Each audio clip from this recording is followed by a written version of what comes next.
Yi Junlin jolted awake, only to find, to his disbelief, that he was now a shriveled old man. The creatures roaming the eastern wilds were equally stunned.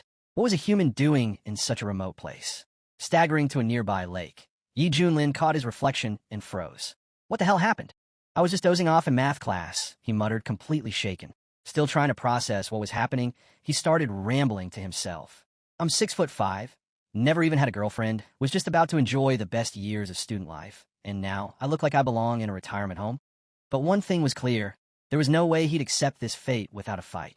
If he really had crossed into another world, then this frail body had to hold some secrets. And if he was lucky, maybe a hidden power. He focused inward, diving into the memories buried deep in this old shell. Slowly, a picture formed. This world was called Kunlun Realm, a land ruled by cultivators. The body's original owner, Yi Junlin, had once been a prodigy. He broke into the Golden Core stage while still young, and had even been named the leader of Misty Peak, one of the top 6 sects in the Eastern Wilderness. But then disaster struck. During a mission to root out heretics, he was caught off guard. His dantian was shattered, stripping him of all cultivation. From that day forward, he vanished from the world, shutting himself away atop the mountain, consumed by despair. That was 110 years ago. Yi Junlin took a breath. So, I'm just a regular old man now, and I just got here too. But then, like a spark, something clicked. He remembered from the countless web novels he'd read, whenever someone gets transported, there's always a cheat. There had to be one. System. I know you're there, he shouted into the void. Come on out, your dad's here. Silence. Seriously? Playing hard to get now. He dropped to his knees, switching tactics. All right, I was wrong. Just kidding, okay? Come out already. Still nothing. Then another thought hit him. Maybe it wasn't a system. Maybe it was a spirit ring left by the original owner. He yanked off the old man's ring and stared at it. Hey, senior. You in there? No answer. His frustration peaked. I know you're hiding, he barked, throwing the ring to the ground. Grabbing a cane, he raised it skyward and roared. That did the trick. In a flash, everything shifted. And just like that, after all his swearing and shouting, a cold voice rang out. Warning, 2 offensive words detected. System booting up. Please watch your language. Yi Junlin blinked in disbelief, then grinned. Knew you were in there. Took your sweet time, though. The system replied, a little sheepish. Apologies, host. I was asleep. Just woke up myself. To make up for the inconvenience, the system chimed. I prepared a starter kit. Would the host like me to open it? Yi Junlin didn't hesitate. Of course. What are you waiting for? Open it now. With a soft chime, the system responded, Congratulations. The host has obtained a unique ability, Clash Ascension. From now on, every time you face an opponent stronger than yourself, your cultivation will instantly leap 1 level above theirs. No side effects. No limits. Yi Junlin's jaw dropped. Wait, seriously? I'm just a powerless old man right now. What if I run into an immortal? Rest assured, the system replied coolly. The feature is fully functional. You're welcome to test it. A wide grin spread across Yi Junlin's face. Then this means I'll always be 1 step ahead of everyone. I'll become unstoppable. Just then, a voice echoed in his mind. It was the original soul of the old man, puzzled. Why even bother cultivating at that point? The system interrupted with a gentle ping. Friendly reminder, natural death expected in approximately 1 hour. Yi Junlin's expression froze. An hour? I'm already dying, but I just got here. Panic set in. He had to find someone, anyone, stronger than him. If he could provoke a fight, he'd level up and extend his life. Now it made sense why the old man had stayed holed up on a mountain for years. He was just waiting to die. And now, Yi Junlin had inherited the countdown. Another update appeared. Time remaining, 35 minutes. Yi Junlin groaned. This isn't looking good. Am I even going to make it in time? But before despair could sink in, thunder cracked overhead. Yi Junlin glanced up. A monstrous storm rolled in from the mountain's peak. What now, he muttered. A beast horde. Lightning lit up the sky, and within the swirling clouds, a figure floated, majestic and imposing. It was the sect leader of Xiantian, back from exile, facing down a sea of enemies. Who dares cause chaos here? He shouted. Who dares challenge Xiantian? Suddenly, from within a crackling magical shell, a winged figure emerged, the Eagle Demon King. His gaze swept across the sect's defenders with disdain. You didn't think I'd return? The demon sneered. The king of monsters lives, and today all of you are finished. The sect leader narrowed his eyes. It's you, the beast who once wiped out the Lee state. I thought I crushed you, left you broken at the bottom of that cliff. And yet here you stand, leading this army. The Eagle King laughed, his aura surging. Is this power enough for you? Shock rippled through the crowd. He's broken through. He's reached the nascent soul stage, someone gasped. One of the warriors turned to the sect leader. We can't stop someone that strong. What now? There's no retreat, the leader said firmly. If we fall, so be it. We'll protect Xiantian with our last breath. The Demon King scoffed. Then die with honor, stinking cultivators. The clash erupted, roars, flames, blades, spells. Chaos. The sky turned crimson. Yi Junlin stood below, watching it all unfold from afar. Someone punch me already. The system popped up again. Reminder, 30 minutes remaining. Panic kicked in. They're too far away. No one can hear me. Without wasting another second, Yi Junlin gritted his teeth and turned toward the staircase winding up the mountain. Then I'll go to them. Yi Junlin's back was screaming in agony. Every step a battle. He realized grimly. If he turned back now, he wouldn't make it in time. Only one path forward remained. Up ahead, the demon monster king loomed, voice booming across the battlefield. You call this resistance? Pathetic. If this is your best, then your lives end here. With a roar, he summoned a surge of embryonic soul energy, the air warping around him. Then, boom, he unleashed a single devastating strike. In an instant, countless warriors were knocked to the ground, unable to lift a finger against him. The sect leader clenched his fists, eyes dark. There's nothing more we can do. The gap between Golden Core and Nascent Soul is just too wide. The Demon King floated above them, laughing wildly. Anyone else care to try? Say your farewells now. And that's when a raspy voice cut through the air. Hey, Big Bird, over here. Yi Junlin had made it to the top, barely. He stood tall, or as tall as a crooked old man could, facing the Demon King head-on. Don't look around. I'm talking to you, he called out. The Demon King narrowed his eyes and flew over, staring down at him. Are you tired of living, old man? You dare throw insults at me? But Yi Junlin just smirked. You talk big. Why not come at me? I'm standing right here. From the memories of this body, he learned about an ancient speaker system hidden in the house, powered by crystal chi. Without it, he'd never have gotten the monster's attention in time. The Demon King sneered. This is a first. Never met such a mouthy geezer. Yeah? Well, now you have. Yi Junlin shot back. Down below, the sect members looked up in shock. Is that, brother? One of them gasped. It's unbelievable, a girl whispered. The legend of Misty Peak, he's really here. But he's been out of sight for decades, another muttered. Why now? The sect leader watched silently. Maybe he's here to do what he couldn't before. A shame his power's long gone. Hearing them, the Demon King barked a laugh. This fossil's taunting me now? Looks like he really wants to die. He pointed at Yi Junlin. You're that washed-up relic, aren't you? I'll roast you like a quail. You don't even have cultivation. Yi Junlin raised a brow. If you're a real man, fly over here and try. Suddenly, the system's voice returned, deadpan. Warning, host has 10 seconds remaining. Yi Junlin winced. This bird's slower than he looks. So much for dying in glory. The system began to count down. 10, 9. Just as hope started to fade, the Demon King snarled. Fine. You want death? Then I'll turn you to dust myself. He struck. Yi Junlin's eyes lit up with excitement. Finally, at that moment, something shifted. The old man's gaze turned razor-sharp, his body reacting on instinct. Enemy detected. Initial nascent soul stage, the system announced. Meeting force ability triggered. Host now evolving. Cultivation rising to mid-level nascent soul. Yi Junlin's entire form ignited with raw power. Flames of strength surged through him, rejuvenating every cell. He stared at his glowing hands, his voice echoing through the storm. Here comes the germinal soul. The system responded cheerfully, naturally. I'm a professional, after all. Yi Junlin wasted no time. Flames erupted from his hands as he unleashed a blazing technique straight into the Demon King's incoming strike, blasting it apart midair before the monster could even process what had happened. The Demon Beast King reeled back, stunned. What is this? Down below, the sect leader and his men shielded their eyes as a crushing wave of energy rippled through the battlefield. This aura, it's terrifying, someone murmured. A young girl gasped, her voice trembling. Could it really be a little brother? Still alive? Right before their eyes, the frail old man transformed. Gone was the hunched figure. In his place stood a towering warrior, radiating raw power. Yi Junlin looked down at himself and smiled. This is the peak of a nascent soul realm, a force few in the human world can comprehend. The Demon King stared in disbelief. Wait, you've also reached the embryonic soul stage? No, you're even stronger than me. The entire sect fell silent, jaws dropped. Is that even possible? Someone whispered. It all clicked now. For years, Yi Junlin had played the part of a powerless elder, outwardly broken, inwardly reborn.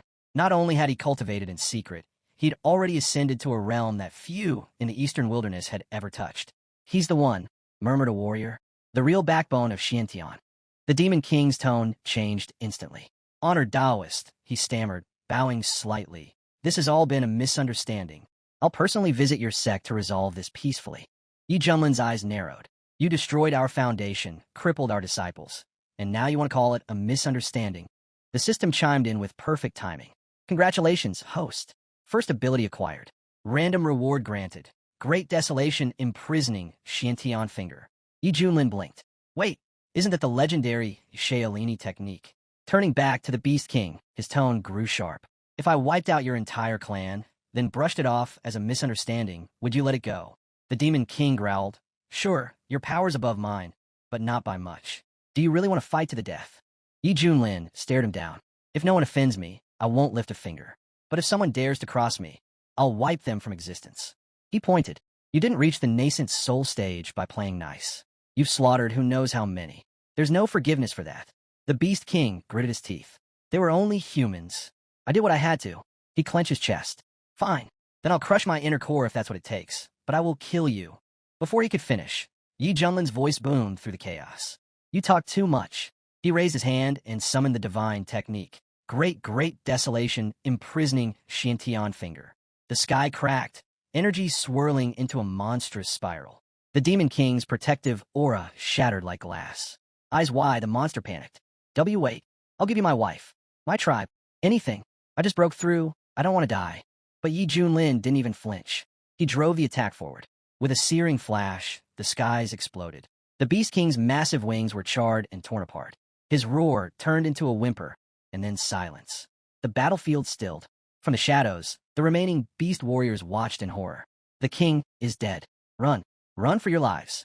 Yi Junlin watched the remaining beast warriors flee in panic, then raised his hand with a sneer. Where do you think you're going? With a snap, he unleashed the bloody stage. A crimson wave of deadly liquid surged out, engulfing the retreating monsters in an instant. The air thickened with the scent of destruction.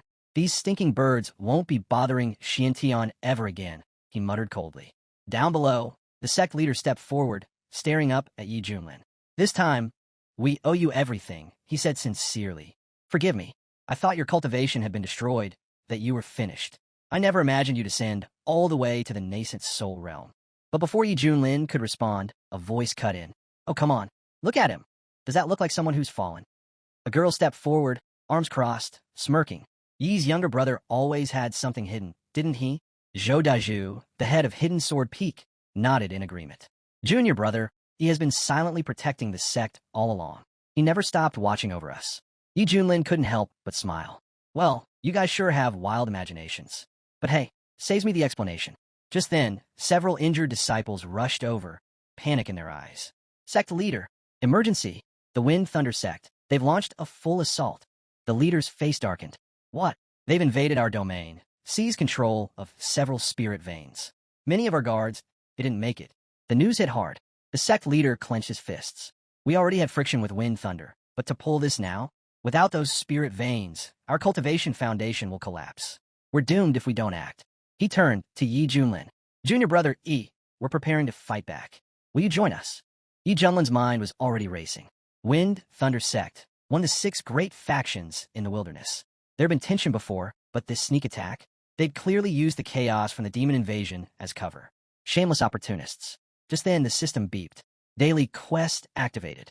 Registration mission available in Finchy territory. Completing it will grant an unimaginable reward. Yi Junlin cracked his knuckles. Perfect. Another chance to trigger meeting force and power up. Time to return the favor, with interest. He looked at the sect leader. You go ahead and handle things here. I'm heading straight for Wind Thunder sect.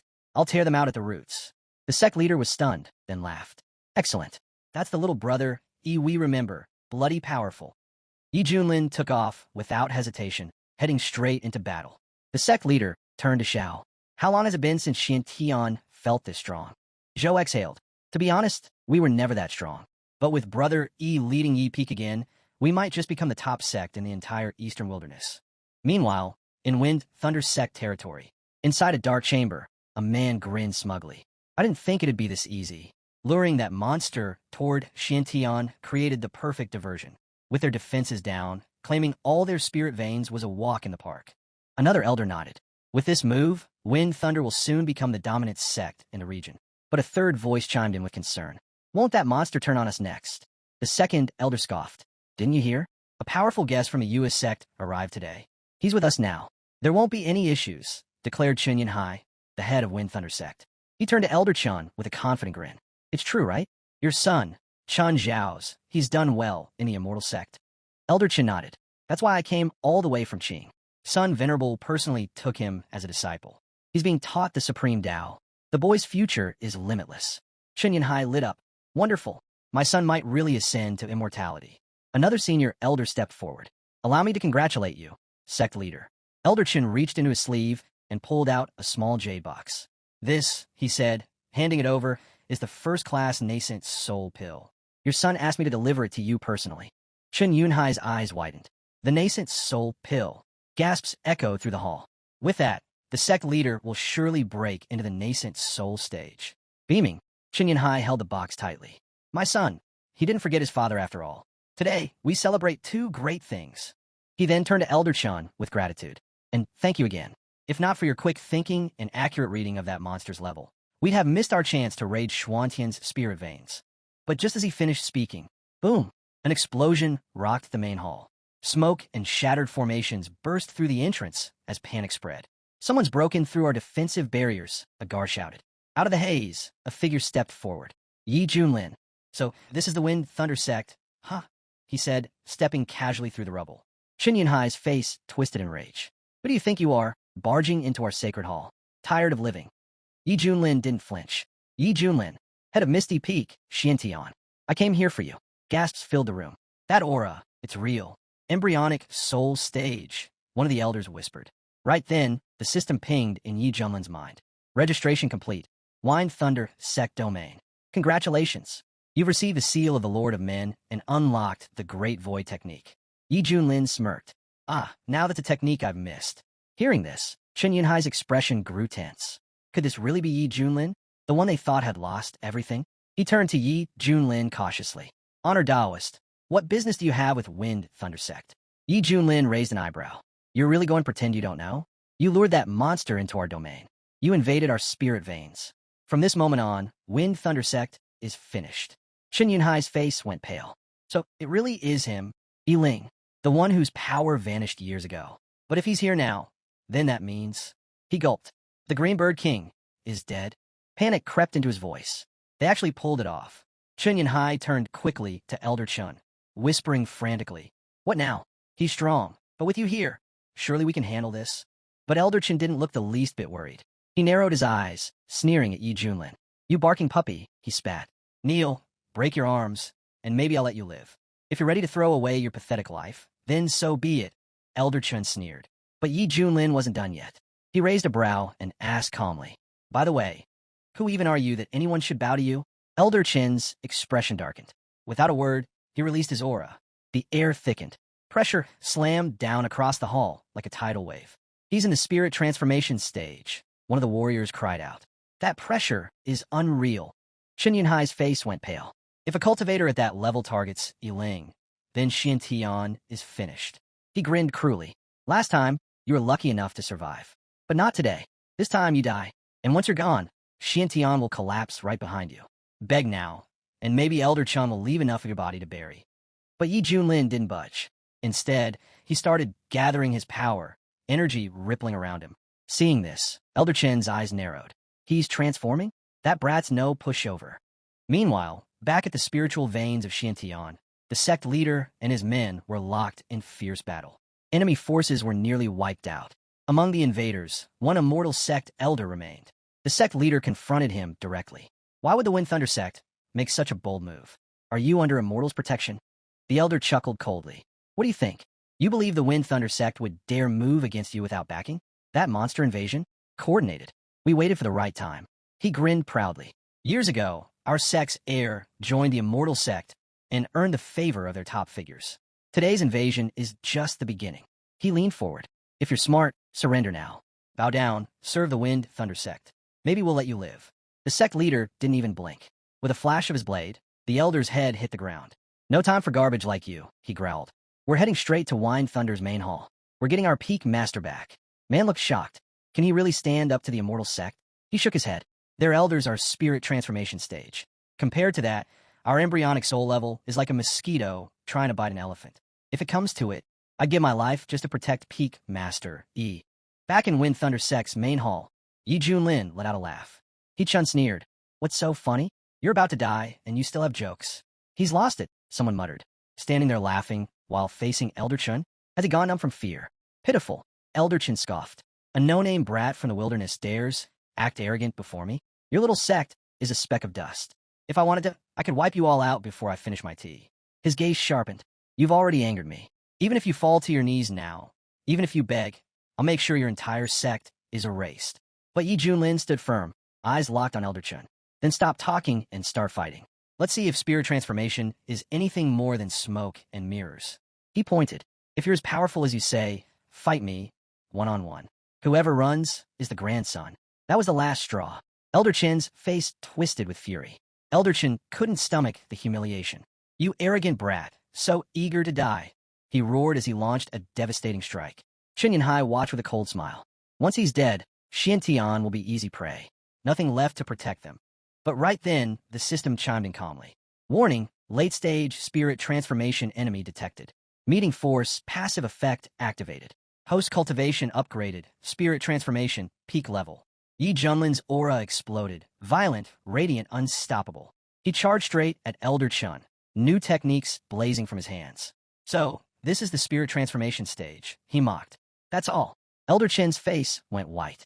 His attack landed, only to fizzle out harmlessly against Yi Junlin's energy. He's spirit transformation too? No, he's at the peak. Chen Yanhai stumbled back in disbelief. How can this be? He's from that crumbling Xiantian. How can they have a master like this? Elder Chin's voice cracked as he muttered. They've been hiding this the whole time. The wilderness has never produced a cultivator at this level. And yet this boy, and he's young. He looked around, dazed. Even a single embryonic soul cultivator can found a sect in these lands. But this level has never existed here before. Panic settled in. Chen Yanhai turned to Elder Chun. What do we do now? Save the Wind Thunder sect. Elder Chun gritted his teeth. Calm down. Don't forget, I hail from a mortal sect. My methods are beyond what anyone here has seen. Yi Junlin raised an eyebrow. You really think your little tricks are that special? Then, casually, he flipped his middle finger at Elder Chun. Gasps echoed across the room. Insult me. You'll regret that. Elder Chun snarled. Let me show you what a real technique looks like. He slammed his palm onto the floor, summoning the green tree of the earth, a towering, living weapon of raw spiritual force. The hall shook. The immortal sect, one elder whispered. Their fame is well-earned. This is no ordinary skill. It's an earth-level technique. Spiritual-grade techniques are rare in the wild region, another said. But this is a treasure beyond treasures.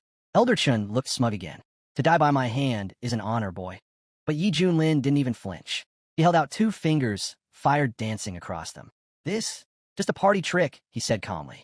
Then, with a flick of his wrist, Yi Junlin activated his seal of the Lord of Men. A radiant, burning imprint descended from the heavens, obliterating Elder Chen's technique on contact.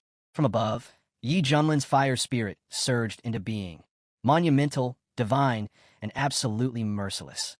It swept across the battlefield like a cleansing flame, leaving devastation in its wake. The warriors looked on, frozen in disbelief. What is that? That technique, could it be stronger than divine level?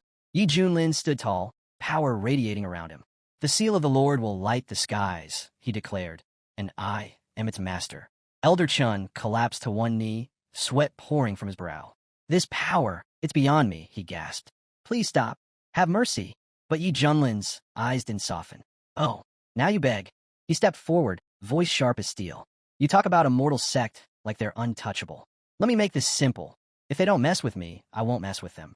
But if they do, he let the threat hang in the air like thunderclouds. If someone crosses me, I'll destroy them, Yi Junlin said coldly. And if they dare raise a hand first, I'll wipe them out completely. Elder Chun, trembling, tried one last threat. If you kill me, my sect will come for you. They'll annihilate everything you hold dear. You'll suffer worse than death. Yi Junlin narrowed his eyes. Still threatening me, even with 1 foot in the grave? He raised his hand, conjuring a blazing fire arrow. Then disappear. With a flash, the arrow pierced Elder Chen's chest, obliterating him on the spot. Chen Yanhai, the Wind Thunder sect head, dropped to his knees immediately, trembling. It was a misunderstanding. We submit. Please, we'll serve you, Lord. We'll be your loyal followers. But Yi Junlin just looked down at him with disdain. You? Serve me? You're not even worthy to lick my boots. Desperate, Chen Yanhai tried again. My son, Chun Zhao's. He has the potential to become an immortal. He's already accepted into a mortal sect as a personal disciple of Sun Venerable. You don't want to offend them. Yi Junlin's tone didn't waver. Oh, so your son's got an immortal's future? Perfect. He repeated his vow. If I'm wronged, I retaliate. And your sect attacked first. You've already heard me say it. Wind Thunder Sect ends today. And I always keep my word. Without mercy, Yi Junlin swept through the entire compound, reducing every building, hall, and hiding place to ash. Flames raged behind him as screams faded into silence. Chen Yanhai, now on the ground and burnt, shouted through the chaos. You'll regret this. My son will avenge me 1,000-fold. Yi Junlin watched as the last of the structures collapsed. From the wreckage, a charred box tumbled out of the flames. He caught it and smirked. Then I'll be waiting for him. Let him bring me some more experience. Just as he looked up, a soft light shimmered overhead. A virtual transmission image hovered in the sky. Xuantian's reinforcements had arrived. The sect leader stepped through the smoke and smiled. Wonderful. Little brother Yi's already here. Yi Junlin glanced sideways. Where else would I be? I said I'd destroy Wind Thunder Sect, didn't I? The sect leader grasped his arm, amazed. Unbelievable. I heard the immortal sect elder had shown up, yet somehow you weren't affected. You're still standing. I wasn't affected, Yi Junlin said calmly. Because I killed him. The sect leader blinked. You destroyed a mortal sect elder? But he was in the spirit transformation stage. Su Qinshua looked at the others and smirked. I told you, our peak master could handle it. Can it really be true? Someone asked. Yi Junlin cut them off with a wave. Yes, I'm at the spirit transformation stage too. Now save the chatter. It's time to ransack the Wind Thunder Sect and collect what's left. Right, the sect leader nodded. Time to move. With you leading Yi Peak, we might finally rise to the top. Zhou, rummaging through the ruins, held something up. I found a nascent soul pill. It's from the immortal sect. Yi Junlin turned to the sect leader. Good. Give it to him. Let him reach the nascent soul stage. It'll strengthen Xiantian even more. The sect leader nodded, deeply moved. I'm truly grateful, little brother, Yi. But just then, the system's voice rang out in Yi Junlin's mind. Notification. A suitable disciple has been detected within a 100-li radius. The system's voice echoed once more. Alert. Suitable disciple detected. Within 100-li target is the head of a demonic cult, cultivation level, true immortal. Accepting this disciple will grant an unimaginable reward. Yi Junlin's eyes lit up. A demonic cult leader, and at the true immortal level, he grinned. Taking someone like that as a disciple? With my ability, I might just leap straight to immortality myself. Not just in the wild region, but across Xinzhou, I could become untouchable. Just then, he broke the moment of excitement with a serious tone. It's true we destroyed the Wind Thunder Sect, but now we've provoked the immortal sect. Can Xiantian even survive in the eastern region? The sect leader's expression grew grim. She's right. The immortal sect's strength is overwhelming. We can't match them. Not now. Not yet. He turned to Yi Junlin. You're a rare genius, Yi. Your path shouldn't end here. It'd be better for you to leave the eastern region while you still can. When a mortal comes knocking, we'll stay behind. As long as you're alive, Xiantian has hope. Zhou nodded. Sect head's right. He added, Peak Master, Yi, you're 1 in a million. Your fall would be a tragedy. One by one, the warriors joined in. He's right. You can restore Xuantian's glory. We'll hold the line. Go chase your destiny. Yi Junlin was stunned by their unity and loyalty. He looked around at their determined faces and gave a small nod. Thank you for everything. But believe me, if I made a decision, I've already thought it through. He looked at the sect leader. Leave this place in your hands. I'll settle the rest in my own way. With that, he turned to go. I've got urgent business, he said, and a disciple to meet. And with just a wave of his sleeve, he vanished, without even leaving a cloud behind. At that moment, deep within the purple bamboo forest, chaos stirred. Bandits chased after a delicate figure, grinning vilely. Come on, sweetheart, don't run. Let's enjoy you. But the girl turned around and yelled furiously. I told you, I'm a man. Get lost already. The bandits laughed. The oldest among them, face covered in drool, leered forward. Don't even try that trick, beauty. You're too pretty to be a guy. You can't fool me. The young man scowled, furious. This is beyond pathetic. A tiger's fallen into the hands of wild dogs. Because he wasn't just anyone. He was the former head of the demonic cult from the central region. A cultivator who had reached the legendary level of true immortal. He had founded the demonic flame sect, an empire of 100,000 territories, with millions of disciples. But then, the Holy Lands united. A massive siege wiped out his domain. To escape, he sacrificed his entire cultivation base. Now, he was hiding in this remote, forgotten corner of the eastern region. Broken, powerless, hunted. Even in this mess, the old man kept calling him a beauty. He taunted that if she didn't run faster, he'd stop chasing and just take her down now. With a flick of his hand, he unleashed a barrage of sword energy. But the guy spun around instantly, summoning a blazing scarlet flame shield to block the attack. But this time, it wasn't enough. The old man's power overwhelmed the shield. The guy took a hit, blood trailing, but the old man paused for a second. He was stunned. A Foundation establishment cultivator had just withstood his 5 needles constraining source technique, a move from the late Gold Core stage. Could he really be a rogue genius from a powerful sect? It didn't matter. He had to finish this. Surging his energy, the old man laid down his technique. Mysterious needles hovered in the air, locking into position around the guy. As he stepped closer, he smirked and repeated the insult, calling him a beauty again. "It's over," he said. "Stop struggling." He reached out and grabbed the guy's face. "You're pretty, but don't push my patience. Just accept it. It'll be over soon." The guy had had enough. He snapped, shouting at the old man to open his dog eyes and see clearly. He was a man, not some damsel, not a plaything. The old man froze. "Wait, you're a man? All that chasing, for this?" Backing up, the guy yelled again. "Take a closer look. We're the same damn gender. So stop coming after me already." But the old man just grinned. A man? Even better. That was the last straw. Furious, the guy activated his attack technique, roaring at the old pervert to stay away. "You dare chase after a man? I'd rather destroy my inner core than let you touch me." Startled, the old man watched as a fierce energy storm erupted around him. What kind of technique is this? How can someone in Foundation establishment summon such a massive formation? But the guy didn't care anymore. He called the old man a filthy dog and said he was done playing games.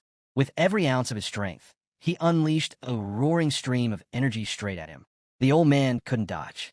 The blast hit him square in the chest. Pain flooded through him as he struggled to move, the overwhelming chi pinning him down. The guy wasn't unscathed either. He clutched his chest, furious. "You brought this on yourself. My core is nearly shattered because of this nonsense. I need to find a place to recover and plan my next move." Looking down at the fallen figure, he muttered, "That pervert didn't die for nothing. He was definitely from a strange background." But just as he tried to catch his breath, he sensed something. "Who's there?" And to his disbelief, the old man reappeared. Out of the forest stepped another old man. "Relax," he said coolly. "I just happened to be passing through. That pervert back there? I've got nothing to do with him. My tastes are normal." The guy gave a nod. "In that case, maybe we'll cross paths again someday. See you around." But this newcomer wasn't as innocent as he claimed. With a sudden shift in his demeanor, he strode forward, eyes locked on the boy. "Unlike that freak, I'm more interested in your secret." He lunged, trying to grab hold of him, intent on digging into his memories, on uncovering the source of his strange and powerful abilities. The guy pulled back, cursing him. Another old bastard taking advantage of someone while they're down. You'll end up dying just as miserably. But his strength had run dry. He collapsed, feeling like this might be the end of his second life. Before either could act, an overwhelming force descended from the sky. A figure soared above them, radiating unmatched power. Both of them froze, instantly aware they were standing before someone in the spirit transformation stage. The old man's heart sank. What is someone like that doing in this small backwater region? The figure descended slowly. His name was Yi Junlin. Terrified, the old man dropped to his knees. "Please spare me. I'll leave, no questions asked. Just take this as my thanks and let me go." But Yi Junlin didn't bother replying. He raised his hand and fired a beam of pure chi. These kinds of trash don't deserve to breathe. The beam hit before the old man could even react, straight through the heart. He crumpled without a sound. The guy stood stunned. First, a golden core master had fallen. Now, even a spirit transformation cultivator had appeared. Was there really no way out for him? Yi Junlin turned to his system. "Wait, are you saying he's the head of a demonic cult? And a true immortal?" The system calmly responded, "Yes. Though currently just a Foundation establishment cultivator, he is indeed a true immortal. His power is just sealed." Yi Junlin blinked. "You gotta be kidding." "No deception," the system replied. "His name is Hong Chinya. Initial Foundation establishment. Talent, Divine Fire King." Activating his eye of insight, Yi Junlin scanned him from head to toe. The analysis confirmed everything. Snow-pale skin, delicate features, long, flowing hair. He looked more beautiful than most women. No wonder people mistook his gender at first glance. Hong Chinya tensed up under Yi Junlin's gaze, wondering if this one was also into men. But Yi Junlin wasn't thinking that at all. With his eye for talent, he saw through everything. This guy, even weakened, still had potential far beyond ordinary cultivators. His experience, his gift, if nurtured, could restore his full strength. Taking him in would be a brilliant move. "You've got a rare bone structure," Yi Junlin said. "Real talent. From this moment on, I'm making you my apprentice. Just say yes." Hong Qinya's eyes widened in disbelief. "You want to take me as your apprentice?" But deep down, he couldn't help but wonder, was this man also after a secret? No matter how lucky or talented others were, none could compare to what he had. Even with his current cultivation, his sect wouldn't have let him sweep the back alleys. Yet now, someone at the spirit transformation stage wanted to be his master? Honestly, it felt a bit naive. Yi Junlin noticed the hesitation in Hong Qinya's expression. "What's wrong?" he asked. "From the look on your face, you don't seem too eager to become my disciple." In truth, Hong Qinya didn't believe Yi Junlin was worthy to teach him. But right now, he didn't have the strength to argue. Survival came first. Revenge could wait. Once he recovered, he'd take back everything he lost. He dropped to one knee and lowered his head. Disciple Hong Qinya greets his master. He didn't mean a word of it. It was just a show, a formality. When the time came, he'd reclaim his pride. Yi Junlin accepted it with a nod. "Good. You may rise. From this moment, your name will be Little Hong Qinya." Hong Qinya flinched at the name. He didn't like it all, but for the sake of surviving, he replied without resistance, "Understood, master." Yi Junlin could already tell. This guy was fake through and through. But with talent like his, even betrayal wasn't something to fear. Strength would decide everything in the end. Right then, the system chimed in. "Congratulations, host. Mission complete. You've been rewarded with the auto-training function." Yi Junlin's eyes lit up. "So now I can get stronger just by lying down?" The system wasn't done. "You've also received the artifact Coffin of Ascension, which will unlock further as your master level increases. It's currently a level 3 item." Yi Junlin recalled the structure of techniques. Entry level, partial mastery, full mastery, and complete mastery. Each level could multiply a skill's power tenfold, even 100-fold. The system continued. "The Coffin of Ascension contains the power to bury both Xiantian and Earth. It can wipe out all living things." That wasn't all. Your disciple's hidden talent has been identified, rewarding you with a special upgrade package. The 3000 Flame Technique and the Fire Origin Pill, used to restore his fire root and create an unmatched foundation. Yi Junlin stared at the rewards. This wasn't just a boost, it was a declaration of power against the natural order. If this was only the beginning, he couldn't imagine what heights he'd reach at the next level. This is what a true traveler from the Celestial Empire should be receiving. Hong Qinya watched his new master, and in his heart, he could tell. Yi Junlin was pleased with himself for taking on such a gifted student. But his time would come. Soon, it would be his turn. Yi Junlin, sensing the underlying tension, kept his expression calm. "You probably think your master isn't good enough for you." Hong Qinya quickly responded. "Master misunderstands me. This is just my usual face. I was only surprised that someone at the spirit transformation stage would already be preaching about life." Yi Junlin narrowed his eyes. "Sounds like you won't fully accept me unless I give you something to prove my sincerity." He raised his hand and tossed over a scroll. "Take this technique. Consider it my gift to honor our bond." Hong Qinya accepted it with a smile and thanked his master respectfully. But in his mind, he sneered. "Let's see what kind of backwater technique this self-important provincial master is about to show me." For a moment, Hong Qinya was skeptical. What could a spirit transformation cultivator possibly offer him? Still, he opened the book and glanced at the title, 3000 Flaming Tribes. He scoffed. The name sounded ridiculously exaggerated. But then he flipped deeper into the contents, and his eyes widened. Wait, what? He recognized it, not by name, but by power. The true identity of the 3000 Flame Tribes technique shook him to the core. His own Raging Fury Flame technique, the one that once helped him ascend to immortality, was considered one of the top fire arts in the central regions. Yet compared to this, it was child's play. This technique redefined everything he thought he knew about fire cultivation. It wasn't just powerful, it was otherworldly, possibly an immortal level technique, maybe even a legendary saint level one. With this, his return to true immortality was no longer a distant dream. He didn't even want to return to who he was. He could become something even greater. Yi Junlin watched him closely. From that look, I take it you're satisfied with the gift. Hong Qinya turned, humble for the first time. Yes, master. This technique, it's beyond extraordinary. Still, he couldn't help but wonder, how had this man gotten his hands on such a rare treasure? Had he stumbled upon an ancient ruin or inheritance? But Yi Junlin wasn't done. He pulled out a pill and handed it over. Since you've begun learning the technique, take this. It'll help. Hong Qinya's breath caught in his throat. Is this a fire source pill? You're giving this to me. This wasn't just any medicine. The fire source was a divine grade pill for fire cultivators.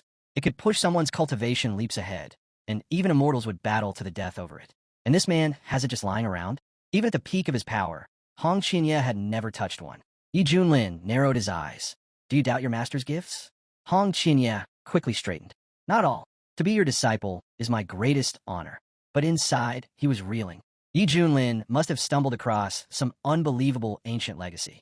He couldn't possibly know how rare this stuff was. He'd have to be careful. Still, from the outside, he smiled politely. Yi Junlin could tell he was full of thoughts, but seeing the cult leader fidgeting and shifting his expressions was surprisingly amusing. Take the pill, Yi Junlin said, and focus. I'll guard you. Hong Qinya nodded. Thank you, master. He sat down and absorbed the pill's energy. The moment it entered his system, he could feel it. His cultivation surged like a raging firestorm. Yi Junlin stood silently, watching. He knew the cultivation path well. Initial foundation, mid-late peak, then full mastery. Golden core, nascent soul, onward. And this guy, he really was a true immortal.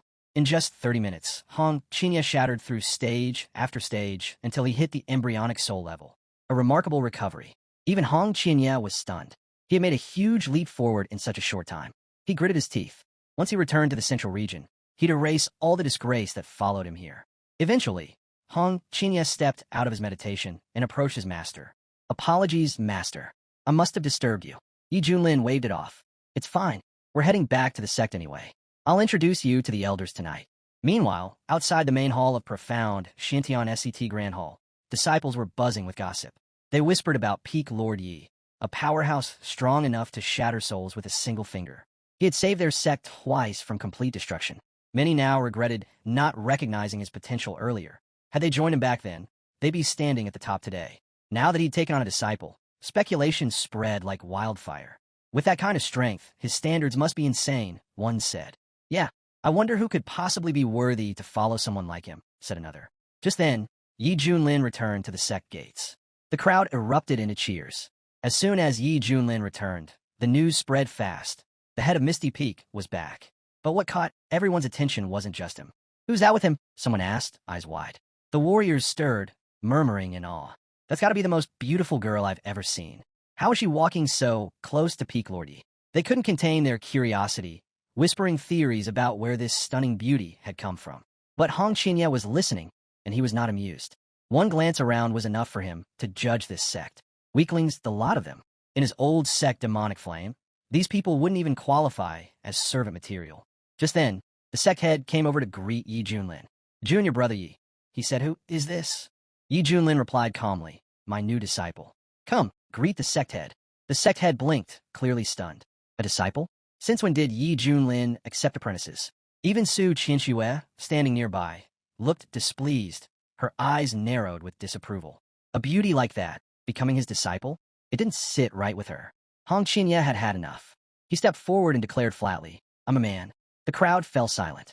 Even Su Qianxue was left blinking awkwardly. Yi Junlin smacked him lightly on the back. Watch your mouth. That's your senior sister. Apologize. Hong Qinya gritted his teeth, walked over, and gave a small bow. I apologize. That was my mistake. Just wait, he thought silently. Once I reach spirit transformation, I'll repay this humiliation tenfold.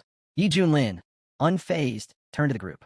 Now that we've all been introduced, I'll be taking my disciple to Misty Peak. The sect head nodded quickly. Very well. It's an honor. I won't delay you further. Once they were gone, whispers broke out again. The head of Misty Peak just took in a nascent soul-stage disciple. Su Qianxue crossed her arms. Junior brother Yez, full of surprises today. Xintian won't be the same after this. Back at Misty Peak, Yi Junlin pushed open the doors. This will be your home now, he said. You're my first disciple. Pick any room you like. Hong Qinya looked around, and his eye twitched.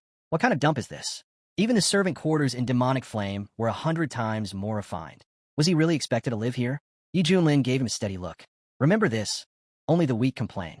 The strong adapt. A true cultivator is above comfort. If it's dirty, clean it yourself.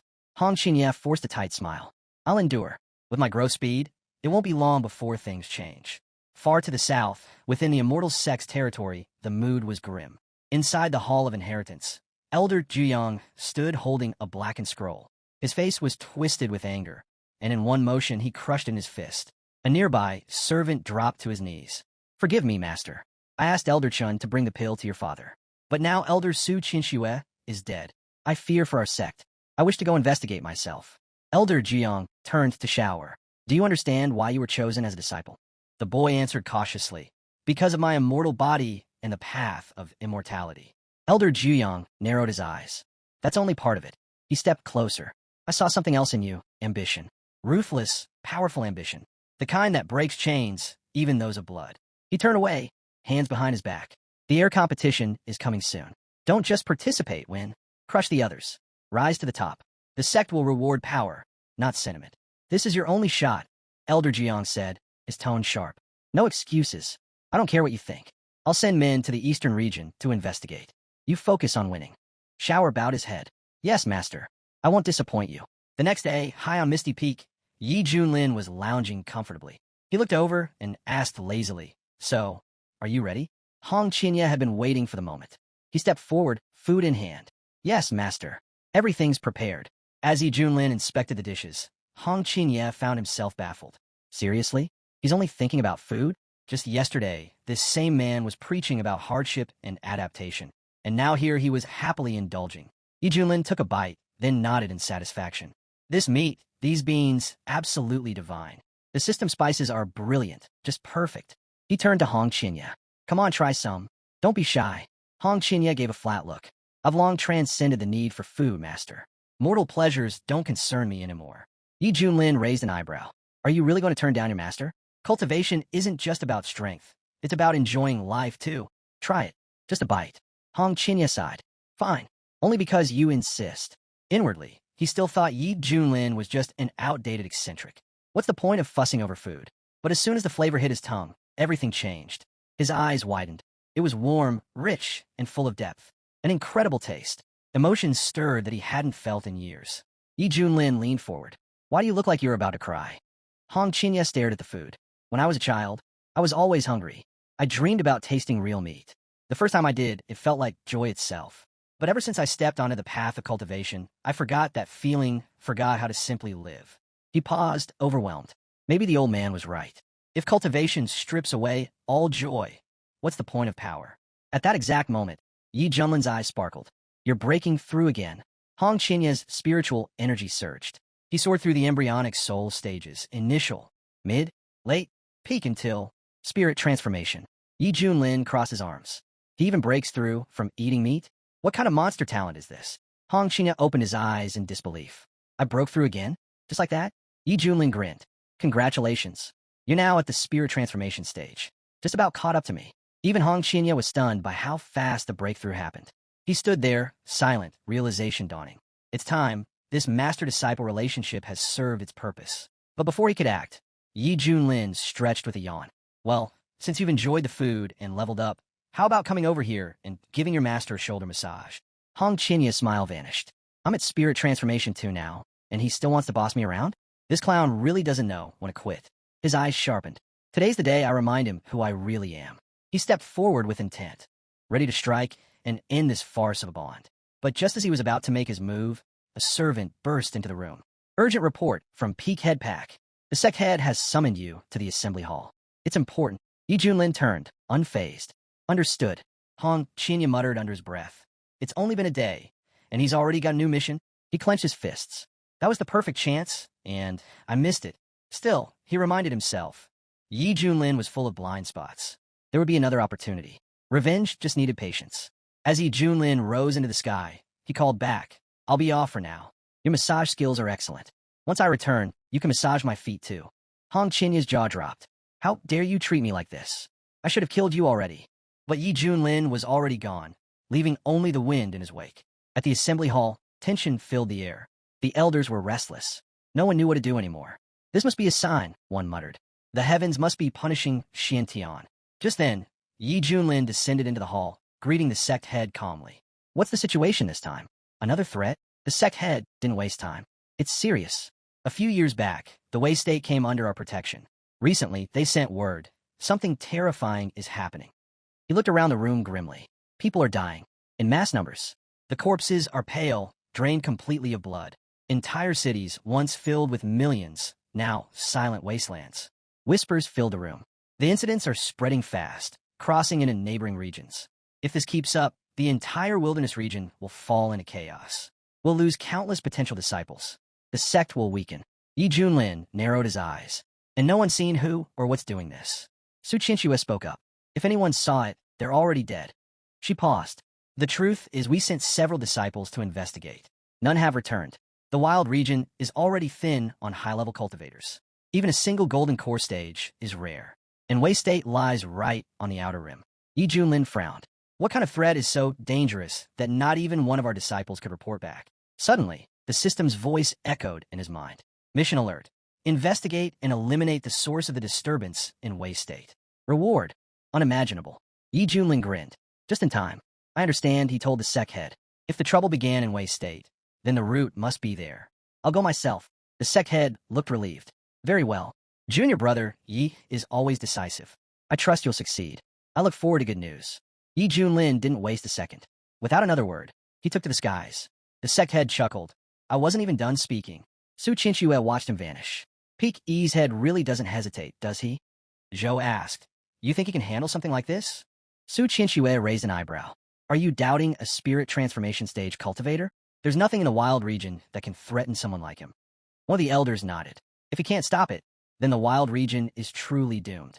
We should focus on our training and live up to our younger brother's example. Soon after, Yi Junlin returned to fetch Hong Qinya. Together, the two flew toward the eastern border, heading straight into the wilderness region, to the edge of Wei State. As they arrived, Hong Qinya surveyed the landscape. What he saw left him silent. Hong Qinya followed his mentor into this pitiful state with quiet resentment. One day, he thought, I'll find a way to settle things with him. As they reached the outskirts of the Taoa village, Yi Junlin stopped atop a nearby mountain ridge, surveying the scene below. Looks like bandits, he said calmly. They're raiding the village. We'll have to step in. Down below, the village chief bowed deeply. Respected heroes, our village is poor. We only have chickens. If you come to take, then take what you want. Just please spare our lives. From the crowd, the leader of the Black Wind Gang laughed cruelly. I don't want your chickens, he sneered. I want you. All of you miserable little worms. Without hesitation, he stabbed the village elder in the head. Obey now, he barked, and maybe you'll die quickly. The gang began to yell among themselves, warning everyone to back up. Their leader was about to use his technique. A terrifying pressure filled the air as the leader raised his hand, pointing it straight at the frightened villagers. Screams rang out. Please, don't kill us. Just then, Hong Qinya furrowed his brow. Something felt familiar. That technique. I know it. He searched his memory. It was eerily similar to one used in the central region, by someone long thought dead, eliminated by the Holy Lands. Yi Junlin caught the shift in his expression. You recognize that technique? Hong Qinya quickly denied it. No, just seems unusual. Yi Junlin narrowed his eyes. Watch your Talmud. Speak clearly. But Hong Chinya's thoughts were racing. If my hunch is right, this could be serious trouble. Meanwhile, the villagers were on the verge of panic. They cried out for mercy, desperate for someone to stop the madness. Yi Junlin didn't wait any longer. He vanished from sight and reappeared behind the gang leader, grabbing him by the shoulder. That's enough, he said. Startled, the bandit leader twisted around, energy charging in his fist. Who are you? How dare you interfere? But Yi Junlin was already moving. He spun to the side and fired a blazing beam of fire straight into the man's chest. Calm down, Yi Junlin said flatly. We have things to discuss. The gang members stared in shock. Their leader, injured? The bandit leader clenched his chest, stepping back. He suddenly realized this man was spirit transformation stage. His tone changed instantly. Please don't kill me. I surrender. Yi Junlin didn't blink. Then talk. Who are you? Where did you get that technique? The man hesitated, then admitted, I used to be a palace guardian in the Wei State. One day, I saw something I wasn't supposed to. They sentenced me to death. I ran. And the technique? Yi Junlin pressed. While on a run, I came across a mysterious group. I don't know who they are. They gave me the technique. Yi Junlin's eyes narrowed. They just handed it over? Just like that. The bandit looked at his trembling subordinates, then back at Yi Junlin. They said the technique could absorb blood to increase strength. I did it just to survive. That's all I know. Yi Junlin stood silent for a moment, thinking it over. A hidden group, using blood techniques to grow stronger. Sounds like a much bigger force is working behind the scenes. This could be connected to all the strange events we've seen. He turned to Hong Qinya. What do you make of it? At that moment, Hong Chinya's thoughts drifted to a name he hadn't thought of in years. The methods, they're too familiar. Could it really be him? Could he really still be alive? Hong Chinya's mind was spinning. And why would someone like him be here in the wild region? He kept his expression calm and said to his mentor, I'm not sure. But deep down, he was certain if that man was behind all this, then even Yi Junlin, despite being at the spirit transformation stage, wouldn't be able to handle it. If they weren't careful, the Wei state would become his grave. Just then, Yi Junlin turned to the bandit and said, "Let's see if you're hiding anything else." With a wave of his hand, he pressed his technique into the man's mind, diving straight into his subconscious. He sifted through the memories and confirmed he wasn't lying. But he left something out. Something important. Yi Junlin's face darkened. "We need to get to the Wei Imperial Palace." Now, before they could leave, Hong Qinya casually lifted a single finger. A burst of flame shot forward, and in seconds, the remaining bandits were burned to ash. Yi Junlin turned toward him, expression unreadable. Hong Qinya asked, "Did I do something wrong, master? Weren't those bandits deserving of death?" He spoke calmly, but inside, the fire of pent-up rage still smoldered. "I've endured humiliation long enough. It felt good, heavenly, even to vent it somewhere." Yi Junlin gave a slight nod. "No, you did well." Below, the villagers rejoiced. "Immortals! They've saved us. They've carried out Xuantian's will." They knelt in gratitude, shouting blessings to the skies as the two cultivators vanished into the clouds.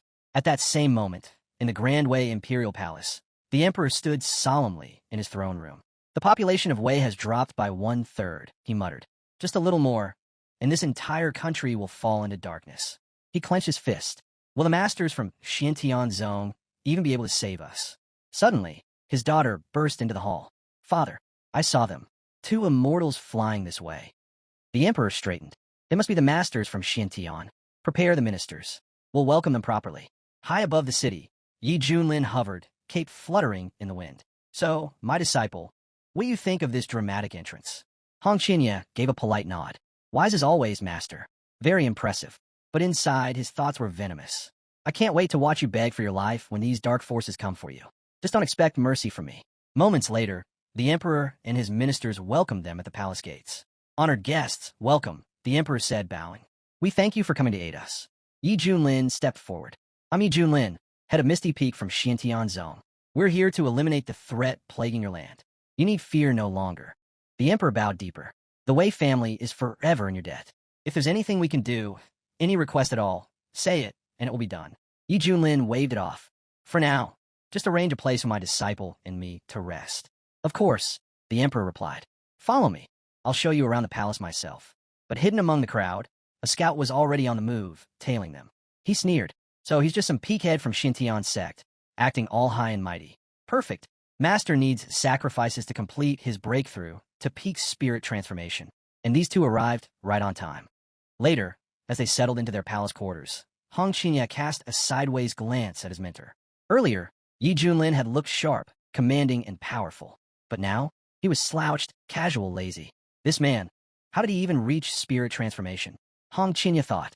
At this rate, I'll surpass him soon enough. And then, ending him will be easy. But Yi Junlin was watching him too. He saw it all. The calculation behind his student's eyes, the arrogance he tried to hide. And in that moment, Yi Junlin understood one thing clearly. This disciple will turn on me sooner or later. His only mistake was choosing me as his target. Yi Junlin smiled faintly and said, "You must be wondering about my..." Yi Junlin leaned back lazily and said, "You want training? Then go fetch some water. I need to wash my feet. If I'm in a mood afterward, maybe I'll teach you a method or two." Hong Qinya froze, jaw clenching. Did this old fool really just say that? Inwardly, he boiled with fury. Some bumpkin peak master thinks he can teach me cultivation? Back in the day, even immortals sought my guidance. If anyone's a teacher, I'm the ancestor of cultivation methods. Yi Junlin gave him a sideways glance. "What's the matter? Do you think you're too good for this? Aren't you still young? Still relying on elders to take you further?" Hong Chinya's eye twitched. "I was once the great head of the fire cult, and I'm supposed to wash the feet of this clown? Maybe it was time to end this charade." Just as tension began to thicken, a knock came at the door. A voice called out, "Urgent news. It's about the strange event in Harmony State." Yi Junlin stood up. "Who is it?" The man outside answered, "I am Zhou Hong, Crown Prince of the Wei State. I asked for an audience. It concerns the survival of our nation." Yi Junlin motioned for him to enter. "Speak. What's so urgent?" As the Crown Prince stepped in, Yi Junlin raised an eyebrow. "So this is the one who tried to eliminate the bandits? He doesn't seem like the type. Or is there more to him?" Prince Zhou bowed deeply. "There is something I've never told my father. I believe the root of the evil in Harmony State lies in the mountains behind the palace." He paused. "Lately, I've seen strange winged demons flying into a hidden cave at night. Palace maids and eunuchs have gone missing. I suspect there's a connection. He looked up at Yi Junlin and Hong Qinya. I've heard of your legendary strength. If anyone can save Harmony State, it's you. Please, help us destroy those creatures. Yi Junlin frowned. He scanned the mountains with his divine sense, but felt nothing unusual. Strange. Either he's lying, or there's something shielding that place from detection. That could be dangerous. Still, Yi Junlin nodded. Show me the cave. Let's see what you're hiding. The prince bowed again, relieved. With your help, we'll end this nightmare. As they made their way through the night toward the mountains, Hong Qinya walked quietly, still nursing his resentment. If this prince gets himself killed, maybe then I'll finally get the chance to have a proper talk with my so-called mentor. From a nearby garden, a young woman caught sight of the group. Her eyes widened. Brother? She recognized Zhou Hung instantly. Her father had warned him time and again about his reckless behavior, but he never changed. And now, he was secretly guiding masters from Xintian? She turned quickly. I must tell father right away. Later, deep in a mountain range, Yi Junlin stood with his arms folded, surveying the surroundings. This place doesn't exactly scream den of flying demons, does it? The crown prince smirked. They're here. Yi Junlin's gaze sharpened. Finally, let's see what it is you're hiding. Prince Zhou Hung straightened. I didn't think I'd fool you forever, but I didn't expect you to walk right into it either. His voice turned cold. You're too confident. You think being a spirit transformation master makes you invincible? There's always someone stronger. Suddenly, his aura exploded. He lunged at Yi Junlin, face twisted with hatred. You want to stop us too? You think being the strongest in the Xintian sect makes you a god? Let's see if you can survive this place. It'll be your grave. The entire mountain trembled as a deadly force surged forward. He turned to the elder and shouted for immediate action. Without hesitation, the elder stepped into view, activating the fivefold god-sealing array on the spot. Out of nowhere, the blood cult elder sneered at the Shurent sect leader, taunting. You made quite a name for yourself lately. Took down the demon king of the soul nucleation stage, didn't you? But inside this array, even spirit transformation masters can't escape. Prince Zhou Hung urged them to move fast. Don't kill him just yet. Our master still needs him. As for the girl in red, strip her powers. That's all. Hong Qinya spun around, eyes sharp. What did you just say? He hadn't planned to interfere, but hearing that, he snapped. Igniting his fire power, he launched himself down in a furious attack. In a flash, Hong Qinya shattered the array in a single strike. The elder stared in disbelief. Did the head of Xintian sect Peak bring along a spirit transformation disciple? That move, it had to be an immortal-level technique. No other way he could have broken the array. Zhou Heng's face twisted in frustration. He had counted on these elders to bring his master glory. Now they were a disgrace. Determined to salvage the moment, Hung turned to the immortal. Join us. With your strength, you'd earn a place by my master's side and a brilliant future. Hong Qinya was furious. How dare you say that? She roared. I'll make you pay for that. She struck out, flames roaring as she tried to incinerate the prince who dared manipulate them. Hung stood no chance. Caught in Hong Qinya's inferno, he was completely overwhelmed. Yi Junlin watched it all unfold, then calmly stepped forward. You've hit a nerve, he muttered. Hong Qinya, that's enough. Don't kill him yet. I've got questions. At his mentor's command, Hong Qinya extinguished the flames with a snap. Yi Junlin turned to Zhou Hung. Who's your master? How did he convince someone like you to serve him? Zhou Hung straightened up, defiant. He's the greatest immortal in the central region. No one can match him. You'd better submit now, because when he arrives, not even death will be a mercy. Yi Junlin's voice turned cold. Submit? That won't happen. Let your master come. We'll see how long he lasts. Then, without warning, he fired a deadly beam, instantly killing one of Zhou Heng's men. The elder was stunned. He's spirit transformation too? How can a sect from a wilderness have two of them? Yi Junlin raised his hand again. Here comes the second. Another beam. Another life extinguished. Once the dust settled, Yi Junlin turned to Zhou Hung. Only you remain. Zhou Hung, now trembling, pleaded for mercy. But just then, a deafening explosion rocked the forest. The light from it stretched to the horizon. Elsewhere, a daughter turned to her father. What is that horrible, bloody light? Her father narrowed his eyes. We have to go now. I hope the masters are safe. Back on the battlefield, Hong Qinya suddenly sensed a chillingly familiar presence. He recognized the aura immediately. It's him. Though Hong Qinya had the power to face Yi Junlin, crossing paths with him was never pleasant. Zhou Hung, on the other hand, lit up with joy. He's here. Master has arrived. Our time has come. From the depths of the Crimson Void, he finally emerged. The master of the Central Region's blood cult, Shi Tianjue. Without missing a beat, Yi Junlin stepped forward. So it was you all along. the one pulling the strings behind all this chaos. Did you really think you could just hide away forever? Sure, Tianjue's gaze swept over them, unimpressed. Cultivators from the wild region. I'll admit you've got some skill, but you're still far from worthy. Though seeing an old acquaintance among you does make this more interesting. Hong Qinya narrowed his eyes. Blood demon, I can't believe you're still alive. Yi Junlin quickly took note. What's the connection between Hong Qinya and someone like this? Sure, Tianjue stepped closer, raising a brow. Blood demon? I haven't heard that name in 2 centuries, since the Holy Lands surrounded me. I'm surprised anyone remembers. Hong Qinya answered coldly. Those of us who lived through that war will never forget. You, sure, Tianjue, once hailed as one of the strongest true immortals, feeding on human blood to boost your power, spreading your vile techniques, harvesting the life force of your own followers to grow stronger. His voice grew harsher. Your twisted path advanced so quickly that even the great sects had to unite against you. I, despite following the demonic path, was forced to join that war just to stop you. Sure, Tianjue smirked, unbothered. Zhou Heng suddenly interrupted, glancing around nervously. If word of this reaches the central region, the entire realm will erupt. But now that my mentor is finally here, he'll set things right. Zhou Heng pointed accusingly at a woman nearby. She tried to kill me. Master, you must avenge me. But sure, Tianjue didn't waste time. Without a word, his eyes glowed, and a beam of raw energy shot from them, frying Zhou Heng's brain in an instant. Hong Qinya scoffed. Still the same repulsive blood demon. No mercy, not even for your own disciple. Sure, Tianjue shrugged. A disciple? I can get another any time. But if you want me dead, you're the one who won't survive. You really still don't understand how things work here. Yi Junlin took it all in and muttered. Now this is a plot twist. This whole thing's become a theater of madness. Hong Qinya stepped forward, gaze burning. I watched your mortal body get torn apart by the 4 divine artifacts. Every drop of your blood was vaporized. So tell me, how are you still alive? Sure, Tianjue laughed darkly. Those smug fools. They didn't know I'd separated a drop of lifeblood in advance. Kept it hidden away in a safe place. After I fell, it became my salvation. His tone turned eerie. Just like back then, I find myself weakened. I'm only at the beginning of spirit transformation. But give it time. Let your blood replenish me, and we'll be united forever. You're insane, Hong Qinya snapped. I rejected you over and over, even back in the central region. Did you really think I'd ever side with you?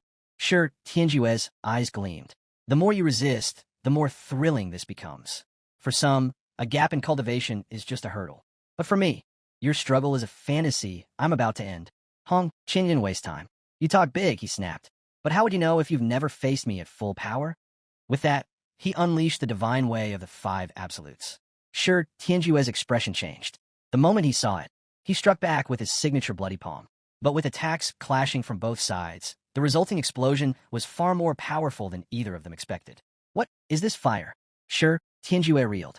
How can someone at the early stage of spirit transformation tear through my bloody palm like this? And that technique, where did he even get it? Before he could regroup, Hong Qinya smirked.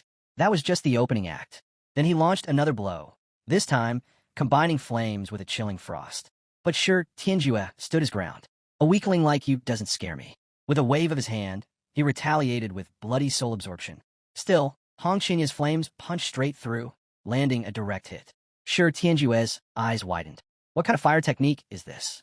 Switching tactics, he countered Hong Qianya's frost fire, neutralizing the effect.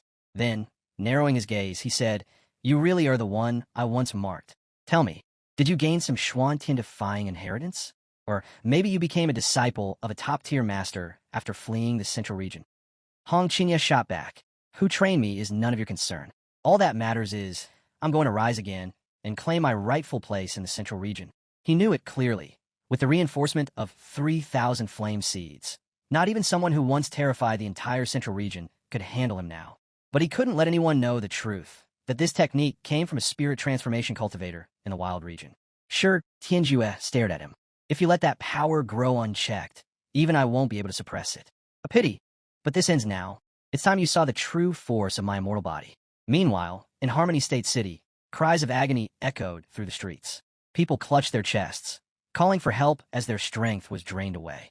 Back at the heart of it all, the air surrounding Sure Tianjue crackled with energy. He soaked in the life force he had stolen, his entire territory humming with power. Delicious, he muttered. They've been my food supply for a long time now. I could devour them all instantly and grow even stronger. Yi Junlin, watching from the sidelines, called out, Hong Qinya, don't drag this out. Finish him fast. Hong Qinya gritted his teeth. Don't order me around, master.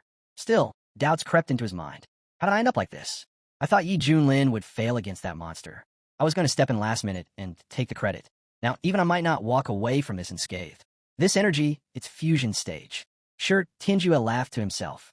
This body, this very same one once stood toe-to-toe with elite cultivators from both the righteous and demonic paths.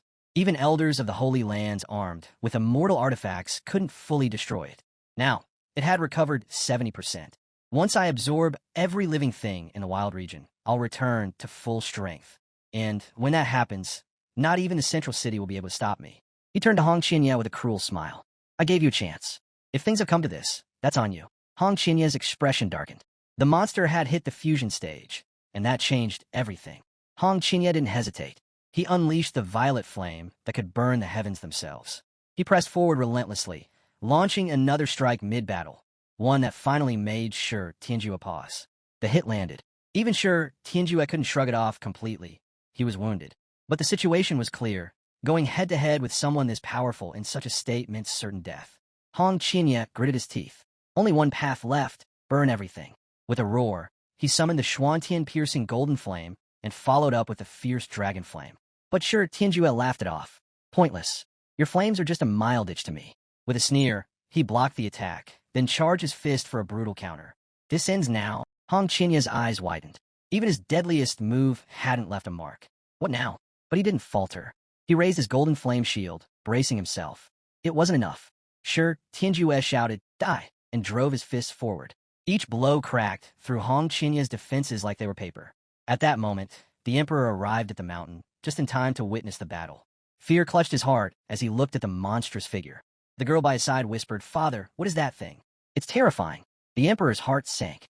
So this is the monster that destroyed Harmony State. Not even an immortal can stand against it. Is our nation finished? Meanwhile, Hong Qinya struggled to stand. Is this really where my path to immortality ends? After all the pain it took to master this technique, should I really beg for help from Yiling now? The thought disgusted him. Admitting he's stronger than me, it's humiliating. He's only at the peak of spirit transformation. It's not even close to fusion stage. What could he possibly do? Sure, Tianjue loomed closer. You cultivators chase eternal life. But you won't share that journey with me? Then you'll die, and your body will carry my will forever. He launched another devastating strike. Hong Qinya's thoughts scattered. Is this it? Is this really the end? Then from somewhere deep inside, an instinct, a flicker of survival, he called out, Master, save me. The words hit Sure Tianjue like a slap. Wait, Master? Don't tell me. You became someone's disciple. Suddenly, Yi Junlin stepped forward, calm and clear. So, my student has finally remembered where his strength came from. Sure, Tianjue stared in disbelief. You? You bowed to this backwater spirit transformation cultivator? What a disgrace to the entire demonic path. Hong Qinya's heart twisted. Yeah, Yi Junlin may have used me, but at the end of the day, he saved me. And now he's standing up to that monster. But what if he's no match? What then? Yi Junlin spoke up, his voice sharp. So, can I take that look on your face as a sign you're underestimating me? Sure, Tianjue laughed coldly. You're like an insect trying to measure the sky. I could drown you with a single breath. Hong Qinya lowered his head. I'm sorry, Master. I know I'm no match for the blood demon. But if there's still anything you can do, please just let me run. Yi Junlin narrowed his eyes. Run? That's not even an option. Yi Junlin stepped forward, steady as stone. Watch closely, Hong Qinya, he said. I'll finish this for my disciples' sake. Sure, Tianjue burst into laughter. You? Kill me, he scoffed.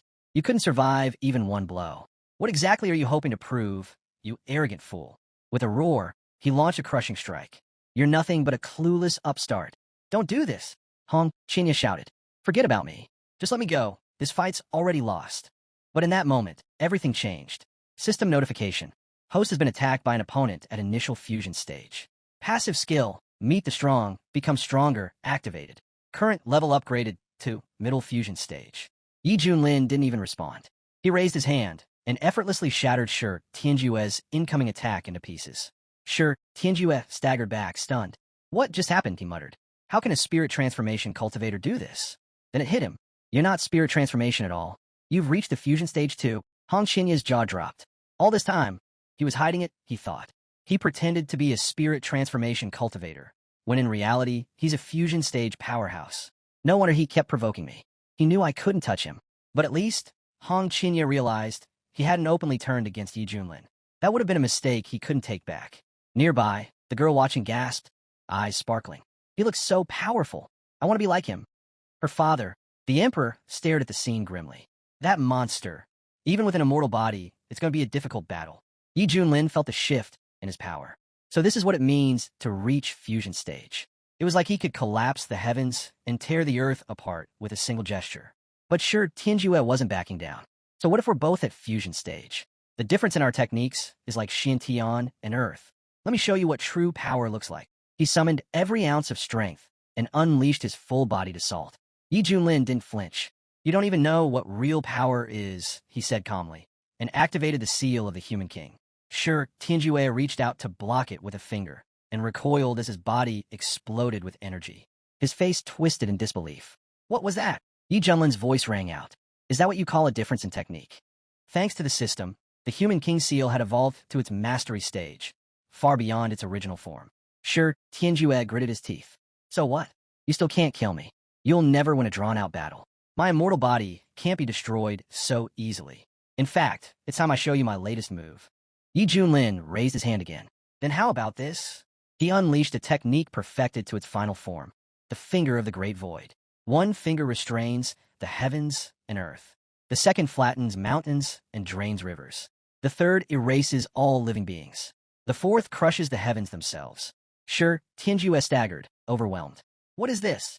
But then he laughed. I take it back. You are worthy of a real fight. No more tricks. No more holding back. Let's settle this with one final blow, he declared, and summoned his ultimate move, Blood Absolute. Blood rushing into the living springs, flooding the battlefield with overwhelming chi energy. Sure, Tianjue unleashed his devastating attack, but Yi Junlin had already made his choice. With a single decisive strike, he obliterated the technique and his enemy. Sure, Tianjue staggered, disbelief written across his face. Who are you? He gasped. Why are monsters like you hiding in a place like this? Has the outside world grown so powerful while I was gone? Hong Qinya stood frozen, stunned. His mentor's strength was beyond comprehension. Even his own 3,000 blazing flames seemed trivial in comparison. No wonder Yi Junlin had always acted so calm. It wasn't arrogance. He just never saw me as a threat. Yi Junlin stepped forward. I am the head of Misty Peak from Xiantian's sect. Sure, Tianjue's eyes narrowed. Impossible. When I first entered the wild region, I checked everything. Even the leader of Xiantian's sect hadn't reached the spirit transformation stage yet. He clenched his jaw. I'll remember your name, he growled, and activated the Bloody Way, his ultimate escape technique. Hong Qinya's face turned grim. This is bad. He's trying to flee. If he escapes now, the consequences could be devastating. But sure, Tianjue wasn't done. Next time, I won't be so careless, he vowed, and prepared to vaporize his body. Yi Junlin's eyes sharpened.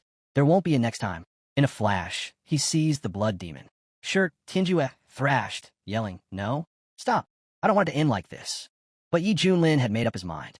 Feeding on human blood is a crime against all life. You shouldn't exist.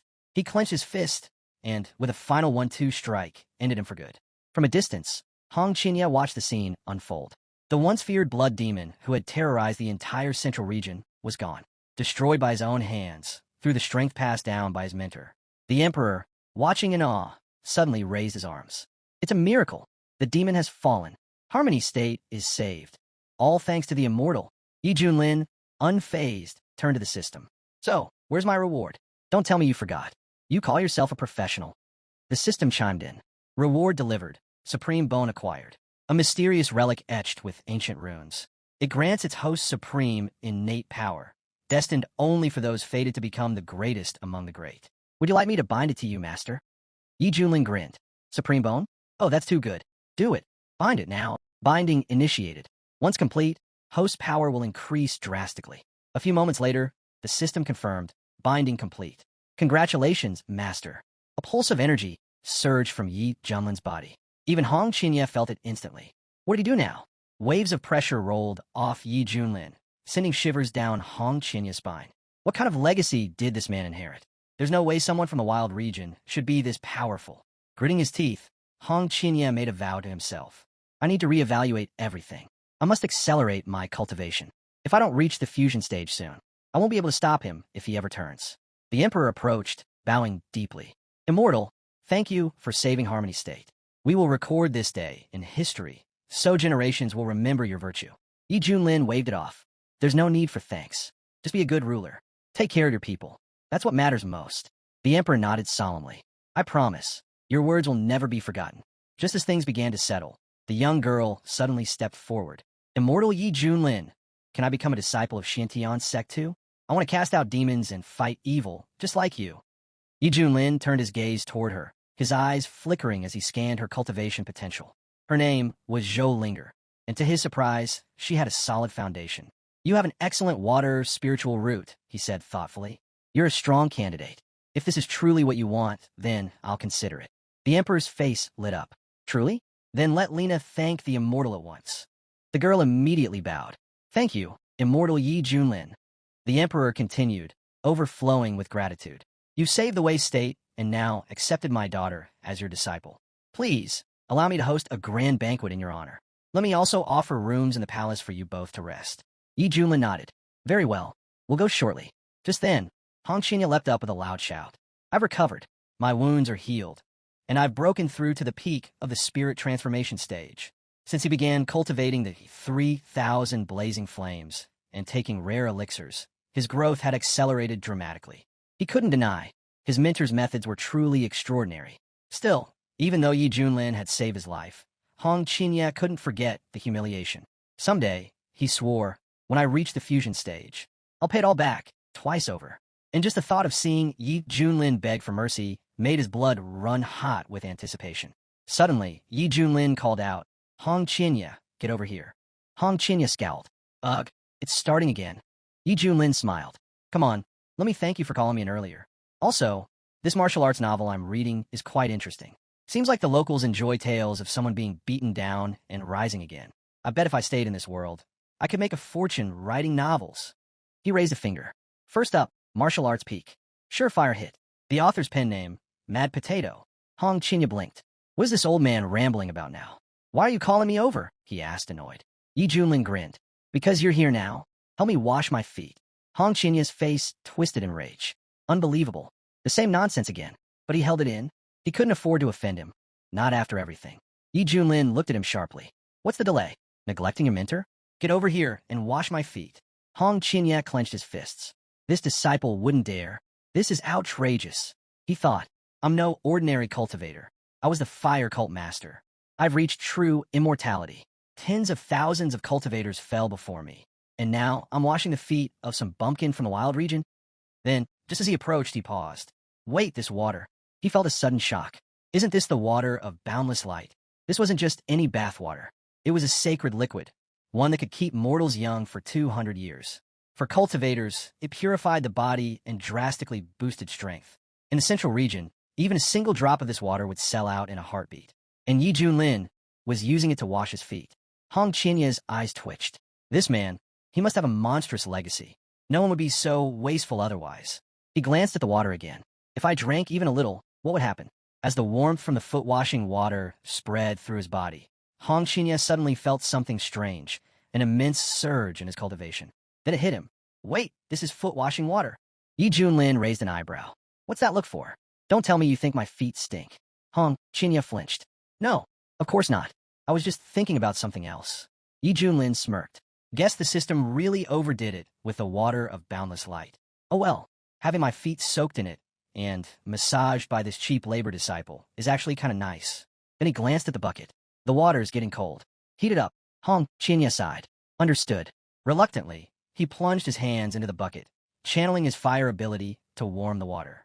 Right at that moment, Zhou Linger walked in. Immortal. But the words stopped in her throat. What she saw completely shocked her. Her mighty, dignified mentor, having his feet washed by his own disciple. Her face turned bright red. What is happening here? Without another word, she spun around and bolted from the room. Yi Junlin looked after her. Hey, why are you running off like that? But before he could get an answer, Hong Qinya interrupted. Master, are you enjoying the foot washing? Yi Junlin nodded, completely serious. Very much. Honestly, if you were a girl, this would be a very different kind of relationship. Hong Qinya's face went dark. This guy is ridiculous. Once I reach the fusion stage, he'll pay for this humiliation tenfold. Just a little longer. Suddenly, Yi Junlin's ring glowed and let out a sharp chime. He looked down. A message from the sect leader? Apparently, the sect head had summoned him urgently. A major strategy meeting had been called, because news had just come in. An ancient secret world was about to appear in the wild region. Yi Junlin's eyes widened. A secret world? Hong Qian nodded. They're rare and full of cultivation treasures. A place like that could completely change a cultivator's fate. Even in a barren place like this, something so extraordinary was about to emerge. It wouldn't be long before news spread and chaos followed. But for Hong Qinya, this was also a huge opportunity. If I get a powerful inheritance there and combine it with my 3,000 blazing flames, I could skyrocket in strength. Then, out of nowhere, the system buzzed to life. New quest available. Enter the secret world of Taiyan and obtain an incredible reward. Yi Junlin frowned. What kind of reward? Can't tell you, the system replied smugly. That would ruin the surprise. With a sigh, Yi Junlin turned to Hong Qinya. Get ready. We're visiting the Emperor one last time. Then we head back to the sect. Got it, Hong Qinya replied immediately. At the palace, Zhou Linger hesitated. Father, maybe I shouldn't go. Maybe I should stay here after all.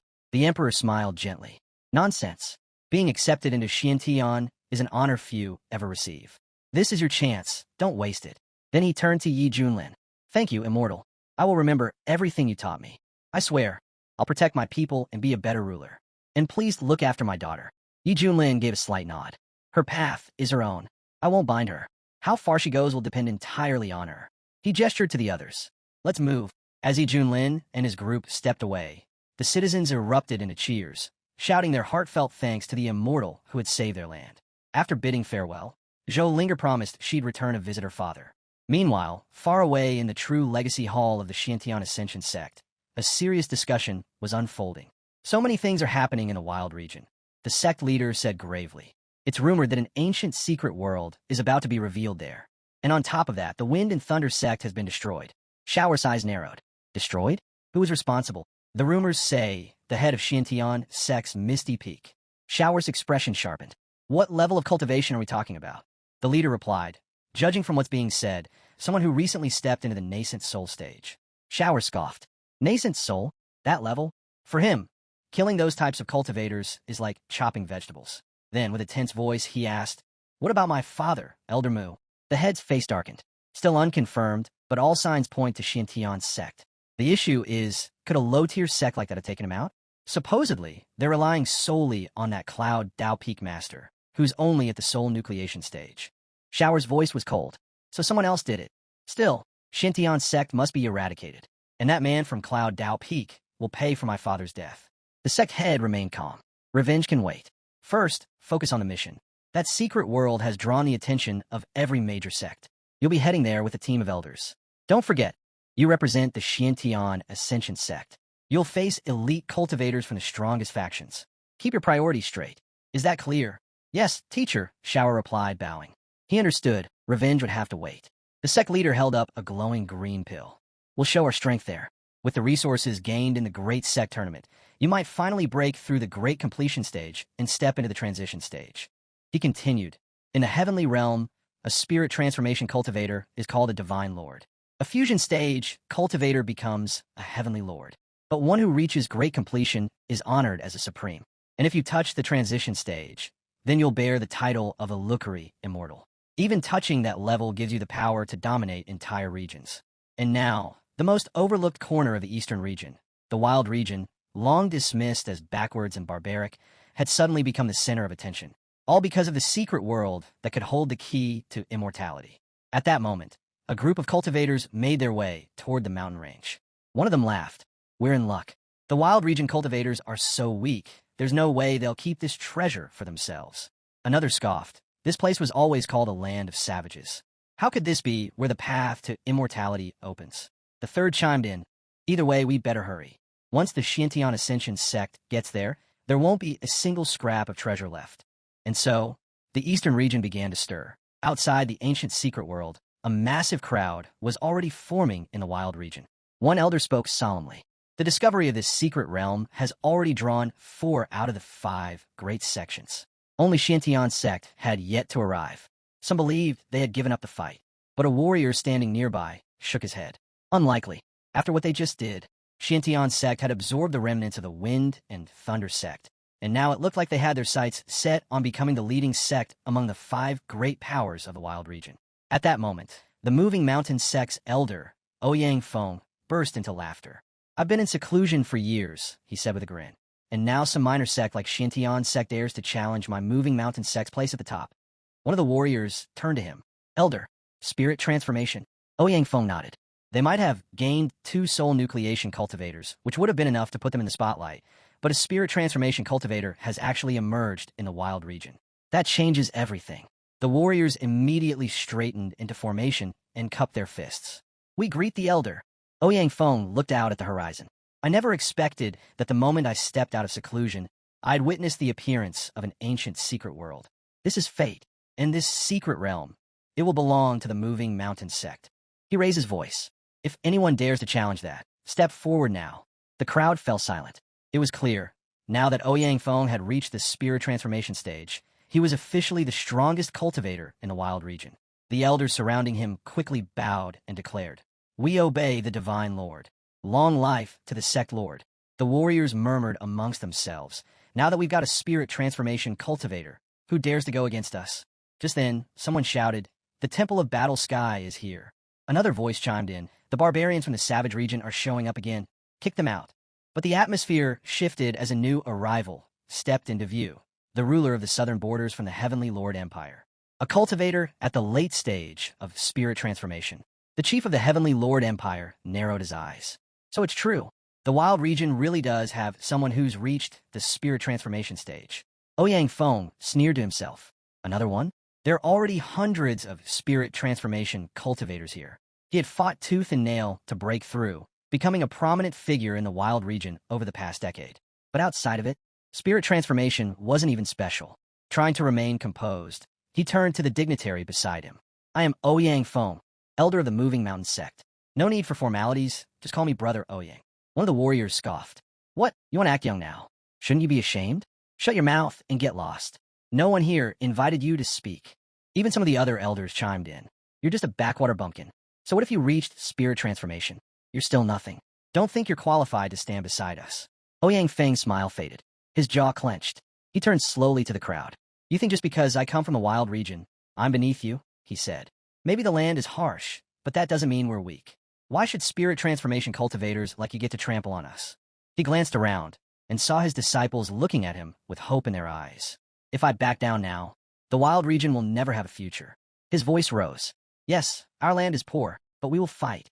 Anyone who disagrees, step forward." The elders bristled with fury. This arrogant old man's looking for death. Enraged, they prepared to strike, but the chief of the Heavenly Lord Empire raised his hand and stopped them. "No," he said coldly. "He's just a wild region cultivator. If we all gang up on him, people will laugh at us." He pointed at Ouyang Feng. "Let him act brave. Let him humiliate himself. One of you go and crush him with just one hand."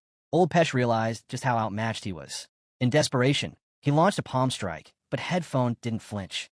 Without backing down, he countered with a roar of power, shouting for Pesh to die right there. The old man's attack was so fierce that even the enemy didn't notice it had been blocked until it was too late. That's when the enemy knew he had severely underestimated him. Ouyang Feng stepped forward, unfazed. "Is that all you've got?" Enraged, the enemy drew his weapon, lashing out with fury. "You ungrateful old fool." Ouyang Feng couldn't parry in time. The blow landed hard, leaving him wounded. Still, he glared at his opponent and spat back. "You said this would be a one-on-one. Now you go back on your word? You're a disgrace to the entire eastern region." He straightened up, blood trailing from his mouth. "But to die with honor, that's a death I'll accept. Just know this. The cultivators of the wilderness region will never be humiliated." The eastern chief nodded. "Then I'll grant you that wish." But before he could strike, a seal flared to life nearby. Everyone froze as a voice echoed through the air. Quite the lively scene today. Gasps rang out. It was the abbot of the Heavenly Temple from the Buddhist province, the Golden Buddha Master himself. And behind him stood none other than young Master Amitabha, heir to the first cultivator clan of the Ice Ocean. Even the chief felt the crushing pressure they brought with them. They had both stepped into the fusion realm. That alone meant one thing. There was no way the savage region could win now. Then came another shock. The Xintian Ascension sect had arrived from the Jade Gorge province. All the top sects of the eastern region were now gathered. Whispers spread like wildfire. "It's him, the holy son of the Xintian Ascension sect. Chen Zhao's." People stared in awe. He He was known for possessing the solar immortal physique, unmatched by anyone in his generation. No doubt, he would become the Eastern region's brightest star for the next 100,000 years, a living legend in the making. The Eastern chief narrowed his eyes. Wait, wasn't he the crown prince of the Wind and Thunder sect? From the wilderness region? The realization stung. That region had brought him nothing but disgrace. Just the thought of it made him sick. One of the elders stepped forward, rage flaring. The Holy Sun isn't someone the lowly ants of the wilderness region have the right to mention. Anyone who does dies. Suddenly, the wilderness region's chief walked up. Calm, composed, he looked at Zhou and said, "You don't need to dirty your hands with these nobodies. Leave them to me." Zhou gave him a cold glance. "Do as you wish." At that moment, the head of the Xintian sect arrived, his gaze sweeping over the scene. Just as I thought, with the secret world appearing, the son of Elder Mu from the Wind and Thunder sect has shown himself. Luckily, they hadn't jumped blindly into the chaos. Zhou turned to their leader and said, "While the others fight over scraps, maybe we should pull back and let the wilderness region disappear for a while." Su Qianxue responded calmly. "That depends on Junior Brother, Yi. He's Xintian sect's last hope." Just then, the head raised his voice, eyes scanning the battlefield. "Where is Junior Brother?" Ye had already made his way into the chaos, and now Shower was there too. Was this a death wish? The moment he spotted Yi Junlin, he called out, "You're from Xintian sect, aren't you? Don't act so rashly." But Yi Junlin didn't hold back. "These arrogant upstarts have run wild for long enough. Without me, the wilderness region's finished. Everyone else, stay back. No one moves." Shaoan narrowed his eyes. "Who's coming? Name yourself." Yi Junlin stepped forward. "I'm Yi Junlin, the one who killed your father." A murmur spread through the crowd. Someone gasped. "Wait, isn't he the Misty Peak Lord from the Heaven sect?" But another chimed in with disbelief. "He's only at the soul gestation stage. Is he trying to get himself killed?" Hearing where Yi Junlin was from made Shower's blood boil. His fury surged out of control. Yi Junlin stared him down. "What's with the rage? Got a personal grudge or something?" Shower snapped. "Did you kill the patriarch of the Wind and Thunder sect?" Yi Junlin shrugged. "That underdog? I remember him rambling about how his son was destined for immortality. So what are you really, his kid?" That hit the nerve. Shower stood speechless, his anger drowning out all thought. But Yi Junlin wasn't done. "Then you're the son of that fool." "Figures." Shower exploded. "I'll kill you." But before he could move, a servant turned to Saint Chunyan Hai. "Allow me to capture this lunatic and deliver him to you." One of the warriors turned to Yi Junlin. "You're just a brat who dared to insult a saint. You'll pay the price." Just as he raised his weapon, Hong Qinya stepped forward. He stood between Yi Junlin and the warrior. The warrior blinked in confusion. Where did this beautiful girl come from? Hong Qinya didn't answer. At that comment, he attacked immediately. Fire erupted in a blazing arc, launching a flaming ripple straight at the warrior. In a flash, the man was engulfed and burned alive. Everyone froze. A stunned elder muttered, "A spirit transformation stage cultivator. Dead just like that?" Headfong's eyes widened. When did such powerful fighters show up in the wilderness region? He took a deep breath. "I used to think I was a pioneer here, but clearly there are new peaks hidden behind these mountains, and skies even higher than I ever imagined." Hong Qinya calmly walked up to his mentor. Ouyang Feng stared in disbelief. "Is that the female disciple of the Misty Peak Lord?" But someone questioned aloud, "Wait a minute. Isn't the Misty Peak Lord only at the soul nascent stage? How does a spirit nascent level disciple make sense?" It was becoming clear that the Xintian sect wasn't just powerful, it was full of monsters. Then, the head turned toward Junior E and asked quietly, "Do you understand what you're facing now?" Cries rang out. "This is the Xintian Ascension sect. Don't let him escape." Zhou echoed the call. "Catch him. As long as he lives, the Xintian sect still has a future." But Yi Junlin stayed calm. He turned to the clan head. "No need to worry. I'm fine. In fact, it's time to introduce our newest apprentice." Zhou Linger stepped forward, her tone respectful. "Greetings, elders." Yi Junlin nodded and continued. "After settling matters in the Harmony Realm, I came across an extraordinary talent. Daughter of Emperor Wei, born with a root water soul of the purest quality. She's a perfect fit for the heavenly fragrance peak." Zhou Linger walked over to Su Qianxue. "It's an honor to meet my mentor." Su Qianxue looked at her in awe. This girl radiated spiritual energy. She was a natural. But Shower wasn't done. He shouted at Yi Junlin, "Don't look down on me. You and your sect. All of you will pay for what happened to my father. I'll make sure you suffer." Yi Junlin glanced at him, unimpressed. "You? Compete with me? You're not even qualified." He gave a simple order to Hong Qinya. "Go. Teach him a lesson, just like I taught you." Without hesitation, Hong Qinya took off after Shower like an unleashed beast. Shower sneered. Coward, hiding behind your disciple. Afraid to face me like a real saint. But Hong Qinya didn't flinch. You don't need my mentor to put you down. Shower changed tactics. With that strength and beauty, why waste yourself in that pathetic sect? Join us. The Xiantian Ascension sect will give you everything. Power, status, favor. Hong Qinya replied coldly. I'm not interested. Shower laughed mockingly. What's wrong, girl? Can't even consider the offer. Hong Qinya shot back. My mentor was right. Your father was a fool. And you? You're twice the idiot. That stung.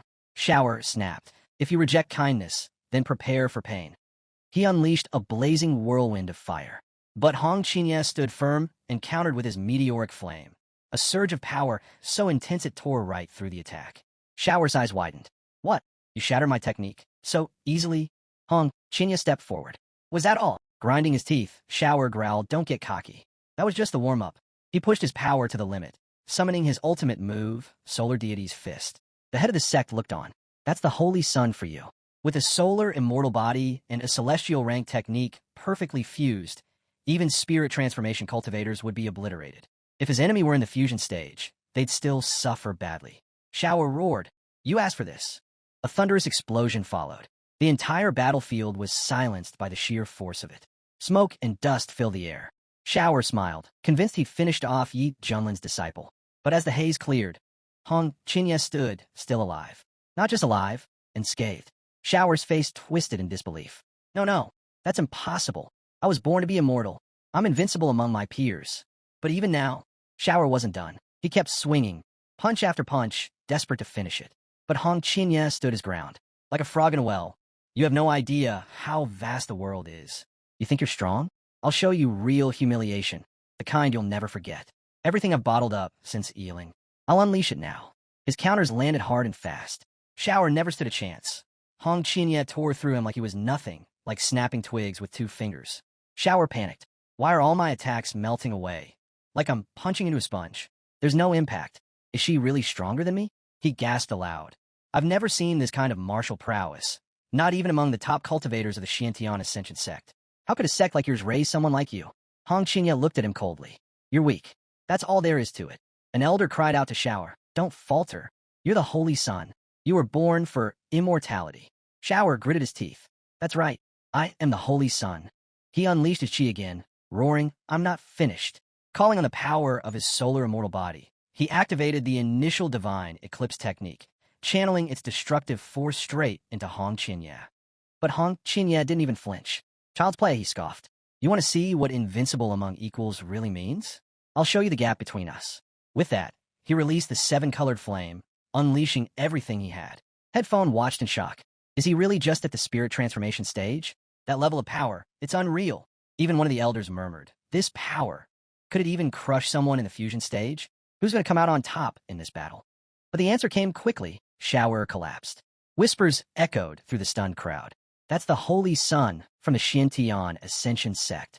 Hong Qinya stepped forward and asked coldly, how can a flicker of a spark ever challenge the brilliance of a full moon? The sect head turned to his brother. That disciple of yours. He's far too powerful. Zhou nodded. Shower may be down, but we still have more elders. We should retreat while we can. But Yi Junlin stepped in calmly. No need to worry. I've already made arrangements. He turned to Hong Qinya and smiled. You've earned yourself an extra meal tonight.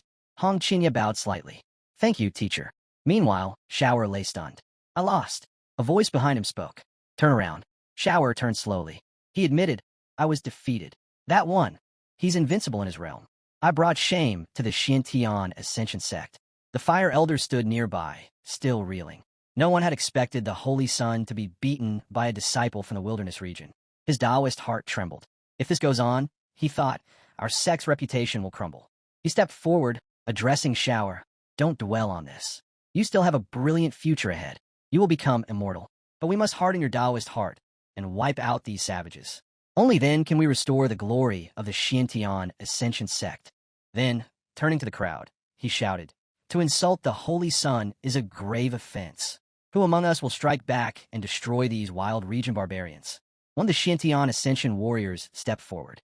The others nodded. As expected, they said, the Xiantian Ascension sect's roots run deep, and they're not done yet. The Xiantian Ascension sect had sent in 9 fusion stage masters. As powerful as Hong Qinya was, she was still only in the spirit transformation stage. Against fusion cultivators, she was outmatched. A nearby monk sighed. Such a waste, talent like hers, lost in a fight like this. What a shame. Just then, Hong Qinya sensed an incoming threat. Should I take this one? Yi Junlin raised a hand. No need. Let them come. I'll handle this myself. The crowd stirred. That's the head of Misty Peak. Yi Junlin himself.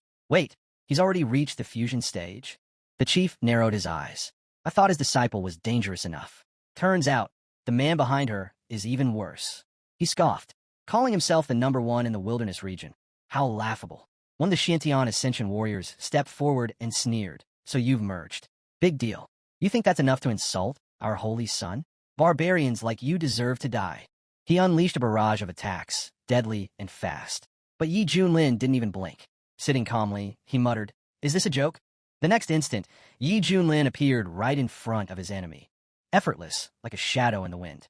Before the warrior could react, Yi Junlin struck with a crushing foot to the chest, sending him flying. Yi Junlin looked down. That's it. Even he was surprised. Since fusing with the Supreme Bone, his body's natural strength had become monstrous. He didn't need spirit energy, just raw physical power could overwhelm anyone at the same level. The elder barked in order. All of you attack him. Don't hold back. The warriors surrounded him on all sides. But Yi Junlin didn't move. He activated the seal of the Human Lord, an ancient divine ability. The moment it released, the warriors couldn't even touch him. They fell one by one, unable to get past his aura. Not a single strike landed. Wounded and stunned, one gasped. What kind of divine technique is that? He's too powerful. Use artifacts. Now, one warrior drew the Jade Serenity Immortal Sword, and all of them attacked at once, their weapons glowing, energy shaking the battlefield. Still, Yi Junlin didn't budge. He stood still, waiting for the storm to hit. Watching this, the monk muttered solemnly, "This is a fearsome, coordinated assault. May the Buddha have mercy on this man if it actually hits him." But another warrior sneered. That bald monk preaches compassion, yet works in shadows darker than anyone here. Even so, both he and the monk agreed. People like Yi Junlin, with secrets like Eeling's, needed to be erased. From the sidelines, the clan head cried out, "Ye is in danger." Other man added quickly, "I told him to run. Why didn't he listen?" But Hong Qinya shook her head. "You don't get it." And Hong Qinya, she understood now. Everything he'd seen back in the Harmony State, all the strange signs, it made sense. Yi Junlin had been hiding something far greater. Yi Junlin laughed. "So that's how it is? Fine. Then let me show you something." He activated one of the divine techniques of the Supreme Bone. Blinding radiance erupted. People cried out, shielding their eyes. "What is this? What kind of energy is that?" But Yi Junlin wasn't finished. He followed it with divine, punishing radiance, and the entire battlefield was engulfed in light. The warriors didn't even have a chance to respond. They were overwhelmed, burned, shattered, and thrown back like leaves in a storm. Not one of them could understand what they were even facing. Battered and broken, they turned to the Fire Elder for help. "Save them," a voice cried out. The Fire Elder gritted his teeth. He hadn't expected Yi Junlin to be this much of a problem. With the Holy Sun already seriously injured, and now the Elders getting overwhelmed, how could he possibly return to the sect and explain this disaster? He couldn't wait anymore. He launched his own attack straight from the ship. Gasps rose from the crowd. It's the Buddha Tower, his strongest weapon, a 3-star spiritual artifact. Finally, hope. People thought they were saved. The Elder hurled the Buddha Tower down with full force. "It ends here," he roared. But Yi Junlin was smiling. This was the moment he had been waiting for. Suddenly, the system activated. Collision detected. Peak fusion stage cultivator. Passive skill activated. Strength increases in the face of stronger enemies. Full fusion stage power acquired. The Elder advanced, firing off waves of power, but nothing landed. Every attack was effortlessly repelled. Eyes wide, the Elder gasped. Was he hiding this power all along? Yi Junlin said nothing.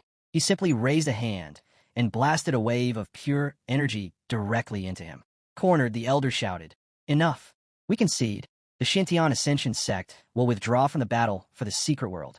But Yi Junlin's eyes turned cold. "You showed up on your own terms. And now you want to leave on your own terms?" "No. If that's how it is, then you die here." The Elder shouted, "You've gone too far. Aren't you afraid of what the Shintian Ascension sect will do to you?"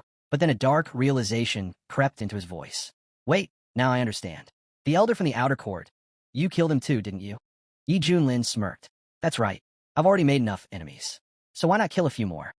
Before the Elder could say another word, he was engulfed in flames. Yi Junlin didn't even give him a moment to beg. He was incinerated on the spot. The battlefield went silent. He killed the Fire Elder in one move.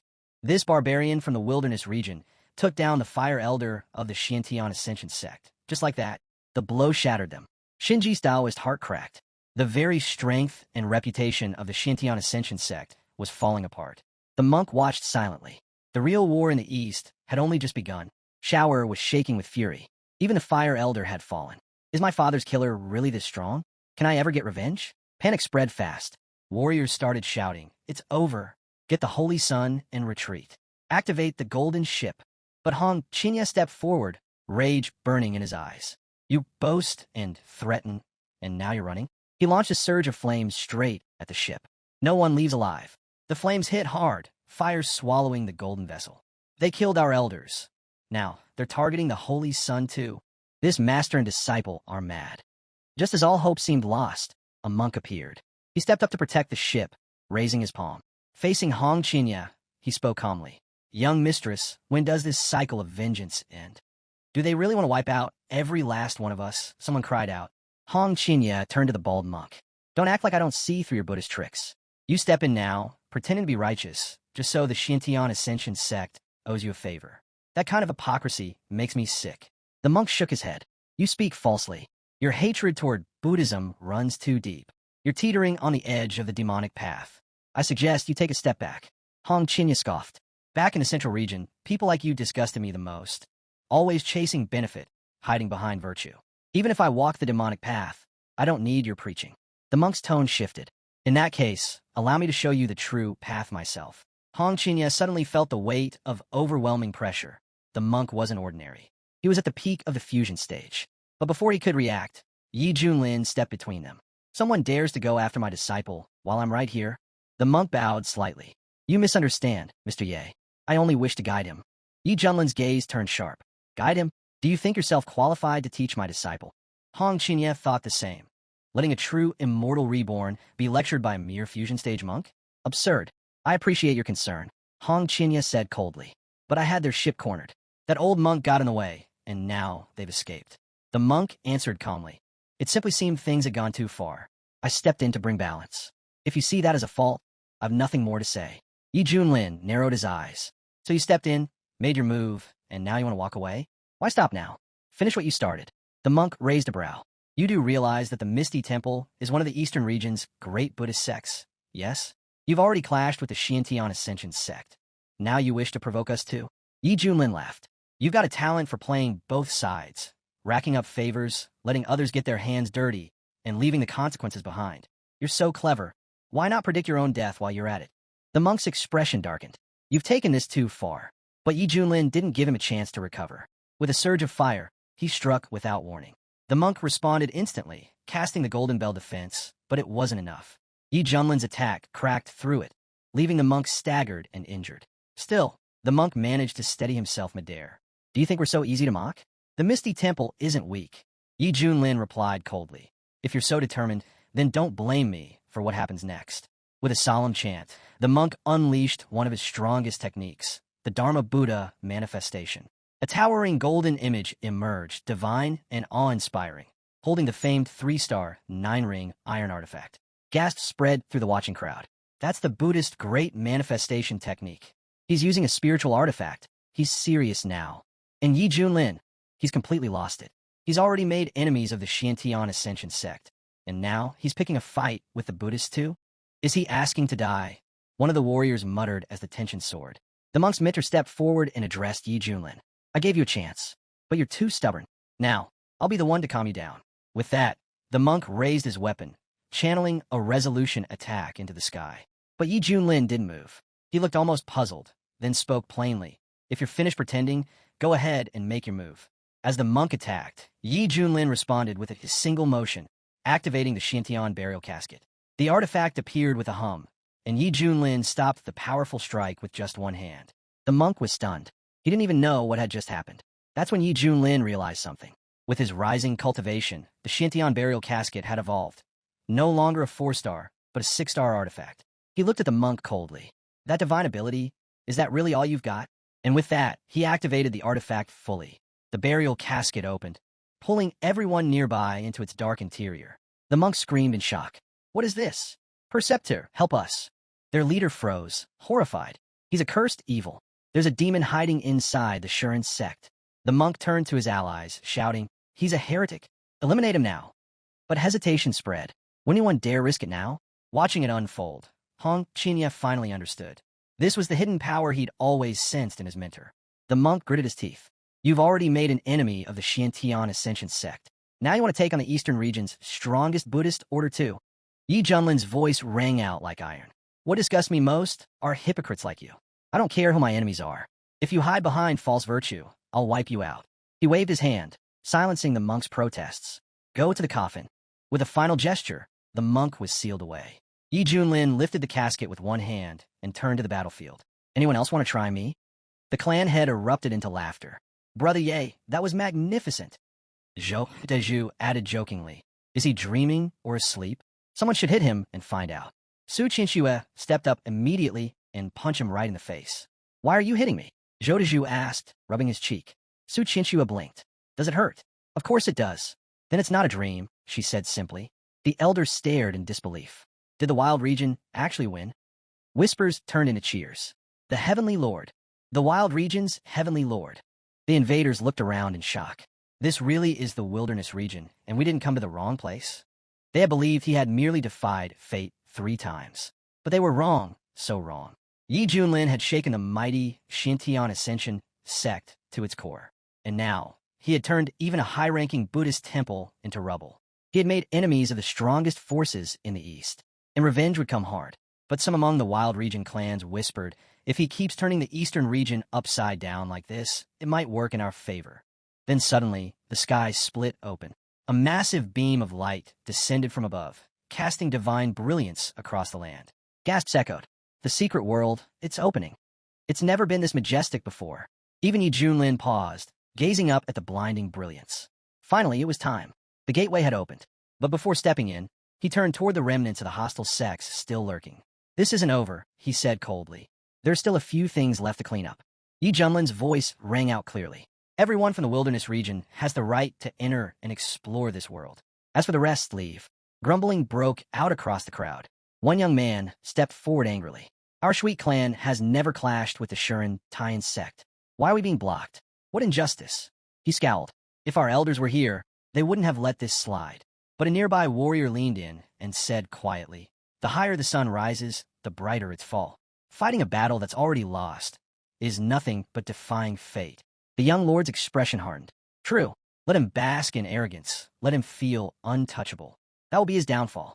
He turned and waved his hand. There's nothing more for us here. We're leaving. Whispers followed in their wake. Even the Shui clan is backing down. No one dares oppose Ealing now. Other warriors reluctantly retreated. We came all this way and walk away with nothing. But the young noble only smiled. Let them have their moment. This isn't over. We'll be watching. Meanwhile, Yi Junlin turned to his disciple. Time to go. Together, they stepped into the radiant entrance of Luotian's secret world. The moment they entered, Yi Junlin's eyes widened. I didn't expect the atmosphere inside to be this incredible. Just then, the system activated. A suitable location for activation has been found. Do you wish to receive your reward? Yi Junlin responded instantly. Accept. A projection formed before him. An echo of the golden Buddha form from earlier. Yi Junlin studied it. Not bad. That monk's divine form was more trouble than I thought. If I hadn't used the Xiantian burial coffin, it might have turned into a real fight. He turned to his men. Scatter. Search for rare herbs. Don't wander too far. Stay within each other's sight. Yi Junlin didn't care about the resources. He only wanted to complete his task. But with the team so fired up, he figured it was worth exploring a bit more. Suddenly, chaos erupted in the distance. A few scouts were ambushed by a monstrous beast. The warriors shouted, "Be careful. These creatures are dangerous." The head's expression turned grim. We're surrounded. Even the wildlife here is golden core level. Stay alert. Hong Qinya smirked. You want resources? Show some strength. No one hands them out. But it was more than just difficult. Things turned chaotic fast. Birds scattered overhead. And from the treetops, a horde of demonic monkeys descended like a storm. Ready yourselves, the head barked. The warriors drew their weapons and rushed into battle. These monkeys weren't just savage. They were sinister, vicious creatures that attacked with terrifying coordination, aiming to tear humans apart and feast on their flesh. Then came a scream. A girl was grabbed midair by one of the monsters. No, please. Help me. Several warriors dashed toward her, blades swinging. But their attacks bounced off. The monkey's fur was like steel. Nothing that had even scratched it. The girl kept screaming, struggling beneath the beast. "Stop, please. Someone help me." And just then, Hong Qinya appeared. Hong Qinya saw what was happening and calmly walked forward. With a wave of his hand, he unleashed a fire attack that completely incinerated the monkey in one strike. Turning to the girl, he asked, "You okay?" She nodded quickly, still shaken. "Thank you, Sister Hong Qinya." Just then, the head approached. "Brother Hong Qinya, things feel much more stable with you here. I'll leave the younger ones in your care. Be cautious. These white monkeys have soul-originating power. They're quick, and there are too many of them." Hong Qinya glanced at him. "If you're still worried about me showing up, better start worrying about yourself instead." But even before the words finished leaving his mouth, another wave of monkeys launched a full-on assault, swarming him from all directions. Hong Qinya had already sensed it coming. "You're all doomed," he muttered, and with a snap, fire surged from his palms, consuming the swarm in a blaze. The warriors around him watched in awe. Big Sister Hong Qinya is incredible. Totally. He's mastered Teacher Ye's style to perfection. But Hong Qinya waved them off, annoyed. "Enough with the chatter. Shut up already." He looked around. Now where the hell did that lazy bastard Yi Junlin run off to? Probably relaxing again somewhere. Meanwhile, deep in the forest, Yi Junlin was indeed alone. He looked around and asked, "System, are you sure this energy anomaly is in this direction?" The system responded instantly. "Confirmed. The special energy anomaly is ahead. This task offers rewards far superior to normal activations." Deeper within the Luotian secret world, atop the great tree of peace, an ancient council was gathering. One of the old natives gazed up. "The fruit of the great tree, it's finally ripe. But now this world's been invaded by humans." A towering figure, head of the stone bloodline, growled, "We should act at once." The giant clan's chief spoke next, calm but imposing. "No. First priority is sharing the fruit. Once we fully consume it, we'll inherit the power of the great tree itself. Then, crushing the invaders will be easy." But the winged clan leader frowned. "Too late. That white mousy already stole it." The dragon clan chief added, "It ripened too fast.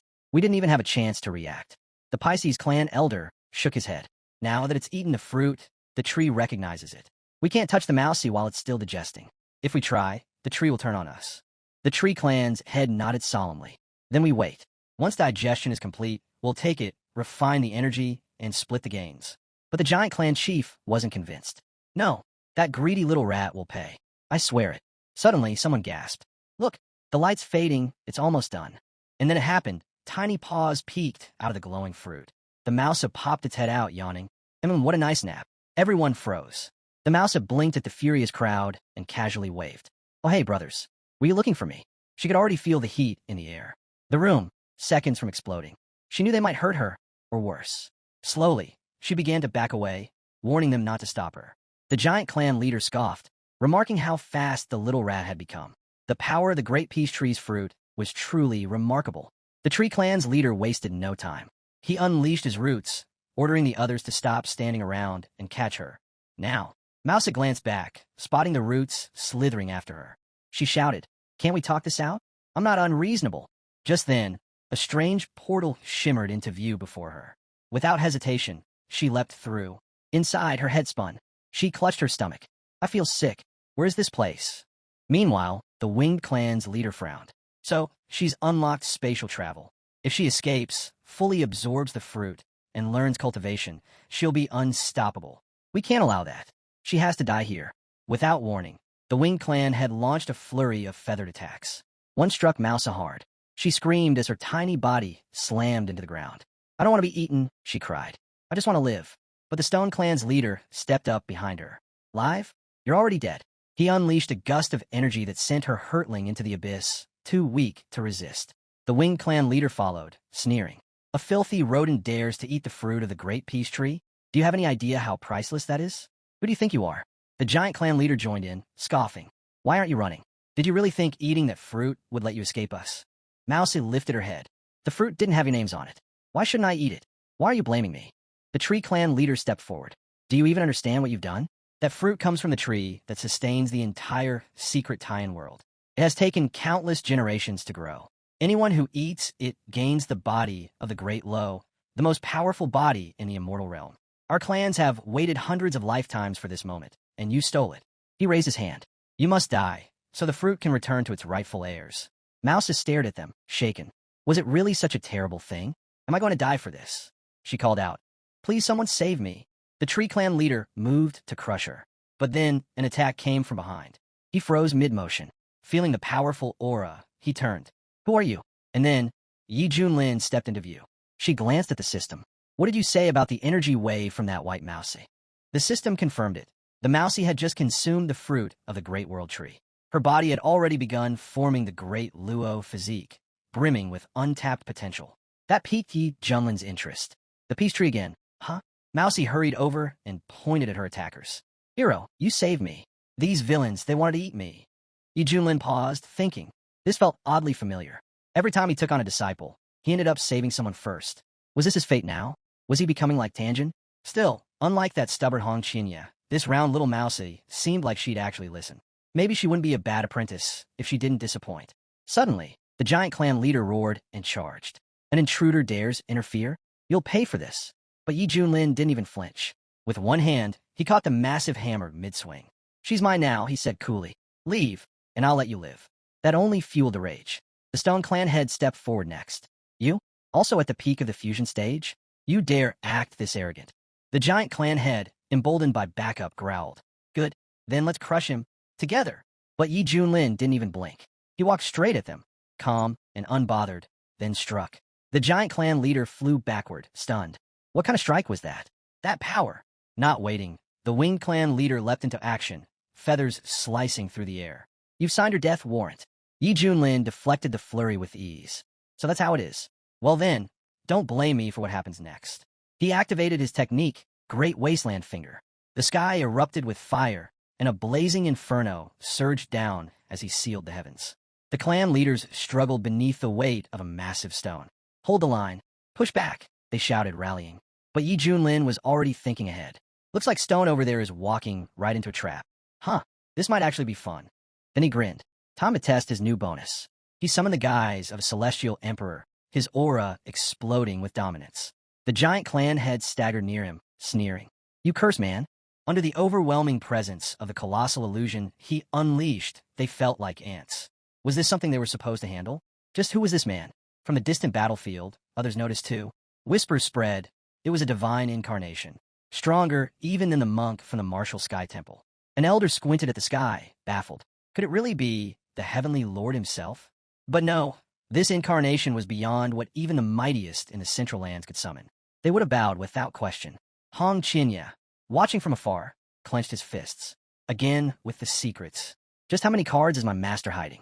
Above them, Yi Junlin's spiritual form roared. The heavenly emperor has arrived. Who among you dares resist? Without hesitation, Yi Junlin gave the command. Kill them. No mercy. The tribes weren't the type to back down. They surged forward to fight. The Stone Clan leader led the charge. Yi Junlin smirked. Stone, huh? The toughest of the bunch. He unleashed the Xuantian slashing fist. Fire erupted around the Stone Clan head. There was no room to dodge. In an instant, the leader was vaporized. Gone. The Tree Clan's leader trembled. That power, it's terrifying. The Giant Clan's leader saw where this was going. He stepped forward, raising a hand. Celestial Lord, we acted out of line. There's no need for more destruction. Let's stop this, here and now. But Yi Junlin wasn't listening. His fiery hand came crashing down. The villagers could hardly believe it. You curse, man. How can you be this cruel? This ruthless? We'll never forgive you. Yi Junlin looked back at them, cold.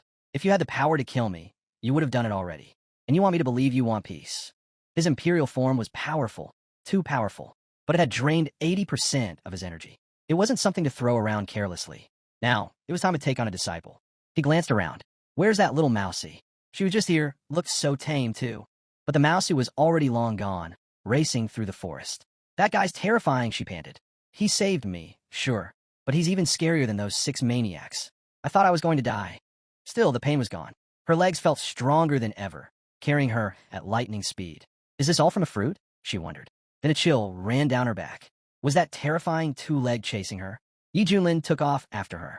System, is she ahead of me? She is, the system replied. Put in a bit of effort. You'll catch her easily. Yi Junlin narrowed his eyes. So, she's a fast one. Guess the Great World Tree really does work wonders. He pushed forward. If not for the system's help, I'd never catch up. He's never going to stop chasing me, is he? The mouse had thought, glancing back nervously. That's when she remembered. She had a horse. But even with that, how was he catching up so fast? How did he even find her in this endless forest? Before she could think further, Yi Junlin appeared right in front of her, blocking the path. She skidded to a halt, stunned. H, how did you? Yi Junlin gently rested a hand on her head. Didn't you say you didn't want to die? You promised to be my servant. So why run? The mouses stammered. It's just your aura. It's too scary. I thought you were going to eat me too. Yi Junlin tilted his head, curious. I've tried beef. Had horse meat too. But rat? Never. Maybe I should find out what it tastes like. The mouse panicked. No. Rat meat's awful. Sour, chewy. It'll upset your stomach. Yi Junlin chuckled, eyes gleaming. Now I'm even more intrigued. He scooped her up casually. You've got the strongest immortal body, one form from the great world tree. And yet, you're terrified at the sight of a little scuffle. Maybe I should just keep you as a pet. 2 hours later, deep in the forest, they had stopped to make camp, while the mouse napped. The smell of cooking stirred her awake. She sniffed the air. That smells amazing. Wait, I'm still alive. Then she spotted the massive cauldron and froze. Is he planning to cook me? Yi Junlin looked over. Come here. Don't make me chase you again. The mousie crept forward, staring at the fire. Her legs trembled. Yi Junlin handed her a piece of meat. Coward. She took a cautious bite, and her eyes lit up. This is incredible. What kind of meat is this? Yi Junlin replied calmly. Hare meat. The mouse froze. Bee bunnies. Why would you eat something so adorable? Yi Junlin shrugged. They're listening to you now. She blinked. Well, I don't taste like a bunny, so it's fine to eat bunnies instead. Then she looked up. Can I have another bite? Yi Junlin smirked. You can, but on one condition. I'm not just your master anymore. I'll be your mentor too. She stared at him wide-eyed. Why your disciple? I get to be your disciple? Isn't that dangerous? You sure do talk a lot, he replied. As my apprentice, you'll eat well, and if there's danger, I'll protect you. The mouse nodded eagerly. Then I'll be your apprentice. I love food, and I love generous patrons. Yi Junlin crossed his arms. Well, hurry up and greet your mentor. The mouse stepped forward and bowed. By the name of Xiao's, your disciple greets you, master. Just then, the system chimed in. Congratulations. You've successfully taken on a disciple. Reward. Divine technique. Great 5 wheels of rebirth. Yi Junlin felt the surge of power. A technique capable of tearing through everything, unleashing devastation across entire regions. He grinned. Another powerful skill. Not bad at all. Then he glanced upward.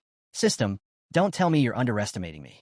I'd never hurt defenseless animals, noble nature, and all that. The mousie tilted her head.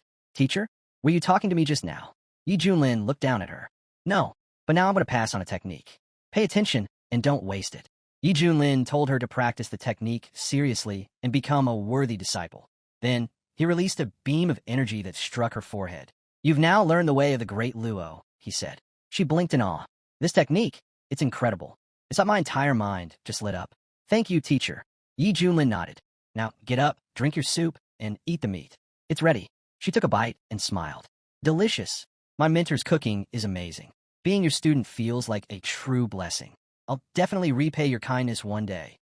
But suddenly, the sky above them began to break apart. What's happening? Yi Junlin looked up. Why is the sky in the secret world falling apart? The system quickly responded. The ancient Luo world tree is at the end of its life cycle. It can no longer support this realm. I recommend evacuating immediately. Yi Junlin's face turned serious. The secret world is collapsing. We have to get out now. Then he noticed tears streaming down her face. Why are you crying? I don't know, she said quietly, but I feel so sad. Yi Junlin looked at her. It's probably because your body is now linked to the Luo tree. But right now, that's not what matters. We need to find a sect leader and escape. With a wave of his hand, he opened a portal. The sect leader began calling out. Everyone, get out of the secret world immediately. Be careful and watch each other. One of the elders added, I didn't expect something like this to happen here. The sect leader scanned the area. Where's Junior Brother Yi? Should we wait for him? Just then, Yi Junlin stepped out of the portal. The situation's urgent, he said. We need to leave now. Good, the sect leader nodded. You're here. Now only your disciple is missing. Zhou pointed. Wait, who's that you're holding? Yi Junlin looked at the rat in his arms. My new disciple. The sect leader blinked. You're what? But what about your old disciple? Sure, he was difficult, but his talent was legendary, and his appearance was, well, impressive. He looked down again. This one's just a giant rat. No cultivation at all. Yi Junlin shrugged as he walked away. Don't worry. I'm sure he'll show up. We'll meet him outside. Once they exited the crumbling realm, the elders cheered. We made it out. That place was full of danger, but thanks to Yi Junlin, We secured a ton of rare resources. Hong Qinya walked up to his teacher. I've returned too. Yi Junlin studied him thoughtfully. This might be my next disciple. From now on, we'll live in peace and harmony. Hong Qinya raised an eyebrow. Understand, master. Meanwhile, Mousy had landed elsewhere, looking around in confusion. Where am I? She peered into a glowing red portal, and tears welled up in her eyes. I miss home. Am I going to disappear now? But what came next was far worse. Out of the portal, strange creatures began pouring into the real world. One of them stepped forward and asked coldly, "So this is the world outside?" One of the monsters stepped forward, eyes scanning the land. "So this is the outer world? Why is the spiritual energy here so weak?" Snake slithered beside him, narrowing her eyes. Are these two-legged beings the same ones mentioned in the ancient records? Their cultivation, it's pitiful. Rhino rumbled, doesn't matter. We're in new territory now. We adapt, we conquer. Let's claim the land and divide it. The winged clan head snorted. No, first, we enslave them. Then we split the land. But just then, the expression on the clan head's face darkened. Wait, this is bad. These creatures, they're ancient relics. Survivors from the depths of the secret world. Their strength is unlike anything we've ever encountered. He gestured toward the horizon. Look, hundreds at the spirit transformation stage. Dozens already at fusion. This is a real threat. One warrior gaped. Ancient relics? The leader nodded grimly. The cultivation world is vast, filled with races and beings from every realm. The stone tablet in the secret world explained it. These beings come from distant corners of existence. They've endured for eons. And if they unite, they could rival the 5 strongest sects in the eastern region. Zhou swallowed hard. Can't we reason with them? The leader shook his head. Impossible. We destroyed their home. They won't negotiate. They'll come for revenge and claim our wilderness region as their own. A warrior whispered. Are we doomed, then? What can we even do? Elder stepped forward, his voice steady. Do not fear. We have Yi Junlin. The warriors lit up with hope. Yes, with Yi Junlin here, we can win. Hong Qinya watched silently. Judging by the confidence in their eyes, his mentor must be even stronger than they imagined. Suddenly, the system's voice rang out. New quest activated. Gain the trust of the 10,000 native beings from the secret world and recruit them into the Shanshan sect. Yi Junlin stared blankly. Are you serious? Fighting this horde isn't enough, and now you want me to persuade them? What next? Convince them with a song and dance. The system simply responded, You may proceed however you see fit. Before he could answer, a towering chief approached. Are you Yi Junlin, the strongest warrior among them? Yi Junlin met his gaze calmly. That's right. That's me. He looked ahead and saw an overwhelming tide of monsters, all closing in. Strange forms, fierce auras, every one of them ready to fight. The monsters hissed among themselves. What's there to fear? He's just one man. Even at peak fusion, he can't handle all of us. And with that, they launched their assault together. Yi Junlin raised his defenses, standing firm. Fighting, I know. Running, not really my thing. This won't be easy. Behind him, the mouse who watched everything unfold, heart pounding. He's been kind to me, taught me, fed me, protected me. I can't let him face this alone. Hong Qinya turned to her. What are you doing? Without hesitation, she sprinted forward, shouting, Teacher, I'm coming. No more hesitation. No more fear. She placed herself between Yi Junlin and the oncoming storm. And then something changed. A surge of energy awakened within her. Her eyes lit up. Power surged through her veins. The transformation didn't go unnoticed. The sect leader watched in awe. Junior brother Ye's disciple. She's not as simple as she looks. That aura, it's commanding reverence. The monsters stood frozen, shocked. That's the aura of the ancient Luo tree, one whispered. It hit them all at once. The Luo tree hadn't abandoned them after all. In unison, they dropped to their knees before her. Great Luo, please guide your people once more. Hong Qinya watched silently, realization dawning. Just as I thought. Every step he takes, every decision, it's all calculated. His true self runs deeper than anyone realizes. Yi Junlin understood instantly. So that's it. The Luo tree bore a single fruit, a vessel for rebirth. And when she consumed it, the ancient body of Luo awakened within her. The trees will still lives, and now it's trying to take control. He stepped forward, his voice calm but firm. Are you all right? Answer me. She stood still, unresponsive. Yi Junlin rushed to her side. Wake up. Inside her subconscious, Mousy heard the voice of her teacher echoing through the void. Slowly, she turned toward it. Her eyes opened, and she looked at him. Thank you for waking me. Yi Junlin studied her. You sure you're all right? Around them, murmurs broke out among the monsters. Outrage and confusion mixed in their voices. The great Luo tree became his disciple, one gasped. How? How could a two-legged mortal become the teacher of the great Luo? Yi Junlin leaned in and whispered to her, do exactly as I say. She gave a small nod. Then, stepping forward, she addressed the crowd. The destruction of the secret world. It was the will of Xiantian. But do not despair. You are all my children, and I will never abandon you. Yi Junlin turned toward the massive tree behind them. The heavens have shown mercy.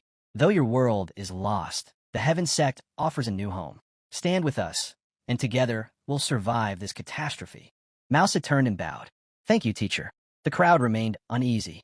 One of the monsters stepped forward, confused. Wait, does this mean the great Luo wants us to submit to humans? She looked up, eyes gleaming with power. Do you doubt my words? The monster stepped back, trembling. And no, I wouldn't dare. She turned again. Then follow me, and my teacher, to the Heaven Sect. At that moment, the system's voice echoed in Yi Junlin's mind. Congratulations. Quest complete. Reward, Heavenly Sundial. Yi Junlin blinked at the item. A sundial? That's the reward. He sighed. Sure, I've got a golden hand that makes me stronger without training. So this? Kinda useless to me. He glanced over at Hong Qinya. But, for him, this might be perfect. He's got the drive, the hunger to learn. All he needs is guidance. Hong Qinya noticed Yi Junlin staring at him. Why is he looking at me like that? Is he mad I didn't help with the bee situation? The sect leader approached wide-eyed. Am I dreaming, or did those powerful beings just join the Heaven Sect? Zhou Dezhu stepped forward. From today on, we'll rise. Heaven Sect will stand among the 10 most powerful sects in the eastern region. Elder Ouyang Feng chimed in. Is that really possible? He looked around, still stunned. Well, I'm just glad the wild region has been saved. No one seemed to care about the mountain-shifting sect anymore. When she confessed to the teacher's face that it was her doing, everyone actually listened. Yi Junlin smiled and said that was impressive. It made him happy. But curiosity got the better of him. He asked her how she felt about the will of the great lit tree. She shook her head, saying ever since she woke up, she hadn't sensed a thing. Yi Junlin nodded and said they should gather everyone and return to the Shuren Tian sect. Meanwhile, enemies of the Heaven Sect arrived at the Xiantian Ascension sect. The servants were shocked to see the saint. He looked completely drained. One asked, what happened to you? You were full of life when you left for the wild region. Shower could barely stand, let alone speak. The elders rushed out, concerned. Saint, what's going on? One demanded. I need to see the teacher, Shower said faintly. The elder hesitated. But the great teacher is in seclusion. What happened to the others who went with you? They're all gone, Shower said. The elder froze. What? Who did this? Tell me. I'll report it to the sect. Shower didn't want to answer. But finally, he said it. It was the Heaven Sect and the head of Ealing Peak. Outside the temple, news spread fast. People couldn't believe it. How could this happen? The elders dead? And even a saint almost didn't make it. There were whispers of breaking news sweeping across the eastern region. A shocked voice echoed. Wait, what? A saint from the Xiantian Ascension sect was beaten by a girl. Same cultivation level. They said 9 of the Xiantian Ascension sect's top elders had been killed. The one behind it all? The head of the Shuren Tian Ealing sect. Over at an inn, a traveler from another sect overheard and muttered, the world is changing. Barbarians from the wild region just took down Xiantian Ascension's strongest. Another responded, sure, they're strong. But if they really face the Xiantian Ascension sect, the outcome's already decided. Even a girl with them added, don't forget, Xiantian Ascension sect has been the top power since ancient times. They've produced immortals. Barbarians can't touch that level. Far off in the eastern capital, at the Buddha temple, a senior monk spoke gravely. The Xiantian Ascension sect has officially declared war on the Shuren Tian sect. The Buddha temple must now seek justice. The younger monk bowed. Understood. I'll make sure everyone hears. Back in the wild region, after the secret realm collapsed, a massive surge of spiritual energy burst out. A new age was beginning for that barren land. Countless beings rushed to absorb the energy and grow stronger. After clashing with 10,000 opponents, the Shuren Tian sect's strength had skyrocketed. But now that war had been declared, things were about to get messy. At the Martial Square in Shuren Warrior sect territory, the Shuren warrior stood before his disciples. The Xiantian Ascension sect is on the move, he announced. They've even roped in the Buddha temple, accusing us of terrible crimes. Someone whispered, it's strange though, no one's seen their leader or senior advisors for days. They said the leaders were all deep in meditation. Even Yi Junlin, already powerful, chose to continue cultivating. It was truly a blessing for the Shuren Tian sect. High up on Void Peak, Yi Junlin was stretched out under the sun, not thinking about responsibilities, just enjoying a rare moment of peace. Suddenly, she appeared beside him and said, Teacher, I did it. She had made something incredible, an unbelievably delicious drink infused with lightning energy. Yi Junlin raised an eyebrow, surprised. Then hurry up, bring it here. She was already holding out, the tube sealed and ready. He took a sip, and the taste was perfect. Exactly what he'd imagined. Not bad, Yi Junlin said with a nod. Make me 50 more. You can keep one for yourself. She was stunned. Thank you, teacher. Yi Junlin thought to himself. These drink recipes he got from daily missions were leagues better than anything he'd had before. Even the Ice King would approve of this masterpiece. Hong Qinya walked in, shaking his head. My teacher is seriously out here making money off weird drinks. Yi Junlin turned and asked, what about my fried calamari? Why isn't it ready? Look at her. She's doing her best. You're slacking harder than a rat. Hong Qinya quickly replied. Almost done, teacher. I'll bring it over now. He brought in the food. Please enjoy, Minter. Let me know if anything's missing. It's fine, Yi Junlin said. Keep it coming. Then out of nowhere, Hong Qinya asked, can I train in the Sundial realm? I'm desperate to grow stronger. Yi Junlin looked at him. Impatient again. I just want our sect to be safe. If I'm stronger, I can protect it better, Hong Qinya explained. Yi Junlin assured him. You don't need to worry. The sect is already safe. Just stay by my side and back me up. But Hong Qinya couldn't shake the thought that his teacher was holding him back out of fear, that he'd surpass him one day. Just then, she turned to Yi Junlin and said, if Big Brother wants this so badly, let him go. I'll handle his responsibilities. Yi Junlin stood up slowly. If my little sister insists this much, fine. He can go. Thank her properly. Hong Qinya dropped to his knees. Thank you, teacher, and thank you too, sister.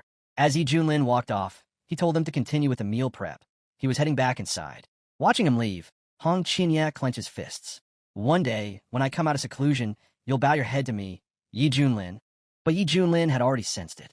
He could see Hong Qinya's impatience flaring up. He thought he could flip the game, but Yi Junlin only sighed. What a waste.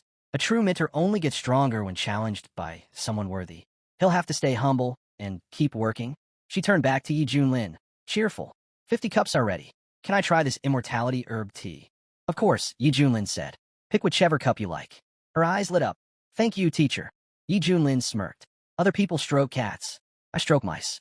Still soft to the touch. Marvel, the little mousie, suddenly froze and trembled. Where's the cat? She squeaked. I'm terrified of cats. Yi Junlin chuckled. Seriously? You've inherited the ancient Lu body and you're scared of cat? That's pathetic. You got 10,000 warriors from the secret world under your wing, and you're still trembling like this. She lowered her head. Mousie is just scared. Then why not train in the Sundial realm? Yi Junlin asked. 100 years in their pass, like a single day outside. It'll supercharge your ancient Lu body. She shook her head quickly. Mousie doesn't want to. If I go there, I won't see teacher for a long time, and Mousie will be lonely. Plus, training is boring. Mousie prefers to stay with teacher and snack on tasty treats. Yi Junlin couldn't help but laugh. You really are something. Then he remembered something. Hey, they say that when demons reach the spirit transformation stage, they can take human form. So why haven't I ever seen yours? Mousie forgot, she said sheepishly. Then let's see it now, Yi Junlin said. She nodded, and in a blink, she transformed. Now standing before him was a tiny girl with mouse-like features. Yi Junlin was stunned. What is this? She looked at him innocently. What's wrong, teacher? Yi Junlin shut his eyes and groaned. This is terrifying. Are you messing with me on purpose? She looked down, disheartened. No, Mousie really tried her best. But for some reason, this is the only human form she can do. I feel bad. Yi Junlin softened. All right, turn back. But as he waited, time passed. Half a stick of incense is burned, and you're still not changing back? He asked. Mousie looked up. I forgot how to turn back. Yi Junlin sighed. Are you sure you're even a Mousie? Maybe you're a pig instead. Mousie panicked. Don't be mad, teacher. I'll figure out soon, I promise. But, do you still want to keep petting me? Yi Junlin waved her off. Nope, I need silence right now. She scurried off toward the water, peering into her reflection. Weird, but I do look kind of cute. Elsewhere, at the border between the wild region and the spiritual region, ships sailed steadily toward the eastern region. A man aboard one of them spoke grimly. The fury of the eastern region's first immortal sect. That's something no one survives. The Heaven sect is finished. Another scoffed. That guy was so arrogant before. Now he's probably shaking in fear. All bark, no bite. Suddenly, a servant burst into the room. Young master, the battle's already started. It's happening right outside. The master spun around, his face twisted in anger. Can you speak clearly? Or should I wring your neck and toss you into the cesspool for the maggots to feast on? Who's fighting who? The Xintian Ascension sect, the servant gasped. They've just launched an invasion into the wild region. The master's mood shifted instantly. He stepped out of his room, grinning. Finally, the Shintian Ascension sect has made their move. Those filthy savages dared challenge us. Now they'll pay. Their doom is sealed. Back in the wild region, the mountain-moving sect's leader stood tall as the earth rumbled. The enemy forces were closing in fast. How many cultivators are we dealing with? Someone asked urgently. An elder turned to the old man beside him. Please don't try to play the hero this time. If there's no way out, run. You're the strongest protector we have. The symbol of hope for every cultivator here. If you fall, we won't recover from it. Back at the Heaven sect, the training grounds were already in motion. A loud voice rang out. The enemy is at our gates. Everyone, prepare yourselves. We're under attack. Zhou Dezhu clenched his fists. 500 years of relentless training, and I was this close to reaching fusion steel. But locking myself away clearly isn't enough anymore. Su Qinshua looked at him and said, you should still be proud. Without the techniques and pills from little brother Ye, you wouldn't have made a single step of progress in all these centuries, no matter how long you lived. Nearby, a few warriors looked around in confusion. Where's the sect head? Why hasn't he shown up yet? Just then, the leader stepped out. The battle's unavoidable, he announced. All we can do now is fight until the end. He paused, glancing into the flames swirling in the distance. A shadow began to emerge from the fire. His eyes narrowed. Someone's coming, and that aura, it's terrifying. Even stronger than junior brother Ye's. A moment later, Hong Qinya stepped forward through the flames. Zhou's eyes widened. That's senior apprentice Hong Qinya, a true disciple of a legendary teacher. His talent is unreal. Tell us, what stage have you reached? But Hong Qinya frowned and snapped. How dare you speak to me like that? Who do you think you are? Before anyone could respond, Hong Qinya launched an attack. Su Qinshua jumped in. Wait, he didn't mean anything by it. We're all from the same sect. Hong Qinya scoffed. Same sect? Don't make me laugh. He started laughing wildly. I'm the greatest master of the demonic path, a true immortal, and you think you can stand beside me? If it weren't for Yi Junlin, I wouldn't even be here wasting my time with you. His expression turned cold. But things are different now. Su Qinshua shouted. You've gone mad. You're losing yourself in your cultivation. Watch your mouth, or I'll go straight to little brother Ye. Do what you want, Hong Qinya replied coldly. He's nothing to me now. He can't even protect himself. He stepped forward. If he dares to face me, we'll see who ends up bowing. That kind of power, what a waste to leave it rotting here. It would be better off in my hands. Zhou was stunned. Have you lost your mind? Aren't you afraid of what little brother Ye will do to you? But Hong Qinya didn't answer. He raised his hand and shouted, out of my way. With a roar, he unleashed a torrent of fire, blasting through the crowd as he stormed toward his own forces. The sect head gasped. What terrifying spiritual pressure. I've just reached the fusion stage, and I still can't handle it. Who is this disciple of junior brother Ye? Hong Qinya looked around and sneered. Nothing but a swarm of weak insects. But suddenly his eyes narrowed. Wait, why hasn't the sundial moved at all? The sect head yelled. Hong Qinya, remember who you are? You're junior brother Ye's disciple, the greatest genius of our generation. He's part of our sect, the head shouted. We've supported him from the very beginning. Why would he betray us like this? Hong Qinya's expression darkened. And who are you to question me? He snapped. Without waiting for a response, Hong Qinya lunged forward, striking without mercy. The head staggered back. What kind of power is this? He gasped. A disciple had only taken a light blow, but was already down, completely unable to fight back. The transformation Hong Qinya underwent inside the sundial realm was terrifying. Hong Qinya scoffed. Why should I take orders from weaklings? You should be grateful I haven't wiped you all out already. The head turned sharply. The Shintian Ascension sect's army has arrived. Yi Junlin, this is all because of you. Come out now and face your fate. But while chaos swirled outside, Yi Junlin was calmly reclining inside, sipping tea. To live in peace with good tea and sweet milk, he said softly. That's the real cultivation path. Hong Qinya clenched his fists. What a disgrace. Calling that the life of a cultivator? He dares to call himself an immortal? He's nothing but a lucky fool who stumbled upon divine blessings, rare techniques, and treasures. But it'll all be mine soon enough. Yi Junlin looked up with a smile. Ah, my disciple. So you've finally left seclusion. Your teacher missed you dearly. Hong Qinya's tone was ice cold. The Shintian Ascension sect is already here. People are dying, and you're just relaxing? Aren't you afraid? Wait, what? Yi Junlin asked, raising an eyebrow. They attacked already? No one told me. You've been hiding in your cozy little world behind that soundproof barrier, Hong Qinya snapped. Of course you didn't hear. But listen now. The enemy is at our doorstep, and they're calling your name, demanding you come out and die. Yi Junlin took another sip of tea, then glanced toward the noise. So the war's already started? Huh? You can see it with your own eyes, Hong Qinya said. But if you're smart, hand everything over. And maybe I'll consider sparing your life. Yi Junlin blinked. Hand over what, exactly? Hong Qinya shouted, stop pretending. We both know you're not stupid. So don't play dumb with me. Just then, a small figure darted over. Stop everything. Hong Qinya barked. Wait, what now? It was C, the mousy girl, holding a steaming plate. Teacher, these are the spicy chicken wings you asked for. Try them while they're still hot. Hong Qinya froze. You came out of seclusion that fast? He asked. But something about her gave him chills. His eyes narrowed. Wait, is that the same white mouse from before? What happened to her? That form, it's just creepy. He took a step back. What kind of insane taste does my manner have? I thought I understood him. But this is beyond good, evil, or even basic logic. Meanwhile, Yi Junlin was deep in thought. Why is he looking at me like that? Surely he's not thinking anything weird, right? I'm a respectable man. At that moment, the sect head arrived at the peak. His eyes locked on Hong Qinya. You unruly disciple, he growled. What in the world do you think you're doing? Hong Qinya suddenly shouted, eyes full of fury, as if ready to strike his own teacher. The sect head called out urgently, Younger brother Ye, watch out. But their attention shifted the moment they spotted a girl nearby with the head of a mousy. Everyone froze in shock. Don't be scared, she said quickly. It's just me, your friendly neighborhood mousy. The head squinted, studying her more closely. Ah, she's little brother Ye's second apprentice. He turned to the others. Well, her appearance might be a little shocking, but junior brother Ye's talent is matched only by his, let's say, very unique taste. No one could have predicted this. Enough, Yi Junlin snapped. What are you all even talking about? Why is everyone acting so tense? The sect head stepped forward. It's your first apprentice. He tried to steal the Sundial realm and attacked us. Yi Junlin looked at Hong Qinya in disbelief. Is that true? Hong Qinya smirked. And if it is, what are you going to do?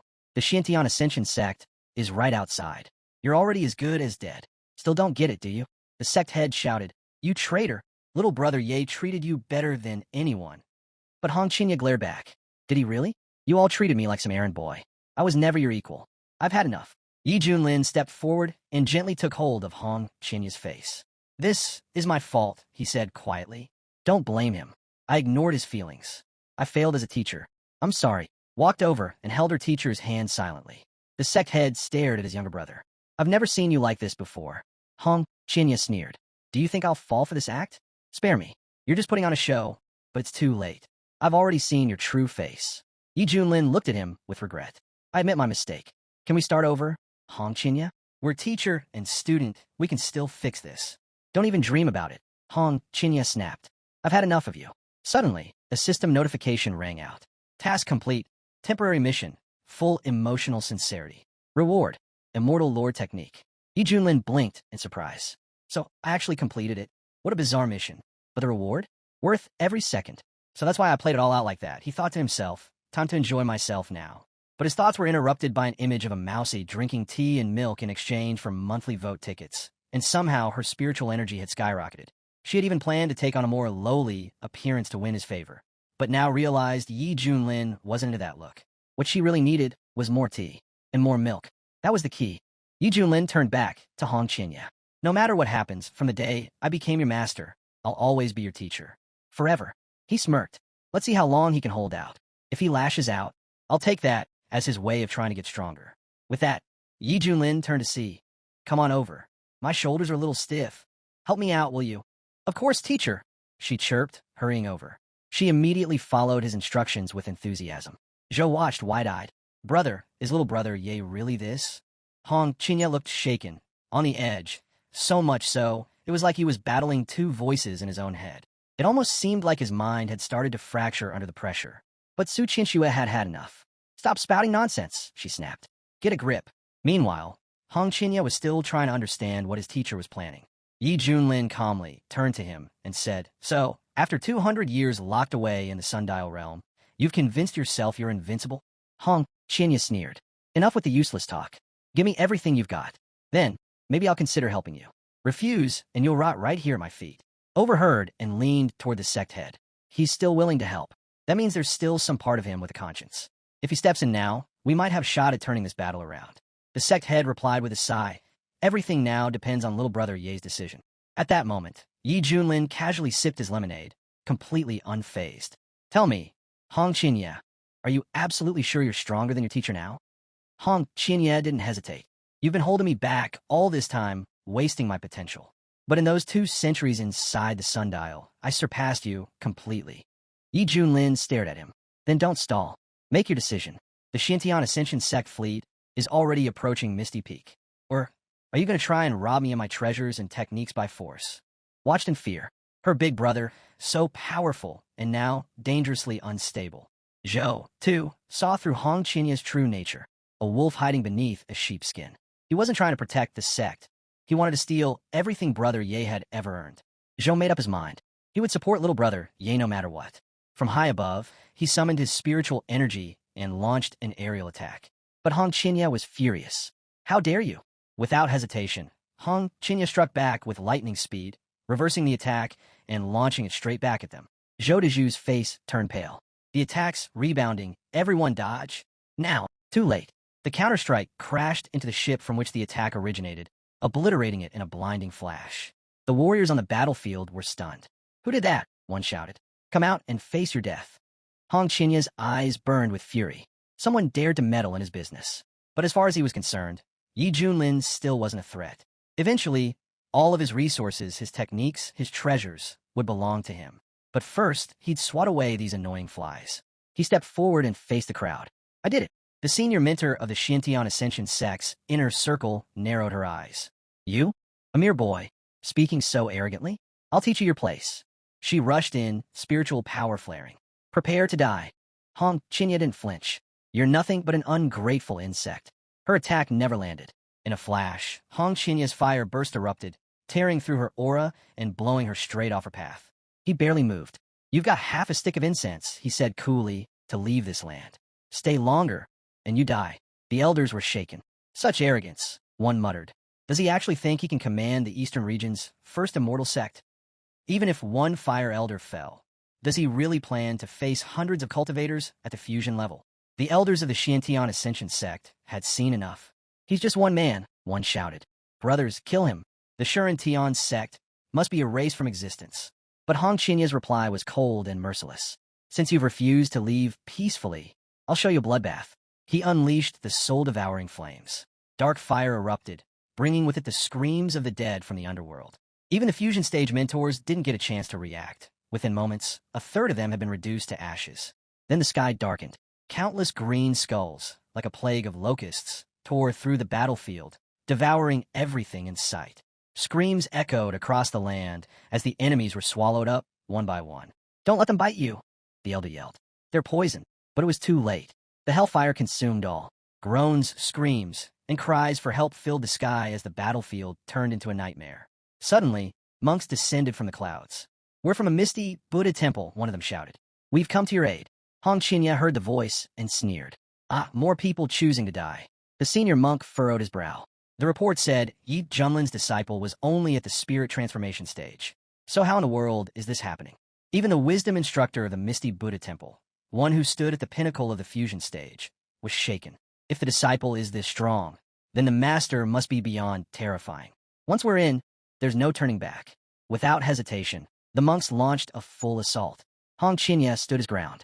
Lying bald monks, he said coldly. I'll finish this in one move. He unleashed all his mana. The explosion that followed tore through the battlefield like a divine punishment. The monks were sent flying, their seals useless against the hellfire that devoured them. That fire, one of them stammered. It's not normal. It won't extinguish. Then they saw him, the devil cloaked in flames, walking toward them. The youngest monk trembled. Please don't. This is my first time on the battlefield. But Hong Qianye showed no mercy. He unleashed his full strength, obliterating the monks in a single burst. The elder watched in disbelief. One move, and his entire army of tens of thousands was just gone. He looked around at the scorched earth. What kind of force has the Xintian Ascension sect provoked? The senior monk gritted his teeth. You know, cultivator, you're a demon. Buddha himself will not forgive this. He summoned a massive golden palm strike and hurled it at Hong Qianye. But Hong Qianye didn't even blink. Even if the Buddha appears, he said calmly, I'll turn him to dust. His eyes ignited, literally, and a wave of fire surged forward, colliding with the golden palm in a deafening explosion. Ash rained from the sky. Hong Qianye stood tall, unmoved. Just a swarm of pathetic insects, he muttered. The sect head turned to junior brother Ye.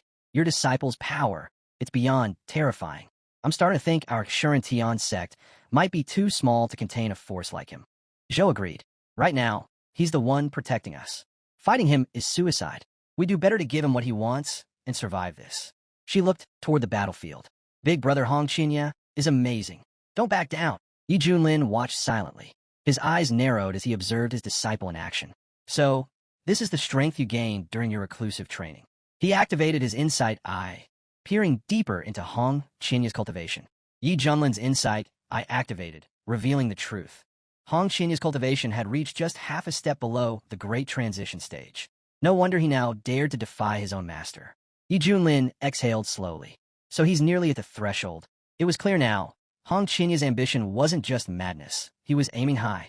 Yi Junlin simply had to wait for him to finish crushing the opposition, and then perhaps use that moment to absorb his momentum for his own breakthrough. But suddenly, the atmosphere shifted. An eerie mana gathered in the air. The elders stiffened. They're here, one shouted. Everyone dropped to one knee in reverence. The venerable preceptors of the Xiantian Ascension sect had arrived. The sect heads' eyes widened. The mentors, they brought 18 cultivators at the great transition stage. This was the true force of the Eastern region's so-called First Immortal Sect. These 18 were legendary. They had once crushed the North Sea Demon Emperor and obliterated the Southern Annihilation Church. They were the undefeated spearhead of the Xiantian Ascension sect, known across the land as the Invincible Immortals. Yi Junlin raised an eyebrow. Being half a step from the Great Transition is one thing, but the real thing? He smiled. Now, that's tempting. Among the newly arrived powerhouses, one of the spiritual wind mentors sneered. What a bunch of useless cowards. They've soiled the Xiantian Ascension sect's name. The Golden Snake mentor added coldly. The mightiest sect in the Eastern region, disgraced by a girl? If we hadn't stepped in ourselves, we'd have become a global joke. Hong Qinya looked up, unimpressed. Who do you people think you are, mouthing off like that? The Golden Land mentor's face twisted. What did this brat just say? A chief elder stepped forward. Ignore him. Don't waste your strength. He's just some no-name cultivator, barely at the edge of the Great Transition. He won't last long. Another elder joined in. Right. And instead of showing his face, his master sent his disciple? Is that not the biggest insult of all? A third added with a twisted grin. Let's kill this student first. I want to see if that coward in hiding will flinch when he watches her die. Hong Qinya's fury flared. Get lost. I'm not some pawn, and no one controls me. One of the elders chuckled darkly. Touching. The bond between teacher and student. How sweet. Then let's capture her, disfigure that pretty face, rip her tongue out. The elders advanced, overwhelming mana swirling around them. You're insolent, one of them roared. Under my heavenly palm of azure birds, thousands have fallen. Today, you'll vanish without a trace. Another chimed in. We could crush a dozen like you with one hand. The third unsheathed his blade. Today, I'll offer your head in a sacrificial sword ritual. Maybe then I'll awaken the true spirit of my weapon. But Hong Qinya only laughed. A sword sacrifice? He echoed mockingly. Sure, let me show you what real hell looks like. Let's see. He thought, when I crush these pests, will Yi Junlin still pretend to be powerless? Let's force the truth out of him.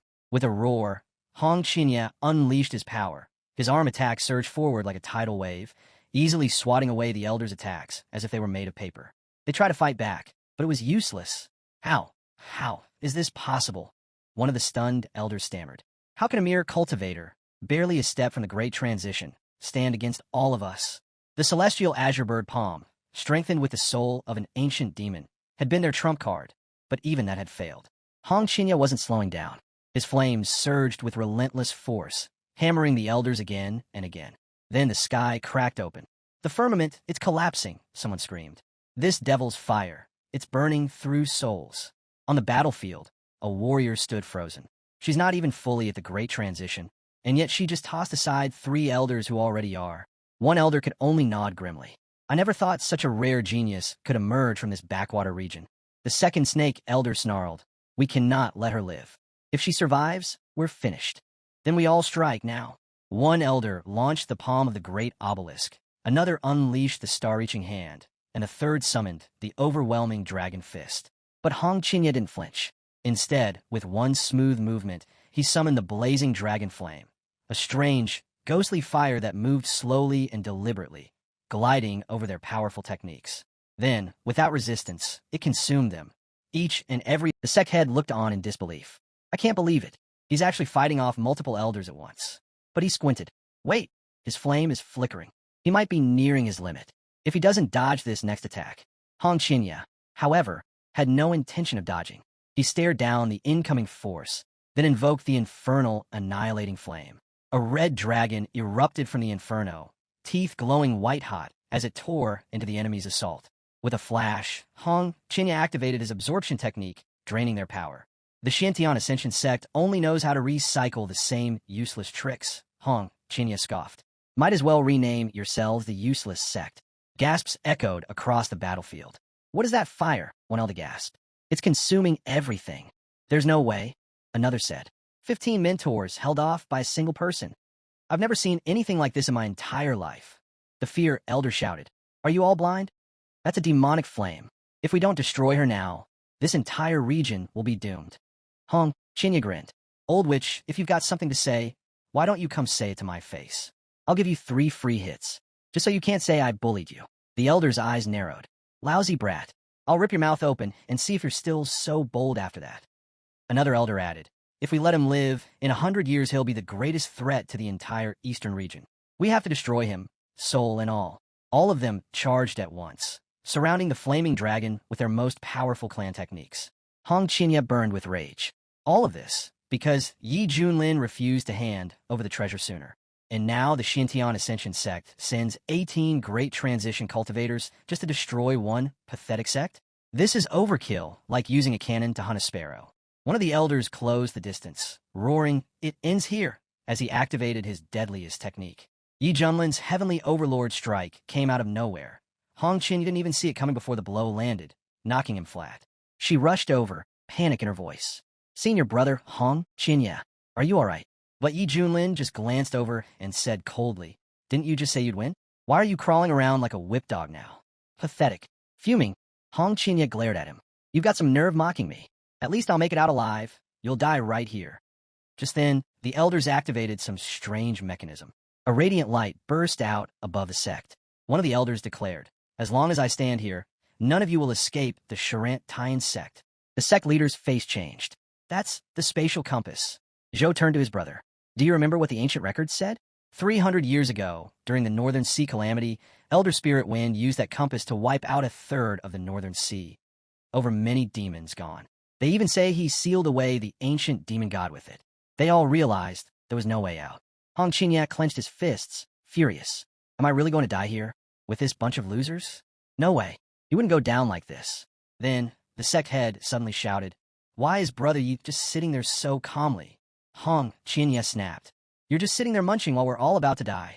Are you even paying attention? Yi Junlin looked over and said casually, You've really got a gift for cooking. Next time I want to try something honey-flavored. She hesitated. Will there even be a next time? Yi Junlin didn't miss a beat. Of course there will. Without warning, he stepped forward and faced the elders head-on. One of them sneered. So, you finally show yourself. Yi Junlin stood tall. You ganged up on my disciple. As his teacher, I'm not about to let that slide. Hong Qinya's rage boiled over. How dare he pretend to care now? But the elders weren't impressed. Your fate is sealed. We'll flay you alive, grind your bones, and scatter your ashes. Even the old woman among them looked startled. So you're Yi Junlin. The reports said you were only at the fusion stage. But if your disciple's that strong, you must be hiding something. The elders didn't wait. They all launched at him, swords flashing, shouting, Die. But at that moment, a voice rang out. Enemy detected. Great transition stage. Activating passive effect. Power scales with enemy strength. Great transition. Middle stage achieved. Yi Junlin moved. One technique was all it took. He unleashed his full power and wiped them out. He looked at their fallen forms and muttered, Too weak. The sect leader was stunned. Brother Yi, he's really cultivated the great transition. A future immortal has risen in our sect. Hong Qinya was in disbelief. This is insane. Just how strong is he? Has he been hiding everything from us? Is he even following the rules? The remaining elders froze. One of them whispered, This is true great transition. He must have reached it long ago. But Yi Junlin just laughed. Now you realize? If Yi Junlin had ever doubted his strength at the fusion level, those doubts were long gone now. Still, the old woman barked out in disbelief. Even if our info was off, he's only in the middle stage of great transition. He's just an insect before the storm. Without wasting another second, she gave the order. Formation. Now. She bit into her lip and prepared a blood sacrifice, fuel for the deadly 15-fold Xuantian's judgment blade. But Yi Junlin just looked at the entire setup and smiled. He didn't care. In his eyes, none of them mattered anymore. His power had already soared so far beyond theirs, they couldn't even compare. As energy crackled through the air, everyone could feel it. The sect leader stared in shock. Why isn't junior brother Yi fighting back? This is the 15 Heavens execution formation. It's powerful enough to suppress even a peak Great Ascension cultivator. But Yi Junlin stood still, watching. Then he asked them, "Is this seriously the best you've got?" Their attacks didn't even graze him. Not a single strand of hair was touched. That's when he realized it. His undying tyrant body technique was no ordinary defense. It could tank blows meant to crush Great Ascension masters without flinching. The elders started to panic. No, impossible. This formation has been used by peak Ascension experts for centuries. How could a mid-stage Great Ascension brat stand through it? Hong Qinya watched in growing envy. Just as I thought, this guy's hiding something big. Some sort of divine treasure or secret technique. If I could just take it. An elder stepped in close, trying to size Yi Junlin up again. He's not just some mid-stage Ascension cultivator. But before he could say more, Yi Junlin stepped forward like a true warrior and sneered. Why is a corpse still talking? He didn't give them a chance. One punch, and the elder's head exploded. Yi Junlin didn't slow down. He barreled through the others like a storm, ripping through every elder in his path. One elder gasped, too fast, and screamed for the great elder to save them. But Yi Junlin wasn't finished. Flames erupted from his hands. He charged into the remaining group, unleashing hell. Each strike carried the full weight of his power, and by the end of it, nothing was left of him. Just as he was about to land one final, devastating blow, a powerful figure arrived. The chief elder of all the clans, the strongest among them. The surviving boys sighed in relief. Thank the heavens, we're saved. The blow hit hard, but the elder withstood it. Barely. Yi Junlin looked him over and laughed. Let's see how long you can keep standing. The elder's instinct screamed.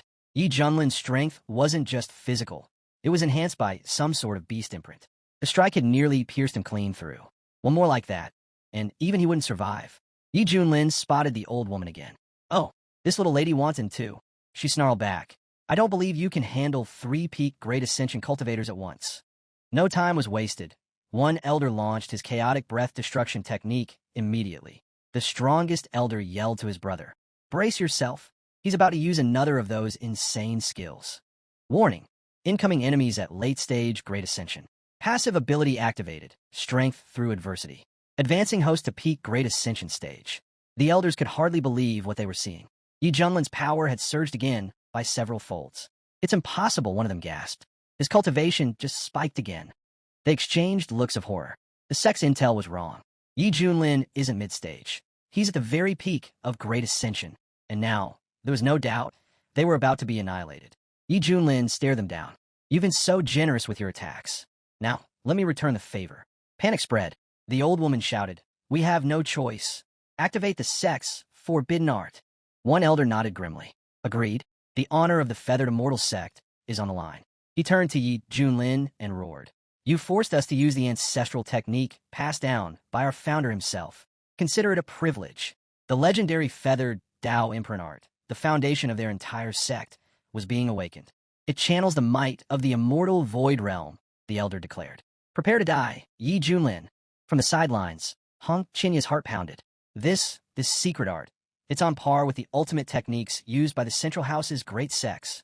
Even the sect leader was rattled. Is this really one of their trump cards? How many secrets does the Immortal Feather sect still hold? Junior brother, be careful. The elders could feel their bodies overflowing with unimaginable energy. This is the strength of our founder's art, one shouted. Another growled. There's no time to waste. We know the cost of maintaining this. There's no going back now. The group moved as one, pouring everything into a single devastating move, the magnificent annihilation technique. But Yi Junlin only smirked. Now this is getting good. With a wave of his hand, he summoned his heavenly emperor manifestation. The sky shook. Divine power descended. Yi Junlin towered over them like a god among mortals. You insects, he said coldly. Kneel. In one move, he brought them all crashing down. Hong Qinya's jaw dropped. It's him, that same manifestation from the secret realm. The pressure, it's stronger than the ancient demon gods from the abyss. The elders were shaken. None of them had ever witnessed a divine manifestation this powerful. Yi Junlin spoke calmly. Watch closely. This is where the real battle begins. The old woman clenched her fists. Is he trying to scare me? I've seen horrors beyond imagining. Yi Junlin just smiled and vanished. A moment later, his sky-splitting fingers sliced through the air, striking like a divine blade. The old woman barely had time to react before it swept across her at blinding speed. The elders panicked. Run! He's not human. He's a demon. The immortal feather sect must survive, one yelled. He must be a reincarnated void immortal. Yi Junlin chuckled. The art of destroying reincarnation was made for enemies like you. No need to thank me. I'll scatter your ashes for free. With a flick of his hand, his power tore through them like a force of nature. Screams echoed as he closed in, leaving a trail of devastation. He just ripped a great Ascension cultivator apart with his bare hands, one elder screamed. The survivors tried to flee, but Yi Junlin was already on their heels. Their nightmare was far from over. Terrified by what they had just witnessed, the elders tried to flee. But Yi Junlin grabbed them with both hands, his grip like steel. You really thought you could escape? They screamed in panic. He's a demon. The immortal sect won't forgive this. A great demon has risen in the Wasteland province. Yi Junlin didn't flinch. Flames erupted from his hands, consuming them where they stood. You didn't want to die? Then you shouldn't have started this. This is the price of facing the highest divine art. Sure, it drained a ton of energy, but it was worth it. Now, it was time to deal with someone else, his cowardly apprentice. Yi Junlin slowly descended, eyes locking with Hong Qianye. Hong Qianye already knew he was done for. Zhou ran up beside Yi Junlin, grinning. Boss, need an assistant? I'm ready to help. Su Qianxue strolled up as well, smiling sweetly. You've been working hard, little brother Yi. Want a shoulder massage from your big sister? Even the sect head approached, her expression softening. So this is your true strength. How much longer were you planning to keep it from us? Yi Junlin looked at all of them and said calmly, just remember one thing. Stay humble. True experts always do. Hong Qianye watched as everyone praised his mentor. At this rate, I'll never be able to shake him off. That sly bastard. He still had peak Great Ascension strength, but kept pretending he was just a body integration cultivator. Hong Qianye had never seen anything like it. Yi Junlin turned to him. Still here. Hong Qianye flinched. Didn't he already throw me out? Yi Junlin looked at Zhou. Mind if we grind him into a paste? We could use it to fertilize your phoenix tree. Zhou didn't hesitate. Already got the tools ready. Sounds like a great plan. Hong Qianye dropped to his knees, panicking. Please, spare me. I was wrong. Let me redeem myself. I'll do anything. Yi Junlin raised an eyebrow. Weren't you acting all high and mighty earlier? What changed? Hong Qianye, Zhou hung his head. I was arrogant. Blind. Please, master, just give me one more chance. Yi Junlin didn't miss a beat. Fine. Start slapping yourself. I'll tell you when to stop. Hong Qianye froze, but slowly lifted his hand. I'll do it, and began smacking himself without hesitation. Yi Junlin watched him carefully. For all his flaws, Hong Qianye had potential. If he steered him right, he might even have what it takes to lead his own sect one day. The sect head stepped forward. Betraying the sect is punishable by death. But, in the end, he protected the Deep Sky sect. Maybe redemption's still possible. She looked to Yi Junlin. What do you think? Should we exile him to the back mountain for reflection?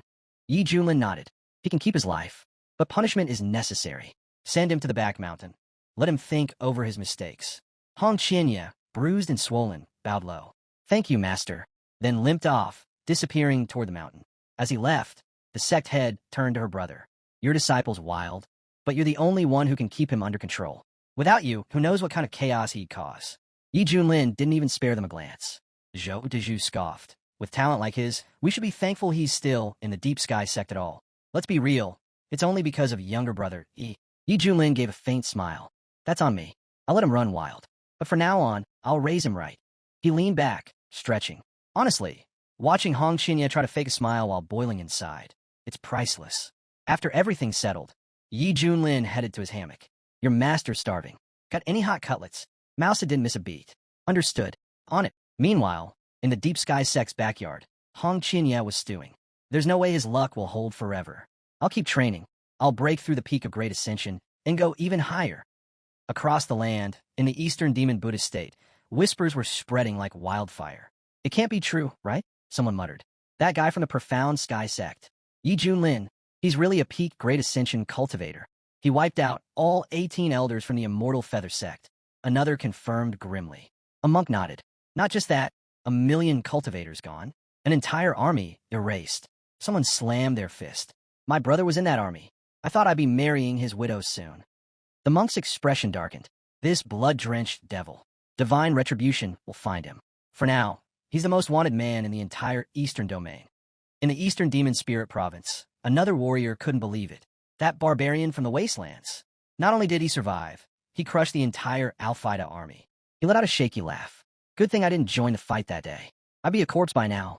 He turned to his servant. Bring me more female cultivators. I need to calm my nerves. Why are you just standing there?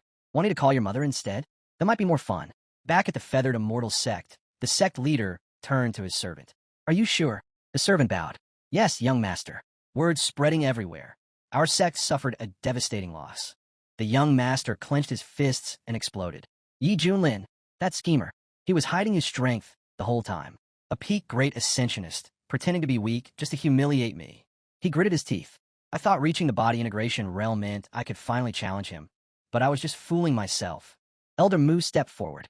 Don't lose heart, young master. That white-haired devil. He might be an ancient beast wearing a human face. For him, great ascension could be the end of his path. But for you, it's only the beginning. The young master straightened up. You're right. I will rise too. He hugged Elder Mu tightly. Report to the top elders. I've decided. We're awakening Supreme Treasure Yang ahead of schedule. Elder Mu's eyes widened. Young master, you can't. It's too soon. Please reconsider. The young master turned to Elder Mu, his voice sharp and cold. Trust me, I only want one thing, power. The sun's true flame belongs to me. I'll rise again, reborn through nirvana. Elder Mu nodded solemnly. As you wish. I'll report at once. You should begin preparations. The master's hatred for Yi Junlin burned so deep, he was haunted by it, even in his dreams. But next time, he'd make sure Yi Junlin never woke up from the fight. 3 months later, on Misty Peak, Yi Junlin lounged in his chair, relaxed as ever. Hong Qinya, he called lazily, give me a glass of 1982 La Fight. Hong Qinya didn't argue. He poured the wine and handed it over. Please enjoy, master. Yi Junlin took a sip and gave a satisfied nod. Not bad. Hong Qinya clenched his fists. This again? Another fantasy episode? When will he stop acting like a total maniac? Just then, a system notification chimed in. Daily registration updated. Would the host like to sign in? Yi Junlin didn't respond. But then ding. Congratulations. You've hit the jackpot. Reward. Ancient Divine Beast Mount. Yi Junlin shot up from his seat. What? Hong Qinya nearly choked. He dropped to the ground, smacking his own face and bowing repeatedly. Master, I was wrong. So very wrong. Yi Junlin turned back to the system. Don't tease me. What kind of mount are we talking about? The system answered smoothly. Though still young, it's already at the Great Ascension level. An ancient divine beast with boundless potential. It soars through the skies and glides across the seas. One of the most powerful creatures in existence. Yi Junlin blinked, and then he saw it. A majestic, radiant figure. It wasn't just a beast. It looked like a flawless, otherworldly cultivator. It's perfect, Yi Junlin murmured. It deserves a throne on the highest peak. Hong Qinya gawked at his master. Why? Why is he always this lucky? He's not even mad about anything. This is insane. Just then, a disciple burst into the room. Lord Yi Junlin, the sect leader got the invitation and told me to bring it to you. Yi Junlin glanced at it and raised an eyebrow. An invite to the Shui clan's banquet in the Spirit Province. He smirked. Ah yes, I heard that old man recently broke through to the Tributes realm. The entire Eastern Domain felt the shock. And now, he invites the Deep Sky sect? Sounds like a challenge. Hong Qinya's expression darkened. The Shui clan's ancestor is a pseudo-immortal. Not a true immortal yet, but still way beyond our level. With all the enemies we've made lately, isn't this banquet a death trap? Yi Junlin shrugged. Never heard of such a thing. I'm going. Besides, he thought that so-called pseudo-immortal causes chaos just by existing. This is the perfect chance to flex my new mount. The system buzzed again. New quest activated. Attend the Shui clan banquet. Arrive in style on your divine mount. Successfully shocking the audience will earn a special reward. Yi Junlin grinned. Right on time. Glory's calling. Poked her head in. When do we leave, master? Yi Junlin didn't even hesitate. Right away, Yi Junlin replied, without missing a beat. But Hong Qinya watched him and thought, why is he so confident all of a sudden? That's when Yi Junlin decided to show them. He snapped his fingers. In an instant, the sky trembled. Winds howled out of nowhere. Animals shrieked and fled. The air turned ominous. People started panicking. What's happening? Is it another beast attack? The sect leader narrowed her eyes. That's the aura of a supreme beast. Great Ascension level. Someone muttered in fear. Did the Immortal Feather sect send this thing? The leader shook her head. Doesn't matter where it came from. Activate the sect's defensive array. Now, they all channeled their energy. In seconds, the deep heavenly barrier burst to life, cloaking the entire sect in shimmering protection. Hong Qinya stood frozen, overwhelmed. What in the world is going on? Even she looked terrified. It's a monster. But Yi Junlin, he stood there calmly, taking it all in. He smiled. Not bad. This is just his juvenile form. If Kimping ever reaches full maturity, even those 18 elders wouldn't stand a chance. If a beast like that ever attacked a sect, utter destruction was guaranteed. Yi Junlin turned to Hong Qinya. Do you see now? This is karma. Just for you. Hong Qinya's eyes widened. What is he talking about? Has he really lost it? Is he summoning this thing? Then Yi Junlin rose into the sky, flying straight toward the beast. Hong Qinya could barely process it. Is he trying to get himself killed? Or take us all down with him? But then he saw it with his own eyes. Yi Junlin hovered before the divine creature. No fear, no hesitation. He gently patted the beast and smiled. Good boy. From now on, you're with me. The sect leader stared in disbelief. Is he hallucinating? Did he just tame that thing with one gesture? Zhou shook his head. No hallucination. That beast already knew him. Su Qianxue chimed in, her eyes shining. It matches the ancient descriptions of the queuing, one of the mythical beasts in the old texts. The sect leader suddenly remembered. Yes, the queuing. Fully grown, they could devour planets and wander across worlds. But this one seems smaller than the legends suggest. Zhou nodded. That's because he's still young. But once he matures, his strength will be unimaginable. Yi Junlin floated back down. No need to panic. He's my mount. The sect leader blinked. Your mount? This ancient beast is yours. She shook her head. You must be blessed by the heavens. This has to be fate. Hong Qinya looked on, bitter and disbelieving. Even the wisest elders just accept it. How can this be real? That beast didn't just appear. It chose him. Why? Why him? A lazy, smug slacker who does nothing and still ends up with everything. Meanwhile, I grind and bleed just to survive, only to kneel at his feet. Yi Junlin turned to the sect leader. We're ready to leave. With Akuin by our side, there's nothing to worry about. Then he paused. Something's missing.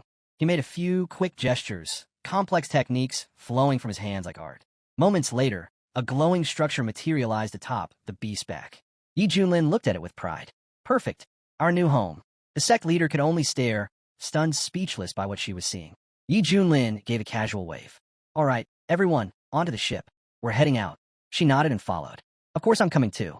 Big brother Hong Qinya. Master's calling you. Hong Qinya gritted his teeth.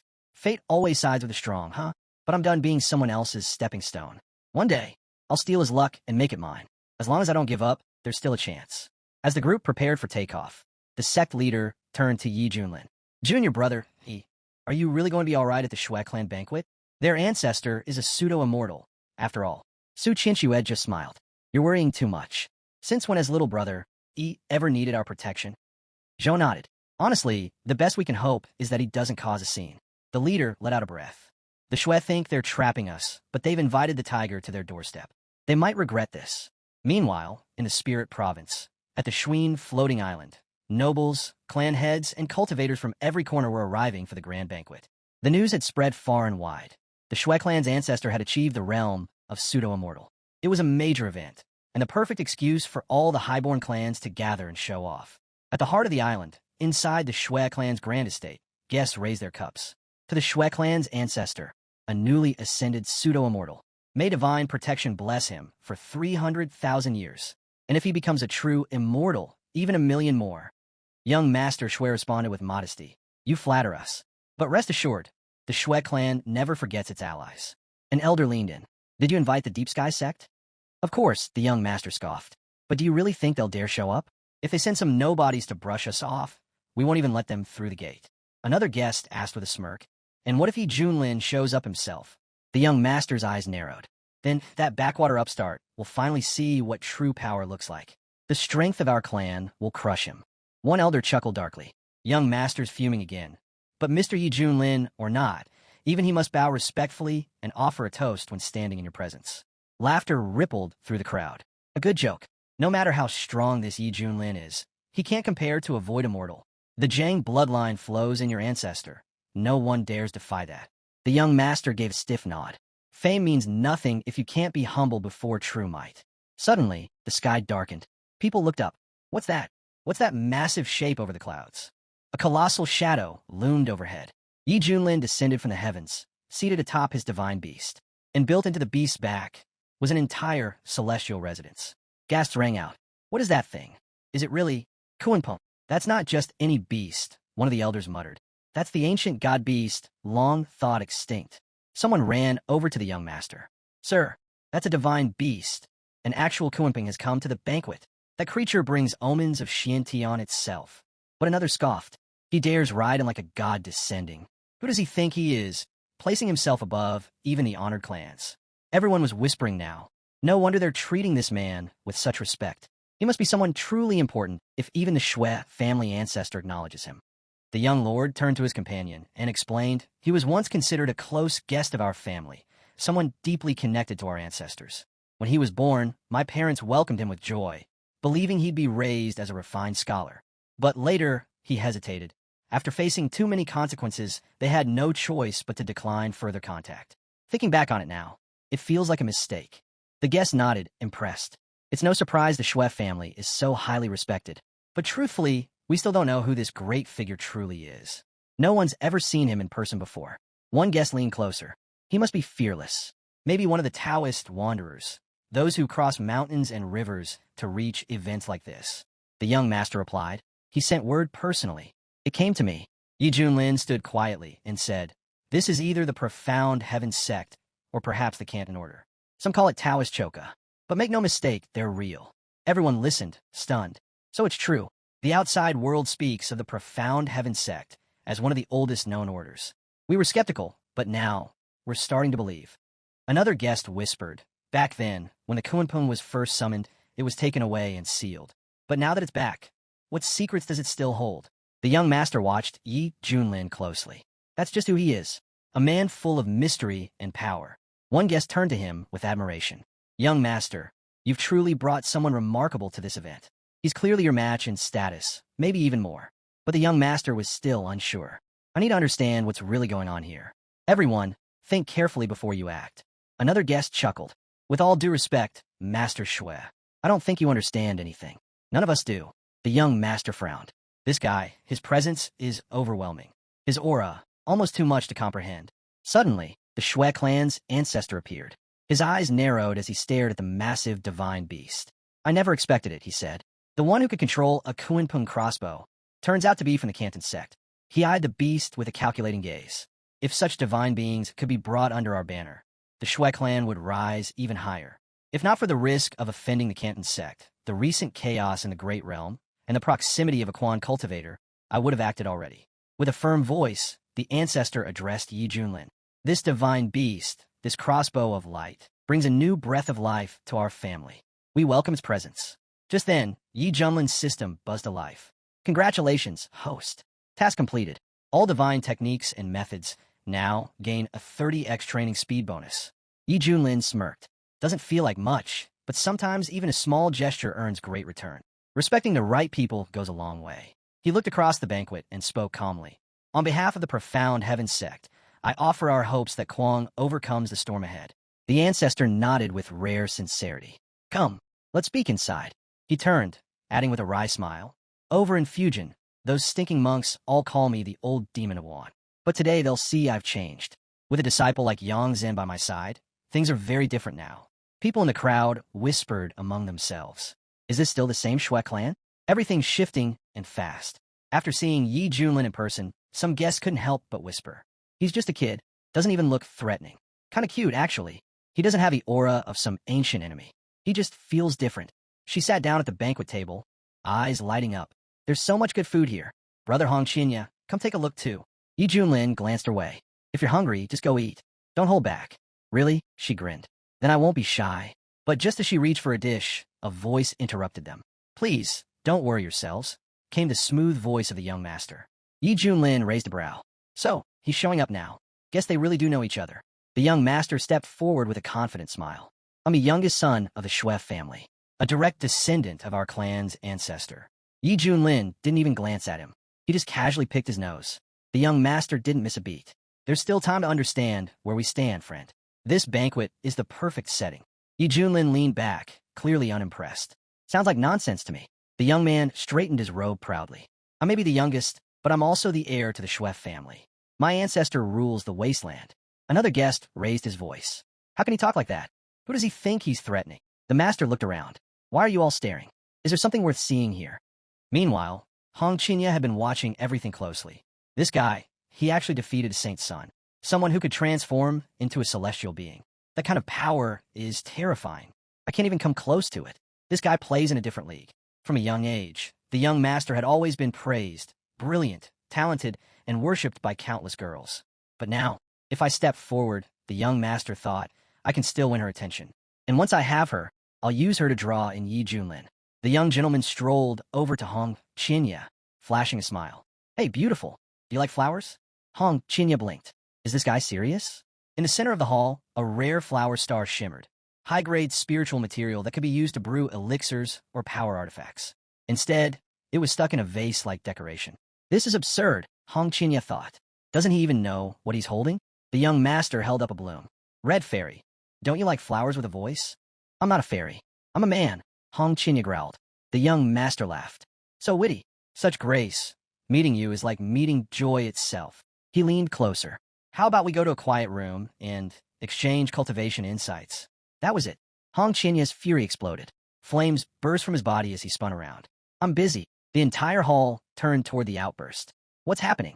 Is that a fire spirit technique? The young master stumbled back, shocked. What was that aura? That blazing red figure? Was that the red fairy's true form? Even the Shui family's fairy ancestor, rumored to have reached transcendent levels, was now being overshadowed. The young master dropped to his knees. This guy's insane. Is this really how people pursue partners these days? Then, the Shui clan's patriarch arrived with a solemn expression. He sighed, losing someone like this is like losing a priceless pearl. Before another word was said, the young master collapsed to the floor, utterly defeated. The atmosphere turned heavy with fear and confusion. The village chief approached Hong Qinya nervously, blaming everything on his overly strict and ill-fated son. But Hong Qinya calmly replied, I'm actually a man. The chief froze in disbelief. A man. Looking closer, he was stunned. Hong Chinya's frame was slim, his movements graceful, reminiscent of a girl from the Mao family. But beneath the soft appearance, there was undeniable weight and strength, not just the swirl of the skirt. Even this, the old man muttered, must be fate.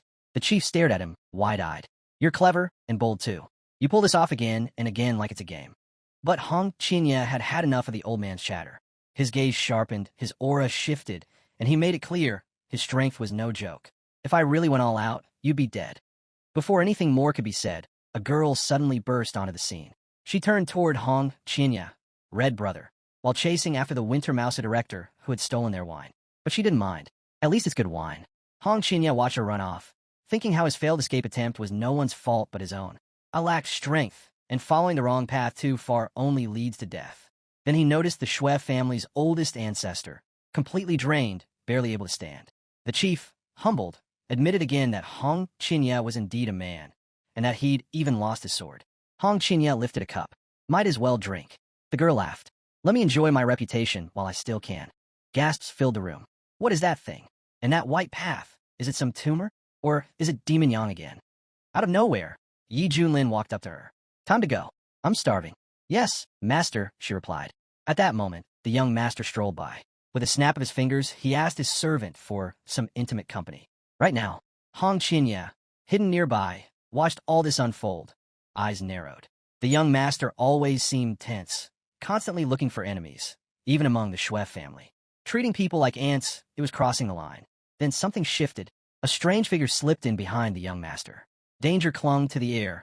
Hong Qinya could sense it. The young lord sat down, lost in thought. How can I ever meet the woman I desire? The girls around him scoffed. With your luck? Don't hold your breath. Suddenly, an attack. A wooey who'd been tailing him lunged. The young lord barely had time to raise his hands. I just want a kiss. But before the blade could touch him, it shattered into pieces. The Li Wujia cursed under his breath. He'd underestimated that brat. That boy had access to something, some secret space. And now, the perfect chance was gone. Furious, the young master stood. How dare you, mutt? This is Shui family territory, and in front of Mr. Minfan. Guards rushed in, surrounding the Li Wujia instantly. Realizing he was outnumbered, the Li Wujia muttered to himself. If I don't act fast, I'll be cornered and alone. He knew it. This man could kill him, and once he was dead, there'd be no coming back.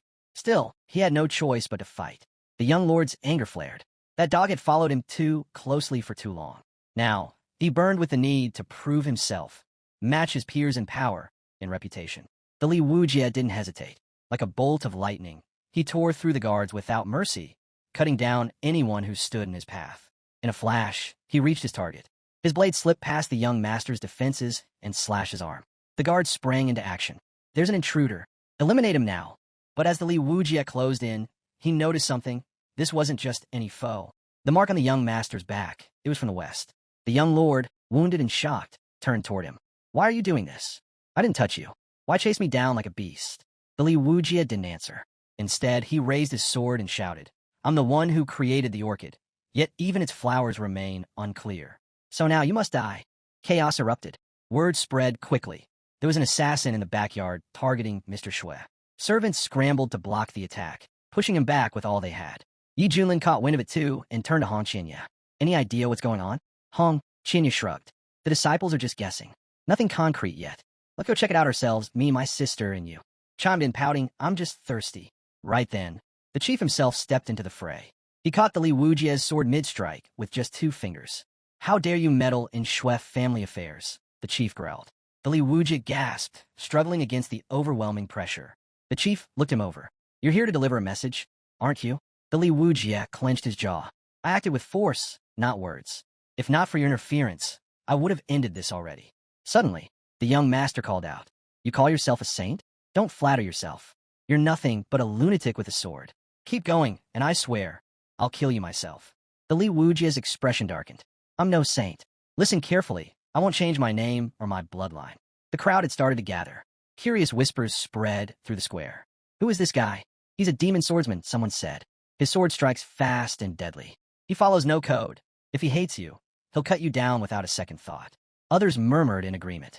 They've been searching for someone like this in Yunzhou for years, a true opponent. And all who challenged him were crushed. He came here to challenge the Shui family heir. The chief's eyes narrowed. Impossible. He's a representative. He's one of the Shui family's own. And yet he's fallen into the clutches of the demonic world, the chief muttered. The Li Wujie stepped forward, voice cold. Save your outrage. This is about Gochi. The young master's expression darkened. We've got bad blood with that name. Even if it's his dying breath, he's trying to strike me down. But the Li Wujie looked at him sharply. And what if I told you my sister died because of you? The young master blinked. Your sister? She was always with me, the Li Wujie said, eyes distant now. After we survived 8 major events, we discovered a cultivation path, met kinmen, explored shadows and landscapes. She started studying alchemy. Her dream? To reach Lukyuan and see the sea's finest flowers. He paused. And me, I fell in love with the sword. So I went with her. But everything changed. A few months later, all she left behind was a broken jade bracelet. That's when I found out she'd shown up in Chuanzhou. I rushed there, desperate, asking everyone I could. Hope nearly ran out. He clenched his fists. Then I learned she'd been taken. By you. By your family. And after that, nothing. She vanished. His voice hardened. Even people in Anjuxing know. The Shui family's junior master. Everyone says he's an idiot with a sick obsession for women. Rumors say he trains in secret up on Mount Lyman, and that many women have died under his hands. His voice shook slightly. My sister, she was a golden core cultivator. If she really fell into your clutches, I can't imagine what she suffered. He exhaled slowly. That's why I swore I'd take revenge, even if it cost me everything. So he trained, relentlessly, found masters to help him break barriers, fought to reach the unification level. But still, every time he tried to strike, he failed. The Shui family was always too guarded. So he waited, watched. Then came the feasts, public, grand, surrounded by people. The most dangerous place is also the safest. It was the only chance he'd get when the Shui heir would let his guard down. I'll become a disaster within their own house, the Li Wujie muttered. Strike when no one expects it. That's when I'll succeed. The young master looked at him, grinning. You're like a wild beast. I'll give you that. I respect it. Then, with a strange gleam in his eye, he added, but you're still missing something. He licked his lips. That girl, your sister. Now she had a fire to her. My other flings? Forgettable. But her. He leaned back, smiling to himself. Some women leave a mark. Even after years, you don't forget. She was one of them. Gorgeous figure. Fiery temper. Like fireworks, explosive when provoked. The Li Wujie's jaw tightened as he remembered her voice. Don't fight, she once told him. Just stay with me. But now, the young master licked his fingers and said with a low laugh, that kind of woman? They drive me wild. The harder they resist, the more I. The more she resisted, the young master said with a twisted grin, the more satisfying it was to break her. He leaned back like he was reliving a fond memory. That figure, unforgettable. But that temper, like a firecracker. Just one spark, and she'd explode. He laughed to himself. But a woman like that, once you tame her, it's a whole different level of satisfaction. I took her to the drunken tower of immortals, he said casually. She didn't behave, so I dragged her into my room. At first, she screamed and cursed like a wild animal. But after what I did, she cried. Begged me to stop. That sound still echoes in my head. His smile turned cruel. She was a strong mare, but I broke her. For 3 days straight, she couldn't speak.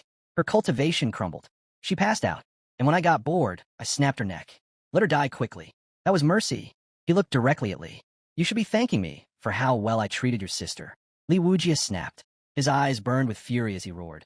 Why is this monster still breathing? He charged forward like a man possessed, but the elder calmly raised a hand. With a flick of his technique, Li Wujia was sent flying, crashing to the ground. To you, she was precious, the elder said coldly. To us, she was a furnace, used for cultivation.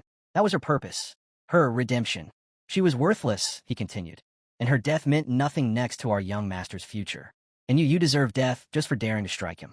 Li Wujia, shaking with rage, spat back. Shut your mouth. Don't you dare compare her to that filthy beast. You're all animals. But the young master just scoffed. Your sister should be honored to have served me. And you? Just a mutt barking in public. She was lucky. You whine like a child. He rubbed his fingers together mockingly. I touched her. I broke her. And you? You're beneath me. Li Wujia, still on the ground, screamed. You're all insane. But he didn't even try to stand. Yi Junlin, who had been silently watching it all, finally pieced it together. The man who trained endlessly to avenge his sister. He's branded a demonic cultivator. And the Shui heir, praised as noble, commits the vilest acts behind closed doors, all while parading around with the air of righteousness. Then, something blinked in front of his eyes. The system. Secondary task unlocked. Protect Li Wujia. Accept him as a disciple. Convince the Shui family ancestor to execute his own heir. Reward.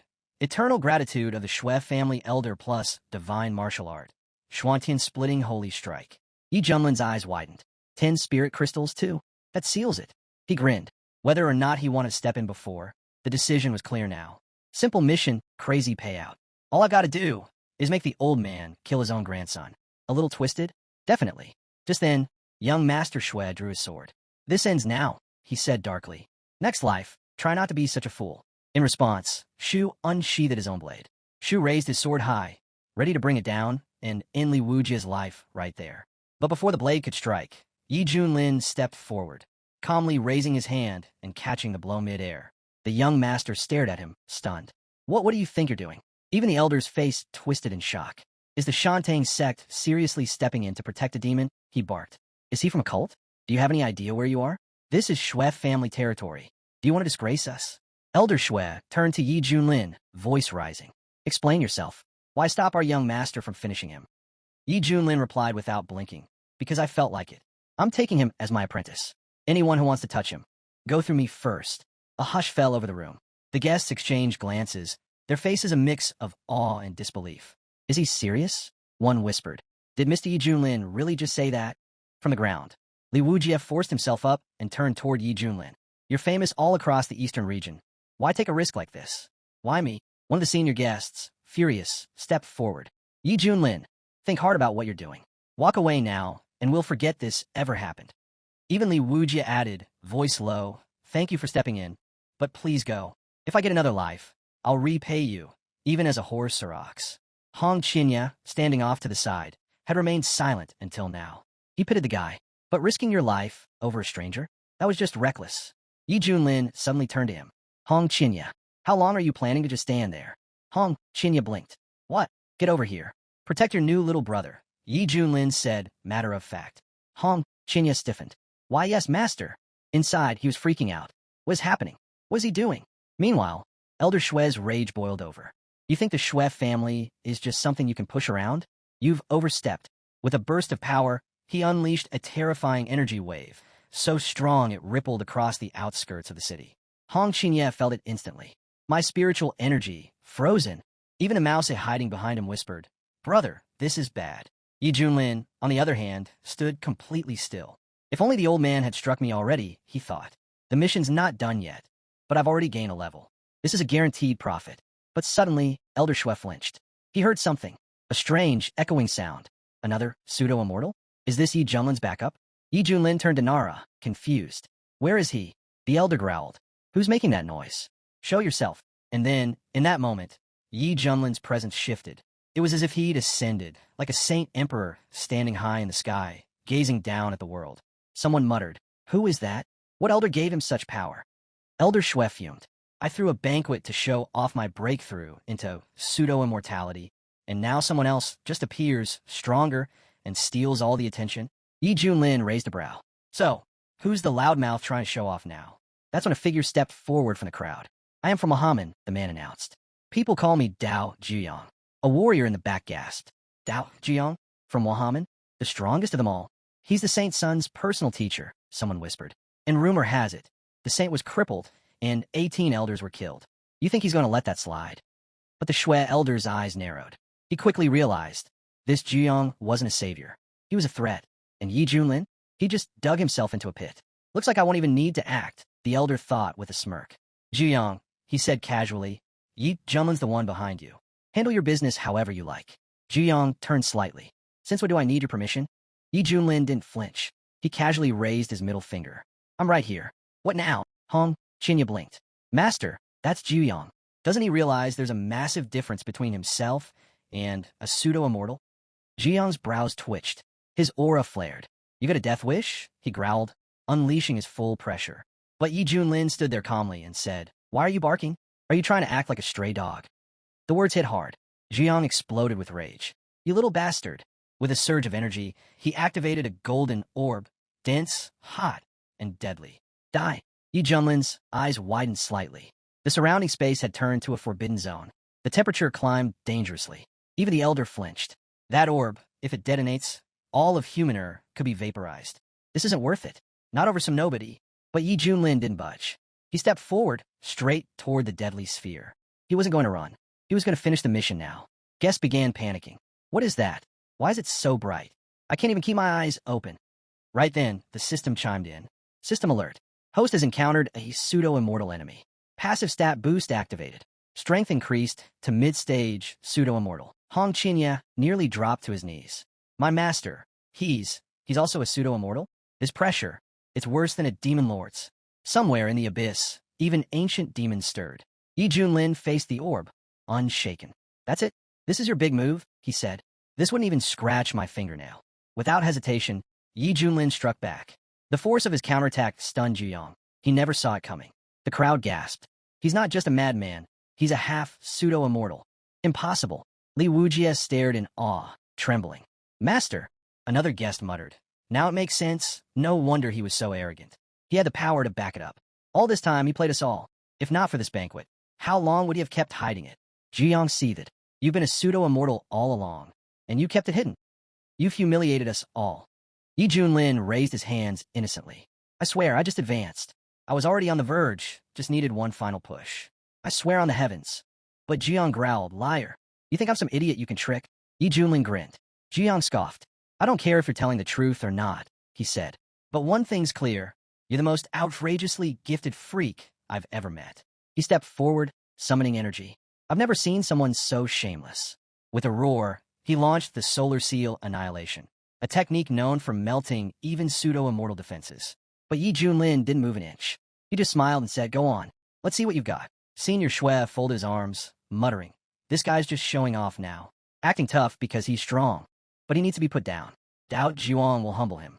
Zhuang stared in disbelief as his technique was easily brushed off. How was that even possible?" he muttered. Even the elder couldn't believe it. "No injuries? Nothing? He must be using some powerful defensive artifact." Yi Junlin, starting to look bored, said dryly, "That all you've got? Come on. I've seen sect buildings tougher than that. Even my pecs could tank that hit." He squinted slightly. "Wait, this is the tyrant's unshakable technique, isn't it? And that's a mind expansion amplifier. You're boosting your physique." Jiang grit his teeth and activated his next move. "This solar wheel," he barked, "was forged by Wahiga's top craftsman. Late-stage pseudo-immortals don't even dare face it directly. Let's see how your body holds up to this holy artifact." But Yi Junlin still didn't flinch. "All right," he said, stretching his neck. "Let's see how far you get." Jiang, furious, poured everything into his next strike. But Yi Junlin just yawned. "You're really starting to annoy me. Too loud." And in the blink of an eye, he caught Zhuyang's full-powered attack with his bare hands. Then, with one smooth motion, he grabbed him and hurled him into the sky, suspending him like a toy. Elder Shue's voice trembled. This has to be an ancient beast in human form. If it were me up there, I'd already be a bloody smear. Zhuyang couldn't believe it either. This attack is designed to shatter pseudo-immortals, and it didn't even pierce his skin. Yi Junlin looked up at him. You jealous of this body? Yeah, tough luck. I was born this sturdy. He casually tossed Zhuyang's ore to the ground like junk. Here's your broken toy back. Try again if you think you're lucky. Zhuyang growled, shaking. That's it. I'll never forgive you. This means war. He soared into the sky, energy spilling around him like a storm. Then he summoned his trump card, Feathered Ascension art. Yi Junlin tilted his head. Feathered what? Is this some flying chicken move or something? Silence. Zhuyang bellowed. How dare you mock Wahaman's secret technique? He unleashed a flurry of brilliant, explosive attacks. But Yi Junlin, calm as ever, countered with the Royal Knight's seal. Blades of celestial energy surged above Zhuyang. Multiple strikes from every direction. Zhuyang gasped, realizing he was surrounded. Too many. I can't block all of them. You're strong, he admitted. I'll give you that. But let's see you handle this. Zhuyang's aura surged again. With a roar, he activated his final move, 9 suns burning the sky. Zhuyang's eyes burned with fury. I'm sacrificing 1,000 years of life for this. He roared as flames surged around him. I summon the fiery sun of the immortal realm. I'll make you kneel in the heart of the sun and beg for mercy for all eternity. The guests backed away in panic, sweat pouring down their faces. It's too hot. The whole place is burning up. He's going to scorch everything. But Yi Junlin just rolled his eyes. Brat, he said calmly. Open your eyes. This is the finale. With a single breath, he activated his ultimate move, Fivefold Sansera of Oblivion. A wave of overwhelming force rippled across the entire territory, blanketing the battlefield in pure obliteration. Zhuyang's eyes widened, but he didn't back down. Only one of us is walking away from this. He hurled blazing fireballs, one after another, each more violent than the last. Yi Junlin smiled coolly. Still at it, huh? Are you seriously trying the same move again? Zhuyang's laughter turned manic. It's all fake anyway. What does being a pseudo-immortal even mean? What's the point of power if I can't surpass you? I've cultivated for 3,000 years. Then his expression twisted. I'll be waiting for you in the underworld. Yi Junlin, may the wrath of Xiantian devour you. From the sidelines, Hong Qinya watched in silence, barely able to process what he'd seen. The strongest pseudo-immortal in the eastern region, reduced to madness. All from a single battle. Just how much power is Yi Junlin hiding? Yi Junlin calmly took off his glasses and sighed. Much better. Not so blinding anymore. He turned his back on the smoldering battlefield. Time to finish this quest. He walked straight towards Senior Shui. The elder bowed respectfully. Honorable Yi Junlin, your divine power is awe-inspiring. This humble one is filled with admiration. May I ask, do you have any further commands? Yi Junlin glanced toward Li Wujia and said, I've taken on a new disciple. You have no objections, right? Shui's head bobbed quickly. Of course not. Who would dare oppose your will? Take him, take anyone you want. Just show mercy. But Yi Junlin's voice turned sharp. My student, Li Wujia, was humiliated and crushed by your family. As his teacher, should I not help him get justice? Shui forced a smile. That's perfectly reasonable. Entirely justified. But, may I ask, what are your intentions? Yi Junlin's reply was cold and simple. I plan to kill every single member of your family, right here. The elder went pale. What? Is that too much to ask? Yi Junlin asked, tilting his head. But then again, he continued. Life on the Ringong Islands is hard. The Shui clan, their burden, discontent. So tell me, how should one respond to such suffering? Senior Shui swallowed hard. See, could the terms be adjusted? Many in the Shui clan are still wooey. But Yi Junlin narrowed his gaze. You've only lost some kin. My disciple lost his sister. And you're just a withered old man with no sympathy. The elder lowered his eyes in shame. Please look at me. Look at my son. We've already paid a price. What we sowed, we've reaped. I only asked for a sliver of grace. Yi Junlin turned and walked away. I'll go my own way. But if that's the case, he said over his shoulder, then hand over the one responsible. The root of all this. The old man lowered his head. So be it, he whispered. I can't carry this burden anymore. He looked to Yi Junlin. Do you really mean it? Wiping out the entire Shui clan. That's no small thing. Taking even one life is a heavy sin. Then he sighed. But the one who grants mercy is the one who holds true power. Without another word, he turned toward the elder behind him. The moment their eyes met, the old man didn't speak. he simply raised his hand and fired a searing electric beam straight through him. Junior Shui gasped in shock. Father, what are you doing? What's the point of this? What happens after this? The elder stood still as the light faded, then turned back to Yi Junlin. Is that enough? He asked quietly. Yi Junlin raised an eyebrow. You're assuming something. Want me to help you spell it out? The elder smiled grimly. You speak of punishment and blame, but children don't teach their fathers. Still, maybe I need someone to challenge me on that. Yi Junlin gave a small nod. Then so be it. Without hesitation, the old man spun around, leapt into the air, and in a flash, he was at his son's throat. Literally. Junior Shui gasped.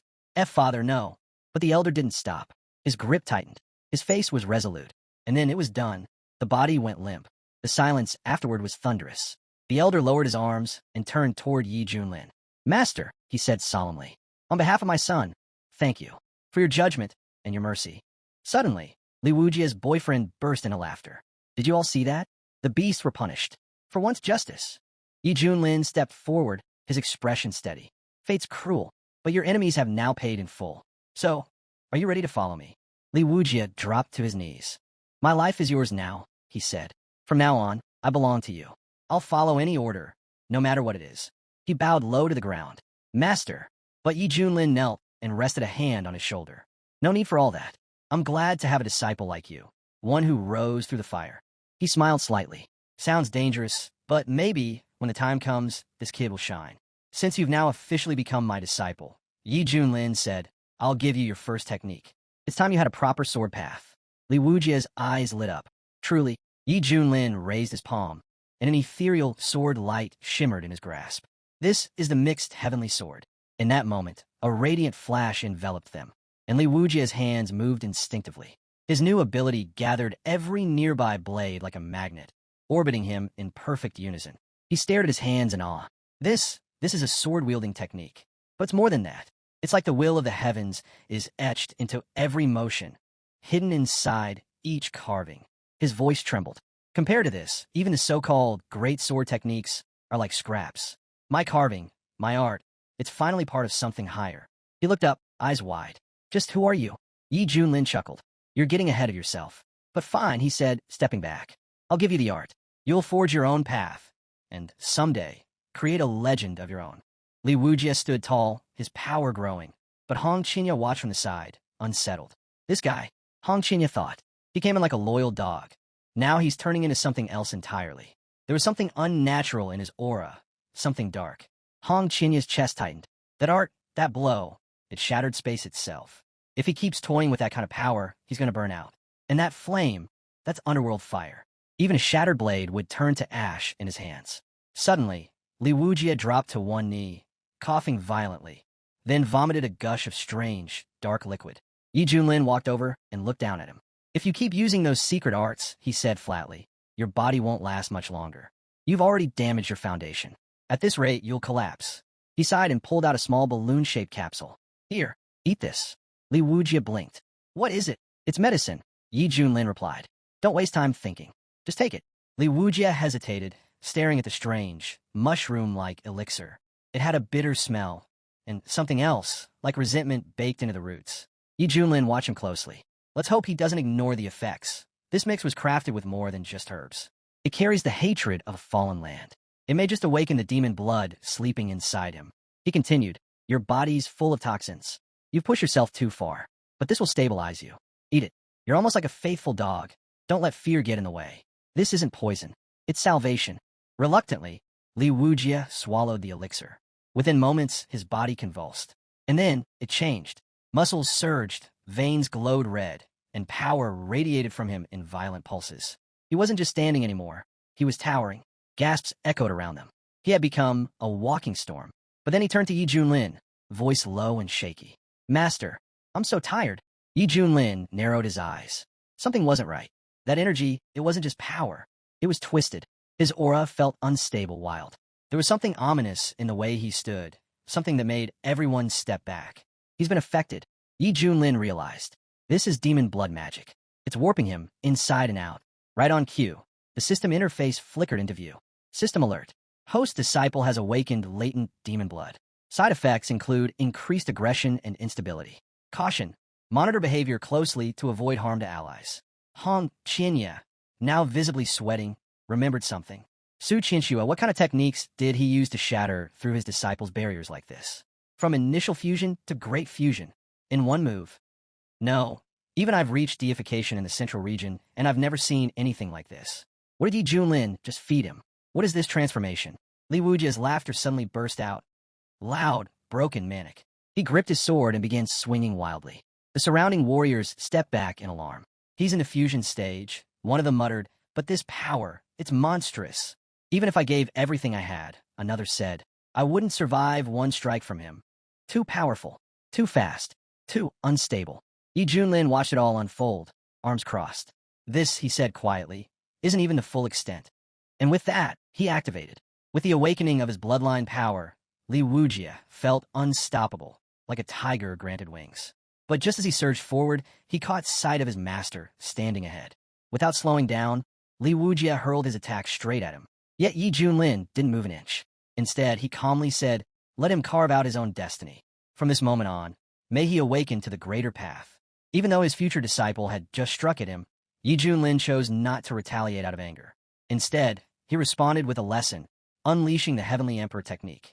But he held back. There was no need to go further.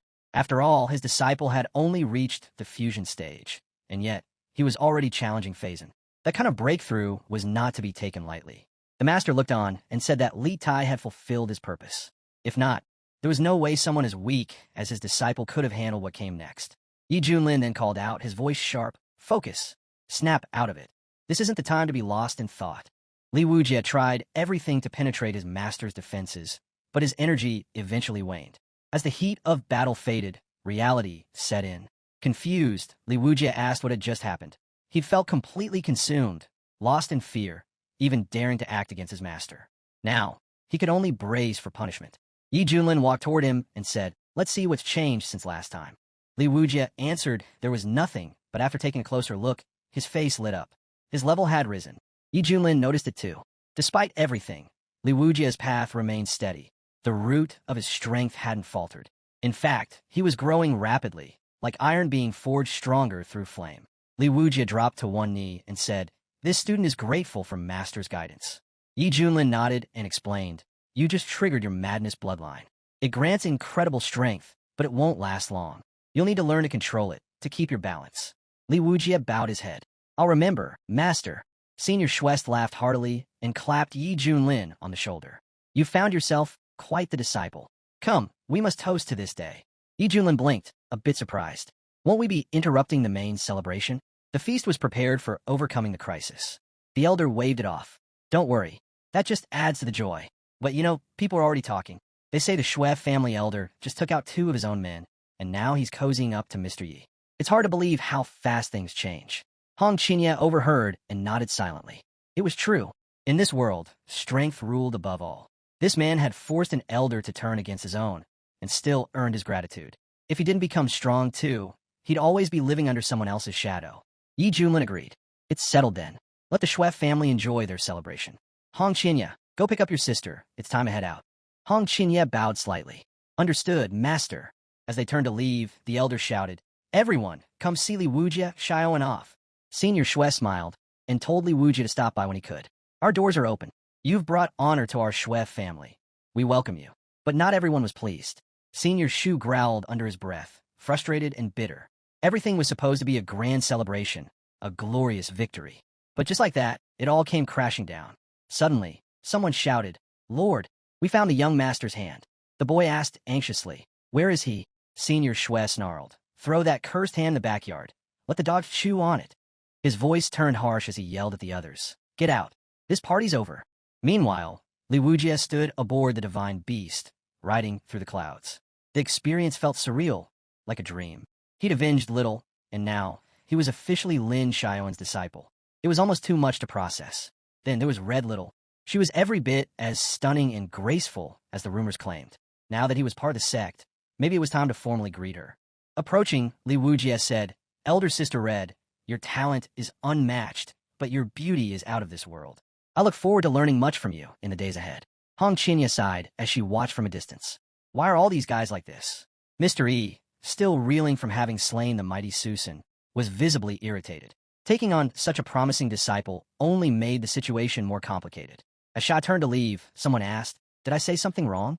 Just then, a mouse-alike figure scurried over and muttered, "You guys keep messing up Big Brother's gender. He can't stand that." The mouse paused and blinked. "Wait, who are you again?" Li Wujie introduced himself politely. "I'm a new apprentice under the Shui house. Just arrived, really. Thanks for the heads up.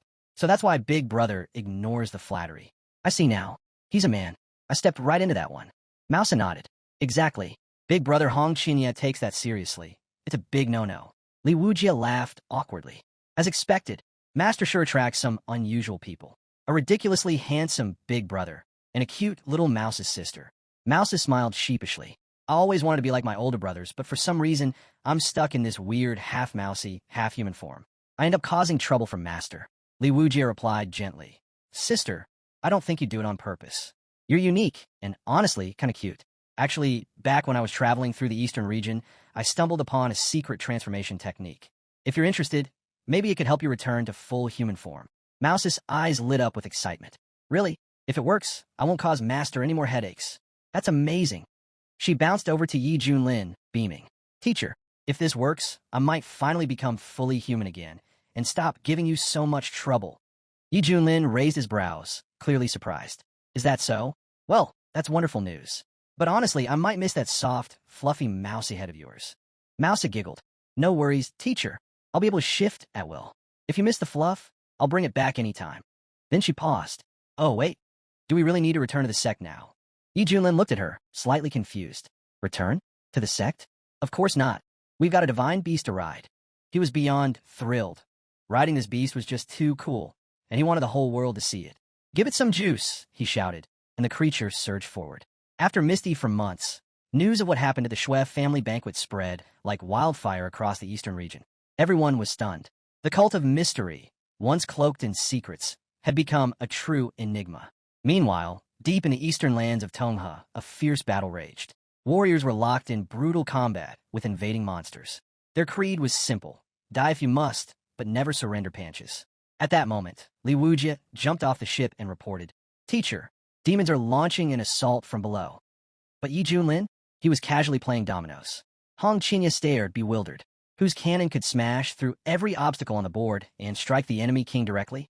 He'd never met someone so brazen and shameless. Then, without even looking up, Yi Junlin commented, "You're too weak. I've barely used a tenth of my strength, and you already lost." Hong Qinya fired back. "To use a siege cannon properly, you need a solid platform. Its movement is restricted. Even a 3-year-old knows that." Yi Junlin shrugged. "It's a hammer gun, not a siege cannon. Same difference." He paused, thinking aloud. "Could I just fly off with that mortar?" He chuckled at his own thought. Hong Qinya really has a knack for bending the rules. Then he noticed the look on his disciple's face. "What? You disagree? You think my strategy skills are lacking?"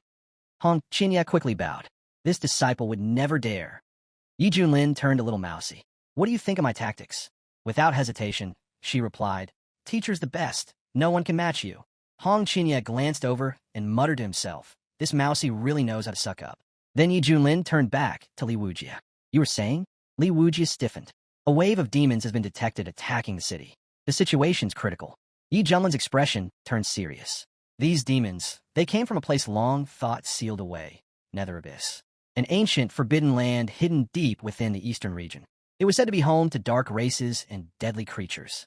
Long ago, beings from Nether Abyss had tried to invade the world, but humans and masters banded together in a massive war. Eventually, they pushed the invaders back, forcing them to retreat into isolation. Since then, the two sides had kept to their own realms. But now, demons were back. Was the ancient truce broken? "This isn't just an attack," Yi Junlin said grimly. "Something bigger is happening. Let's meet them face to face and find out what they're after."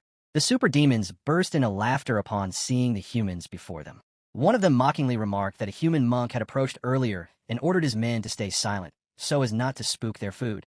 They were told to wait patiently for the humans to come closer on their own. Yuang looked at them and calmly stated that among the 800,000 monsters, there were so many at the body unification level that they couldn't even be counted. In the past, he wouldn't have had the courage to face such a force. But now, he stood shoulder to shoulder with exceptional warriors like Big Brother Hong. Despite that, Yuang admitted to Big Brother Shirao that his swordsmanship wasn't exceptional, so he would reveal his weaknesses first. Without wasting time, Wang activated his sword technique and charged straight into the horde of monsters. The demon leader quickly ordered his minions to capture the human monk. Seeing their advance, Shirao launched a long-range attack using the Golden Sparrow Flame. The monsters tried to resist the blaze, but it was relentless. Many were burned alive on the spot. Wang turned to Big Brother and said he truly admired his power. However, Shao suggested they end this quickly before they became a laughingstock. He understood that even if some crooked figure managed to control a monster, Shao remained the strongest among them. From the castle, the commander and the others observed the battle and were impressed by its intensity. Even the prince acknowledged that Shirao wasn't called the disciple of the white-haired assassin for nothing. After all, he had annihilated 500,000 enemy troops in an instant. One of the monsters asked, "Who are these two?"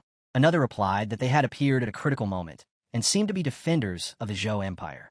They should be eliminated quickly. However, one demon sneered, saying it didn't matter who they were.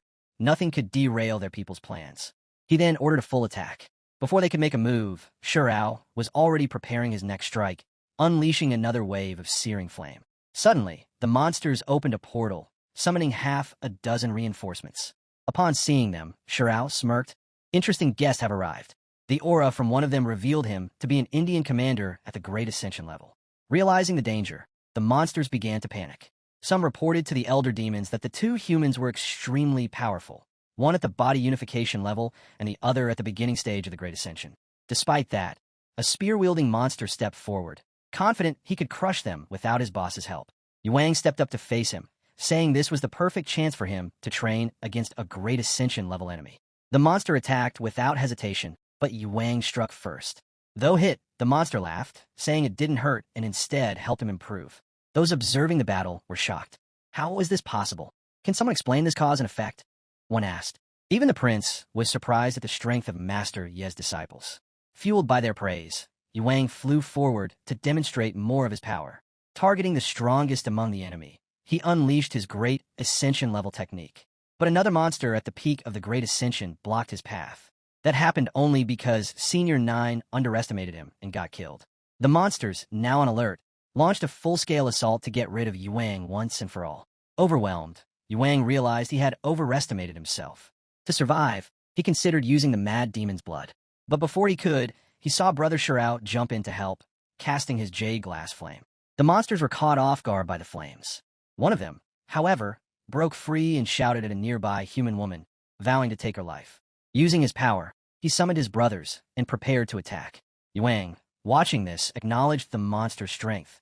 It was clear this was a peak Great Ascension-level being. But the monsters simply laughed, saying it was too late for fear. He declared that both Wang and the stinking woman would die. Hearing that, Wang muttered, "Stinking woman," just as Shirao prepared to strike again. The younger brother coldly declared they were already dead men. Shirao confirmed it, unleashing his soul-consuming black flame. Terrified, one of the blue monsters turned to his older brother for help. But it was already too late.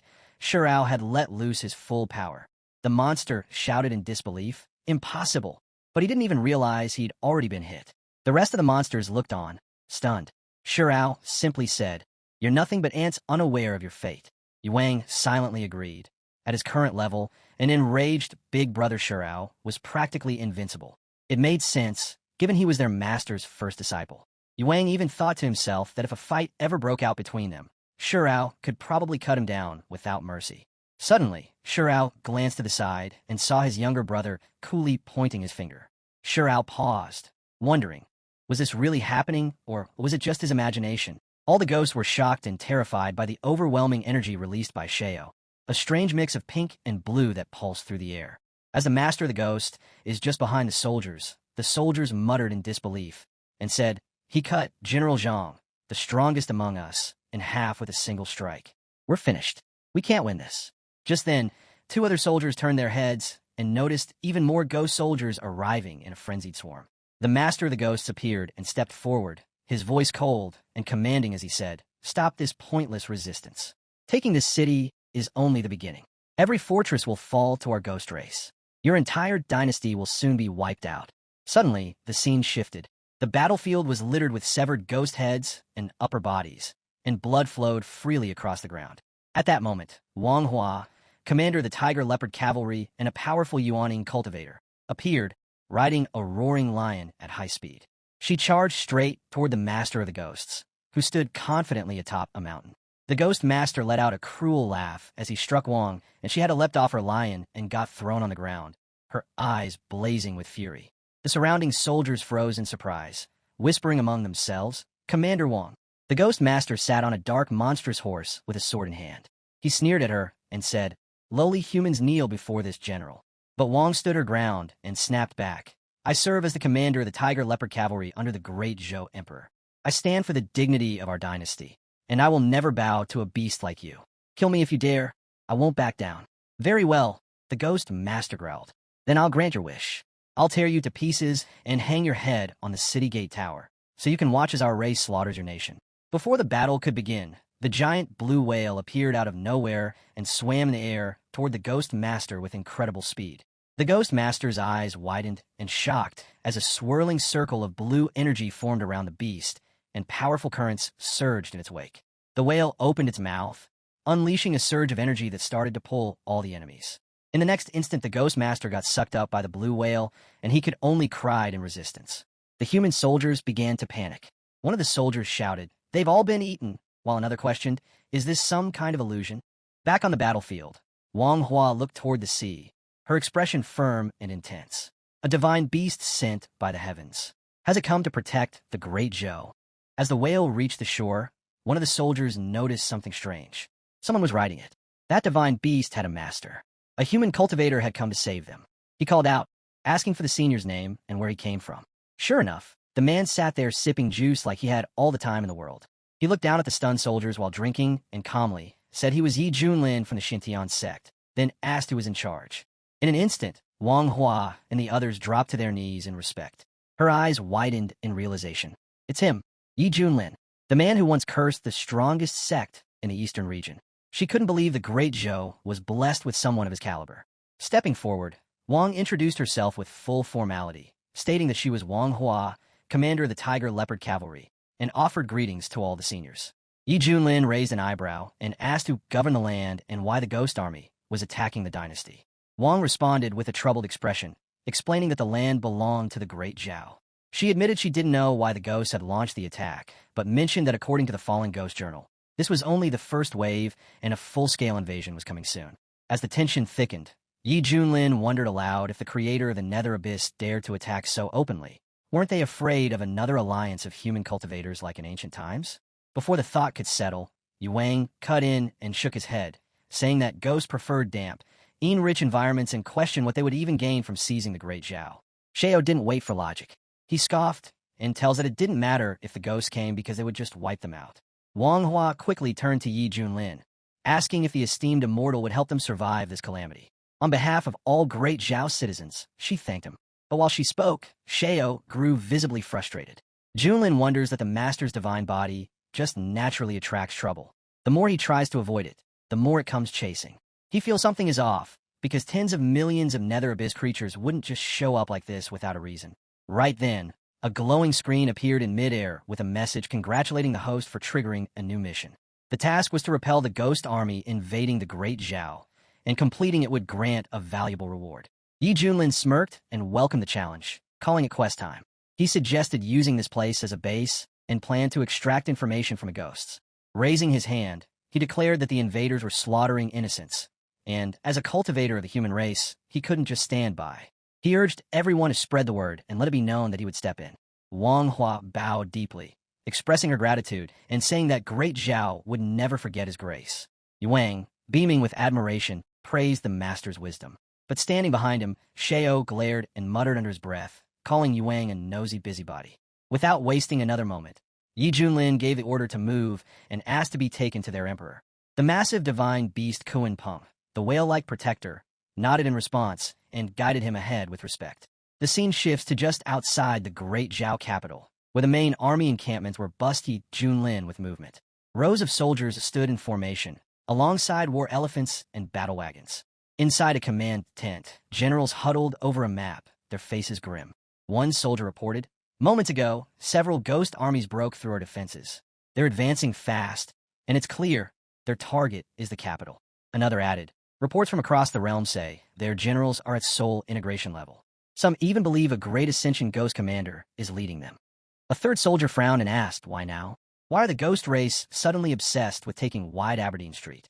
Could there be hidden treasures drawing them in? The commander, who also happened to be the Crown Prince, sighed. I understand your suspicions, but even as Crown Prince, I have no idea. A soldier quickly apologized. Forgive me, Your Highness, I spoke out of turn. It's fine, the prince said, shaking his head. Right now, all we can do is hold the line for as long as possible. If we can't, then we must protect and evacuate the people. As long as they survive, there's still hope. Just then, someone burst through the doors. Your Highness, it's urgent. You need to see this immediately. Everyone in the tent turned to him, startled. The Crown Prince narrowed his eyes.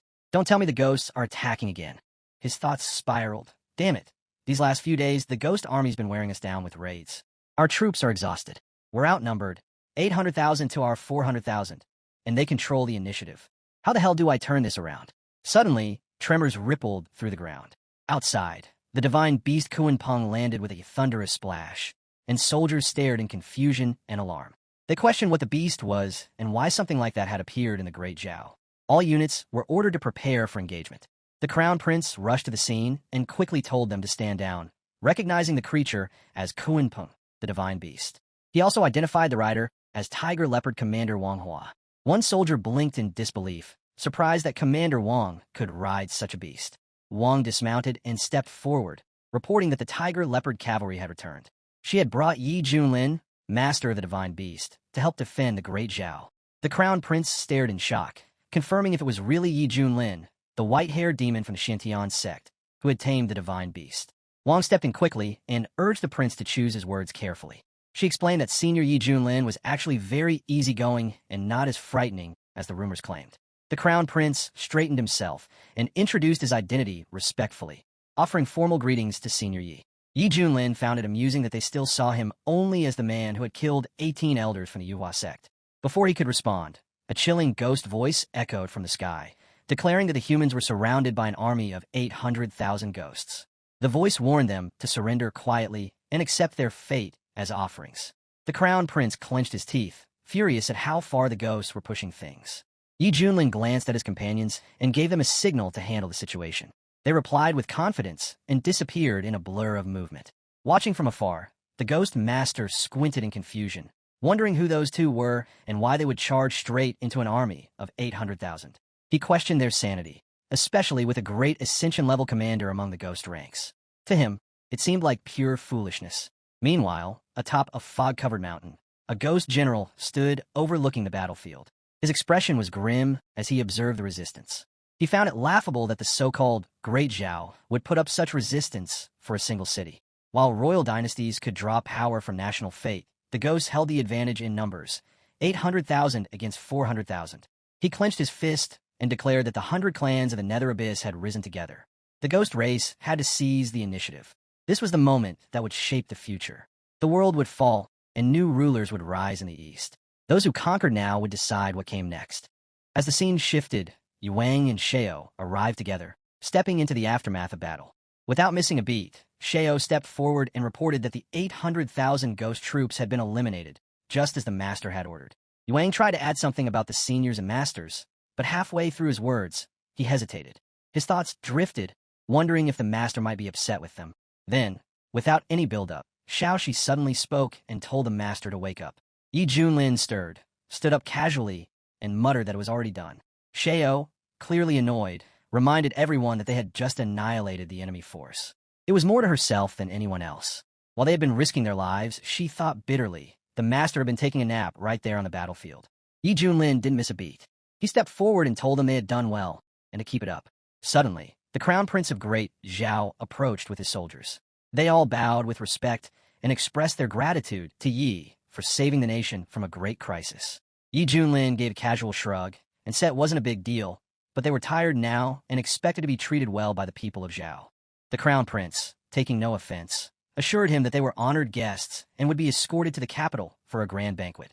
As the scene shifted to the magnificent Great Zhao, the Crown Prince led Yi through the palace gates and mentioned that before the banquet began, his father wished to meet him. Yi Junlin rolled his eyes inwardly, thinking how typical it was for the old emperor to just sit around and wait. Inside Tianyi Hall, soldiers lined both sides of the grand corridor, bowing low as Yi Junlin and his companions walked through. The emperor, seated at the center in regal attire, spoke with a weak yet dignified tone, asking Yi Junlin for forgiveness for not greeting him in person due to poor health. Yi Junlin observed him quietly, feeling the dense energy pulsing faintly from the throne. This could be national density, he thought. According to the records, national density is a mysterious force tied to the fate of the nation. It strengthens one's cultivation, speeds recovery, and enhances training. The will of the people fuels it. But something didn't sit right with him. The emperor is clearly using it to stay alive, yet his condition still looks bad. The emperor went on, admitting that he must have made a fool of himself in front of Yi Junlin. He narrowed his eyes, studying the emperor closely. Something fell off. He couldn't see through the man's cultivation. Was it hidden? Was he really just a great Ascension expert? Deciding to speak up, Yi asked what exactly had happened. The emperor let out a sigh, explaining that the Nidar Abyss ghosts had launched an unprovoked attack on Great Zhao. Some suspected they were after a treasure hidden in the royal palace, though he claimed to have no idea what it could be. He wondered silently how the emperor had ended up injured then. The emperor continued, saying that before the invasion fully began, a mysterious figure had broken into the royal tombs. His power was overwhelming, and the palace's defensive barriers had collapsed instantly. With no other choice, the emperor had been forced to unleash the nation's density to repel the intruder. His mind raced. If the intruder was that powerful, why hadn't he finished the job? Why retreat? Something was hidden in those tombs. Something big. He spoke up again, saying that the real issue might lie within the royal tombs. If the ghosts were targeting whatever was hidden inside, then it had to be significant. But the part that didn't sit right with Yi was that someone stronger than the emperor had backed off after breaching the tomb. It didn't make sense. A chuckle escaped Yi as he thought back to his original plan, to coast through life with his cheat system and enjoy the ride. But now, this mystery had piqued his curiosity. Sheo, who had been silent, finally spoke. The situation reminded him of an old legend from the central region. He leaned in, visibly intrigued. He asked the emperor if he could visit the royal tombs. The emperor hesitated, clearly unsettled by the request. Before he could respond, the crown prince stepped forward, explaining that the tombs were sacred ground. Disturbing them might attract dangerous energy. He added that he had already done more than enough for Great Zhao. A feast had been prepared in his honor, and they hoped he would enjoy it. The emperor echoed the sentiment, apologizing for declining the request. Still, he offered Yi the right to choose any treasure from their vault as a token of gratitude. Yi smiled and waved the matter off. He said he was only curious and mentioned that his system quest hadn't ended yet, so he'd stay around and observe how things played out. The crown prince grinned, relieved, and invited him to follow. Far away, in the crimson halls of the Nidar Abyss, a ghost king lounged lazily on a bone-decorated throne, sipping blood from a crystal goblet. Skeletons were scattered like ornaments across the floor. He muttered with satisfaction that the blood of newborns was truly divine. After all these years, the time had finally come. Once Great Zhao fell, his status in the ghost race would rise immensely. His eyes gleamed with ambition. If he earned favor with the Eastern Lords, perhaps a seat among them could be his. Still, something bothered him. There had been no news from Kuntha or the others. By now, the emperor should have been forced to act. As he pondered, a masked figure suddenly appeared in the hallway like a phantom. The figure asked coldly why the Ghost King was still lounging there. The Ghost King stood straight and offered a respectful greeting. He claimed to have already deployed his forces and vowed that the emperor would soon be crushed. The masked envoy scoffed and informed him that his entire army, 800,000 strong, had already been annihilated just outside the capital. The emperor hadn't even needed to step in. Stunned, the Ghost King demanded to know how that was possible. His forces included dozens of Soul Integration generals and 10 Great Ascension commanders. The envoy snapped that it wasn't the Zhao dynasty that stopped them. It was a single cultivator named Yi Junlin. The Ghost King's face contorted in fury. A brat at the Great Ascension level had dared to interfere with his plans? Even if Yi had defeated 10 commanders, he was nothing compared to the power of a tribulation stage ghost. Just an ant. The envoy warned him not to underestimate Yi, then tossed him a mysterious talisman and commanded him to crush Great Zhao, warning that another failure wouldn't be tolerated. The Ghost King caught the talisman and burst into maniacal laughter as he stormed out. Outside, the mountains quaked with rising ghostly energy. Drawing his blade, he shouted for all troops to march. A thunderous response followed as ghost soldiers rose into the sky. Back at the Zhao Imperial Palace, inside Tiana Hall, Yi and his companions were finally enjoying the grand feast. Yuang raised her cup with a grin, saying the wine was amazing as she poured herself another round. Xiaoxi nodded in agreement, happily chewing. She said the meat was incredible. Sheo, in contrast, sat stiffly, refusing to touch any food. The Crown Prince noticed and leaned in with a polite tone, observing that Red Immortal's discipline was admirable. Perhaps such restraint reflected true self-control. Yuang rolled her eyes and said to ignore him, claiming Sheo was just on a diet.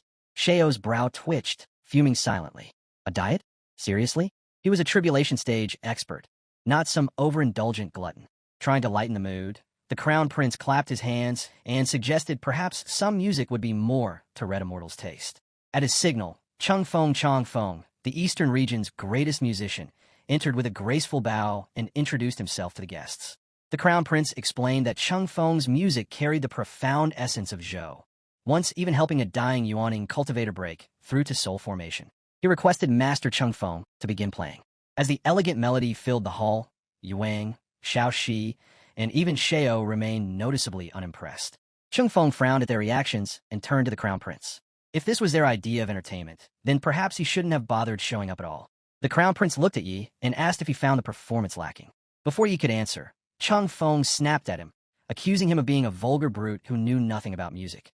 Yuang's aura flared up, her eyes burning with anger. She declared that no one insulted her master and that she'd end Chang Feng where he stood. The Crown Prince raised his hands and quickly intervened, saying that Master Chang Feng simply had a blunt personality and meant no offense.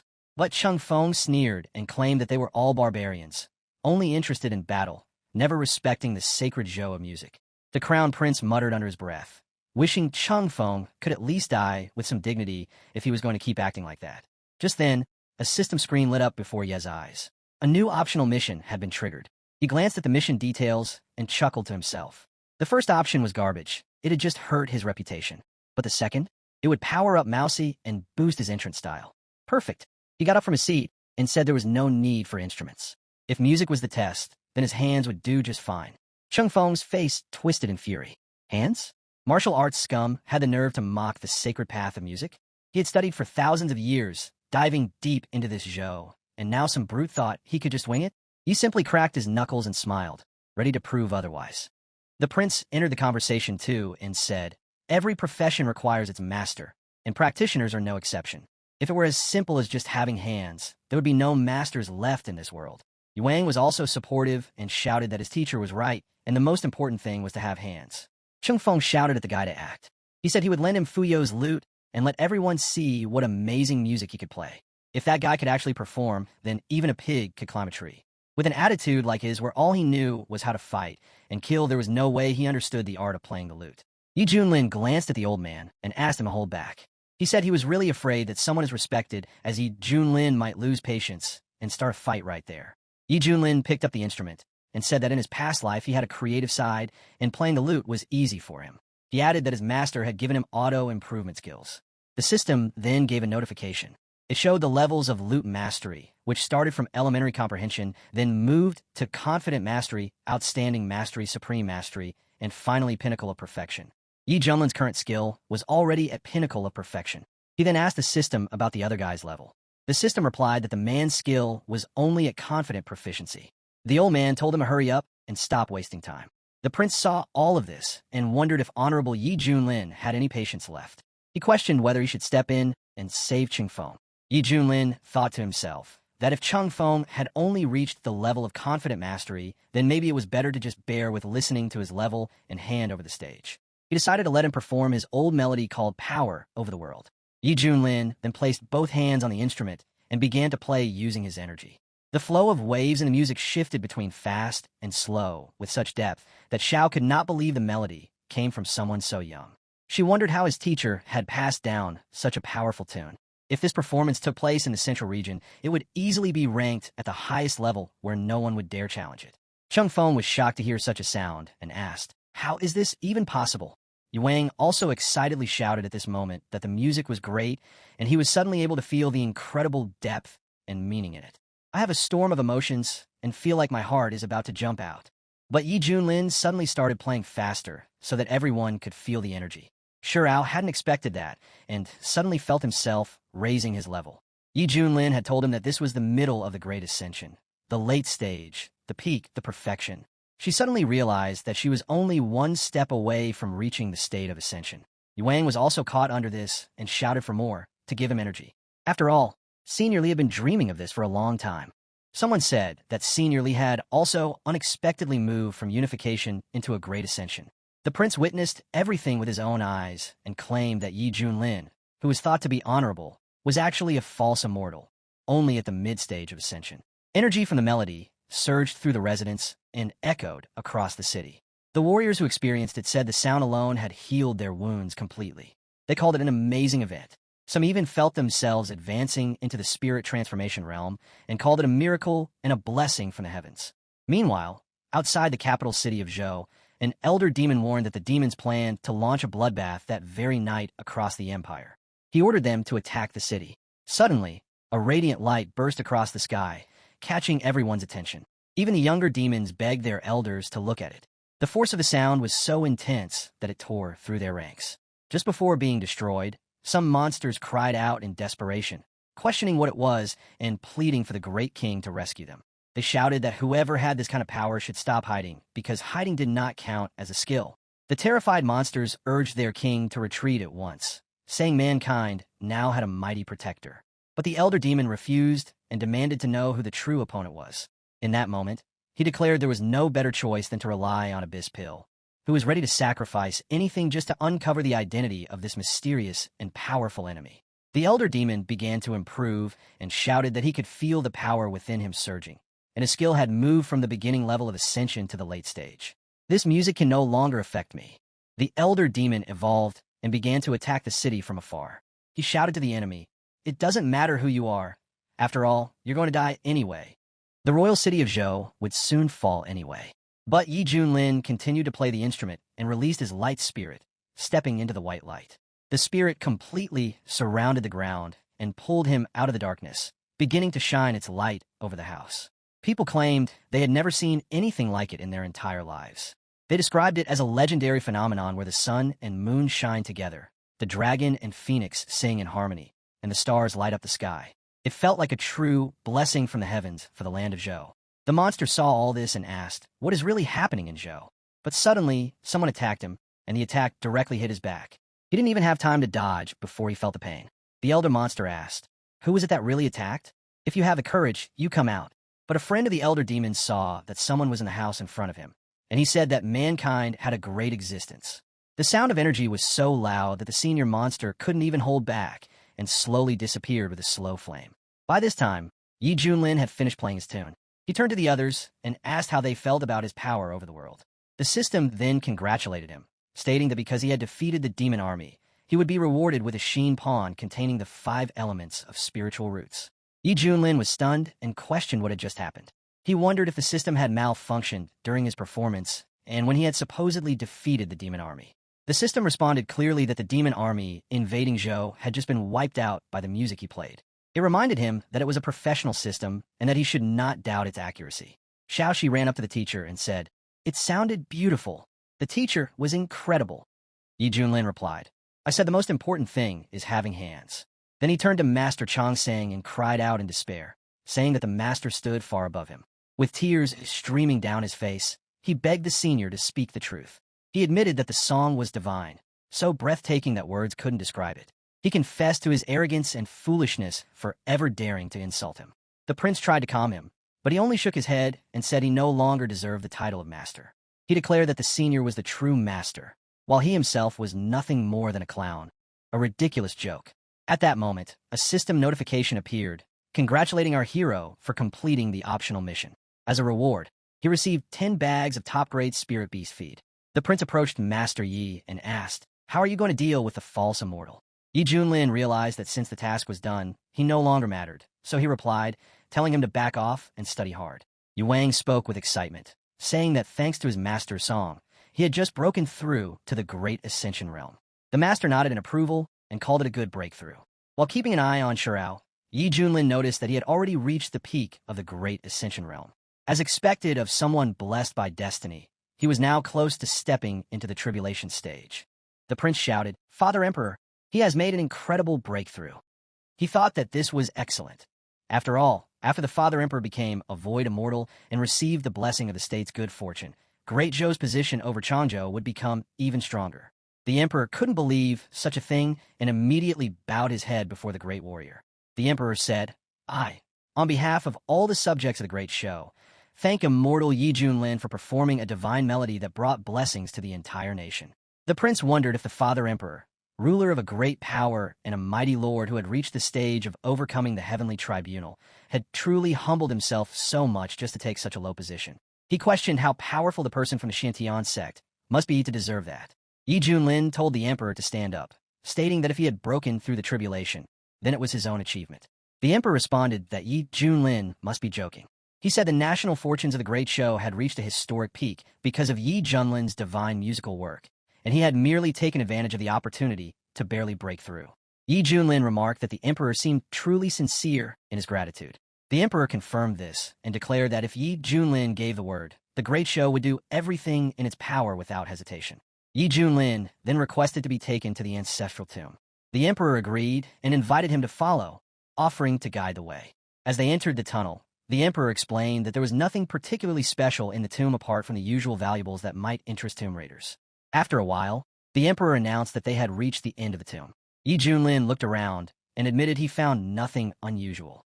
Shurao, wanting to demonstrate his abilities, used his powers to open a set of sealed doors wrapped in massive chains, doors that led to another world. The emperor was stunned and questioned what it was and how such a thing could exist in the Zhao ancestral tomb without his knowledge. Yi Junlin observed the beautiful star door, realizing that it looked like an illusion, so much so that not even a mouse could touch it. He understood that the door definitely existed, but had yet to fully appear in the real world. To activate it completely, some kind of price would likely need to be paid. Yi Junlin then turned to the emperor and asked how long the empire had existed. The emperor replied, "Our great show has existed for 1.2 million years and is one of the few immortal dynasties in Changzhou that has survived for over 1,000,000 years." Yi Junlin got curious and asked if there were other states or powers. The emperor said that according to historical records, there had been at least several dozen states before the great show. Some of them couldn't even be researched anymore or were no longer mentioned. Yi Junlin realized the star door belonged to an even older time. Maybe there had been records of it once, but after countless storms and upheavals, it had vanished into the dust of history. The ancestral tomb had just happened to be built there. Through all the centuries, even the rulers of Great Show hadn't known about it. They had simply believed it was a good feng shui spot. Yi Junlin then turned to Shurao and asked if, since he had opened the door, he might know something about it. Shurao said he had only heard rumors about the star door's origin, nothing solid. He had just tried it out randomly, and this was the result. Yi Junlin listened and said, "Tell me everything you know." Shurao said it was rumored that in ancient times, the ancient world had many teleportation points scattered across it. These allowed direct access to the Great Thousand Worlds, and countless cultivators had once used them to travel freely across the universe. But later, for reasons no one could explain, the Great Ancestor had sealed these teleportation points, and they were never reopened again. Yuang stepped into the conversation and asked whether the star door really had such power. The prince, joining in, wondered aloud if the legends he had heard as a child were true. According to those old stories, the ancient world was said to be a giant star built for cultivation, just one among many such star worlds scattered throughout the endless cosmos.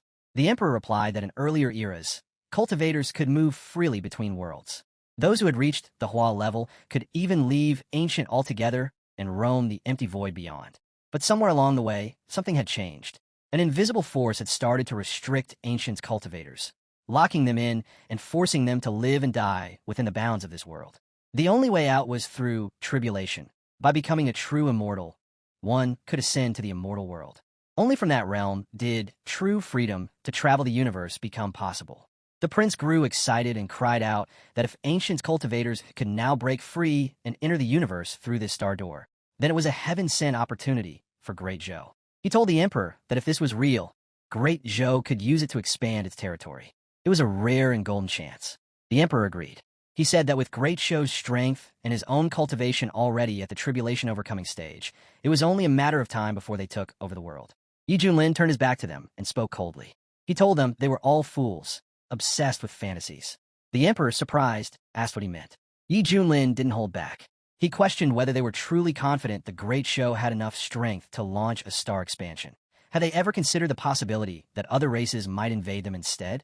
If this kind of expansion was such a blessing to the ancient, then why had the great ancestors sealed the star doors in the first place? He also reminded them of the Mystery Man. No one had figured out why that being had retreated. He pointed out that they hadn't even been able to conquer Tanga, yet here they were dreaming of taking over other worlds.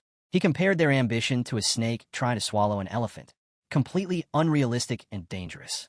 The emperor lowered his head and admitted they had been too confident. Yi Junlin nodded and told them that of course they were. Then he reminded them of something crucial. Did they even know how to open the star door in the first place? The emperor lowered his head and said nothing. Yi Junlin told them to keep trying.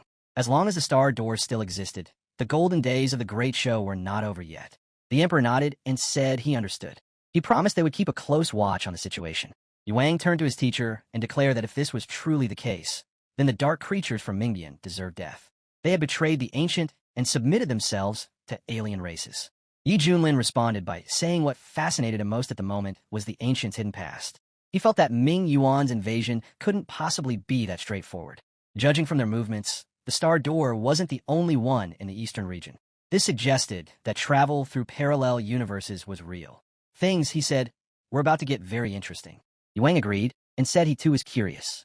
He believed that if they could uncover the ancients' past, then maybe the immortal world could help explain everything. With his teacher's power, he knew Yi Junlin would soon pass the tribulation and rise to the upper world. Yuang hoped that when that time came, he would be able to follow and reach the place all cultivators dreamed of. Shirao cut in with a grim tone.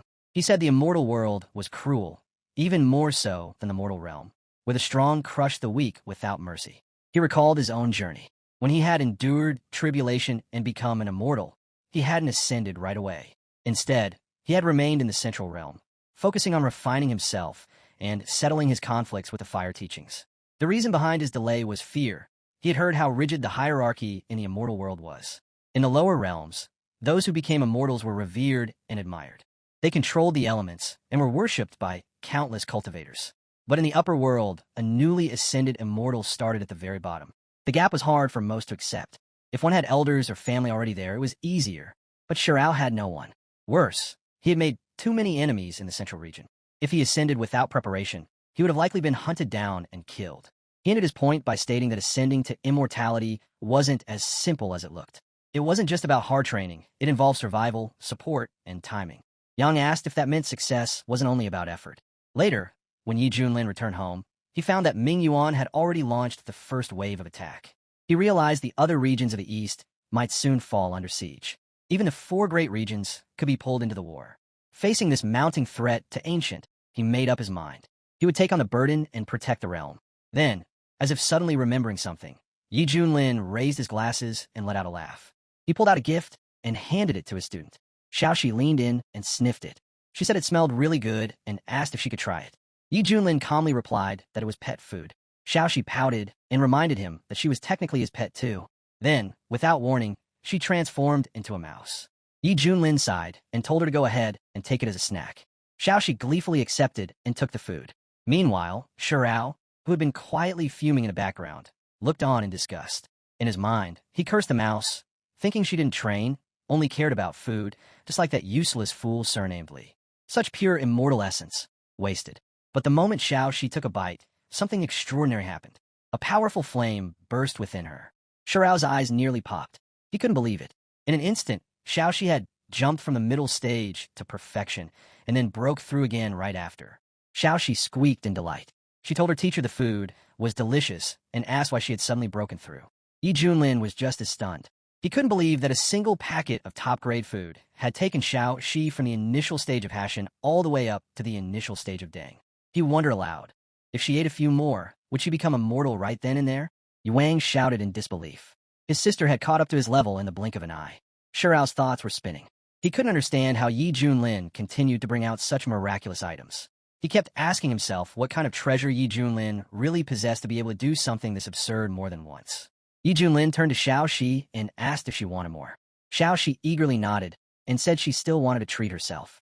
With a smile, Yi Junlin tossed a few more packets in front of her and told her to enjoy them. He was glad she liked them. He didn't forget Mousy either.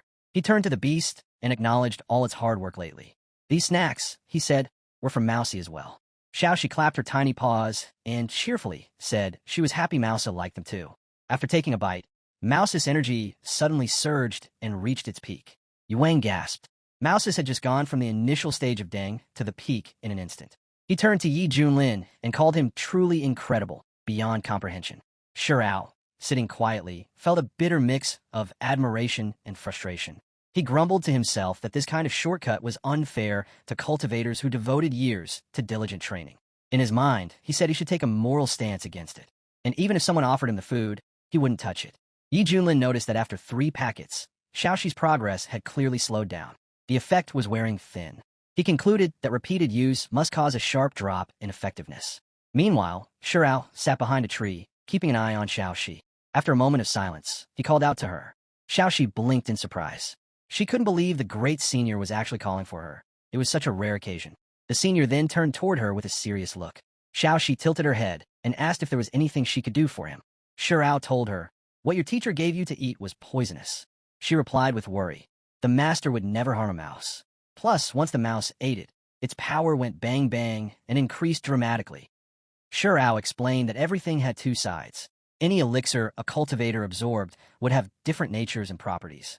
While it might increase cultivation, it would also poison the meridians. So this so-called goodie might seem helpful at first glance, but in reality, it only forced growth unnaturally, like pulling out a sprout to make it grow faster.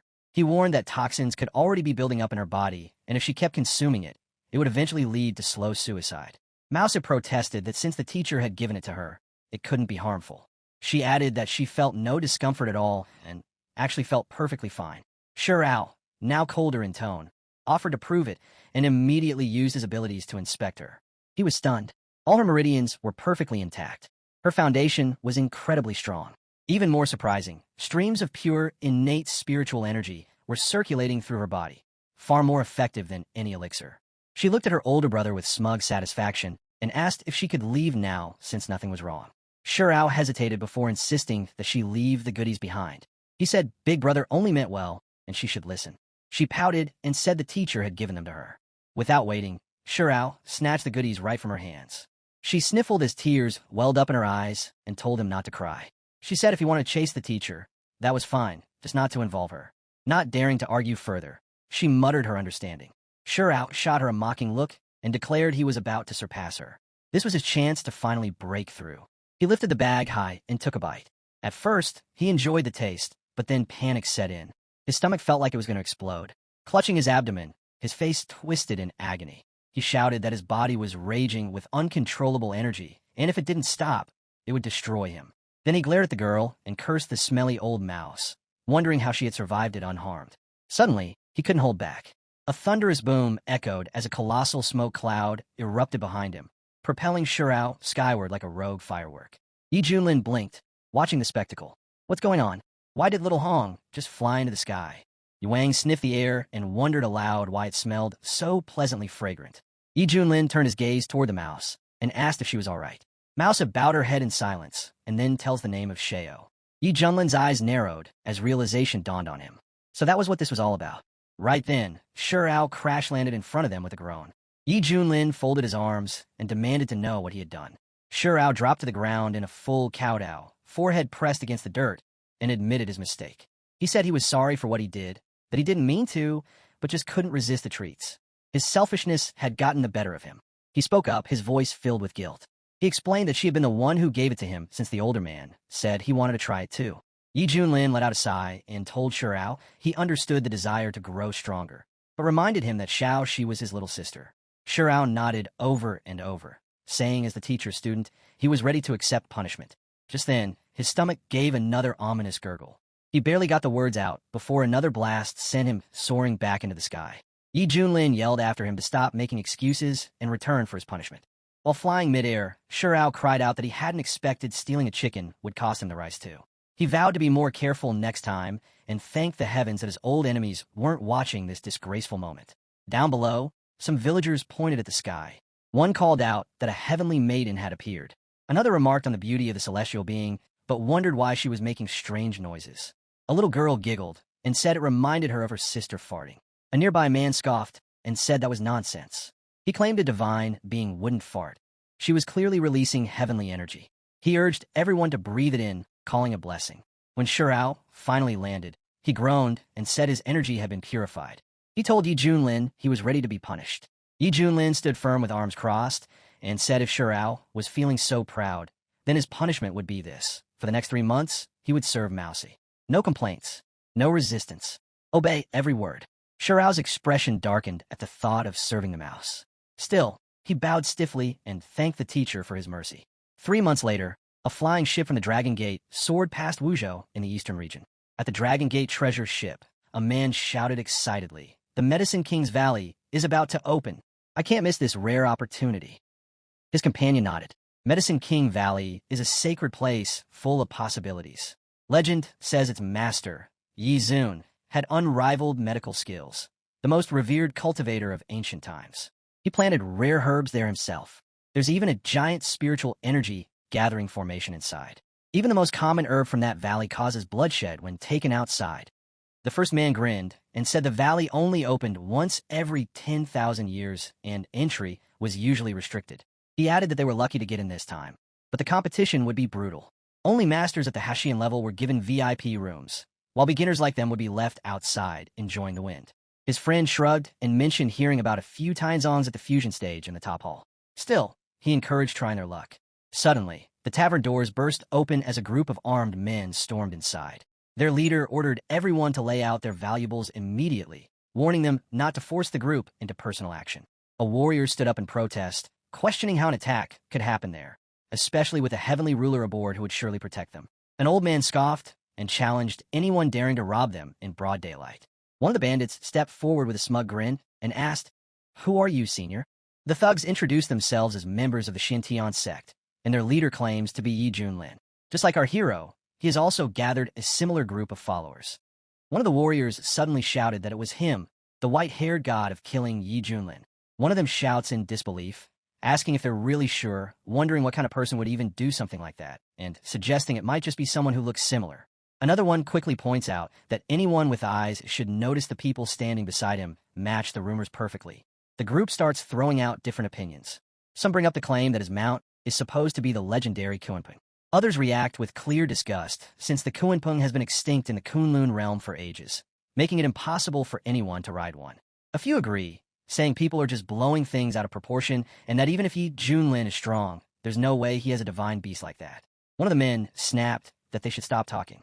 If they wanted to survive, they had to give up everything they had right now. The old man smiled slightly as he thought to himself that these fools had taken the bait again.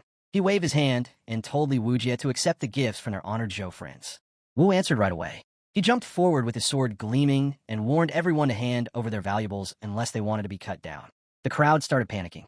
They begged him not to hurt them and promised to surrender. Wu looked up and yelled to the ones on the upper floor. He said they should hand over their rings to them unless they wanted to face his blade. Then he stopped and wondered why those in the top room were staying quiet. He asked if he had to go deal with them himself. A guest quickly whispered that 2 people in that room were from Guangzhou. They were powerful and had real backing. Wu gave a cold smile and said he didn't care how important they were. They still needed to show respect to his teacher. If they had any sense, they would come out now. If not, his teacher would make them regret it. Just then a smooth voice spoke up. The speaker said they were from the Wendao sect of Guangzhou and asked for a favor. In return, they would make sure to pay a proper thanks another day. Wu felt his heart skip. The Wendao sect was one of the strongest in the East. Only Yuhua ranked above it. He had even heard that several immortals had come from it. But even the Yuhua sect had not been able to stand against Yi Junlin. He steadied his tone and told them to save their promises. They needed to come down now. In a flash, Fandijin appeared with his assistant, and Miaoi. Wu looked at the girl and gave a mocking look. He asked if they were joking by bringing along someone so weak. Miaoi flared up and demanded to know who he was calling weak. She charged forward, but Fan held her back. He told her to stay calm and let him handle it. As he looked at the group, he thought they matched the rumors. It really was Yi Junlin and his people. Their power felt hidden. The story said he always masked his strength. This was not a group to provoke without caution. He took out a glowing orb and said the Wendao sect offered 5 million supreme spiritual crystals along with several useful artifacts as a small gift for Yi Junlin. Wu gave a smirk and thought to himself that they were trying to play along. He said he would pass the message to his teacher. As Fan stepped back, Miaoi clenched her fists and asked her uncle why he gave in so easily. Fan hissed, "I acted for your safety. Yi Junlin's bloodthirsty temper is legendary. He's not afraid of the Yuhua sect. If he targets you, I'll face the Wendao sect's wrath." Yao spat and said that when those at the top are corrupt, the rest follow. Yi Junlin's arrogance knew no bounds.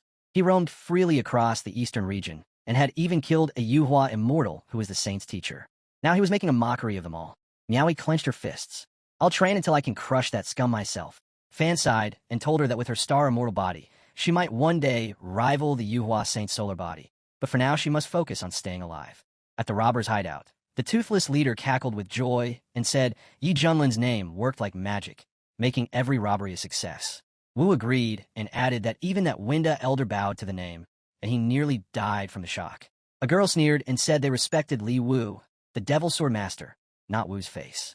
Wu grabbed his sword and snapped back, reminding her that she was once carried on shoulders like a prize at Funchan Luo, so she should not act so proud now.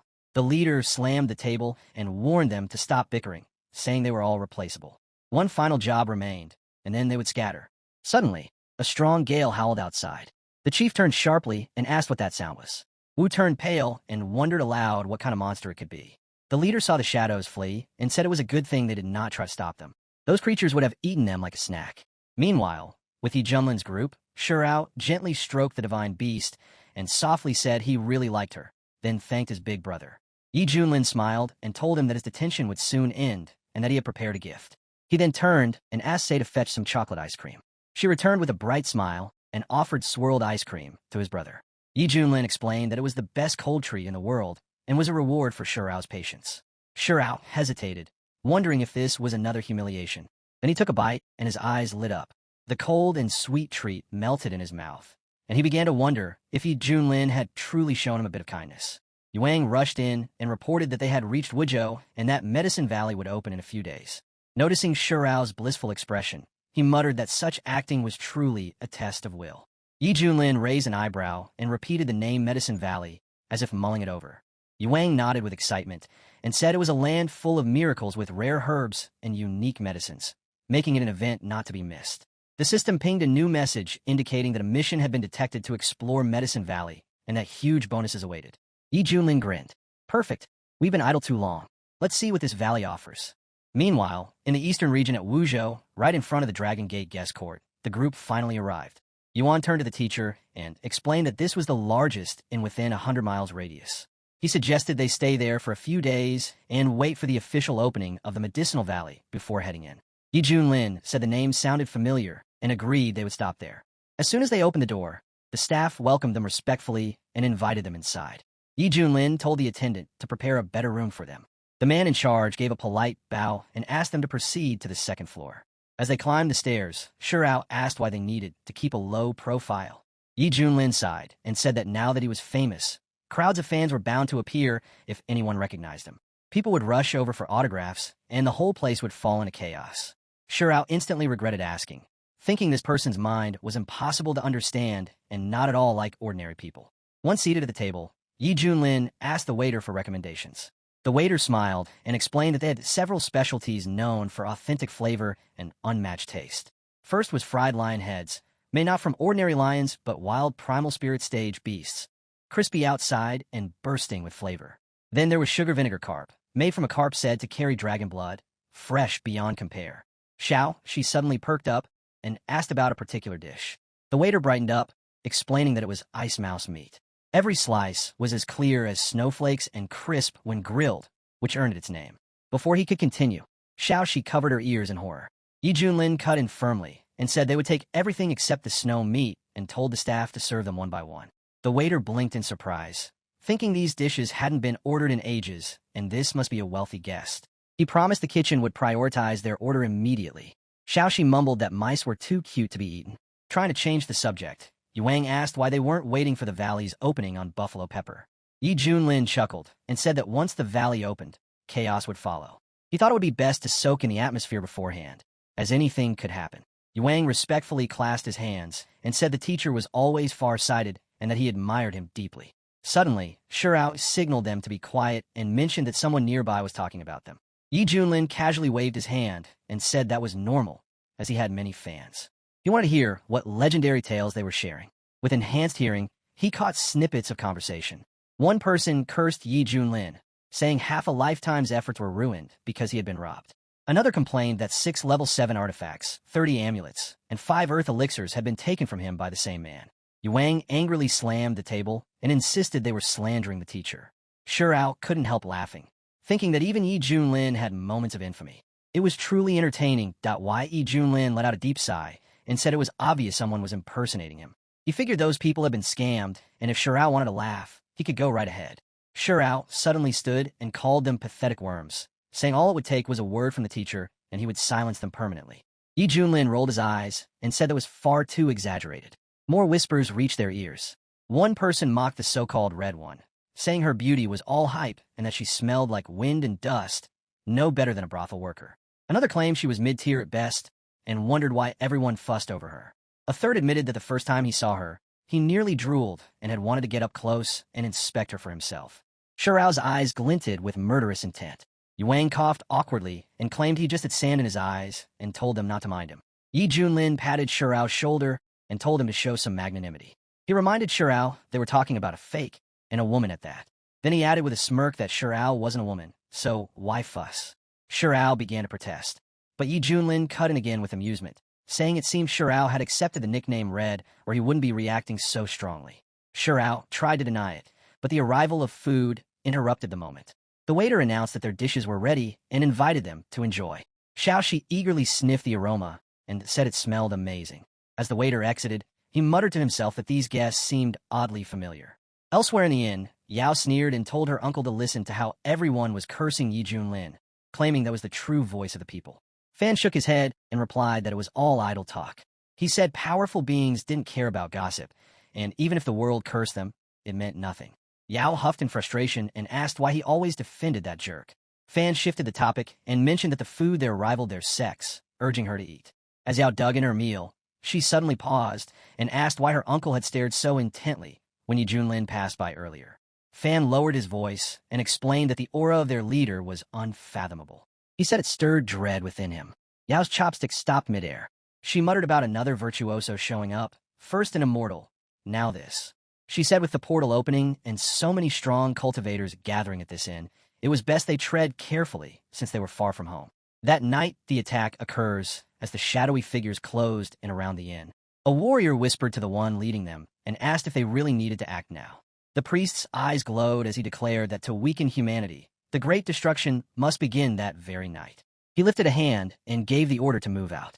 The doors were kicked open as the priest shouted commands. He ordered them to secure the entire hotel with no mistakes. He explained that the nightmare array would trap all cultivators below the Hua level in eternal sleep.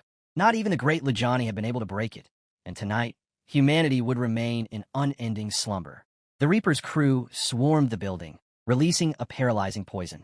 Within moments, the entire inn fell into a deep silence. Every person inside rendered unconscious. The Reaper and his squad took full control of the hotel and unleashed a powerful poison. In seconds, everyone inside collapsed, unconscious. The priest watched it unfold and declared, "Even if immortal Luo himself comes, he won't break this array." But upstairs, the boys remained fast asleep, completely unaware of the chaos unfolding around them, deep in their chambers, silent as corpses. And just like that, humanity plunged into a never-ending sleep. The world entered the illusory realm of the great calamity, beyond time itself. That day, Kunlun suffered immense losses. The holy war raged on, and the conflict between humans and monsters only escalated. Watching his people fall one by one, the elder dropped to his knees and prayed. "Heaven must truly wish for our end," he muttered. But then, something shifted. Out of nowhere, the tide turned.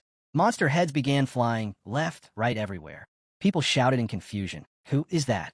Who's doing this?" From behind a wall of dark clouds, a lone figure emerged, wielding a blazing sword. "It's me," the man declared. The crowd erupted. "It's him, Sword Godly Liwujia, the strongest swordmaster in all of Kaon, the greatest blade wielder in history." Hope was reignited. Liwujia stood tall and roared, "Anyone who dares threaten our lands will be cut down." Without pause, he tore through the enemy. The air filled with the screams of monsters, their fear written in every cry. Standing on a towering peak, Li Wujia shouted, "I will protect Kunlun until my last breath." The warriors below cheered, their morale soaring. They called him their hero, swearing loyalty to him forever. But while the world celebrated victory, the boys were still trapped in their illusion, a dream world where they stood alone in the great hall of the fire worship cult. Hong Qinya stepped forward and proclaimed, "I now take the throne. The age of fire worship begins. Our leader's power knows no bounds."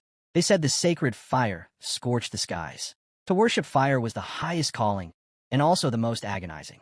In that world, only fire endured. Elsewhere, she too was lost in an illusory realm, but hers was peaceful. She lay on soft cushions, calmly eating sweets, untouched by war. That same night, Yifan stepped onto a balcony, gazing out over the city. I thought my name would echo through every province in the east, he sighed. But instead, I've become a disgrace. He looked out at the world, bitter realization sinking in. People aren't who they used to be. Everything's changed. It had been too long since he last made a move. Now he knew. It was time.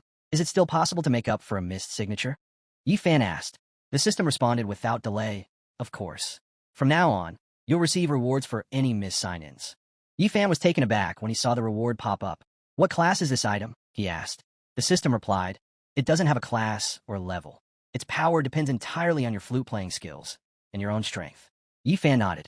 He hadn't forgotten. His flute technique had already reached its peak. There was no better time than now to release the tension building inside him.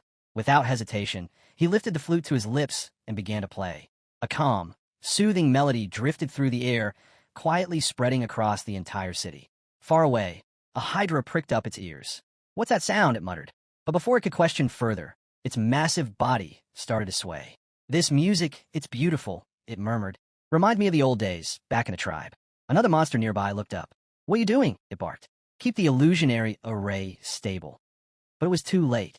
The melody had wrapped itself around them like a spell. One by one, the monsters stopped what they were doing and began to dance. Hydra watched in disbelief. What's happening? Who's interfering with our work? He shouted. Let the priest show himself right now. But even Hydra couldn't resist the rhythm. His body moved on its own, joining the others in the strange, spontaneous dance. Elsewhere, Elder Fan stirred. He blinked in confusion. A trap. I've fallen into a trap, he muttered. But I haven't slept in over 10,000 years, sir. So how did this dream catch me? Snapping out of it, he rushed into his assistant's room. Wake up now, he shouted. Meowie was seated on her bed, eyes closed. Fan ran over, touched her forehead, and activated his technique to awaken her. Her eyes shot open. Uncle, she asked groggily. What's going on? What did I miss? You didn't miss anything, Fan said quickly. We've been tricked. We've been trapped. Meowie whispered, stunned. But I didn't even want to wake up. The deeper I went, the heavier my soul fell. Fan nodded grimly. It's a powerful illusion. One of the ancient ones. While forgotten formations that bury a person in sleep so quietly, their mind and soul won't even notice. Eventually, they just die. Meowie shivered. That's horrifying, but why? What's the purpose behind this? Is it just for killing? Fan looked out the window. No, more likely, they're after the Medicine King's Valley. And with the way things are escalating, anything could happen next. Just then, the soft echo of Yifan's flute washed over them. The air stilled. Everything quieted. Fan turned to Meowie. Stay here. Don't run. I'm going out to see what's happening. He leapt through the window and flew into the sky. As he scanned the horizon, he muttered, creatures from the border abyss. I've only heard of them in legends. Evil snakes born in darkness. Down below, the monstrous snakes turned toward the great priest. Despite the interruption, the priest remained calm. Most human cultivators will choose to stay in their dreams, he said. They're beautiful, comforting. But if someone intervenes in time, there's still hope. Fan wasn't about to let it end there. He landed, voice thunderous. You foul beasts from the border abyss dare to attack the human race? The priest met his gaze, fully understanding. This fight was far from over. Nothing wrong with that, the priest said coldly. The army from the border abyss is destined to sweep through the eastern region. Wiping out these cultists ahead of time is just being efficient. Fan snapped back. That's arrogance. This is human territory. You're overstepping. The priest narrowed his eyes. You and I are both cultivators of great perfection, and I have over 10 seasoned body unification masters backing me. What exactly do you plan to fight us with? Just then, Yu Yang burst onto the scene. It's them again, the border abyss monsters. Last time, they slaughtered tens of thousands of our people, and now they're back for more.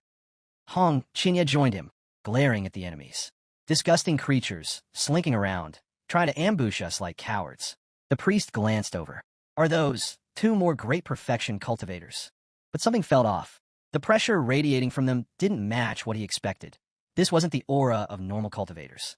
And yet, they felt strangely familiar. One of the snake beasts turned to the priest. What now? There are 3 great perfection cultivators standing against us. Don't panic, the priest ordered. Redirect all your power into me, immediately. Energy began surging toward him in waves. With the darkness bone's power, he growled, they'll vanish, instantly and without a trace. Yu Yang's face darkened. This is bad. They're trying to flee, but we can't let them escape. He called out, don't think you can run and leave the rest behind. But the priest only smirked. It's pointless. This rod is a sacred weapon, gifted to me by our clan chief. Even someone at the 3-fracture trial stage would struggle to resist it. As the group slowly began to vanish into the darkness, Yu Yang felt something shift in the air. That melody again. A powerful urge to dance overtook him. Hong Qinya, too, paused, puzzled by the feeling. What is this music? The priest froze, hands trembling. That cursed flute again. He could feel it dragging him down, overwhelming his will. The melody swept over them all, and suddenly, they were dancing, losing control one by one. Even the priest dropped his wand, completely disoriented. Stop it, he shouted. Everyone stop dancing. But none of them could. Hong Qinya blinked, lost. Why can't I stop? Yu Yang glared. Is he provoking us on purpose? Fan stood by the window, watching everything unfold. It's the flute, he muttered. That's what woke me up. This and it's packed with hidden masters. At that moment, Miaoi walked in from the hallway, curious. Who's playing the flute? It's such a beautiful tune. Drawn by the sound, she stepped into the next room, and there he was. Yi Fan sat calmly, flute to his lips, the melody still flowing. She froze. Her cheeks went red in an instant. I'm sorry, she stammered. I didn't mean to interrupt. I just wanted to speak with you. Yi Fan stiffened. Had his identity been exposed? He thought, could this be one of his fans? So obsessed she tracked him down? Without missing a beat, he took her hand. Since you figured it out, I won't hide anymore. You deserve my signature. Miaoi was so stunned, she let out a shriek. Go ahead, Yi Fan said confidently. Tell me where you want me to sign. She blushed even harder, completely flustered. What's with this guy? She thought. Why did he suddenly pull her in here and insist on giving her his autograph? Now she was trapped, and she had no idea what to do next. Please let me go. Miaoi cried out. You misunderstood. I don't want your autograph at all. Yi Fan blinked, confused. Wait, what? You don't want my signature? Then why were you standing outside my room? Miaoi quickly explained. I was just drawn by the sound of your flute. It was beautiful, so I stopped at the door to listen. I didn't know you were in here playing, and I definitely didn't mean to disturb you. Honestly, I don't even know who you are. Am I supposed to? Are you famous across the eastern region? Yi Fan let out a small sigh. Ah, I see. That was forward of me. Sorry. I'm from the desert region. As for fame, well, I think I'm doing all right. Miaoi's eyes widened. You're from the desert? Yeah, Yi Fan replied. Why? What's the surprise? She hesitated for a second, then said, I'll be honest. I used to think poorly of the desert. The elders always said it was the most backward part of the eastern dimension. Poor, isolated, and insignificant. A place where you'd never find a single true hashing master. But recently, with the rise of Xintian's sect, I've started to realize the desert might have been underestimated all along. Yi Fan raised an eyebrow. So your opinion of the desert region has improved? Miaoi shook her head. Actually, no. It's gotten worse. Yi Fan choked on a laugh. Worse. She nodded. The Misty Peak Mountain Yi Junlin has been abusing his power. His whole faction is out of control. They've been ambushing down masters in Wuzhou, stealing their treasures. Even I and Uncle Fan were victims. She clenched her fists. A so-called great virtual immortal. Someone who's reached the 3 trials fracture stage, acting like a common thief. It's a disgrace to both the cultivation world and the eastern dimension. Yi Fan burst out laughing, unable to hold it back. What's so funny? Miaoi asked, confused. There's definitely a misunderstanding here, he said between chuckles. In our desolate land, Yi Junlin is considered a flawless man. He's strong, noble, and has a face so perfect, even men question themselves looking at him. There's no way someone like that would do something so low. It's just not possible. Miaoi leaned in slightly. You can be honest with me, Lord. No one else is here to overhear. You don't have to worry that the white-haired old devil will come for you. Yi Fan smiled. You've got quite the imagination. Miaoi wasn't swayed. That white-haired devil is clearly forcing you to cover for him. It's written all over your face. The fear is deep in your blood. Life in the desert must be hard. But don't worry, justice will win in the end. I'll get stronger, train harder, and one day, I'll take him down myself. I'll free the people of the desert region from his tyranny. She looked at Yi Fan again and tilted her head. Why are you looking at me like that? Did I say something wrong? Yi Fan chuckled. A little. But it's okay. Just hold on to that fire. I believe in you. Go defeat Yi Junlin and save the desert. Miaoi gave a confident nod. You don't need to worry about me. I've already decided. And Uncle Fan, as Miaoi stepped out of the room, she called over her shoulder. Uncle, I'm here. Fan turned to her, frowning. Why'd you run out here? Didn't I tell you to stay quietly in the room? Miaoi replied casually. I heard someone playing the flute. The melody was so nice, I followed it, and ended up here. Fan raised a brow. You're telling me you actually found the person playing it? Miaoi turned and pointed. Right here. He's the one. Fan gave Yi Fan a respectful nod. I have to say, sir, your skill is impressive. Yi Fan nodded politely. You're too kind. It's just one of my signature techniques. But before the conversation could go any further, the rest of the boys rushed in. One of them leaned in quickly and whispered, "Teacher, don't expose yourself. Just go by Brother Ye." Hong Chinya stepped forward. "Brother Ye, the situation outside has been handled." At that moment, Miaoi gave him a once-over. She was stunned, so elegant, like a fairy herself. "Who are these two?" she asked. Yi Fan answered, "The one in red is Wang Kehiwa. The one with the blade is Li Taidan." Hong Chinya scrunched his nose. "Seriously? Why does everyone call me such weird names? Who came up with that?" Yu Yang gave a short introduction, but before he could finish, Miaoi turned her attention back to Hong Chinya. She clearly didn't like his name, but she smiled anyway. "Nice to meet both of you. I won't keep you any longer." Yu Yang looked confused. "Wait, what does she mean?" Yi Fan just smirked. "As expected, things are still uncertain. Best not to spread any information. We might scare off our real enemy." Yu Yang nodded immediately. "Teacher is wise as always." Hong Chinya narrowed his eyes. "There you go again, sucking up like that little white mouse. Why do I have to be called Wang Chi-hua anyway?" Meanwhile, Fan spoke up. "Mr. Ye, your performance tonight was something else. You didn't even show up in person, but you managed to control those abyss creatures with your flute alone." Miaoi turned to him. "Was it really that impressive?" Fan nodded. "These two are powerful, but they respect him, and something about the way they all interact feels strangely familiar. There's something unique about them. Best to stay alert." He turned away. "Anyway, I need some rest. The Herb King's Valley is opening soon." Miaoi didn't argue. "All right, I'll go now." That very evening, a huge surge of fiery energy erupted behind the mountains. The sky lit up, and everyone rushed outside to see it. Gasps echoed across the crowd. "The Valley of the Herb King, it's opened." But something felt off. The timing didn't match any of the predictions. No signs, no warnings. It had just opened. As people began to move, someone scooped up Miaoi and said, "Let's head out now." At that moment, Ling appeared and smiled. "Thank you for the tiramisu, by the way. It was amazing." She beamed. "If teacher likes it, I'll make it for him every day." Yi Fan chuckled. "I never expected the Herb King's Valley to open this early. Looks like it's time." Among the gathering crowd, one person whispered with wide eyes, "I can feel it, the treasures inside. Countless heavenly herbs and priceless materials. If I can get my hands on just one top-tier item. If I could just get my hands on a top-tier medicinal herb," one cultivator murmured, "I'd finally break through from the fusion stage to great perfection. That means 50,000 years of life. Freedom to roam the world without limits." "And that's not even talking about first-class herbs," someone added. "There might even be king herbs in there. Just one of those would be enough to pass the heavenly tribulation." Miaoi turned to her uncle. "Uncle Fan, what's a king herb?" Fan explained patiently. "Herbs are ranked in levels: spiritual herbs, precious herbs, king herbs, and even immortal herbs. And each level has its own grading system from low to high. In the cultivation world, spiritual herbs are the foundation. But if a herb reaches the precious rank, it becomes the star of massive auctions. The top clans fight over them. Even offering one could get you killed, or rich beyond belief. But king herbs," Fan paused. "Those are a different story. In thousands of years, they've barely appeared in the eastern region. They're so rare, even heaven trial cultivators would risk their lives to obtain one." Miaoi blinked. "But with so many people going in, can the Herb King Valley even handle it?" Fan nodded. "It has limits. Only so many people can enter, and everyone has a time cap. If anyone faces a life-threatening danger, the valley's defensive array will eject them automatically. The protections left by the original Herb Lord are still in place. He was thoughtful, and we, his descendants, can only thank fate for allowing us to benefit from his legacy." He looked into the distance. "I didn't expect this. Even a master of the lighted lamp from the Hanging Monastery has arrived. A powerful cultivator. This competition is going to be brutal." Fan turned to Miaoi. "Once we're inside, do not act on your own. Stay close to me at all times." Nearby, monks were gathered.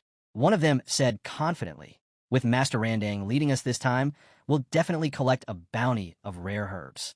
Another monk chimed in, "A 1,000 years ago, Master Randang ventured into the Yan Wang Valley alone.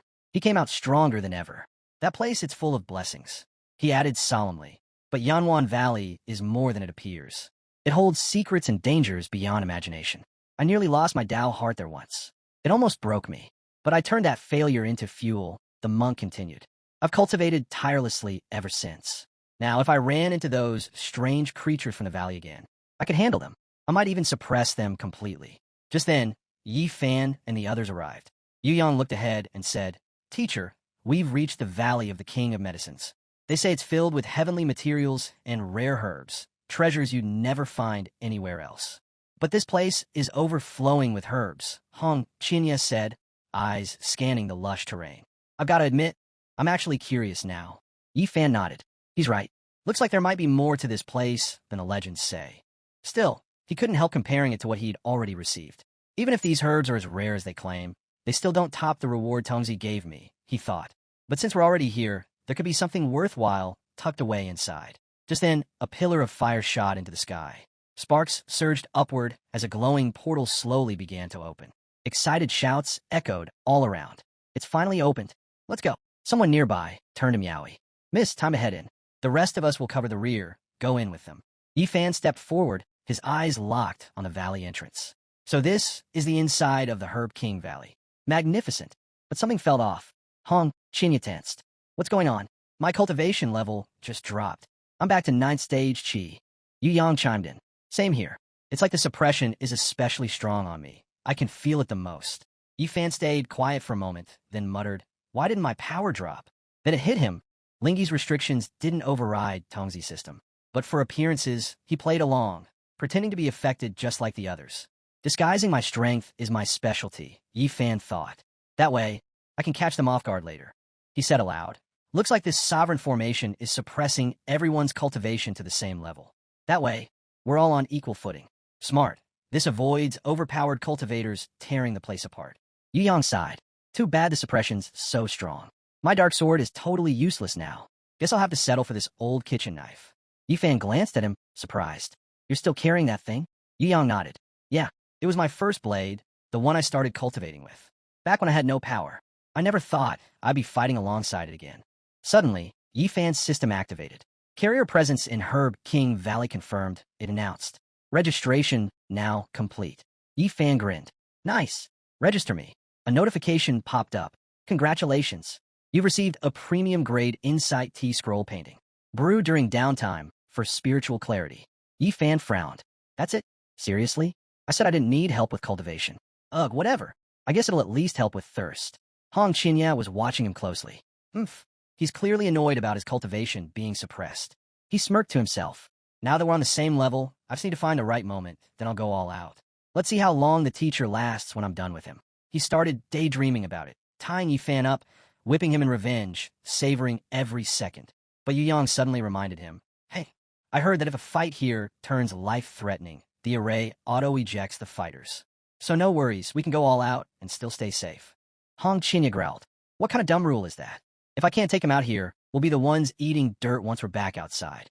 Yi Fan, noticing Hong Chinya's mood shift, smirked silently. So that's his plan. Use the level suppression to settle old scores. Too bad.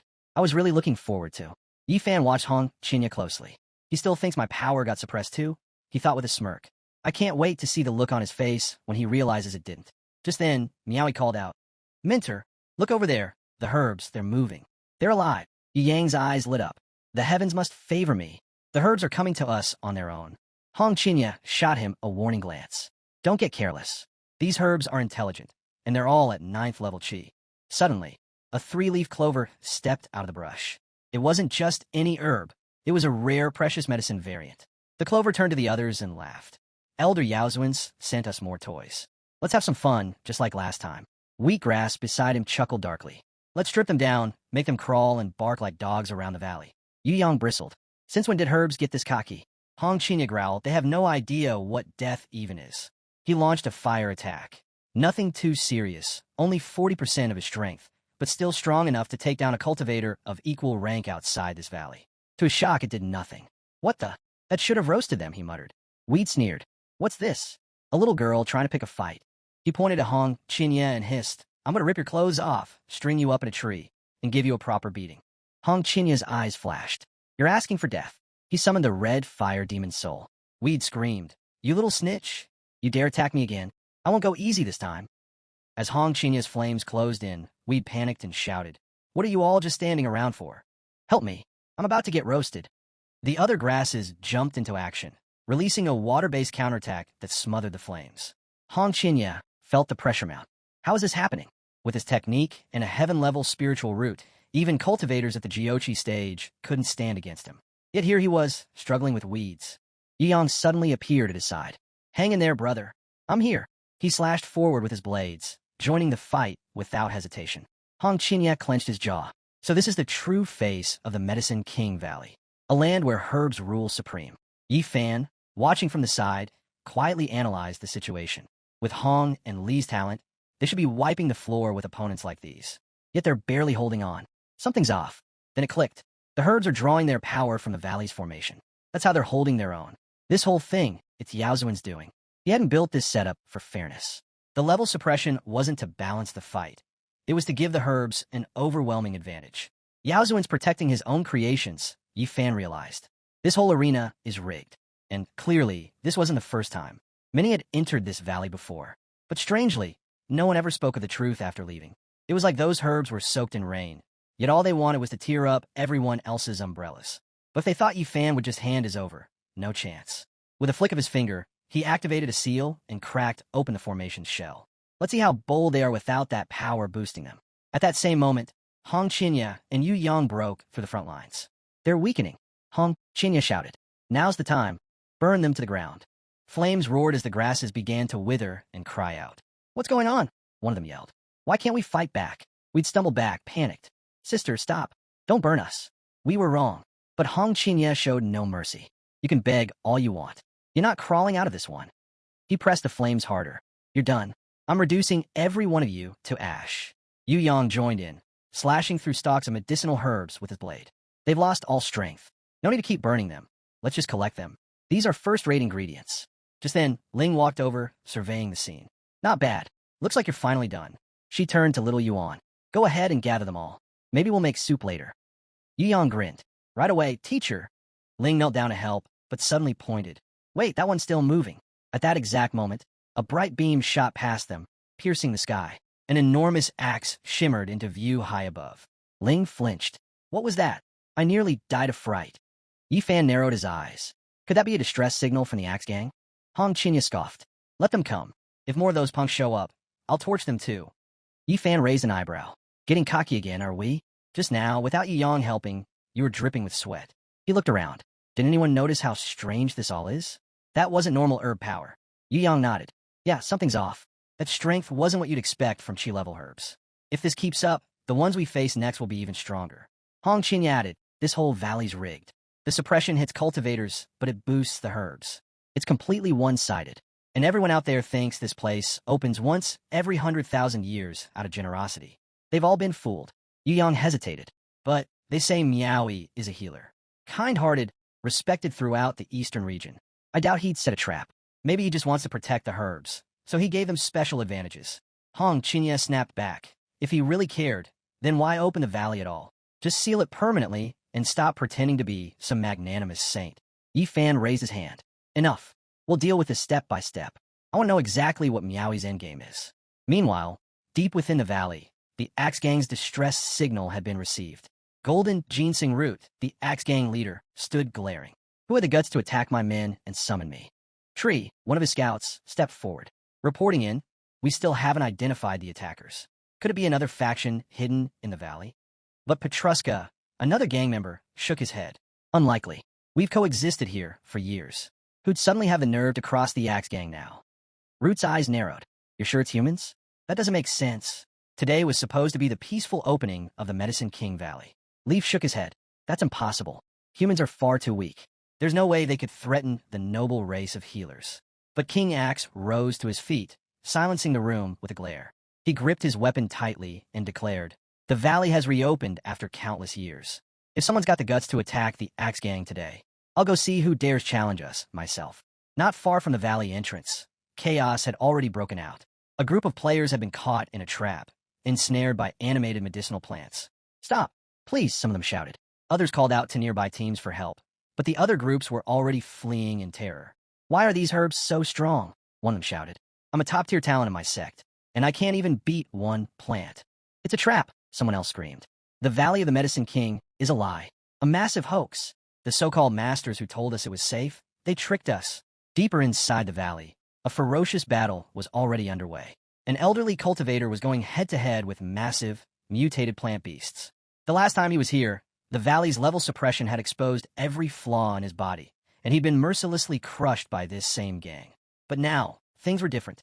This time, he was ready. It was time to reclaim his honor. Nearby, a monk turned to Master Jing as they gathered defeated plants. Master, your strength is incredible. These creatures couldn't match you at all. I'm sure we'll leave this valley with a mountain of trophies. Another monk chimed in. Just earlier, those so-called royal heirs and great sect masters were flattened by herbs and turned into slaves. And yet, here we are, holding our heads high. The old man gave a rare smile. Good. I was planning to hunt you down myself. Glad you made it. Suddenly, a towering plant monster roared from the shadows. You dare attack the noble nation of healers? You bald old fool. You'll pay for this rebellion. The old man said nothing. He answered with a crushing monastery technique. Beetle, another plant warrior, yelled to his comrades, don't back down. Focus. This is our domain now. The Medicine King Valley belongs to us. That old monk can't hold out forever. But just then, the monk's eyes caught a massive blue formation lighting up ahead. Without hesitation, he activated his defenses. Tree growled. He's activated a shield. Great. Now we can finally break it. Everyone go. Finish him. The old man laughed, not out of fear, but confidence. You think you've cracked my defenses? Ridiculous. He stood firm, energy radiating from every pore. I've traveled across sacred mountains and ancient rivers, used every method available, and spent a fortune to refine my body. I've spent years perfecting the diamond invulnerable body technique. Today, it's complete. With only one final step before reaching the legendary transformation, he was untouchable, even with his cultivation suppressed. So go ahead, he said, eyes blazing. Let's see what else this so-called Valley of the Medicine King can throw at me. After the battle, the old man instructed his warriors to pack up the medicinal herbs. They had to keep moving. Meanwhile, Fan and Meowie were still deep in the forest. Meowie mentioned the girl had the body of celestial stars. Even though her powers were being suppressed, she could still unleash incredible strength. Without that burst, they would have been overwhelmed by the surrounding herbs. But where had that power come from? Could it really have been Yatsen's doing? Meowie shook her head. She used to think Old Man was a kind soul. Now she saw him for what he really was, cunning and dangerous. They had only just entered the Valley of the Medicine King. Who knew what other horrors were hidden deeper inside? At this point, even Meowie was hoping the valley would just close off and send them out. Being defeated by a plant was crushing their spirits. Suddenly, a strange plant, monster grass, appeared and drifted toward Meowie. As she turned, it struck from below, latching onto her leg. She fired a beam attack in defense, but something went wrong. The beam passed right through her. No effect at all. Fan realized she was in trouble. He rushed in, striking the monster and shouting for it to release her. But his blow didn't even scratch it. The plant retaliated, whipping its branches toward the old man. Shocked, he gasped, could this really be the ninefold Thundervine? A mid-ranked Medicine King. Meowie shouted at the plant to let her go and cried out for Uncle Fan to help. Desperately, they both launched attacks, but the tree just laughed, enjoying itself. Forgive Uncle, Fan muttered. He's useless against this one. This Thundervine had strength equivalent to a mid-stage cultivator, and Fan was simply outmatched. Meowie's eyes welled with tears. She whispered that it was okay. He had done his best. Then she turned to the Medicine King itself, pleading with it to show mercy. She begged it to let the child go and take her instead. But the tree sneered. Do you think I've waited all this time just to let you go? Humans so naive. Look at her. She seems to be enjoying this. Without warning, it released a surge of electricity through her body. Meowie screamed in pain. Fan's rage boiled over, but before he could act, others arrived. Hearing her screams, one of them asked, what kind of twisted game is this? Yifan glanced over and replied casually, looks like a tentacle game. How embarrassing. When Fan spotted them, relief washed over him. They were allies, followers of his group. He shouted to them, help us. The Pathfinder Society won't forget this. Sha's eyes narrowed. That's the ninefold Thundervine, she confirmed. Yu Yang was stunned. A true mid-ranked Medicine King, unbelievable. Yifan stepped forward and looked directly at Meowie. It seems fate brought us together. How could I just stand by? Then he turned and gave the order. Hong Qinya, move in. Yu Yang stepped forward. I'll go first, he said. Hong Qinya nodded. I'll back you up in the rear, just in case things get out of hand. The tree twitched with excitement. So you brought me another toy? It sneered. But Hong Qinya didn't flinch. Let's see if you're still smiling once you're roasted alive. Without hesitation, he and Yu Yang launched a coordinated assault, striking from opposite sides. But the tree roared, you cursed wretches. How dare you strike the master? Suddenly, it unleashed the demon's ice flame, forcing it to release Meowie so it could fight at full strength. Fan caught her just in time. We're falling back. Stay safe and let them handle it. Meowie nodded weakly. They're all 9th level cultivators, but even with my star immortal body, I can't keep up with the Medicine King. I can't even hold my ground. She turned to Fan. Were you and Father just lying to me this whole time? I'm not nearly as powerful as you said. Fan shook his head. It's not about you being weak. The world's just too vast. There's always someone stronger. Honestly, I don't even know where these people come from. They're on a different level entirely. Meowie thought back. Mr. E told me they're from Wild Joe. Fan froze. Wild Joe? That's hard to believe. The Medicine King laughed, voice crackling. I'm the boss here. I'll fry all of you until you can't even breathe. Lightning surged, trapping the boys in a web of electricity. Meowie's eyes widened. This is bad, even they're struggling. Yifan saw it too. They're reaching their limit again. Time to step in. Just then, Mouses shouted, My brothers are in danger. I'm going in. Without a second thought, she dove straight into the fight. Yifan was caught off guard. He'd rarely seen her take the initiative like this. Maybe now, her true strength would finally show. Yeong gritted his teeth. We underestimated the Medicine King's edge. In this place, it's almost impossible to land a critical hit. He was furious. This is worse than when Mr. E humiliated me. Back then, I had a little dignity. But now, even a lousy plant wants to crush me. Yeong spotted Mousa charging in. What is she doing here? He thought. It's way too dangerous. He shouted, Get out of here. This place isn't safe. But the tree noticed her too. You? A little thing like you dares challenge me? What do you think you're doing? Mousie wasn't fazed. She grabbed one of the tree's roots and growled. Don't you dare look down on me. Then, with a burst of solar energy, she slashed through the root in one clean motion. Don't even think about laying a hand on my big or little brothers back at school. She shouted. The Medicine King reeled in pain. She pressed forward, eyes locked on her target. I'm here to save you both, she declared. Yuyong stood there, stunned. Yuyong stared at her in disbelief. Is this for real? That silly little mouse, who's always tagging along and munching on snacks, has this kind of power. Yuyong turned to the white-clad elder sister, who knew she was hiding strength like that. Fan was just as stunned. Looks like this unassuming kid is stronger than both of us combined. Yifan nodded, eyes serious. That's the power of the first celestial body. It really is something else. As the battle raged on, Hong Qinya stepped up. If this rodent can just open a window, he muttered, we'll finish this thing for good. He charged deeper in and unleashed the red soul demon flame, slowly igniting the Medicine King. Finally, with a roar, the monster collapsed. Mouse had jumped up, grinning. We did it. Big bro, aren't you proud of me? Hong Qinya turned to her, unimpressed. After disappearing for so long, now you want to show off? I'm not your servant anymore. She blinked. What did I do wrong? Yuyong chimed in. Big brother. If it weren't for her, we'd be done for. And you, he said, turning to the white sister. You were amazing too. Hong Qinya sighed. Yeah, she really surprised us today. Mousa laughed it off. It's not a big deal. I just wanted to help. Meowie stepped forward, her tone sincere. I'm truly grateful all of you came to help. Yuyong waved it off. No need to thank us. It was our honor. But Mousie quickly turned away, covering her face. There are outsiders around. Meowie tilted her head. Why is she so shy all of a sudden? I always saw her as really confident. Honestly, I admire her. She's kind, and she doesn't need to worry about how she looks. Hearing that, Mousa peeked back and asked, Really? Did you hear that, Mentor? She said she admires me. Even the way I look? They all glanced over at Yifan. It seemed like his predictions were proving more accurate by the moment. Yifan smiled. Look at you now, getting all proud. Mousa beamed, her cheeks turning red. Just then, Meowie approached Yifan.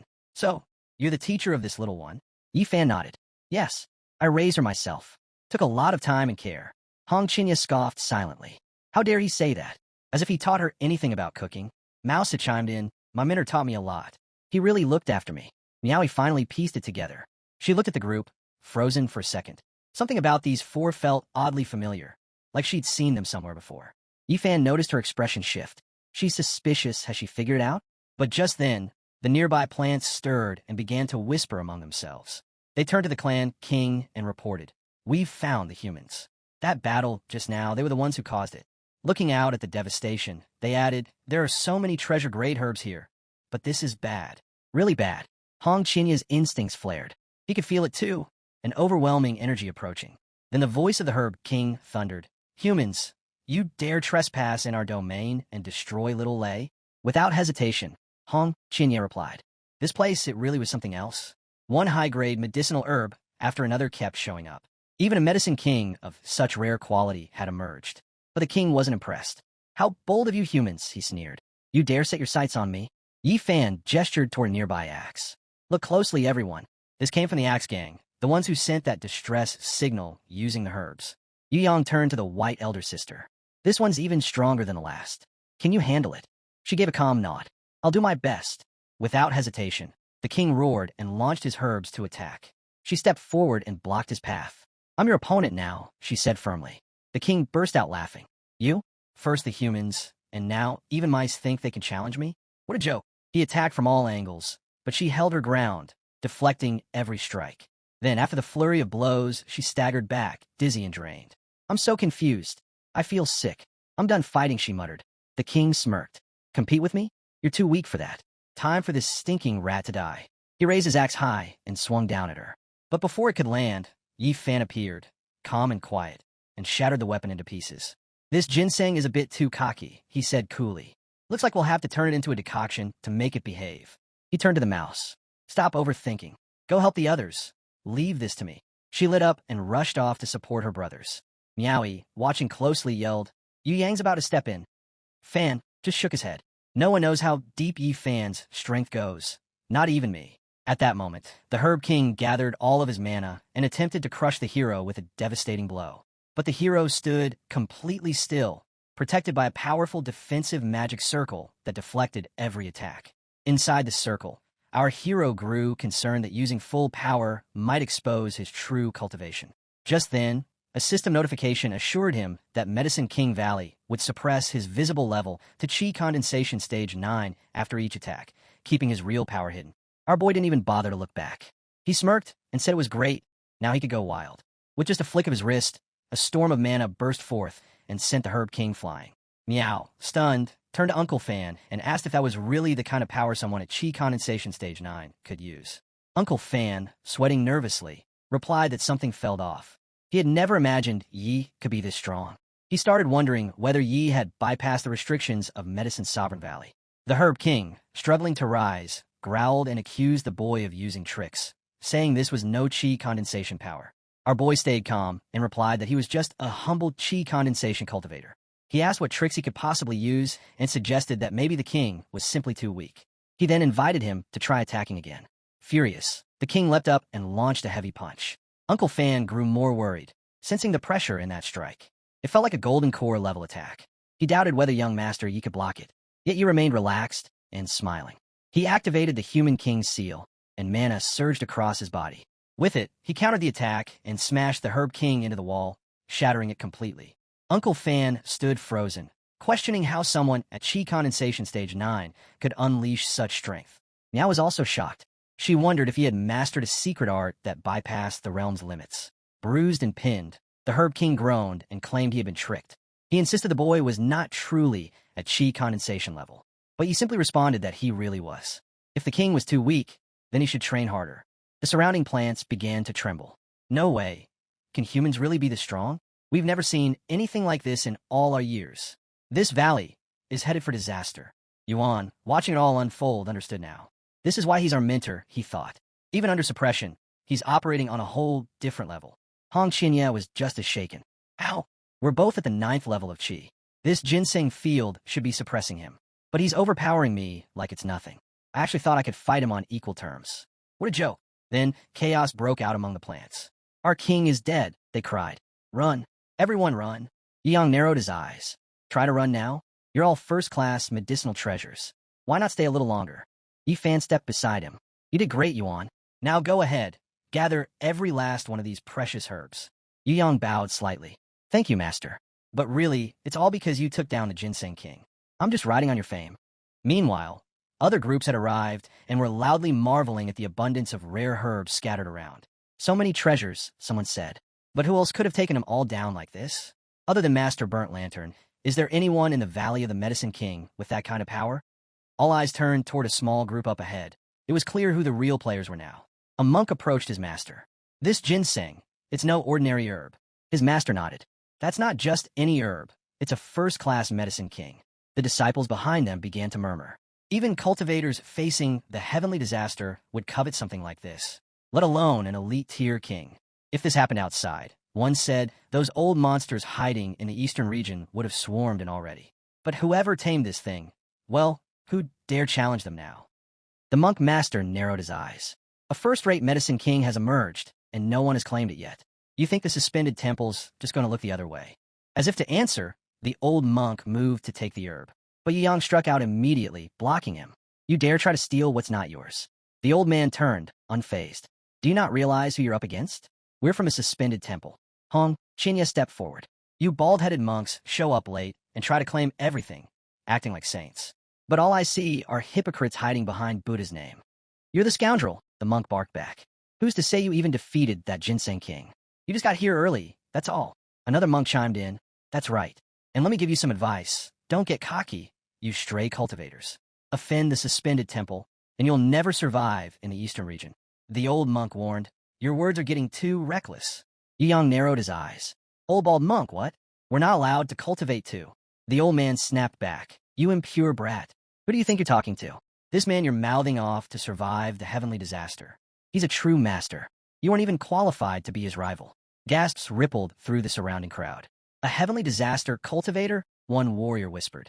I thought he was strong, but an actual ascendant immortal? There are plenty of powerful figures in the Medicine King Valley, but none of them can stand up to someone like that. Yang blinked. Heavenly disaster cultivator. Huh? Well, it doesn't matter. Everyone here is stuck at the 9th level of Qi. If he dares step up, I'll still cut him down. The old monk didn't back off. Such arrogance. You got some nerve. What's your name? Yang stepped forward boldly. Li Tai-Dan. Remember it. And don't even think about acting tough in front of me. The monks burst out laughing. Li Tai-Dan? What kind of village name is that? One of them mocked.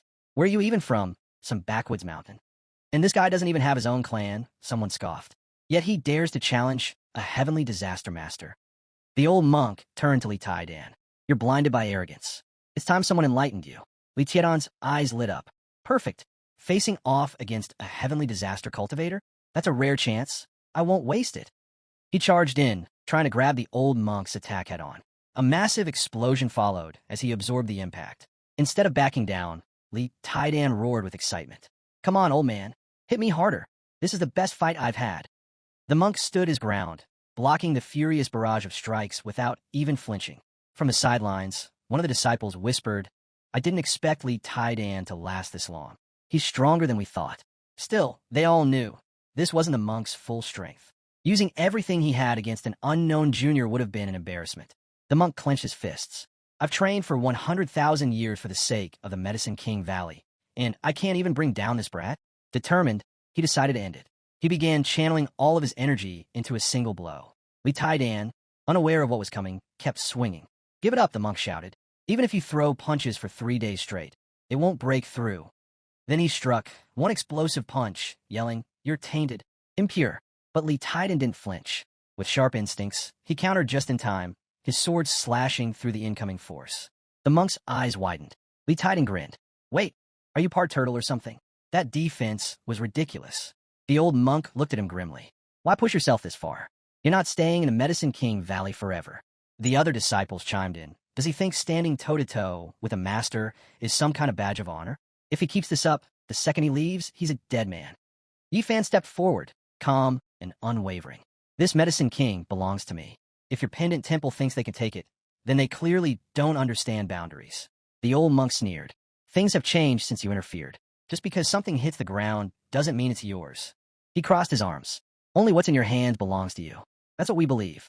Suddenly, Hong Chinya lunged in from behind. Old bald monk, you're looking for death. The monk turned, unfazed. You too? Are you going to try and stop me? Don't bother. This Medicine King is mine now. Before Hong Chinya could respond, a scorching blast flew past his face, nearly grazing him. He froze. The next moment, Yi Fan was already beside the monk, glaring him down. You really think no one here can stop you? He asked coldly. The monk's eyes locked on Yi Fan's fist, just inches away, and his expression darkened. He could feel the overwhelming pressure in that one punch. It was terrifying. That strength, it felt like it broke through the valley's suppression. Yi Fan didn't waste another word. His fist drove straight into the old monk's chest, sinking deep. The impact launched the monk backward, sending him crashing through the trees and deep into the forest. Watching from the sidelines, the other monks jeered. Is that all he's got? Small tricks like that, and he dares to act tough in front of Master Burnt Lantern? Loud threats, no real strength, another sneered. Let him try attacking our master again. We'll see who's laughing. Yi Fan just smiled. So, how'd that punch feel? I even held back. If I hadn't, well, the rumors wouldn't be kind. The old monk managed to sit up, coughing hard. Buddha is merciful, and so is the benefactor. He forced a nod. Farewell. The others weren't ready to let go. That's it? After all that? No winner's been declared. They turned to their master. Are we really walking away from all these precious medicines? But the senior monk only glanced back at them with one cold, sideways look. Yi Fan chuckled. He knows when to retreat. As they left, the elder monk suddenly doubled over, coughing up blood. One of his disciples rushed to him. Master, are you okay? The old man waved him off. Just surface wounds. I'll be fine. But deep down his thoughts churned. Who is he, really? That silver-haired one. His power defies logic, even here in the Medicine King Valley. Has the era truly changed? Has the chaos begun? Even someone like me can no longer keep up. But once I leave this place, I'll personally see to it that they're sent to the next world. Meanwhile, deep within the Medicine King Valley, a secret gathering had begun. At the headquarters, the Medicine Kings convened. Jiningzi, the Medicine Queen, spoke first. These human cultivators are tearing through our valley. Even the Thunder King and Ginseng King have been defeated. We're at a breaking point. Tension filled the air. We must choose, she continued. Hide and wait for the valley to seal itself, or stand and fight. Blood Jade, Flaming Bone Bamboo, slammed the table. Hide? This is our territory. Every time the humans came before, we crushed them. Why retreat now? We fight. Red Chi Jingzi agreed. They're right. If we surrender now, we lose everything. We are the true rulers here. But Ghost Lotus cautioned them. These cultivators aren't like the others. Their power rivals ours. Even with our strength, we risk being completely suppressed. Antler Fungus leaned forward, especially that silver-haired youth. He defeated the Ginseng King in a single move. That's not ordinary strength, it's terrifying. Medicine King Hishwu spoke up. Then what about him? Should we invite him into the fight? You mean him? The room went silent. He used to follow the Medicine Lord himself, Hishwu added. If he joins us, this battle is over before it begins. The Queen hesitated. We all know his temper. He won't come easily. He's unpredictable. Antler Fungus shook his head. The valley is falling apart. And he's the first heir of the Medicine Lord. He won't just stand by while we're chopped up and turned into soup. No more waiting. It's all or nothing. The room filled with silent agreement. And so, with the decision made, they all rose as one and headed straight for the Great King of Mushrooms. The Great King of Mushrooms, one of the first-class Medicine Kings. The Queen stepped forward and bowed deeply. Great King of Mushrooms, she pleaded, please save the Medicine King Valley. The other Medicine Kings joined in, urging him to awaken. Your valley is in danger. We need you. Suddenly, the Great Mushroom King stirred. A strange, overwhelming energy pulsed out from him as his eyes opened. Servants cried out in excitement. He's awake. The Great Mushroom King is awake. But the Mushroom King immediately panicked. Without a word, he ducked behind a tree. Stay back, he warned. If you got something to say it from over there. The Queen sighed. Our apologies. We understand the Great King of Mushrooms prefers solitude and dislikes strangers. But we beg of you, please listen. She bowed again. Human cultivators are ravaging the valley. If we don't fight back now, we'll be wiped out. We need your protection. The Mushroom King peeked out from behind the tree. How could that be? Didn't the Medicine Lord leave behind barriers? No one should be able to pose a real threat. Unless... He paused. Unless the intruder is the most powerful genius in all history. Someone beyond anything we've ever seen. The servants all nodded. It's true. Many of our brethren have already fallen. You are our last hope. You have the highest status, the strongest power. If you take a stand, the entire valley will rally. But the Mushroom King shook his head. No, I don't want to fight. I just want to stay here in peace. The valley will close soon anyway. The humans will be expelled. It's better to just hide. Root stepped forward. You're oversimplifying this. Those human cultivators, they're after you. You're the oldest being in the entire Medicine King Valley. They'll stop at nothing to catch you. The Mushroom King froze. They're coming for me? Root nodded solemnly. Yes. If they find you, they'll torture you, parade you around, sell you at auction, let strangers poke and prod you. Stop. The Mushroom King squealed, terrified. Please stop. Antler Fungus stepped up. If you can help us deal with the strongest one, we'll take care of the rest. Root added, help us, and you're helping yourself. Once this is over, you can go back to sleep. No one will disturb you again. Slowly, the Mushroom King stepped out from behind the tree and faced them. Fine, I'll intervene, but only against the strongest of them. The rest are yours to handle. Suddenly, a voice echoed through the mist. Thank you, Great King of Mushrooms. A shadow appeared beyond the fog. The voice ordered the rest of the group to wait outside. Root turned to the others. There he is, but can the King of Mushrooms really handle him? He wasn't convinced, but the Queen gave a firm nod. Don't underestimate the Great King of Mushrooms. He's a supreme gold pill-level medicine king. He'll crush those simple cultivators with ease. Meanwhile, deep within the forest, another group of cultivators encountered a wandering monk. One of them stepped forward and spoke. Is this the oldest one? As they were leaving the valley, one of the elders from the setting sun cult approached a monk. Since we're parting ways, would it be possible to purchase some rare herbs from you? He asked. The monk gave a calm nod. No need to worry. The price will be more than fair. This meeting, it's destiny. Buddha only aids those who are destined to receive it. Your wish, blessed one, is sure to be granted. The elder bowed gratefully. In that case, I'm looking for dragon blood and a lightning tree. Name your price. Consider it done, the monk replied.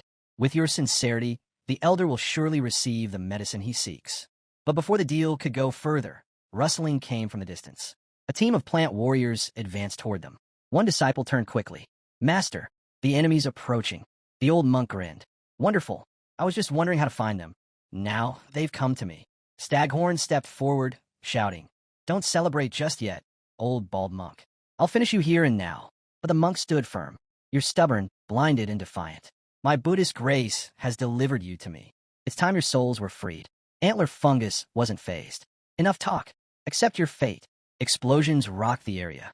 The monk activated a protective shell, standing untouched amid the chaos. Root's eyes widened. Such strong defense. Could he be a demon king? The old monk narrowed his gaze. A powerful demonic cultivator, hiding here in the valley of the medicine king. Root turned, looking for the mushroom king, only to find it already started sneaking away from the fight. Hey, Root yelled, chasing after him. Don't run. We're counting on you. If you bail, we're all going to end up in someone's soup pot. The mushroom king glanced nervously at the growing crowd. There are too many people here. The people around them were whispering. Is that really the legendary mushroom king? But one scholar shook his head. I don't think so. Ancient texts from Huang Kansa describe a rare mushroom-like herb with a bluish glow, known as the mortal chaos mushroom. The monk's eyes lit up. If a cultivator swallowed that, their power would skyrocket. Their lifespan would stretch for millions of years. And if you cooked it into a soup, it would accelerate one's path to immortality. Another monk added, almost drooling. The monk pressed his palms together. It must be fate. My sincerity has clearly moved the Buddha. Enlightenment is near. Gathering all his power into one hand, the monk struck forward. This sacred mushroom, it's tied to my path. It belongs to Buddha, and I'll be the one to claim it. But the mushroom king wasn't having it. He blocked the attack and shouted, Enough! Why are you smacking me on the head? Another warrior stepped in, shaking his head. This mushroom is a golden egg-tier treasure, perfection itself. He's one of the highest-ranked herbs alive. The monk growled. He's a spawn of evil. Don't you dare be reckless. Root shouted from the sidelines, Catch him. If we can capture the Mushroom King, we'll auction him off and make a fortune. But the Mushroom King backed away, defiant. You'll never get your way. My body's as tough as diamond. You won't even scratch me. The monk gritted his teeth, summoning all his power, and lunged. Without warning, the Mushroom King leapt into the air and slammed down on the monk, crushing him with a surge of raw energy. He landed directly on the monk's chest and shouted, I'm going to stomp your head in. The monk, struggling beneath him, gasped, You're the spawn of evil. How dare you? But before he could finish, figures rushed out from the forest. Leantis, the plant warriors, who swiftly pinned the monk down, grabbing hold of every limb. Panic flickered in the monk's eyes. They're in a rush to kill me, just to avoid being humiliated by some ridiculous mushroom, he thought bitterly. How can I mentor others after this shame? The Mushroom King stepped back and dusted off his hands. Problem solved. The rest is your business now. The plant warriors cheered. Fueled with new energy, they surged forward, on their way to strike at the human invaders. The monk screamed, voice trembling, What do you think you're doing? Buddha won't forgive this. Must I suffer the disgrace of 10,000 years ago all over again? Elsewhere, Yi Fan and the others were battling an enormous tree, one that radiated a presence unlike any they'd faced so far. Yi Fan felt it immediately. This energy, it's beyond the other medicinal kings. Could this be the true power behind the valley of the Herb King? But the tree raised its branches in surrender. Please, elders, don't fight me. I'm not like the others. I don't oppress or enslave. I just happen to pass through here. One of them narrowed his eyes. Then what do you want from us? I don't want anything, the tree said quickly. In fact, here, take this fruit. It's just fallen. Even spirits won't eat it. It's yours. All of it. They looked closer. The fruit glowed, pulsing with celestial light. It's the fruit of star energy, someone said. If you absorb it, it'll amplify your star-based cultivation. Meowie, it would benefit your body greatly. She nodded. We searched all over Gonghao with the Path Cult and never found a trace of this immortal fruit. And now, we're getting several dozen at once. What a fortune. Turning to her uncle, she added, this trip wasn't in vain. Once I absorb these, my star power will reach a new stage. The tree glanced around nervously. So can I leave now? Hong Qinya huffed, clearly not over it. But Yi Fan gave a calm nod. Let him go. Then he turned to the others. You feel that. There's a strange energy ahead. We might be close to uncovering the true secret behind the Valley of the Herb King. Li Taidan leaned in. You mean it? So this time, we might really unlock the Valley's ultimate mystery. But Hong Qinya frowned quietly. Why can't I sense anything? Am I really still stuck at the 9th level of Qi? Miaoi looked over at Yi Fan. You obtained these fruits, thanks to your 2 disciples. Do you really still want more? Yi Fan smiled. No need. Let her keep them. Then he turned to young Master Yi. And thank you. If you ever need support in the Tao School, don't hesitate to ask. He responded humbly. There's no need to speak so formally. We'll go together. As the group continued deeper into the valley, they suddenly stopped, stunned by what lay ahead. What is this place? Why are there so many medicinal herbs at the level of the Medicine Lord? Hong Chinya's eyes sparkled. This is amazing. Truly exciting. And then, she spotted something familiar. The teacher asked what that dark figure was. Yi Fan answered, it hasn't even been that long. And look at this bald geezer already falling apart. They took a closer look. Those vines weren't just attacking, they were toying with the people. Yi Fan sneered. If even Master Jing and those Eastern cultists got humiliated like this, then whoever's behind it isn't just anyone. Yu Yang turned to the teacher and said, the stronger the medicinal plant, the more terrifying its grade. We might be looking at something from the elite great medicine realm. Just then, Root snapped at them, demanding they get on their knees and beg for forgiveness.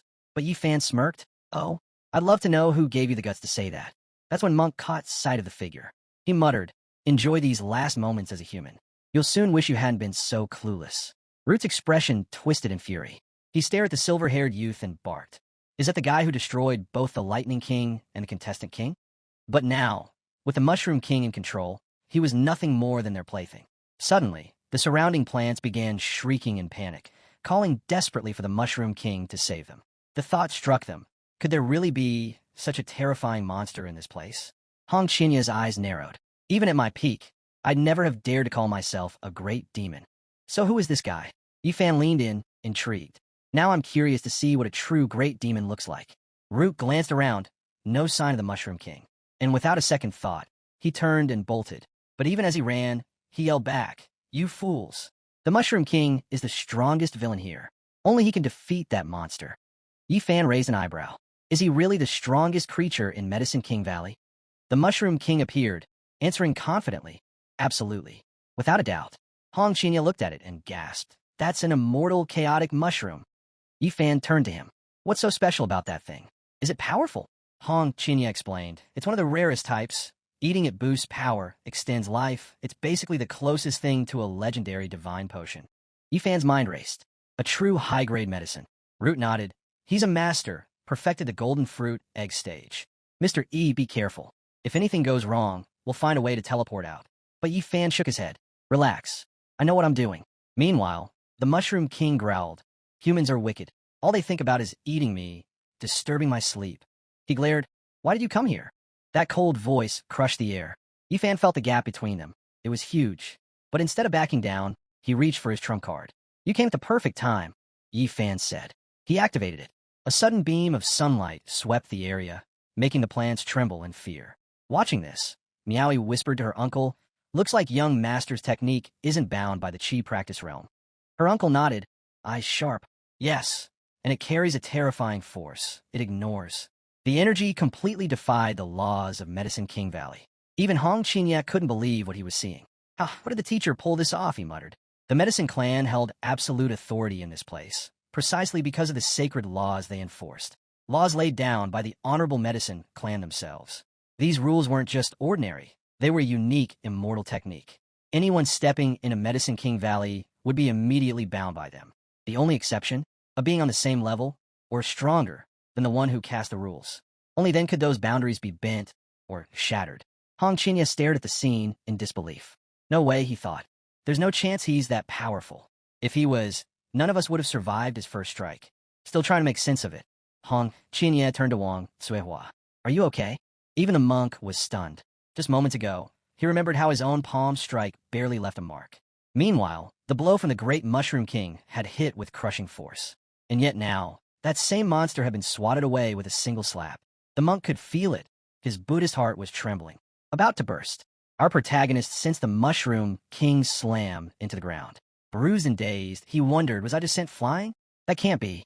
Back then, the herb sage personally placed a seal here, claiming no one below a level 4 true immortal could break it. So what's going on?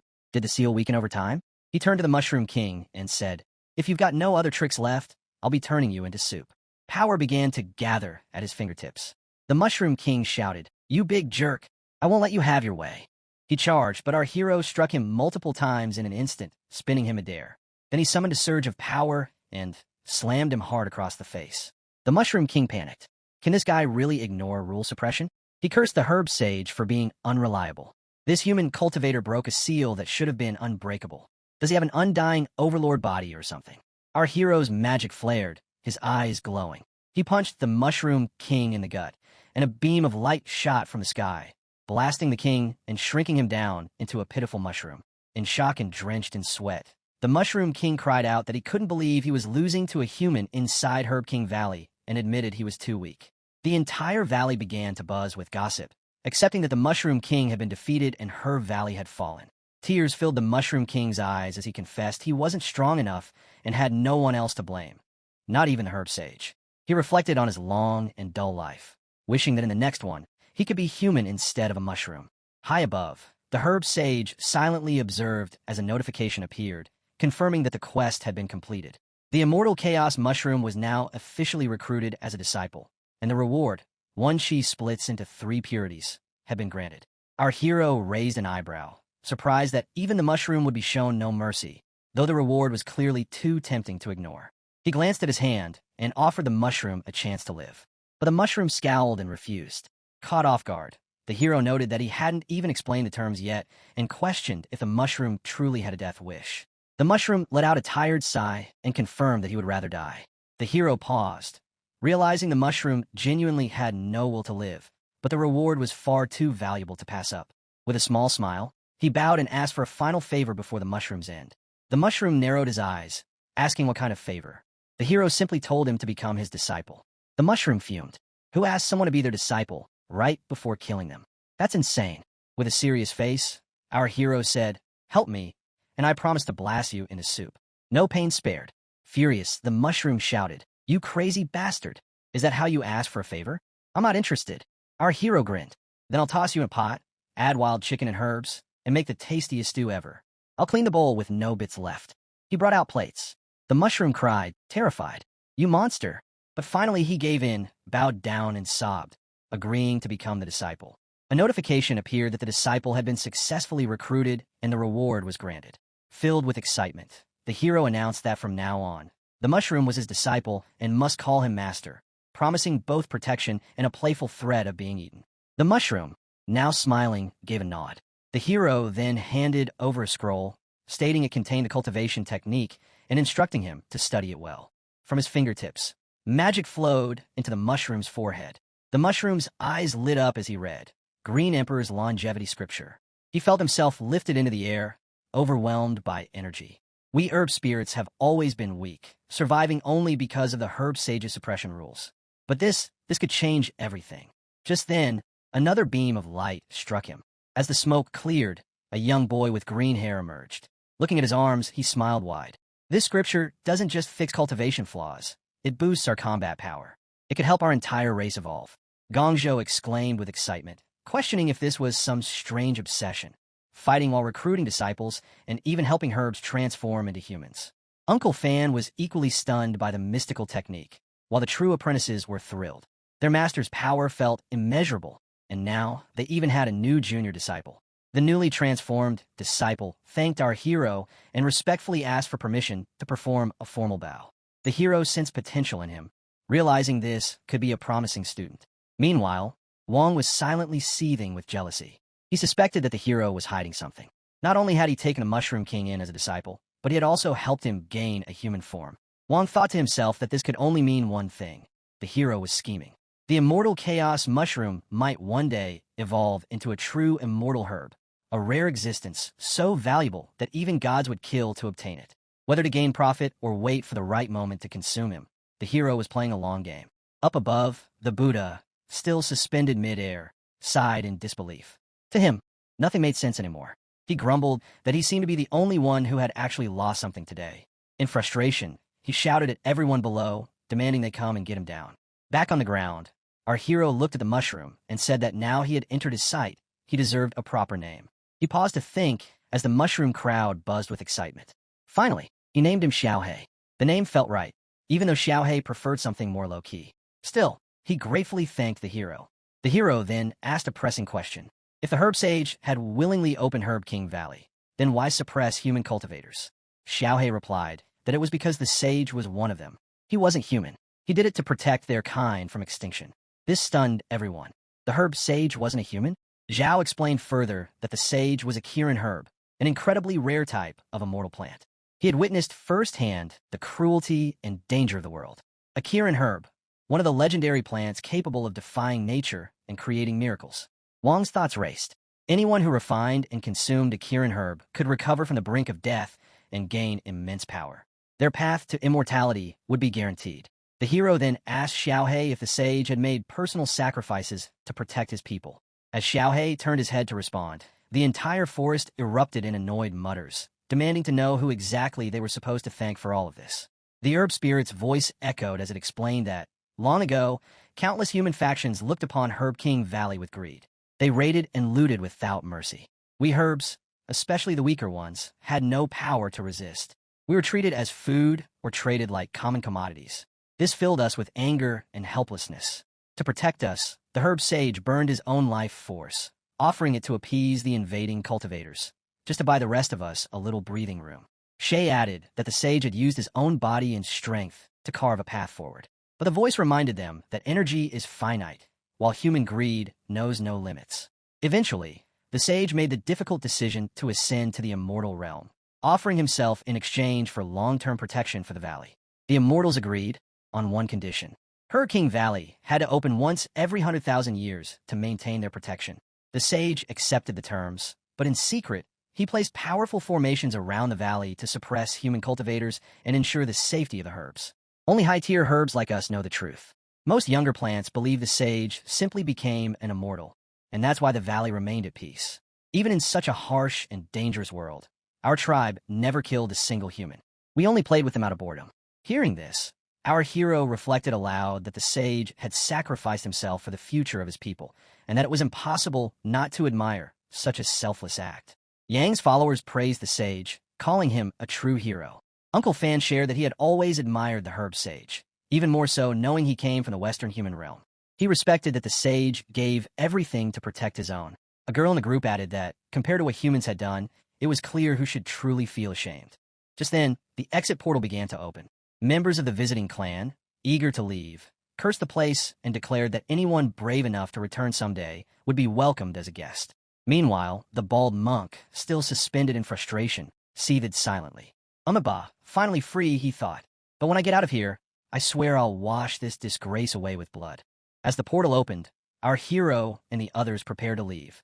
Just before stepping through, he turned around and asked, Zhao, aren't you coming with us? Zhao hesitated. He thought to himself, I was just planning to resolve this crisis and go back to sleep, but now everything has changed. I've been taken in as a disciple and given a supreme cultivation technique. Should I really go out and explore this unfamiliar world?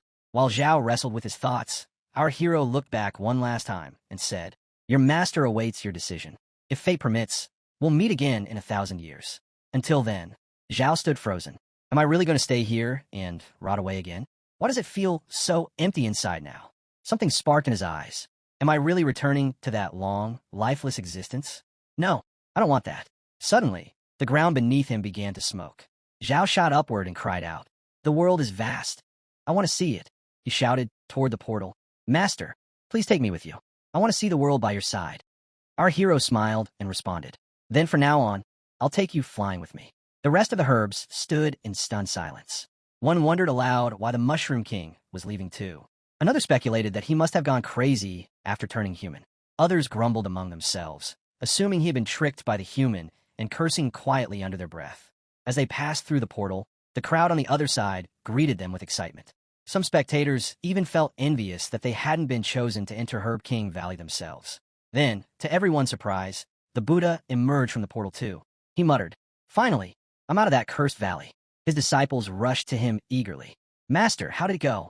The Buddha scowled and snapped, "Do I look like I made a killing in there?" His disciples bowed in apology, clearly regretting their curiosity, while the rest of the crowd sweated nervously. Suddenly, a loud voice cut through the commotion. "Everyone who came out of Herb King Valley, stand still and don't move."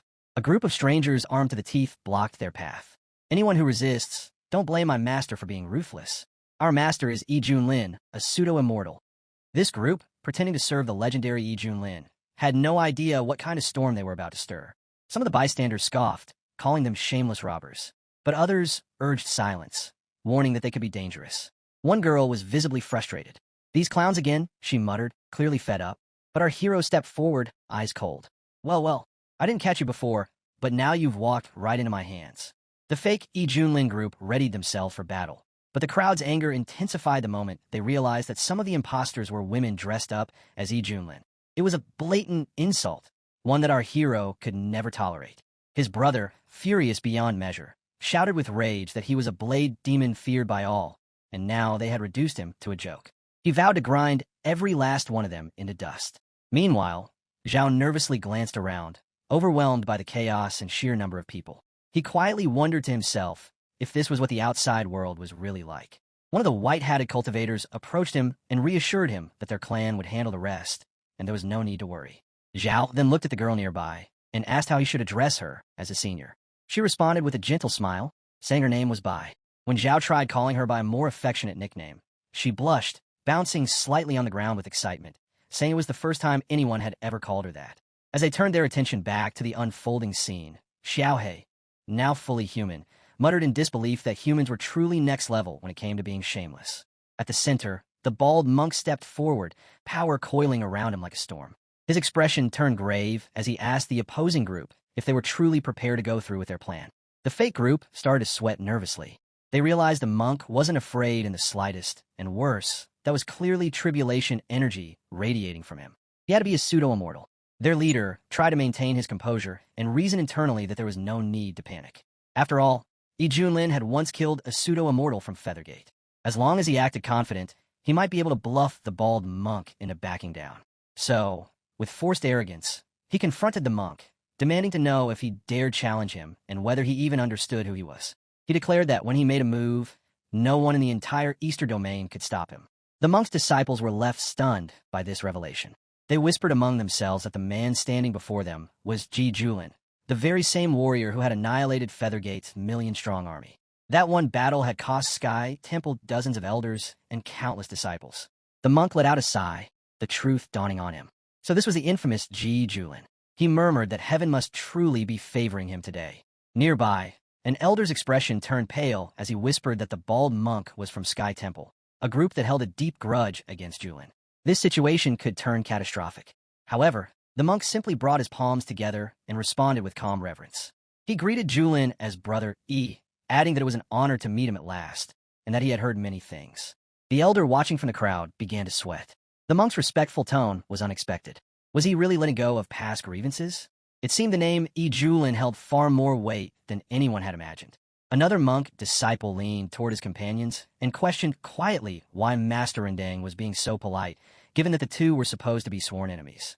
Another observer muttered to himself that Yi Junlin had truly become someone no one could afford to provoke anymore. From the side, our hero let out a chuckle. One of his disciples leaned closer and remarked with admiration that even the bald monk was showing their master such deep respect now. The fake Yi Junlin stepped forward, pretending to speak with calm authority. He said that since fate had brought them together today, he hoped the monk would stay out of whatever happened next. But the monk replied with a serene smile, acknowledging him as Brother Yi and offering to lend a hand. Without warning, the monk soared into the sky and summoned a massive formation tool. The artifact rapidly grew in size, glowing with divine energy. He invoked the Heaven Net Subjugation Formation and brought it crashing down on the imposters. The old man leading the fake group cried out in panic, demanding to know what the monk was doing. The monk's voice rang with finality as he declared that, since fate had brought them together, he would personally guide them all toward nirvana and eternal peace. The disciples, overwhelmed by the monk's fury, began to panic. They insisted they had no quarrel with him and offered to hand over the treasure peels if that was what he wanted. One of them questioned whether this was because of the incident in Medicine King Valley and assured that they would not reveal anything about it. The monk, his voice unsteady, denied there had ever been a deal. But deep inside, he knew the real issue. They had witnessed his humiliation in Xianbai Valley. He couldn't allow that disgrace to spread eastward. Silencing them, taking the peels, and placing the blame on Yi Julin seemed like the perfect solution. 3 birds with 1 stone, and he would emerge as a hero of justice. One disciple held out a scroll and revealed that he was an elder of the Great Yin dynasty, warning of the consequences of harming him. Another, a burly man with a wild appearance, claimed to be a core elder of the Chinquan sect and declared that any harm to him would bring ruthless retaliation from his sect. At that moment, a glowing magical hand materialized in the air. The monk emerged from it and coldly declared that the time for talking was over. The magical hands seized the sect members and crushed them into pulp. The fakie started to worry, thinking that he had planned to quit after this with clean hands, yet things had spiraled out of control. Trying to maintain composure, he reached out his hand, clearly implying he hoped they wouldn't cast him aside. The monk, with glowing eyes, responded with calm respect, claiming to admire Yi deeply and even expressing that he had a favor to ask. According to him, Yi wanted treasure while he wanted survival, so forming an alliance seemed mutually beneficial. Fakie internally judged the monk's chanting and emotional act as nothing more than flattery aimed at Yi Junlin, but he went along with it. He gave the monk permission to proceed and assured that if anything went wrong, he would take full responsibility. One of the disciples couldn't hold back and shouted at him in fury, accusing him of joining forces with the bald monk to slaughter them all. He cursed him as a greedy traitor destined for a horrific end. Miao, witnessing the chaos, asked her uncle whether Yi Junlin had gone completely mad. Her uncle tried to calm her down and pointed out that the impostors bore a striking resemblance to Ji Julin and his group. She then admitted that she had been suspicious for some time, and after all that had happened on this journey, she had come to believe that Yi Gongzi might truly beat Ji Julin.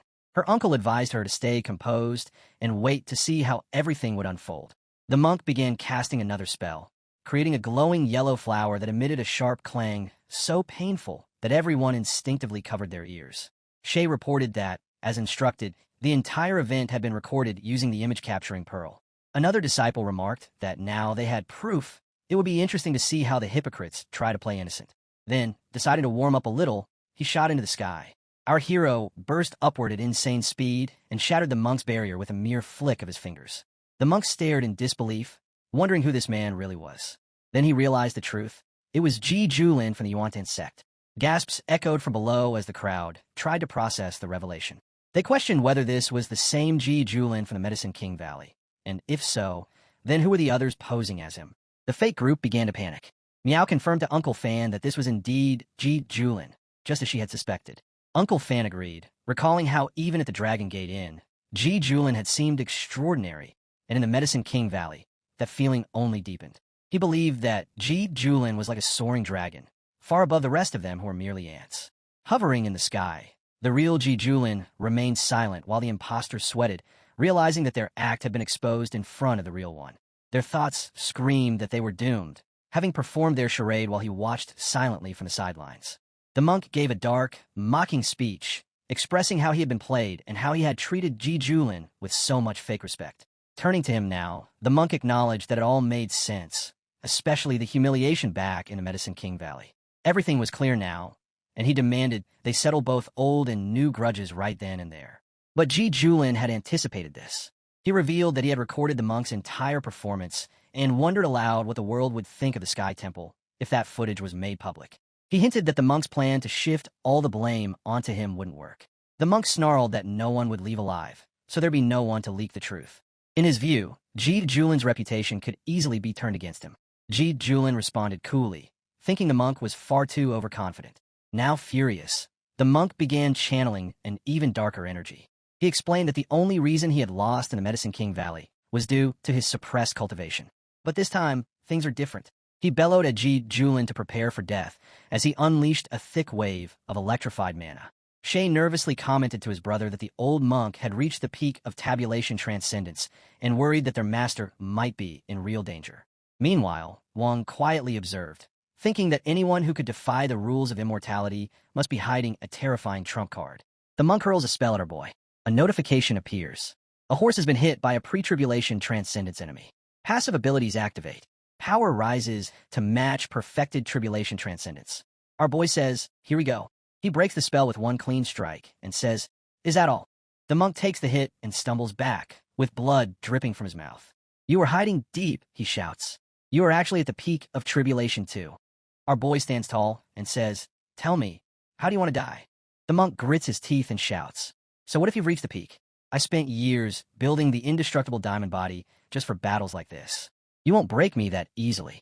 Our hero replies, I gave you a chance. You chose to throw it away.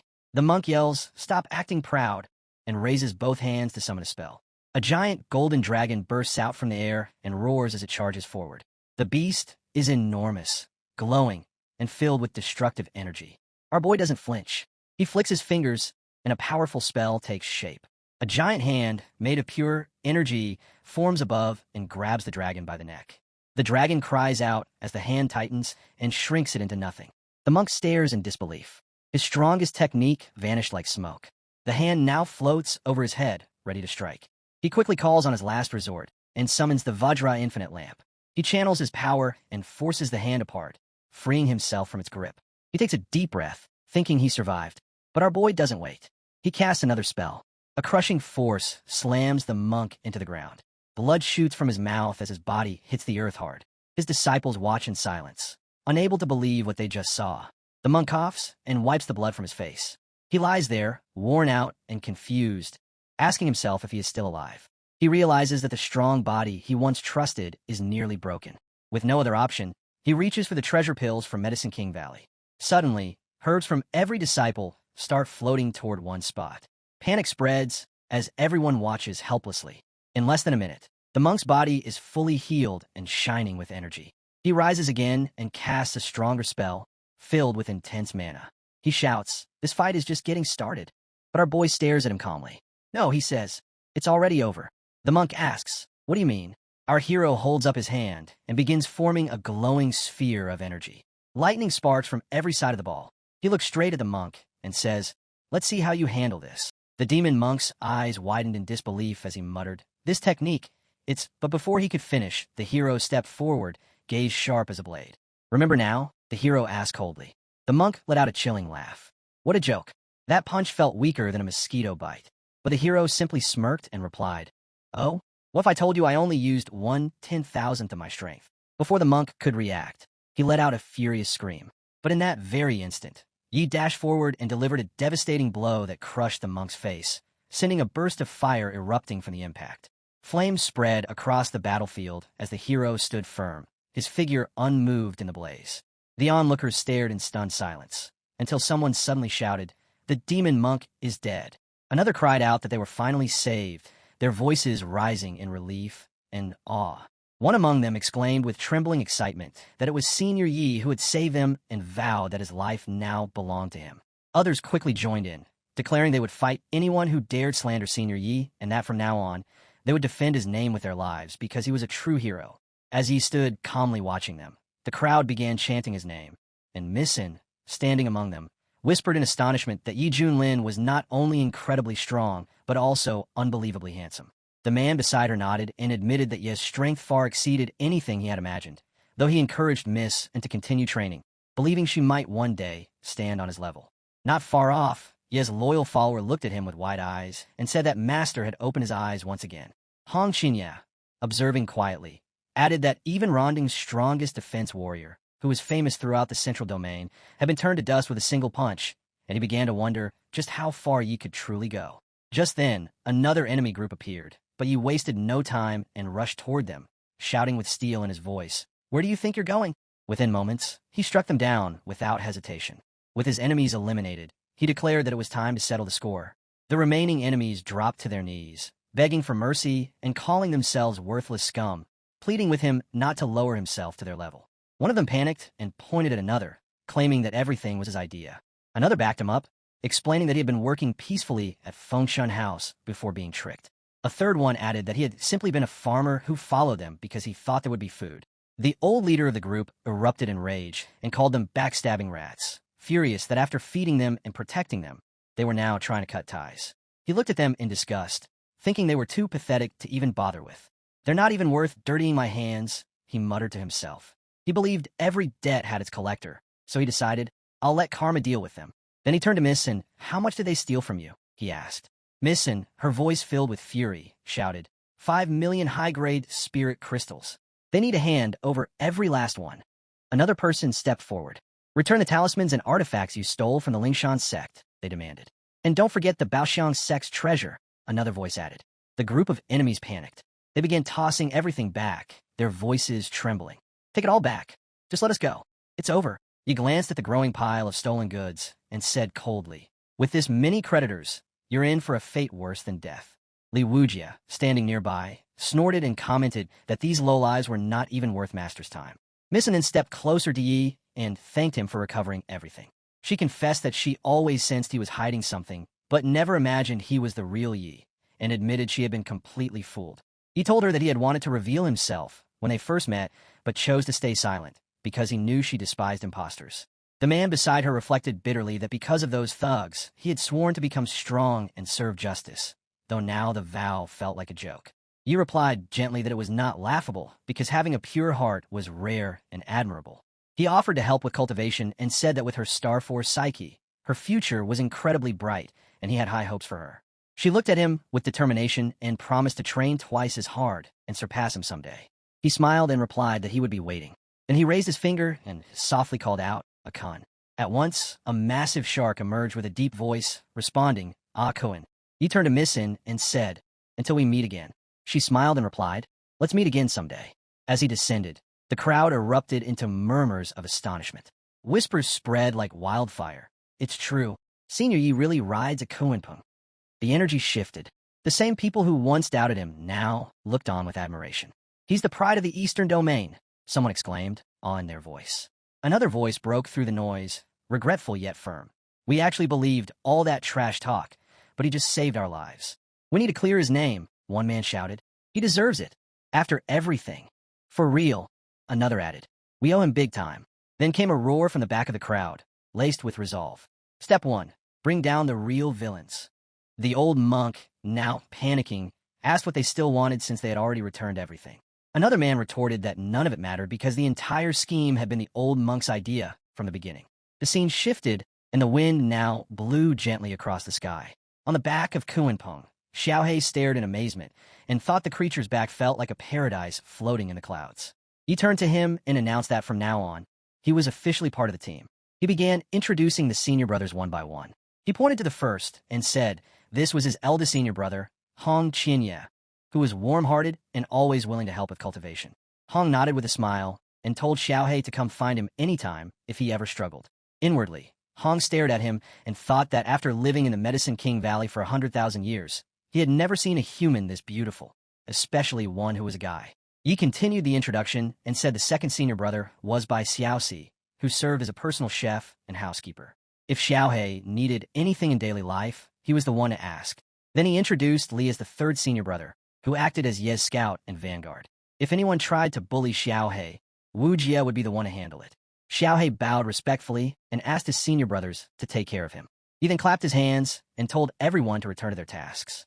He asked Xiaoxi to come and massage his shoulders, and Xiaoxi responded playfully, promising to make the master feel amazing. Hong watched with narrowed eyes and thought that Xiaoxi was clearly trying to earn favor for an easier future. Still, the protagonist figured he might benefit from it too. Xiaohei glanced to Hong and felt a chill run down my spine as he wondered why first senior's gaze felt like he wanted to eat me. Xiaohei bolted and called out to the third senior brother, asking what he was doing. Li replied with a sly grin and asked if he wanted to try something. He immediately panicked, thinking this guy was trying to make me eat my own kind, and desperately asked myself if he could still run. Li laughed and apologized, saying he didn't really mean it. Xiaohei fled and shouted that the third brother was terrifying. Wu Jie sighed and thought he had left a terrible impression already. Later, the scene shifted to a quiet moment where Yi stretched and said that hit the spot, and now he wanted some good tea. Xiaoxi leaned in and commented that it smelled amazing. Yi smiled and invited him to help brew something together. As they prepared the tea, Hong suddenly stared in disbelief and asked if the leaves were what he thought they were. Yi confirmed with a nod, and Hong realized that it was enlightenment tea, an incredibly rare spiritual brew. He thought to himself that even a tiny handful of it could spark a war among top-tier powers in the Central Domain. The legendary Ling, Yin Immortal, only allowed selected immortals to taste a cup every 50,000 years, and Hong had only ever smelled it from afar. Now he wondered if this could be his chance. He respectfully asked Yi if he could have the honor of tasting a cup, and Yi handed it to him without hesitation. Hong trembled as he accepted it, thinking that this was the enlightenment tea that countless immortals had sought for millennia, and today he was finally the one who would taste it. As he took a sip, his eyes widened and began trembling. A single drop of water slid down his cheek as his entire body surged with power. Without another word, he let out a loud shout and instantly took flight, his energy soaring into the sky. The heroes stood in shock as the sudden surge of power overwhelmed them, and one of them muttered in disbelief, wondering why the man before them was powering up so rapidly. Li, still stunned, tried to grasp what had just occurred as he realized that in a single instant, his senior brother had reached the peak of the tribulation stage. Without warning, Hong burst into laughter, prompting the hero to snap and ask what was so funny and if he had a problem with his master. Hong quickly bowed and insisted that he meant no offense and begged for forgiveness. The hero then smirked and questioned Hong's quick mouth, suggesting instead that the disciples should enjoy some tea. Li graciously accepted the offer, while Hong curiously inquired about how much enlightenment tea the master still had left. Without saying a word, the hero extended his hand, revealing jars packed full of tea leaves which left everyone awestruck. Hong exclaimed in disbelief at the sheer quantity, since even a few leaves of enlightenment tea had once ignited a war between sects, and now their master had an entire jar to himself. The hero casually urged them to drink, and Hong responded with wide-eyed gratitude. As everyone sipped the tea, a sudden wave of red energy surged through the air, and Xiaohe gasped at the overwhelming aura while questioning if tea could truly cause such an effect. Li thanked the master again, and suddenly noticed that Bai Shiji had already reached the late tribulation stage. Xiaoxi added that the master himself seemed stronger and that the tea had an incredible taste. Drink quickly, fourth brother, Li urged. This tea seems to heighten enlightenment. As fourth brother drank, he wondered, will this work just as effectively for the people of the Madison tribe? Xiaoxi soared into the sky. Golden core perfection. Li yelled, divine transformation. Perfect ascension. Xiaoxi quietly thought to herself, it's wise to stop at perfect ascension. Anything beyond that might overshadow my own seniors. Meanwhile, Hong realized that the tea had majorly boosted everyone's cultivation, and even after the buzz wore off, it still hit deep with the martial brainpower. He was like, damn, this tea's worth more than any shiny loot we've ever snagged. Out of nowhere, this glowing screen popped up with a new quest, and he couldn't help but grin. Perfect timing to throw hand with the baldies. He yelled out to Shaolu, told him to snatch the recording sphere because we were rolling out to the Hanging Temple. When Plaid gave the usual yep got it response, the hero dropped some lore, told them the Hanging Temple's basically the East Divine Gym for cultivators. Then he hit him with the main quest vibe. It's time to snuff out their sacred flame. Low-key, he didn't think we'd get into it this fast, but hey, the abbots there? Yeah, they ain't your average bald dudes in robes. The scene shifted dramatically to the eastern domain, where flames engulfed homes, and a monk was wreaking havoc while a woman begged for her child's life, and offered herself instead. The monk coldly stated that the child must bear his father's karmic debt, and that a death must be repaid. Just then a sharp and blazing burst of energy struck the area, and the monk turned with fury, asking who dared to disturb them. Soldiers charged in, and their leader, Murong Hai, declared, "This is now the kingdom of kindness." He then warned the monk, "Your actions will not go unpunished." The monk sneered. "Not even the king would interfere," he stated, then asked Murong, "Who do you think you are?" Murong declared, "These children will be protected under the Lord's mercy." He accused the monk, "You disguise monstrous cruelty behind holy robes." He further accused, "You monks are cannibals. The children you rescued likely ended up in your stomachs." Enraged, the monk demanded that Murong watch his tongue and stop insulting the mountain lord. Murong charged in, shouting for the monk to die, and flames erupted violently around them as the battle intensified. Yang appeared just in time and warned the governor to stay alert while preparing to intervene. The governor pointed at the monk and demanded surrender, but the monk smirked and suggested they show their version of compassion. Before Yang could respond, the monk attacked with swift brutality, and the governor was struck down. As he fell, he called out to Yang Yu, and the monk mocked his downfall by addressing him with twisted courtesy. Yang stepped forward and revealed that the Hanging Temple had already absorbed the rest, and that the governor was the last one standing. The wounded governor called him a traitor and accused him of conspiring with the temple to assassinate leaders. "The Empire isn't going to let these crimes slide," he warned them. But the monk cackled. "The kingdom of kindness has been in our pocket for ages," he boasted, "and, plot twist, there's literally no one left to snitch." Yang jumped in all smug. The past governors were the same brand of stubborn and got clapped for it, he said, then added sarcastically. So, has anyone seen the Empire come running? Nah. The governor just face-planted in full disbelief mode while I gave him one last warning and got ready to launch him straight into the Afterlife Express. No return ticket. Just as the monk moved to strike again, the governor used the last of his strength to stand and shouted that he would drag the bald monster to hell with him. Yang called him a fool, and at that moment the scene sharply cut back to the hero, who sat with frustration and exclaimed that the storyline was awful. He questioned who wrote such nonsense and asked when the artist even started sketching. Hong sheepishly admitted that he hadn't started yet and was just thinking, which prompted the hero to snap and tell him to stop thinking and start drawing since the pen wasn't going to move on its own. Fellow cultivators, don't be reckless, someone shouted just before three figures clashed in a flurry of motion and suddenly froze mid-battle as a towering presence filled the battlefield with an ancient force. The governor's voice shook as he identified the creature before them as Kunpeng, the ancient divine beast of the Kunlun Mountains. The monk's face went pale as he muttered that a supreme demon beast at the tribulation stage had no reason to be there. Just then the hero smirked and gave a calm, yet commanding order telling Kun to swallow all those baldies for him. A burst of green light exploded through the air. With horror, the monk realized the tribulation stage demon beast actually belongs to that man. Staggered by the force, he was flung into the sky and screamed, "Mercy!" as the energy washed over him and his fellow monks. One by one, the false monks were crushed beneath the devastating wave. The governor recognized the devastating power as the Kunpeng swallowing technique. Yang stood among the wreckage with trembling hands. "All the monks are dead," he muttered. "I don't know what to do anymore." The hero descended gracefully alongside his companions and stepped forward to ask the governor who he was and why those monks had been slaughtering innocents. Muronghai introduced himself respectfully as the governor of the city and explained that the monks were not true disciples, but minions of Hanging Mountain who had come to abduct 800 boys and girls to serve their mountain lord. He bowed deeply and thanked the hero for arriving in time to stop the massacre. Hearing the name of Hanging Mountain, the hero asked if it was connected to the Hanging Temple. A local cultivator stepped forward and revealed that the mountain lord had once been a gray wolf spirit who gained enlightenment under the temple's abbot. He was once offered incense like a deity, but later fled to establish his own order where he now commanded 3 demon protectors and over 48,000 lesser demons. The governor added that the beast used the guise of Buddhism to rally criminals and sent them across 36 kingdoms in the Buddhist province to kidnap children. Outwardly, they claimed to enlighten the young into Buddhism, but in reality, they devoured them. Why hasn't the Buddhist province intervened? They cursed the monsters, demanding to know. The governor sighed. The kings had sent envoys to the Hanging Temple seeking help, but none ever returned, he explained. Clearly, someone was protecting the beasts.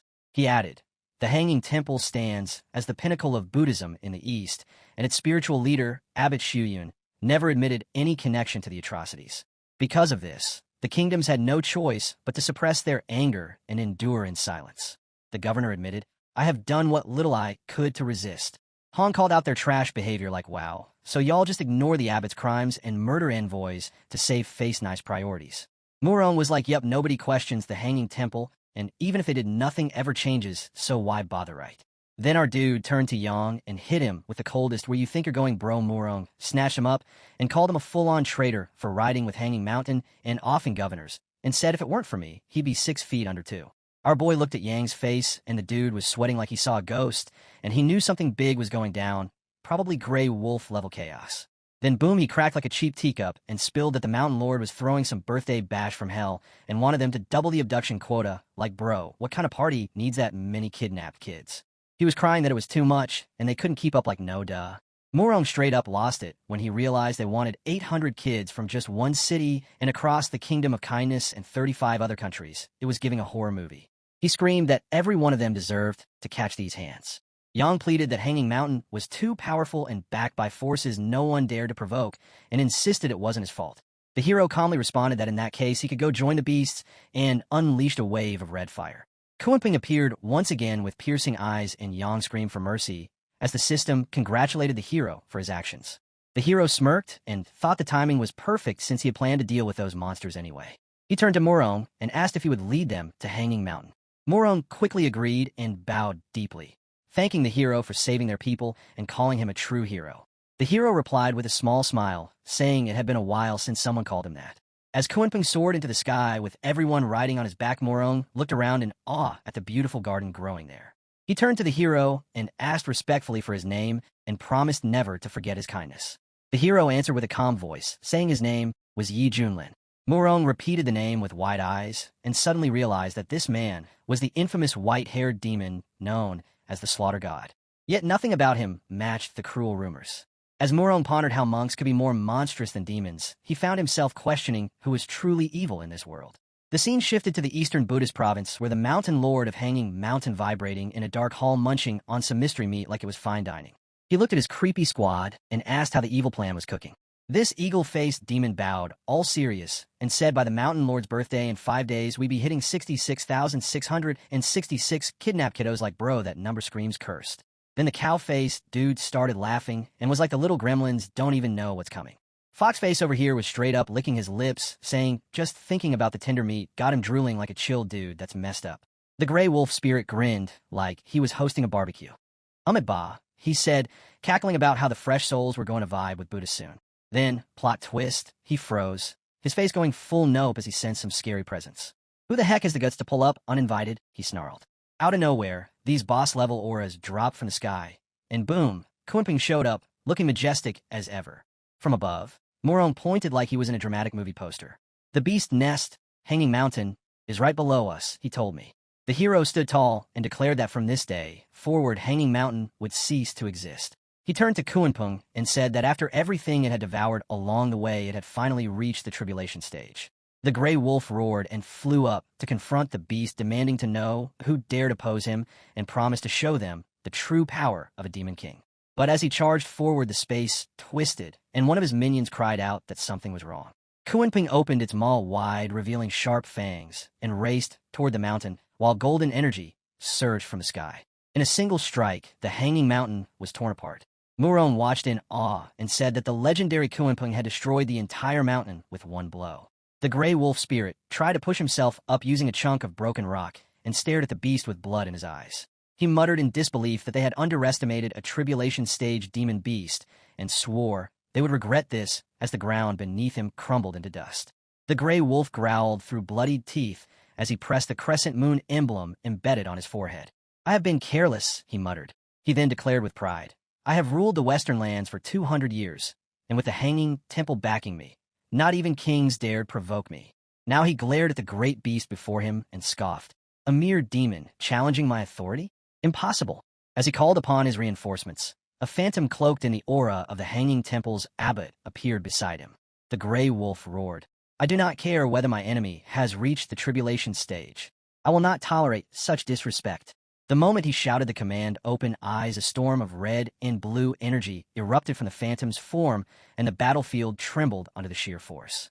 On the sidelines, Lean narrowed his gaze and thought that the strike carried the aura of a peak tribulation stage cultivator and mused that the Hanging Temple was more interesting than he had imagined. Governor Morong dashed forward and felt the pressure bearing down on him as he wondered whether Senior Yi could truly withstand the blow from even a phantom of the abbot. Hong clenched his fists and admitted to himself that although he was at the peak of the tribulation stage, he would not dare to face such an attack head-on. He watched anxiously and questioned how their hero would respond. Suddenly, Yi Junlin stepped forward without fear and taunted them for trying to act tough. He studied the phantom and thought that, as expected, they were being protected by the demon monks. In an instant, he launched his counterattack, and the red energy that had surged toward him was pushed back with overwhelming force. The gray wolf stumbled in shock and screamed that it was impossible and shouted that even the phantom of the Hanging Temple's abbot was supposed to be at least peak tribulation stage. Yet this man before him might be stronger, and what frightened him most was that he could not sense Yi Junlin's cultivation at all. The man was untouchable. Realizing they were totally screwed, Grey Wolf and his squad dropped to their knees like none played character in a cutscene. The demon hit the lowest bow I'd ever seen, begging, "Please spare me, big boss." His voice was straight up shaking as he asked, "What did I do to tick off someone this OP?" I looked him dead in the eye and hit him with the coldest reply ever, telling him, "You built your little evil Airbnb right on my route." Grey Wolf was full-on panicking. "I promised to pack my bags and vanish like a bad side quest," he swore. "I'll never come back again." But Yi Junlin only stared with unblinking eyes and asked if the wolf planned to run back to the Hanging Temple. The demon nodded rapidly and admitted that he had strong ties with the temple and even offered to personally introduce Yi Junlin to the abbots to exchange Buddhist teachings. Secretly, he thought that now the white-haired demon understood his connection to the temple, he would not dare misbehave. Yi Junlin smiled and said that was perfect because he had been waiting to visit the Hanging Temple and suggested they go together. The Gray Wolf forced a cheerful reply and thanked him for the honor, but within he plotted, darkly thinking the white-haired demon would meet his end as soon as they reached the temple. Before he could finish the thought, Yi Junlin raised a hand, and a flash of crimson light sliced through the air. The Gray Wolf's expression froze, and his eyes widened in terror as his head slipped from his neck and blood sprayed across the stone. He looked at the corpse and was like, yeah, he never said the wolf was walking out of here alive. Then our hero turned to Xiao Li and told him to bag the head since it'd make a killer gift for the abbot. Xiao Li gave me the nod and was like a boss. Our boy turned back to Governor Morong and told him Hanging Mountain was handled and he'd better get moving to save the rest of the kids. Morong Hai dropped to one knee all emotional and said he and the kiddos would remember my kindness forever like, dang bro, Chillin just built differently. Out of nowhere, the system screen popped up with that mission complete vibe and threw a congrats for wiping Hanging Mountain. It also dropped the name of a new item called the Tsang Yuan sword. Yi eyes lit up and he whispered about its insane power and how he couldn't wait to try it out. The scene cut over to the Eastern Domain's Buddhist province in Pure Land Nation, where I saw some followers just chilling near the gates of the Hanging Temple. One of the disciples told me the Dharma assembly was about to kick off and everything was prepped. I kept it calm, cool, and collected and told them they could dip. He stood alone in the vast hall and thought about the tracking mark he had placed on the beast, which had suddenly vanished. He knew that only a handful of cultivators across the province could remove such a mark and wondered who had done it. Still, he dismissed the event as karmic retribution and hoped whoever was responsible would not stir trouble. He worried that if word spread it might harm the temple's reputation. Shuyun also recalled the mysterious death of Elder Randang and noted how misfortune had recently plagued the Hanging Temple. He told himself that once the assembly ended he would need to discipline the monks. Meanwhile, the Crown Prince of the Pure Land walked beside his younger brother and the princess. The Crown Prince shared that ever since hearing the abbot's last sermon, his understanding of the Buddhist golden body had deepened. The second prince told them straight up he was feeling bold enough to throw hands with a demon emperor and gave props to Big Bro for his wisdom. My sister shot me a look and brought up how Princess was just flexing about mastering the 6-character mantra. The second prince laughed it off, all humble like, now my cultivation is still baby tier. Then Crown Prince was like, let's spar and get back, and he was down for it. Sis mentioned Dad's birthday coming up and said she hoped the Dharma assembly would help her level up spiritually. While we were chatting, all chill Shuyun just stood there zoned out repeating Buddha's teachings like a mantra loop, reminding himself that all beings, no matter how they spawn, need that nirvana guidance. But boom, his meditation got cut when a crazy strong aura dropped in and Yi Junlin pulled up with the squad. One of the temple guards immediately stepped up, throwing shade, yelling that we were trespassing and disrespecting Buddhism, and told us to bounce. I felt the shift in the air and frowned like, okay, who's out here causing drama in the most sacred zone? Yi Junlin stepped forward and announced that he had come to deliver a gift. As another monk saw the shattered temple plaque, he collapsed in outrage and accused Yi Junlin of opposing all of Buddhism. Yet Yi Junlin stood firm and thought that these demon monks had no right to claim representation of all Buddhism. He declared that some within the Hanging Temple were nothing but snakes hiding behind holy words, and today he would expose their filth for the world to see. The princess whispered that the man must be insane for challenging the temple directly. The crown prince stared in disbelief and thought it shameful that someone would blaspheme the temple in the heart of the Buddhist province. The disciples rushed forward to seize Yi Junlin and said the abbot would decide his fate. But before they could attack Xiao, Li raised his blade and unleashed a wave of energy that stunned everyone. The crown prince gasped and recognized that the man had mastered the Tao of the blade and was no ordinary cultivator. The princess stood beside him and admitted that he looked unbelievably cool. Shuyun realized the situation was growing dangerous and appeared in front of Yi Junlin. With a calm voice, he greeted him, Amit Ba, and asked respectfully, how has the Hanging Temple offended him? Yi Junlin replied with scorn, you are a master of putting on false shows. Shuyun insisted, you must be misunderstanding the temple. Reason should guide all things. He mentioned, the Dharma assembly has been opened to share teachings, and asked for a proper explanation. Yi Junlin responded by summoning a sphere of blue energy and hurling it forward. Suddenly a man appeared in front of Shuyun, and the disciples gasped as they recognized him as Elder Randang. They whispered among themselves and wondered if Yi Junlin was connected to Randang's mysterious death. One group speculated that the white-haired demon must have robbed cultivators from Medicine King Valley. They were relieved when Randang stepped in and prayed that Buddha's mercy would bring justice. The Crown Prince remarked that the Yi demon was vicious by nature and predicted that even with Randang involved it would be a fierce battle. Randang stepped forward and said that since fate had brought them together, others should not interfere. Shiyun responded that the Buddha taught compassion, and even in the face of evil, one must strive to guide the lost, even at the cost of life. Randang smirked and thought that Shiyun was merely trying to blame everything on Yi Junlin. He told the others to proceed and promised to take responsibility for it later. The Crown Prince watched in shock and asked aloud why the monk was attacking his own people and whether he was truly working with a white-haired demon. Shiyun turned pale and realized that the entire encounter had been recorded. Yi Junlin gave him a cold look and said the battle had only just begun. As he launched another attack, the truth started to unravel. Whispers filled the air that this was the slaughter god himself. Some recalled that he had saved cultivators whom Randang had tried to kill. A murmur spread through the temple as the people realized that one of their own elders had been exposed for his treachery, and the so-called righteous temple might be hiding something far darker beneath its sacred exterior. The Crown Prince stepped forward and told his younger sister to stay behind him as the tension rose. Princess asked, then questioned aloud why Yi Junlin had saved the cultivators, calling him a hero. The Crown Prince, sensing something off, replied that the situation was suspicious and advised waiting to see how it unfolded. Meanwhile, Shiyun thought to himself that although he hadn't expected Randang to be killed, restoring their reputation took priority. With anger in his voice, he accused Yi Junlin of tampering with the recording orb to frame Elder Randang and tarnish the Hanging Temple's name, calling it a cheap trick that wouldn't fool the world. In response, Yi Junlin forcefully pinned the gray wolf to the ground and mocked Shiyun. "Baldy, I even returned your precious pet." Shiyun denied any connection with the beast. "Have you killed it as well?" he asked. Just then, the recording orb projected a scene showing the wolf's atrocities in the Western Wasteland, where its actions had stained the reputation of the Hanging Temple.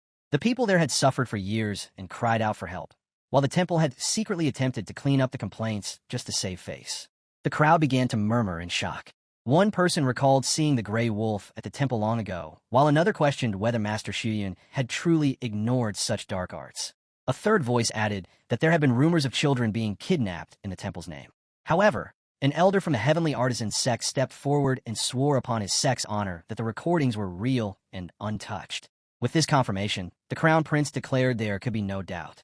The second prince noted that the Pure Land Nation's top sect would never lie. Horrified, the princess called the truth filthy while people in the crowd lamented how their master had hidden behind a mask of holiness. He straight up told anyone still doubting to go check the Western Wasteland themselves if they needed receipts. He called Shiyun out as a full-on wolf in monk drip and dragged him pretending to be some holy icon. He said that the lotus seat Shiyun was chillin' on was soaked in the blood and tears of kids who never stood a chance, and no amount of chanting Amitabha was going to save those souls now. The crowd started snapping out of it, saying they'd been blind way too long. Li called the whole thing a disgrace to Buddhism and the world itself. People were heatedly yelling that Shiyun was an old dog who didn't deserve the title of monk and shouting for him to dip from the Eastern Domain and quit Buddhism for good. Suddenly, Shiyun clenched his hand and yelled for silence. The force of his voice caused immense pain among the people and injured many, though Yi Junlin quickly countered the spell. The Crown Prince expressed gratitude, and the second prince admitted he had narrowly escaped death from the sonic attack. The princess declared they had to report everything to their father immediately. As chaos erupted, the people fled in fear when Shiyun screamed that no one would leave alive. Unleashing a sharp wave of energy, he rose into the sky. To the terrified crowd below, he announced that the Dharma Assembly had been invaded by the Eat Demon and that despite brave resistance, many had died in the fight. Someone in the crowd called him a liar and accused him of destroying the temple's reputation. Yi Junlin then pointed out that Shiyun, like Randang, was just as vile. The Crown Prince asked the monks whether they truly sided with Shiyun and was met with their blind loyalty. They insisted that everything the abbot did was for the good of the temple and vowed to defend it to the end. The princess told her brothers that the monks had been completely brainwashed. The Crown Prince realized they had no choice but to fight their way out. "Little Red, move forward," Yi Junlin ordered. In frustration, she grumbled, "Being used like a dog again." Shiyun grinned. "You have come at the perfect time," he said, "to be used as a sacrifice for the temple's array." Just as he prepared, Hong stepped forward and silenced him with a powerful presence. The scene then shifted to a quiet area beneath the mountain in the Eastern Domain's Buddhist province. Two watchers observed the activation of the mountain defense array and speculated, is Hanging Temple under attack? The focus then moved to the Pure Land Nation's royal capital. A soldier rushed in and informed the king that something had happened at the Hanging Temple and the royal heirs were still inside. The king immediately ordered the city's defense forces to mobilize and head for Mount Fontaine. Meanwhile, the soldier hurried down a corridor and activated a secret device. Li grew angry, blaming the array for causing trouble. Hong, facing the array's suppression, mocked its weakness and prepared for battle. Yi straight up called Shuyun an arrogant clown and dropped the golden crow, blazing sun art like boom, let's go. Dude barely blinked and hit back with some Buddhist hellfire mess, then pulled out the nine hells karma flame like it was nothing. He swore under my breath, realizing that junk had Underworld Clan energy all over it, and called him out for being the biggest hypocrite. He just hit me with that preachy vibe, saying true Buddhism burns evil like, okay bro, whatever helps you sleep. Then out of nowhere, an earth-shaking roar blasted through the air. Shuyun gasped when a freaking Kunping showed up as a surprise. He was out here thinking maybe Junin was behind it, like bros spiraling. Blue energy lit up the place as Xiaoxi rolled in with the squad, yelling, Mousy and 4 Junior Bro are on deck. Shuyun tried to act smug, saying even Kunpeng couldn't crack the array, but he wasn't buying it. Xiaoxi and Xiaohei powered up and launched a blinding flash combo that had Shuyun shaking. He realized, yeah, the Yi Demon got Tribulation Stage disciples too, and they don't play. As the Kunpeng reached the mountain's edge and shattered the barrier, panic swept through the Hanging Temple. People screamed that the array had broken and ran for their lives. The Crown Prince took his sister's hand and told her they had to escape. Shuyun bellowed one final time for everyone to return, vowing no one would be allowed to flee. When a heavy burst of red aura fell from the sky, the members of the prince's family instinctively tried to flee and shield themselves, their faces filled with panic as chaos erupted around them. At that very moment, the hero stood calmly on the ground and with a tone of mock surprise said, "You haven't seen this coming." Meanwhile, the Shuyun hovering above the battlefield, cloaked in red flames, realized the danger that the truth might escape with the fleeing cultivators, and he feared that if it did, the Hanging Temple's reputation would be shattered forever along with his own. Determined to prevent that outcome, Shuyun raised his voice and commanded that no one attempting to escape should be allowed to survive. His loyal followers responded without hesitation and acknowledged his command. On the other side, the hero stood with his followers and ordered them to protect the innocent and ensure their safe retreat. The fourth brother immediately obeyed, and Xiaohei, along with Xiaoxi, activated their powers, releasing waves of purple aura that surged forward to either distract or eliminate the monk's disciples. The scene then shifted to the prince's family, who were still running for their lives through the burning temple grounds. A soldier spotted the crown prince and rushed to him, expressing relief that he was unharmed and asking if Hanging Temple had been attacked by demons. The crown prince, filled with fury, snapped that the real demon was none other than the abbot himself and urged the soldier to report everything to the emperor without delay. Above the chaos, the Shuyun continued to spread his fire across the sky when the hero mocked him for failing to defeat even a single disciple. He told the monk, "You might as well give up and end it all." With his golden eyes burning in anger, Shuyun dismissed the insult and warned the hero, "You have only seen a fraction of the temple's power." Inwardly, he wondered why the reinforcements had not yet arrived, since he had made more than enough noise to alert them. With desperation swelling in his voice, the monk called out for Shuyun to summon the 2 sages and defend the sacred temple. Upon hearing that, the hero grew more intrigued and stated that things were finally getting interesting. Suddenly, a glowing circle appeared in the sky, spinning with a cross at its center as sacred energy began to gather. One of the monk's followers shouted in joy and thanked the heavens, as both the demon-subduing staff and the Vajra bracelet appeared, signifying the arrival of the 2 sages of the Hanging Temple. The bracelet descended rapidly toward the hero, who dashed aside to avoid it, and stared upward with fierce determination as he summoned a wave of intense blue energy and shouted for everyone to fall back. In the next instant, 2 mighty figures descended from the heavens, each radiating immense spiritual power. These men were none other than Elder Dragon Elephant and Elder Purity, both part of the legendary 3 saints of the Hanging Temple. As they landed, golden energy surrounded their forms, and the disciples watched in awe, recognizing the once-retired legends who had once stood at the pinnacle of the Eastern Domain alongside the abbot. Murmurs of reverence spread among the monks as one disciple whispered that he had grown up hearing tales of their power and never imagined he would see them with his own eyes. The Shuyun became visibly relieved and joined his hands in greeting, expressing that he would never have disturbed their cultivation had he not been so desperate. He silently admitted that without them, he would have already met the Buddha in death. Elder Dragon Elephant turned to the monk and asked who the man was that dared to attack their temple and left him in such a sorry state. Elder Purity criticized the monk for activating the mountain defense array and questioned what the late abbot would have thought of such disgrace. As the two elders confronted the monk, the latter pointed toward the hero and claimed that he was the infamous Yi demon who had forged false recordings to slander the temple, incited chaos among the cultivators, and now intended to destroy the temple entirely. He added that this man had already slain the elders of the Feathered Gate and the Great Sun Master and begged the elders to uphold justice. The hero stood across from the Shuyun and thought that the man had once again twisted the truth to suit himself. He noted that once the cultivators escaped, there would be no witnesses to contradict the monk's lies. Shuyun prepared to strike and declared, "Your lies will end here and now." He vowed to defend the hanging temple at all costs and called upon the elders to join him in slaying the demon. A massive blast shook the earth as the Shuyun charged forward with his staff, delighting his followers who rejoiced at the destruction. One disciple shouted, "The monk has brought out the sky-piercing staff, the most powerful treasure of the Hanging Temple and a grade 9 spiritual artifact." Elder Dragon Elephant joined the assault with his own weapon and coordinated his attack with the Shuyun, both aiming for the hero with synchronized precision. They accused him of disgrace and warned that he was about to die. Just as their weapons closed in, a majestic sword descended from the sky and landed before the hero.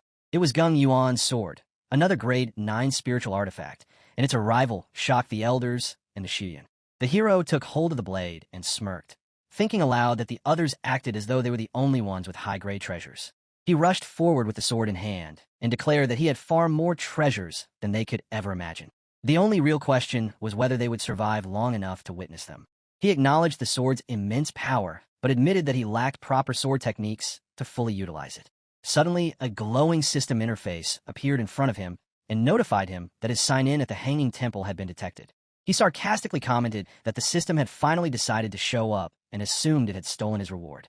Upon signing in, a second screen appeared and congratulated him for receiving the legendary sovereign technique known as Slaughter Immortal Sword Art. As the notification faded, the hero stared at it with amusement and said that the timing was slow but acceptable. Fueled by new power, the hero spun in place and unleashed a terrifying mixture of purple and blue aura across the battlefield. The Shuyun and the two elders were stunned and commented on the overwhelming killing intent radiating from the hero. As he descended from the red aura storm, 3 nearby disciples tried to shield themselves but were knocked to the ground by the pressure. Shuyun looked on in fear and questioned, "What kind of technique did the demon just use?" The hero stood tall and declared, "The technique is called Donkey Slaying Sword Art, and it is meant for cutting down hypocrites and frauds like them." The elder dragon elephant charged again and shouted, "Your arrogance is intolerable." But when his attack landed, the hero simply raised his sword and released a surge of blue energy. He mocked the elder. "Is that all you have? Try harder. You're facing the Yi demon." The elder faltered and tried to retreat while calling for help, declaring that the demon's arrogance was beyond anything he had ever seen. The Shuyun moved forward and began activating the 10,000 looters array, while Elder Purity summoned a glowing ring and hurled it at the hero. The monk added his own red burst of aura, and all 3 of them launched their combined attacks with deadly precision. Watching from distance, the hound observed the battle and noted that the hero was fighting 3 peak tribulation stage masters at once and still looked bored. He wondered what kind of power the man was hiding. Meanwhile, the third brother standing beside Hong remarked that no matter how many grade 9 artifacts the enemies had, they still could not defeat their master. Elder Dragon Elephant shouted again and said that the demon was far more difficult to handle than any opponent they had ever faced, even at the height of their power.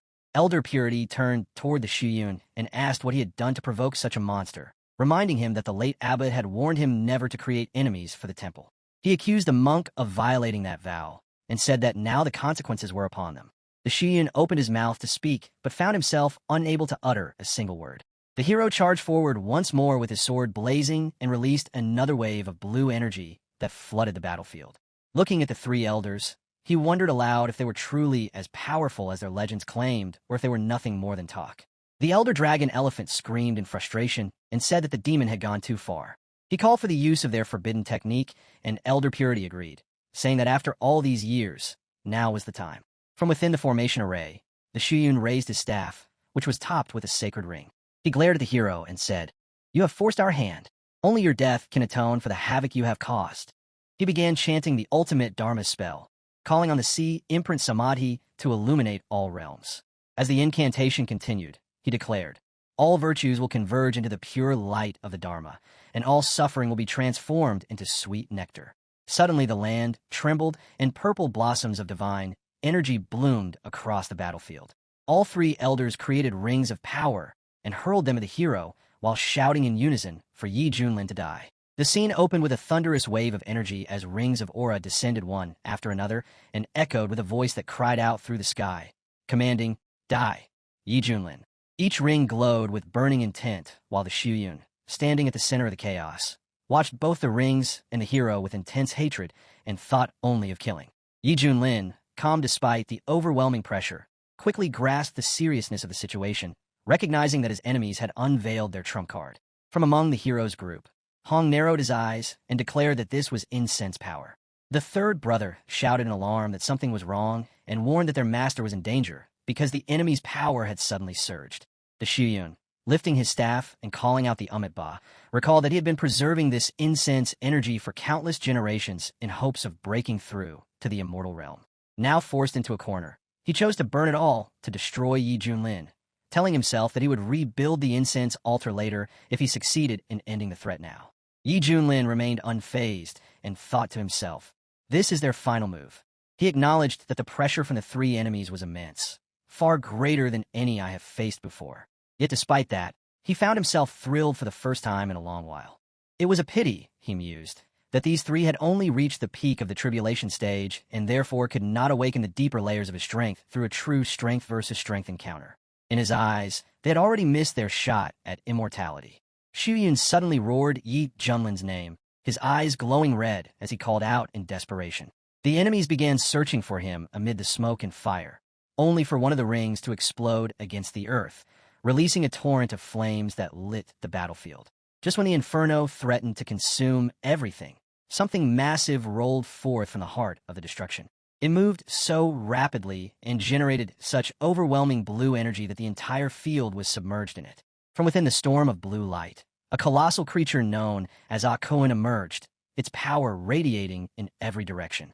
Landing on the ground with a heavy thud, the Shuyun looked upon the beast and declared that he would turn it into Hanging Temple's guardian sacred beast. Reaching forward, he tried to seize it, causing Akuin to cry out in pain and recoil violently. Yi Junlin roared in fury and shouted that the monk had no right to lay a hand on his archon. The Shuyun charged forward and dared him to stop it, prompting Yi Junlin to respond with a furious chant as he raised his sword to his brow. With piercing intensity, he announced that he would now reveal his true technique, where one chi splits into three pure beings. Without warning, two more versions of Yi Junlin appeared beside him, each bearing identical presence and energy. The third brother gasped at the sight and could barely believe there were now three of their masters. Hong, his eyes wide with disbelief, muttered whether this divine technique was an ancient inheritance or a creation born from Yi Junlin's own understanding of the Tao. He admitted that despite having seen the world, standing before Yi Junlin made him feel like nothing more than a frog at the bottom of a well. The two newly formed versions of Yi Junlin stood firmly and stared at the three Buddhist cultivators.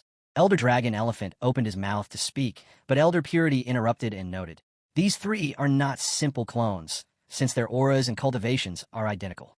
These are not illusions, but full existences capable of battle." The Shuyun, visibly enraged yet dismissive, insisted, "The one she split into three techniques is mere bluff, and without spiritual artifacts, they could not possibly be real threats." Yi Junlin calmly raised his hand and said that the coffin of heaven was not yet full and the song of longevity had yet to end. The Shuyun stared at him in disbelief as Yi Junlin revealed grade 9 artifacts in his grasp. Elder Dragon Elephant's thoughts turned heavy as he wondered how Yi Junlin could possess so many grade 9 treasures when even the Hanging Temple only held one. Yi Junlin's face twisted into a smile as he told them that his Chan Yuan sword thirsted for blood and that their corpses would soon satisfy it. The Shuyun's fury boiled over, and he demanded to know if Yi Junlin truly believed that a few copies of himself would be enough to defeat them. Without blinking and without even raising his voice, Yi Junlin simply replied that they would find out soon enough. As he charged forward with blue energy exploding from his body, the Shuyun's thoughts filled with fear as he realized that not even his incense power could block a single strike from this man.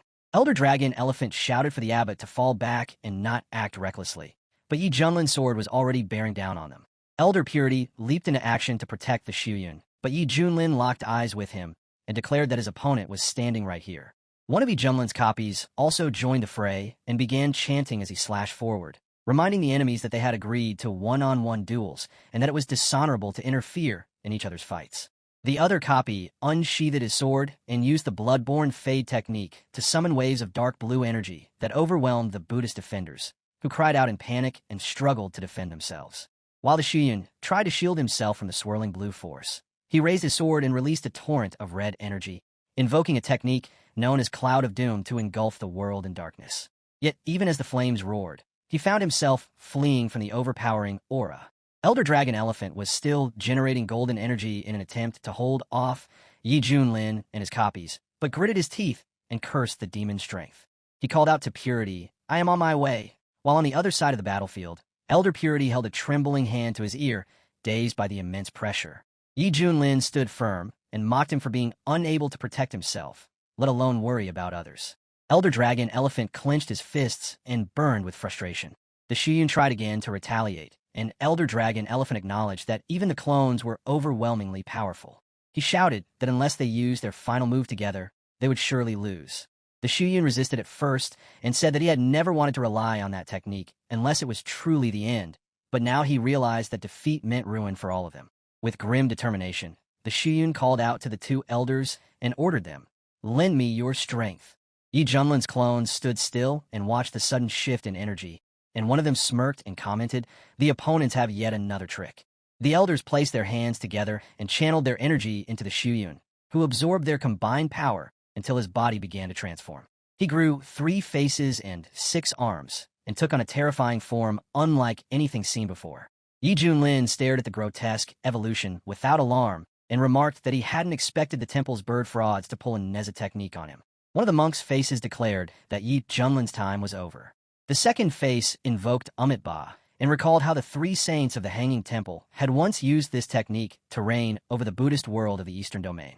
The third face, belonging to the Shuyun himself, declared that they would now purify the world of Junlin's demonic presence. Inwardly, the monk admitted that every inch of his body was burning and that he could not maintain this form for long. Still, he raised his sword and summoned multiple rings of energy to strike all 3 versions of Junlin at once. He screamed, "This one final strike will end everything." Junlin watched him and spoke with renewed confidence. "It looks like I'll finally need to get serious." He smiled and said, "This is the perfect time to test the true power of one chi splitting into 3 enemies." The hero stands firmly as his power surges outward and suppresses the cosmos, while sealing eternal life, and when he raises his sword, a tide of blue energy bursts while his green blade releases a false silence that shakes the skies. Shuyun unleashes a golden aura that flares like a burning sun as he calls to our boy to prepare for death. The hero's blue energy swirls with greater force. He declares that his enemy is like a mantis trying to stop a chariot, and then he vows to Kristen Tsung Yuan's edge with the blood of a false monk. The golden and blue energies clashed, and the force shocked the people. One companion mutters that even a mouse might go blind, while another gasps that humans are terrifying. Confusion spreads as someone asks what is happening, and the blue energy crashes into the ground, spreading like a tidal wave that sends the monks of the temple fleeing. A man shouts that he has never felt such power, and another yells for everyone to run if they want to live. Suddenly, lightning strikes the earth, and people are shocked into silence, before someone speculates that the abbot might be dead, and another demands to know if the figure before them is truly a demon. The hero hovers in the sky, while 3 enemies plummet to the ground, calling out to their elders in desperation. He asks if anyone else dares to challenge him, and Elder Purity steps forward, calling him a demon, and claiming that Hanging Mountain Temple's good karma will surely draw a champion to bring justice. The elder laments that the land once dedicated to saving all beings has now been defiled, and that the ancestors have been failed. Shuyun speaks with grim certainty, saying that not even a merged stage cultivator can defeat the hero, and that they must escape, but the hero cuts him off, accusing Hanging Mountain Temple of being the true desecrators of holy ground. Elder Elephant roars that the temple has always served the people and trained disciples to fight evil, and that the hero's words are meaningless slander. Elder Purity adds that victory does not give him the right to disgrace them. The hero mocks them, claiming that after they retire, Shuyun dragged the temple straight to hell, and he fixes his gaze on them, demanding to know if they will still hide the truth. Elder Purity turns to Shuyun, asking what the hero means, but Shuyun dismisses it as demon lies. The hero raises his hand, declaring that if they will not speak, then he will make them see the truth for themselves. Shiyun screams in protest, but the past is revealed before the elders' eyes, and they react with shock. A voice among them cries out at the slaughter of innocents committed by one who calls himself a monk, while Elder Elephant calls Shiyun a monster, and Elder Purity accuses him of destroying the temple's legacy and betraying the vow he once swore. Shiyun recites the words of that vow, speaking of becoming an eternal flame to guide the lost and ferry the damned across the sea of suffering, and then claims that all his deeds were for the sake of elevating Hanging Mountain Temple. His voice twists as he delivers grim news that the Nether Abyss is close to conquering the immortal realm, and that the Kunlun realm will soon fall. Accepting that his secrets are exposed, he declares that he will burn everything down. Elder Elephant accuses him of colluding with the Nether Abyss clan, while Elder Purity laments that none of them saw the truth sooner. Shiyun gathers his full power and vows to ignite the first flame of conquest so that all will perish together, but the hero watches with a sharp eye and quips that the situation feels like a spy drama before he calls out Song Yuan's Path of Ashes. A radiant light of golden energy crashes onto Shiyun, shattering his body as he warns that killing him changes nothing, and he dies proclaiming long life to the Nether Abyss. The monks fall to the ground, offering prayers of gratitude to the hero and thanking him for preventing disaster.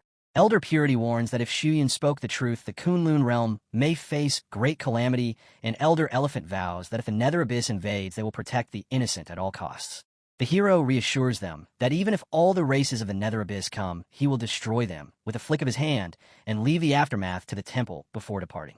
Elder Elephant offers thanks once more, while Elder Purity asks to see him off, but the hero declines and snaps his fingers, shifting the scene to a forest where the prince's family is traveling. The prince points out the departing beast of Lord Yi and wonders if the battle is over. The crown prince says they should report to their father before knowing who truly won, and the scene changes to the temple grounds where smoke rises and a voice admits partial blame for the temple's fall. Elder Elephant regrets that they never suspected Shiyun's allegiance and vows to restore the temple, but suddenly he senses an intruder. A group of ghosts emerges, mocking them for being the last of the temple's 3 sages. Elder Purity demands that they show themselves, and the lead ghost taunts them with memories of a summit from long ago. The Elder Elephant realizes this matter is larger than Shiyun and the Nether Abyss, and orders them killed, but a bolt of lightning from the sky strikes both elders down. The ghost mocks them as spent arrows unable to resist and prepares to end them.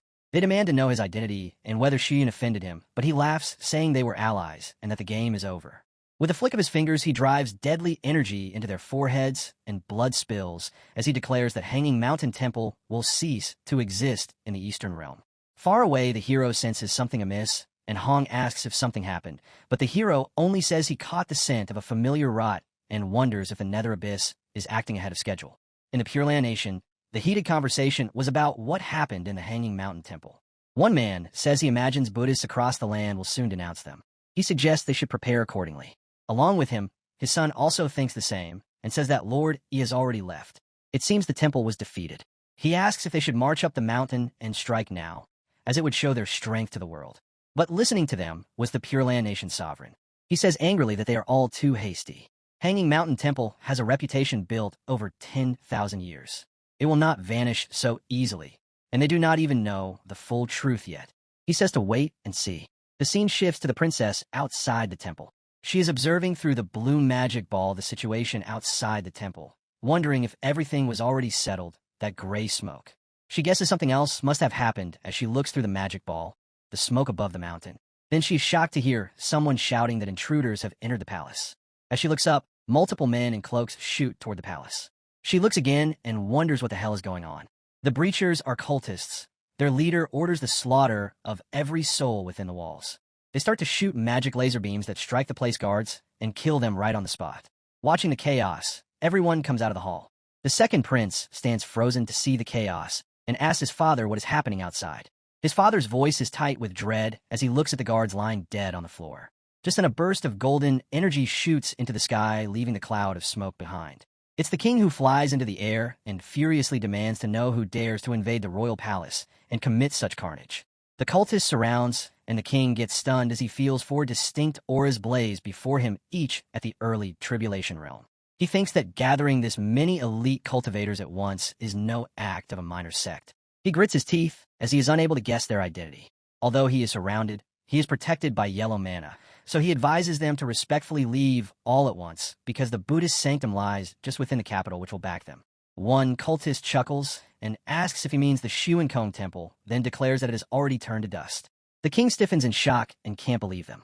He demands to know if they really destroyed Shuenkong temple. The cultists stop the chit-chatting and decide to kill the king with the rest of the people so that they wind up their mission pretty quickly. They strike their blue energy on the protective shield of the king.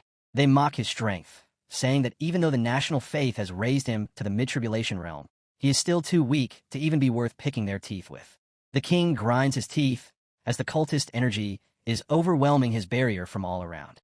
Meanwhile, down at the palace, his children cry out from the ground below, and the young princess asks why such horror has arrived so suddenly. As his barrier starts to crack, the king shouts for them to leave Pure Land and go as far as they can, urging them to hurry. The cultist sect master immediately calls for the slaughter of any survivors at the palace. As the cultists run down upon them, the princess brings out her flowing cloud silk and tells her siblings to jump on it immediately. As they race toward the palace's outer grounds, the cultists chase them to get them to escape their sight.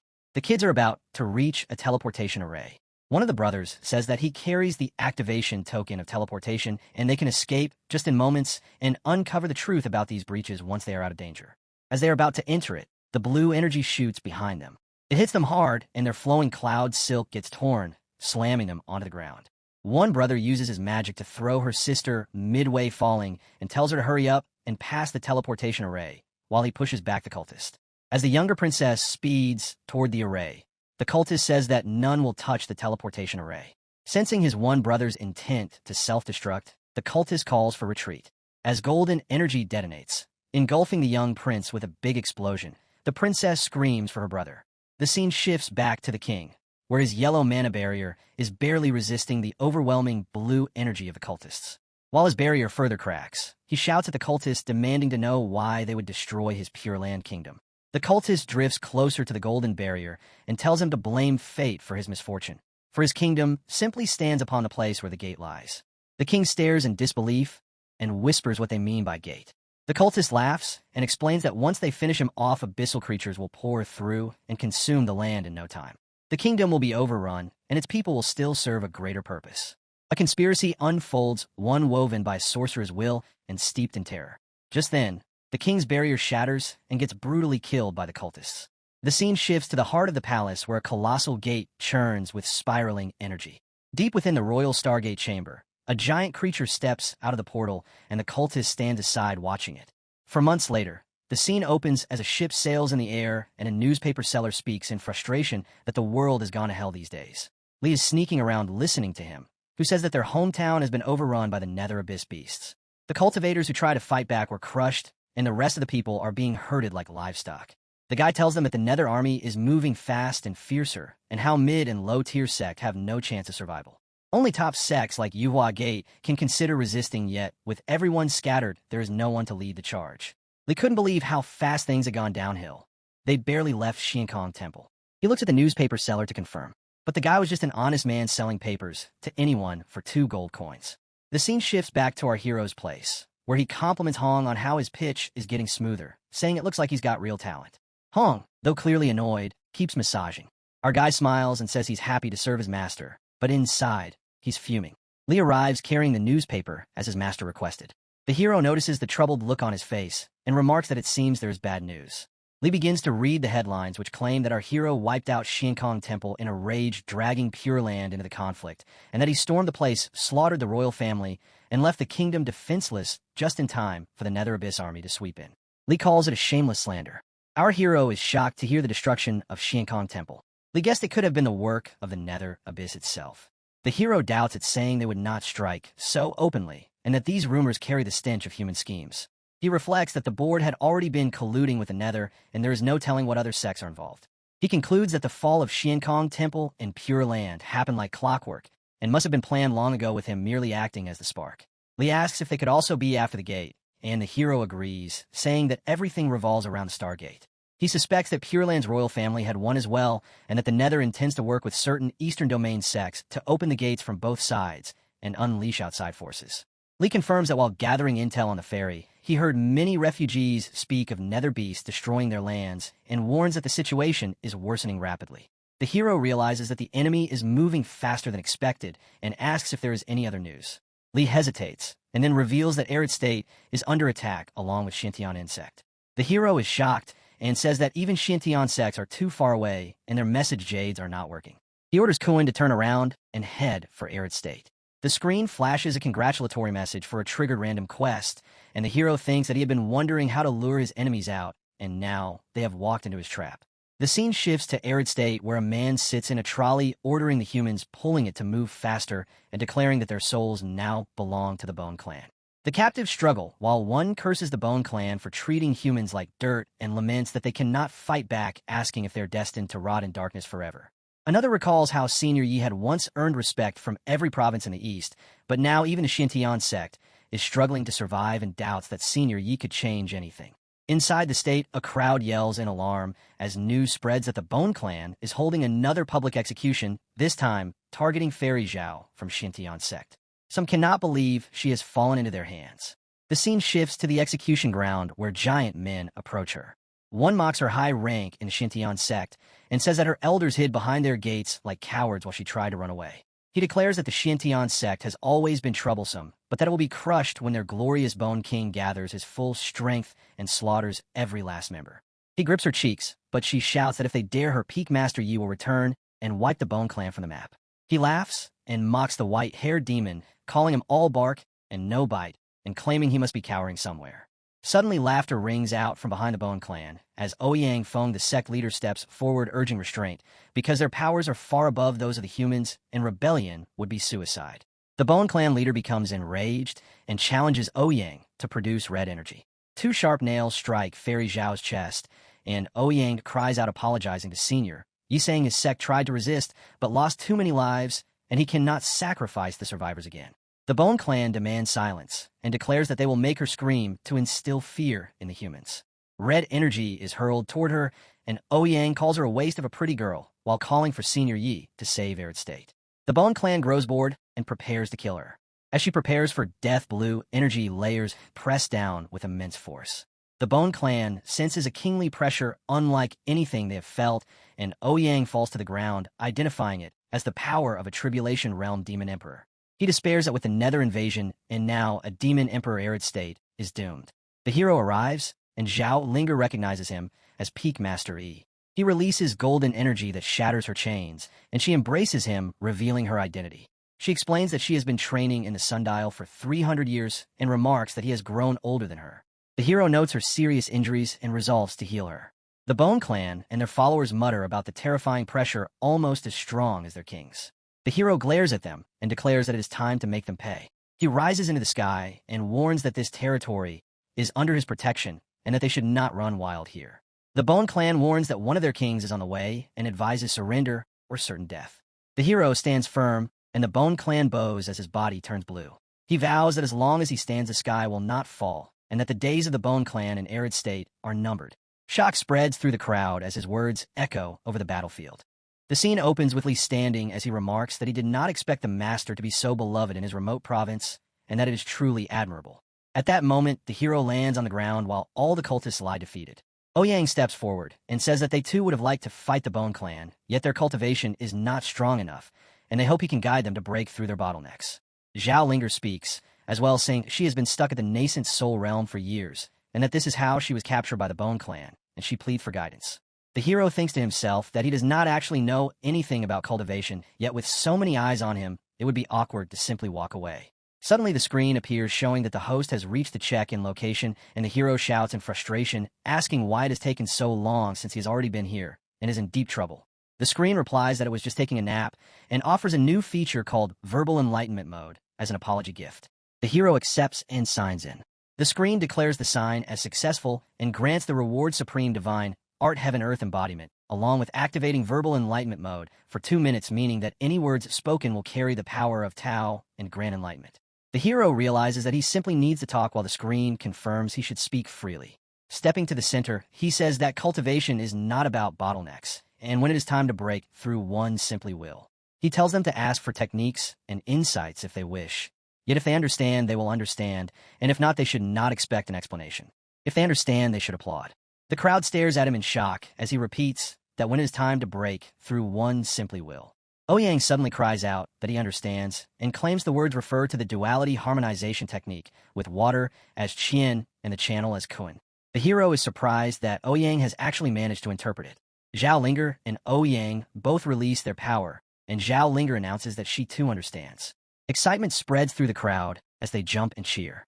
Li stands aside, thinking that with just one sentence, everyone is broken through and the master is truly remarkable.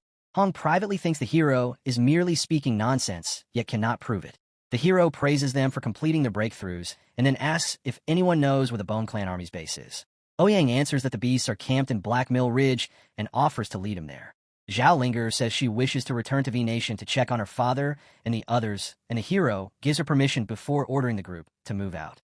Ouyang rallies the cultivators, saying the battle to decide the fate of their province is about to begin and that they must hurry to the front and fight alongside Senior Yi, since arriving late would be a regret for life. The scene shifts to the eastern domain in the desolate province at Black Mill Ridge within the Bone Palace.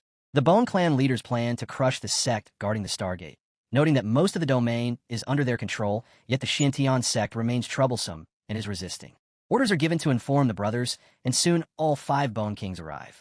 Bazaar greets them, saying that although they injured the Xintian sect leader and the Peak Lord last time, they still could not break the Guardian Array. Yet this time, there is no way the sect will survive. Purple energy swirls as the second brother, the third brother, and the fifth brother land. Baggy says they never expected trouble from mere humans in such a remote province and mocks the so-called white-haired Godslayer as perhaps only a myth. Holding several stones in his hand, one of them scoffs at the title of Godslayer and says that against them no matter how strong he is, he will die. The second brother reveals the dark origin pills granted by the envoy and explains that with these and their forbidden technique, no one short of an immortal can stop them. They prepare to attack, but a giant beast rushes in warning that a powerful human cultivator has broken through. Golden energy spreads everywhere, and orders are given to form the battle array and summon divine forms. The beasts appear before Li and Hong. Li stands firm, accusing them of invading and humiliating his province, and warns that they will be wiped out. The beasts charge with their energy, but are struck back, and one falls as tribulation level or as surge. For beasts descend from the sky, asking if Li's the Godslayer Yi Junlin, yet he replies that he is only the disciple. They are shocked that even a disciple is at tribulation level, and accuse the master of arrogance for sending him. Li retorts that with their strength his master would not even need to lift a finger before launching his attack. The beasts try to block together with a 6-fold bone formation, yet purple energy crashes to the ground, and panic spreads as they yell to run. Ouyang urges the cultivators not to let up and to slaughter every last enemy. The beasts fight desperately, and one curses that he was already injured by a void immortal, or else the humans would stand no chance. Ouyang declares that he never thought he would live to personally slay a tribulation-level Bone Clan commander. The beast wonders if Yi Junlin's disciple is truly this strong and laments that even with help from 5 early-stage Bone Kings, he could not block a single strike.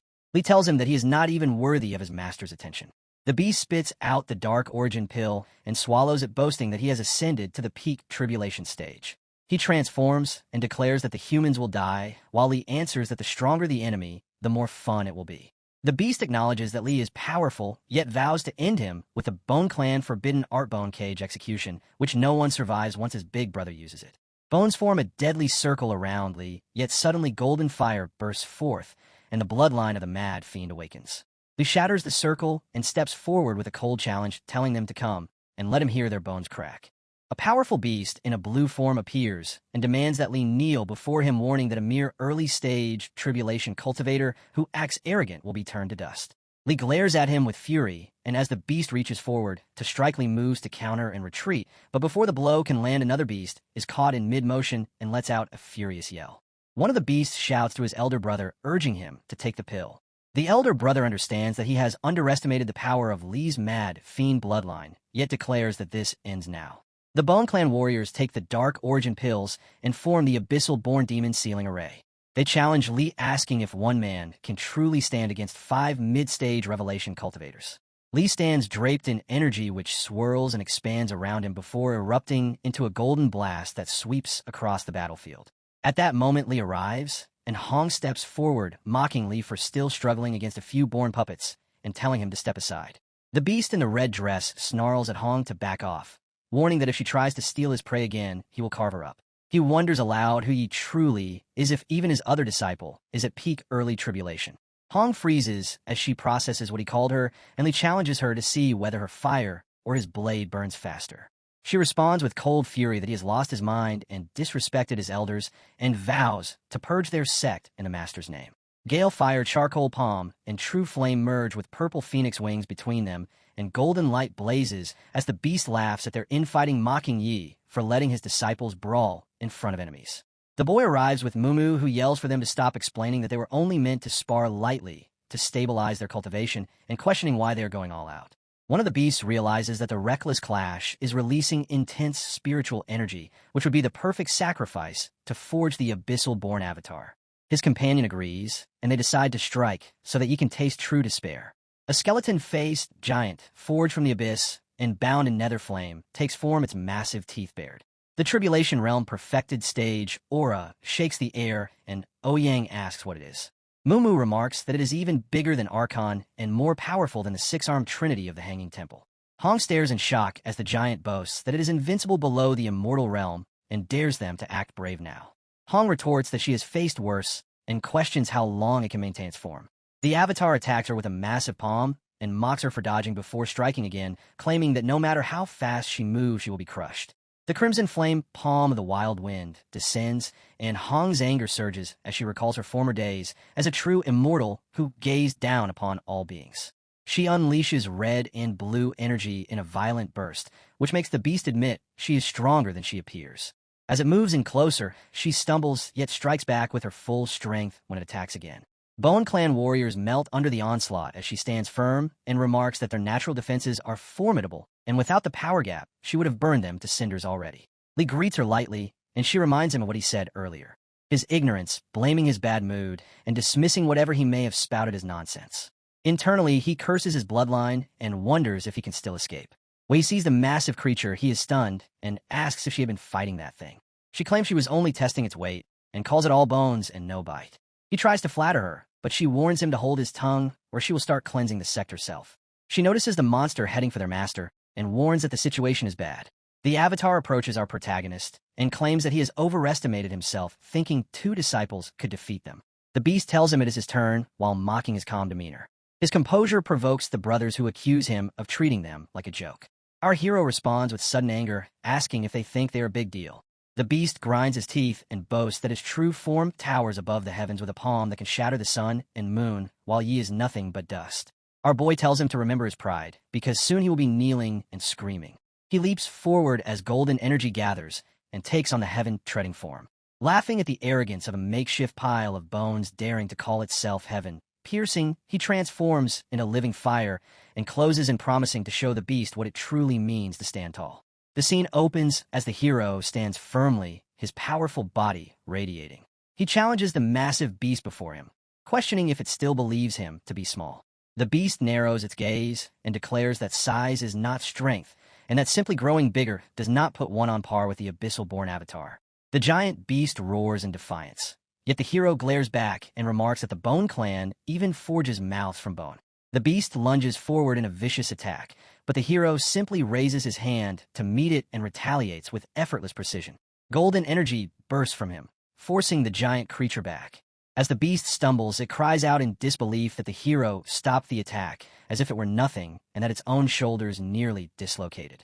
It admits that the hero's body is impossibly tough, but insists that brute strength alone cannot overcome the avatar, which is forged from the souls of millions dead in the nether abyss, and stands as a pure embodiment of hatred. Purple energy begins to stream from the beast's eyes as it warns that even peak tribulation cultivators could not withstand its might.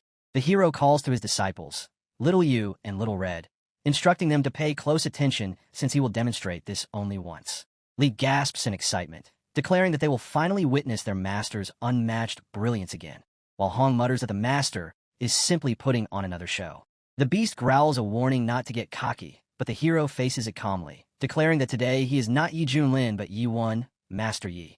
The beast snaps back that knowing a few martial arts tricks is no reason to act smug, yet the hero repeats his command to call him Yi Wan and questions the beast's hearing. In frustration, the beast wonders why it cannot land a hit, realizing that the hero is not even countering but instead toying with them. The hero again addresses his disciples, urging them to watch carefully, and spreads his golden energy toward the beast while declaring that in martial arts, speed reigns supreme. The beast collapses in pain, grinding its teeth and thinking that it is humiliating to be used as nothing more than a practice dummy for the master's disciples. Rage fills the beast as it vows not to fail its mission from the Nether clan. The blue giant rises and calls upon 6 abyssal bones to offer their sacrifice, summoning a swirling storm of skeletal fragments that form the 1,000 bones of abyssal destruction.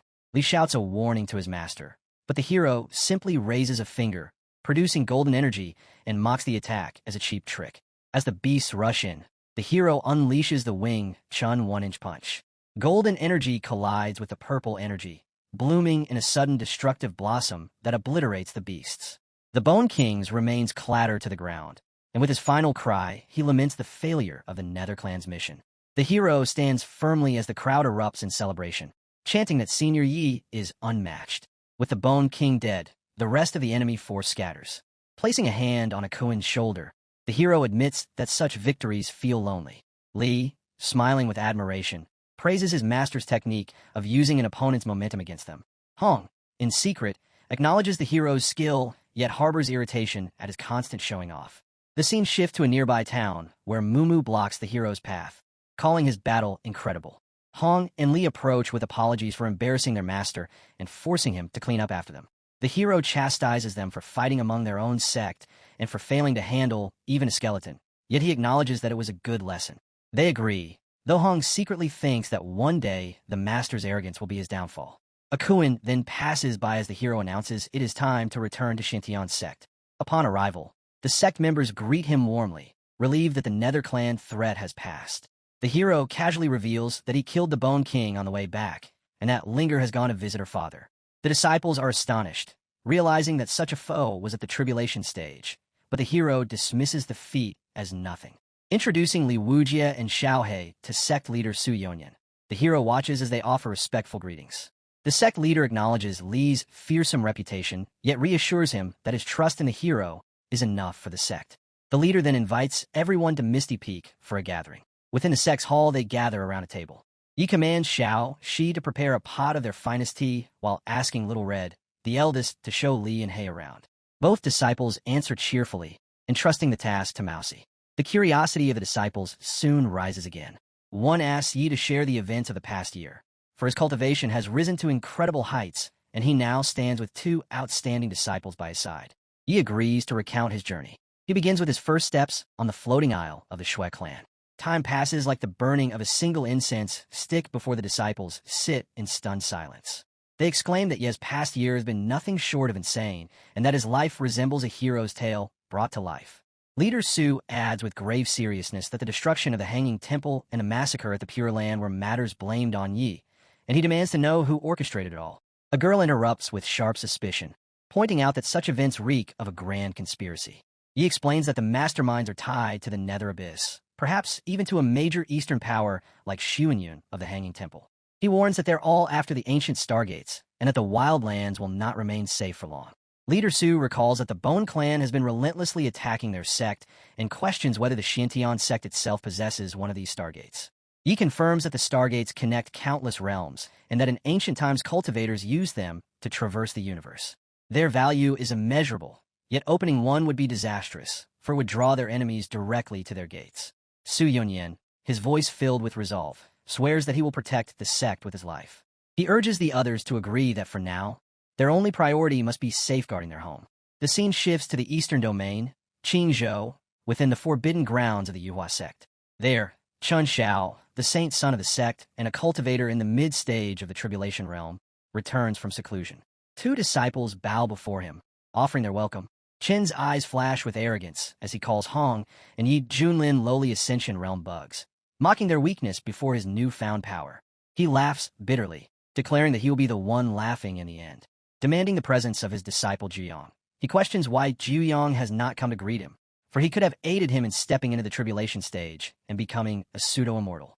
The disciples exchange uneasy glances before one hesitantly reveals that shortly after Chun entered seclusion, Juyong succeeded in breaking through to the tribulation stage, achieving the status of a shadow immortal. Chun interrupts impatiently, demanding to know why Juyong has not appeared to pay his respects. The disciple lowers his head and struggles to answer, finally confessing that Juyong cannot come because he is dead. Chen's fury erupts like a storm as he demands to know who dared to kill his disciple. The disciple trembles and utters the name of Yi Junlin of the Xintian sect. Chen's rage grows uncontrollable. He roars that he has not only slain his father, but now his disciple as well, and he swears he will not rest until Yi Junlin lies dead at his feet. His followers plead with him to calm down, warning that Yi Junlin may already stand far beyond his reach. Chen scoffs at their words, accusing them of inflating Ye's name while belittling his own strength. He reminds them of his power, claiming that even if he has reached the late stage of the Tribulation Realm, he will still kill him, for not much time has passed, and Yi could not possibly have advanced so far. Yet the disciple warns that Yi Junlin is a master of concealing his true cultivation. He reveals that Yi is neither in the early stage nor the mid-stage, but already at the peak of the Tribulation Realm. Chen's face twists with disbelief as he screams in denial, unable to accept that his rival has soared so far ahead. The disciple tells his master that Yi Jun's cultivation has already far surpassed theirs. He requests his master not to throw his life away. His master was bathing in aura and frustration, thinking about how he had surpassed them. He grabs his heart in that state of fury and grits his teeth, continuously thinking about how he had surpassed them. Just then, he coughs blood heavily. The disciple immediately grabs him, requesting him to compose himself. Even if he can't catch up to Yi Jun right now, he has a rare opportunity in front of him. Even after being in seclusion so long, he might not know yet, but the world is on the verge of great upheaval. He tells his master to let him explain what is happening. He tells his master each and everything in a little while, and hearing it, Chen's face is in great shock. Chun furiously remarks that the Eastern Domain is like this now, and that he needs to prepare and get ready for the Abyss invasion. The disciple behind him smirks and says that with his strength, Saint's son, he is certain to shine in the coming crusade. Once his reputation peaks, the position of sect leader will be within his grasp. All the resources, all the support, with his monstrous talent, becoming a true immortal will only be a matter of time. Chun sillily grins, knowing that's right. Immortality. As long as he can ascend, he can finally get his revenge. Once he is immortal, he will stand above everyone. Thinking about our hero, he dares him to just wait. Saying so, he unleashes a colossal amount of mana around him that emits clouds of smoke. It is then revealed that after emerging from seclusion, Chen naturally assumed command of the Righteous Alliance as Yuhua's second son, and even the abyssal creatures came to dread his name. In the months that followed, Chen led the vast coalition from state to state, relentlessly pursuing the invading abyssal forces. With the backing of his mid-revolution cultivation and the overwhelming might of the solar immortal body, he crushed his enemies on every battlefield, rescuing countless territories and spreading terror deep within the enemy's ranks. Chun Zhao's reputation rose like wildfire, and his prestige within the cultivation world soared until he became the undisputed figure of attention. More and more cultivators across the realms praised his feats, and in time, he became recognized as the brightest star of the Righteous Path's younger generation. The scene then shifts to Xintian's sect, where our protagonist is enjoying a moment of ease. Li arrives with the latest reports of cultivation news, while his older brother watches with faint irritation, secretly annoyed at how their hero is constantly being tended to and praised by his disciples. Our hero, chewing idly on spirit fruits as he lounges in midair, guesses the nature of the news before Li can even speak. He remarks that it must be yet another article about Chun, since every issue these days seems to revolve around him, and jokes that Chun probably has the publishers in his pocket. Li replies with admiration, telling him that he truly does see through everything. Chun, after all, had just driven back the Ghost Clan in the southern states and freed thousands of captives. Now the man was marching north to rescue Guang State from its crisis. At the mention of Guang State, our hero raises an eyebrow in surprise, pointing out that it was none other than the territory of Miaoi's Ask the Tao sect. He wonders aloud what exactly could be happening there. Li explains in detail that, according to reports, 3 of the deadliest abyssal tribes, the Shadow, the Night, and the Dark, have joined forces to invade the state. Several tribulation cultivators have already fallen in battle, and the sect leader of the Ask the Tao sect himself has been gravely injured. The situation, Li stresses, is truly dire. Our hero questions the severity, asking if the news is accurate. Li reassures him, stating that he has heard confirmation from several other channels, all of which say Guang State is indeed on the verge of collapse. At that very moment, a crisp system notification rings in our hero's mind. A signing commission has been triggered. The directive is clear. He must travel to the Ask the Tao sect in Guang State, and upon completing the mission successfully, he will receive an immortal weapon as his reward. A smile spreads across his face at the revelation. He muses that the reward is indeed perfect, for with an immortal-grade greatsword in his hand, slaying tribulation cultivators would be no more difficult than chopping chickens. Without delay, he commands his disciples to make preparations for departure, declaring that they are setting out for Ask the Tao sect to save the people. His disciples agree at once, their eyes shining with admiration as they think to themselves how noble and selfless their master he has become. Li's brother, however, mutters in disbelief, wondering when he had suddenly grown so responsible. Had he taken the wrong medicine? Or perhaps was there a woman involved? Meanwhile, on the other side of the sect, a few cultivators chatter about him once again. They praise the enlightenment tea he had brought back previously, marveling that it had helped many of them successfully weather the tribulation stage. A woman among them thanks him warmly, adding that with he around, Shintian sect is only growing stronger and more prosperous with every passing day. The perspective then shifts to Ask the Tao sect itself, where fleets of majestic spiritual ships sail through the skies above. In the temple, the king scolds his daughter for ignoring his advice despite being grown. He urges her to consider Commander Chun, but she defies him, saying she has no intention of marrying Chun or taking any interest in him. The king pleads with her to listen. He reminds her that he himself is wounded and that the invaders are watching them closely. If something happens to him, who will be there to protect her? But she, her temper flaring, retorts that she does not need anyone's protection. With biting sarcasm, she adds that if her father cares so deeply about Commander Chun, then perhaps he should marry him himself. She threatens to light incense at her mother's shrine and tell her that he has found someone new. This mockery infuriates the king, but before he can respond, a fit of coughing overtakes him and he spits blood. His daughter's anger breaks into concern, and she rushes to his side, asking if he is all right. The king steadies himself, gathering a thread of mana to heal his injuries, and reassures her that she need not worry. The poison festering in his body lingers, but it will not kill him yet. What she must think about, he says, is her own future. Commander Chun is young, accomplished, and destined for greatness. She, as the sect's next leader, must understand that these are perilous times, and she could do far worse than him. This time, the daughter cannot bring herself to argue further. Her voice softens, and she calls out faintly to her father. Just then, a disciple rushes in and bows, announcing that sect leader and commander Chun requests an audience. Zazia orders the disciple to bring him in quickly. Chun lands in their sect with his guards. He reassures Zazia that he has already worked out a plan with his elders, and as long as he is here, no one will lay a finger on his sect. Zazia thanks him and says his sect owes him a debt of gratitude. Chun then asks about his health, adding that if it does not improve, he will request some king herbs from his own sect to help him recover. Zazia can only thank him for his kindness. Chun replies that it is nothing, really just a small favor, but in his mind he was racing with the thought that, as if I would take that at face value. Just then, Zazia introduces his daughter Miaoi to him and lies that she has always admired his deeds. When Chun asks her if he could share some of his stories with her, his daughter is surprised, but she remains quiet and does not say anything. Chun says that it would be an honor if her daughter is entrusted, and his father then turns away, saying how wonderful it is and that he just remembered something urgent, so the two of them should chat. Miaoi returns and asks her father, but her father simply raises his hand, ignoring her and refusing to listen. Chun smirks and tells them to take their time, leader. Then both of them are left alone in the garden. Chun looks at her with strange eyes, thinking to himself that she should just butter him up a little, please him, and maybe he would save her family since right now he is the only one who can save his sect. But as he watches, she goes to the flowers, and Chun cannot understand why she is playing hard to get. Her father is basically handing her over to him, yet she still acts shy. Chun then asks Miaoi if she must have a fondness for flowers and offers to gather the various blooms and deliver them himself, asking what she thinks. But Miaoi only replies with a little murmur.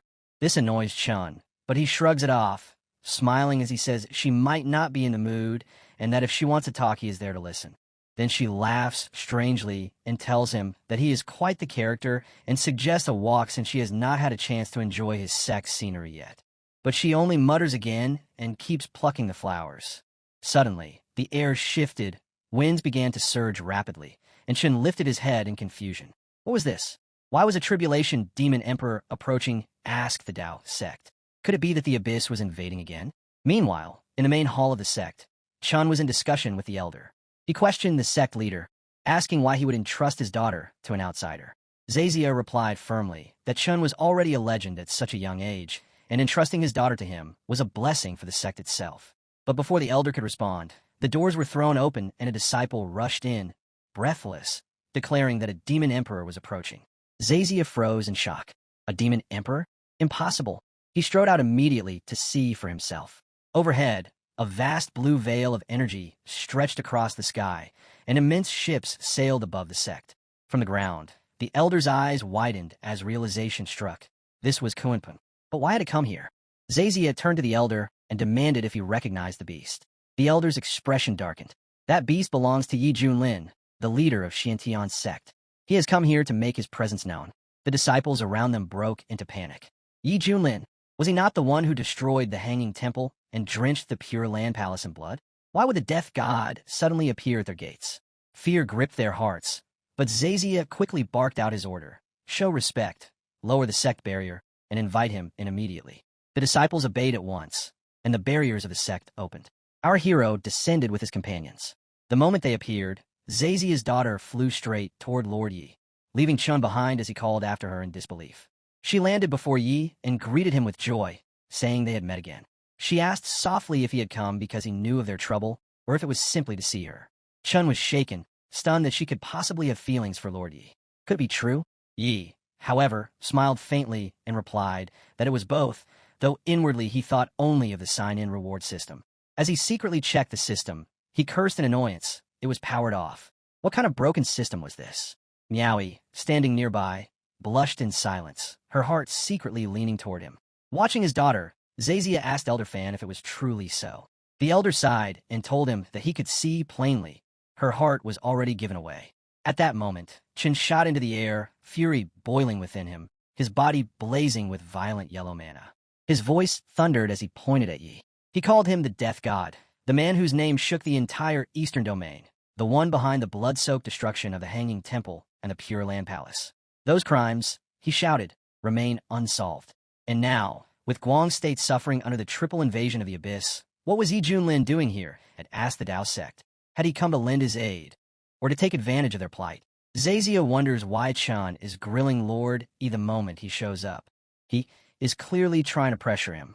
His daughter is also concerned, thinking about what Lord Yi will do, but our hero simply lands on the ground right in front of Chun. With a confused face, he asks who he is. Li bursts out in laughter, saying that this is as expected of Master Yi. Few words, low damage, and maximum humiliation. Elder Lewis is stunned to hear that, and so are the rest of the sect clan members, because they know this will enrage Chun. Chun is now boiling with anger, mana buzzing all around him. He furiously shouts at our hero to keep acting as if he could ever forget him. Our hero replies that some nobody like him is not worth remembering. Chun immediately points at him, calling him outrageous. He loses his cool and then shouts that his father, a sect member of the Storm Thunder sect, died by his hand, and that his master was also slain by him. He demands if he has forgotten all of that. Our hero responds that those two names barely ring a bell. Chun grows furious at this humiliation and shouts again, accusing him of being a tribulation stage true immortal who butchered other true immortals for minor sects, demanding if he feels no shame at all. At that moment, Li jumps in, shouting that Chen's father tried to seize their sect and that master only defended their home, nothing more. He adds that Chen's uncle attacked master without cause, and that he died simply because he was not strong enough. He tells Chun to stop crying like a thief while holding the lute. Our hero thinks to himself that Li is worth taking in, unlike Li's brother, who is just watching the scene. Surprisingly, he also points at Chun while saying that his master tried sneaking, attacked, and got himself killed. He adds that it is laughable and mocks him for yapping instead of avenging him, questioning what kind of saint's son he really is. This almost crushes Chun, who grows furious and filled with killing intent. But looking at all of them, it is clear that such a thing would be difficult to do. Just then, Zazia raised his voice, tried to stop the chaos. He reminded them that both Chun and Yi were pillars of the Eastern Domain, that the times were dire, and that their grudges should be set aside for now. Uniting against the abyssal invaders should be their first priority. But before his words could calm the storm, someone coldly interrupted, silencing him with contempt and saying it was not his place to speak. Zazia's anger flared as he shouted back, demanding how dare they, but his fury was cut short by another fit of blood coughing. His daughter rushed to him in concern, calling out father. With burning eyes, she rebuked Chun, declaring that as commander of the coalition, he should at least show respect to his elders. Elder Lewis stepped in, trying to ease the tension. He explained that the saint's son had spoken in anger and pleaded that his words not be taken to heart. He then urged Chun to leave with him, but Chun was already boiling with humiliation. He thought of the glory he craved, the chance to face his father's killer and prove himself. Yet he had been mocked like a monkey from start to finish.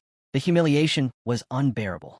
Consumed by rage, he charged forward to fight, ignoring Elder Lewis's attempts to restrain him.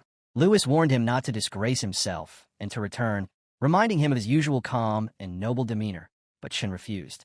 He wanted revenge above all else. Our hero only watched, his expression indifferent. He told them that even if they were not convinced, his actions had been legitimate self-defense. But Chun roared back, calling Yi shameless scum and accusing him of luring countless cultivators to death by concealing his true cultivation realm. He challenged him to suppress his cultivation and fight fairly. Inside, Chun was confident. He had refined the true sun flame. His solar immortal body was flawless, and in the same realm, he believed himself absolutely invincible. He was certain he could kill Yi. Before our hero could reply, Li's brother stepped forward coldly. He declared that with Chen's caliber, he was not even worthy of challenging their master.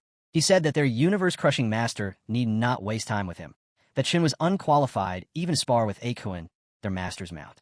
Our hero was relieved to see his disciple finally defending him properly. Chun, however, was stunned, wondering aloud who Akuen even was. Li's brother sneered, explaining that Akuen was an ancient divine beast and the noble mount of Yi Junlin. As he spoke, a roar split the sky, and a massive beast appeared above them, floating in the air and radiating terrifying might. The sight left Chen shocked. He exclaimed that they actually expected him to fight a mere mount. But our hero warned him not to underestimate Akuen. Chen snapped back that as a man of status, fighting an animal would only diminish his grace. Yet Li's brother quickly reminded him of the humiliating beating he had already suffered before, saying he wasn't qualified to face their master, or even his mount, again. Humiliation twisted into rage, and without hesitation, Chen shot into the air, his body glowing with surging energy. He called out to the beast, daring it to fight him, unleashing his aura to pressure the skies. Akuen answered, soaring upward as our hero gave the command for it to show its true power. The beast opened its jaws wide, sucking in everything before it, but Chun countered with a devastating sun fist. The two forces clashed violently in midair. Chun unleashed blow after blow, striking the beast with terrifying force. With a mocking laugh, he promised to break the beast and formed a powerful sphere of mana in his hands. He released it with a slash of his mirror ruler technique, slamming it into Akuen and numbing the beast. Laughing loudly, Chin taunted, asking how it felt. The disciples below marveled, saying they had expected no less from Commander Chun, and no wonder enemies quaked before his might. Yet Yi's disciples were worried, warning their master that Akuen was in danger. Yi only waved them off, assuring them that the beast was fine. In the skies above, Chun smirked and addressed Yi mockingly, apologizing that he might have accidentally killed his mount. For glowing mana balls appeared around him as Akuen disappeared into the smoke. Yi looked up calmly and asked if Chun was finished. Just then, a figure burst out from the cloud, striking Chun across the face with a devastating blue beam. Chun reeled from the hit, barely keeping his balance, stunned and demanding to know what this thing was. It was Akuen, now radiating a stronger form, holding a pebble as if mocking him. Chen's fury doubled as he heard Chong shouting from the ground, asking why Ye's beast wasn't dead yet. Akuen sneered, taunting back that it was Chun who was finished. Enraged beyond reason, Chun unleashed his solar immortal body, his forehead glowing with strange mana, and shouted that Akuen dared make a fool of him. But the beast only roared that it feared no child like him, surging with blazing blue energy. The two clashed again, their collision shaking the skies with catastrophic force. On the ground, Ye's disciples cheered wildly for Akuen, chanting for him to hit Chen harder. The elder watched in awe, wondering aloud if Kuenpeng's descendants were truly this powerful enough to push even the saint's son to the brink. Desperate, Chen revealed his trump card, summoning a celestial sword. Brandishing it with killing intent, he roared for Akuen to die. The beast surged forward, answering with a single devastating punch. The clash shattered the skies, and under the might of Akuen's blow, the celestial sword crumbled into fragments. Then, With a blur of speed, Ekuin slammed into Chen's belly with its iron mount lead, pinning him to the ground as the earth split open. Smoke billowed upward as Chun crashed heavily. From the haze, a strange fluid splashed across Chen's forehead. It was Ekuin urinating onto his face in triumph, humiliating him further. The disciples, along with Miaoi, erupted in cheers, praising Ekuin's overwhelming might and marveling at how easily it handled the so-called monster. But Elder's rage boiled over at the insult. He bellowed in fury that they had dared humiliate the sect's Saint's son and immediately unleashed a spell. Dark energy chains burst forth, rushing toward Ekuin with killing intent. Before they could land, Yi Junlin stepped forward. His eyes sharpened as he entered the fray, his voice cold and cutting. He declared that the old fossil could not accept a simple loss, and yet still dared to lay a hand on his Ekuin. Yi blocks the chains, shoots towards Ekuin with Mir's arms. The Elder Master Gong's demon says that now you want to fight him all by himself. Master Gong's demon knows that if Yi Julin can suppress the 3 sins of the Buddhist path, then this old man likely cannot handle him alone. As his chains are deflected, the demon tells Gong that now is not the time to fight each other, and that he should think of the bigger picture. He urges Gong to get the young master out first, and then, when the time is right, they can return and kill their way in. Gong's eyes narrow as he contemplates this. Yet, on the other side, he is cuddling Ekuin, completely ignoring the heat of the moment. Master Gong then descends to the ground and respectfully says to Yi that he truly means no harm, admitting that he was impulsive just now. He earnestly asks for forgiveness before preparing to take his leave. Ekuin annoys him by saying that Master Yi is so dope that an old man like Gong shrank like a turtle. Gong grabs the young marshal and withdraws, bidding farewell to Yi. While on the other hand, our boy keeps cuddling Ekuin's cute cheeks. Ekuin says that the bad guy has run off and then asks about his performance. Yi appreciates his skill in the fight, but he cherishes even more his little cheek that has such a nice squish to it. Miaoi also cannot handle his cuteness and asks if she can pinch his cheeks too. But Ekuin tells her that his face is not for just anyone to play with. She begs him, saying he is too pretty, so he must let her do it once. She blushes and says that if he calls her a few more times, she will consider it. She repeatedly calls him Brother Ekuin, and he finally grants her one chance to pinch his cheeks. She thanks him and starts squishing his soft, marshmallow-like cheeks. Seeing them all so happy, Master Zazia thinks to himself that it has been so long since his daughter smiled like this. If only she could always be this careful and carefree. But just then, he coughs out blood because of his illness. Miaoi becomes worried about her father. Other disciples also gather around and ask why the master is not getting better. He insists that he is fine and that he can still hold on a bit longer. He then points toward the abominable outsiders who caused this problem and reduced the indomitable Master Zazia to such a weakened state. His daughter asks worriedly if this poison truly cannot be cured. He says that it is a small matter, and that his disciple can dispel this kind of toxin with ease. The master is surprised to hear this, and responds that he should not tease an old man, because this poison is far too harmful and self-regenerating. He explains that he has tried every method, yet nothing can cure it. A hero then looks aside, calls out to Xiao Yi, and tells him to cleanse the sect master's poison. Miaoi thinks to herself that he is calling someone as if he were summoning a puppy. Suddenly, a young man presents himself, though he appears a little shy. Master Zazia explains that he is a newly taken disciple of his, and that he looks rather nervous. Mousie reassures Zhao not to be nervous and urges him to step forward.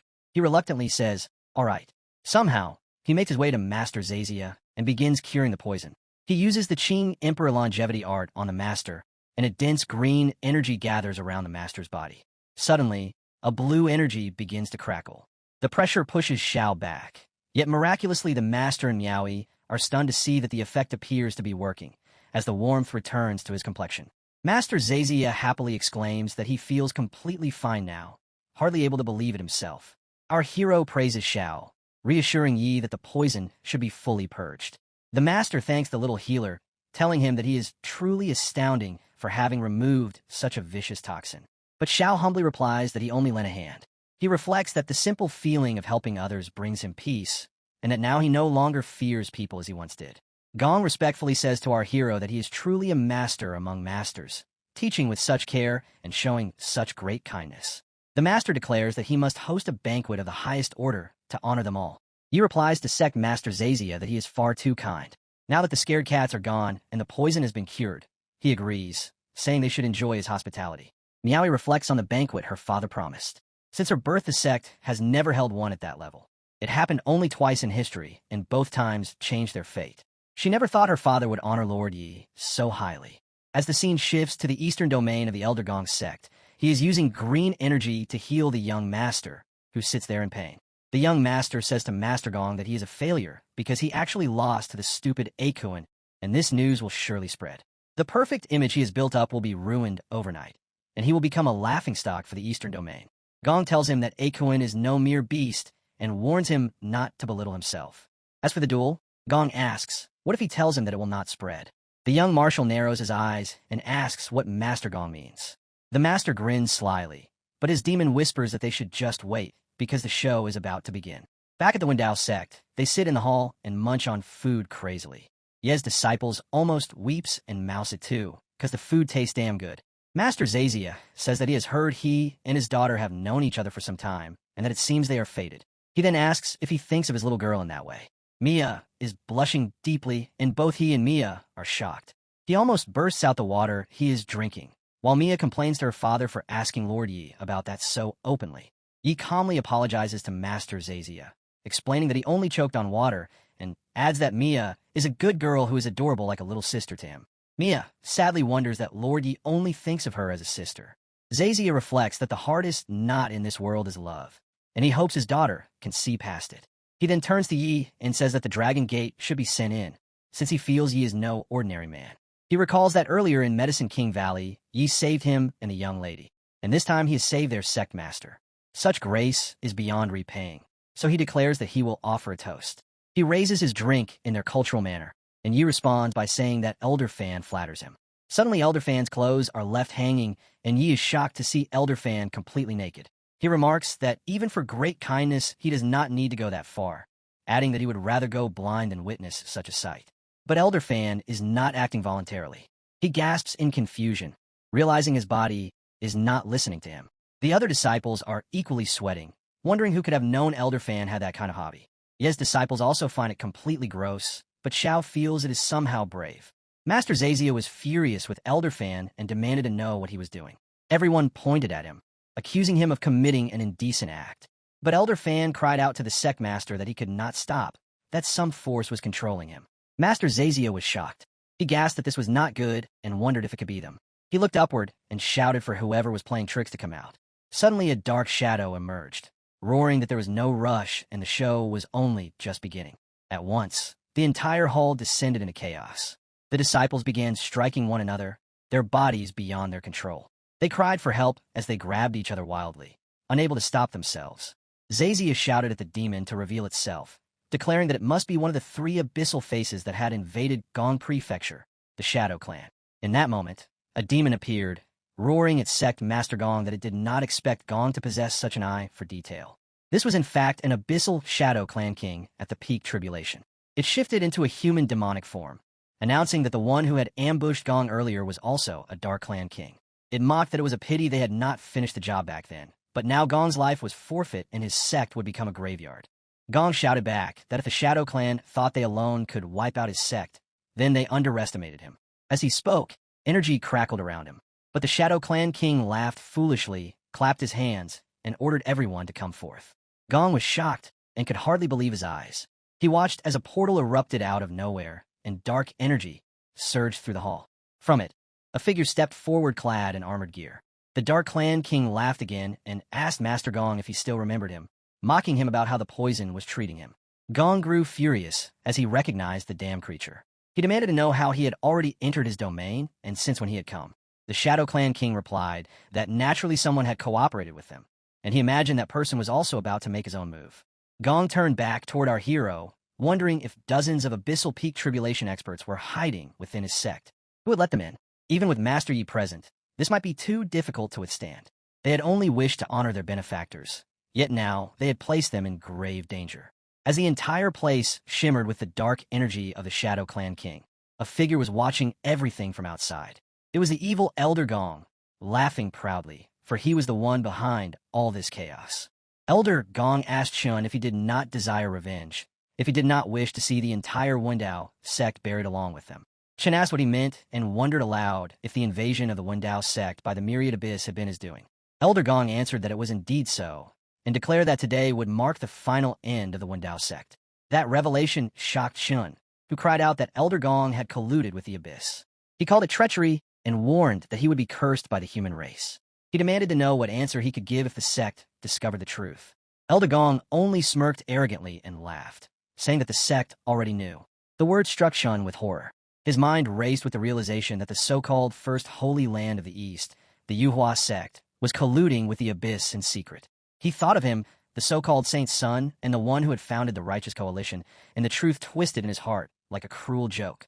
Elder Gong told Chun that he would soon understand why the sect had made this decision, for this was the tide of the age.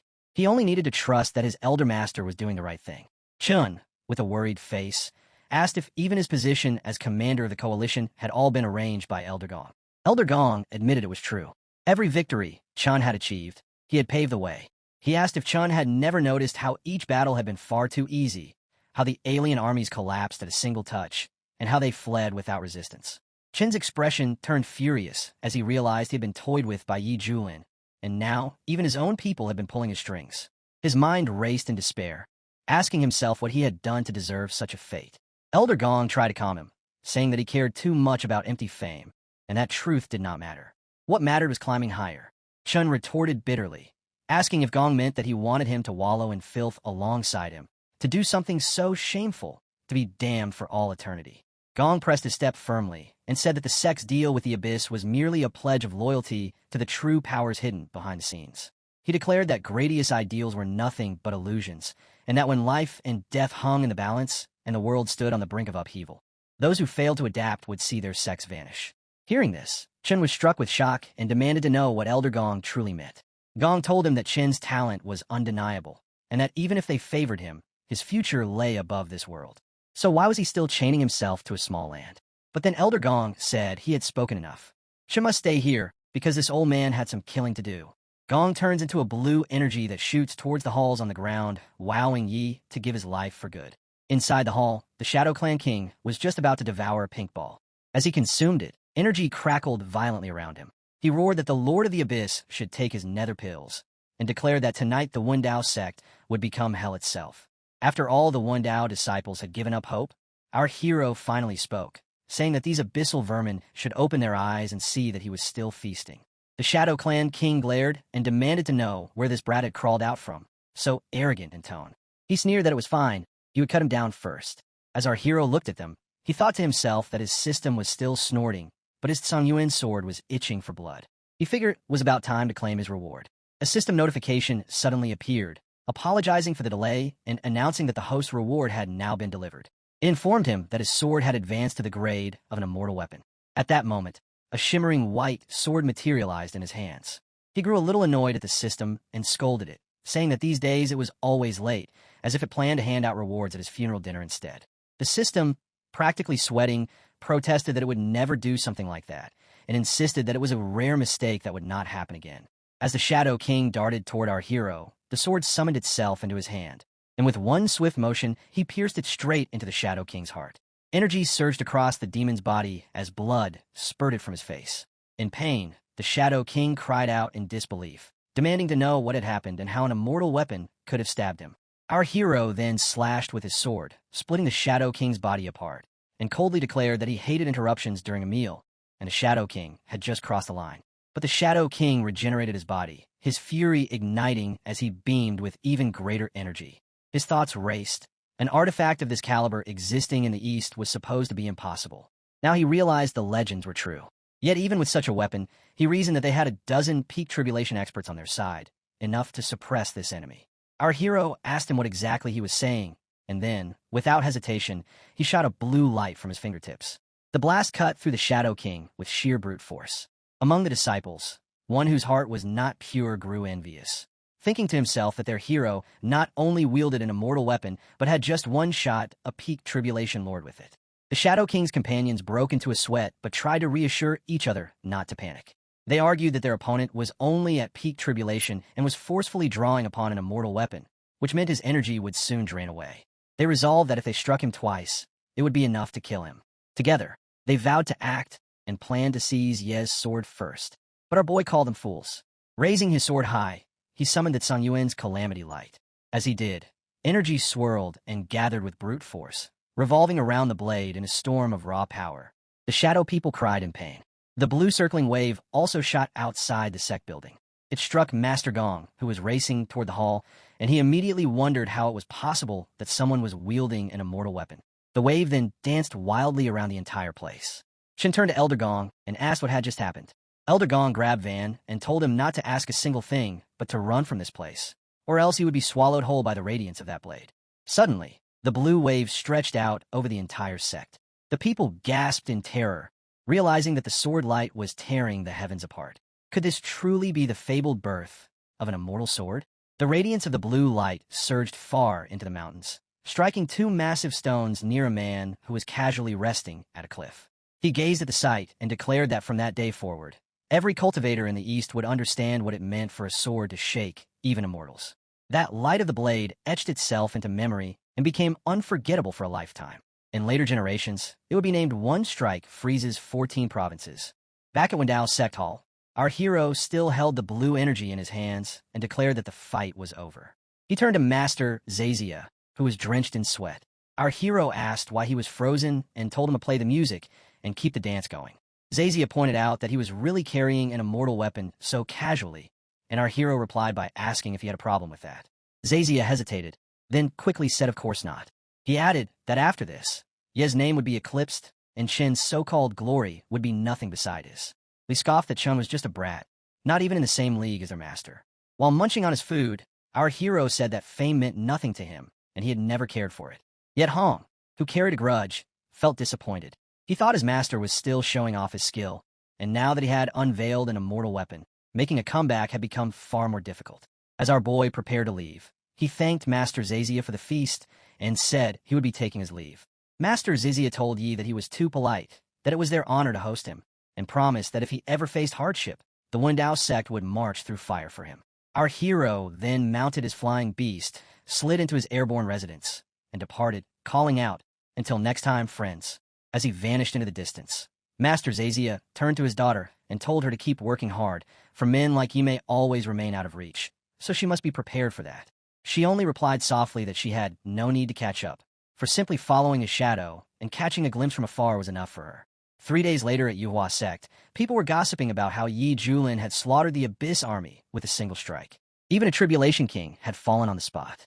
Stealing the spotlight was one thing, but what drew even more attention was that the Saint Sun Chun had lost to Ye's mount, Aquin. Chen's reputation was ruined, and many worried that it might shatter his Dao heart, though the sect's future still rested on him. In the forbidden grounds of the Yuhua sect, Master Gong, along with Chen, enters. When Chen asked Elder Gong what this place was, he wondered why even his sect would keep such a dowdy place hidden. As he walked inside, Gong told him not to ask, saying things had changed and that he was taking him to meet someone, the real ones behind it all. Chen did not understand what he meant by the real ones. As they reached deeper inside, they saw an old man, and Gong called him Sect Master. The man's eyes shone brightly, and his presence revealed he was also at the peak of Tribulation Crossing. His name was Chong. Gong bowed respectfully before him and said, "Sect Master, in such a place." Chong spoke to Chun, telling him he was the first Saint Sun in generations worthy to stand here. Chun wondered what kind of person he was about to meet in a place like this. Then suddenly, behind Chong, the air cracked open, already surrounded by dark energy, and a giant horrifying eye emerged. Chun grew uneasy, unable to understand what was happening. Chen asked worriedly from his sect master what the things he was seeing were. Gong told him to show respect, saying these were their sect's 5 ancestors. Suddenly, the single eye turned, and along with it, for more eyes erupted, all fixed intently on him. The sect master greeted the ancestors, introducing Chun as the prime candidate to inherit the solar body. Chun wondered, even the sect master bows so deeply. He felt the overwhelming pressure and questioned if these could be the legendary 2 immortals. Suddenly, the eyes spoke, declaring that this child's roots were extraordinary. He had nearly drawn out the full potential of the solar body, but his Dao heart seemed a little unstable. Chun bowed profusely and admitted that a while back, he had lost to a beast, and since then, his path forward felt clouded. The eyes demanded to see for themselves. As they invaded Chen's memory, they witnessed Akuin punching him around like a little brat. The ancestors' eyes immediately recognized Akuin's pure Kunpeng bloodline and realized this was all Yi Julin's move. The eyes declared that Yi was not simple at all. As energy crackled before Chun, He affirmed that he knew Yi was a peak master of the Xianyuan sect and that his strength was unfathomable. Chen himself had witnessed Yi suppressing the 3 saints of the Hanging Temple alone. He concluded that Yi was their greatest obstacle. Master Gong agreed, reminding them that during the joint siege at the Wendao sect, Yi had drawn an immortal weapon and struck down the kings of the 3 Abyss clans in a single strike. That, he said, was why they failed. The ancestral eyes were shaken upon hearing this, exclaiming about the immortal weapon. But then the ancestor declared that an immortal weapon was nothing. The Yuhua sect had one as well, and no matter what tricks he pulled, he could not halt the tide. The ancestor then declared that the defenses of the immortal realm were already broken, and outer clans were pressing in from beyond. They considered themselves fortunate, for their founder had secured footing among those powers. When the immortal realm fell, their sect's shackles would instead become their rise. Chun, however, was shaken. He thought to himself, what the hell are these people saying? Their sect was colliding with aliens. Was the immortal realm truly doomed? He questioned it aloud. The ancestors grew furious and called him a whelp for showing such fear, demanding how he dared call himself the saint's son of the Yuhua sect. Trembling, Chen immediately dropped to his knees and begged forgiveness, admitting that he had been careless. The ancestor then reminded him that losing to Kunpeng was unfair, but to wallow in defeat was foolishness. They told him he had heard their words and now must understand them. Kunlun would become the battlefield of all races. In the great struggle to come, would he not crave to soar above all? Chun furiously demanded if they truly had to surrender their land. At that moment, a colossal hand loomed above his head. The ancestor declared that if the gains were great enough, anything could be traded. They told him to think of the humiliation he had suffered. All of it was born from weakness.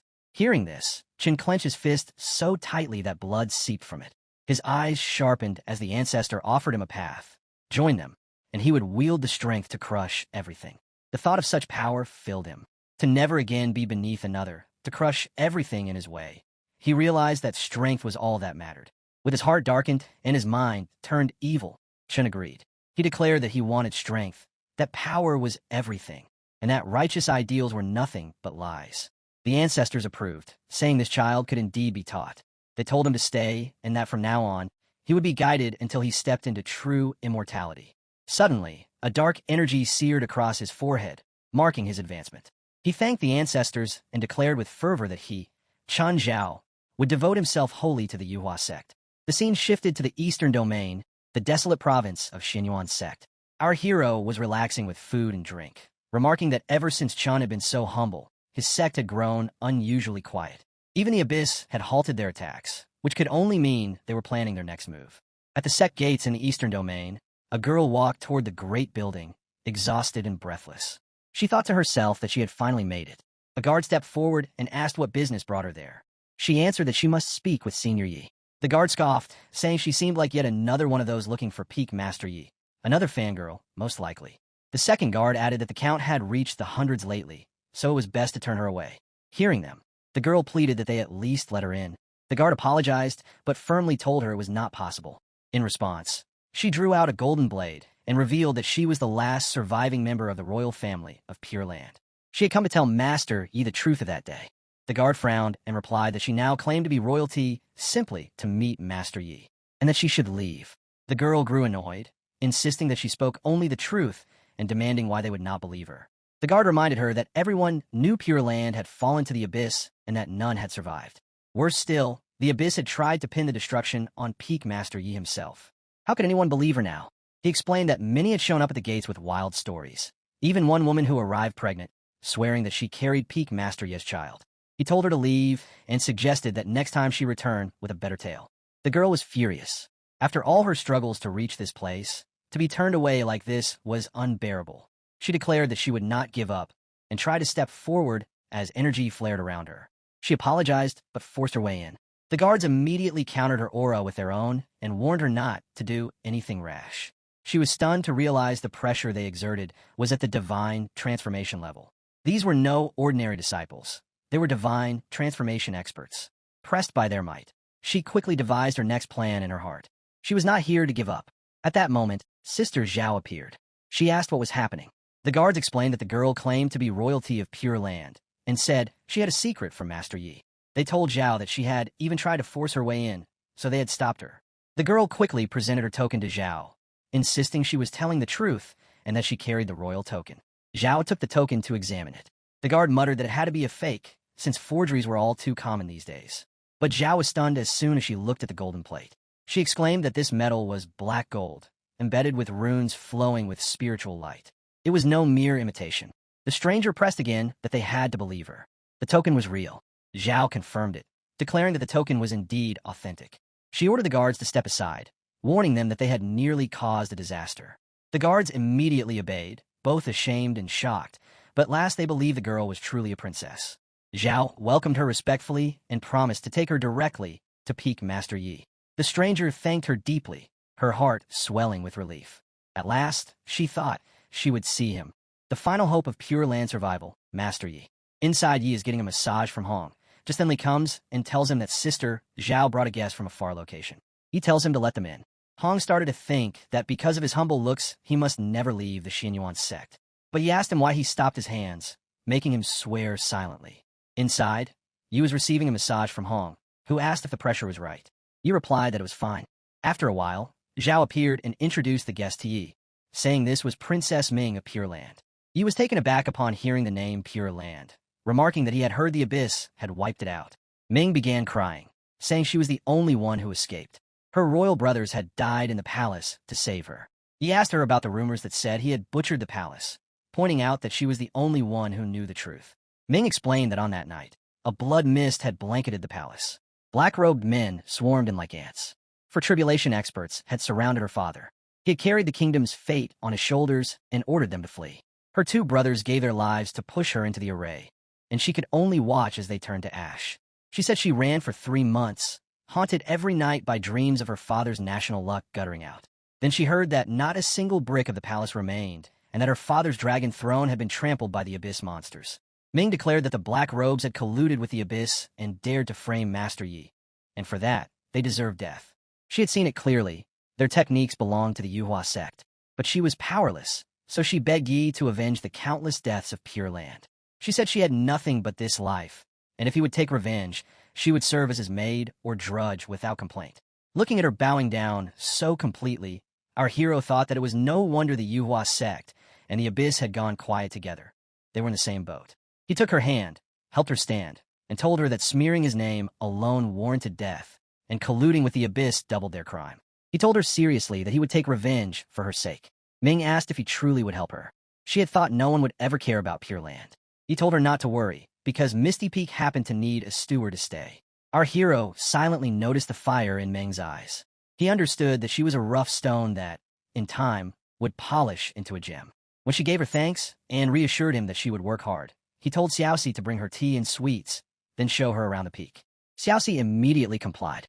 The scene shifts to the abyss itself, a place that swallows all light where only darkness and emptiness remain. For countless ages, the 100 clans of the abyss have bred here, yet during the Holy War they became nothing more than pawns for greater forces. Now, with Yi Julin's rise, an even heavier shadow looms over this darkness. One helpless dude cried out that the front lines were collapsing. By royal decree, all cultivators at Qi Training Stage 9 and above are to be conscripted for the Holy War. He begged them not to kill him, saying he had an old mother to care for. The Shadow King looked on, whispering that if even Qi Training cultivators are being drafted, the situation must be truly dire.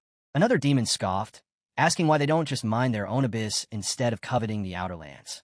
Others mocked him, saying such words were like biting one's own tongue, something that could be punished by death. The scene shifts to the palace of the Umbral clan in the abyss. People were sitting in their places before the throne, their faces heavy with concern. They all shared the same opinion, that this holy war had cost them too much already. If it continued like this, the legacy of the Umbral clan itself would be cut off. They warned the King of Fangs that if he destroyed their ancestral grounds, how would he explain his actions to the clan? The King of Fangs himself was troubled, but he told them sharply to hold their tongues, because there was still a path left to fight. A bearded man shouted back, demanding what they should fight with. Those Meng pills from the envoys? Another elder countered angrily, saying that against humans wielding an immortal sword, those pills were ruthless. What use could they be? Suddenly, a gate appeared above their heads, and dark energy shimmered throughout the hall. From the gate, demonic entities stepped forward, laughing coldly as they listened to one man mocking their pills as useless. The King of Fangs was startled, his voice trembling as he barely managed to call them divine beings. Bowing low, he begged them to spare him, insisting the pills were fine, but it was the humans who had used an immortal weapon. He said they had been mauled on the battlefield and asked desperately how he was supposed to respond. One of the demons told him that he must continue sending warriors from the 100 Abyss clans without hesitation and without looking back, because there was no other choice. Finally, the King of Fangs raised his head and retorted. He said they might be abyssal partners, but they were not vessels. If needed, they could end this deal and cast the demons out. The demon sneered, saying slaves daring to raise their hand against their masters was laughable. Did the King of Fangs really think this abyss was ruled by his kind? The King of Fangs was shocked and demanded to know what he meant. The Umbral clan had led the abyss for generations. If not them, then who? The demon lifted his cloak, revealing his form, a twisted yet human-like demonic figure. He said it was about time these mongrel slaves remembered what their true master looked like. At once, every person in the hall was struck by his overwhelming pressure, something deeper than any innate aura, as though it was carved into their blood itself. Unable to resist, they all fell to the ground and bowed, trembling, asking who these beings were. The demon explained that the abyss was only a pocket world their nether ancestor had carved out long ago. Generations of bloodlines had been branded, and all of them were nothing but slaves to the nether clan. The King of Fangs seethed in anger, but could only ask questions silently in his mind. They had ruled the abyss for ages, yet now it seemed they were mere pieces on a game board. The demon continued, saying that when Kunlun convulsed in ancient times, their ancestor led them beyond the veil, and now they had returned as kings. He told the King of Fangs that his only duty was to sacrifice everything for the return of the Nether Clan to Kunlun. Sweating, the King of Fangs asked if that was why they were pushing the Stargates at all costs. The demon confirmed it, saying the Stargates were Kunlun's throat. He raised a thin, purple light filled with mana, energy rippling from it, and explained that anything passing through a Stargate was cleansed and approved by Heaven's will. Otherwise, it would be erased. The King of Fangs asked why they had chosen to return now. The demon turned to him and replied that Kunlun was about to awaken.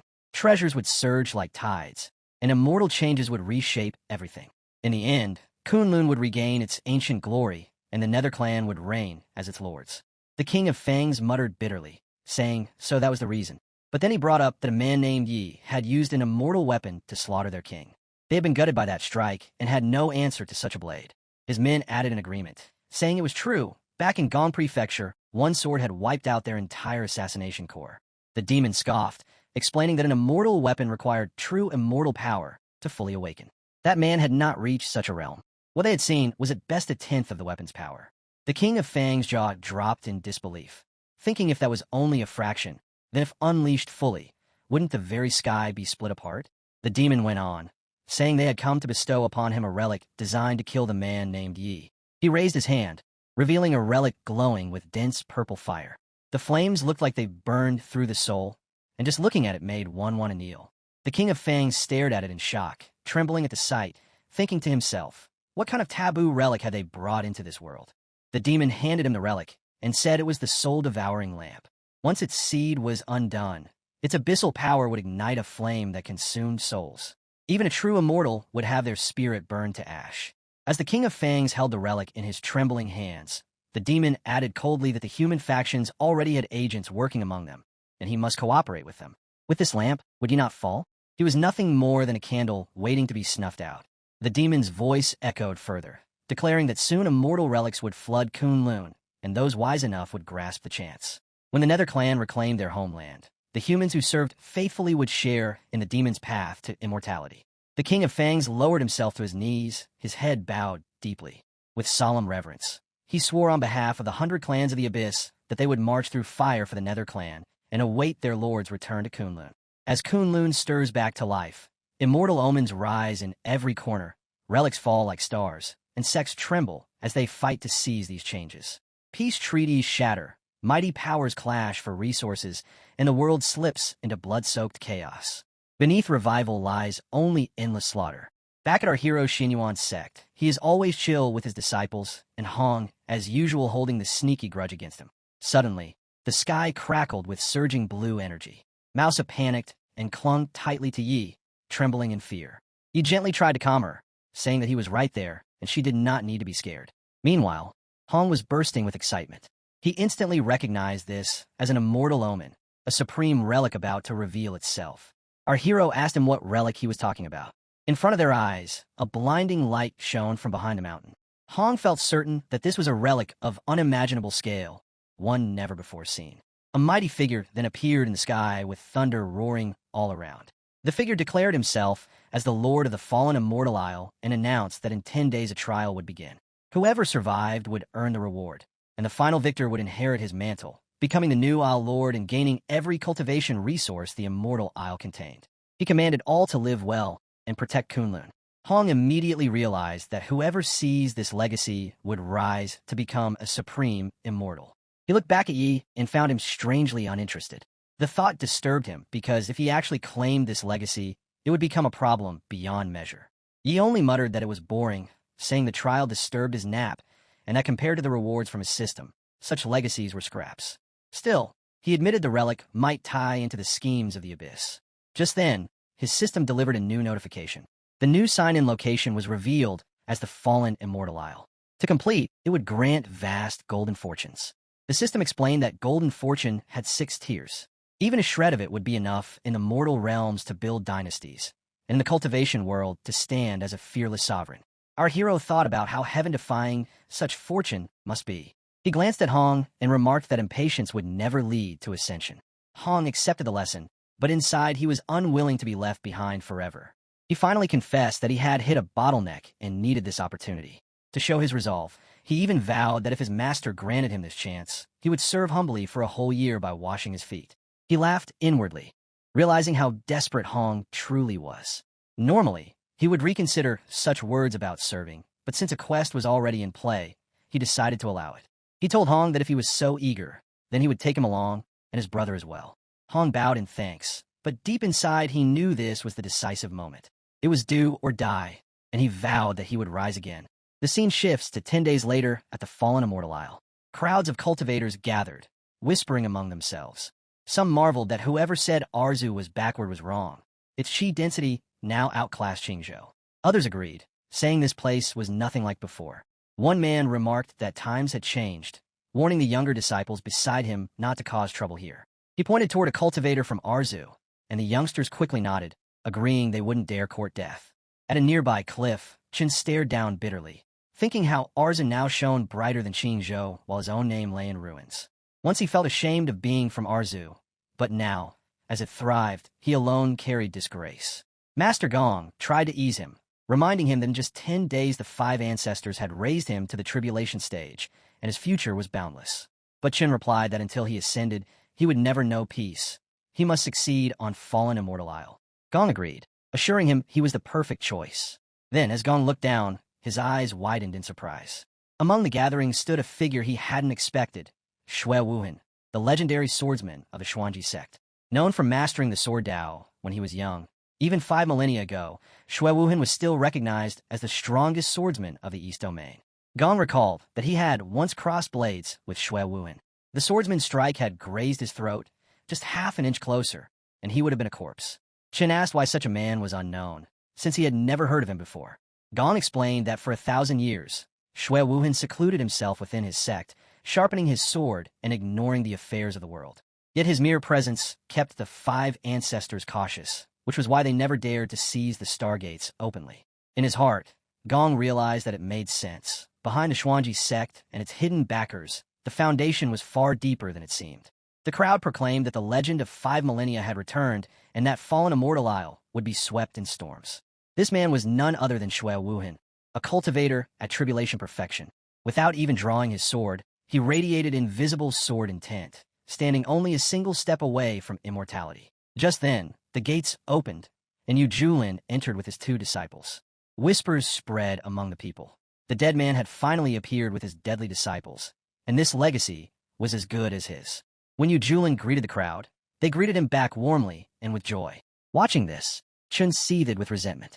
To him, everything should have belonged to him, yet he hid in the shadows like a rat in the street while Yu Julin stood in the light. He felt proud, thinking that his master truly won people's hearts. And with such a master, who wouldn't feel pride? But Hong carried opposite feelings. He sighed inwardly, remembering that when he was sect lord of the demon cult, his former glory eclipsed even this. The scene then shifted to the swordsman Wuhan, whose sharp gaze locked onto Yi Julin. Recognizing him instantly, he suddenly surged forward, The crowd gasped and hurried to move aside as the legendary swordsman advanced straight toward Yi Julin, crackling energy surrounding him. He stopped directly in front of Yi, and the people held their breath in awe, waiting to see what would happen. Two peak powers now stood face to face. Whispers spread. If they clashed, would the very sky itself split? Hong, tense, warned his master to be careful, saying that this swordsman was terrifying, standing unmatched beneath immortality itself.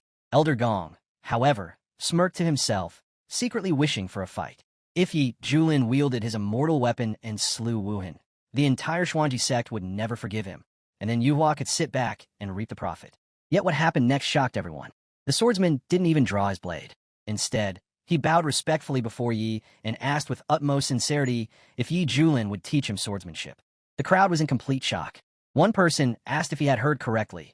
The East Domain Swordmaster was asking Senior Yi to teach him. Another muttered in disbelief, wondering if this wasn't the aloof and untouchable sword immortal. Hong, however, looked disappointed and thought that it seemed the man's face changed as fast as yes.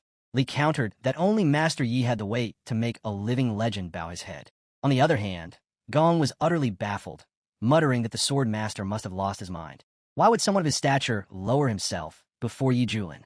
Our hero hesitated before asking what made the young sword master think he needed Ye's guidance in the way of the sword. Wuhan replied respectfully, saying that Ye's strike in Gongzhou, the blade that split the skies across 14 provinces, was the true sword of Tao. For 1,000 years, he had sought the path, but had never seen such mastery. Surely, he said, Yi could guide him. Yi recalled that Wuhan was referring to the recent incident and dismissed it, saying it had been nothing more than a spur-of-the-moment swing and nothing that could be taught. But Wuhan refused to accept such modesty and begged sincerely for guidance. Annoyed, Yi snapped back, demanding to know who Wuhan thought he was. He declared that if he said he could not teach, then he simply could not, and told him to stop yapping. Chen was stunned, unable to believe that the white-clad sword immortal was being treated with such disdain. He worried that if Wuhan really lost his temper, the result would be disastrous. Wuhan, however, explained that he had honed technique for millennia, yet his sword heart had remained veiled in fog. Only upon witnessing Ye's sword had he finally understood what breaking through truly meant. He could not afford to let this chance slip away, even if it cost him his life.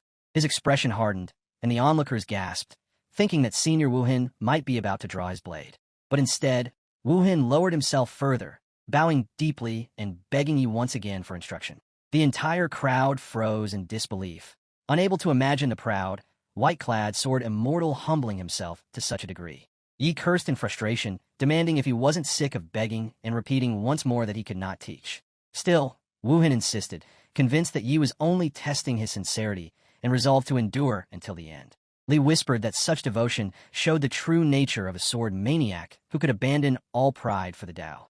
Hong scoffed, saying maniac was too kind a word.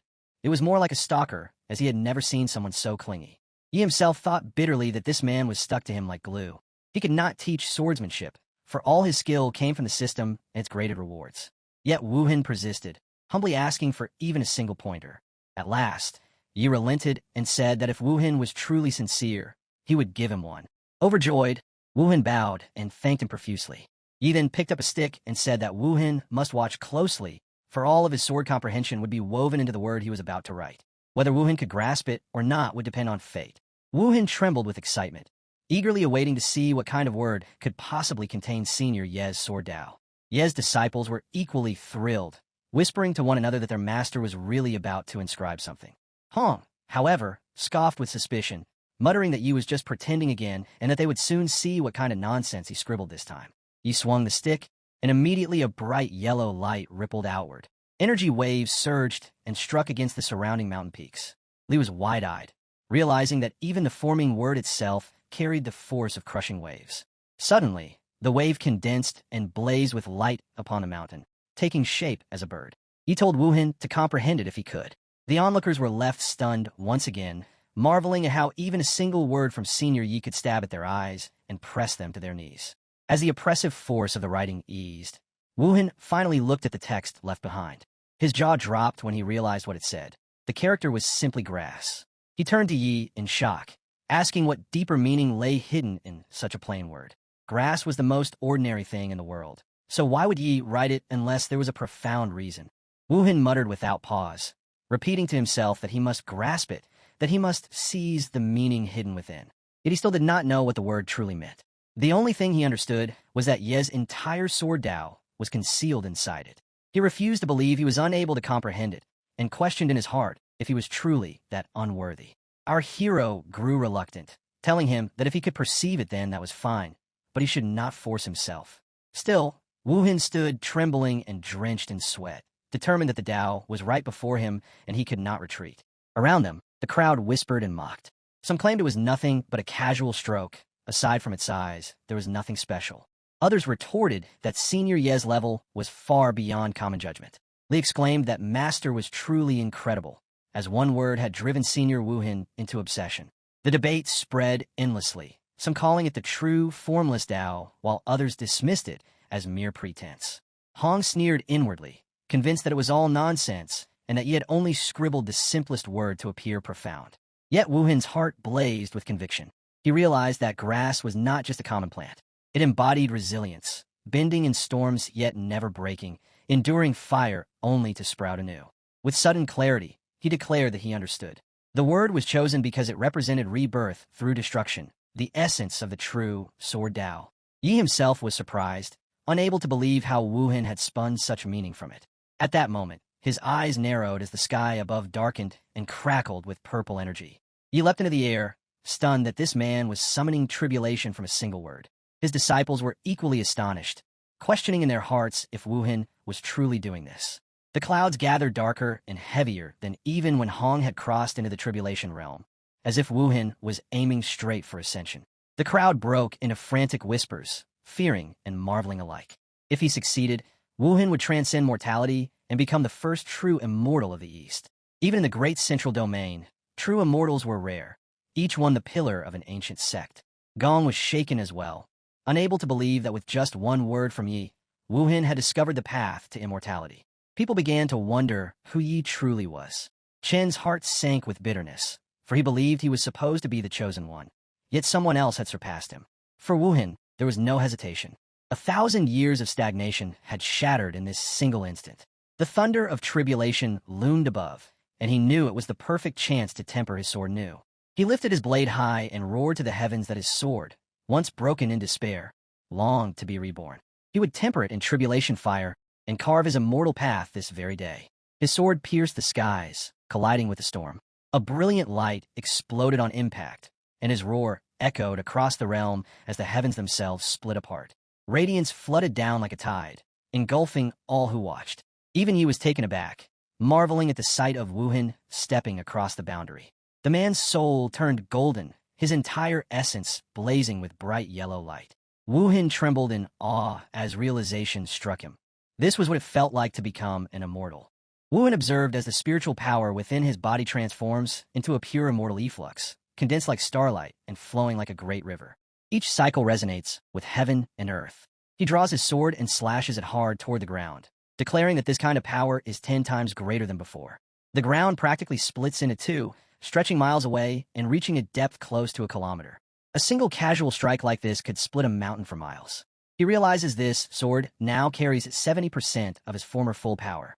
The gap between mortal and immortal is not just a realm, but the difference between heaven and earth, cloud and mud. Meanwhile, Li is completely stunned, wondering if this is the true power of an immortal. It feels as though Wu Hin could kill a cultivator undergoing tribulation with just a casual strike of his sword. Yet, this true immortal was enlightened by his master, something no one else could achieve.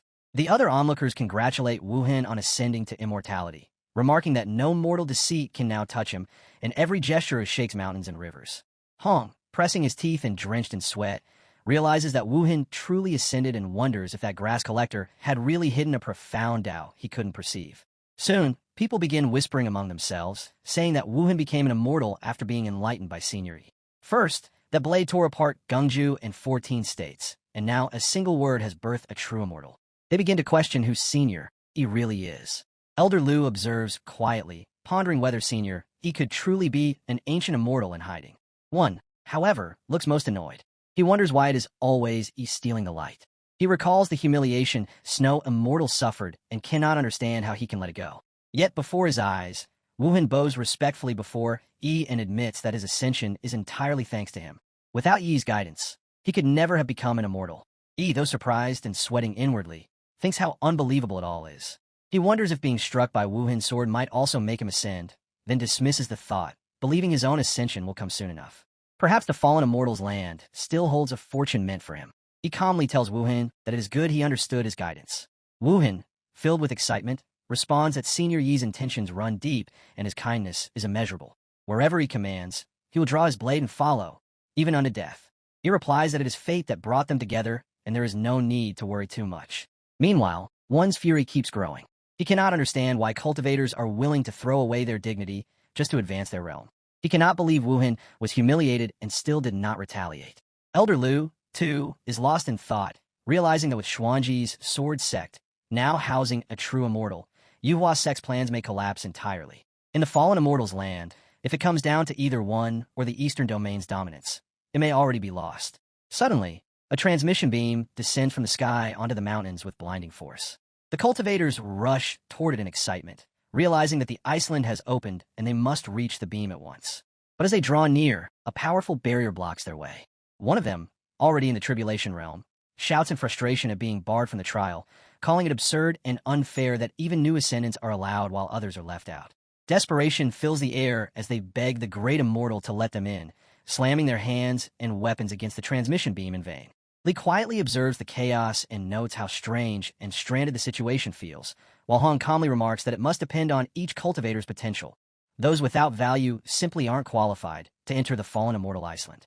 Then, along with our boy, they also leap toward the beam, wrapping up their conversation as they charge ahead. Elder Lu says to one to go ahead. As they rush ahead, he says he knows his own potential, that this change isn't his to claim, but they all carry the hopes of their people. One clenches his fist with excitement, promising Elder Lu that he won't fail and telling him to wait for his return as the master of this island. Hong steps into the dimensional portal, thinking that it finally begins. Though his master acts indifferent, he's certain the old man still has a few tricks hidden. As he looks down, he realizes that with a true mortal among them, this trial is destined to descend into chaos. The notification echoes his thoughts. Hong once believed this was a contest for fortune, but never imagined it would become an unprecedented trial. The scene shifts to the fallen immortal Iceland, where those who couldn't enter the transmission beam watch helplessly from below. They gasp in confusion as their cultivation suddenly drops, suppressed all the way down to the chi refining stage. Some panic, unable to understand why, while others whisper that it might actually be a good thing. After all, if not for this restriction, who could possibly compete with the snow immortal? Meanwhile, inside the transmission beam, Li thinks this feels exactly like what they saw back in Medicine King Valley. Hong, scanning the surroundings, reasons that the rules of the realm are at work, likely set by the fallen immortal's former lord. Our boy smirks at Wuhan, fine with everyone being equal now, though of course he feels excluded and he laughs inwardly because this way even Wuhan will not be a threat to him on this island. Wuhan's thoughts are strained. He finally ascended yet is now beaten down to this, but it does not matter so long as he holds his sword, for he fears no one. Suddenly a mountain cracks open and wind blows out as the mountain tears further apart, revealing a blinding light from the core. Someone shouts that the trial is about to begin.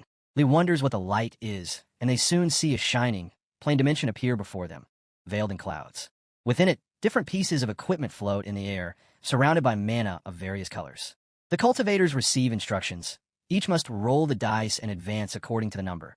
Various unexpected rewards trigger along the way, and they can advance to the next level if they reach the finish line before the hourglass countdown ends.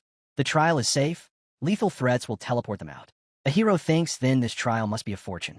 Suddenly, from a time-like device stars, and multiple dice appear in front of all cultivators. The hero realizes it is a test of destiny. Hong says time is short and urges everyone to begin. Since this is a contest of luck, he is confident he will not lose. But the hero is more confident than ever, knowing he must handle the dice. So he immediately awakens his system and asks where his golden fortune is. The system pops up a congratulations, saying he reached a signing site, and the reward is a vast golden fortune. The hero knows even the golden fortune dice will bend to him. He looks at one standing behind and plans to play dirty, thinking this will be a fun game after all. Meanwhile, Wuhan's dice rolls, and he moves with speed, noticing that the light barrier isolates each roll so no interference can occur from other cultivators. When he opens a chest and grabs a paper, his face turns troubled. He is shocked to find a task to perform a monkey dance for 10 breaths to gain 70 steps forward, refusal meaning forced back to the start. He stands silent, unable to understand what just happened, and crushes the paper in fury, thinking such humiliation that he is a sword immortal not a clown. But turning back would leave him far behind. As he looks back, someone compliments a lady's flawless dance, calling her a peerless beauty, yet little do they know it is Hong, who without hesitation dances. Wooing grows even more annoyed that the task seems so easy, calling it unfair. Lee thinks his brother Hong actually put on palace robes to dance, and that this must have completely broken his inner pride. Meanwhile, Hong is more furious than any of them because dancing in palace dress for 10 breaths grants him 80 steps forward, and refusal means being stuck here for an hour. He does it just to advance despite the shame. Anyone who saw this, he vows to gouge their eyes out when he leaves. Passing the round was easy, but the price was too high. As he steps ahead, he curses the hero, telling him he better not have seen this disgrace. Looking back, he wonders why the hero is still standing there and what he must be plotting. He rolls his dice again, saying it does not matter if he wastes time, first place will be his. Wooin watches Hong rushing ahead and gets annoyed, muttering that the red-clothed woman just crossed an enormous distance in one step. He refuses to fall behind out of pride. Though furious over the humiliation he's about to endure, he forces himself to start dancing anyway, moving awkwardly with the strangest steps he knows. Seeing him, several cultivators burst out laughing, wondering what the sword immortal is doing and joking that he's acting like a monkey. Another warns them to keep quiet, afraid the senior might turn back for revenge, but Woohin reminds himself it's only a trial and he can't let it shake him. Meanwhile, one grows angrier still, his forehead pressed to the ground as he kowtows step by step. The onlookers soon realize he's the saint child of the Feathering Gate, shocked to see someone once so proud reduced to this. None would have believed that just to pass this stage, such an arrogant figure would throw away his dignity. Hong stays focused ahead, thinking that as long as auto-rolling lets him skip the dice and keep advancing, even losing his dignity is worth it to seize the inheritance. He slams his head hard against the ground, drawing gasps from others who question if the effort is worth the shame. From a pool of glowing green liquid, Elder Lu's reflection appears, watching everything unfold. He observes Hong's determination and nods, saying that at least this one is teachable. Glancing through the liquid, he sees the other two as well, acknowledging their resolve to abandon pride for a greater goal. But then his tone sharpens as he calls the rest useless trash, unworthy of contending for the fallen immortal island if they can't even let go of their egos. Suddenly, his eyes widen at the sight of someone still at the starting point, our hero, sitting relaxed on a chair. Elder Lu wonders if it's pride that holds him back or simply a lack of confidence in his fortune. With a sigh, he decides that if the boy won't move, he might as well send him out. Before he can act, the hero stands, casually rolls the dice, and a brilliant light bursts above his head as the dice stops at 60 steps. Elder Lu freezes in disbelief. He had designed the trial with a hidden trick, making it only a 1 in 1,000 chance to roll a 60, yet this boy hits it on the very first throw. The elder mutters that he'll see how long such luck lasts. Around them, the other cultivators gape in shock, questioning if their eyes are deceiving them. They whisper in disbelief, since when do the dice even go up to 60? Some insist they saw it too, while others complain that it's far too unfair to everyone else. At the frozen Bazaland of Zone 2, our hero realizes he's already made it this far faster than expected. Curious, he checks out the first golden chest and opens it. A burst of blinding light flashes out, and from it, a dragon's face emerges, covered in sharp, glimmering scales. The ground trembles as a colossal frost dragon bursts out of the tiny chest. The system chimes in, congratulating him for obtaining a flying pet, the frost-winged dragon, a beast that lets challengers soar freely across the snowy mountains. Amazed, our hero hops on and commands it to fly. The dragon takes off, slicing through the icy winds with insane speed. He can't believe something this incredible came out of a chest box. Down below, Wuhan looks up in pure shock as he sees our hero riding a dragon through the sky. The others stare too, wondering why he isn't the one flying up there. Wuhan clenches his fist, feeling the huge gap between him and Senior E, silently promising that in the next zone, he'll close that distance. The scene shifts to Zone 3, Flaming Mountain, where lava shoots up from the cracks of a blazing volcano. The whole place burns red, and the dimensional steps ahead are surrounded by roaring fire. Some disciples struggle to move forward, complaining that the heat is unbearable and they might pass out any moment. Molten lava bubbles dangerously close, and they warn each other to stay alert. One wrong step, and they'll be kicked off the floating ice land. Meanwhile, our hero stands calmly, holding his dice. He smirks and says he's curious. Since the last zone was ice and this one's fire, maybe this stage will hand him another mount. He rolls the dice again, and a chest materializes before him. Inside, he finds a small paper that reads, "Shout retreat 3 times loudly, and the path ahead will be completely unobstructed." He raises an eyebrow at the strange rule, wondering what kind of effect it could have. Pointing forward, he gives it a try. Retreat, retreat, retreat. Instantly, the flames vanish, the lava settles, and a perfectly smooth path opens before him. He laughs lightly, saying this feels way too easy, like straight-up cheating, definitely simpler than the first stage. As our hero steps into the great grassland, he spots another chest gleaming under the sunlight. He smiles, saying this place already feels way more relaxing than the last zone and wonders what kind of bonus it's hiding this time. Opening the chest, the system congratulates him. From now on, you can run freely, ignoring all snares until you exit the grassland. Grinning, he leaps forward, thinking that's perfect. No more dice rolls needed. But behind him, Hong charges ahead too, muttering that this must be another tricky stage. The field may look calm and flat, but it's loaded with hidden pitfalls. One wrong step, and they'll be teleported straight out of the Iceland. Suddenly, a sharp vine shoots up, stabbing into Hong's arm. He winces, realizing he failed to dodge the trap. Looking back, he spots Woohin racing forward on horseback, rapidly closing the gap. Hong grits his teeth. If Woohin overtakes him now, catching up later will be near impossible. But just as Woohin surges ahead, his horse gets tangled by vines too. Unfazed, he sneers, saying a few vines can't hold him back. He decides to circle around the poisonous mist instead, confident his horse will regain the lead soon enough. With a flick of his finger, he slices through the vines using his skill. Out of nowhere, the ground beneath his horse turns to quicksand, sucking the beast down. Woohin leaps off, cursing the endless traps, shouting that his horse just got conned. Meanwhile, Hong speeds ahead with a smug grin, taunting that without a mount, Woohin won't be competing for first place anytime soon. As Hong charges ahead, he suddenly squints. Thick clouds of smoke explode right in front of him, blocking his view. Through the haze, he spots our hero blazing forward on a perfectly clear path, completely untouched by traps. Hong's eyes widen in disbelief as he mutters that something just flashed past him. Our hero, sensing the movement behind him, slows down for a moment and glances back, confused to see Hong already there. Hong freezes, completely stunned. It's his master. But how? He was sure his master was still at the starting point not long ago. A chill runs down his spine as he watches our hero move effortlessly through the trials, unhindered by any obstacles. For the first time, Hong feels a creeping fear, realizing just how far beyond him his master truly is. Our hero points at him with a teasing grin, saying that's right. As his master, he didn't want to bully him, so he decided to hang back at the starting point for half the day. Then, with a confident smirk, he speeds forward, calling out that Hong still needs a lot more training. Waving goodbye, he adds that he'll be waiting for him at the finish line. Hong stands there, completely stunned. A moment ago, he thought his master was just bluffing about taking first place, but now he's left speechless, half shocked and half insulted. Woohin grits his teeth, muttering that the guy must be cheating. Why does he have to struggle so much while his master treats the whole thing like a game? The two lock eyes with worn-out determination and roll their dice at the same time. Hong swears that even if he can't beat his master, he won't let anyone else take second place. Woohin nods, saying it's still only the first stage. There's room to turn things around. Far ahead, our hero glances back and sighs softly. There's no one left to keep him company now. He chuckles, saying being invincible can get painfully lonely. Then he laughs again, joking that if he'd known it'd turn out like this, he would have walked slower. Glancing at the ticking time loop, he notes there's still half the time remaining. He smirks to himself, thinking this golden fortune he's gained truly defies the heavens. And in the coming trials, it's bound to bring even more unbelievable rewards. Elder Liu is left speechless, wondering what kind of heaven-defying fortune this boy carries. He reached the finish line far ahead of everyone, not just with miraculous dice rolls, but also treasure chests that granted top-tier rewards, allowing him to skip entire zones, as if guided by heaven itself. Elder Liu stares through his magical viewing water in disbelief, his eyes wide with shock.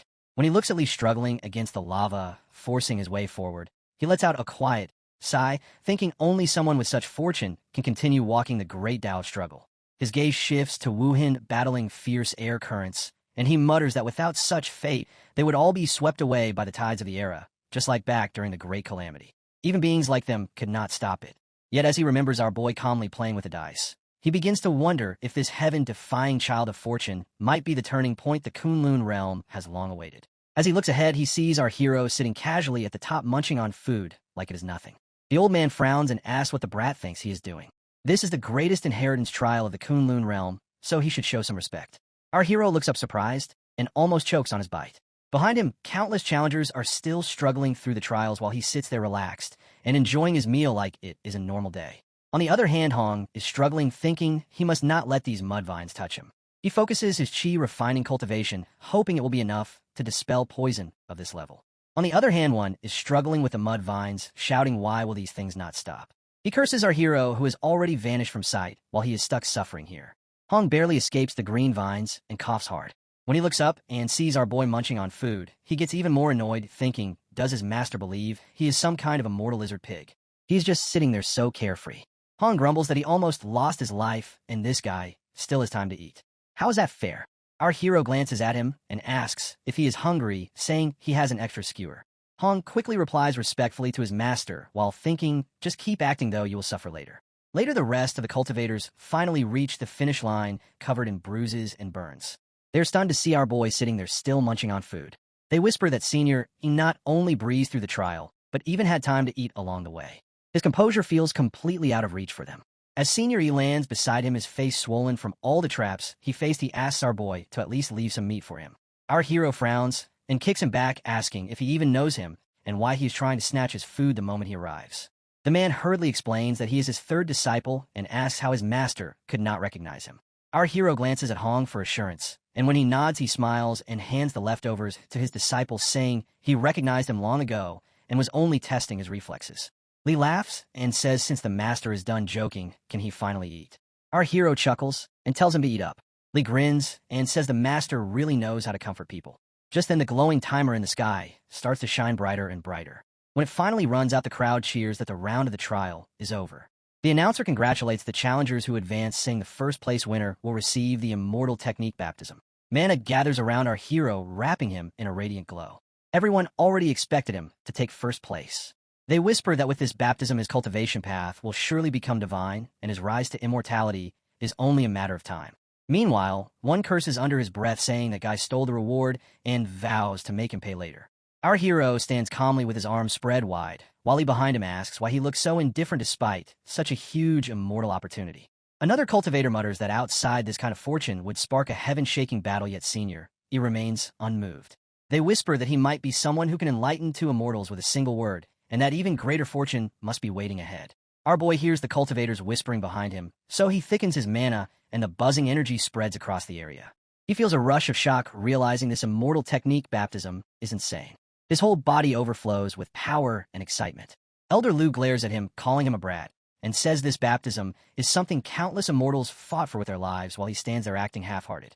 Furious, he shouts that if the boy is so arrogant, then he should hurry and start the second trial and see how long his luck lasts. Suddenly, a massive mountain splits open and yellow light bursts out. A notification appears announcing that the second stage has begun and all challengers must proceed to the next location. Blue portals open one after another, and the voice instructs everyone to enter their projection space in order. The longer they survive inside, the higher their chance of victory. It also warns that only 100 slots will remain, while the rest will be eliminated from the trial.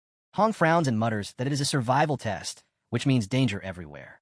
Still, he rushes in without hesitation, saying no matter how hard it gets, he will go first.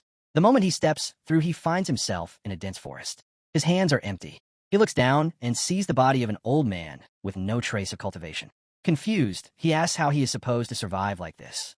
The notification rings out again, saying the challenger will take the role of an ordinary old man and must survive in this beast-infested mountain until he dies by accident. Lee groans in frustration, shouting that it must be a joke, then takes a breath and laughs at himself, telling his nerves to calm down before the trial even starts. Outside, Elder Lu explains that this round tests adaptability and instinctive judgment. Even the strongest techniques are useless here. As others step into their portals, he continues, saying that surviving 100 days is considered excellent, 150 is outstanding, and lasting more than 200 is extremely rare. After 200 days, the mountain beasts grow stronger and appear more often, turning the place into pure hell. Elder Lu laughs, saying since the boy is still so arrogant, he will watch how he suffers this time. Our hero finally walks calmly into his own portal, while Elder Lu smirks, wondering how long it will take before he dies inside that world. The scene kicks off in Lee's second trial space. Right from day one, he's bundled up in a black shawl, with his breath freezing in the air. It feels like the icy sky could take him out, and his battered body can't even reach the basics of Chi's introduction. If it weren't for a few breathing techniques he picked up ages ago, he knows he'd be done for on day one. Struggling with the little food he has, he grumbles about how even the meager fruit he finds barely fills the gaps in his teeth, but he decides to eat it anyway to stay alive. While munching, memories of his past failure haunt him, and he swears he'll make things right this time. He promises himself to hold his head high and survive at least 100 days. On day 2, he's by a stream, scooping up water in his hands and taking a sip, only to spit it out immediately because it burns like poison. Frustrated, he grumbles that the trial feels more like a death trap than a challenge. But even amid his anger, determination sparks in his eyes as he vows to figure out how to make it through and earn back his masters' respect. By day 10, hunger and fatigue are pulling him down, but he charges after a rabbit with fierce determination. He remembers the brutal training he endured with a blade to avenge his sister, pounding stone until his hands bled, never backing down. Compared to that kind of pain, this struggle is a piece of cake, and he pushes through it with grit. After another 10 days, he's protecting a small stash of food, telling himself that every bite means survival and that he has to guard it if he wants to make it to 100 days. When the 50th day rolls around, Lee finally grips a stone sword he made himself. It took him 50 days of grinding 2 ores each day, but now he holds the weapon firmly, promising to fight until the end. The 100-day milestone is feeling pretty close, and he believes this one will bring back his master's pride. By day 88, his muscles had toughened up, and his once weak body was now the result of non-stop struggle. As he takes a moment to rest, a snake casually slithers by. He feels a rush of triumph, thinking he's almost there. But then, out of nowhere, the snake strikes, its fangs sinking deep into his skin, and pain shoots through him. He screams in shock and agony, realizing that after all he's been through, he might actually die at the finish line. Fueled by rage and desperation, he grabs the snake, determined to take it down with him. As his strength diminishes, he murmurs his apologies to his master, wishing he could have shown he was worthy. When he finally passes away, his body reverts back to how it used to be, and his last thoughts are filled with regret, cursing his own weakness and wishing he'd had the foresight to see danger coming. Around him, the spirits of other fallen challengers share their tales. One tells about surviving 88 days before a snake ambushed him, yet he managed to kill it first. Another shares that he made it 160 days before lightning took him down during his trial. Lee listens, captivated, understanding just how tough this whole challenge really is. Our hero asks Woohin how he died. Woohin lets out a bitter laugh and says his life ended in shame, struck down by lightning. He thought he had overcome tribulation, yet ended up lying dead here anyway. He lasted only 160 days. Lee blurts out in surprise that lasting 160 days is incredible and praises Senior Woohin. But our boy just tilts his head and asks if that's really considered long. Lee tries to explain that it's extremely difficult to survive that long. Woohin agrees, saying that inside the trial it's crucial to stay cautious since all cultivation is stripped away. Our hero grins, saying that doesn't sound exciting enough, then steps toward the blue portal ready to see what kind of trick his golden fortune will play this time. Then, he walks right into the glowing space. From day one, Yi Junlin feels like he stepped into a whole new world. The air is fresh, he's really hungry, and the cold hits hard. Remembering survival shows, he figures he should find food and somewhere to crash. When a rabbit hops into view, he can't believe his luck and goes after it, surprised when it practically jumps into his arms. He roasts it over a fire and thinks a little honey would make it even better. Just then, a bear barrels past, buzzing with bees. Spotting the honey, Yi Junlin laughs and drizzles it over the meat, calling it amazing. After chowing down, he heads out to find a place to stay and stumbles upon a cave by a lake. He names it his golden fortune and gets comfy. The next day, fishing is a breeze, and he jokes that the fish are just waiting to be caught. Each day brings him more food and comfort, making him think this challenge, meant to push him, has actually turned into a chill getaway. He even plants some crops outside the cave and settles into a laid-back routine, enjoying his peaceful life. After 200 days, the other trial takers start coming back one by one. Lee is impressed by how tough they are, especially Brother Hong, who managed to stick it out for 206 days. Hong talks about how, after the 200th day, the beast started mutating, getting stronger, and teaming up, which made it impossible to get any rest. He says he could have gone even longer if it weren't for an ambush. Lee's all about praising his strength, but Hong just laughs it off, wondering where the heck Yi Junlin is. Lee's all about praising his strength. Hong says they just don't get it. He could have lasted way longer if the mutation hadn't hit out of nowhere. He remembers being ambushed, completely surrounded by a bunch of mutated wolves, the kind no normal person could survive against. Still, he managed to reforge his body using demonic arts, and thinks that if he'd been a bit more careful, he could have made it another 100 days. After that, he turns to Lee and asks about their hero, wondering why he hasn't come back yet if Hong was the last one out. Lee quickly explains that the master went in much later than everyone else, and hearing that, Hong nods, letting out a small sigh of relief as he thanks him. Hong thinks that the man usually spends his days lazing around, eating and drinking without a care, and now he must be suffering miserably inside. He imagines him hiding every day just to find a single bite of food, and the thought almost feels satisfying because, to Hong, it serves him right. He knows the trial grows hellishly difficult after 200 days, and he is certain there is no way that man will endure for that long. In Hong's mind, it is only a matter of time before he crawls out in shame, and when that moment comes, Hong intends to be there, waiting to laugh at his downfall. The scene kicks off in the trial space on day 200. The boy is sitting among heaps of flowers, feeling pretty relaxed as he thinks about whether he'll just keep living like this until his oil runs out and his lamp goes dark. Then, he notices the sky has changed. It hits him that it's exactly day 200, and he feels like something is shifting in the trial. His eyes land on a bunch of sticks scattered near a tree, and he's surprised when he realizes the rabbit must have mutated. He's impressed by its strength and thinks that if he were a wild boar, that rabbit could have easily snapped the tree in half, leaving him without his regular meals. Before he can wrap his head around what's happening, a tiger suddenly turns his way. He's caught off guard. In the past 200 days, he hasn't seen anything as fierce as this. As the tiger charges at him, he braces himself and thinks it's finally time to use the old wooden spear he used to see as a hassle. Feeling a bit lucky, he figures there's no need to be scared of a wild tiger.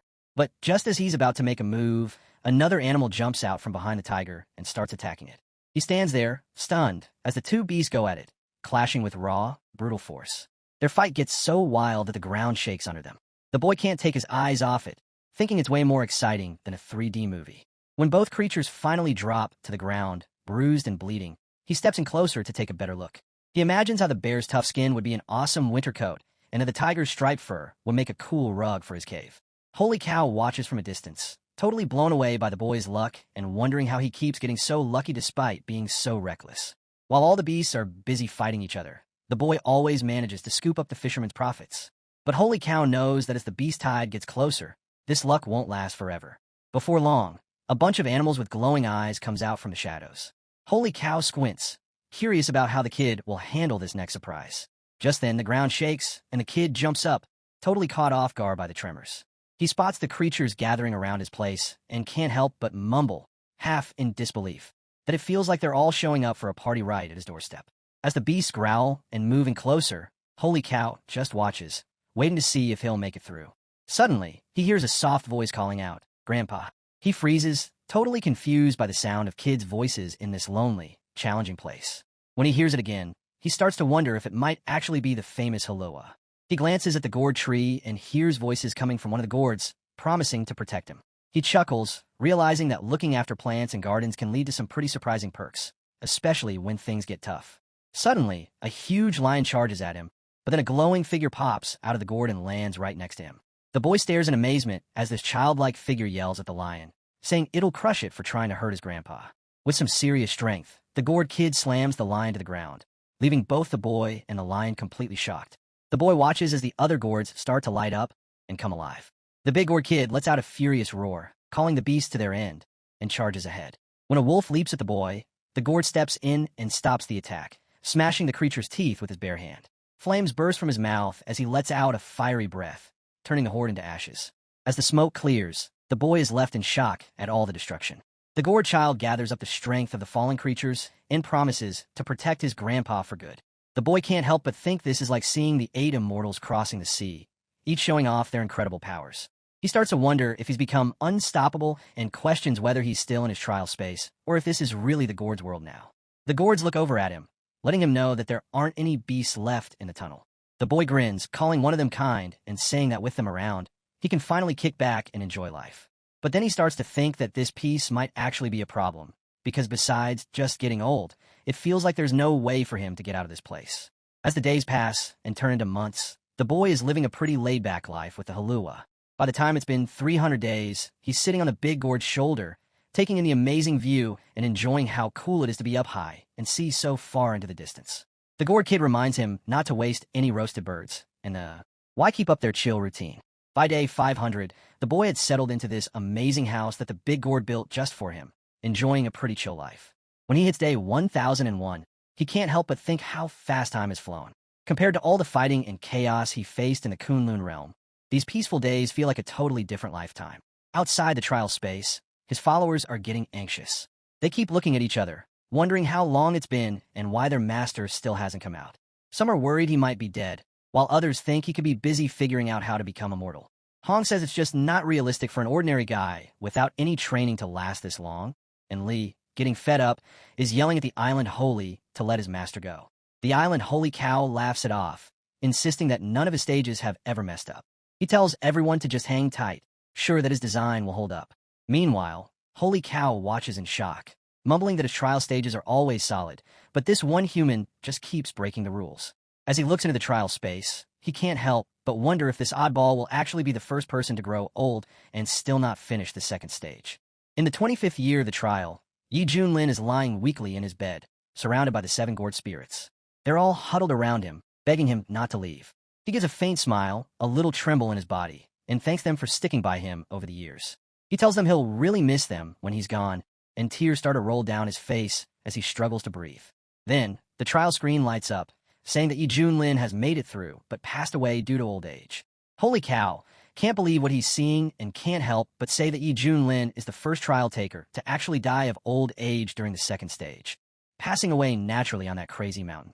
He calls it an unbelievable achievement, but he also points out that while the first 2 trials were all about individual efforts, the final stage changes things up since everyone has to compete as a group.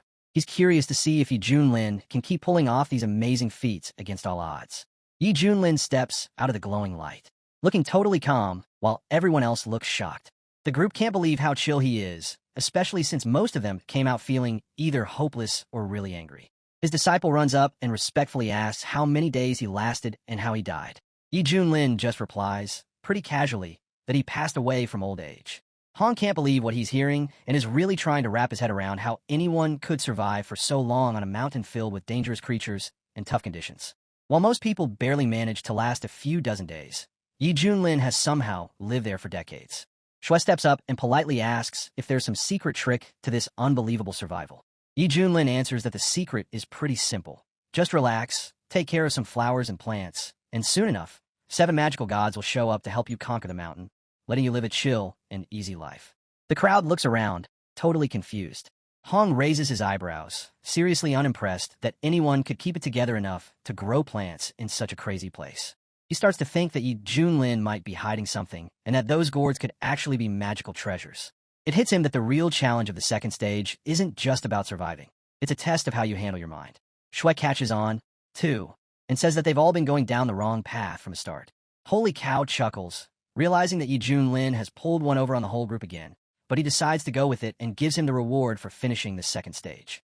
As this divine light shines down, everyone watches Yi Junlin's vibe boost.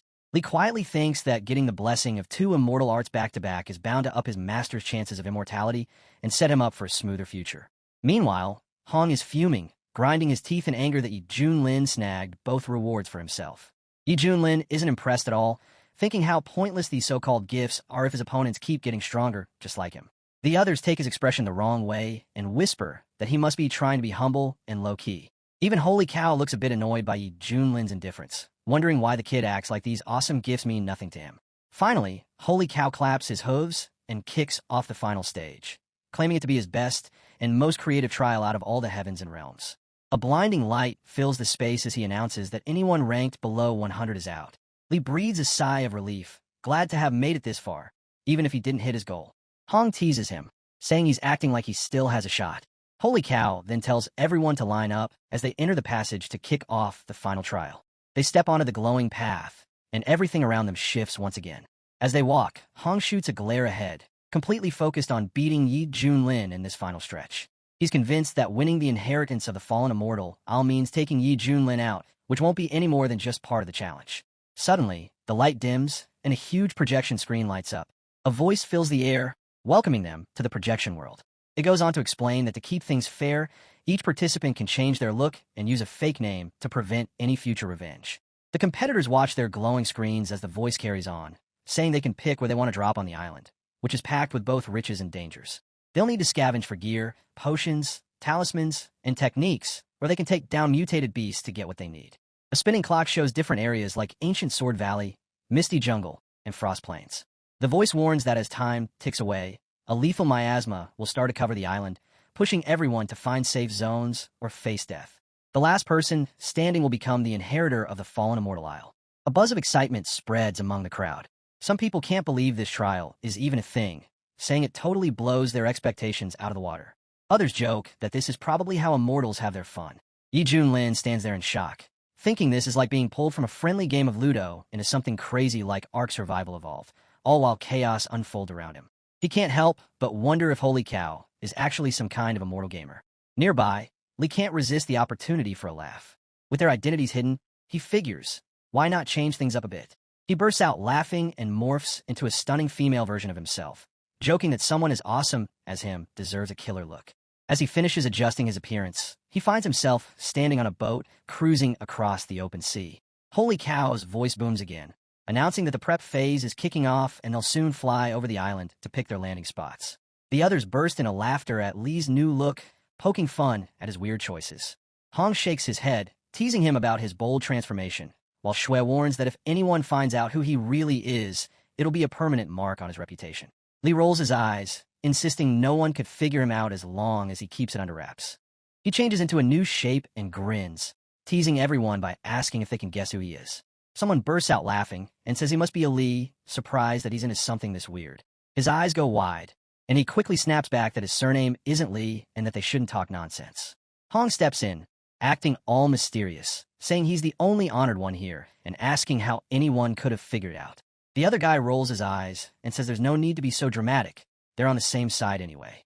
But Hong just smirks and says he never knew his friend had such a secret hobby, warning that if outsiders ever found out, it would probably ruin his reputation forever. The man scoffs, telling Hong to quit trying to scare him, and says there's no proof. He points out that a name floating over his head doesn't mean anything, and that as long as he denies it, no one will ever know who he really is. Meanwhile, on the other side, people are shouting because the light is so bright it's hurting their eyes. They're all wondering who the guy is, saying he's got such a plain face, but somehow still looks so punchable. Hong, squinting through the glare, mutters that the annoying aura feels weirdly familiar, and that just looking at the guy makes him want to beat him up. Then the Holy Cow's voice echoes through the air, announcing that Buji Island has been reached and telling everyone to pick their landing spots, as the final trial is about to begin. The trial area is packed with tension as tons of cultivators float in the air, each one scanning the huge landscape below. Everyone seems a bit lost, not sure where to start. Then, out of nowhere, Holy Cow's voice booms across the sky, reminding everyone one last time that they can't use any real-world cultivation techniques in this trial. All the skills and secrets have to be picked up from the specific spots set out for them, so everyone really needs to think about where to land. Wishing them good luck, the voice disappears, leaving the crowd in an awkward silence. Shui quickly says he's heading to Blade Valley, feeling good about his decision. Senior brother Hong shoots back, all cold, and isn't sharing his own plans.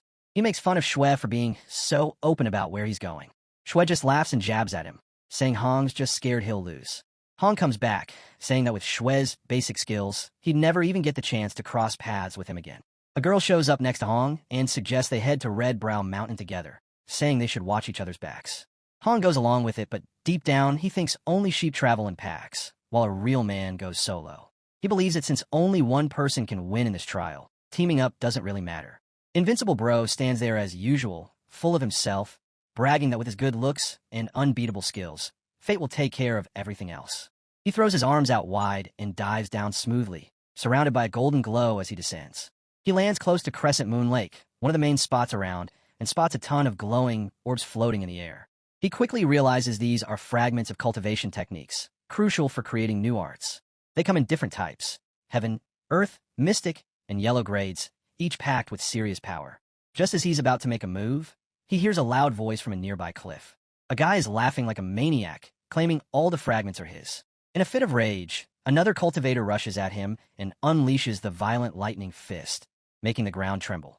The attacker is laughing like crazy, feeling empowered as he realizes that even a basic yellow grade technique from this world is stronger than an earth grade technique from back home.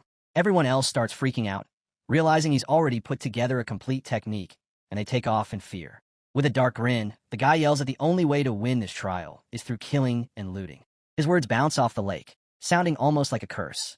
Invincible Bro watches all the craziness unfold with a smirk, thinking it's pretty pathetic how desperate they all are. He confidently boasts that as a pro at winning, he'll snag the best gear in the whole realm before long. Meanwhile, deep in a misty jungle, Hong is moving carefully through the thick fog, keeping in mind that it's the perfect spot to safely gather resources. As he's exploring, he notices a little glow coming from the ground. When he gets closer, a fire dragon talisman bursts out, giving off a huge amount of spiritual energy. He recognizes it as a super powerful attack talisman, probably top tier. Just moments later, he stumbles upon a book called Shadow Escape Art and realizes it's a full technique he can use right away. Super excited, he can't believe his luck in scoring both a blue-grade talisman and a ready-to-use technique so early on. With golden energy swirling around him, he raises his arms and promises that he'll be the one who wins this third trial. Off in the distance, the long-haired guy who ruled Crescent Moon Lake is grinning to himself, thinking he has everything under control of the area. He's ready to move on and raid some other places when he spots someone he recognizes. It's the bald young dude he had laughed at earlier. With a cocky laugh, he figures it's time to finish the guy off and take his legacy for himself. He zooms in with a burst of purple energy, sure that he's got the upper hand. But when he gets there, his grin fades fast. The bald guy, Invincible Bro, is decked out in some rare purple armor and wielding some serious weapons. Stunned, he can't believe it. He thought he had taken everything from Crescent Moon Lake. Trying to play it cool, he forces a smile and warns Invincible Bro to watch out, acting like he's being nice and claiming that the outside world won't be as easy on him. Invincible Bro grins and gives the guy a fake compliment about being kind. But before he can leave, he stops him and tells him a hand over everything he just stole. The long-haired dude freaks out, begging for mercy and promising to give up his stuff, but Invincible Bro isn't having any of it. He unleashes a blast of golden energy and knocks the guy down hard. Tears stream down the fallen man's face as he sinks into a glowing box. Invincible Bro strolls over to the box, sarcastically thanks him for collecting all the goodies around, and starts absorbing the energy. He then decides it's time to move on to new areas and walks away with confidence. Up above, Holy Cow is watching everything unfold and thinks that even though Invincible Bro has decked himself out in a full set of sweet purple gear, he's still got a long way to go to tackle the unique challenges on the island. Holy Cow's got a gut feeling that the battles ahead are going to be tough. Meanwhile, over in a far-off mountain range, 3 cultivators are chatting about Invincible Bro's crazy luck. One of them is really hating on his fortune. Another is griping about how cocky he is and remembers wanting to teach him a lesson, while the third is suggesting they just take him down to swipe his resources. They're all on board with that idea, but they're a bit freaked out by his purple gear. The guy dressed in red and green reassures them that there's still a way to get this done, if they nail his plan just right. Back at Crescent Moon Lake, Invincible Bro hears someone calling him.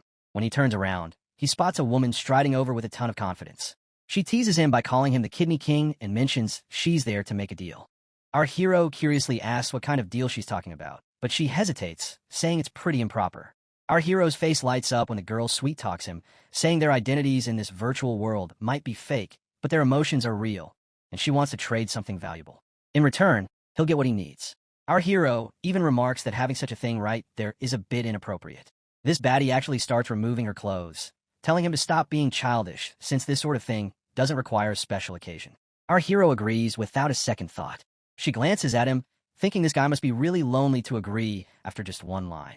She asks if he's ready to clap, but instead, he drops a marble and tells her to do push-ups.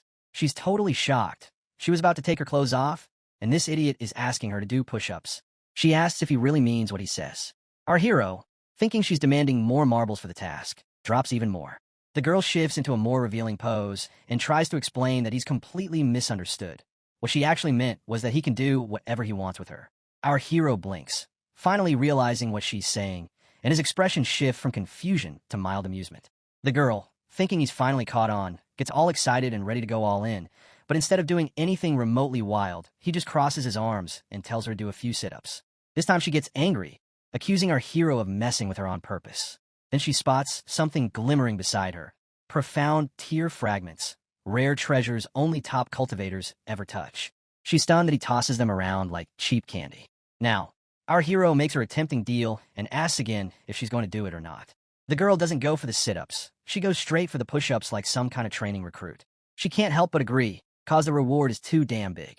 Meanwhile, hidden nearby, a group of guys spying on them are losing their collective minds. Their vampire girl, the one who usually looks down on everyone, is actually working out in front of him like an obedient student. When they watch her sit up, they realize our hero is clearly mocking her on purpose, and it's driving them insane. Finally, their patience snaps. They rush to attack our hero from every direction. But our guy, calm as ever, already knows they've lost their cool. One of them steps forward first, furious, shouting at our guy for daring to humiliate them and vowing to kill him right there. Our guy doesn't even flinch. With a single, fiery swing of his sword, he cuts through the air and sends the guy flying straight to the afterlife. The next attacker leaps in, using a skill called Mountain Shaking Ram to blow our guy away. But our guy just swings his blade sharply, shattering the man's weapon and turning him into a box ready for delivery. The last one crouches in the bushes, realizing our guy is using a low-level, heavenly rank technique far beyond their reach. He tells himself not to panic. It's just a sword skill.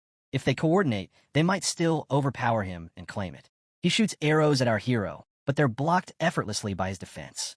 Our hero jokes that the attack feels like a mere tickle.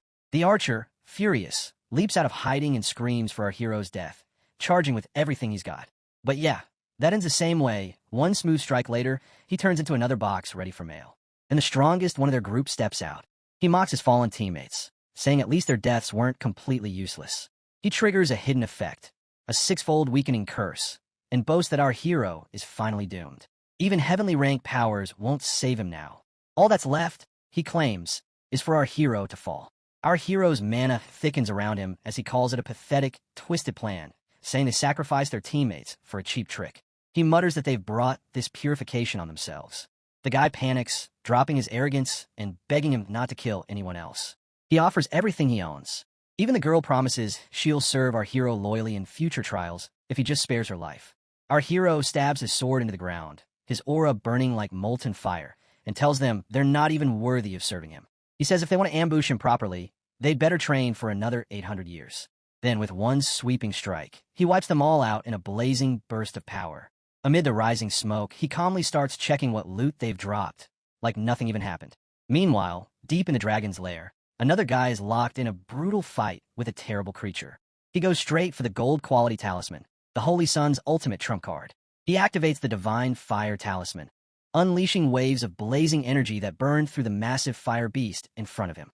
After killing the beast, he opens a glowing golden chest and finds a mysterious map. Turns out it's real, the legendary hidden map leading straight to the dragon's true lair. He steps inside, and his face lights up. The guy even calls himself the Holy Sun's chosen one. A massive golden tree stands before him, glowing with divine energy. He instantly understands. This is the essence of the divine dragon itself, a force so powerful it could crush anyone fully geared within just a few breaths. Elder Gong gazes at the glowing tree, sensing the awakening energy. He realizes that someone has finally discovered the technique he left behind years ago, and he already has a guess about who this new successor might be. Gong wonders how Yi Julin will contend with this rising successor. Meanwhile, back in the Gujin clan, warriors can't believe their eyes. The immortal swordsman's moves are unreal. How can someone have that kind of power, even inside a virtual world? Desperate to survive, they start begging him to spare them. But Wuhan doesn't hold back. With one lightning-fast swing of his sword, he cuts them all down in a single strike and collects their loot as rewards. Just then, the system's voice echoes, announcing that the trial on the island of the fallen immortal is over. The death zone starts shrinking and a countdown begins. Wuhan now faced with a terrifying choice: either die or become the law itself. Shock hits him hard as he realizes the death zone is closing in fast. Though the Gujin clan is still safe for the moment, he knows he'll need a strong and reliable steed to survive what's coming next. Our hero leaps towards the sound, thinking if he can tame that beast, it'll make the perfect mount. Meanwhile, in the chaotic Blade Valley, a massive bird suddenly swoops down, attackingly yells that the great eagle is his, and that with it, he can escape the death zone. But Lee isn't backing down. She wants the eagle too. Lee points out that the creature has cyan feathers, and that if they can tame it, they'll be safe. Lee doesn't waste a second. He jumps in, shouting at everyone else to stop standing around. He claims the eagle, impressed by its huge and majestic form. He then suggests that the great eagle should fly over the shrinking zone. In another part of the foggy jungle, a team gathers at a single point, convinced they're surrounded by heavenly treasure. They see a bright light and rush toward it, thinking there must be some epic gear waiting for them. With all the chaos around, they know they have to move fast before anyone else snatches it. But the elder tells everyone not to stress about it. There are 6 of them, and he's sure no one can beat them to the treasure. Deep down, though, he's thinking, with such epic loot waiting ahead, why would he bother sharing it with a bunch of losers? When they finally reach the site, the ground is completely wrecked, like it's been hit by a giant fireball. One of the team members looks around and asks if this is really the great treasure they were chasing. The leader immediately smacks him on the head, telling him to stop staring because this treasure belongs to him. He gets mad, shouting at him for attacking Old Lee. The leader just laughs and tells them they already know, of course. He's taking the treasure for himself. The rest of the team draws out weapons, and one of them yells back, calling him arrogant, and asking if he really thinks he can fight all 4 of them alone. That's when the elder's whole vibe changes. He transforms into a monster right before their eyes. He says everything they had, everything they built together with Old Man Lee, is now in this monster's hands. Now that Li is gone, the old man starts mocking them, asking if they actually think he's afraid of them. The elder completely loses it, unleashing his true strength to kill them readily. Nearby, Hong watches everything unfold. How? In a place where only the strong survive, someone actually dares to trust others. After wiping out his entire team, the elder stands alone, proud and greedy, ready to claim the treasure all for himself. But before he can rejoice, Hong steps forward and mocks the elder, calling him a sheep who should know his place and questioning his worthiness for the greatest treasure. The elder quickly gets into a defense stance to block the golden paper lightning. He furiously yells at Hong, who has been waiting for this all along. To him, Hong is nothing but a disgusting, shameless opportunist.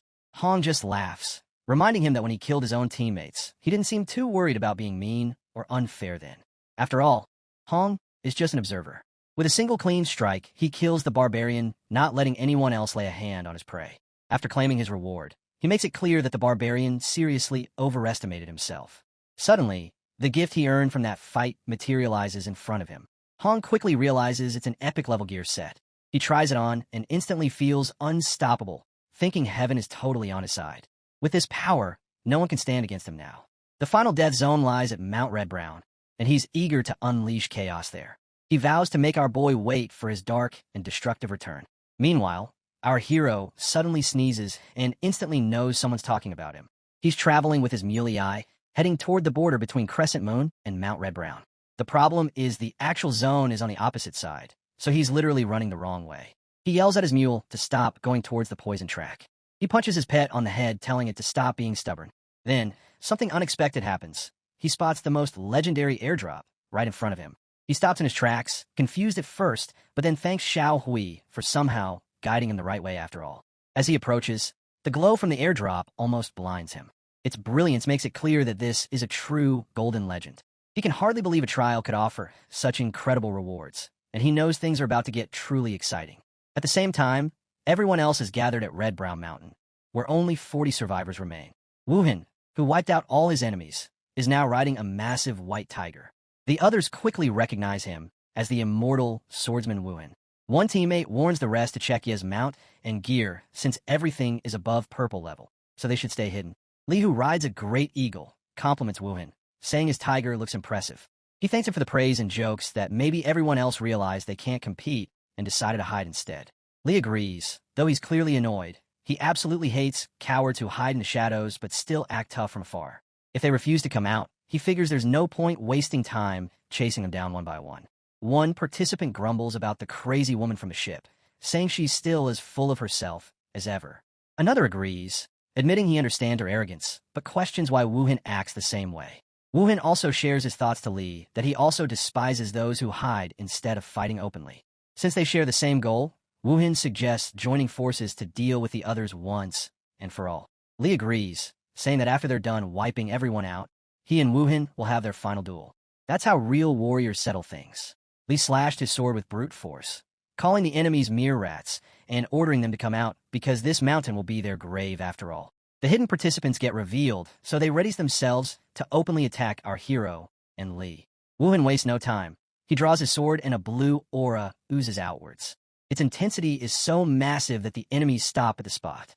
They soon see his weapon is no ordinary blade, but something epic. Panic spreads as they sense his power and start backing away. From a distance, Wuhan raises his sword and unleashes a wave of attacks that ripple through the battlefield, striking down anyone in his path. Wuhan aims perfectly, freezing everyone in place and wiping them out in an instant. The few who survive are left stunned, finally understanding what it means to face an immortal swordsman. The idea of fighting someone like him terrifies them, so they panic and run away. But to Wuhan, they look like scared little rats trying to escape, and he knows they don't stand chance.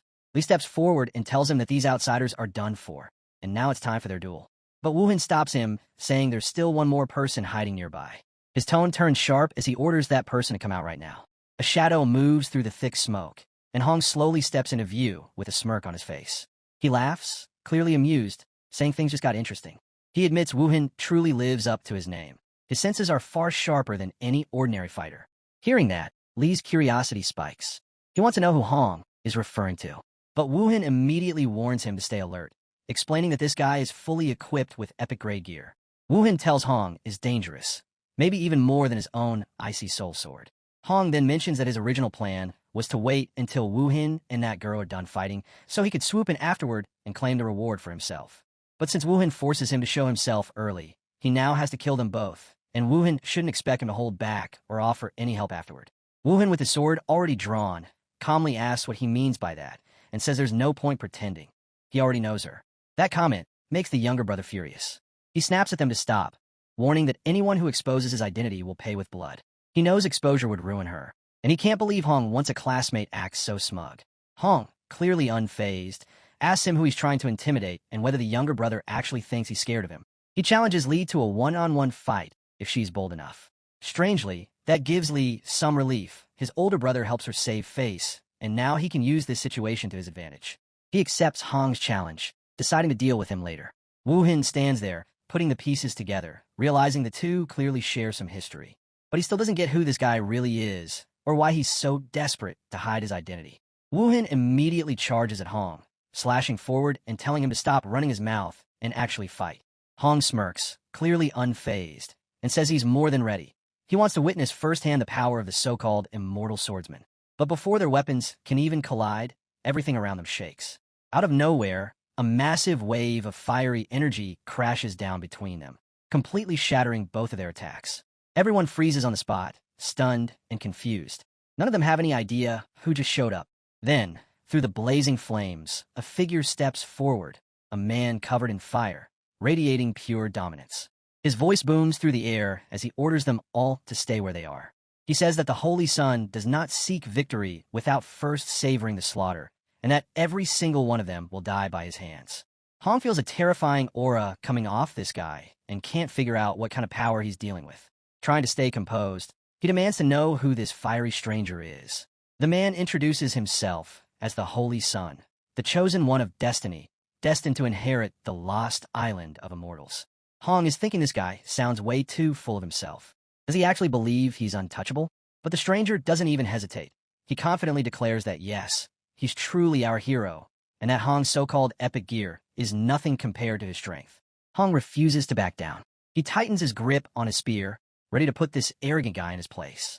He lunges forward, determined to drag the so-called Holy Sun back to reality. Lee watches from the side, feeling the crushing pressure in the air. He quickly realizes this newcomer's power is far from normal. It's on another level. He suggests to Woohin that they team up to take this monster down. Woohin nods, thinking the same. It's their only chance to survive. But Hong doesn't stop to listen. He spins his spear, channeling a surge of purple energy that explodes into a massive wave, the signature move of his epic weapon. Woohin can feel the raw power radiating from it, and knows that if he were the target, even he might not make it out unharmed. The Holy Sun doesn't flinch, just lets the purple wave hit like he's testing it. When the smoke clears, he's fine, and Hong realizes his strongest attack did nothing. Woohin realizes that's a full power strike from an epic weapon, and this guy just tanks it like it's nothing. The Holy Sun strikes back, his voice dripping with arrogance as he explains his earlier words. To him, their epic weapons and flashy gear are just junk. He blocks their combined attack with ease, calling them all nothing but trash. He has had enough of the arrogance and rushes in to back Hong up. He channels his Arctic sword intent, releasing a wave of freezing energy that slices through the burning air. Hong, still in disbelief, demands to know where this stranger gets such terrifying power. Even Lee looks confused what kind of nonsense this is, and why he can transform into something this strong while they can't. The stranger replies coldly. He's the Holy Sun, Destiny's chosen, and heir to the fallen immortal island, and he mocks them as insignificant.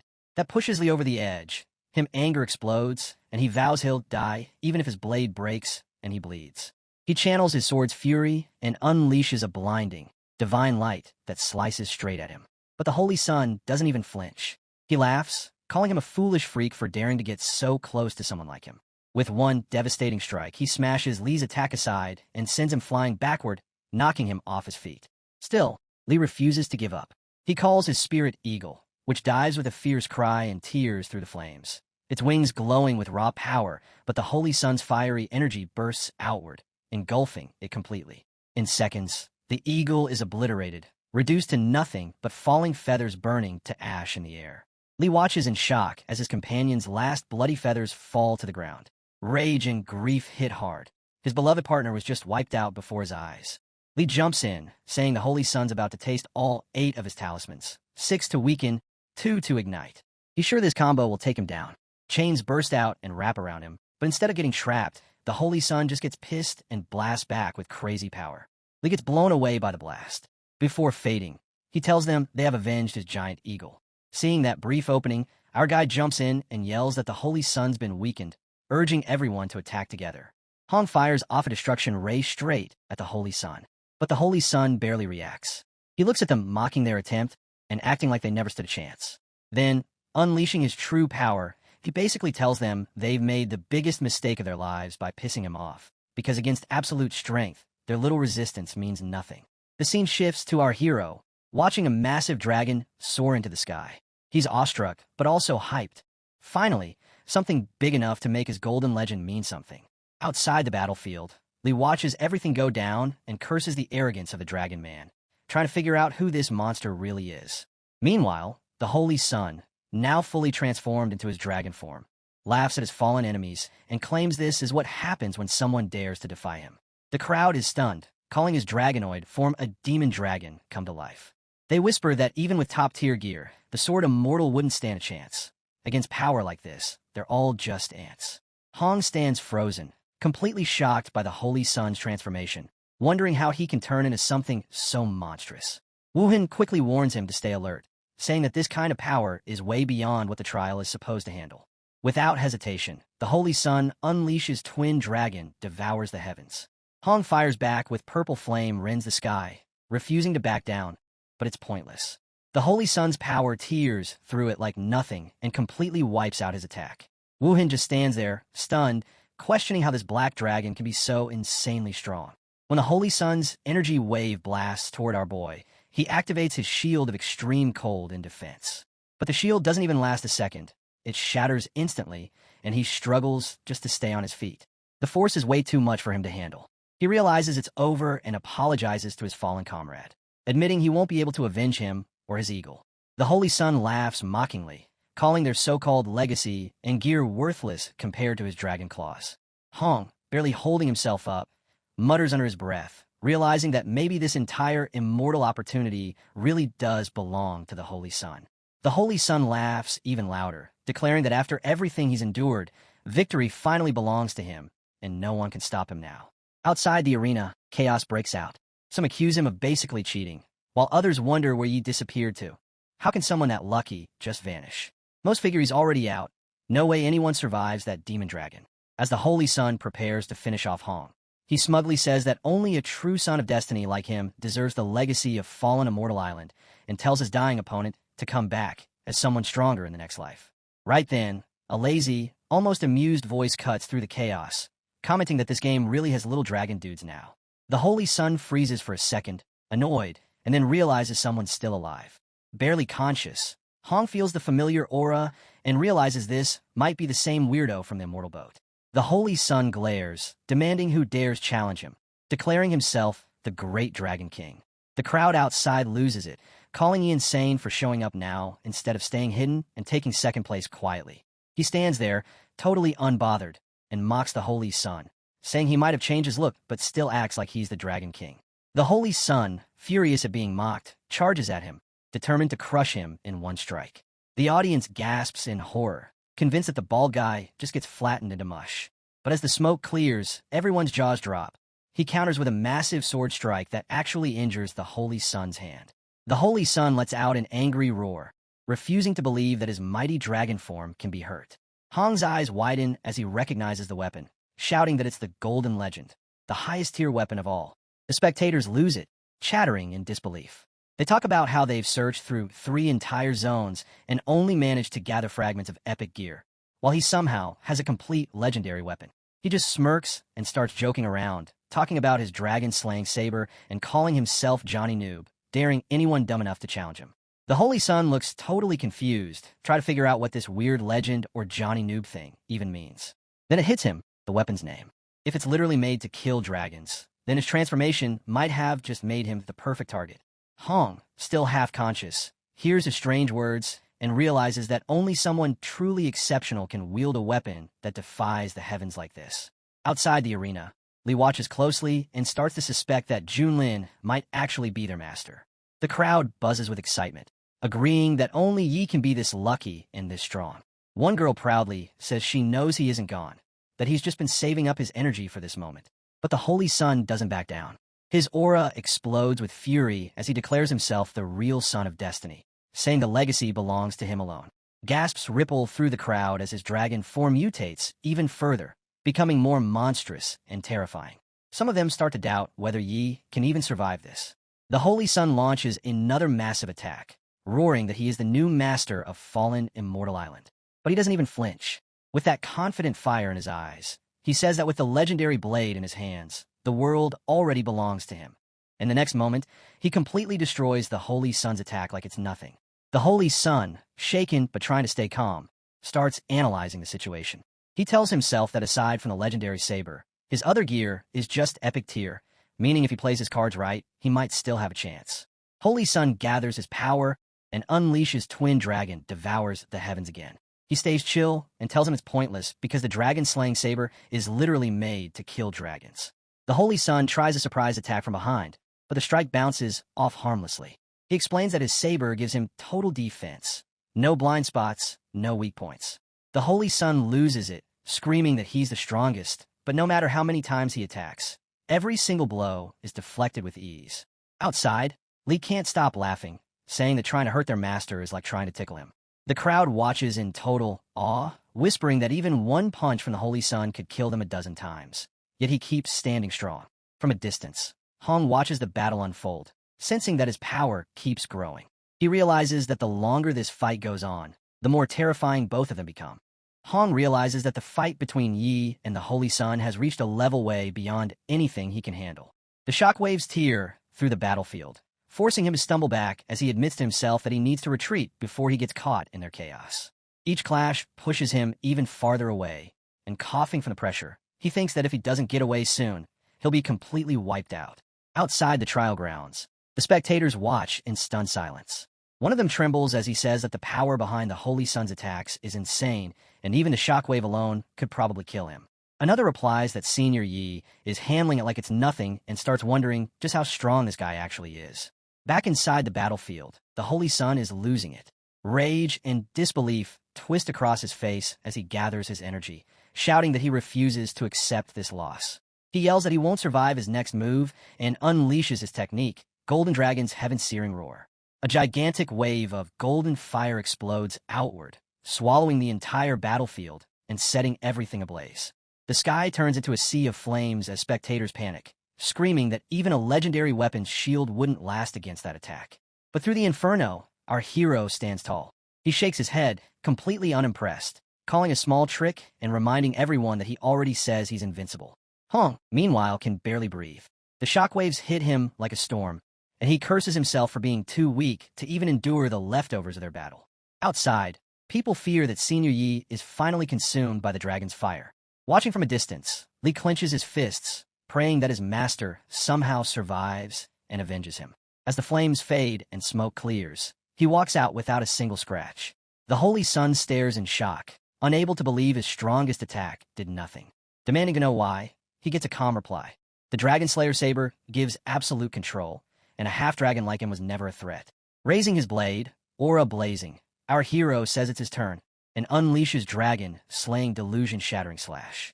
The Holy Sun's confidence completely shatters as fear takes over. He starts begging for mercy, desperately trying to convince himself that he should be the invincible one since he carries the Divine Dragon's power. His mind refuses to accept that he's losing again, but it's already too late. The blazing slash swallows him whole, wiping him from the battlefield. As the light fades, our hero lowers his saber and lets out a quiet sigh, muttering that being invincible really does feel like a lonely curse. Outside, the crowd erupts, cheering that Senior Yi is unbeatable, winning every fight without even trying. People start saying he's destined to be the top cultivator in the Eastern Domain. Li watches proudly, knowing his master has once again surpassed everyone's expectations. A booming voice announces that the stage has been cleared. Our hero laughs, saying he finally got his chicken dinner, even if it wasn't easy. The crowd calls him shameless, saying it's ridiculous for someone who crushed everyone to act like it was tough. Then a bright light wraps around him, and before anyone can react, he vanishes, leaving everyone wondering where he went and what reward he's getting next. He opens his eyes to find himself floating in a strange, cosmic-looking space filled with swirling energy and shimmering lights. He glances around, confused about how he even got here. In the distance, he spots a radiant, celestial body glowing brighter than anything he's ever seen, surrounded by countless immortal boats. A strange feeling washes over him. It all looks oddly familiar. He starts wondering if he's looking at the ancient Kunlun realm, maybe a vision or memory from a forgotten age replaying before him. Before his eyes, an epic battle unfolds. Immortals clash among the stars, their sheer power so intense it makes the heavens quake. Yi watches in awe as the cultivators of the Kunlun realm fight fearlessly against invading forces. He realizes that this realm must have been unimaginably powerful in its prime. Thousands of immortals once stood together to defend it. The shockwaves from their battle are so strong they tear through the sky and shatter entire celestial bodies. Among the warriors locked in battle, several foreign cultivators announce that the fight is already over, and resisting any further is just a waste of time. But the defenders of the Kunlun realm roar back with defiance, saying that true cultivators never fear death. They'll live and die alongside their realm. The invaders sneer, calling them fools who've been abandoned by the divine court, asking if they're still holding onto the hope of being saved. One of the defenders fires back with pride, saying that even without the divine court, the Kunlun realm has the strength to save itself. The foreign leader raises his hand high and commands his troops to unleash the river of death, declaring that it's time for the realm to face total destruction. A massive purple river bursts into existence within the void, pulsing with deadly energy. As it flows forward, the defenders start feeling their strength fade, their bodies weakening with every breath. One of them yells that every drop of that river carries pure lethal energy. Touching it means instant death. He shouts for everyone to retreat into the realm before it's too late. The invaders laugh, claiming that the realm's end is already written and that this star will soon belong to them. But suddenly, a powerful and steady voice cuts through the chaos. A cultivator steps out, filled with unshakable resolve, and declares that as long as he stands, their conquest will never succeed. With a single motion, he activates an enormous formation that completely changes the flow of the river of death. The defenders cry out in joy as they recognize him, the master of fallen immortal island, the greatest formation expert of their age. His power twists the deadly river back toward the invaders, turning their own weapon against them. In an instant, the purple flood devours their army, erasing them in a burst of blinding light. The Kunlun cultivators cheer with relief, praising the island master's genius and celebrating their hard-won victory. He stands frozen in awe, watching the scene unfold and feeling amazed by how that one man flipped certain defeat into absolute victory. As he thinks deeper, he starts realizing this must be tied to the fallen immortal island he came across during his own trial. Suddenly, the island master himself appears before him, surrounded by glowing fragments of celestial light. He turns to Junlin and calmly says that what he just witnessed is only part of the truth about what really happened to the Kunlun realm. Yi, startled but curious, asks who this mysterious man actually is. The figure introduces himself as Lu Huanglu, the master of Fallen Immortal Island, known across all realms as the Grand Master of Formations. He adds with a knowing tone that everything Junlin has seen so far is only the beginning, and the real truth still lies ahead. The revelation leaves our boy stunned, his jaw dropping. Old Man Lu wonders if his aura imitation is convincing enough. Our hero asks about his 5 tiger generals, but Lu has no idea what he means and tells him he doesn't understand. Our hero bows respectfully and says he will call him Senior Lu, introducing himself as Yi Julin and paying his respects. Lu feels pleased, saying it's good to see some manners. Then our boy asks if he didn't die completely, which irritates Lu even more. He stays silent, thinking this kid really knows how to hit a nerve. Soon, a strange celestial phenomenon appears, and our hero turns to Lu, reminding him that he once said that the planet holds the truth of the Kunlun realm. Old Lu tells him that in the ancient era, traders colluded with other races, corrupted the star core, and drew in the outer realm allied forces. Our hero asks if there weren't immortals all over Kunlun back then, wondering why no one stopped them. Old Lu answers that of course people tried to stop them, but it was impossible because their power was so immense. He tells our hero that he has to experience it to understand, as the traitor was one of the 4 absolute chaoses. Our hero is sweating, realizing that it was a top-tier being who turned traitor, when he had thought it was just some small fry causing trouble. The old man tells him that chaos colluded with the 9 nether to corrupt the star core. The other 3 powerful ones tried to stop him, but fell to his vicious assault. Emperor Tian was slain, Fuyao perished, and Changsheng disappeared. The star core was corrupted, the spiritual energy was ruined, and the cultivation environment deteriorated. On top of losing their top combatants, they became the divine court's abandoned pawns. Left all alone, Old Lu laid down a formation and forcibly changed the direction of the River of Death, crushing the Nine in one fell swoop. It was pure chaos, with massive sea waves surging everywhere. Later, Old Lu joined forces with other experts, gathering the power of the myriad realms to create the immortal realm. Although it couldn't compare to Qianlong in its prime, it came close enough. Old Lu gives him a thumbs up, saying that they were the ones who made the immortal realm. Nice work. The old man tells him to keep it down, then points at our boy, shouting that he must remember Kunlun's fate must remain in their own hands. The divine court cannot be trusted, and the Nine Nether is their mortal enemy. Our hero assures his senior not to worry, whether it's the Nine Nether or the divine court. If one comes, he will suppress one. If a pair comes, he will suppress a pair and bury them all in the star core as fertilizer. Old Lu laughs and compliments him, saying he's got spirit and that with him, Kunlun still has hope. Our hero then asks, speaking of which, since the trial is over, does that mean he now inherits Fallen Immortal Island? Old Lu replies that from this day forward, all the resources and living beings of Fallen Immortal Island shall recognize him as their master. Meanwhile, Old Lu thinks to himself that this is a supreme immortal opportunity, something countless cultivators dream of, and assumes this brat will be weeping with gratitude. But our hero casually replies, which freezes the old man, asking if that's all he's got. Aside from the title of Immortal Island Master, he declares that he is also a Supreme Formation Master. Then it's explained that the Supreme Formation Master stands at the pinnacle, followed by Tao Formation Master, Heavenly Formation Master, Earthly Formation Master, and finally Spirit Formation Master. The old man stomps his feet in anger, refusing to let his junior look down on him and vowing to regain his dignity. So he asks our hero what he thinks of his skill in formation. Our hero gives him a thumbs up again and says the hero who saved Kunlun could only be amazing. The old man points at his forehead, blue mana swirling around him, and explains that the level of a formation master is most closely related to spiritual power.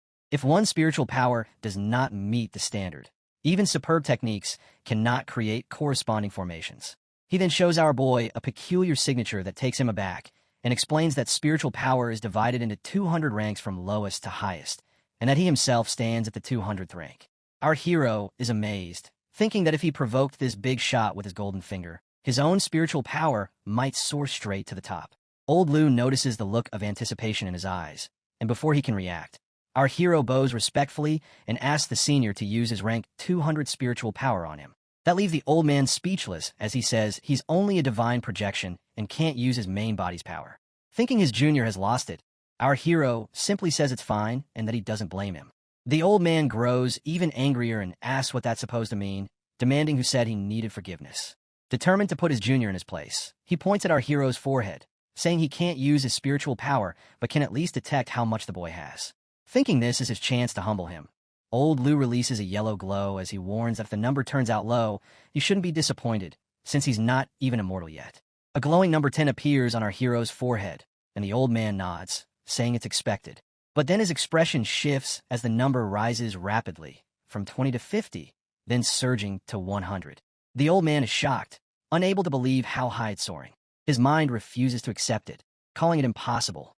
Our hero remarks that 100 is still far from 200, praising his senior's greatness and saying he feels ashamed in comparison. The old man grabs him by the collar in fury, muttering that when he first became immortal, he hadn't even reached 50, and now this kid shows such absurd talent. Our hero asks if he said something wrong. Old Lu lets go and says casually, though reluctantly, that rank 100 spiritual power is indeed possible. Looking up, he sighs that this must be what people mean when new waves push the old ones to the shore. Finally, he extends his hand to our hero and asks if he would like to further his studies in formation, offering to give him some pointers. He tells our boy to watch closely, because he is going to perform a wondrous formation from ancient times. A blue circle appears behind him as he tells our boy to learn it, saying that by doing so, he will instantly become a heavenly formation master, able to walk unchallenged in the immortal realm. Our hero turns away while yawning and casually says that he's not interested. Then not only breaks the formation, but also shocks the elder, Old Lu. He leans in and whispers in our boy's ear that heavenly formation masters are highly sought after by the great powers of the immortal realm, and that countless mighty factions would beg him to set formations for them. Our hero still acts uninterested, So the old master continues, saying that resources and status would all be within his grasp. Our hero keeps acting indifferent, which finally pushes the old master to shout, asking who gave him the right to act so damn cool. Our hero simply looks at him in silence before laughing, thinking that with the system directly imparting knowledge, who would bother suffering through learning all this stuff? The scene shifts to another location where a large crowd gathers before a glowing blue screen. They grumble in frustration, tired of being treated as cannon fodder. All eyes turn to Senior Wuhan, who has just been eliminated, as they wonder who could possibly possess the power to take him down. Meanwhile, Wuhan worries about his partner, Li, after they were forced to part ways. He wonders how anyone could even grasp the strength of such an expert. Then he smirks as he remembers the time he carried Li and how that mix of masculine grace and gentle charm was strangely endearing. It made him want to protect Li without knowing why. Still, he cannot understand why Li has not come to find him. The bond they once shared in battle seems to matter only to him now. Nearby, his two admirers swoon at his devotion and call it a tragic and beautiful moment that breaks the heart. In contrast, his disciples stand frozen.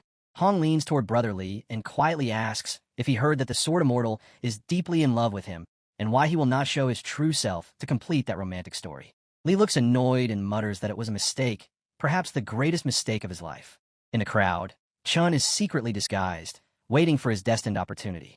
He remembers our hero and swears upon him, promising that he will tear him limb from limb. Suddenly, all the contestants become alert and begin to talk among themselves, wondering why, after all this time, the succession still has not been decided and what is going on. One of them claims he will bet 10 spirit stones that it must be some reclusive old monster, since no member of the young generation could possibly possess such power to defeat so many masters and remain until the very end. Yet he admits that whoever it is must be an astonishing and brilliant figure. Then a huge light descends behind the mountains with a shocking boom.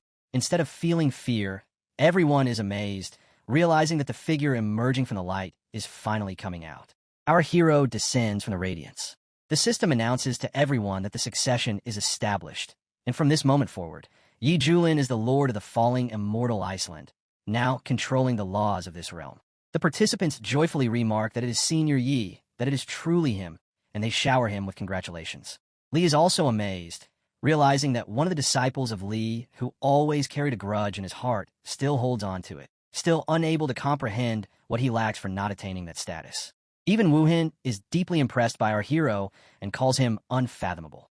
Hong, along with his elder master, continues to harbor resentment while secretly scheming his death.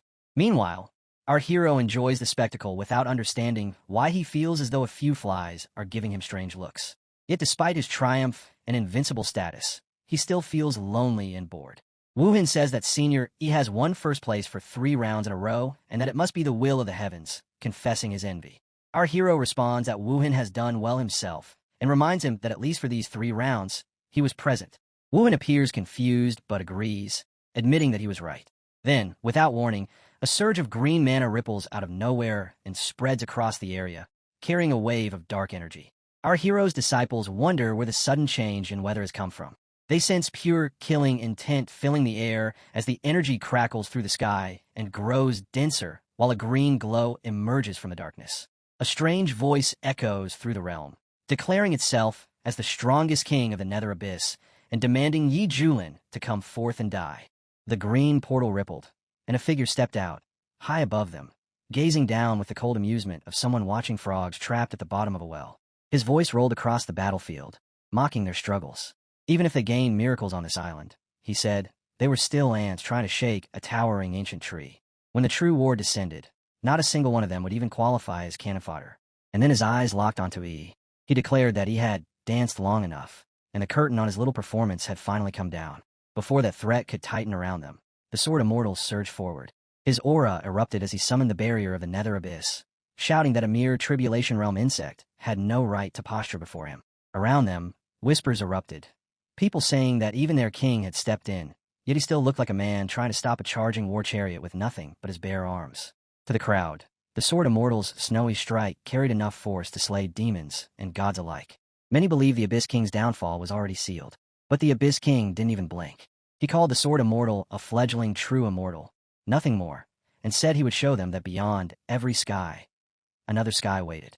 He raised an ancient artifact, and chains whipped out as dense darkness coiled around it. A pulse of violet energy blasted outward, In an instant, countless draconic phantoms erupted from the artifact, all lunging at the Sword Immortal at once. The sheer pressure crushed the air from everyone's lungs. The Sword Immortal tried to brace himself, forming a barrier of his own, but the dragons tore through it effortlessly and hurled him across the battlefield. His eyes trembled with disbelief. A true immortal strike, shattered like brittle glass. He whispered that power like this shouldn't even exist in their realm. The Abyss King reveled in their horror.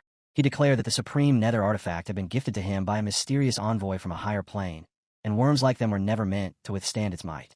The artifact's energy lashed out violently, draining the life force of everyone nearby. Cultivators collapsed, screaming as their souls were ripped away. His laughter echoed, wild and delighted. Souls, he said, tasted exquisite. Treasures from realms beyond theirs were truly terrifying. And now, he lifted the artifact again, ready to claim the Sword Immortal's soul as its first immortal offering. Despair crept into the Sword Immortal's heart. Had he really ascended just to fall moments later? Then, he stepped forward. He told the Sword Immortal to stand aside, that this intruder had come for him alone.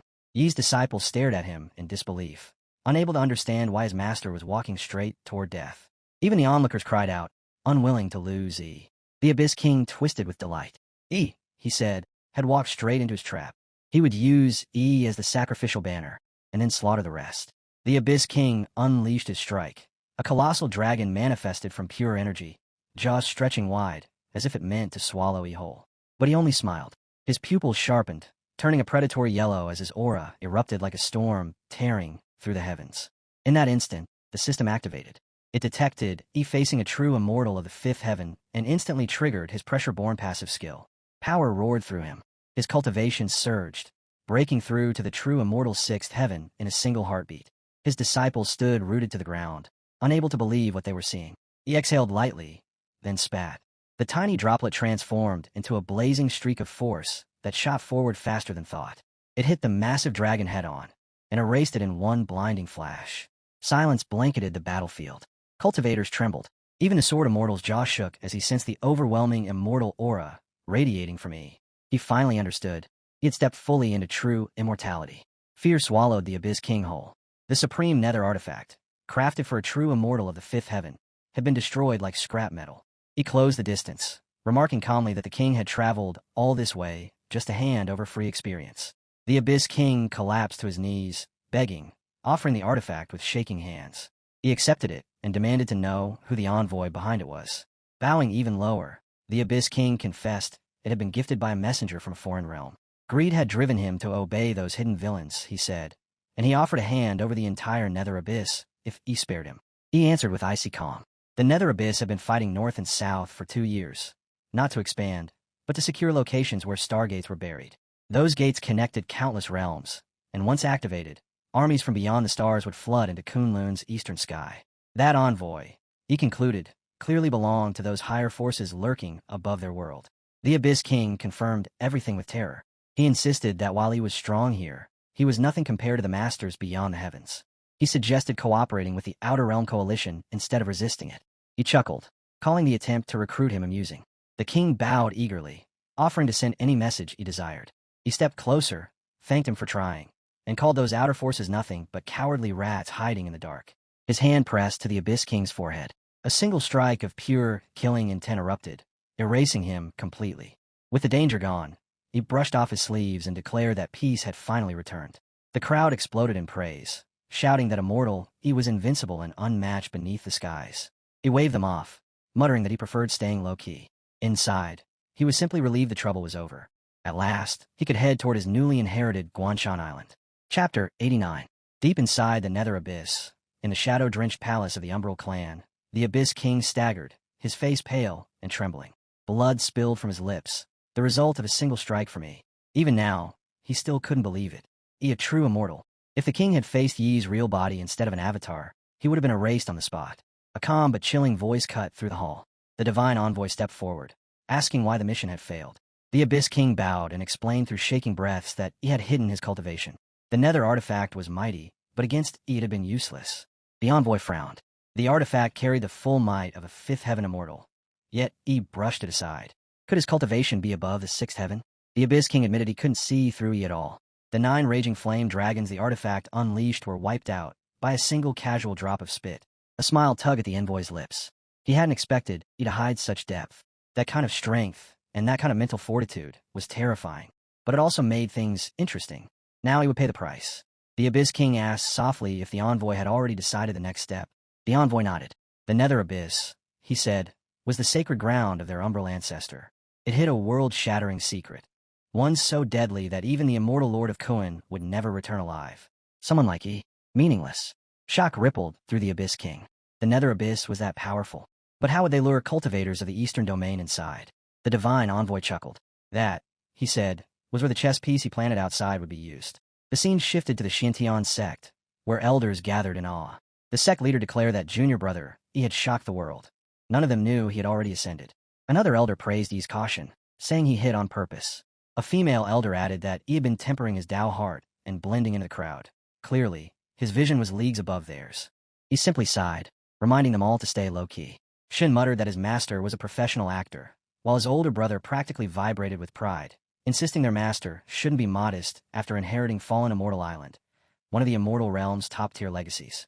The sect leader eagerly asked E to show them the inheritance. He brought out Fallen Immortal Island and told them this was the legacy bestowed upon him by Lu Huangshu, but whether any of them could ascend would depend entirely on their fate.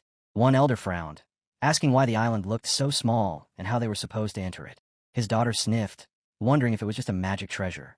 E replied that it was a spatial treasure, an entire world that could expand or shrink at will, filled with abundant resources and countless ancient immortal beings. Li stepped forward and begged E to let them enter the island to seek their immortal chances. Hong's eyes burned with hope. Maybe this was finally his chance to restore his true immortal body. He nodded calmly. If they desired fortune so desperately, then the island would open for them, whether destiny favored them or not. That part was their own burden. Heaven and earth bent at his chant. Fallen immortal Al shimmered and received them, pulling every disciple and elder into its hidden world.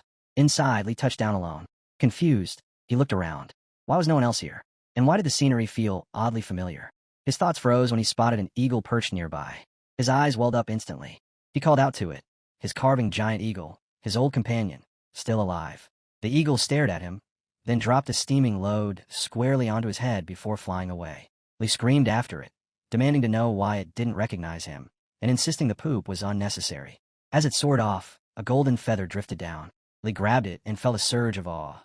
The material was top tier, capable of forging a weapon rivaling immortal artifacts. But its aura was completely different from before. Was this truly his old eagle? Or an ancient immortal spirit taking its form? Elsewhere, the sword immortal crouched beside a strange clump of soil. He examined it, stunned. It was immortal soil, an incredible stroke of fate. He tasted it, and nearly gagged. It was foul, bitter, like something dredged from the bottom of a latrine. But the immortal energy within it was real. A beast shuffled up beside him and casually defecated, revealing the truth. What he tasted wasn't soil at all, it was dung. The sword immortal retched violently, face twisting with despair. But after a long, tortured moment, he forced himself to endure it. If consuming dung granted immortal progress, then so be it. The second elder found himself facing a beast wrapped in pure lightning. Thunder danced across its hide, illuminating the sky. The elder watched awestruck. He had been stuck at a bottleneck in his thunder path for years, and now, every movement of this creature shattered his limitations. The cheesy female disciple sat in a field of radiant flowers drenched in immortal aura. Tao resonance flowed through her, deepening her understanding. A new technique bloomed in her mind, a heaven-defying insight she never imagined she'd gain. Then came Hong, wandering with a heavy sigh. Such magnificent beasts and treasures, yet none of them seemed fated for him. As he trudged forward, he noticed a plain courtyard, oddly simple for a celestial residence. Maybe, he thought, its inheritance was hidden within. A donkey trotted out and immediately called him its son. Hong exploded, cursing it with every insult he knew. So much for immortal fate. He had found a donkey instead. But then something glowed behind him. Hong turned to see a herb burning with immortal light. His breath caught. Burn immortal grass. A plant so fierce that even immortals turned to ash upon touching it. A phoenix descended in front of him. Then he realized the entire courtyard was filled with phoenixes. Nearby, two ordinary fish suddenly twisted, expanded, and transformed into dragons. And among them, a pure-blood, five-clawed golden dragon. Hong's soul nearly escaped his body. As the divine beast approached, he threw up his hands and shrieked for them not to come any closer. Chapter 90. The donkey suddenly warped, its harmless shape stretching into a monstrous silhouette, radiating terrifying demonic energy. Hong froze. His voice cracked as he whispered that this thing, This was a supreme great demon. Just as panic began to consume him, he appeared behind him. He blinked in disbelief, wondering since when this rebellious disciple had turned into such a trembling coward. The moment Hong saw him, he bolted straight into Yi's arms, shouting for his master to save him. He looked around calmly, just a few chickens pecking at the ground, a donkey chewing grass. What danger could possibly exist here? Hong, practically shaking apart, explained that the chickens were phoenixes in disguise, the donkey was a supreme demon, and even the innocent-looking potted grass was immortal grass capable of killing immortals on touch. He stared at him and asked if he had a fever. What phoenixes? What demons? Where were they? Hong pointed frantically, but the donkey had already reverted to its ordinary form. Hong sputtered in confusion, insisting he wasn't lying. He crouched beside the hen, remarking that she reminded him of an old friend, Chicken, and calling her quite gorgeous. He hummed thoughtfully, wondering if Hong's wild claims had any truth at all. Hong insisted the creatures were acting, begging Yi to believe him. He shook his head. Little Gray, he said, could never be a demon. The grass was just grass. Nothing here could burn immortals. Then he asked Little Red if he had finally gone mad chasing immortality, and told him he was hallucinating. Hong refused to accept it, saying they must be toying with him. He patted his shoulder and told him not to overthink. If he didn't want to leave, he could stay right here with them. Hong's blood drained instantly. He waved his hands and agreed to leave at once. Outside the courtyard, Hong puffed up his chest and claimed he had only been pretending earlier. He told him not to ask questions, that those who knew knew. Hong groaned, calling Yi a cryptic old master yet again. But he knew the truth. That courtyard was terrifying, a forbidden land more dangerous than anything else in Kunlun. Every existence inside had unimaginable origins. Though he had inherited Fallen Immortal Island, he couldn't fully command it yet. The truth behind those beings would only reveal itself when the right moment arrived. Inside the house, the rooster strutted proudly, asking if everyone heard the new island master call Granny Phoenix beautiful. The second rooster puffed his feathers and agreed that Granny Huang was indeed lovely. The donkey snorted, grumbling that the new island master clearly had no taste. How could he give him such a ridiculous name like Little Gray? The bamboo tree rustled, silencing them all. It declared that the arrival of the new island master meant the gears of fate had begun to shift, and their duty was to aid him in protecting Kunlun. The rooster ruffled his feathers anxiously. He muttered that the new island master was far too weak, only at the sixth heaven of the true, immortal realm. With them sealed for so long, and their own realms having declined, guarding him would not be easy. The fish swam lazy circles nearby, its voice carrying quiet warning. Kunlun was reviving, yes, but its heavenly laws were fractured. If beings of their level acted recklessly, the backlash from the incomplete heavens could tear them apart. The bamboo tree swayed gently, its leaves humming like runes. It told them it understood their fears, but Lu Huangshu had chosen this young island master for a reason. If he was selected, then he was the child of destiny. Their duty was to wait, assist when needed, and trust that when obstacles arose, the heavens themselves would clear a path. 10 days passed. Inside the Xintian sect, the sect leader and elders finally emerged from Fallen Immortal Island, their auras freshly sharpened. The sect leader bowed deeply to Yi, thanking him for allowing them into such a treasure. Many had even broken through to the Tribulation realm. He waved off the gratitude, saying their fortune came from their own fate, not from him. A talisman flashed into the sect leader's hands. His expression shifted instantly, eyes widening in shock. The female elder hurried forward and asked what had happened. The sect leader announced that the Feathering Gate had gathered a coalition army and intended to invade the Nether Abyss to wipe out all future threats. The second elder scoffed that Feathering Gate had suddenly grown bold. To attack the Nether Abyss directly, what were they planning? The sect leader shook his head. It wouldn't be that simple. Nether Abyss had suffered after he wiped out their elites, but for Feathering Gate to strike now meant something deeper was at play. He turned to E and asked if they should head to the Nether Abyss. He calmly sipped his cold coffee. The system chimed to life. A new check-in location had been triggered, Nether Abyss. A successful check-in would yield unexpected rewards. He told the sect leader that Ming had mentioned earlier that Feathering Gate had ties to the Nether Abyss. Something was definitely suspicious, and since they had framed him once, he would go personally to uncover their scheme. The sect leader bowed again, saying that with E involved, the eastern region would surely prevail. The talisman also stated that the coalition army would assemble at Shanghai Pass in 3 days. He nodded, and preparations began. 3 days later, at the edge of Shanghai Pass, mist drifting over the towering cliffs, a lone figure stood waiting. Another cultivator approached quickly, bowing as he reported to the sect master that everything was proceeding smoothly. Every major expert from the eastern sects had arrived, except for one person, still missing. Chapter 91. The leader of the Yuhua sect stepped forward first, calling for the Dao sect to join them. A moment later, an elder of the Zhou dynasty responded, moving to stand at his side. Then came the Lingzhou family elder, offering support. Finally, the elder from the Shin Sword sect stepped out as well, adding his strength to the gathering. The Yuhua leader spoke for the entire Yuhua Gate, thanking all fellow Taoists for uniting behind them. Just then, a powerful wind cut through the air. Yi's group arrived atop Kunpeng, the enormous divine beast casting a shadow that made the mountains tremble. The moment people saw him, murmurs exploded across the crowd. That's Kunpeng, the divine beast of legends. And that means immortal Yi is here. A demon emperor at the peak of tribulation, yet serving as someone's mount. How is this even real? 3 days earlier at Qingzhou's Yuhua Gate, the sect master smashed a table in blind fury. Elder Lu approached cautiously, asking what the god's envoy had decreed since their attempt to seize the inheritance on fallen Immortal Island had failed. The leader's voice was cold as frost. The god's envoy wanted them to gather the powerhouses of the 14 states of the eastern region, form a coalition army, and march on the Dark Abyss. Elder Lu was stunned. Were they abandoning their allies? Was the Stargate project now hopeless since he had crippled the Dark Abyss? Perhaps, he speculated, the envoy intended to discard the Dark Abyss and raise Yuhua Gate as their new champion. But the leader shook his head. The Dark Abyss was the god envoy's ancestral land. They would never let it fall so easily. No. If the envoy insisted on gathering every major powerhouse, then it meant a trap had already been laid. They would lure the experts of the eastern region into one place and erase them all at once. Elder Lu praised his brilliance. If the plan succeeded, the eastern region would be helpless, and Yuhua Gate would stand unrivaled. The leader nodded. Forces from beyond their world were merciless. Siding with them had been the only logical choice. A wise man must adapt, or die. As for Yi, he would become the funeral offering of Yuhua Gate. The scene shifted back to Kunpeng's descent. Everyone was suffocating under the divine beast's pressure. This, they whispered, was the true magnitude of its power. The Yuhua leader watched Yi's impressive entrance and smirked, convinced this would be the last moment he dared act arrogant. He patted Kunpeng and told him to calm down. He was scaring people. Kunpeng snorted but lowered his aura. At that moment, a sharp sword aura approached. The sword immortal appeared and bowed respectfully. He glanced at him and casually said, "Little Shui, you're here." Gasps rippled through the cultivators. Little Shui? The #1 sword immortal of the eastern region?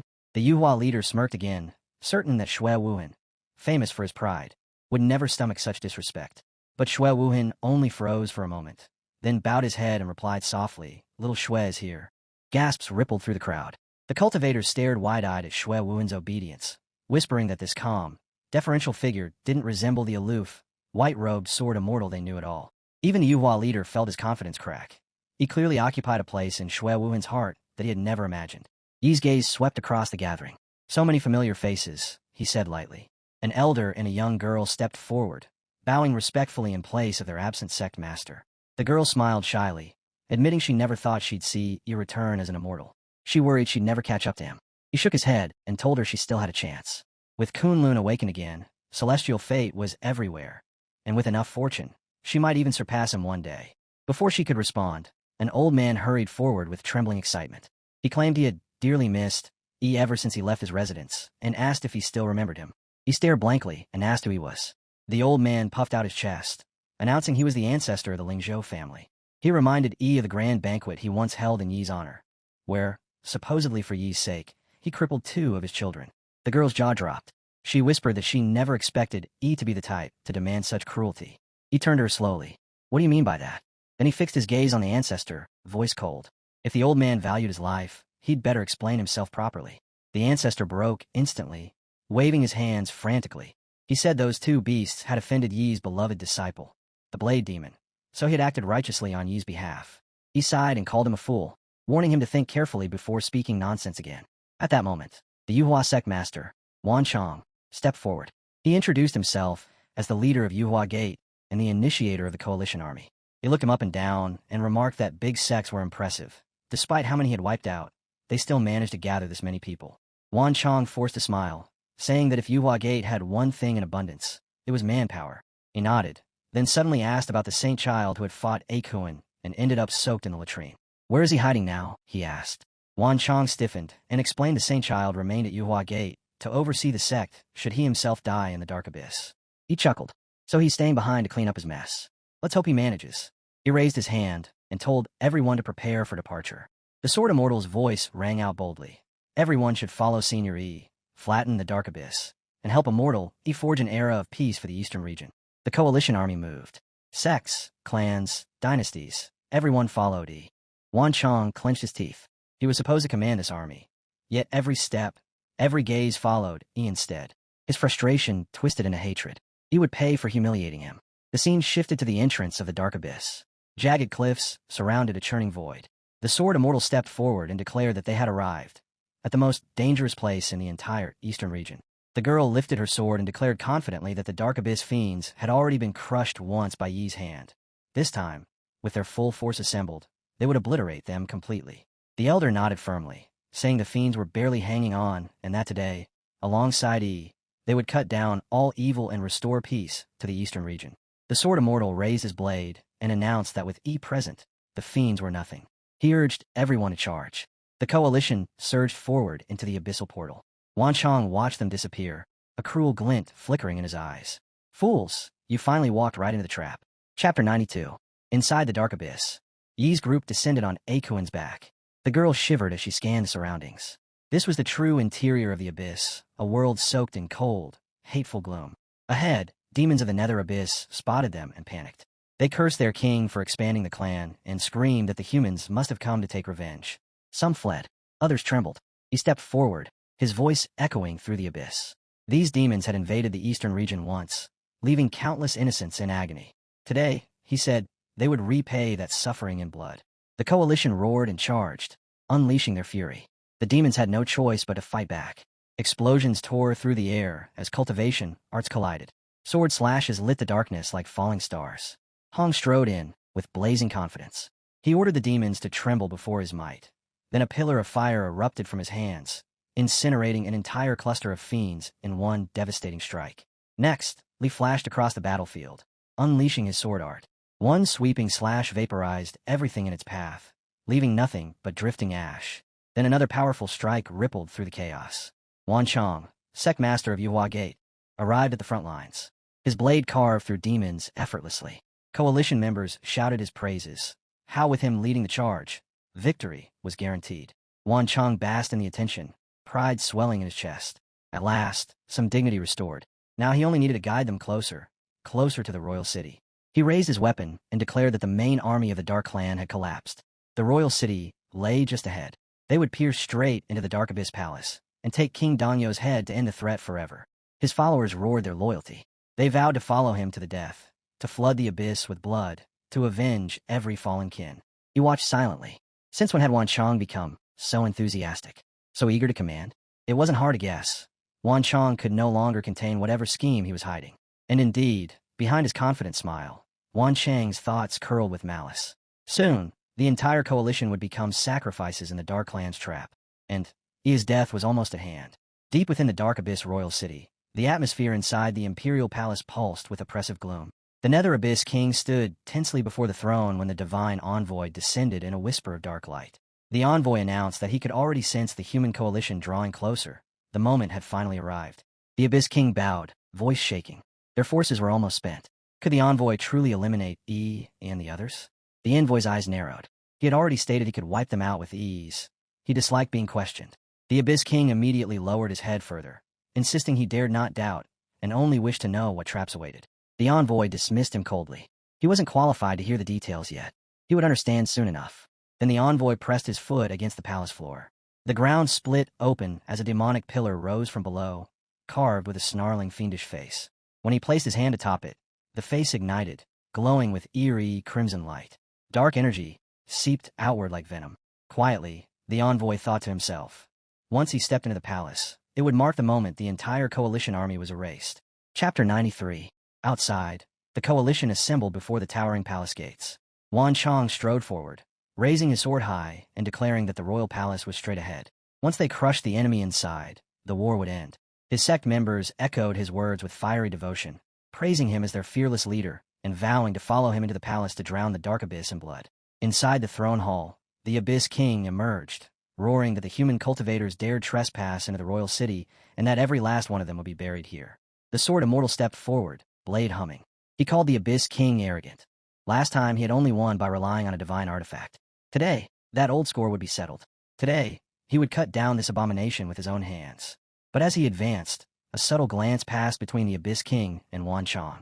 Wan Chang's eyes gleamed, so blinded by anger. He's exposed a fatal opening, he thought. This was his chance, to kill an immortal and prove his loyalty. His sword lashed out in a ruthless sneak attack toward the Sword Immortal's back. The Sword Immortal spun in shock, but before the blade reached him, a roaring fire dragon erupted, intercepting the strike. Flames burst against Wan Chang's sword. Hong stood behind the Sword Immortal, glaring. He called Wan Chang a shameless coward for attacking from shadows. Wan Chang's face twisted. He recognized him instantly, the infuriating disciple of Yi. Hong said coldly that his master had anticipated this betrayal, and assigned him to watch for the moment Wan Chang slipped. Tricks like these could never deceive them. Cornered, Wan Chang abandoned all disguise. He shouted that the eastern region was already doomed. From today onward, the Abyssal Clan would rule. He pledged the entire Yuhua Gate to the Abyssal Clan and offered to help them sweep through the east and crush all who resisted. His mask had finally fallen. The coalition erupted with fury. Countless voices condemned Wan Chang, calling him a shameless traitor who had disgraced the entire human race. They lamented how Yuhua Gate, once the greatest force of the eastern region, had produced a sect master vile enough to betray all of humanity. The Sword Immortal's eyes turned razor cold.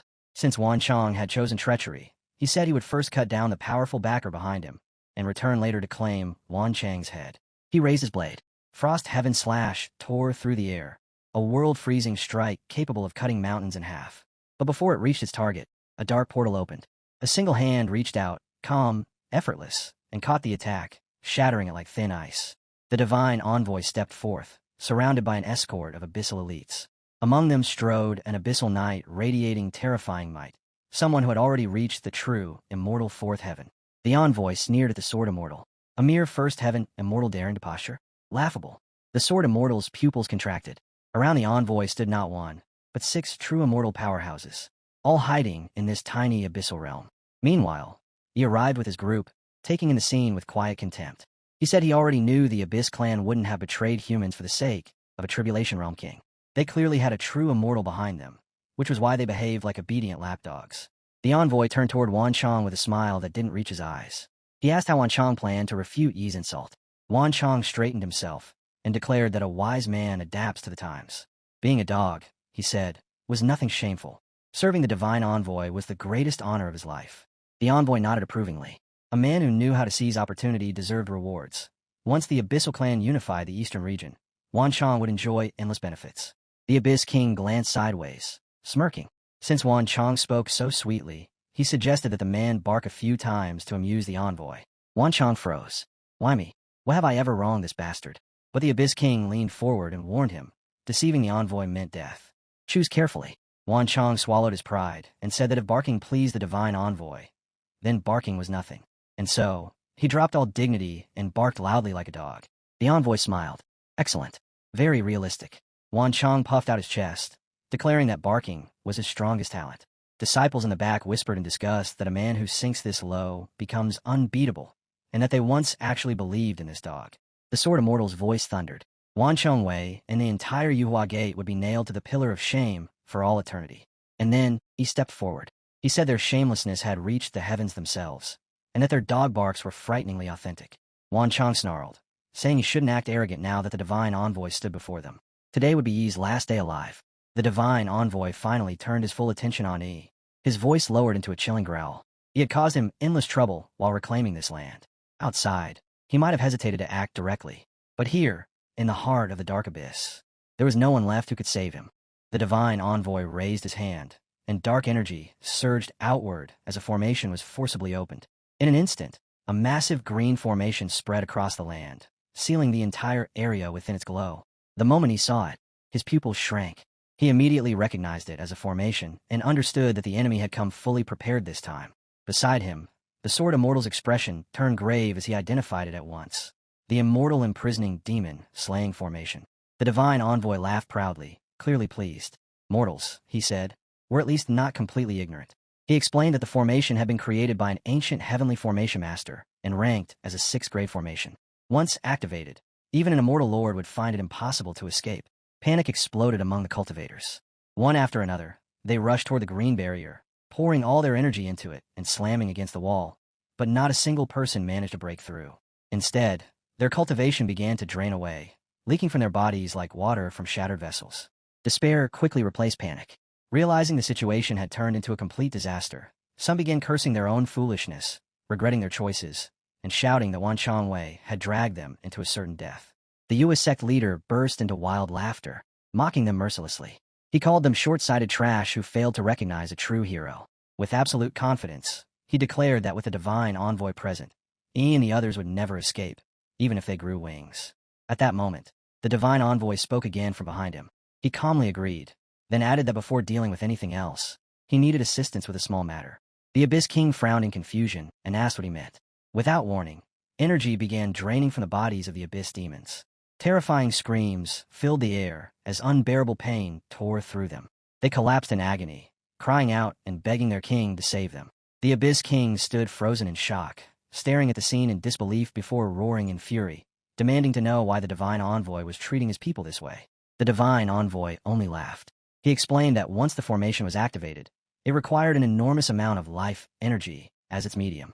The Abyss demons, he said, should feel honored to sacrifice themselves for such a grand cause. Elsewhere, Hong and Li witnessed everything unfold. Hong was shaking with rage, unable to believe that the Nether clan would slaughter even their own people, cursing them as beings completely devoid of humanity. Li, on the other hand, felt nothing but despair. His long-awaited rise to power seemed destined to end right here. He could not accept it, and the crushing guilt of having dragged Senior Yi into this deadly trap weighed heavily on his heart. Just then, the divine envoy turned his gaze toward Yi and remarked with amusement that Yi's expression must be quite interesting at this moment. He stood at the peak of Kunpeng, staring straight at the divine envoy. His gaze was terrifying. Pure killing intent overflowed from his eyes, so dense that it caused the divine envoy's heart to tremble. He could not understand it. There was not the slightest trace of despair on Yi's face. Was Yi truly fearless? Or did he still possess some hidden method to face this situation? The divine envoy reminded himself silently that this was a 6th-grade, immortal imprisoning demon slaying formation. Even an immortal lord would be reduced to a pool of blood inside it. With that thought, the divine envoy sneered inwardly, completely dismissing Yi as nothing more than an ant. He coldly declared that he would now sit back and watch Yi and his disciples walk straight toward their deaths. The scene shifted to Kunpeng. He suddenly broke down, tears streaming down his face as he cried that he did not want to die. His voice trembled as he sobbed that if death was truly unavoidable, then he wished to return to his roots, like fallen leaves drifting back to the earth. At that moment, he gently placed a hand on Kunpeng's shoulder and asked him calmly why he was crying. He assured him that as long as his master was still standing here, there was no chance he would allow his disciple to die inside a mere formation. Something like this, he said, could never trouble him. In his eyes, it was nothing but worthless trash. Hearing Yi's words, the divine envoy spoke coldly, accusing him of nothing more than putting on an act. He responded with calm indifference, asking whether that was truly the case. At the same time, a thought surfaced in his mind. The formation experience pack he had obtained after signing in at the Nether Abyss. It was finally time for it to show its value. Without another word, he immediately began dismantling the formation. The moment he made his move, shocked cries rang out from his disciples. They stared in disbelief, unable to comprehend what they were seeing. He was actually breaking the formation apart. The Yuhua Gate leader immediately shouted for everyone to stay calm, insisting that he was only pretending. He mocked the idea that a heavenly formation personally arranged by the divine envoy could be shaken by mere junior, and confidently turned his gaze toward the divine envoy, waiting for confirmation. Yet inside, the divine envoy's heart was already in turmoil. What he was witnessing made no sense. This was a 6th-grade heavenly formation, something even an immortal lord would be incapable of breaking. A terrifying thought suddenly crossed his mind. Could he actually be a heavenly formation master? He tried to reject the idea at once. Such an existence should not appear within the Kunlun realm. To become a heavenly formation master required at least 100 levels of spiritual power. A true immortal usually possessed only around 20, and even a profound immortal would find it nearly impossible to approach such a level. Sensing the divine envoy's strange silence, the Yuhua Gate leader grew uneasy and asked what was wrong. After a long pause, the divine envoy finally spoke, his voice heavy as he admitted the truth. He was a heavenly formation master. The Yuhua Gate leader froze in place. He repeated those words in disbelief, the weight of that realization crashing down on him. The god envoy then spoke of a legendary existence, a master whose formations could seize the fortune of heaven and earth itself, wielding power capable of deciding the rise and fall of entire races.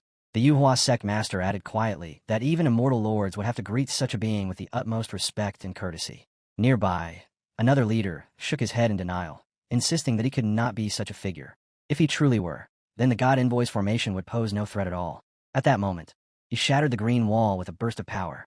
With a casual flick of his fingers, energy erupted from his fingertips, and the formation exploded apart, collapsing in a deafening blast that tore the barrier into fragments. The Sword Immortal gasped, staring in disbelief. A sixth-grade heavenly formation had been destroyed with nothing more than a flick of the hand, a scene that completely defied the laws of heaven. The disciples erupted in wild joy as realization struck. They were saved. Kunpeng beamed with excitement, praising Master as he excitedly told Mouser that they no longer had to die and could continue following him without fear. The god envoy stood frozen, his mind unable to process what he had just witnessed. A monstrous prodigy like this actually existed within the Kunlun realm. Panic spread among his subordinates. One leader asked desperately what they should do next, while another cursed his own haste, realizing they were now trapped with no path forward or backward. The envoy clenched his teeth and summoned all his minions at once, declaring that if he was not eliminated here, this battle would be completely lost. He extended his hand, condensing 4 pills in midair, and ordered his followers to take them. Without hesitation, the demon-faced subordinates swallowed the pills. Their bodies convulsed as terrifying energy burst outward, forcefully elevating them into Dark Abyss Envoy true immortals of the 5th level. With roars filled with killing intent, they charged together with the envoy, claiming that even a heavenly formation master without a prepared formation, or a mere 6th-level true immortal, stood no chance against them. He watched calmly, his expression unchanged. Killing a few temporary rank clowns, he thought, was hardly worth any effort. His figure spun lightly across the battlefield as he released a sweeping 360-degree energy strike. The minions shouted insults and unleashed a 5-fold annihilation attack in response. He answered with a single move, a Tsang Yuan Cosmic Ring Slash. The slash erupted with terrifying force, tearing straight through their combined attack in a nuclear-like explosion. Shockwaves rolled across the battlefield, freezing the minions in place. Their energy was completely dominated by that casual slash, which ripped upward through their bodies from the ground, shredding them apart. Agonized screams echoed through the air. The Sword Immortal stared blankly, his heart trembling as an old memory resurfaced.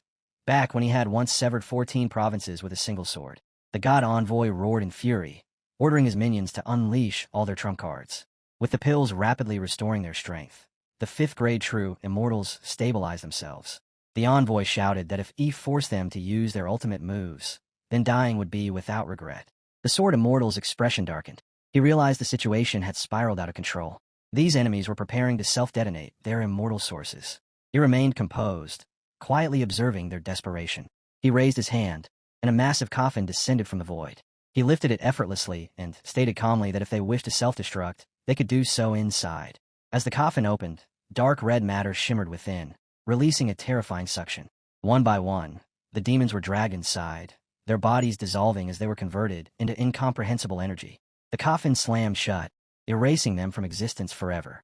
The god envoy collapsed to the ground, trembling uncontrollably, his eyes filled with disbelief. He looked down at him coldly and said that whether it felt real or not did not matter. He would experience it personally. A slash descended toward the envoy. He roared and countered with dark blue energy that swallowed the attack hull. Yi's eyes flickered with surprise. In that instant, he understood. The envoy was using his final trump card, the authority bestowed by the Dark Abyss itself. The envoy raised his palm, revealing a strange pill resting at its center. Without hesitation, he swallowed it and burst into a menacing laugh. He claimed that surviving such desperate circumstances proved that even the Dark Abyss itself stood behind him. With destiny on his side, he declared himself invincible. He slowly drew his sword, his gaze locked onto the envoy, calm and unwavering. He stated plainly that the word invincible did not truly exist in this world, because there was only one being who could bear that title. Julin. The divine envoy spread his arms and declared that he now controlled the will of the entire minor world. Within this place, he said, he was a god. Looking down at with cold disdain, he claimed that he was nothing more than a mere, true immortal. Even if were an immortal king, it would still be insufficient to challenge him here. Hearing these words, the Abyss King and the US sect leader immediately stepped forward. They bowed deeply and congratulated the divine envoy on becoming the true lord of the Nether Abyss, praising him as the incarnation of its heavenly Tao. Only now did they finally understand. Everything that had happened before was part of his grand design. Every sacrifice, every step, had been to gain the recognition of the Nether Abyss's will. In their eyes, he was clearly a man favored by destiny itself. The divine envoy then released his pressure without restraint. Terrifying might descended upon everyone present as he demanded to know why these insignificant ants had not yet knelt. The Sword Immortal's expression turned grim. He could feel it clearly. This oppressive force was completely impossible to resist. This was the power of a world's will. Hong fell into despair. He muttered that the divine envoy had become the embodiment of the nether abyss's heavenly Tao. In this place, if he ordered them to kneel, they truly had no choice but to obey. At that moment, Mouses spoke up in confusion, asking why their master was still standing. Hong cried out in disbelief. He could not understand it at all. How was this possible? How could he withstand the will of an entire world? The divine envoy's pupils contracted. Even he was shaken by the sight. He muttered that the rules appear to be ineffective against E. Without hesitation, he decided to test something deeper, the origin laws themselves. Chains formed from terrifying power lashed out toward E, carrying the authority of the world.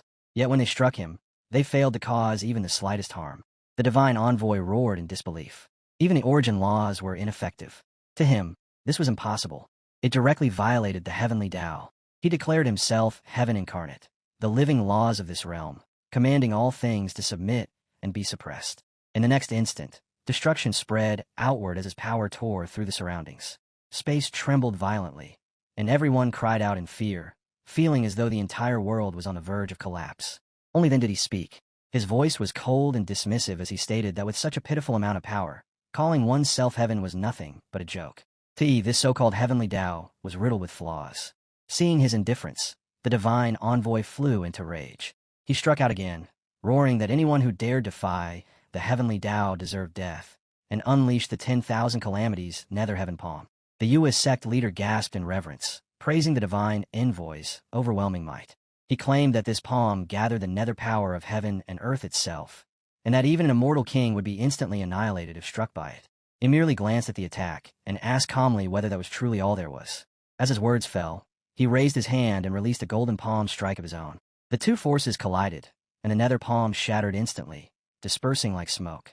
The divine envoy froze, eyes wide with disbelief. He shouted that this was impossible. Wasn't the power of the heavenly Tao supposed to be invincible? He answered indifferently that if this was what people called invincible, then it was simply weak, and weakness only meant one should cultivate harder. The divine envoy's expression turned icy. He declared that what had just happened was nothing more than a minor test, and that the true might of the heavenly Tao was only now beginning to emerge. In the next instant, he erupted with power. Countless giant hands filled the sky, crashing down in a furious barrage. He responded by releasing his Dharma body, his aura surging as he expressed genuine interest in seeing what abilities this so-called little world truly possessed. He activated the Fighting Saint Fist, and from that moment on, the two clashed head-on in a violent, earth-shaking battle. The sword immortal trembled as he watched, murmuring in disbelief whether he was truly confronting the will of the world itself. Hong was equally stunned. He could not accept what he was seeing. He was not only ignoring the suppression of the nether abyss's will, he was forcing it back step by step, overpowering it instead.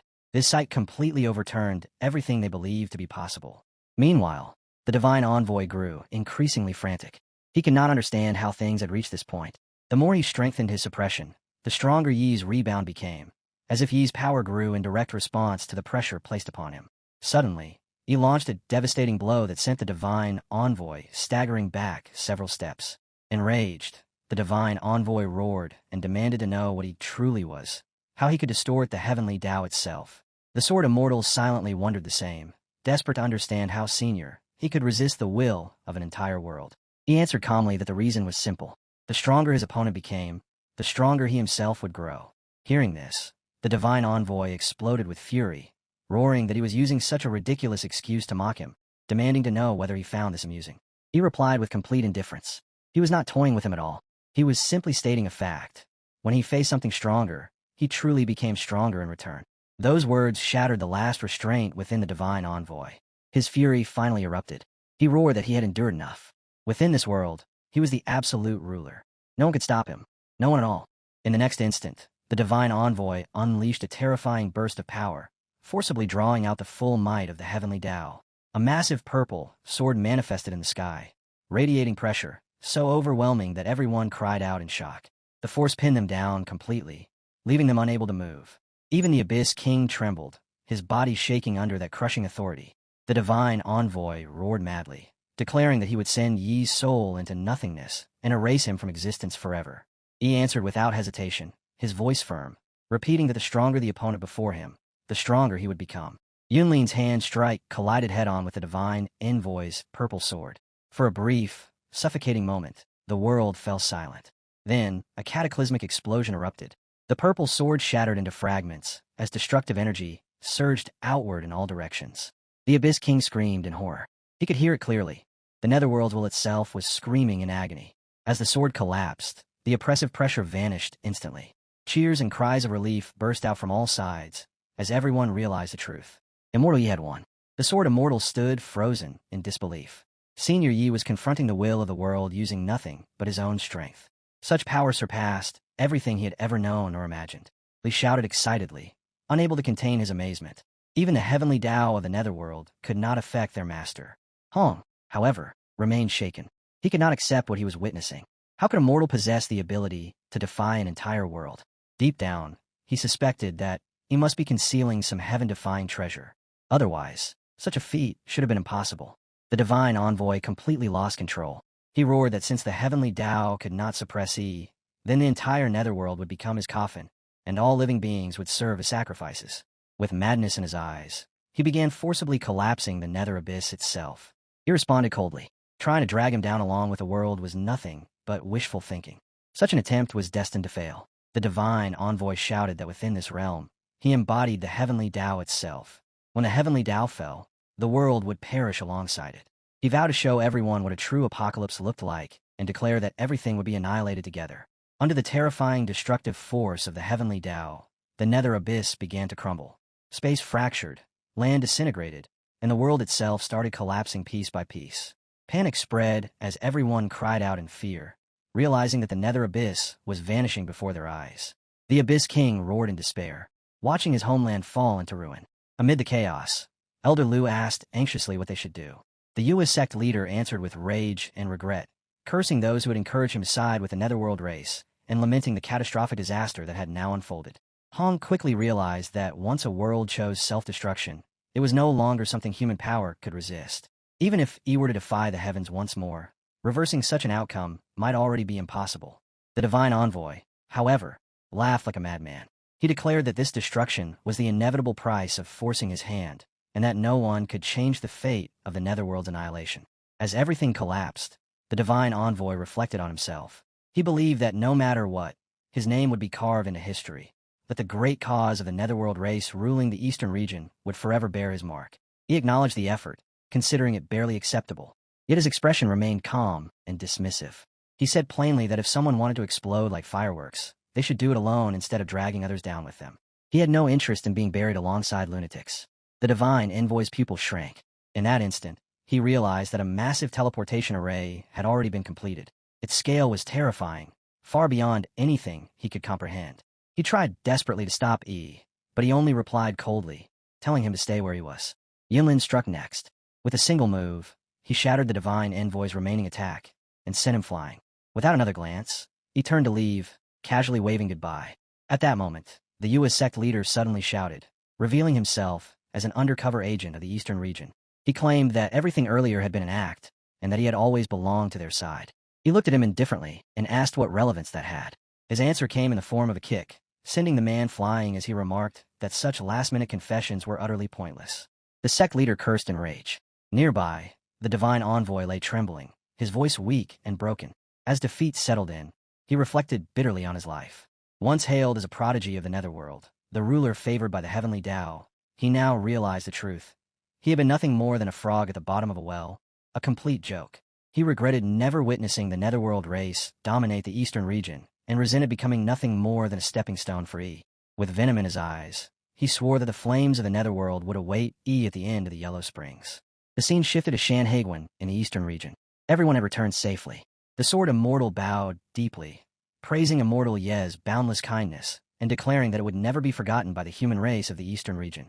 Yi's actions were acknowledged by all, though he himself dismissed them as insignificant. An elder sighed with relief, observing that with the destruction of the netherworld, the threat of dark creatures had finally come to an end. Immortal Yi, he said, had secured peace for countless generations. The sword immortal, however, remained cautious. He warned that the true danger still lay within the feather transformation sect. Chun Xiao and his forces were the real hidden threat. Another elder confirmed this, revealing that Chun Xiao's past massacre of the netherworld races as coalition commander had merely been a facade. He had remained hidden all this time. A young woman asked quietly whether they could truly succeed against the feather transformation sect, given its terrifying foundations. The sword immortal turned and asked Yi for his thoughts. At that moment, the system's voice echoed. A new sign and location had been unlocked, granting E3 true, immortal, grade artifacts, all simultaneously upgraded to Immortal Lord grade. He noted this calmly. Old grudges settled, new enemies addressed, and his treasures strengthened in the process. One move, two outcomes. The Sword Immortal silently acknowledged Yi's caution. He understood it clearly. He was not acting out of fear, but out of responsibility toward the sect, the oldest existence in the eastern region. He responded calmly. In his eyes, the Feather Transformation sect was nothing more than a nuisance, one that would cease to exist by tomorrow. The Sword Immortal's heart surged with excitement. He expressed his gratitude openly, recognizing Senior Yi's righteousness and decisive resolve. Yinlin waved it off, telling everyone that formalities were unnecessary. He was simply settling both old grudges and new accounts in one sweep. The scene shifted to the back mountains of the Feather Transformation sect in Azure State. A man spoke in a tense voice, warning that something terrible was approaching. Ancestor Tianhong had sensed it, an existence of the sixth heaven of the true, immortal realm. Other ancestors immediately gathered, asking whether their plan had failed. Tianhong's expression was grim. He revealed that he had just received a memory transmission from Wan Chongwei. What he saw within it was nothing short of horrifying. The Netherworld Divine Envoy had not only been defeated by Yi, but had been completely annihilated. Worse still, the entire Netherworld had vanished alongside him. Shock spread instantly through the gathering. The ancestors struggled to comprehend it. The Netherworld had been blessed by the will of the world itself. How could it fall so completely? Tianhong spoke heavily. Yi's strength, he said, had far surpassed all their expectations. Even with every advantage, even wielding the will of a world, the Divine Envoy had been utterly helpless. There was no doubt about it. He was coming, and he was coming to settle accounts with the Feather Transformation sect. Unease crept into the air. One ancestor asked what they should do. Tianhong answered without hesitation. The Stargate plan would be activated immediately, ahead of schedule. Some ancestors objected, saying it was far too early. The number of Stargates was still insufficient, and forcing it now carried enormous risk. Tianhong's voice turned cold. If they delayed any longer, he said, they might not even have the chance to activate it at all. Disaster was already at their doorstep. The expressions of the gathered ancestors hardened. All of them were Zixia true immortals at the fifth heaven stage. After a brief silence, they reached the same conclusion. Forcing open the Stargate was better than waiting to be wiped out. Even under the suppression of the heavenly Tao laws, the Netherworld army's remaining strength was enough to contend with the, at least in theory. Ancestor Qinglan asked a single, crucial question. Where would the energy for such a forced activation come from? Tianhong's answer was ice cold. The long-cultivated chess piece would be used. A life would be exchanged to secure the future of the Feather Transformation sect. The Holy Sun steadies his breathing, telling himself that it is almost over. Just a little more, and his tribulation will be complete. When the sect master returns victorious and formally hands over the mantle, he will stand at the very top of the eastern domain. As for Yu Julin, so what if he once inherited the fallen immortal isle? In the end, he still died to a scheme. That was all that mattered. At that moment, several figures descend from the void. They are the ancestors. The Holy Sun's heart tightens. Seeing all five of them appear together, he hurriedly asks why they are here and whether the sect master has already returned. An ancestor lets out a long sigh and answers him directly. The plan failed. Wan Chongwei has been completely wiped out. Not a single path remained. Everyone sent there perished. The Holy Sun freezes, his mind going blank. He blurts out that it is impossible. Wan Chongwei has stood firm in the eastern domain for countless ages, its foundations unimaginably deep. How could it be erased just like that? Panic floods his voice as he asks again. What about Yu Julin? Did he die in Yuan as well? The ancestor's reply is icy. Not only is Yu Julin alive, he says, he is likely already leading the Eastern Domain Coalition toward the Feathering Gate sect to settle old grudges once and for all. Before the Holy Sun can process this, the ancestor raises his hand and begins forming seals, preparing a Stargate. His tone remains calm as he declares that there is only one way left to stop Yu Julin. The Stargate must be opened, and the Holy Sun is the key. The Holy Sun's eyes widen in horror. He shouts for the ancestor to wait and demands to know what he means. The ancestor looks at him coldly and asks what he thinks it means. They have nurtured him all these years for this very moment. As those words fall, the ancestor reaches out and begins extracting the Holy Sun's core. A scream tears from the Holy Sun's throat. He cries that he is the Feathering Gate sect's Holy Sun, born to ascend, destined for greatness. How can they do this to him? The ancestor answers without emotion. Precisely because he is the Holy Sun, when the sect faces life and death, he should be the one to stand forward and reverse fate. The extraction completes. The Holy Sun's body core is torn free. He collapses into despair, screaming and demanding to know why. He swears he has always been loyal, risking his life again and again for the sect. Yet they deceived him, cultivated him, and used him as nothing more than fuel. The ancestor replies calmly, telling him to rest easy. As long as this trial is overcome, this old man will reconstruct his solar immortal body. Bitterness floods the Holy Sun's heart. He thought the eastern peak was already within reach. Instead, this is how it ends. Meanwhile, Yu Julin only continues to soar higher, farther beyond anything he can ever touch. The hatred burns deep. At that moment, the ancestor speaks again, his voice cold and precise. Such pure energy matter is more than enough to open the Stargate, and even keep it open for several days. With that, he pours the condensed energy into the portal. An enormous surge erupts instantly. Terrifying power floods the Stargate as the heavens and earth tremble under the violent release. The moment that presence spreads out, terror grips everyone present. Cries of alarm erupt as faces turn pale. That power feels as if it is directly crushing their souls, pressing down from above without mercy. It is far beyond anything they have ever known. Hearts tremble as the same thought rises in every mind.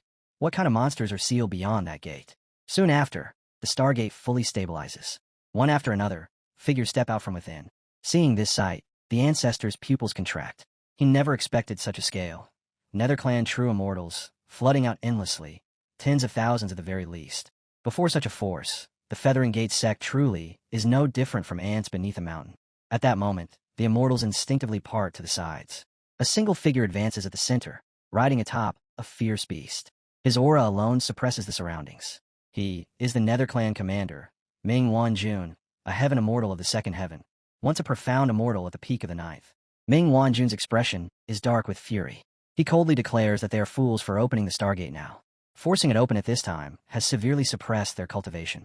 Hearing this, the ancestor hurriedly explains, saying that Lord Envoy Ming Yi has unfortunately fallen. The plan was disrupted, and they had no choice but to activate the gate early. The commander roars in disbelief. Ming Yi is dead? Impossible. No one here could have defeated him. He was not only the Wu clan's greatest prodigy, but also steady, cautious, and backed by their forebears' grade 6 celestial array blessing. Such a person should never have failed. He demands to know the truth. The ancestor stiffens and answers honestly. It was a brat named Yu Julin. He sabotaged the Stargate plan again, and not long ago even inherited the legacy of the fallen immortal Isle. Now, he has slain the envoy and become the greatest obstacle to their plans. Ming Wanjun's gaze sharpens instantly. He asks if Yu Julin truly inherited the fallen immortal Isle. The ancestor nods nervously, adding that it is probably just some unknown legacy and that the boy merely got lucky. The words ignite the commander's rage. He explodes, calling the ancestor an idiot. Does he even understand what kind of existence the fallen immortal master was? Even the nether progenitor would not dare provoke that terror. A formation Grand Supreme feared across the myriad worlds. The strategic value of a heaven array master far surpasses that of an immortal king. That Grand Supreme alone once reversed the entire tide of the myriad worlds war. The ancestor is struck dumb. Shock ripples through him as he realizes the true background of the fallen immortal Isle. Ming Wanjun snorts coldly, mocking him as a frog at the bottom of a well. Still, this confirms one thing. Ming Yi did not die unjustly. Now, the priority is clear. Yu Julin must be killed. Anyone capable of inheriting such a legacy is no ordinary figure. If allowed to grow, it will become a catastrophic threat to their grand design. Just then, a beam of golden light descends from the heavens.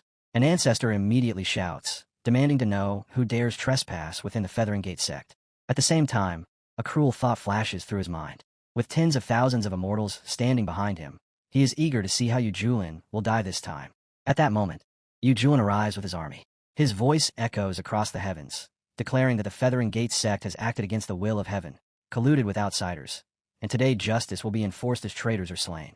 In response, all the Netherclan immortals simultaneously release their aura. The pressure surges like a tidal wave. Sensing it, the Sword Immortal's expression changes drastically as he cries out in disbelief, questioning how the Feathering Gate sect could possibly possess so many immortals. The third disciple pales, his voice trembling as he admits that this force is impossible to fight and that retreat may be their only option. The first disciple speaks grimly, pointing out that tens of thousands of true immortals have already sealed the surrounding space. Even if the master wanted to deploy formations now, escape is no longer possible. Hearing this, the ancestor lets out a cold sneer. He declares that times have changed, let alone these ants. Even if Yu Julin gathered all the immortals of the Eastern Domain, the Feathering Gate sect would still fear none. At that moment, the Netherclan commander speaks, his tone icy as he asks which one among them is Yu Julin. The Sword Immortal grows anxious, and hurriedly warns Senior not to act rashly, urging him to find a way to escape first. Before anyone else can respond, Yu Julin calmly steps forward.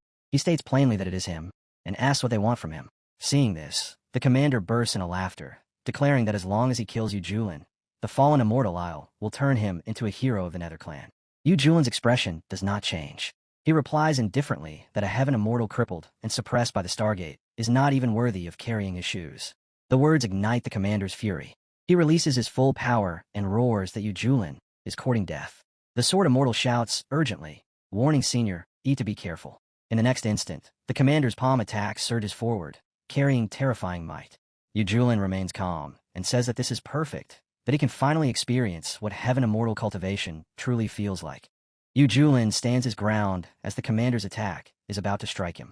At that very moment, the system manifests and announces that it has detected the host encountering an attack from a heavenly immortal of the second heaven. The passive effect, grow stronger when facing the strong, is triggered, granting heavenly immortal third heaven cultivation. It then detects a grade 1 immortal force attack and triggers again, upgrading the host's immortal force to grade 2. In the next breath, Yu Julin releases his power and completely shatters the incoming attack. His voice remains calm as he remarks that this is all the commander has, and that it is barely enough to make him itch. The commander staggers in shock, staring in disbelief. He questions how Yu Julin is also a heavenly immortal, and realizes with horror that Yu Julin's immortal force grade is actually one level higher than his own. At this moment, the Holy Sun appears. Witnessing the scene, his eyes light up with excitement. He mutters repeatedly that this is good, that Yu Julin was still hiding his strength, urging him to keep going. Soon, his voice twists into unrestrained laughter, sounding almost mad. Seeing this, people nearby whisper among themselves. The hated father killer has become a heavenly immortal while still in tribulation. With the gap now this vast, perhaps his mind is finally broken. The commander's gaze darkens as his thoughts race. This must be the inheritance of the fallen immortal Isle. Only something that terrifying could allow Yu Julin to force his way into the heavenly, immortal realm under such brutal pressure. If this man is not erased now, he will become a fatal threat to the Nether Clan. He speaks aloud, his voice cold and controlled. A battle between heavenly immortals is not decided by brute force alone. Once this space is covered by the momentum of their Nether battle formation, Yu Julin's immortal force circulation will slow by at least 30%. With a sharp command, he orders the giant python, devours the heavens formation, to assemble. Instantly, boundless energy surges. An enormous python formed of dark light coils across the sky, its body blotting out heaven and earth. As the formation stabilizes, the commander narrows his eyes. Yu Julin's trump cards are still unclear. There is a real possibility that he is hiding an inherited treasure from the fallen immortal Isle. Hearing this concern, several subordinates quickly suggest preparing spirit arts to ambush Yu Julin's sea of consciousness. The commander replies indifferently, asking whether killing a mere heavenly immortal truly requires such an extravagant setup. Someone immediately answers that caution keeps a ship afloat for 10,000 years, and that the fallen immortal Isle is far more terrifying than it appears. Another echoes his agreement, praising the commander for being as meticulous as ever. The commander snorts. With their 69th order spiritual power, slaughtering a chicken is already overkill. Taking the Black Dragon Halberd as the core, they will draw upon the baleful aura of 10,000 troops to condense the Nether Clan's supreme killing array. At once, one of his men shouts for the giant python, devours the heavens formation to devour. Augmented by the commander's profound immortal grade artifact, this formation could suppress even a 9th heaven expert, let alone a mere heavenly, immortal third heaven. Dying beneath the commander's weapon would be a blessing for this brat. Seeing the terrifying scene unfold, the Sword Immortal shouts urgently, warning Lord Immortal Yu to be careful. At the same time, the first disciple's heart sinks. That is a profound immortal grade artifact. The Sang Yuan sword is likely no match for it. He cannot help but wonder how Senior Yu intends to respond. After all, this is a profound immortal grade artifact. In the next instant, Yu Julin moves. He activates a combined formation and launches his attack directly at the commander. Seeing this, the commander sneers inwardly. These tricks are nothing but toys. He has long since grown tired of playing with them. Yet as the aura surges forth, his expression suddenly changes. What immortal artifact is this? Why is its presence so terrifying? A shocking realization strikes him. Immortal Lord Grade. Yu Julin speaks calmly, his tone steady. He admits that he did not expect the commander to actually possess an Immortal Lord Grade artifact. It seems the inheritance of the fallen immortal Al truly lives up to its reputation.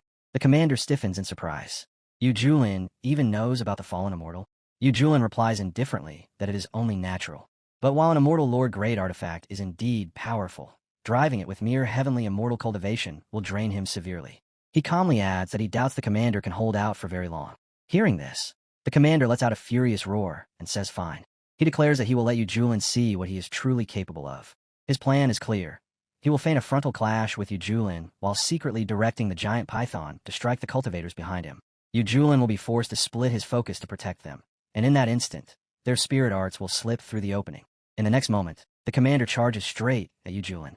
At the same time, his subordinates silently move around from the rear, advancing toward Yu Julin's people. Panic immediately spreads. Shouts ring out, demanding to know what is happening and why the attack is suddenly coming for them. Some yell for everyone to stay calm, insisting that Lord Immortal Yu is here. Others cry out in despair, saying that even if Lord Immortal Yu blocks it, the shockwaves alone could still wipe them out. Yu Julin snorts coldly, so they still rely on such petty tricks. With a single thought, he forms a formation, instantly shielding everyone behind him. At that same moment, the commander roars and condenses a massive dragon from behind, launching it toward Yu Julin. Simultaneously, two cultivators unleash a piercing sound-based attack. Yu Julin merely tilts his head slightly and remarks that his head feels a little itchy. Seeing this, the commander's eyes light up with excitement. He shouts that they succeeded and calls out Yu Julin's name. The dragon barrels forward, but in the next breath, Yu Julin swings his sword. The dragon is cleanly split apart. He looks ahead calmly and asks what exactly they succeeded at, and what kind of underhanded stunt they thought they pulled this time. The commander's expression collapses. He screams in disbelief, demanding to know why Yu Julin's sea of consciousness was not affected at all, and why he shows no reaction whatsoever. At that moment, the cultivators who launched the mental attack are revealed, eyes unfocused, mouths babbling, their minds already shattered. The commander's heart sinks. How could this be? Did they suffer backlash? Worse still, Yu Julin did not even notice the mental assault. The gap between them is no longer measurable. It is like heaven and earth. He roars in fury, admitting that even with all his caution, he still underestimated Yu Julin.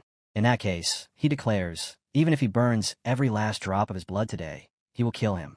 He orders all units to pour their energy into the Black Dragon halberd, commanding it to aid him in slaying the enemy. This is his ultimate art. Blood Dragon annihilates the world. He refuses to believe that Yu Julin can endure it. Yu Julin smiles faintly and says calmly that if that is the case, then this immortal will also get serious. The commander laughs arrogantly and says it did not even hurt, asking if that is truly all Yu Julin has. He mocks him, saying it was nothing but a bluff. Yu Julin replies evenly that his sword does not cut flesh. It cuts the life force that binds one to the world. As those words fall, the commander's body begins to disintegrate. Power collapses, vitality drains away, and panic floods his face. As death takes him, he screams in disbelief that only the heavenly Tao can sever life force. He demands to know how an ant like Yu Julin could possibly comprehend the power of the world. With that final exchange, the commander is completely annihilated. Nothing remains, not a trace of soul, not a fragment of existence. Seeing this outcome, the Yua sect ancestor collapses inwardly. His voice trembles as despair spills out. It's over. Everything is finished. Yua Gate has lost. Completely. On Yu Julin's side, shock turns into wild exhilaration. Cheers erupt as voices shout in disbelief, asking if this is truly the strength of a mortal. With a single motion, enemies are erased. Too strong. Unreasonably strong. Amid the uproar, the first disciple stares blankly and mutters that he does not understand how it is possible to directly sever someone's life force. The Sword Immortal answers slowly, explaining that the highest realm of swordsmanship has never been about cutting flesh or objects. A true sword cuts the past and the future. It severs karma, erases destiny, and destroys future existence itself, rewriting the rules of the world. Inwardly, the Sword Immortal exhales. Senior Yi's strength is far beyond what they are witnessing now. At that moment, the Holy Sun is dragged toward the Stargate. Chaos breaks out as people shout that the Stargate is reacting violently, forcibly draining Chun Zhao's solar power. Before anyone can stabilize the situation, the heavens darken again. Another army descends. Gasps of horror spread instantly. Another nether army. All true immortals. 600,000 of them. A booming laugh echoes through the sky. A new commander steps forward, mocking loudly, calling Ming Wanjun an idiot for not waiting and rushing ahead with his army. He tells him he should not have killed everything, that he ought to have left some natives behind for others to enjoy. This man is introduced. Ming, a Stage 2 celestial immortal. Yu Julin looks at him calmly and speaks without urgency. There is no need to worry. Ming Wanjun did not kill a single person.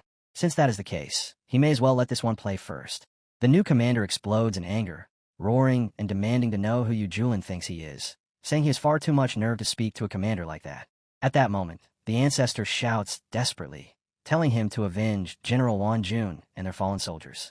He points at Yu Julin, declaring that this is the man who repeatedly ruined their plans using the legacy of the fallen immortal Isle, the one who killed Envoy Mingfeng, General Wan Jun, and thousands of nether soldiers.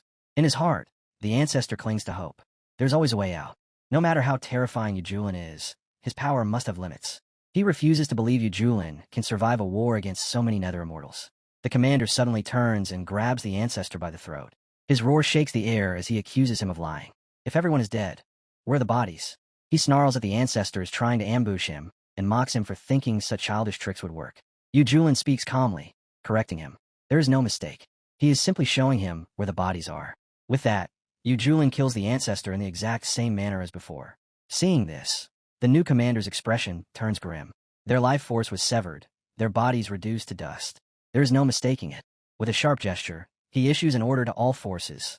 600,000 soldiers are to form the six-phase killing array and completely surround Yu Julin. The response is immediate. Roars echo as every soldier answers the command. Spirit avatars descend, merging directly into their bodies. In the next instant, terrifying transformations unfold. The commander's physique swells and distorts, bones cracking as he transforms into a towering titan demon ape. Around him, the captains follow suit. One becomes a savage bull, another a blazing lion, another a hell python, one a winged tiger, and the last an illusion fox. The commander speaks coldly, stating that Yu Julin, as the new lord of fallen immortal island, must be familiar with strange and profound spells. Even a mystic immortal would struggle against this power. His six-phase killing array is fueled by 6 stage, 2 celestial immortals, and 600,000 true immortals. He laughs, declaring it an honor for Yu Julin to die within this formation, and orders the slaughter to begin.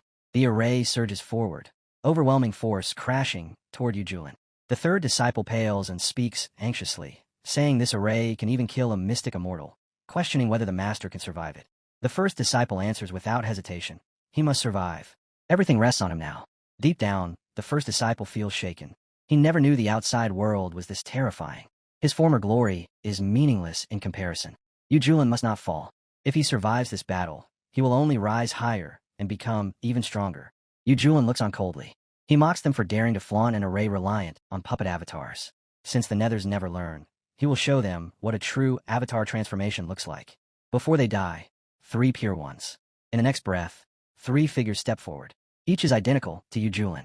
The commander's pupils contract violently. These are not puppets, not clones. He realizes in shock that Yu Julin has refined natural energy itself into 2 genuine avatars. One avatar raises a flute. Another grips a coffin-shaped artifact. The third stands calmly, sword in hand. Yu Julin smiles faintly and says that this is perfect. They will see which of them kills more. One of the avatars laughs lightly, saying he is certain he will win. The flute-bearing avatar glances over, sounding almost apologetic, remarking that the others are still far too competitive, and apologizing in advance for what is about to happen. Then he plays. The soul-shattering melody spreads across the battlefield. Invisible waves ripple through the 6-phase killing array. One by one, NetherClan soldiers stiffen, their expressions freezing in terror before collapsing lifelessly. Souls shatter, bodies fall, and death sweeps through the ranks like a silent tide.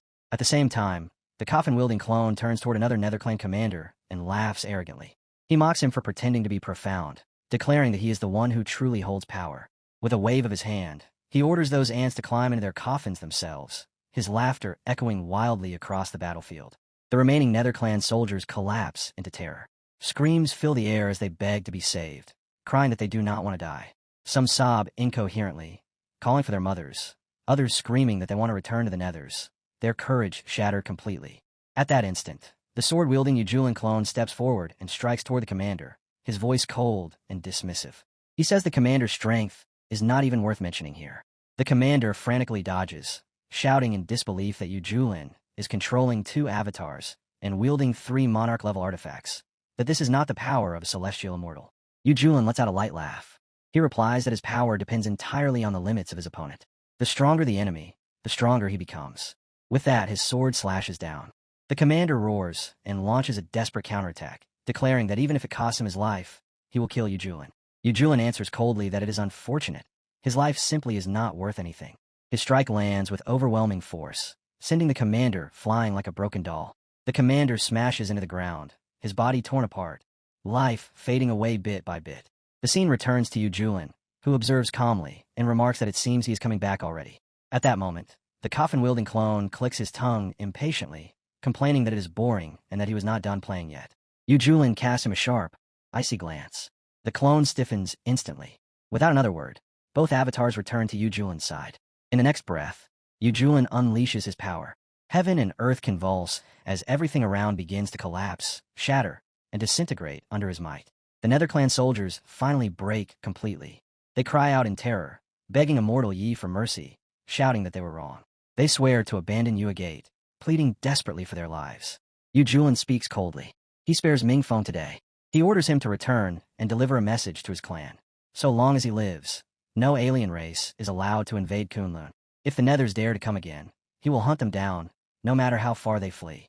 A stunned silence follows, then erupts into awe-filled cries. Cultivators shout that he slaughtered hundreds of thousands of immortals alone, that his strength is beyond reason. A young man shouts excitedly that he fought the aliens and protected all of Kunlun's cultivators. A young woman gazes at him with admiration, whispering that such vision and honor are truly unmatched. Suddenly, a sword cultivator raises his voice and declares that he will hunt down anyone who dares invade Kunlun. The crowd answers as one, voices shaking the heavens, swearing that they will hunt down anyone who invades Kunlun. Amid the chaos, the surviving commander lies there, his consciousness barely intact. Yu Julin said he grows stronger against the strong. How terrifying is that power, truly? Even if the Nether ancestor descended personally, he would die here. Yu Julin suddenly shouts coldly, telling him to scream, asking if he wants to be personally sent on his way. Hearing that voice, the commander's heart nearly stops. He hurriedly answers that there is no need, that he is leaving immediately. Deep inside, panic surges. He must report this freak, Yu Julin, to the ancestor at once. At that moment, the Holy Sun bursts into hysterical laughter, shouting for them to hunt them down. The commander's expression twists. He urgently realizes that he must take the solar body and close the Stargate before anything else happens. Without hesitation, he seizes the Holy Sun and drags him toward the portal. As he moves, dread fills his mind. If that monster follows them into the Nethers, their entire clan could be wiped out. Moments later, the commander reaches the other side of the portal and shouts toward the ancestors that the invasion has failed, that a man named Yu Julin slaughtered nearly 1 million of their soldiers. The response is immediate and brutal. An ancestor roars in fury, calling him trash and dismissing his words as a ridiculous excuse. Before the commander can say anything more, the ancestor strikes and kills him on the spot. Turning away coldly, the ancestor orders the others to forget about Mingfeng. The Alliance is currently busy expanding elsewhere, and with the Stargate now closed, Kunlun can be ignored for the time being. The scene shifts. High above, within the Immortal Palace, Yuhua Palace, a furious voice rings out. Someone demands to know how the plan to use the aliens to attack Kunlun could have failed, scoffing at how a group of backwater country cultivators could possibly stop another army of immortals. This man is revealed to be Yuhua Shang, the founder of Yuhua Gate, an immortal venerable. His gaze turns icy as he speaks. He will send his spirit brand down personally to see what happened. No matter who ruined his plans, he will make them regret ever being born. Inside the ancestral shrine of Yuhua Gate, Li approaches the staircase before abruptly forcing open a concealed gate, and as he steps through the hidden entrance he scans the surroundings with clear curiosity and excitement, thinking to himself that this must be the most important treasure vault within Yuhua Gate, which means he naturally has to see what kind of rare treasures are stored here. Moving deeper inside, Li slowly advances until he reaches the items placed within the vault and stretches out his hand to examine them. Yet the moment he picks one up, his excitement vanishes completely. After inspecting it carefully, he mutters with disappointment that the thing is nothing but a piece of rotten wood. Just as those words leave his mouth, his gaze shifts toward the title page of a nearby book, and the title references the founding ancestors of Yuhua Gate. This makes Li pause in mild surprise as he realizes that what lies here is actually the memorial tablet belonging to the old Dao Sect master of Yuhua Gate. However, while he is still processing this realization, sudden laughter echoes from somewhere behind him, and the unexpected sound immediately makes Li's eyes widen in shock. Even so, Li quickly steadies himself and responds with open arrogance, saying he will treat this as nothing more than a small surprise and a bit of punishment, before casually adding that the old man should not worry because he will aim carefully and make sure it does not split his forehead. The instant Li launches his move, the strike slams into the ground and detonates with a violent surge of power, unleashing a terrifying shockwave that bursts outward from the impact. Realizing what has just happened, Li immediately shouts in shock, because even the cultivators of Yuhua Gate who had reached the early stage of the Ascension realm are wiped out instantly by the force of that shockwave. At the same moment, Jinzi's eyes open wide and his teeth grind together in fury as purple energy begins swirling around his body while he shoots forward through the air, wearing a cold and furious expression. He demands the truth, stating that Li is clearly not a disciple of Yuhua Gate and demanding to know what exactly has happened to the sect, while also asking where the army of the Zhu clan has gone. Under the crushing pressure, Li is slammed down onto the ground. Yet even while enduring the pain, he immediately talks back with blatant attitude, calling the old man out and telling him to stop shouting at his grandpa. Then Li launches into harsh criticism of Yuhua Gate, accusing them of colluding with foreign races and slaughtering their own people, insisting that the corruption began at the top and that once those in power became crooked, everyone beneath them followed the same crooked path. Hearing this only makes Junzi even angrier, and he coldly tells Li that if he wants to leave with a complete corpse, then he should answer honestly.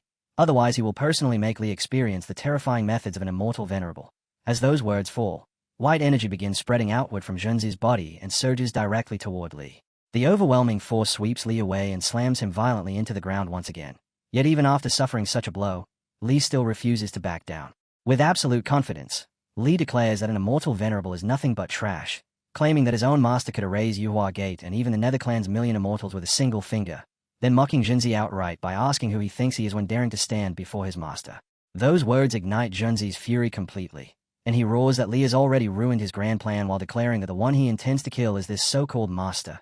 At that instant, purple energy erupts violently from his body and rushes toward Li once again. The strike leaves Li heavily injured as Junzi crushes him down with overwhelming pressure, forcing him into the ground while demanding answers, asking directly who Li's master is and where that person currently resides. Then something unexpected occurs. Junzi abruptly releases a surge of golden energy that shoots into the sky, and as he turns his gaze toward the distance, a voice emerges together with that energy, calmly announcing that this venerable has already arrived, before challenging Junzi by asking what exactly he intends to do about it. Golden spiritual power spreads rapidly in all directions, filling the entire space and blanketing it with terrifying pressure, and the moment Junzi senses it, he immediately realizes just how frightening the spiritual strength before him truly is. At the same time, Li is left utterly shocked, shouting loudly as the oppressive energy continues intensifying while the ground trembles beneath him and waves of power roll outward in every direction. Junzi remains standing firmly in place while violent storms of energy swirl around him. Narrowing his eyes with anger, he stares forward as purple and pink power burst from his body, roaring in rage that he has already reached the peak and prepared himself for ascension, and if he succeeds in ascending to the immortal realm, he swears he will tear this opponent into pieces. The pressure grows so intense that the surrounding buildings are completely swallowed by the overwhelming force. The scene then shifts away from the battle. Attention moves to the protagonist, Yi Junlin, who stands calmly while looking toward the sky and analyzing the situation. After carefully observing the power, he quickly realizes something important. The opponent appearing here is only a projection rather than a real body, because if it were a true soul descending from the immortal realm, the situation would be far more troublesome. Yet since it is merely a projection, its strength is restricted by the pressure of the lower world. Junlin lets out a faint sigh while thinking that the chunk of fire he used earlier ended up being wasted, since he originally hoped that it would allow him to advance directly into the immortal Qing realm. Right at that moment, a system notification appears, reporting that the Kunlun Ascension passage has been damaged. Due to the world's restrictions, immortals from the immortal realm cannot descend into the lower world with their real bodies, meaning they can only send projections, and even those projections will still be suppressed by the power of the world itself. Junlin quietly watches the sky for a moment before deciding to simply let events unfold naturally, because the environment here is far too harsh and the spiritual energy far too thin, making any attempt to force the situation completely pointless. Junlin then falls into quiet reflection about his previous life, remembering how he had already settled everything back then and endured countless struggles along the way, and this time he is absolutely determined not to step into those same traps again. Compared to that past, living a relaxed life while occasionally helping others with their cultivation actually feels quite comfortable. And in his honest opinion, it feels wonderful. With that thought settled, Junlin casually tells his companion Fish that it is time for them to leave, suggesting they return to the courtyard and continue living peacefully while allowing fate to take care of everything else. The scene abruptly cuts to a newspaper headline announcing that Xuanti Sec Senior Junlin personally killed 10 billion external domain immortals, and according to the report he also guarded the ancient Starry Sky Road while saving the entire Kunlun world. The perspective then shifts to a media broadcast where people are actively discussing this news, with one person loudly declaring that he refuses to believe such rumors, even though the story claims Junlin supposedly holds the record for slaughtering 10 billion external immortals. Another individual quickly agrees, adding that with Senior Yi's strength, eliminating 10 billion enemies would actually be nothing remarkable. However, someone else raises a skeptical point, arguing that only a few 100,000 immortals were ever seen on the battlefield, and this remark immediately sparks anger among the surrounding crowd. People begin shouting back and forth as the argument escalates, with some insisting the number must have been tens of millions, others claiming it was clearly in the millions, while another voice shouts that the count had to be 10 billion and that Senior Yi became a legendary figure after a single strike. The debate quickly descends into chaos as everyone passionately defends their own exaggerated version of the story. Amid this uproar, the newscaster continues speaking and explains that for a single person to fight against 10 billion immortals would require an unimaginable level of cultivation, which is precisely why the entire cultivation world has become extremely curious about Junlin's true strength. The station then proudly announces that, as the most authoritative media organization within the cultivation world, their editors and reporters have successfully uncovered the hidden truth behind this story, encouraging everyone to stay tuned for their upcoming detailed report. Soon after, the scene shifts once again. Li and Hong are now standing together while speaking quietly, and Li asks his senior brother Hong whether he wants to know Lu Hui's real cultivation level. Not far away, the sect leader is secretly listening to their conversation, while Li continues talking and complains that the old rumor is being dragged out again, even threatening that if people keep spreading such nonsense he might end up smashing someone's head. Then Li leans closer and whispers to Hong, revealing what he claims is a shocking secret, saying that Lu Hui is actually a trash emperor. Hearing this, Hong is completely stunned and immediately asks how that could possibly be true.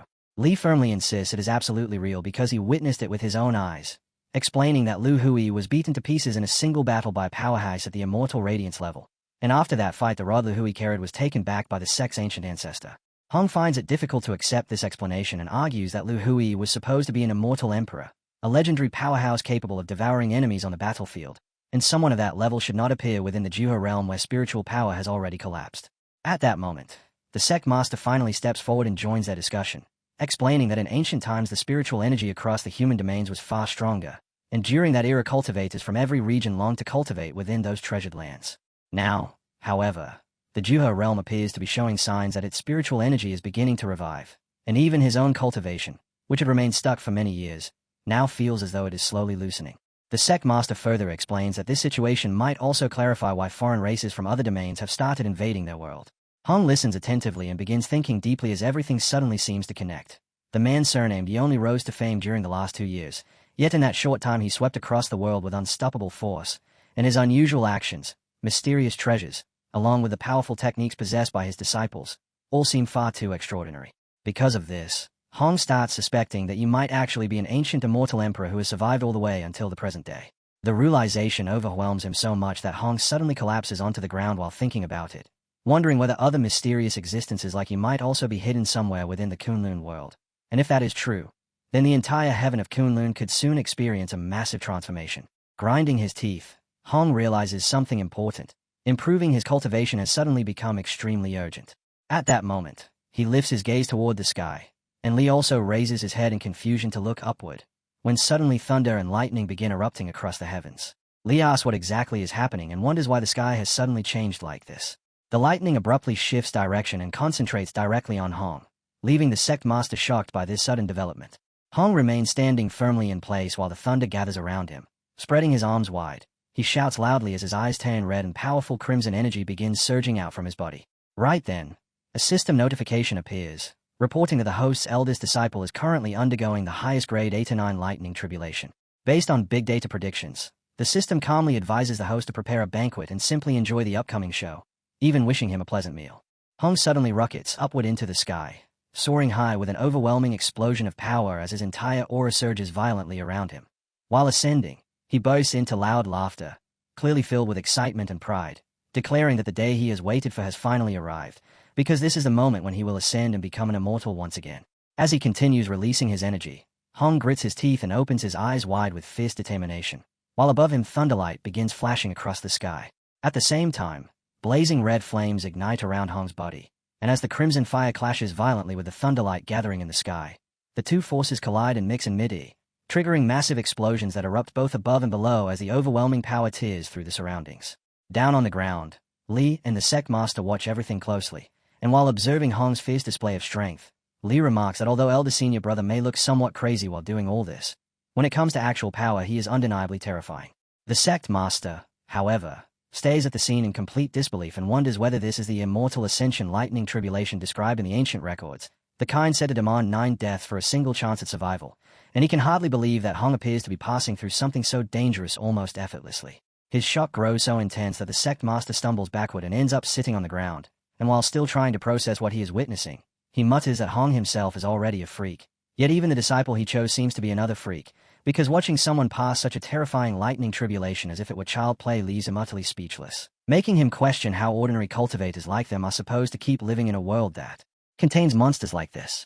Hearing those words, Lee immediately shouts back in protest and tells the sect master not to group him together with ordinary people, reminding him that he is a master's second disciple. And according to Lee, his future is so bright that he cannot even sleep peacefully because of it. Meanwhile, high in the sky, Hong lifts both arms as thunderlight gathers around his hands and spreads along his arms, and while sensing the power surrounding him, he begins carefully analyzing the situation, realizing that the heavenly lightning this time feels different from what he experienced before, because it seems far purer and much more violent. At the same time, another thought confuses him, since normally after surviving a tribulation the immortal Tao sweet rain should descend as a blessing, yet that rain has not appeared at all. While Hong is still thinking about this, another wave of thunderlight suddenly crashes down, and his eyes widen in surprise as the lightning strikes once again. Looking up toward the sky, he starts calculating how many attacks he has already endured. 2 full sets of 9 strikes have already fallen, meaning 18 heavenly lightning strikes in total. Yet the tribulation is still continuing and the lightning is growing even stronger, making Hong begin to wonder whether this might be happening because his cultivation has increased. As the tribulation continues without stopping, anger gradually builds within him, and with red energy erupting violently around his body he shouts toward the heavens, deciding that no matter what happens he has only one choice: to endure this tribulation and survive it. At that moment, the scene shifts to another location where the protagonist sits calmly while eating a small snack, and someone nearby looks worried while saying that senior brother Hong is being struck by so much lightning, asking whether he might end up dying from it. The protagonist answers calmly that Hong will not die, as long as that monster is still there. Right after those words, a system notification appears announcing that the host's eldest disciple is currently undergoing the highest grade 8 to 9 lightning tribulation, and based on big data predictions the system calmly advises the host to prepare a banquet and simply enjoy the show, even wishing him a pleasant meal. Hearing this, the protagonist rises to his feet and quietly repeats that this is the 8 to 9 lightning tribulation. Someone nearby takes a deep breath and remarks that it is impossible to tell whether Hong has encountered a great fortune or terrible calamity, because the 8 to 9 lightning tribulation is known as the most difficult tribulation in history. It contains the extremely rare chaos heavenly lightning and consists of a total of 72 strikes. Another person explains that if someone were actually able to survive such a tribulation, their cultivation would increase by leaps and bounds. However, throughout all of history, no one has ever been known to survive it. Not far away, a bird suddenly begins speaking and explains that this situation proves something important, namely that the heavenly and earthly laws of the Kunlun world have gradually become far more complete over time, since in the past lightning tribulations were much simpler and cultivators at most faced 2 sets of 9 strikes, meaning only 18 lightning strikes in total. Immediately afterward, a donkey also joins the discussion and declares that this old donkey believes the young junior brother is definitely going to die. Meanwhile, the scene returns to Hong, who is still struggling fiercely against the tribulation as lightning continues crashing down again and again. Hong even begins grabbing the thunderlight directly with his hands while fighting against it, counting each strike as he resists the relentless attacks. The 20th strike arrives, then the 21st, and the lightning continues without pause. Soon the count reaches 30 strikes, then 36. Hong releases more and more energy in order to resist the lightning as the count climbs again to 4 to 5 strikes, while purple-red energy erupts violently around him with incredible intensity. The lightning does not stop. The 51st strike arrives, followed by the 52nd. Standing within the blinding light, Hong glazes fiercely at the sky while grinding his teeth and shouting as the 53rd strike crashes down, followed immediately by the 54th heavenly lightning.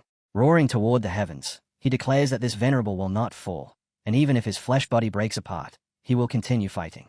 Down below, Lee watches closely, and suddenly he shouts with excitement that elder senior brother is still alive. The sect master stands there completely stunned and mutters that 54 heavenly lightning strikes are simply terrifying, because something like this has never been heard of before. The scene then shifts back to Hong. His body is now covered with injuries, blood flowing from his mouth while wounds mark his face, and as he breathes heavily he shouts toward the sky, hoping that the tribulation must finally be over now. However, the moment those words leave his mouth, another wave of lightning crashes down. The energy explodes violently once again.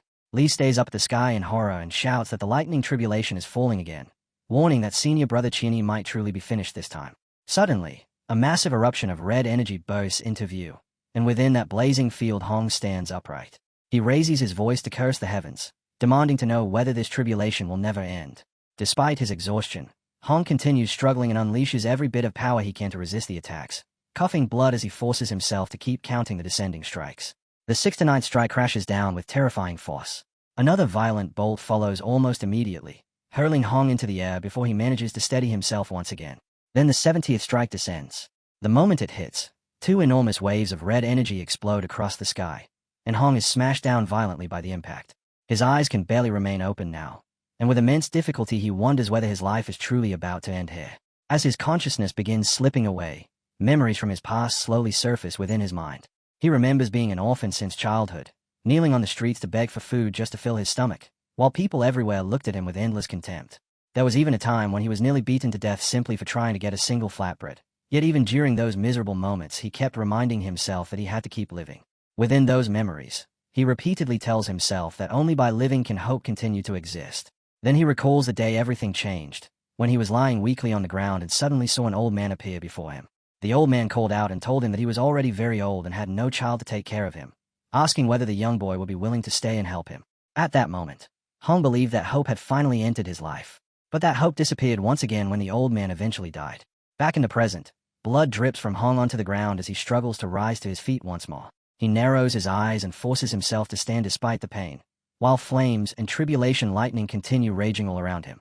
With unwavering determination, he declares that there is only one demon venerable, and that is Hong Wui.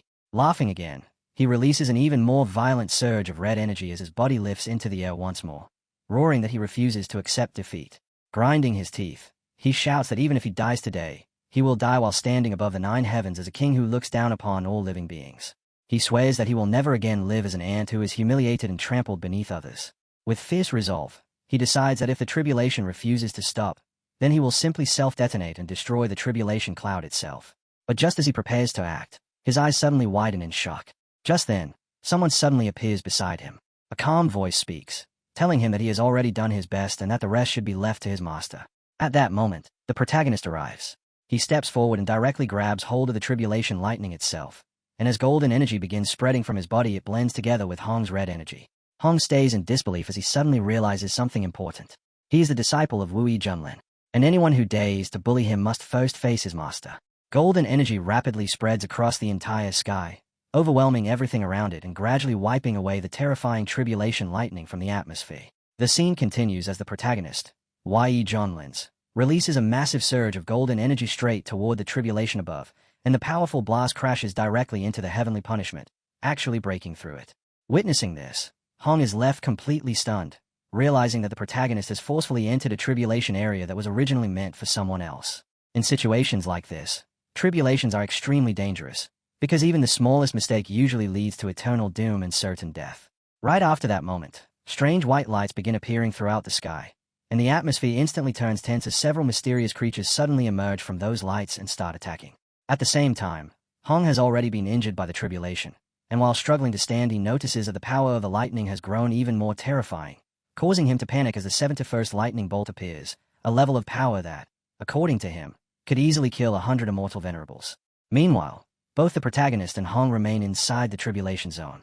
Suddenly, a thunderlight avatar forms in the sky. The lightning figure begins shouting loudly while radiating terrifying power, and seeing the danger Hong immediately yells at the protagonist, asking why he has not left yet and whether he plans to stay there and die for no reason, instead of retreating. However, the protagonist suddenly throws a punch toward Hong, then calmly tells him to stop looking as if his master is about to die and to open his eyes and watch carefully. Right after saying that, the protagonist rises into the sky as powerful energy bursts out from his body, and while ascending he speaks again, telling Hong to watch closely as his master takes revenge for him. Hearing those words causes Hong to freeze in shock, his eyes widening as confusion fills his mind. Revenge for him? He cannot understand what the protagonist means by that. At that moment, the protagonist flies even higher into the sky and begins activating a technique known as the Heavenly Avatar.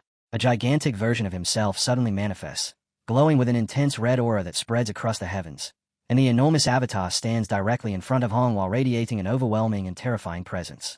Hong stays at the sight in disbelief, unable to believe what he is witnessing. The power released by this technique feels far more frightening than the heavenly tribulation itself, and deep in his mind he realizes something shocking. If this person truly is the reincarnation of an ancient emperor, then his power is far more terrifying than anyone ever imagined.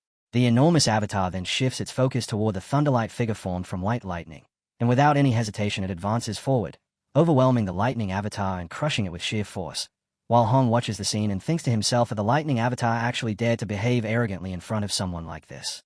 At the same time, the protagonist declares that anyone who dares to harm his disciples must repay that price thousands of times over. The white thunderlight refuses to submit and fights back fiercely, continuously releasing powerful bolts of lightning that crash into the protagonist's avatar again and again, while explosions echo across the sky as the two terrifying forces collide. Far away from the battlefield, Lee and the sect master are observing everything as it unfolds, when suddenly the ground beneath them begins cracking apart under the violent pressure shaking the land. The sect master immediately feels uneasy and says something about the situation seeming wrong, because to him the atmosphere feels like the calm before a massive storm.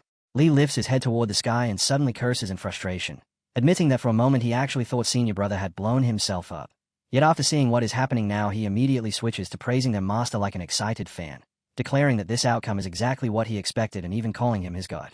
High in the sky, the protagonist continues releasing golden energy while absorbing the surrounding white thunderlight into himself, and after gathering more power he calmly raises his hand while observing the tribulation itself, realizing that this is the legendary 8-9 Chaos Tribulation. Surprisingly, he remarks that the lightning actually feels slightly tingly and even somewhat comfortable. Down below, Hong sits on the ground completely stunned, screaming in shock within his mind as he wonders how being struck by lightning could possibly feel comfortable for that person. And if that is the case, then what was the point of all the suffering he endured during his own tribulations? Hong tries to steady himself and think rationally, reminding himself that it should not be surprising for the reincarnation of an ancient emperor to possess such overwhelming strength, especially since that same person had just saved his life without hesitation. Because if the protagonist had not intervened earlier, Hong knows he would already be dead. As he continues watching the battle in the sky, Hong slowly accepts something deep in his heart, admitting that he now owes the protagonist an enormous favor and even promising that if he ever returns to his own peak strength he will not use his usual demonic methods to torture him. Meanwhile, the battle continues until the white thunderlight is finally destroyed, and as the lightning fades away the tribulation clouds scattered across the sky begin slowly dispersing, prompting people watching from afar to shout excitedly in disbelief that the peak master has actually defeated the heavenly tribulation itself. The sect master remains equally stunned and declares that this act completely defies heaven itself, because in all his years of knowledge he has never heard of anyone defeating a lightning tribulation in such a way. Lee, however, bursts out laughing confidently and mocks the entire situation, claiming that the storm was nothing special and that the so-called strongest tribulation turned out to be weak. However, the moment Lee finishes speaking, the atmosphere suddenly shifts as the fading storm begins twisting violently and gathering together once again in the sky, the clouds swirling with terrifying force as if something far more dreadful is about to emerge. From within that storm, a voice echoes across the heavens, declaring that the might of the heavenly Tao cannot be desecrated. The storm then reshapes itself into a massive face formed from lightning and dark clouds, and the voice continues speaking, announcing that divine authority cannot be challenged. At the same time, the lightning tribulation transforms again as the final bolt takes the shape of a humanoid figure composed entirely of thunder, and even the protagonist immediately recognizes what it is. This is the final form described only in ancient records, a terrifying punishment capable of killing even an immortal emperor. The storm proclaims the descent of divine punishment as the sky roars violently, thunder screaming that sinners must be executed. Everyone witnessing the scene is overwhelmed with fear. Lee suddenly panics and shouts that the old sect master has jinxed everything by predicting the storm earlier, because the tribulation has now gathered again and its power has increased tens of thousands of times, and according to him everything is finished since no one could possibly stop divine punishment at this level. Completely overtaken by fear, Lee collapses onto the ground while the people nearby begin fleeing in panic, desperately trying to escape the terrifying disaster descending from the sky. Meanwhile, the protagonist simply stands calmly before the massive storm. Instead of fear, a faint smile slowly appears on his face as a thought crosses his mind, that the timing could not possibly be better. He recalls an old rumor claiming that heavenly lightning is actually a supreme treasure and extremely nutritious for cultivation, and the thought makes him feel excited, almost like someone preparing to taste a rare delicacy. The protagonist then raises his hand forward again as golden energy erupts from his body once more, forming a massive heavenly swallowing form around him, and the enormous construct of golden energy opens wide like a gigantic mouth in the sky. With complete confidence, the protagonist commands the golden energy to swallow the lightning. Immediately afterward, he opens his own mouth as well and begins devouring the white storm energy directly. Watching this unbelievable scene, Hong is left completely speechless, his voice trembling with disbelief as he realizes what is happening. The protagonist is actually attempting to swallow the divine punishment itself. Hong immediately understands how insane the situation truly is as he stays upward in shock, thinking that this is absolute madness. Peak Master Yijuan Lin is literally eating the divine punishment itself. Everyone nearby stands frozen with terror after witnessing someone casually devour heavenly punishment in such a way, and even Hong feels a deep sense of dread while watching the scene unfold. Muttering quietly to himself, Hong says that this is the true might of the heavenly Tao. Yet at the same time he realizes something completely unbelievable. Yijuan Lin has entirely ignored the rules of heaven and actually turned the divine punishment into something for his own benefit, leaving Hong questioning what he is seeing before his very eyes. The Thunderlight stares at the young man and a troubling question rises in its mind. Is he a human, or perhaps a god? Yet almost immediately another realization follows, one that unsettles it even more. No, he seems to be neither, because the presence he gives off feels less like a living being and more like the very embodiment of the rules that govern everything.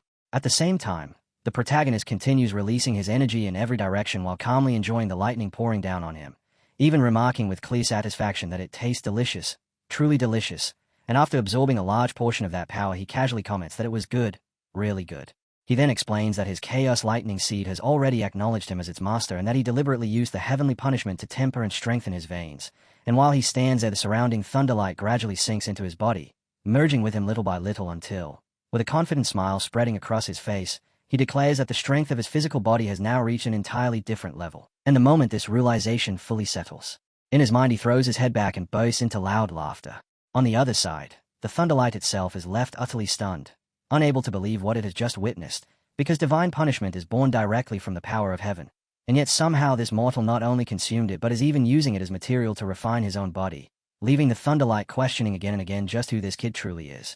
The protagonist then lifts his gaze toward the thunderlight and calmly asks whether that small display was really the full extent of its power, remarking that the lightning it sent down was not even enough to feed a tenth of his Chaos Lightning Seed, and could not even fill the spaces between his teeth, before casually concluding that the attack was simply disappointing. Those words immediately ignite the thunderlight's fury. Grinding its teeth in rage, it roars at him to stop acting so arrogant, condemns him as a sinner, and proclaims that under heaven's will he will inevitably be reduced to dust. With that declaration, the thunderlight gathers its power and unleashes a terrifying technique called the Divine Light Fist straight toward the protagonist, announcing that this single punch carries enough force to destroy both the body and the soul of immortal emperors themselves, and insisting that there is no way a mere kid could possibly endure it. As the devastating fist charges forward, a system-like notification suddenly appears on the screen. Powerful energy attacks detected. Passive skills activated. Attack power doubled. Seeing the message, the protagonist lets out an excited laugh and remarks that things are finally starting to get interesting. Standing calmly as the raging storm barrels toward him with overwhelming force, he releases his golden energy and reaches out to seize the incoming attack with his bare hand, leaving everyone watching completely stunned because he actually caught it. The thunderlight immediately falls into panic, unable to comprehend how he managed to grab the attack so effortlessly, and it begins to question whether this boy can even still be called human, especially when the most frightening part is that the power radiating from him now feels even stronger than the thunderlight's own strength. As the protagonist continues spreading his energy outward, the thunderlight senses something deeply unsettling. It feels as though the boy has been surpassing him this entire time, and even the thunder origin within the thunderlight itself begins trembling restlessly. Driven into desperation, the thunderlight finally releases a blazing thunder origin attack toward the protagonist, because in its mind it simply refuses to accept this reality, firmly believing that no living being in this world should ever be capable of defying its judgment. Lightning spreads wildly across the area, erupting into massive explosions in every direction. Yet the protagonist answers with calm confidence, remarking that the attack is far too slow and far too weak. The thunderlight repeats those words in stunned disbelief. Too slow and too weak.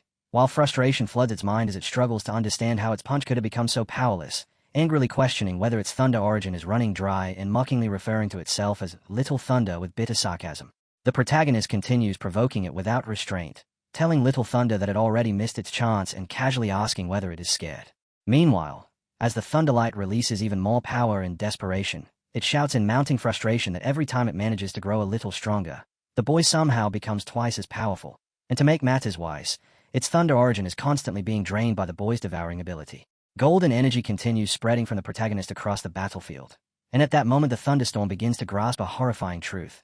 This boy resembles a bottomless pit of endless power, and if the battle continues in this way, the thunderstorm itself will eventually be completely drained and perish. Down below, Hong watches everything unfold with a mixture of amazement and longing, thinking about how unbelievably powerful that strength is, realizing that this is precisely the level of power he has always dreamed of obtaining. Because for him it is not merely about gaining strength but about standing above the entire world with absolute dominance. Taking a deep breath, Hong quietly admits to himself that Iju Lin is unbelievably cool. Back on the battlefield, the protagonist also inhales deeply before once again expressing disappointment, bluntly telling the thunder that it is weak and not even worthy of forcing him to fight seriously. Hearing those words only drives the thunderstorm into even greater rage, and it shouts furiously that the boy is playing with it just like a cat tormenting a mouse. Then a horrifying realization strikes the thunderstorm. It has already lost half of its thunder origin to the boy's devouring, and if it does not unleash everything now, the boy will completely refine and absorb what remains. With desperate determination, The thunderstorm declares that even if it must drain the power of the entire world itself, it will still destroy this freak. Yet before it can fully carry out that resolve, it suddenly begins screaming and crying in panic. At that exact moment, the protagonist launches another attack directly toward the thunder. Below them, the people watching suddenly notice something strange, and many shout in shock that their cultivation is being drained, while others panic and cry out that their cultivation levels are disappearing, fearing that they might all end up as crippled cultivators. Meanwhile, the protagonist continues pouring his power toward the thunderstorm and commands it to die. In response, the thunderstorm splits apart into several smaller thunderstorms.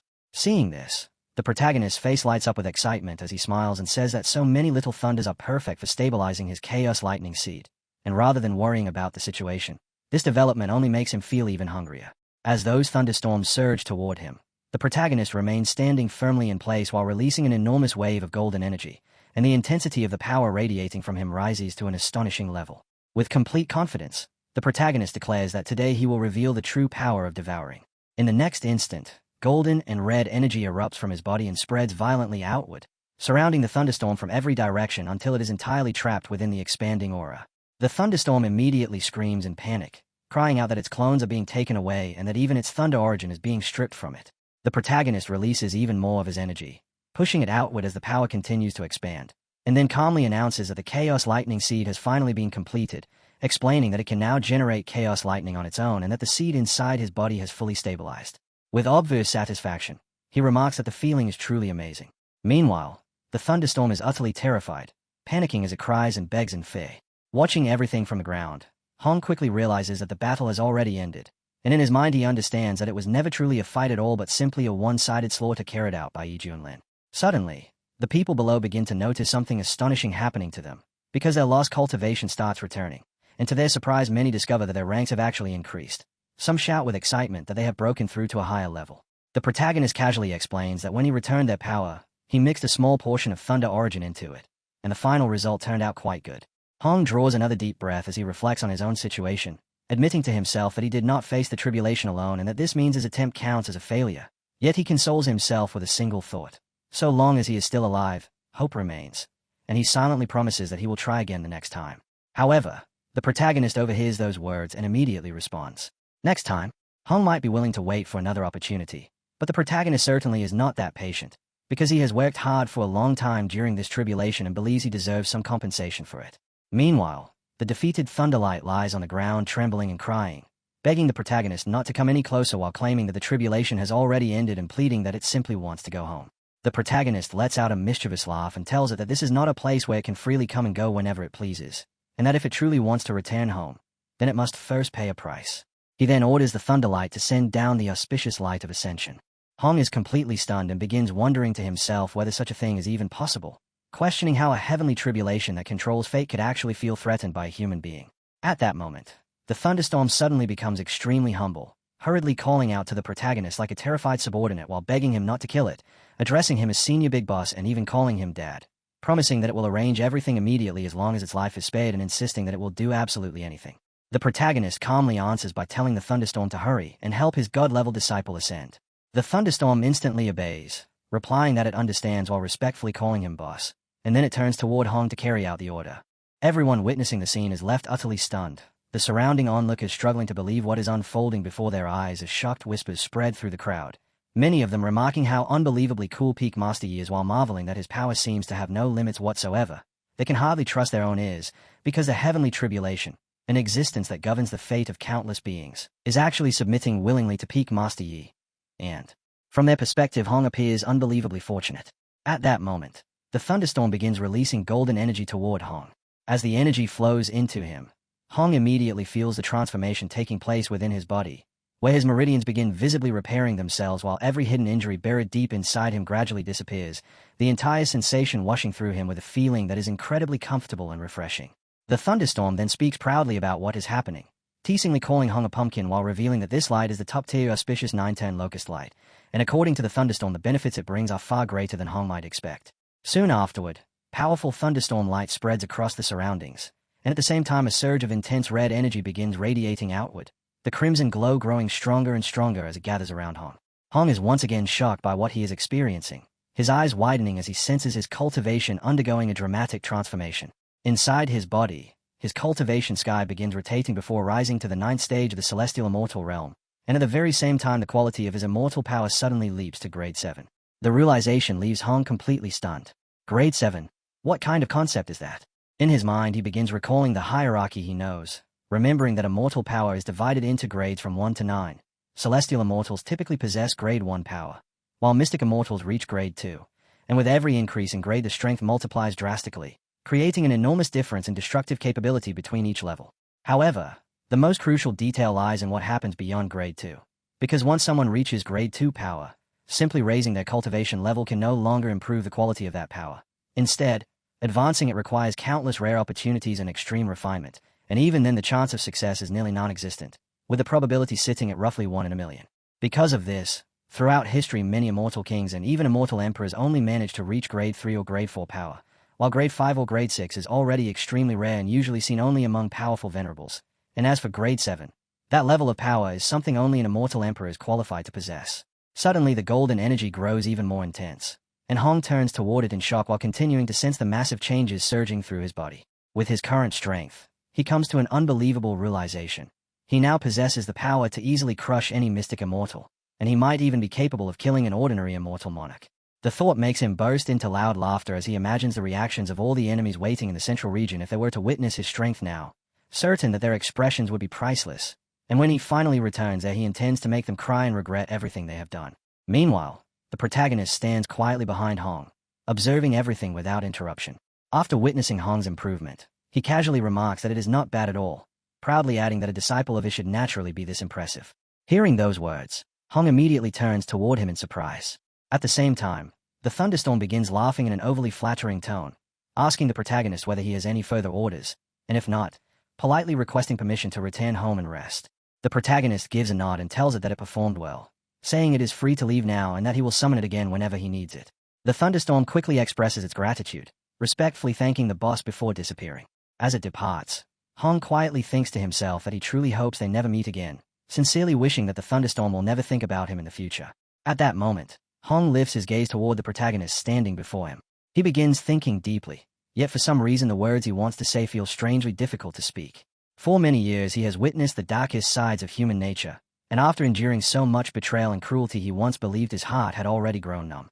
But the man who stood before the lightning to protect him seemed like a beam of light shining directly into the twisted darkness within his heart. For the first time in a long while, Hong decides to place his trust in someone. He reminds himself that he has never been a coward, and if this man ever betrays him in the future, he will simply destroy him at that time. Having made up his mind, Hong suddenly drops to his knees in front of the protagonist. He formally introduces himself as disciple Hong Xinyue and expresses deep gratitude for being saved, admitting that he could never repay such a great kindness, and declaring that from this moment forward he is willing to follow his master forever and never leave. The protagonist looks at him with surprise while quietly thinking to himself, this scheming disciple has truly submitted now. It seems that even people with hardened hearts are still made of flesh and blood after all, though he is not yet completely accustomed to this situation. At that exact moment, Li suddenly rushes over and grabs Hong. Hong immediately shouts in irritation as Li holds on to him. Li excitedly exclaims that he cannot believe he just heard such touching words from his senior brother. Hong angrily orders him to let go at once, warning that if Li refuses to release him, he will rip his arm off. Around them, the other disciples begin congratulating Hong on his ascension, relieved that he survived and celebrating his breakthrough. Meanwhile, Li continues acting overly emotional, saying he never expected his senior brother to appear sharp and fierce on the outside yet secretly soft-hearted on the inside, joking that he is so moved he might actually start crying. Nearby, another master also offers congratulations to Hong and tells him that after this battle, his disciple has clearly changed. The master remarks that Hong has now become far more polite and respectful, something he considers a wonderful blessing. Meanwhile, the protagonist, still standing there, jokingly comments that he actually preferred Hong's old rebellious personality, because disciplining him back then felt far more satisfying. At the same time, however, the protagonist is secretly thinking about something entirely different, wondering whether beating his own disciple now might grant him valuable experience points from the system, and even considering the possibility that the system could reward him with some massive gift pack for such a victory. Hong hears the remark and immediately thinks that his emotional speech earlier was completely wasted, because in his mind the protagonist still seems like an unreliable jerk. He steps forward and respectfully tells his master not to mock him like that, insisting that there is no way he would dare to show off in front of his master now. The protagonist simply smiles and points out that things are different this time, since Hong's cultivation has actually surpassed his own. He casually suggests that they should spar with each other. After all, this was something Hong had always wished for. Inside his mind, However, the protagonist is already excited, thinking that this is the perfect opportunity to gain experience points by beating up his own disciple. The people nearby react immediately with excitement, believing it to be a wonderful idea. Some of them comment that Peak Master Yi personally helping his disciple consolidate his cultivation will certainly bring tremendous benefits, and if they are lucky enough to observe even a small part of the battle and gain some understanding from it, they might even achieve breakthroughs themselves. Hong, however, is once again completely stunned, unable to understand the situation at all. Even though his cultivation level is now higher, he still feels as though it means absolutely nothing when facing this man, and a troubling thought suddenly appears in his mind. Is his master using this sparring match as an excuse to beat him again and remind him not to forget his place? The scene opens with the protagonist standing calmly, looking toward Hong as he casually tells him to come forward and attack with all his strength. Hearing that, Hong immediately panics internally, convinced that this must be some kind of trap, because there is no way he would be foolish enough to attack his own master. Instead of fighting, Hong suddenly grabs the protagonist's legs and drops to his knees, desperately apologizing while admitting that he had been ignorant in the past and offended his master, and because of that he claims he deserves death. He continues begging and swearing that from now on he will obey every command his master gives, promising that he will never betray him again. The protagonist, however, remains completely calm and simply tells him once more to attack, explaining that he only wants to test Hong's progress and see how strong he has become. Meanwhile, Hong is completely losing his composure inside his own mind, complaining to himself that all he wanted was to level up peacefully, yet somehow this entire situation has turned into a massive misunderstanding. Hong's eyes suddenly widen with fear as he hurriedly explains that he has already sworn an oath, one that states if he ever offends his master again he will die in a miserable way, and then he quickly adds that if his master continues forcing him to fight, he will kill himself on the spot just to prove his loyalty. He continues pleading for mercy, insisting that his devotion and loyalty are perfectly clear, and then, in a strangely dramatic and slightly awkward manner, he even wishes his master good luck in the year of the horse and hopes he remains strong.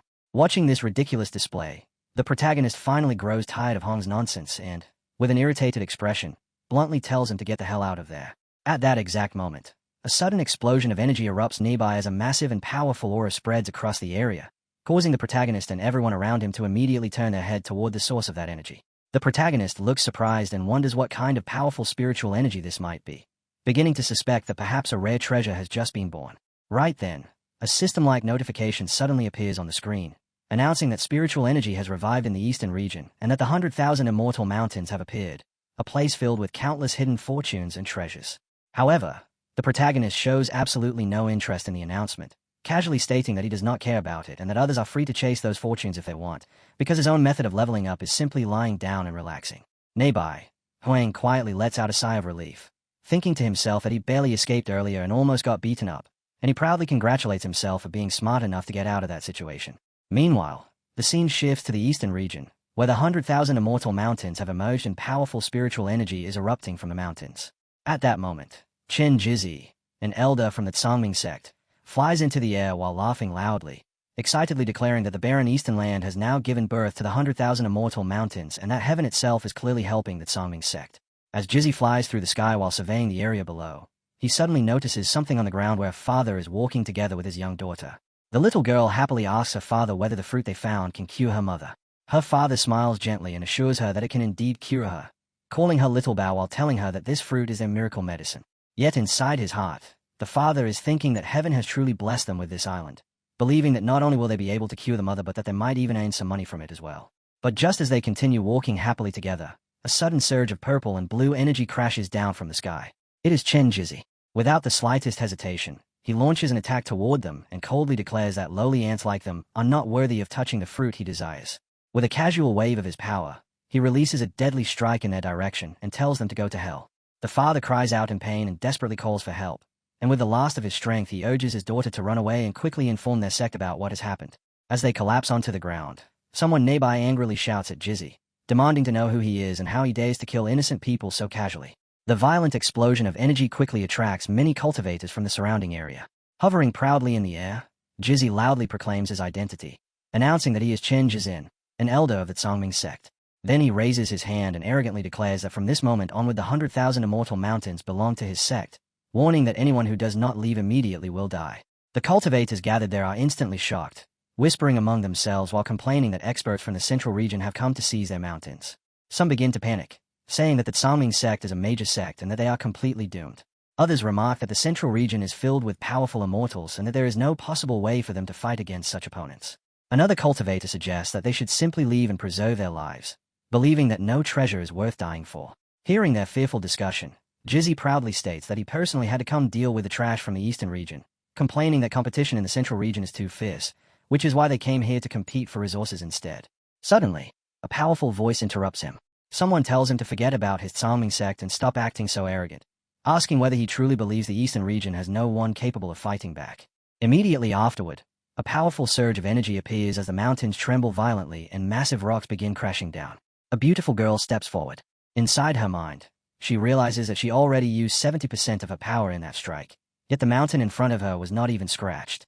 In the next moment, Jizzy suddenly appears in front of her and bursts into laughter, mocking her by saying that someone blind has come looking for death. And according to him, his earlier warning clearly was not frightening enough. He raises his hand and presses down with all 5 fingers, unleashing a terrifying wave of energy that instantly crashes toward the girl. She is struck by the overwhelming force and immediately feels the crushing pressure bearing down on her, while Jizzy releases a terrifying aura that directly suppresses her.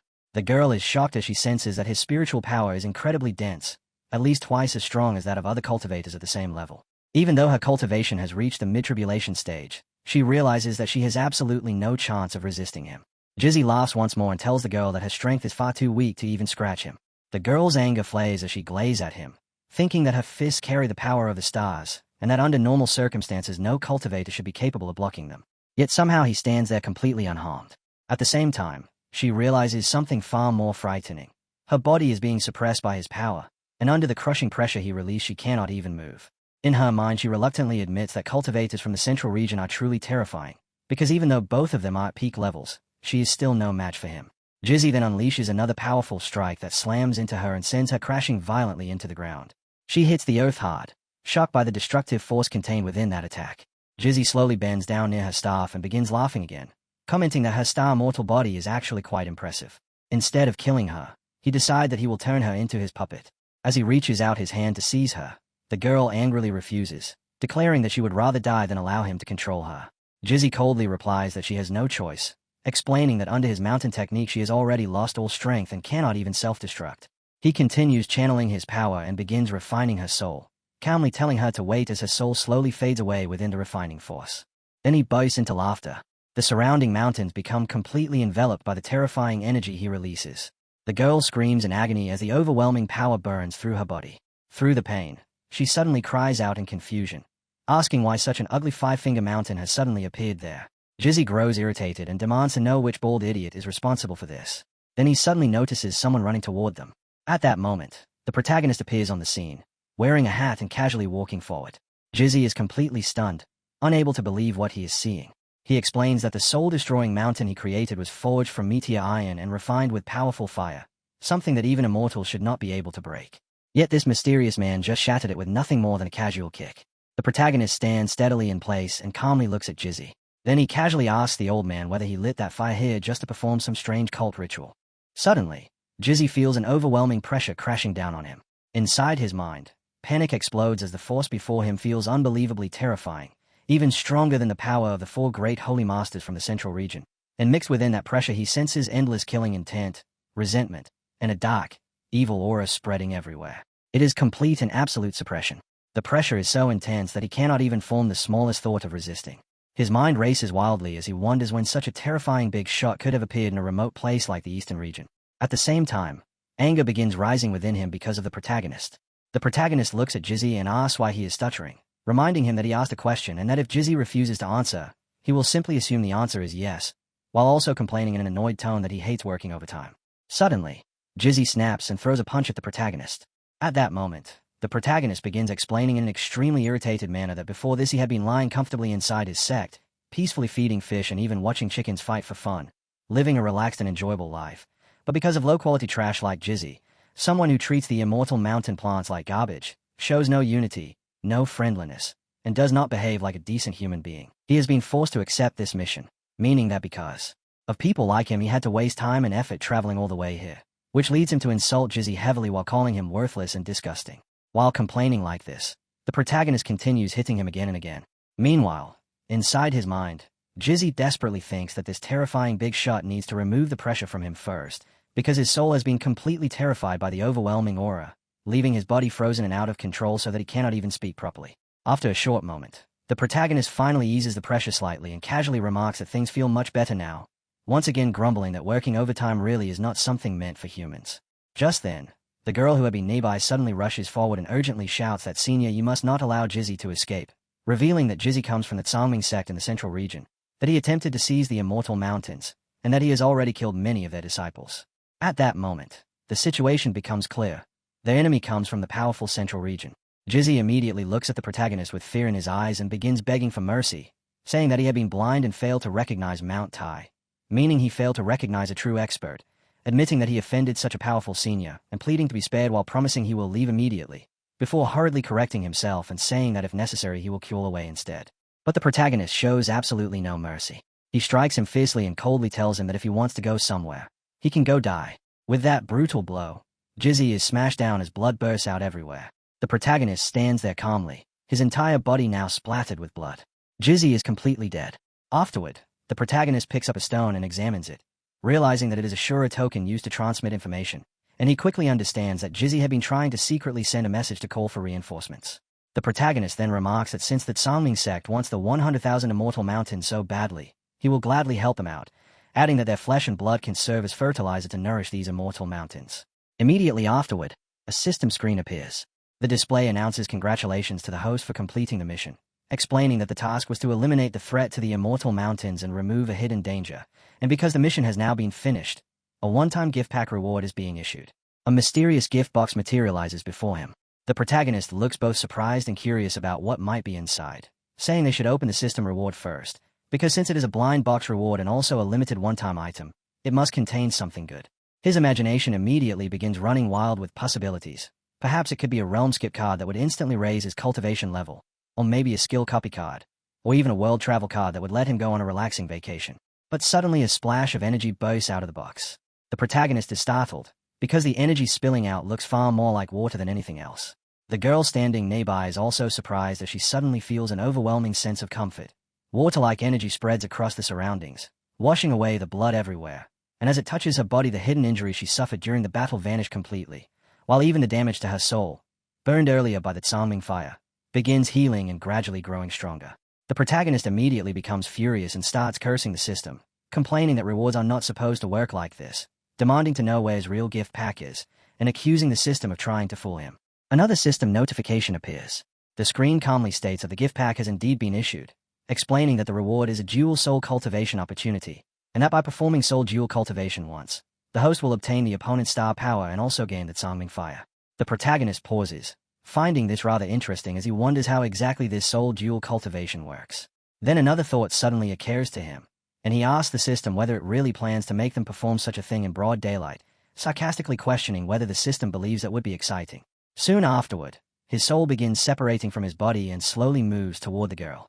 Another screen appears, indicating that the host's soul has entered the sea of consciousness, while the immortal grade heaven and earth yin-yang dual cultivation method is temporarily being loaded by the system, and at the same time a shielding mode is activated. The girl suddenly cries out as her body trembles and she begins weeping, while a powerful surge of blue energy bursts out from her and surrounds her completely, the brilliant light swallowing everything around her. Meanwhile, the protagonist's soul gently descends into the spiritual space. Inside that spiritual world, the souls of both of them stand together. The protagonist remarks that the method of soul dual cultivation is truly unique, because during the process the body, power, and soul blend together instantly, and the pleasure feels as though heaven and earth themselves are singing, with a sensation lingering for a long time. Without warning, an unexpected figure appeared as the ice dragon suddenly showed up, grumbling that lately everything seemed to be gathering beneath the court of revelation, and after barely escaping the terror of nearly being destroyed by the evil star Yi Junlan, all it wanted now was a quiet period to relax.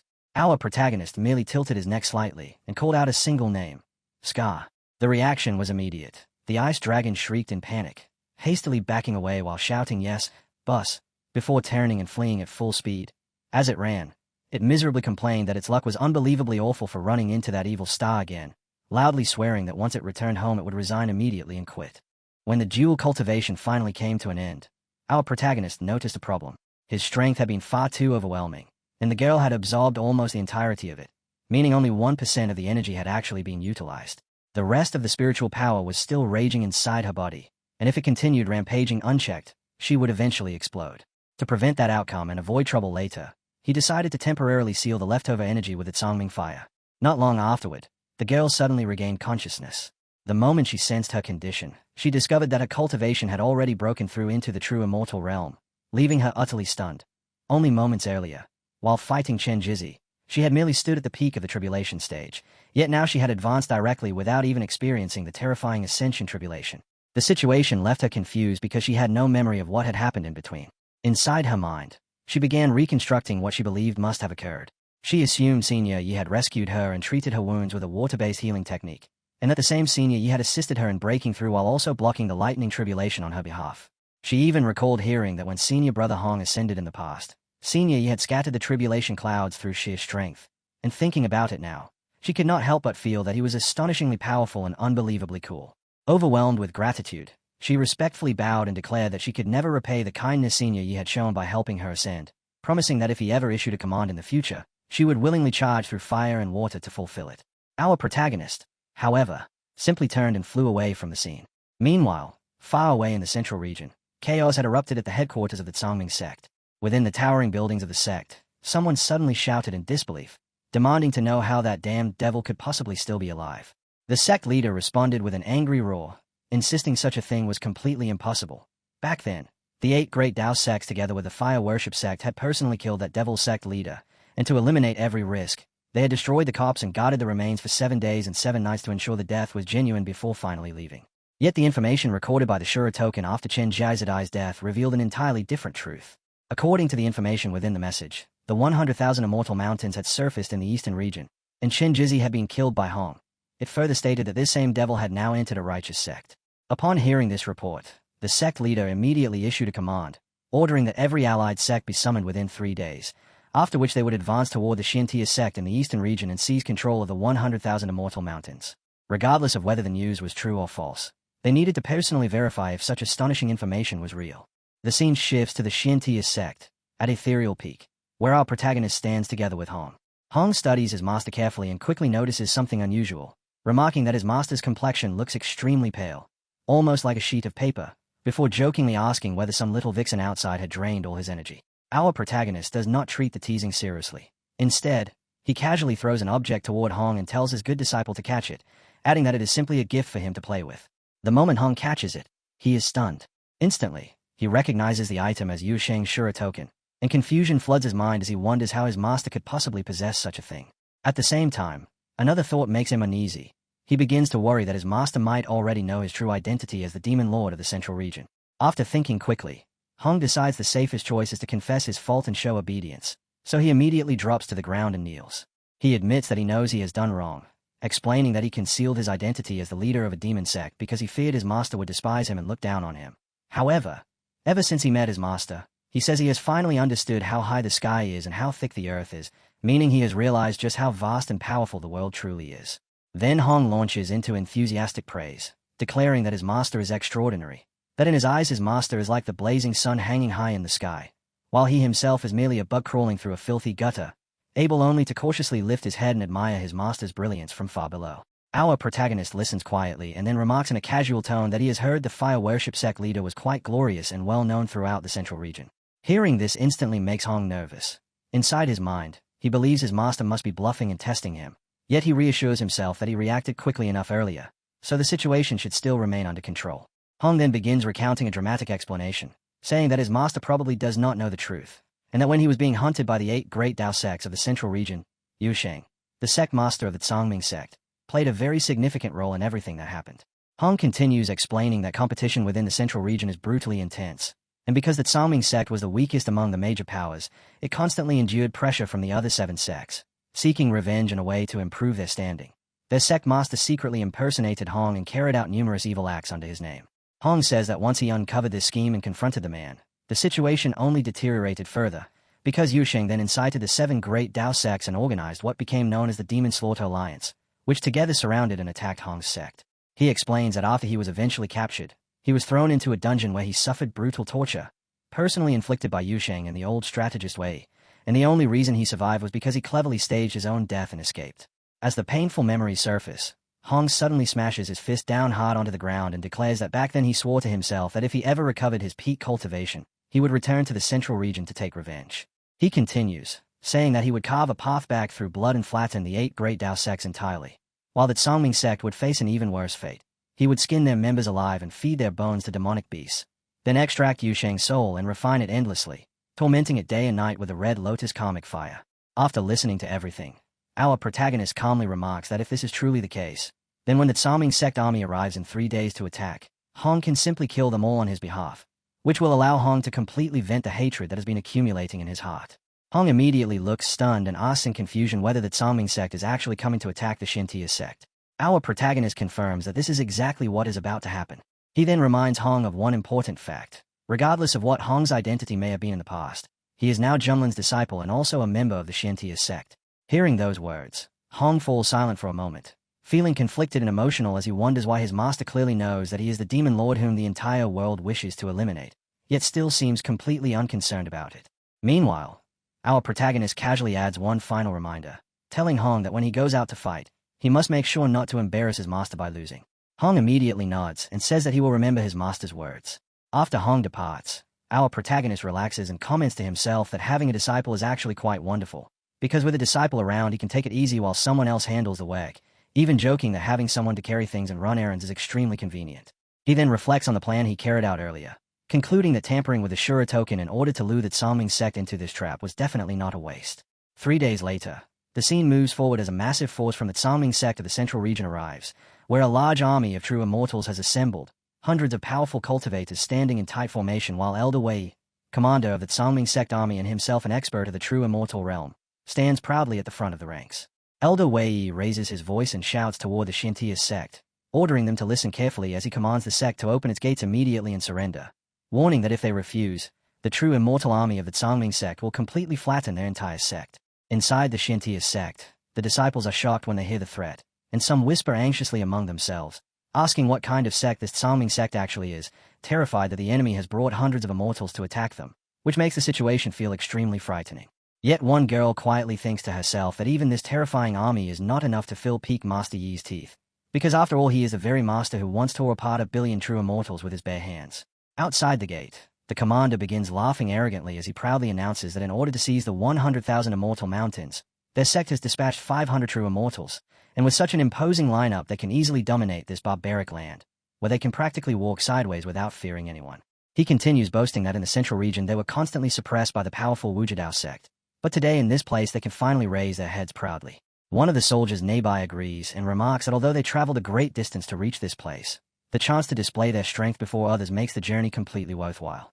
However, after shouting outside the sect for a long time, not a single person from the Shintia sect responds. The commander's expression turns angry as he declares that the people inside clearly do not take them seriously at all, and since they refuse to accept the friendly offer of surrender, they will now have to drink the punishment instead. Without hesitation, he issues an order to the immortals of the army to bombard the mountain gate with full force and slaughter every disciple within the sect. But just as the assault is about to begin, something unexpected suddenly happens. A heavy surge of terrifying energy erupts out of nowhere as flames burst violently across the battlefield, and in an instant many members of the Tsangming sect army find themselves engulfed in blazing fire. Amid the chaos, laughter suddenly rings out, and a voice casually suggests that instead of standing around there, they might as well fly straight up to heaven. The commander's eyes widen in shock because he cannot even see where the attack originated. Then a figure suddenly appears. It is Hong. Looking directly at Elder Wei, Hong calmly asks whether the old dog Wei still remembers his grandpa, the Red Demon. Wei's eyes immediately widen with disbelief as he shouts in shock that it is Hong, the leader of the fire worship sect, unable to believe that Hong is actually still alive.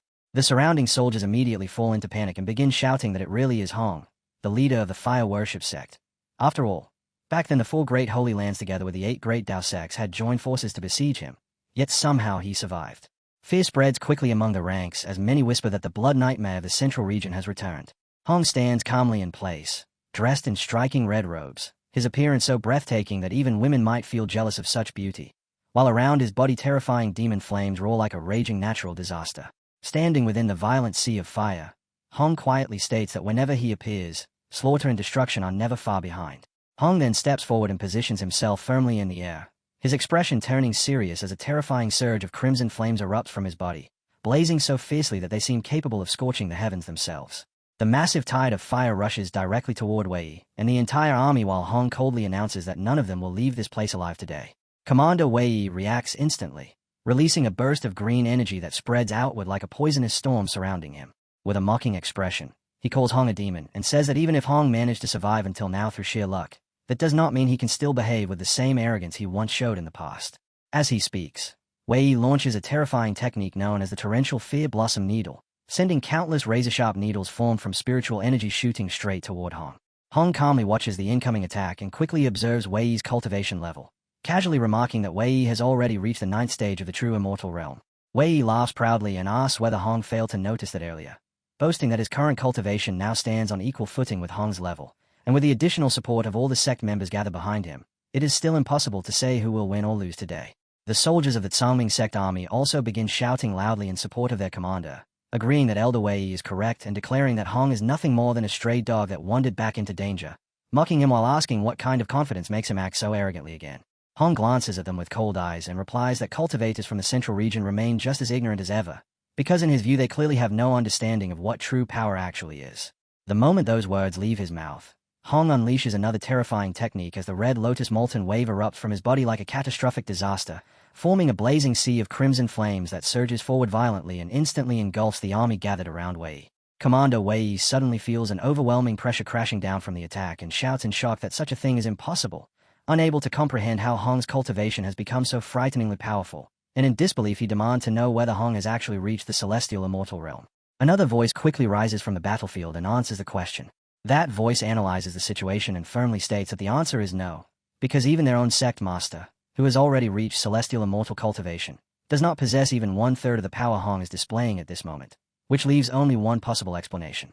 The voice concludes that Hong has stepped into an even higher realm. According to that voice, Hong has already reached the mystic immortal realm.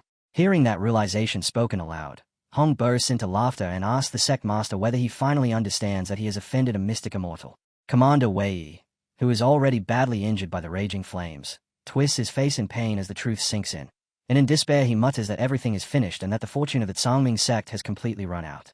At that moment, Hong suddenly senses something unusual. Wei is secretly burning his own life force in order to send out a message asking for help. Hong immediately warns him that if he wants to die, he will still need Hong's permission first. Driven by desperation, Wei unleashes another attack as dark chains shoot outward across the battlefield and coil around the surroundings. From those chains, horrifying skeletal hands begin to emerge, while skeleton faces and bodies crawl out from within the flames, creating a terrifying scene. Wei laughs madly and shouts at Hong to remain trapped within the karmic fire, telling him to enjoy the agony of 1,000 souls gnawing at his heart. At that exact moment, far away inside the headquarters of the Transmigrated sect, the sect leader suddenly slams his hand against the ground in shock. Grabbing his face in pain, he angrily demands to know who is secretly attacking him, because his soul suddenly feels as though it is being scorched by a blazing fire. Then a voice echoes through the air with mocking laughter, calling him by name and remarking that even after so many years he is still a useless piece of trash. The sect leader's eyes widen with disbelief, and in his mind he instantly realizes who the voice belongs to, thinking in shock that Hong is actually still alive. Hong's voice continues its ridicule, saying that since a cowardly bug hiding in a gutter like the sect leader is still alive, how could Hong's grandpa possibly die first?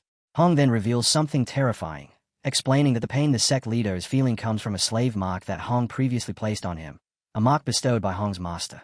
Unless the sect leader's cultivation ever surpasses that of Hong's master, the slave mark will never disappear and will continue to remain for generations. The sect leader is completely stunned and mutters that such a thing is impossible, but Hong only laughs even louder. After finishing those words, Hong's presence disappears. Back at the Transmigrated sect headquarters, the sect leader erupts with fury and shouts that Hong should not become too arrogant, declaring that since he managed to kill Hong once in the past, he can certainly kill him again now. The scene then shifts to another location in the central region, where inside the Grand Hall of the Wuju sect, one of the leaders of the 8 great Dao sects sits alone, Sect Master Feng. Sect Master Feng sits quietly by himself, speaking softly as though addressing no one, while sadly mentioning someone named Little Bao and saying that so many years have already passed, yet he has still not found any way to resurrect his child. Although he already killed the demon responsible and avenged his son's death, the hatred burning in his heart has never faded, and that endless resentment has even begun to interfere with his cultivation. Suddenly, someone rushes into the hall in panic, shouting urgently to his big brother that something terrible has happened. The man hurriedly reports that the leader of the fire worship sect, Hong, is not dead after all. Sect Master Feng is instantly shocked and demands to know what the man just said.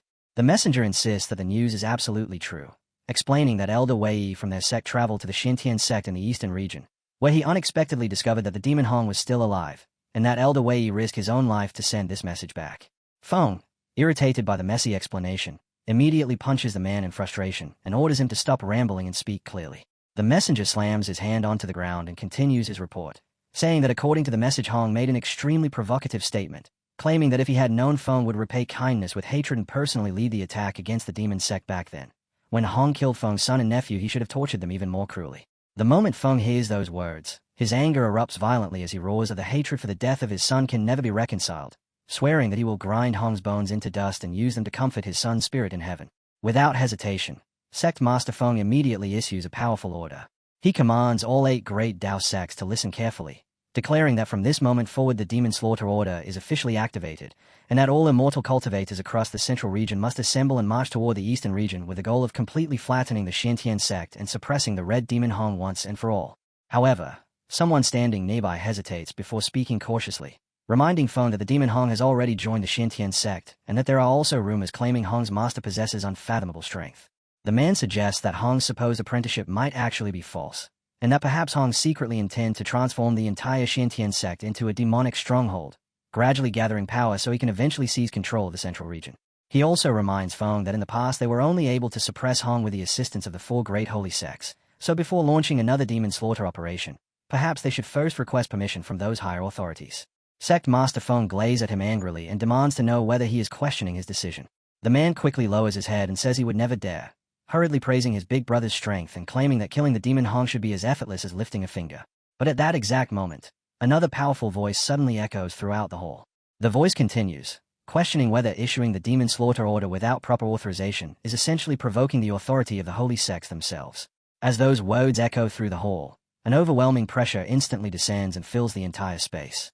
Feeling that terrifying aura, Feng immediately realizes something shocking and wonders if this could possibly be the Holy Master of the Xiantai Holy Land. Without hesitation, Feng bows deeply and respectfully, saying that he would never dare challenge the Holy Master and promising that he will completely obey the instructions of the Holy Land. Even so, he cannot stop himself from wondering why such a powerful figure would personally interfere in this matter. A moment later, Feng suddenly coughs violently, and blood spills from his mouth. After regaining his composure, he makes a firm decision. The Demon Slaughter campaign will be temporarily suspended. First, he will dispatch an envoy to the Shintian sect to investigate the situation, and only after learning the truth will he decide whether to mobilize troops again. The people standing nearby are surprised when they hear that he plans to send an envoy. Meanwhile, Feng begins analyzing the larger situation in his mind. The 4 great holy lands represent the most powerful sects within the central region, and among them the Shintai Holy Land is widely regarded as the strongest. The lord of that holy land usually remains far above worldly affairs and rarely intervenes in ordinary matters. In the past, Feng had to pay an enormous price just to invite assistance from the weakest holy land, the Taichu Holy Land, in order to deal with the Demon Hong. Yet now the Shintian sect is receiving direct attention from the immensely powerful Shintai Holy Land. This development leaves Feng deeply uneasy. He repeatedly turns the names over in his mind. Shintian sect, Shintai Holy Land. Gradually, a thought begins to form as he wonders whether there might actually be some hidden connection between the two. The scene then shifts to the Shintai Holy Land, where the atmosphere is tense and everyone is discussing the matter. Someone mentions that the sect master believes the true background of the eastern region's Shintian sect might be related to the old holy master's senior brother, Perfected Yang. Jiang, the holy master, replies that this person has always been meticulous and that he feels reassured sending them personally as the holy envoy to confirm the situation. He then hands over a holy token and explains that once it is presented to the Shintian sect, everything will immediately become clear. The holy envoy responds modestly, saying there is no need for such praise, because everyone already knows that the Red Demon Hong, Qiangmi, is currently hiding inside the Shintian sect, and since no one wishes to take on such a dangerous mission, it ultimately ended up being assigned to them. However, the holy envoy, Qiangmi, shows no fear at all, stating that even if this journey turns out to be a suicide mission, exterminating demons and defending the Tao remains the highest duty of cultivator. They solemnly swear that even if they die and their cultivation disappears, they will still ensure that the light of the Holy Land shines upon the dark chaos brought by the Red Demon. As they declare with firm resolve, the cold wind howls above the frozen river, and the brave hero steps forward despite knowing they may never return. Death may be unavoidable, but leaving behind a loyal heart that shines through history is what truly matters. They do not fear being reduced to dust, because what they wish to leave behind in this world is their purity and integrity. The Holy Master merely smirks, privately thinking that the envoy's words are naive, because this mission has never truly been about loyalty. Instead, it is a calculated move to take advantage of that supposed connection and seize the 100,000 immortal mountains. In his view, Every faction is already watching closely, and the Xintian sect master is intelligent enough that he should recognize this opportunity and complete the task assigned by the summit. If he fails to do so, then the Holy Land may have no choice but to destroy both the demon sect and the Xintian sect together in order to avenge the disciples who died so tragically. The scene then shifts to the Xintian sect itself, where the entire sect is buzzing with discussion about the legendary feats of immortal Emperor Wei Yizhenlin. People excitedly recount how he once cut through 1 billion immortals with a single sword, shattered a lightning tribulation to rescue a beautiful disciple, and even swallowed heavenly lightning in a furious rage simply to protect his disciple. The sect members cheer loudly as they praise Lord Wei Yi's strength, proclaim him invincible, and even joke that they would love to have his children. Meanwhile, Liu, the holy envoy, listens to these stories with skepticism and comments internally about the so-called tales surrounding the Red Demon Hong's power, thinking they sound exaggerated, almost like propaganda created to brainwash others. He scoffs at the claims about slaying billions of immortals and devouring heavenly lightning, believing the Red Demon is simply being pushed into the spotlight. Yet even while dismissing those stories, he cannot ignore something far more tangible. The Xintian Holy Land itself radiates a pure and overwhelming immortal energy that feels vastly stronger than anything he has experienced in the central region. Narrowing his eyes, he suddenly realizes that this energy is unexpectedly strengthening his own cultivation. In an instant, 7 minor realms surge upward, propelling him from the 2nd stage of the true immortal realm all the way to the 9th stage. The experience leaves him stunned, making him feel as though this Xintian Holy Land is the genuine one, while the version he knows in the central region might actually be the fake. The sect master laughs warmly and congratulates the holy envoy on breaking through, remarking that the central region is full of talented individuals who can advance in cultivation anywhere and at any time. The holy envoy quickly responds with humility, claiming that it was nothing more than pure luck, and he even recalls that it once took him a full 50 years just to progress from the 1st stage to the 2nd stage of the true immortal realm. At that moment, someone nearby notices the sect leader bowing deeply and asks in confusion why he is showing such great respect. The sect master responds by saying that he feels far too young to receive such a grand bow and cannot possibly accept it. Hearing this, the holy envoy reflects silently in his heart that he has always lived with purity, firmly following the righteous path, yet now he suddenly finds himself forced to accept enormous rewards he never earned, which makes the entire situation feel overwhelming. Just then, the sect master points toward the sky and explains that what they are witnessing is an Ascension tribulation, something cultivators at their level must eventually face. He adds that it is his junior brother Yi at Ethereal Peak who is currently undergoing the tribulation. The holy envoy looks up at the terrifying lightning gathering above and immediately realizes that this tribulation is far beyond the one he previously experienced, leaving him wondering whether it might be a 4-9 tribulation, or perhaps even a 6-9 tribulation. Meanwhile, Li, the disciple standing beneath the gathering lightning, laughs confidently and declares that after years of cultivation he is finally about to become an immortal.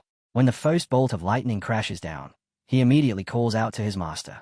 Watching carefully, the sect leader quickly realizes that what is forming above them is not ordinary at all but an 8-9 tribulation. Even so, despite possessing extraordinary talent, Li treats the situation lightly, crying for his master like a baby that has not yet been weaned, even though everyone knows that when it comes to lightning tribulations a master is normally useless. At that moment, the protagonist intervenes and casually tells the little thundercloud to stop messing around. The sect master hears this and asks in surprise about the so-called little thundercloud. In response, the cloud itself speaks, explaining that it was only teasing Li and questioning why its disciple even needs to undergo such a trivial tribulation, promising instead to send down auspicious light that will allow Li to ascend immediately. Yet internally the cloud groans with exhaustion, wondering when all of this will finally end and how many disciples there actually are, because it cannot possibly handle everyone ascending at the same time. It is both exhausting and humiliating. Li then absorbs the power of a 5th-stage celestial immortal and bursts into laughter, delighted that by relying on his master he can bypass the lightning strikes entirely and ascend without danger. Nearby, a small child marvels at how warm and comfortable everything feels and excitedly talks about wanting to ascend as well. Another disciple remarks that the Ethereal Peak family should remain neat and orderly even if everyone ascends together, laughing nervously. Yumi suddenly exclaims that everything is happening so suddenly and that she is not ready yet, while another kid happily celebrates that he has finally reached adulthood. The sect leader stands there completely stunned. He realizes that a tribulation this dangerous, something that normally determines the ascension fate of countless cultivators, is now effectively being overridden by Yizhenlin, allowing an entire group to ascend together as if the rules no longer matter. In disbelief, he wonders where the disciples' attitude, principles, and dignity have gone. The surrounding voices answer bluntly that in this world strength determines respect, and as long as someone is powerful enough, even the rules themselves will bend. At that moment the protagonist steps forward, praises Li for his performance, and casually rewards him with a single wisp of primordial chi. The thunderclouds immediately burst into excited laughter, thrilled by the unexpected reward. The cloud reflects that tribulation clouds might not absorb even a single strand of primordial chi over billions of years, yet now it has received enough in one instant to break through and upgrade itself completely. This situation is far beyond ordinary, and having a powerful benefactor like the protagonist feels incredible. The cloud loudly shouts its thanks and even declares eternal devotion to the boss. Hearing this, the protagonist lets out an exasperated groan and tells the cloud to stop fooling around, casually remarking that it was only a small wisp of primordial power and that perhaps he might give it more later. However, that seemingly casual reward is actually legendary primordial power capable of creating an entire world filled with immortals. The sect leader is left utterly stunned, realizing that according to the ancient records of the Holy Land, even an immortal emperor must avoid the full force of a heavenly tribulation. If this man can break through such a tribulation and even extract primordial power directly from it, then his existence must already be on the level of an ancient heavenly emperor.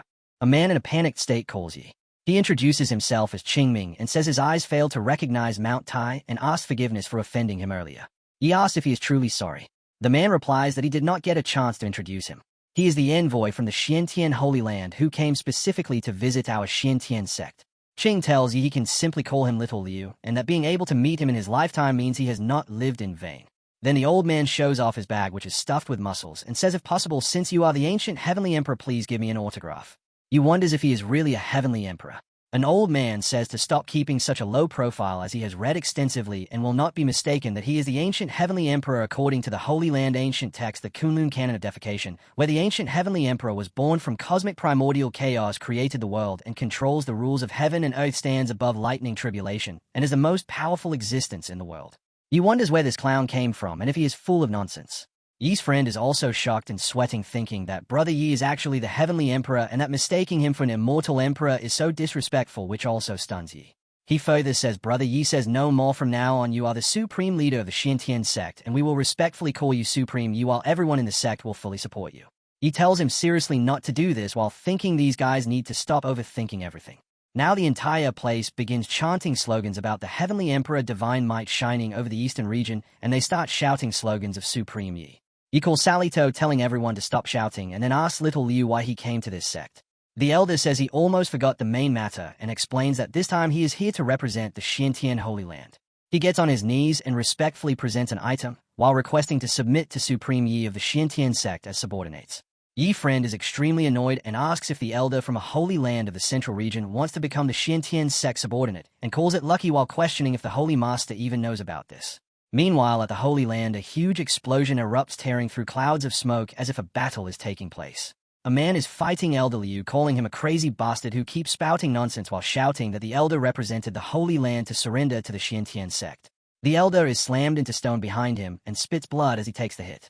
Then that man grabs the elder and yells, "Who do you think you are?" and asks if he is fit to represent the Holy Land while ranting about Heavenly Emperor Supreme Yi and foreign invasions, asking if he really believes lies that even a 3-year-old could see through. The elder begs the Holy Master to show some respect, saying he can insult him but must never question Supreme Yi, and hearing that the Holy Master immediately thinks this man is actually lecturing him for an outsider.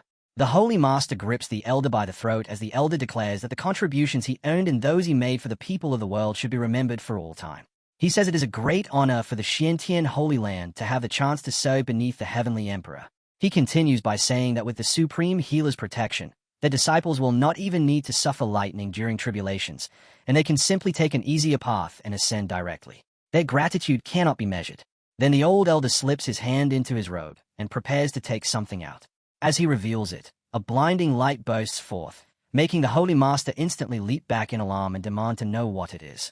The elder calmly tells him that, as the saying goes, everyone must die eventually, and that death can carry the weight of Mount Tai or be lighter than a feather depending on its purpose. He then repeats his own name and declares that he seeks eternal fortune for the Holy Land and will devote everything he has until his final breath. The Holy Master does not calm down at all and instead grows even more enraged, calling the elder a fool and telling him to hurry and die. As soon as he finishes speaking, he slashes forward, releasing a wave of energy that strikes the elder.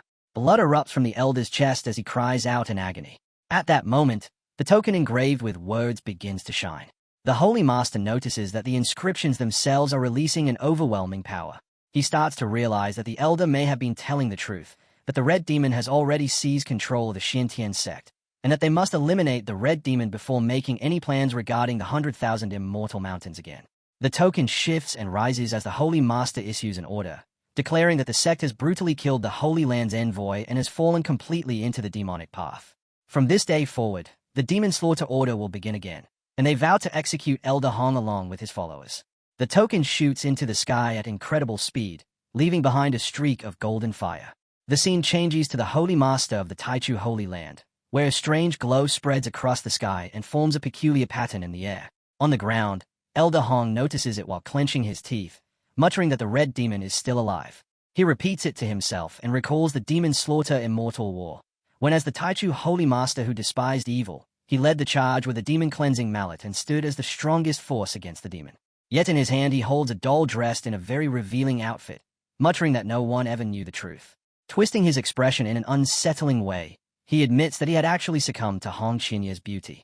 The crazed elder begins licking the doll, and before going any further, he recalls what happened when he once approached Hong in reality. In the flashback, he warns Hong that if he cripples his own cultivation and serves him, his life will be spared, but Hong immediately slaps him hard, calls him a worthless dog, and orders him to disappear.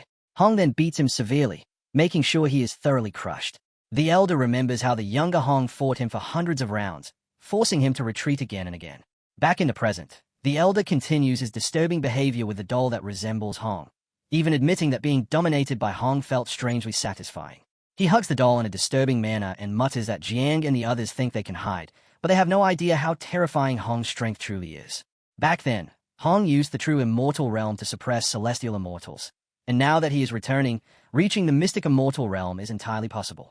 He keeps acting strangely with the doll, addressing it as Little Hong and saying that with such a personality that despises others, Hong will definitely come to kill him first.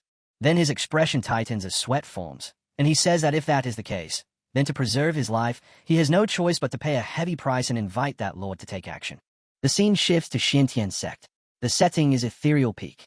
Inside the residence, a dining table sits at the center where the disciples are enjoying their meal. Someone remarks that Master truly loves food, saying the hot pot made by Little Black is incredibly fresh and impossible to get tired of. Hong grows slightly irritated and tells them to keep eating if they want, saying they act like starving ghosts reborn and might as well eat until they burst. Dunpang and the other disciple, however, continue enjoying the mushrooms, clearly happy just sitting there and eating without concern. Hong then serves Yi and respectfully says that the Xintian Holy Land has always been extremely arrogant, and he fears that this so-called surrender could be a trap. Yi responds that Elder Liu actually seems like a decent person. Hong nearly loses his composure, immediately recalling that old-fashioned envoy who quotes poetry at every moment and gets offended over the smallest things, and he cannot understand how such a person could be considered good. Suddenly, a loud voice echoes, calling Hong to come out and face them. Hong hands a drink to Yi, who slightly narrows his eyes while trying to see who is shouting outside. Hong prepares to leave and tells his master to enjoy the milk tea while he handles the situation. He releases his aura as he steps out, ready to confront those who dare challenge him. The scene shifts outside where Elder Feng gathers cultivators to confront Hong. Shu Boki of Qianyuan Dao sect mocks the region's weak spiritual energy and claims the red demon is ruined, while Yang Wei of Lili Dao sect adds that the once feared figure has fallen into a pathetic sect. Both of them turn toward Master Feng and declare that when the red demon appears, they are willing to take the lead as vanguards to capture and kill the so-called beast. Both of them are struck hard across the face. The elder snaps in anger that he does not need them to show off, and no one is to act without his command. He declares that he will personally kill the red diamond to avenge his son. At that moment, a chilling voice echoes, saying the 8 great Dao sect treasures are so eager to meet death. Hong is nowhere to be seen, but a flower surrounded by a swirling vortex of fire suddenly appears out of thin air.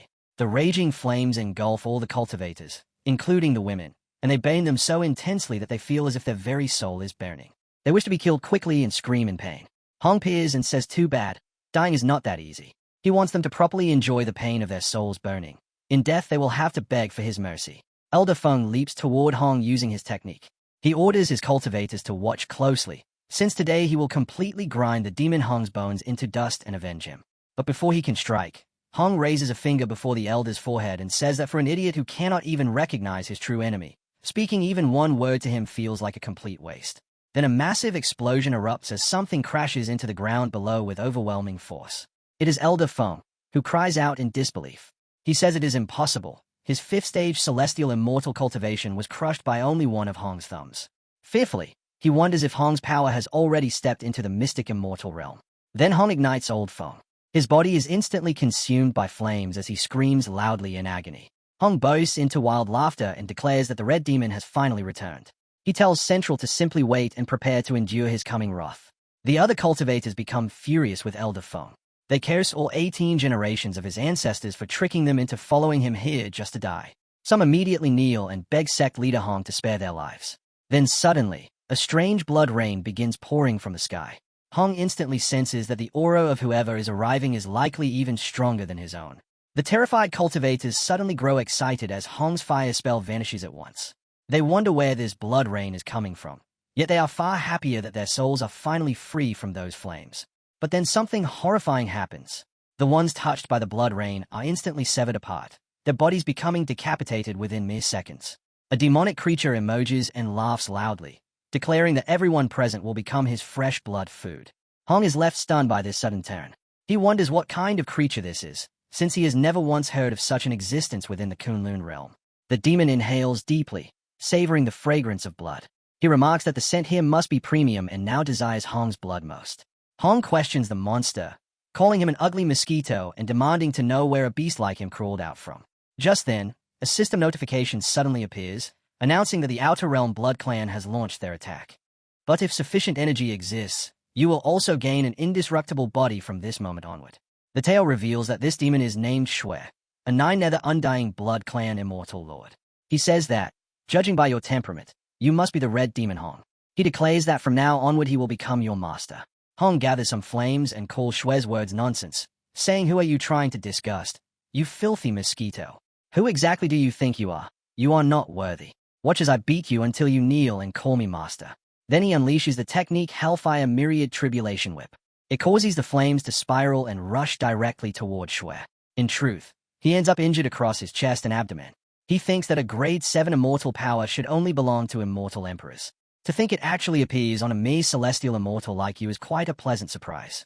Then in an instant he dashes straight toward Hong. Hong can only watch as he merely blinked for a moment. Shui suddenly seizes Hong by the head and appears above him, saying that if I drain you completely, my cultivation will surely return to the peak immortal king realm. Because my exclusive blood slave and I will grant you an undying body. What do you think?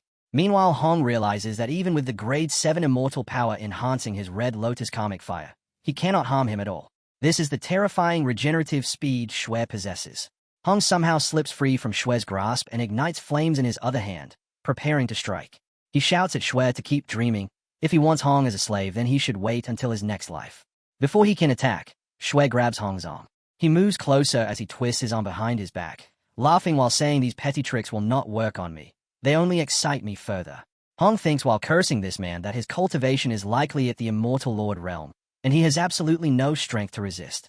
When Shui opens his mouth wide to bite Hong, Shui bites down on his neck.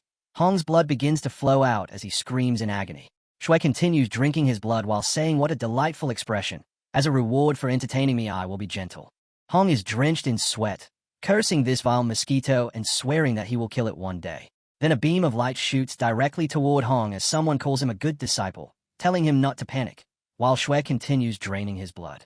This is he who finally arrives and says, "Do not resist. Guard your mind. Keep your spiritual power circulating, and your master will help you break into the mystic immortal realm." Hong cannot believe that this situation for a breakthrough is nothing like he imagined. Hong thinks there is no chance he will achieve a breakthrough in such a miserable condition. He does not want this moment to be seen because it might get censored. Then Hong finds himself within Shui's jaws, where Yi explains that there are two great supreme factions in the universe, the Divine Court and the Nine Nethers. This man belongs to the Undying Blood Clan of the Nine Nethers faction. They possess incredibly powerful regenerative abilities, able to recover from even a single fragment of flesh or blood. If this process is applied in small quantities, you would become the lowest class hybrid blood slave. Yi says he will not merge this ability into your flesh and blood. At that moment, streams of golden light surround Hong's heart.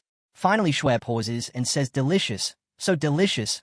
After only a few bites, the hidden injuries from crossing realms have healed by 1/3.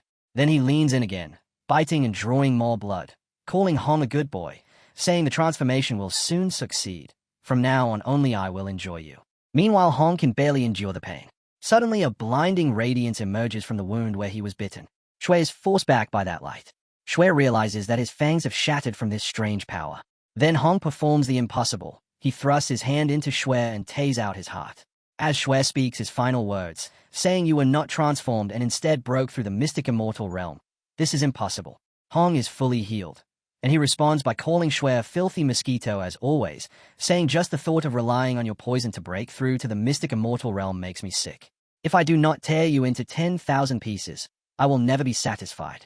Then he drives his hand into Xue again, this time using the technique Desolate Mystic Fire. Xue coughs out blood as he is pierced repeatedly. The silhouette of Yi appears above them while Hong continues stabbing Xue. Xue sees him and asks, "Who are you?" Hong replies to Xue that I am your father. Then he slams Xue down with his signature move Phoenix dancing in the 9 heavens. A massive phoenix manifests behind him as he crushes Xue. Xue is shattered into clumps of blood and flesh from the devastating strike. Hong is astonished, saying this is the power of the mystic immortal realm. The gap between even a single realm truly feels like an unreachable abyss, and this sensation feels incredible. Hong becomes extremely excited, thinking, holy crap, my injuries instantly return to normal. Is this the horrifying regenerative ability of the Undying Blood Clan?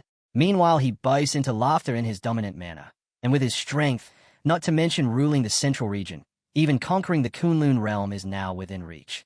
Then the remnants begin gathering Xue's scattered flesh. They slowly merge together, and within moments Xue reforms his body once again. He calls Hong nothing more than a trivial insect that has merely irritated him slightly. He once again notices the silhouette of Yi and realizes that the phantom he witnessed earlier was definitely real. Now he sees Hong completely supported by that figure. He thinks that after regenerating this time, it feels like a mysterious, powerful force is constantly eroding my flesh and blood, and the wounds simply refuse to heal. We see that his limbs and head are still not fully restored. He thinks that even when facing Immortal King-level experts before, I have never experienced such a situation. I fear that person is the mysterious revived being the Patriarch warned us about. Right now my power has not completely returned, so it is impossible for me to fight him. However, after some time, he finally recovers fully, and now he summons a Grim Reaper scythe once again. He shouts that kid, "Today I will show you what real hell looks like," thinking that he might as well defeat him using his own methods. Xue hurls his weapon toward Hong, calling out the Grim Reaper scythe. On the other hand, Hong is not unarmed either, as he summons a spear. He answers that you think I fear you. The Red Lotus God-destroying spear is prepared for you. But then the Grim Reaper scythe suddenly loses its intended path and flies past Hong, leaving him shocked as he wonders where it is heading. The scythe begins slaughtering nearby cultivators. Xue intends to eliminate these weaker cultivators first to restore his strength. After that, he plans to seize the opportunity to capture Hong and regain his cultivation. Xue immediately drains the blood from those weaker cultivators. Then he says he should now have enough energy, and the time has come. Then he charges toward Hong once again with overwhelming force. Hong cannot even react in time. Xue declares that little insect, "You are the key to restoring my cultivation, so just come with me." Xue rushes forward, seizing Hong, but then he speaks toward Yi, saying that hiding the head while exposing the tail is not the conduct of a true strongest expert. Hong snaps back by cursing Xue, demanding to know where he is being taken. Xue leaves behind a trail of his own blood as he moves. Then Yi appears just behind that trail which has only just been left behind. He simply points toward the trail while laughing, saying Xue has some intelligence but not enough. He feels a bit sorry for Hong since he will need to endure a little suffering, so they can locate the place Xue is heading toward. He breaks the trail into tiny fragments, likely collecting them to track the destination. A system window appears stating that after receiving an attack from a 9th-stage Immortal Lord, a passive ability has activated, granting 1st-stage Immortal King cultivation. The scene shifts to the underground palace of Taichu Holy Land, where Xue throws Hong onto the ground, which is covered in blood. He coughs, and Hong coughs as well while still cursing Xue. Xue strides toward Hong, calling him a good boy and ordering him to heal his wounds. He issues a cold threat, saying otherwise he has countless ways to make him beg for death. Then he recalls something. He suddenly lunges at Hong, grabbing him by the throat, and demands to know who that phantom was that appeared on him earlier. He roars that once he regains his full strength, he will tear that coward hiding in the shadows into 10,000 pieces. The scene cuts back to Yi's location. Li urgently calls out for his master, saying something terrible has happened, as the elder senior brother has been taken by a monster. The system keeps prompting uncontrollably, questioning how Yi allowed the Undying Blood Clan to escape. It does not even have the chance to issue a new mission. He curses as he realizes that the demon Xue comes from an outer realm. He employs a technique named Evil as Hell. It can drain human blood, manipulate human blood, and make the user grow even stronger.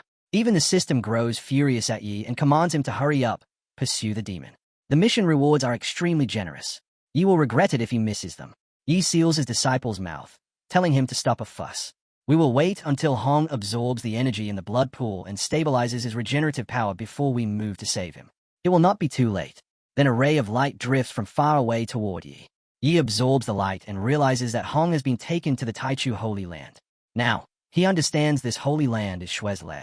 This turns out to be a message that Hong sent to Yi. Now Yi deciphers that the reviving monks Hong referred to are the ancient immortal kings of the Kunlun realm who had long concealed themselves.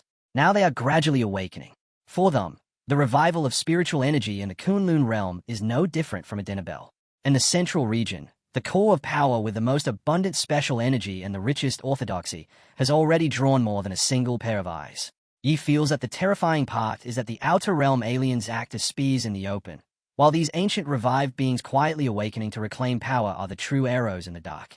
It seems the central region is no longer merely muddy waters, but a hunting ground encircled by sharks. Then he silences the system and says, "System, Little Hong is in the Tiaku Holy Land issue. At the check-in mission, we will complete whatever missions exist there, and move when the time arrives." The system is already enraged. It says, "Host, do not be so presumptuous. Can you really assign missions whenever you wish?" He asks again with a serious tone whether it will issue it or not. The system begins sweating and remains silent. Anyway, the system releases a prompt and congratulates the host for unlocking a new check-in location, the Tiachu Holy Land in the central region. It states that upon successfully checking in, he will be rewarded with top-tier 9th grade immortal power. The scene shifts to the 9 Dao sects, and on one sect screen urgent alerts appear saying Xianya has broken through to the mystic immortal realm. It is a disaster. The Demon Slaughter Alliance has been wiped out by the Red Demon in the eastern region. Elder Feng and the other 7 great Dao sect masters are dead. Everyone reading this is shocked and sweating. Another report spreads that the 4 great holy lands have recalled all disciples and activated an ancient defensive array. No one can enter their territory.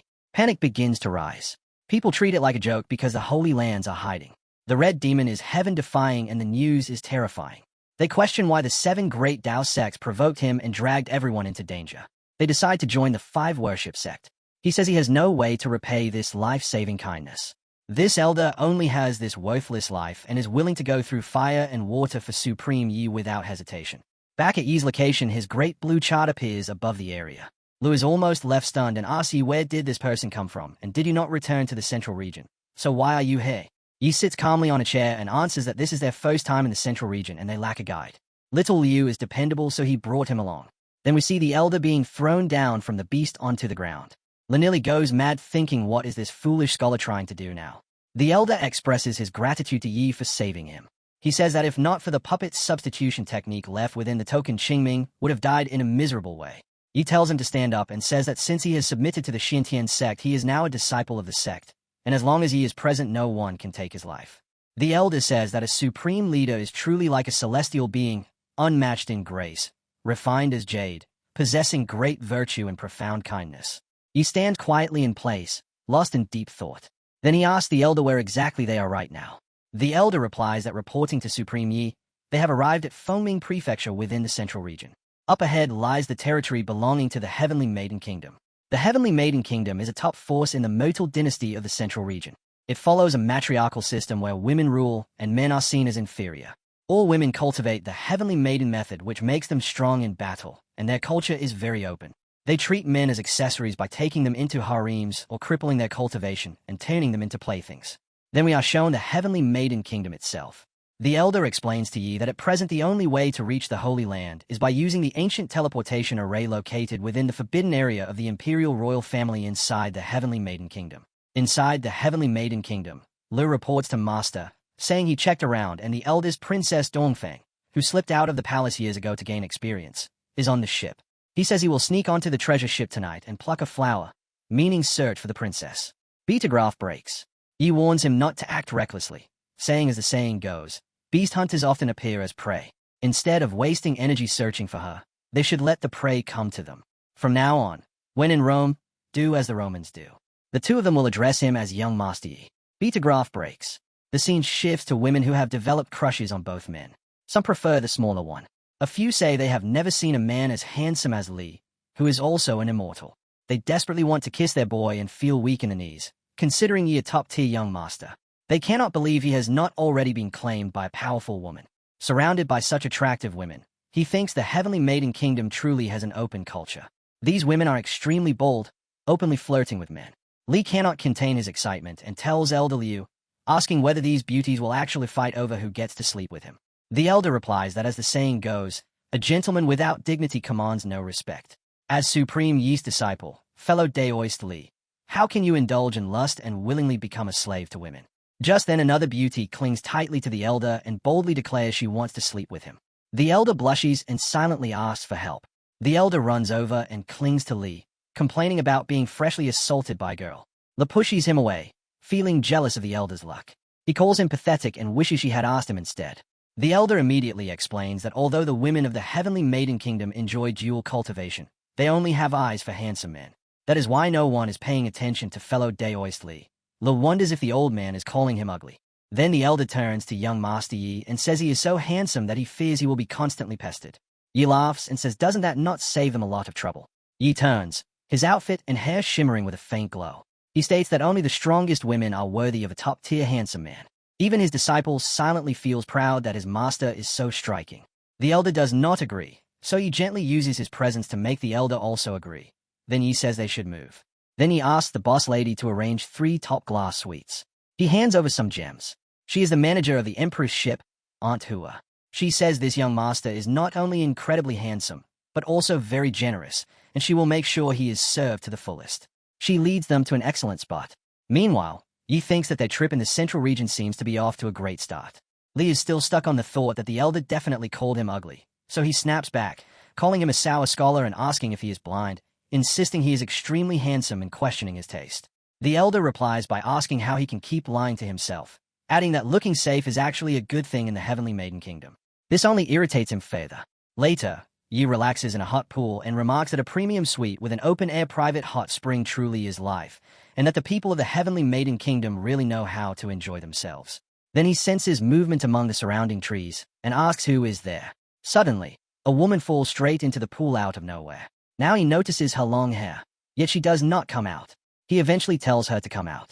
A playful girl rises from the water. The story reveals that her name is Dongfang, the eldest princess of the Heavenly Maiden Kingdom, at peak tribulation stage. She laughs and says that as expected of a top-tier handsome man approved by the aunt, he has quite the attitude and she likes it. She boldly approaches Yi, grabs him by the shoulder, and invites him to become her consort, promising endless wealth and rapid growth in cultivation. Then she gives a teasing look as she moves closer, eyeing Yi with clear interest. She then does something unexpected and leans in further, curiously inspecting what she calls the goods. Dong moves in to inspect Yi's goods, but he suddenly catches her arm and tells her there is no need to rush such an inspection. She responds that he is playing hard to get. He tells her she is overly confident, calling her princess, and says even if the king himself arrived, he would not necessarily serve him willingly. He then pushes her aside, adding that his standards are not so low. The stunned princess is outraged, wondering how he could act so disrespectfully. As she steps out of the water, she calls him insolent, saying he lacks a man's grace or modesty, and not only speaks boldly but even dares to touch her.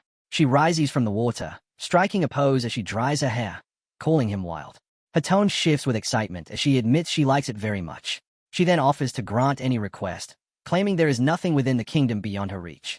He thinks to himself that the bait has clearly been taken. He also steps out of the water, revealing himself to the women with slight hesitation. Dong is stunned by what she sees, thinking his goods are truly impressive. He asks what would happen if he requested entry into the palace's forbidden grounds and whether she could arrange it. Her gaze lingers before she looks away, explaining that entering such a place requires the Empress Mother's approval, and she questions his purpose. Yi quickly covers himself, remarking that her bold claims seem empty, and prepares to leave. She almost pleads with him to stay, saying it is not impossible and that his charm could win her mother's approval. She quietly adds that the only issue lies in the price. Yi narrows his eyes and replies that cost is not a concern, thinking he thrives on challenges and there is nothing he cannot afford. She clings to him as he laughs and says he will await good news. Before she can respond, he turns back and gently touches her face, asking if he is correct. That soft touch shifts into a light grip on her neck, leaving her startled as he mentions he nearly forgot something. He leans in again and teasingly asks if she is satisfied with his goods. She grabs him by the waist and pulls him close. She admits she is more than satisfied and can hardly wait. Yi immediately flees in panic, thinking the women here are like ravenous beasts. Meanwhile, Dong becomes determined to have him in her bed sooner or later. Later we witness the Imperial City Flower Festival. The women discuss whether they heard that the eldest princess has already fixed this year's flower deity selection. Some claim that is not everything. Even the prize is not the greatest gift. She has truly indeed spent a fortune on this. A man among them says he wonders what kind of sly fox spirit could enchant the princess like this. Is he as handsome as me? The scene shifts to a bulky woman named Yang. She is the rightful daughter of the Pingxi queen. Right now, she has a man sitting on her lap. He can barely look at her and calls her princess, begging her to stand up for him. The man says he worked hard for an entire year, and the title of flower deity was already within reach, yet it got stolen by some random ugly nobody. She gently tells him to stop crying like a child. Then she says it is only a worthless flower deity title, so why make such a fuss? If he follows her as his master, she would never let him leave empty-handed. The man replies that he only feels wronged on her behalf. Then he adds that everyone in the imperial city knows he belongs to her, and for the eldest princess to insult her like this clearly shows disrespect toward her and the Pingxi queen's manner. All these provoking words instantly enrage Yang. In a rush, she slams her hand on the man and demands to know if that is truly the case. She immediately tosses him aside like a rag doll and angrily shouts that Dongfang dares to challenge her, and she will go tear them apart. At that moment, voices outside begin chanting as the grand float finally arrives. Yang peeks outside and says she wants to see what kind of beauty could cause such a stay. Li and Elder Liu are leading the procession and politely greet the crowd while thinking why none of these women notice his own charm. Yang bursts into laughter and mocks whether Dong is starving, calling Li ugly and assuming Dong is somehow involved with him. She has no idea that Dong is actually inside with Yi. As the carriage window slowly opens, Yi's strikingly handsome face is finally revealed. Yang practically drools and mutters that Yi looks like a divine being. But her amazed expression quickly turns fierce as she declares she must take such a top-tier man for herself and will keep him beneath her control and torment him properly. Dawn explains that to enter the forbidden area, one must first obtain the flower deity title, and in the imperial city, that simply means passing a test of appearance. She internally feels Yang smells like a pig and wonders what disgusting scheme she is planning now. Then she casually places her hand on the young master while he comments that in the heavenly maiden kingdom, beauty rules everything, so such a condition is not surprising. When Yang notices Dong's hand resting there, jealousy instantly burns inside her at their closeness. She jumps out immediately and lands right in front of the carriage, nearly startling the beast pulling it. With a greedy expression, she declares to Dong that she is taking that handsome man. In a single sword flash, her throat is cut open and blood sprays from her neck. Li coldly asks where this pig came from and how she dared to lust after his young master, saying she is utterly disgusting. Yang's head drops to the ground as her life ends. Several onlookers stare in shock. One of them shouts that the queen's beloved daughter has been killed and calls Li a menace. Dong says this is terrible since Yang has been killed, and now the queen will never let this matter go. Li responds that there is nothing to fear, saying if one comes he will kill one, and if two come he will kill both. Elder Liu agrees and says anyone who covets the young master deserves death. At that instant, something crashes down before them like a falling meteor.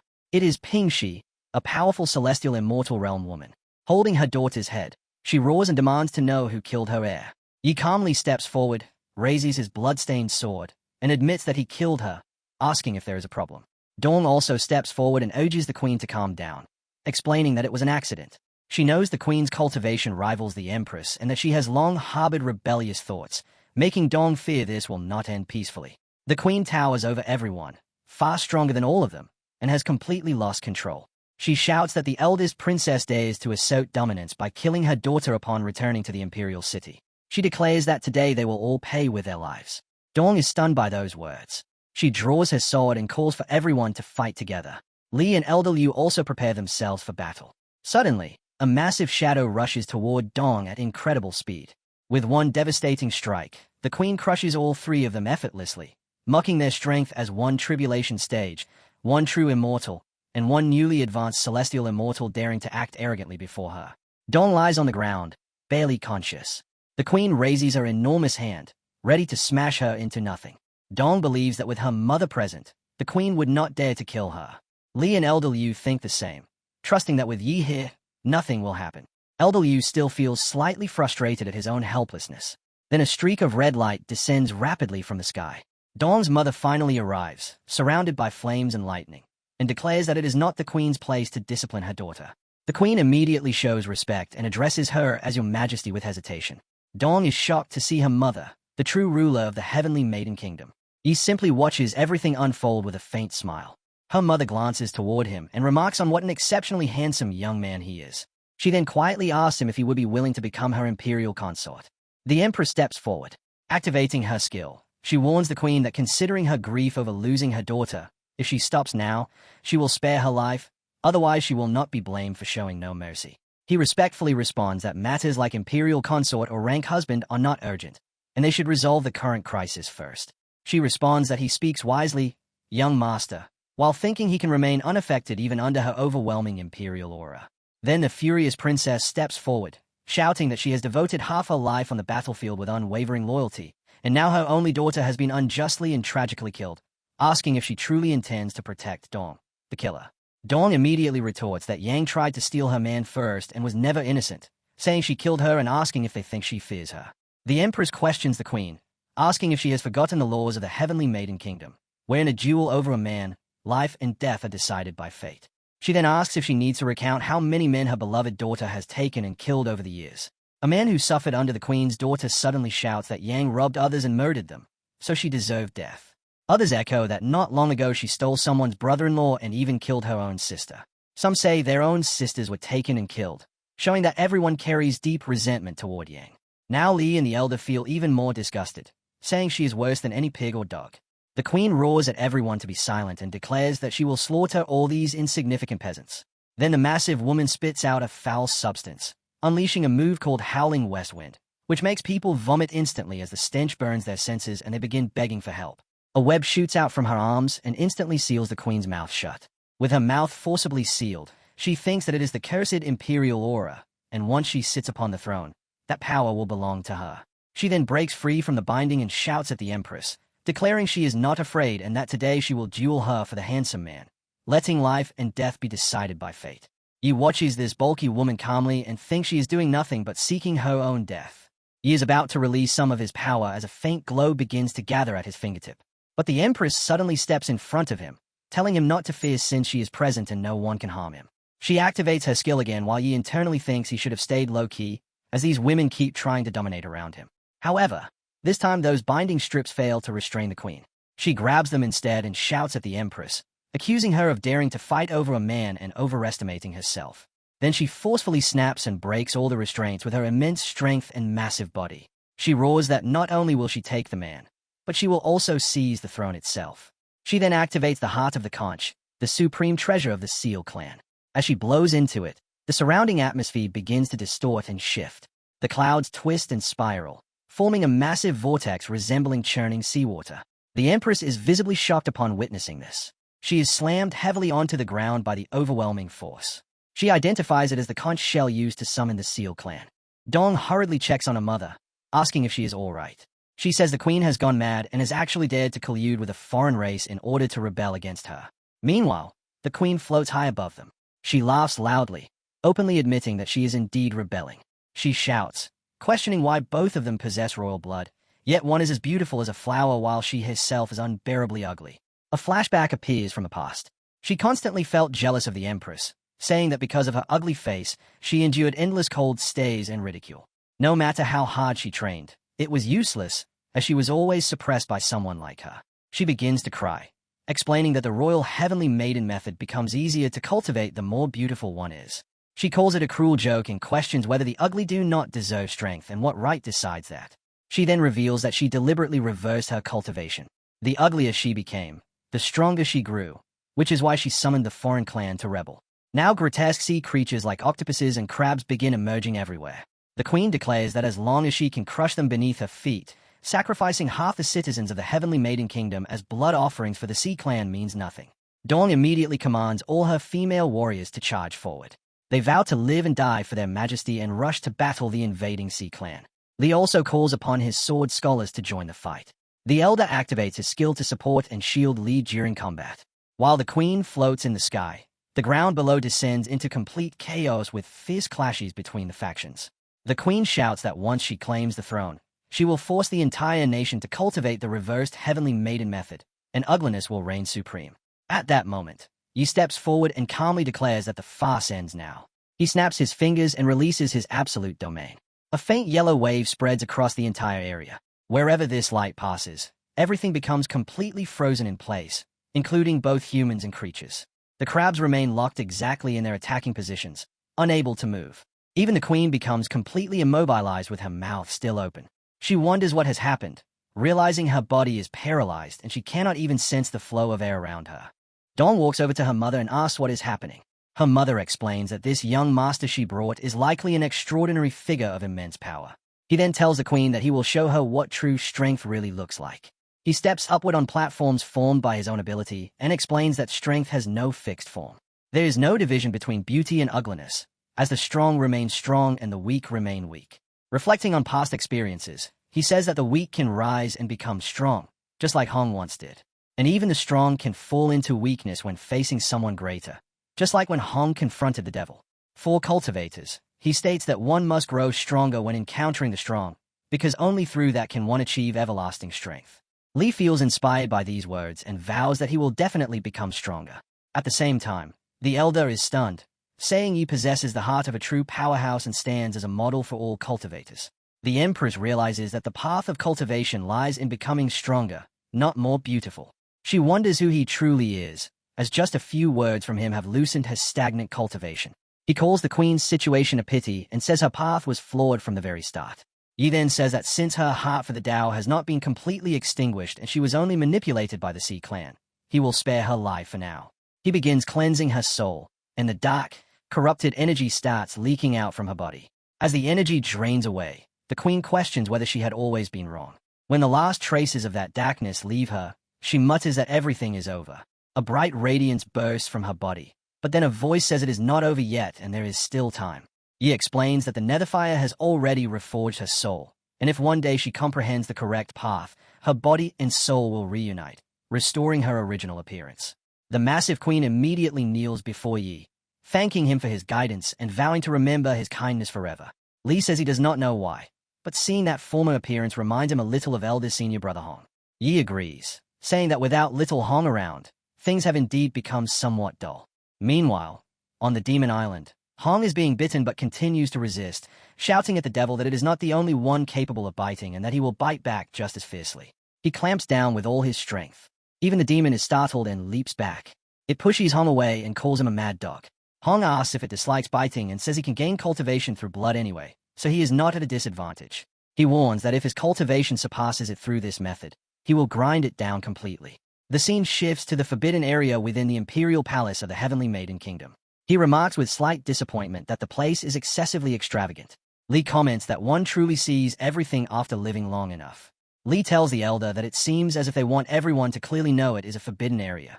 He asks whether Master Yi might face danger inside. The elder blushes and says that the Supreme Master is not in danger. Rumors say all male cultivators who entered the forbidden area came out alive, but he hesitates. Li urges him to finish, and the elder admits that they all suffered lifelong kidney deficiencies as a hidden consequence. Inside, Yi is lying beside two beautiful women. He asks the Empress if this bed is the key to unlocking the teleportation array restriction. She confirms that it is connected to the ancestor's immortal sense and veins, and the restriction can only be lifted by awakening the ancestor. Yi explains that there are only two ways for a revived being to awaken, either through self-recovery using worldly spiritual energy or through power transferred by bloodline kin. He continues by saying that the restriction isolates the space, preventing outside energy from entering and trapping the internal energy within. He assumes the ancestor did not foresee the decline of Kunlun's spiritual energy. The Empress leans closer and playfully remarks that he predicts things like a god, but the ancestor's cultivation method is unique, requiring a man's vital essence to assist in the transfer. He immediately understands and thinks that this is not a true revival, and if they intend to use him, they will have to pay a price. The Empress begins to loosen his clothing and explains that the ancestor's requirements are extremely high. In the past, to avoid harming cultivators, she only took minimal essence from each man. Even now, millions are still required, though with his profound cultivation, more can be drawn. Dong joins in with a playful tone, saying she was the one who found him and cannot let her mother monopolize him. Her mother reassures her that she will also get her share. They tell him they are about to begin their effort, and after some time, the room fills with a strange atmosphere. The Empress praises his performance as exceptional, saying she has experienced many men but never anything like this. Dong adds that her first experience feels unexpectedly amazing, confirming her mother's words about how enjoyable it can be. They continue their process while Yi remains lying there, deep in thought. Although he does not resist, he reflects that this mother and daughter pair are quite bold, actually indulging themselves while using him. But suddenly, a strange surge of energy rises so violently that it lifts both mother and daughter into the air, trapping them within a swirling vortex. Yi realizes that by using his vital essence as bait, the hidden presence has finally revealed itself. Both women remain suspended mid-air, while the bed beneath them begins to glow even more intensely. A dark and ominous energy starts to gather around that light, spiraling upward toward the sky. Yi unleashes a technique, striking through the air as if hitting a distant target with precision. Dawn tells her mother that the golden light is draining the bloodline power from her body. She feels as if she is being completely emptied and begs the senior, saying that even a trace of bloodline power would be enough for the transfer, pleading for him to stop and show mercy. But he shows no intention of stopping. Instead, he intensifies the force, making it denser as it continues extracting their bloodline power. From within that darkened blood energy, a voice suddenly laughs. It remarks that Big Brother is being far too rough and has already bruised this concubine, as the hand of another woman slowly emerges from within the bloodline. Dong and her mother are floating inside the vital energy when suddenly Dongfang Bubai, the ancestor of the Heavenly Maiden Kingdom, shows up. He says he's going to use Big Brother's vital essence to heal his own injuries. He calls him a rootless thing who can only cultivate by stealing other people's vital essence, yet still has the audacity to talk trash in front of him. Bubai just glazes at him angrily. Then he suddenly activates a technique called Flying Immortal from beyond the heavens and says he's changed his mind. Since Big Brother is being so disobedient, he might as well just devour him completely. He rushes straight at Yi to swallow him through his skeleton minion. Just like that, Yi doesn't do anything and lets the skeleton swallow him. A screen pops up, showing that the host has encountered an attack from a 4th-stage Immortal King, and his cultivation is now raised to the 5th-stage Immortal King. Yi releases his energy toward that skeletal body, staring coldly and calling it a cheap trick. Then he unleashes a radiant golden light directly at Bubai's skeletal face. After that, Bubai suddenly starts smiling and mockingly cries, saying Big Brother actually hit his cultivation. How mean. He doesn't respond at all, just keeps staring at him. But then, with anger, Yi strikes him and tells him to stop acting disgusting and speak properly. Our protagonist then says someone like Bubai isn't even worthy of absorbing his vital essence. The moment he lifts those 2 fingers, golden light begins to gather around them. That golden light shoots straight toward Bubai's hair.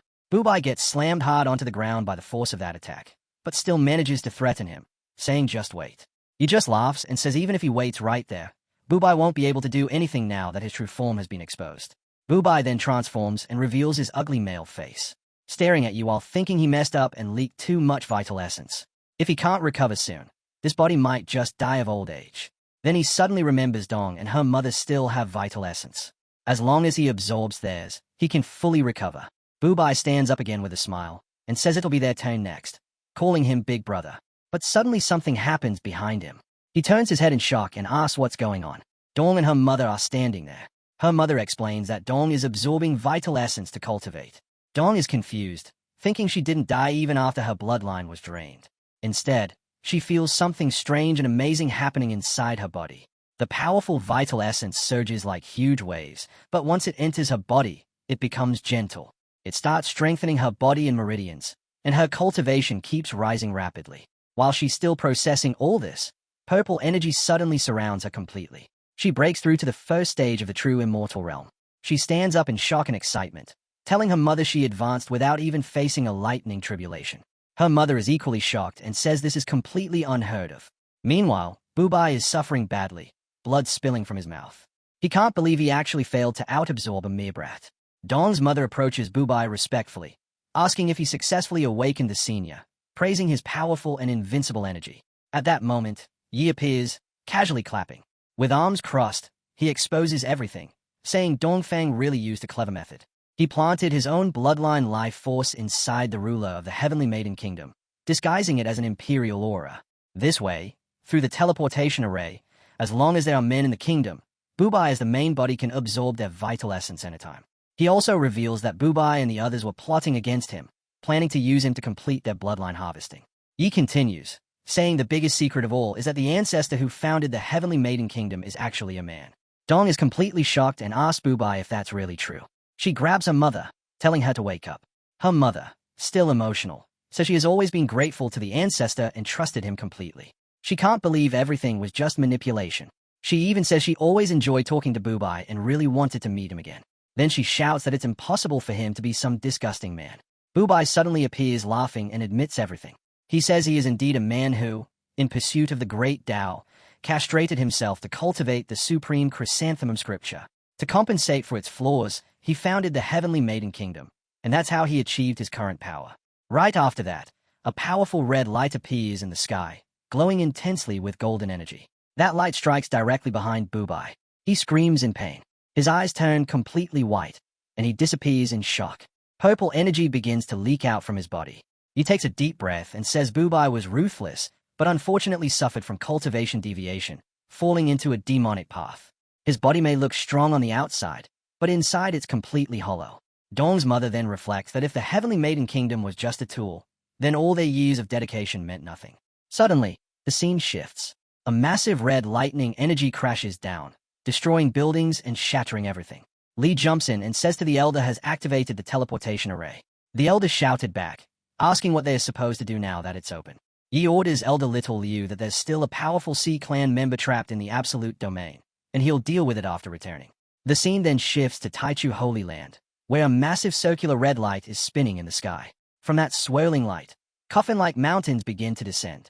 A burial coffin crashes onto the ground, smashing everything around it. Yi runs across the top of the coffin. A system screen appears, congratulating him for successfully checking in and rewarding him with grade 9 immortal power. Yi stands there, looking over the surroundings. Then he smiles confidently and says to his disciple, "Your master is here."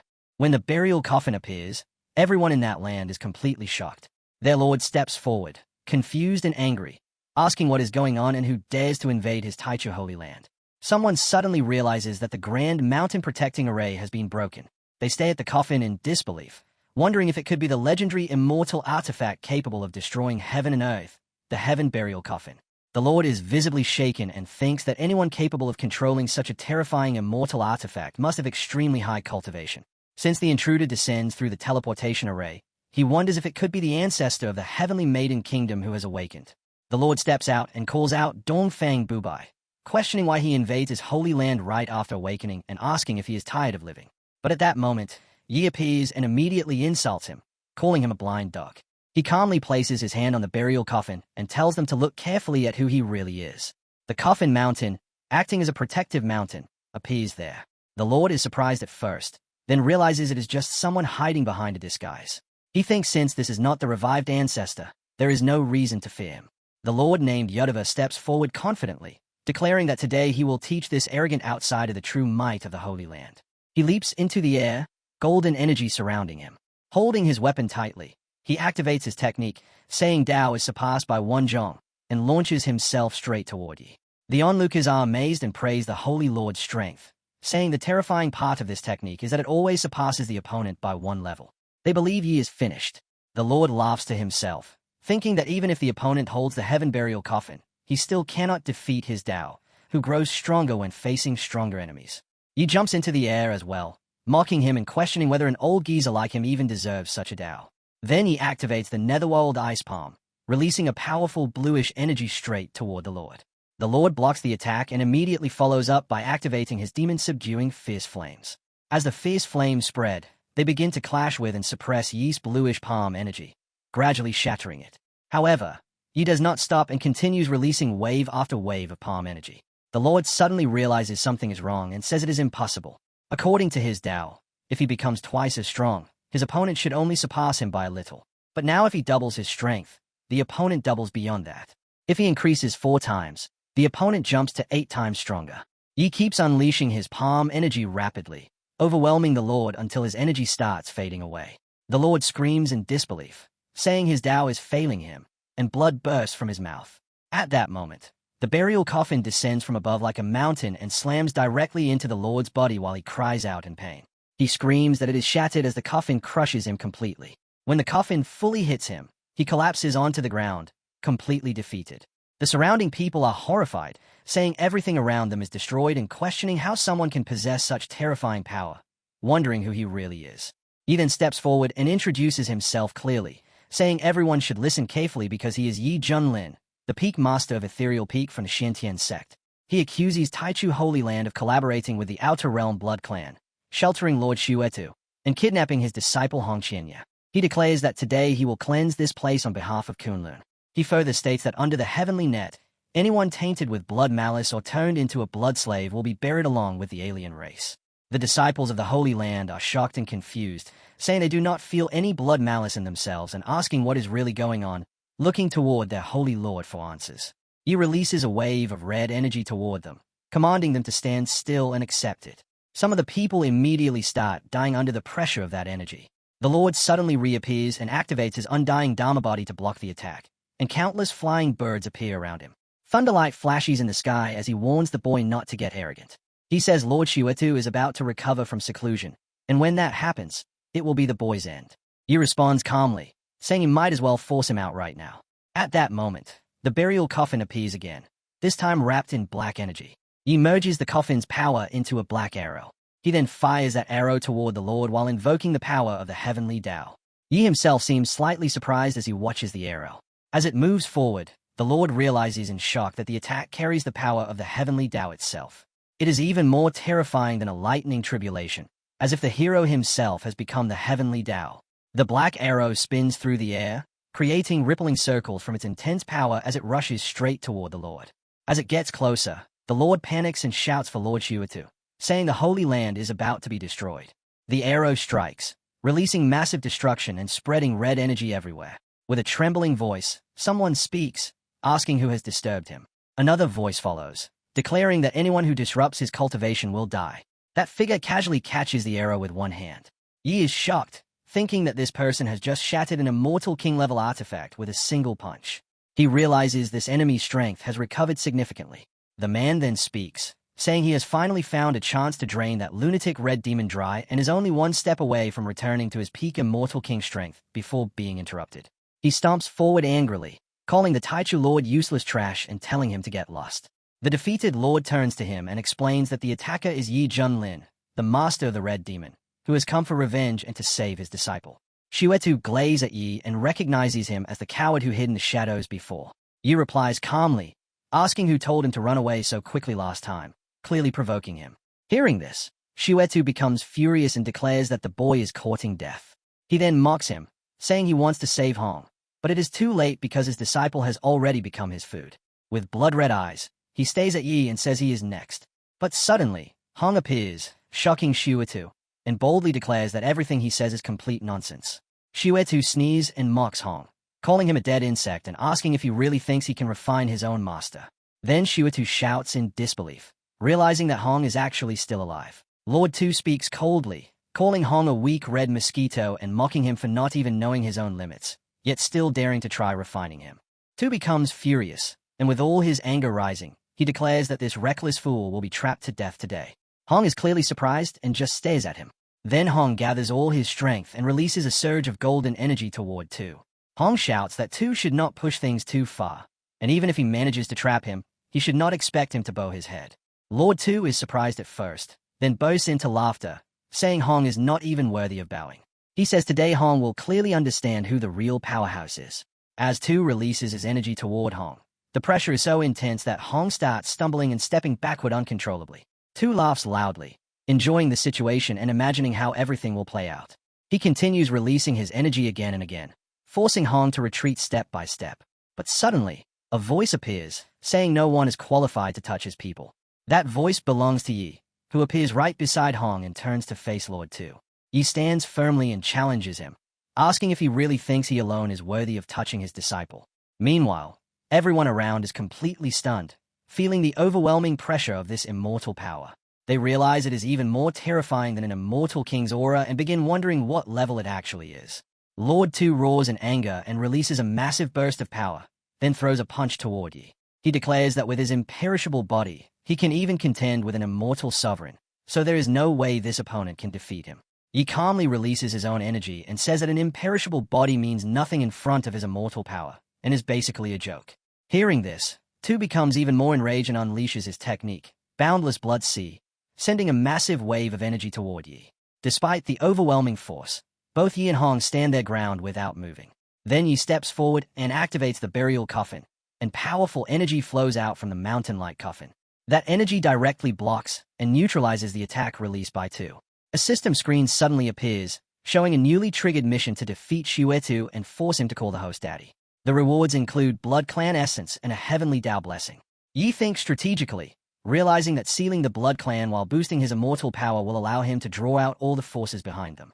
Without hesitation, Yi throws a punch and declares that he will now show the true power of Grade 9 immortal power.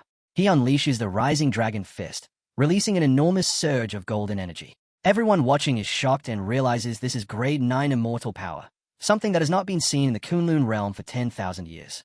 Hong clenches his teeth, thinking in frustration that this guy has been hiding his true strength all along. As the dragon fist slams directly into two, his eyes widen in shock. He screams that it is impossible and questions how his imperishable body could be destroyed so easily. He steps forward and coldly tells him to behave and call him daddy, or else he will destroy both his body and soul completely, leaving him unable to reincarnate forever. Tu refuses and shouts that he would rather die than kneel, and warns that the Blood Clan will never let this go. Yi's eyes turn red as he responds that if Tu does not learn his lesson, he will make him submit by force. Then Yi releases golden chains that wrap around Tu and begins interrogating him about the forces behind the Blood Clan and the hidden conspiracy of the Stargate Project. Hong also steps in and strikes Tu, telling him to be smart and call them Master Daddy, reminding him that crushing him is as easy as crushing an ant. Tu screams in pain, saying he cannot take it anymore and begs them to stop torturing him. He finally submits and pleads for his life. Desperate, he calls him Daddy and promises to reveal everything. He explains that the Blood Clan is trying to open the Stargate to let in Outer Realm demons, and that the central region is already filled with their strongholds. As soon as he reveals this, the system screen appears again, showing the mission is complete. The Heaven Burial Coffin is upgraded to the Immortal King level, and all of its dual functions are fully unlocked. Yi reflects that with this upgraded coffin, he can suppress the Blood Clan strongholds and deal with the Stargate crisis, though he knows the Outer Realm forces are far from simple. Hong becomes excited and proudly announces that his master now possesses grade 9 immortal power and a supreme Immortal King coffin, warning that anyone who dares to provoke him in the future will die without even having a place to be buried. Lord Tu is now completely defeated, kneeling on the ground and bound tightly by chains. Yi releases golden energy toward him and says that Tu knows too little, so his death is not worth pitying. He declares that he will eliminate every Blood Clan stronghold one by one. The energy engulfs Tu and begins destroying his body, causing him to scream and struggle as his body starts breaking apart. Even while dying, Tu shouts that he refuses to accept this outcome. He warns that the Blood Clan will not let this go, that the Stargate will definitely open, and that Outer Realm forces will arrive. He declares that Yi will eventually be devoured by demons and says he will wait for him in hell. Then his body finally collapses completely. After everything ends, the surrounding people bow and thank Yi, calling him a legendary figure of Kunlun and praising his unmatched divine power. Yi then turns toward another lord who has fallen to the ground in fear. That man immediately kneels and begs for mercy, saying he knows about a Blood Clan stronghold located in the bloodstained valley of the Desolate Prefecture. He reveals that there is more than one Stargate and that other Outer Realm forces have already invaded. Yi demands answers, asking what these Outer Realm forces are and when exactly they invaded. Suddenly, a spear surrounded by red energy spins rapidly through the air. It strikes the old man directly, injuring him severely. With his last strength, the man reveals that it is the Light Clan from the Paradise Realm and that they have already reached Fengming Prefecture. The scene then shifts to the coast of Fengming Prefecture, which looks peaceful and beautiful. Deep beneath the North Sea, everything is tense. The Light Clan has already arrived, but their ancestor has not yet awakened from seclusion, putting the North Sea in grave danger. A nearby lord declares that the Sea Clan has only 3 days to open the North Sea Stargate and welcome the Divine Court's army. Otherwise, the entire North Sea will be destroyed, leaving nothing alive. A beam of light appears on the sea, marking the water's surface. At that moment, Yi arrives along with his disciple Hong. Fengming Prefecture's North Sea is now in crisis. The Light Clan army is already at the gates. The Stargate has appeared, and a massive catastrophe is about to unfold. The next development will revolve around the mastery of the North Sea Stargate. Soon an army of 800,000 Sea Clan warriors arrived at the Heavenly Maiden Kingdom with a dark aura covering the sky. Their leader Shusha roared that the humans dared covet the Kunlun world and swore to destroy the kingdom and turn them into food for the Sea Clan. The people of the Heavenly Maiden Kingdom were horrified and fled in panic. Desperate cries echoed across the city. People yelled that the Sea Clan is here to slaughter us. Someone help. Shusha laughed with contempt and called the human ants unworthy of resisting the Sea Clan. He then activated a giant conch artifact as ancient runes glowed with surging spiritual energy. Seawater erupted from the conch like a raging flood, forming massive waves that darkened the heavens as they crashed toward the Heavenly Maiden Kingdom. At that moment, a grand formation suddenly shone, causing space itself to shake violently. Right after that, he stepped out from the void. He snorted coldly and declared that the Heavenly Maiden Kingdom was under his protection. Anyone who touched it would become his enemy, and today, the entire Sea Clan would die. Li excitedly praised Master for being domineering and said the Sea Clan was finished. Elder Lu also declared that with Senior Yi protecting them, the Heavenly Maiden Kingdom had nothing to fear. Hu Sha turned pale and stepped back in shock. He demanded to know who Yi was and warned him not to oppose the Sea Clan army, as he was a great general under old ancestor Hai Jing. He stayed calm and said Hu Sha was unworthy of knowing his title and was nothing but dust beneath his feet.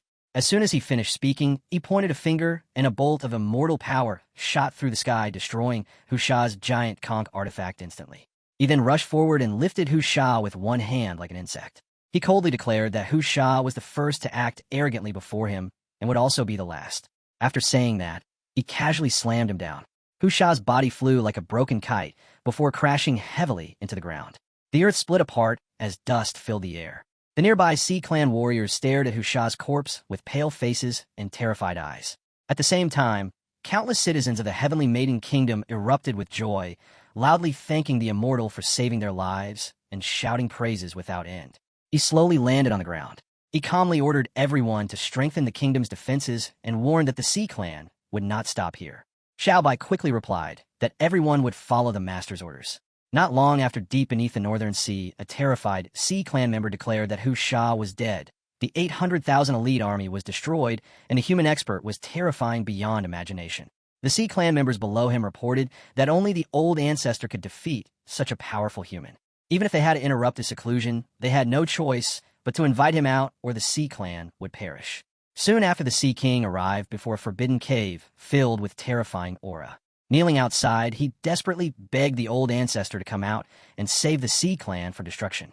Inside the cave, a beam of divine light suddenly burst forth, illuminating the surroundings.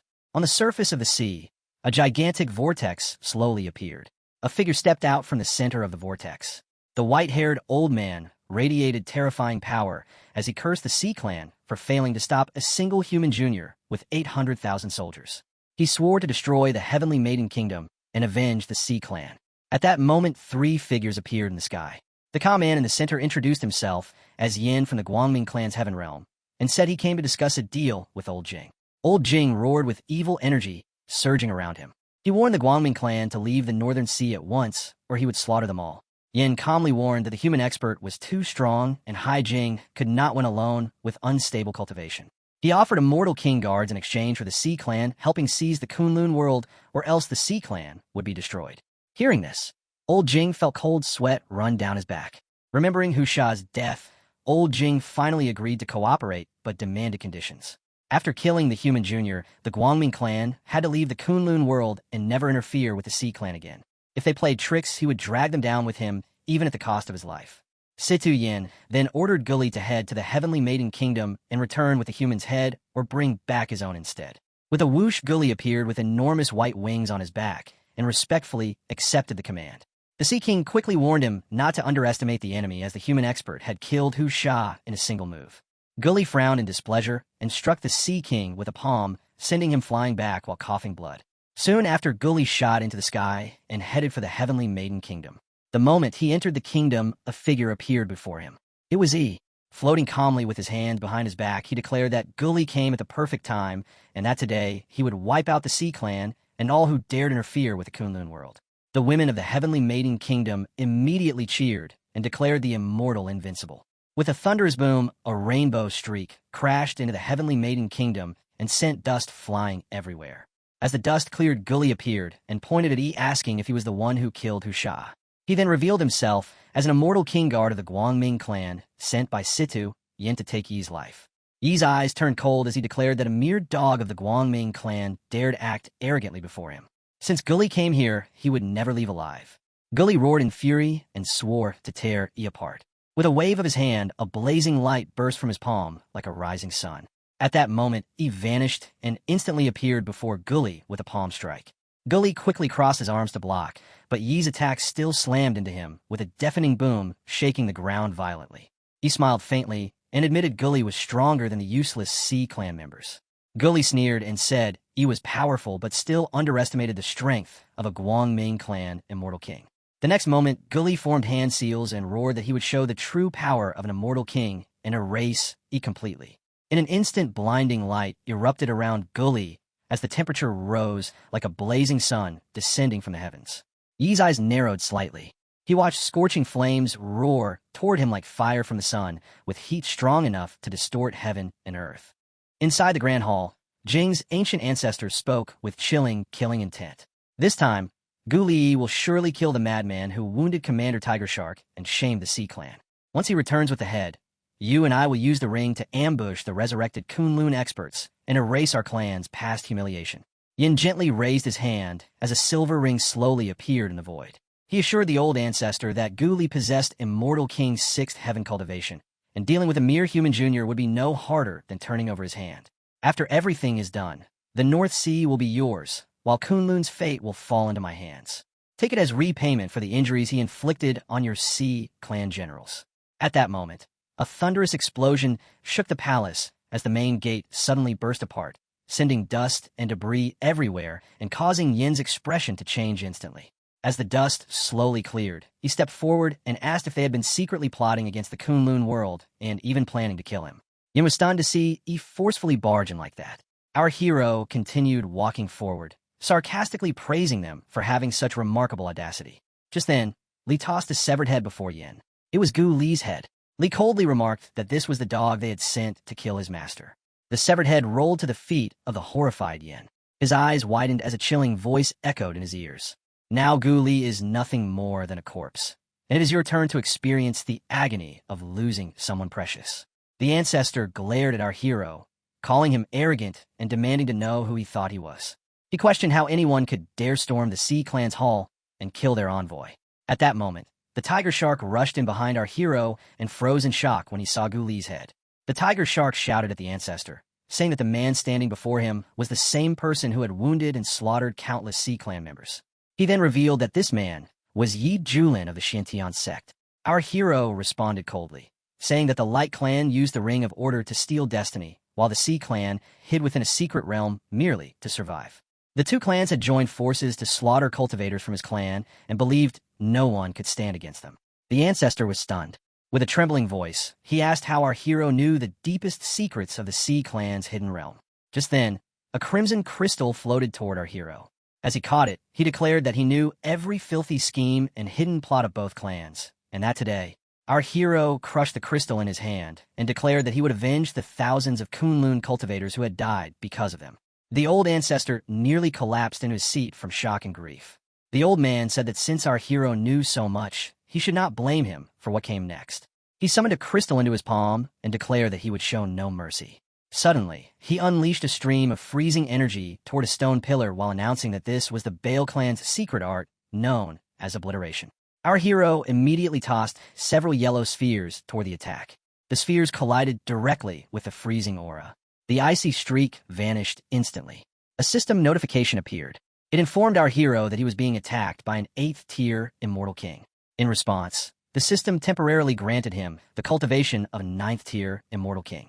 Our hero scoffed and asked how an old man barely surviving on a trace of origin energy could still act so arrogantly. He questioned who had given him the confidence to behave this way. The ancestor began trembling and sweating uncontrollably. He could not believe his eyes after witnessing his attack being effortlessly erased. This time, our hero made his move. He raised his hand and fixed the old man with a gaze that seemed to pierce directly into his soul. The old man nearly panicked. He cried out that the Vale Clan runes were the very thing stabilizing his origin energy and keeping him alive. Enraged, the old man accused our hero of stealing his runes, humiliating him, and uncovering his deepest secrets. Then the old man unleashed a terrifying technique. A massive vortex of water formed around our hero as the ancestor swore he would bury him beneath the sea to comfort the spirits of the Sea Clan. Our hero remained motionless and unleashed a whip-like technique that smashed apart the incoming waves and shattered them completely. A protective barrier surrounded our hero, preventing the water from causing him any harm. Our hero replied that the old man was nothing more than a fallen ancient supreme who survived by relying on the life origin of the Sea Clan's hidden realm until his unavoidable death. He pointed out that the ancestor did not even dare unleash his full strength because forcing it would completely shatter his soul, yet he still dared to posture before him. The old man nearly lost control and resorted to every trump card he possessed. He demanded to know what kind of monster our hero was and how he could possibly know such a deeply hidden secret. He refused to accept it, but our hero ignored the outburst, rushed straight toward the ancestor, and grabbed him by the jaw. Then he slammed the old man into the ground. The ancestor could do nothing except stare at our hero in absolute terror. Our hero declared that before him, the ancestor's pitiful remnant of ancient power was not even worth mentioning. The tiger shark broke into a cold sweat as he watched. The pressure radiating from our hero was overwhelming. Only then did he understand why Yi was able to suppress the ancestor with a single hand. Against such power, they had no chance at all. The serpent elder was equally stunned. He could not comprehend how someone so young possessed such heaven-defying strength. At that moment, they realized the Sea Clan's downfall was inevitable. Meanwhile, a figure concealed within a hidden location quietly held a magical realm artifact in his hands and patiently observed everything. It was Yin, hiding behind a pillar. He believed he had found the perfect opportunity. With the ancestor's sea whale supreme origin combined with the destiny and ruins possessed by Yi, he believed he could easily break into the next realm. Afterward, he could simply claim everything for himself. It was the perfect plan to profit from both sides. Meanwhile, our hero continued putting the old ancestor in his place. Our hero silently observed as the old man's energy steadily dispersed. His expression remained calm and composed. Our hero then seized the old ancestor once more. At the same time, Yin reasoned that keeping the ancestor alive would allow him to control the Sea Clan and intimidate City Yin. Killing him offered no advantage. Our hero told the ancestor that he had assisted tyrants and worked together with the Light Clan to slaughter countless innocent cultivators throughout the Kunlun realm. Then our boy turned toward Yin and declared that as for him, did he truly believe he could hide in the shadows like a rat and collect all the rewards? Yin was stunned to hear those words. Realizing he had been exposed, Yin immediately jumped out. Since he could no longer remain hidden, he decided to seize the runes and essence blood. With the Ring of Order in his possession, he believed crushing our hero would be effortless. The Ring of Order activated, forming a massive hand above our hero that sought to drain away his destiny. Our boy narrowed his eyes, but remained completely calm. A streak of light suddenly pierced through the giant hand before it crashed into the ground, unleashing a thunderous shockwave. Our hero pierced through the force with holy light, causing both the hand and the Ring of Order to vanish completely. On the ground, Yin coughed up blood as the backlash severely injured him. Our hero refused to let him escape. Once again, he prepared a technique and declared that Yin had relied on despicable methods to steal destiny and slaughter cultivators. Today, he would destroy that false treasure once and for all. Our hero unleashed a vortex-like lightning spear that shot directly toward Yin. He commanded the spear to crush the Light Clan's ambitions and deliver justice to the cultivators of the Tenon realm. As the spear struck Yin, he was hurled backward like a piece of driftwood. The impact triggered a massive explosion, filling the area with dense clouds of smoke. Amid the chaos, our hero declared that from this day onward, the Sea Clan belonged to the Xintian sect, and every one of them would serve him as their master. The remaining Sea Clan members still harbored thoughts of resistance and refused to retreat. Our hero fixed them with a menacing glare and declared that if they ever dared cooperate with the Light Clan again or harm another innocent soul, he would flatten the entire North Sea and leave no survivor behind. Then he swept his icy gaze across them. Every Sea Clan member immediately bowed and proclaimed their willingness to submit to the Xintian sect. They accepted our hero as their lord and swore they would never betray him. His strength was beyond comparison, and they understood their mistakes. From that moment forward, they would obey every command and protect the peace of the North Sea. Meanwhile, the wounded Yin continued fleeing while barely clinging to life. Our hero stepped forward and called out to Yin, asking if he truly believed he could escape. He declared that the debt owed today would be repaid in full. Just then, the entire hall began trembling violently, and the injured Yin collapsed to the ground. A gigantic spiral of water suddenly formed above the gathered Sea Clan members. The old ancestor found another chance to interfere and once again resorted to his schemes. From the enormous vortex emerged a gigantic jellyfish, a terrifying and deadly creature, descending directly above our hero's head. The ancestor remained seated on his throne with an arrogant expression as he revealed his final trump card. Rising from his seat, he called the giant jellyfish his old companion and ordered it to avenge the humiliation he had suffered today. The massive jellyfish rapidly waved its tendrils and hovered directly above our hero, who stood there completely calm. Our hero remarked that summoning such a giant jellyfish was certainly an unusual tactic from the ancestor. The surrounding sea creatures immediately recognized the ancient jellyfish queen, a legendary beast capable of tearing apart the sea of consciousness of anyone it attacked. The old ancestor desperately pleaded with the jellyfish to eliminate our hero, promising it all the resources of the North Sea as a reward. Our hero casually floated upward with his mana and mocked the jellyfish as a useless, oversized creature that nobody could even consume. With a simple flick of his arm, a powerful wave surged forward and shattered several of the jellyfish's tendrils. The old ancestor quickly ordered the jellyfish to target our hero's sea of consciousness, believing it to be his only weakness. The jellyfish instantly unleashed several dark energy strikes by violently thrashing its tendrils toward our hero. Seeing the black attacks rushing toward him, our hero dismissed them as a trivial technique and was actually surprised that such a creature dare display an unlimited ability skill before someone of his caliber. As those attacks arrived, our hero instantly activated a defensive barrier that blocked them without difficulty. While the jellyfish remained occupied fighting our hero, the old ancestor found an opening to flee.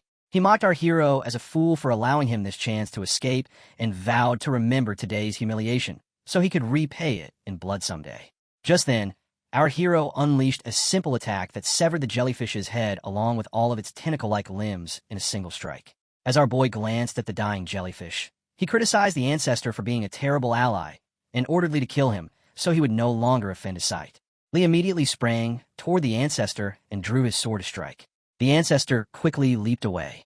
Lee shouted after him, demanding how he dared act so insolently before his master and asking whether he truly thought escape was possible. Lee swore he would cut off the ancestor's arms. The ancestor merely declared that he would repay today's humiliation 100-fold in the future. Lee slashed forward with his sword and mocked him for still daring to raise his voice at his master. He questioned whether someone like him even deserved to flee and concluded that death suited him better.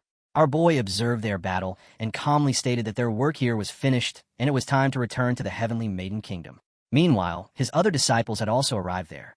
Later, our hero arrived at the Heavenly Maiden Kingdom, where Yao and her mother warmly welcomed the group after the turmoil among the sea clans and their hard-earned victory in the North Sea. Our hero and his companions informed them that the Sea Veil ancestor had been slain, the Light Clan's conspiracy had been exposed, and no hidden threats remained within the North Sea. Yao's mother looked at the sea creatures our hero had brought back and asked what he intended to do with them. Our boy replied that she could keep them, as they would greatly assist with cultivation. Then our boy turned toward the female disciples and explained that the spiritual essence remaining within these sea creatures could still be used. Therefore, he would grant them this opportunity to cultivate diligently. They all immediately expressed their gratitude toward our boy for his generosity. Meanwhile, one of our hero's disciples was especially excited about the unparalleled Immortal Sea Clan feast. She had long dreamed of such an opportunity and felt deeply grateful to our hero. Later, everyone gathered around the table and enjoyed a magnificent banquet. Yao's mother announced that the immortal feast had been prepared and invited everyone to begin. An elder remarked that the immortal feast blessed by our hero contained spiritual energy many times greater than ordinary immortal cuisine. Lee laughed and said that simply following Master allowed him to increase his cultivation even while eating. He considered it wonderful beyond words. After listening to their admiration, our hero narrowed his eyes and shifted his attention toward another disciple. Then he formed a spell using 2 fingers.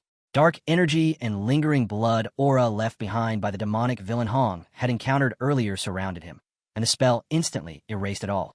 Now free from the corruption, Hong gratefully thanked our hero for the blessing and announced that he had broken through to the 9th level of the mysterious immortal realm, causing our boy to smirk proudly. But then our boy narrowed his eyes once more and turned his gaze toward Yao. Her body crackled with the thunder tribulation required to become an immortal, and she admitted she could not endure it. Her mother attempted to reassure her and promised that she would protect her. Just then, our hero activated a surplus technique. A bolt of lightning appeared behind him. Moments later, a source of heavenly lightning descended directly from the sky and struck her. Just like that, Yao successfully gained control over the lightning. She immediately thanked our boy and expressed her heartfelt gratitude toward our hero. Just then, our boy rose from his seat and instructed her to cultivate diligently, protect the Heavenly Maiden Kingdom, and not waste the opportunity he had provided. Then our boy declared that the banquet had come to an end and that it was time for them to depart. Yao asked with surprise why our hero was leaving so soon. Even her mother thanked him for saving her daughter, granting them immense fortune, and blessing them with such a valuable opportunity. Our hero simply turned around and advised them to protect themselves and their kingdom well. He added that if fate permitted, they would meet again someday. Soon afterward, our hero and his companions departed the Heavenly Maiden Kingdom aboard his blue whale. As the whale drifted farther away, Yao reminded everyone that they must work even harder to repay our hero's kindness and properly safeguard the heavenly maiden kingdom.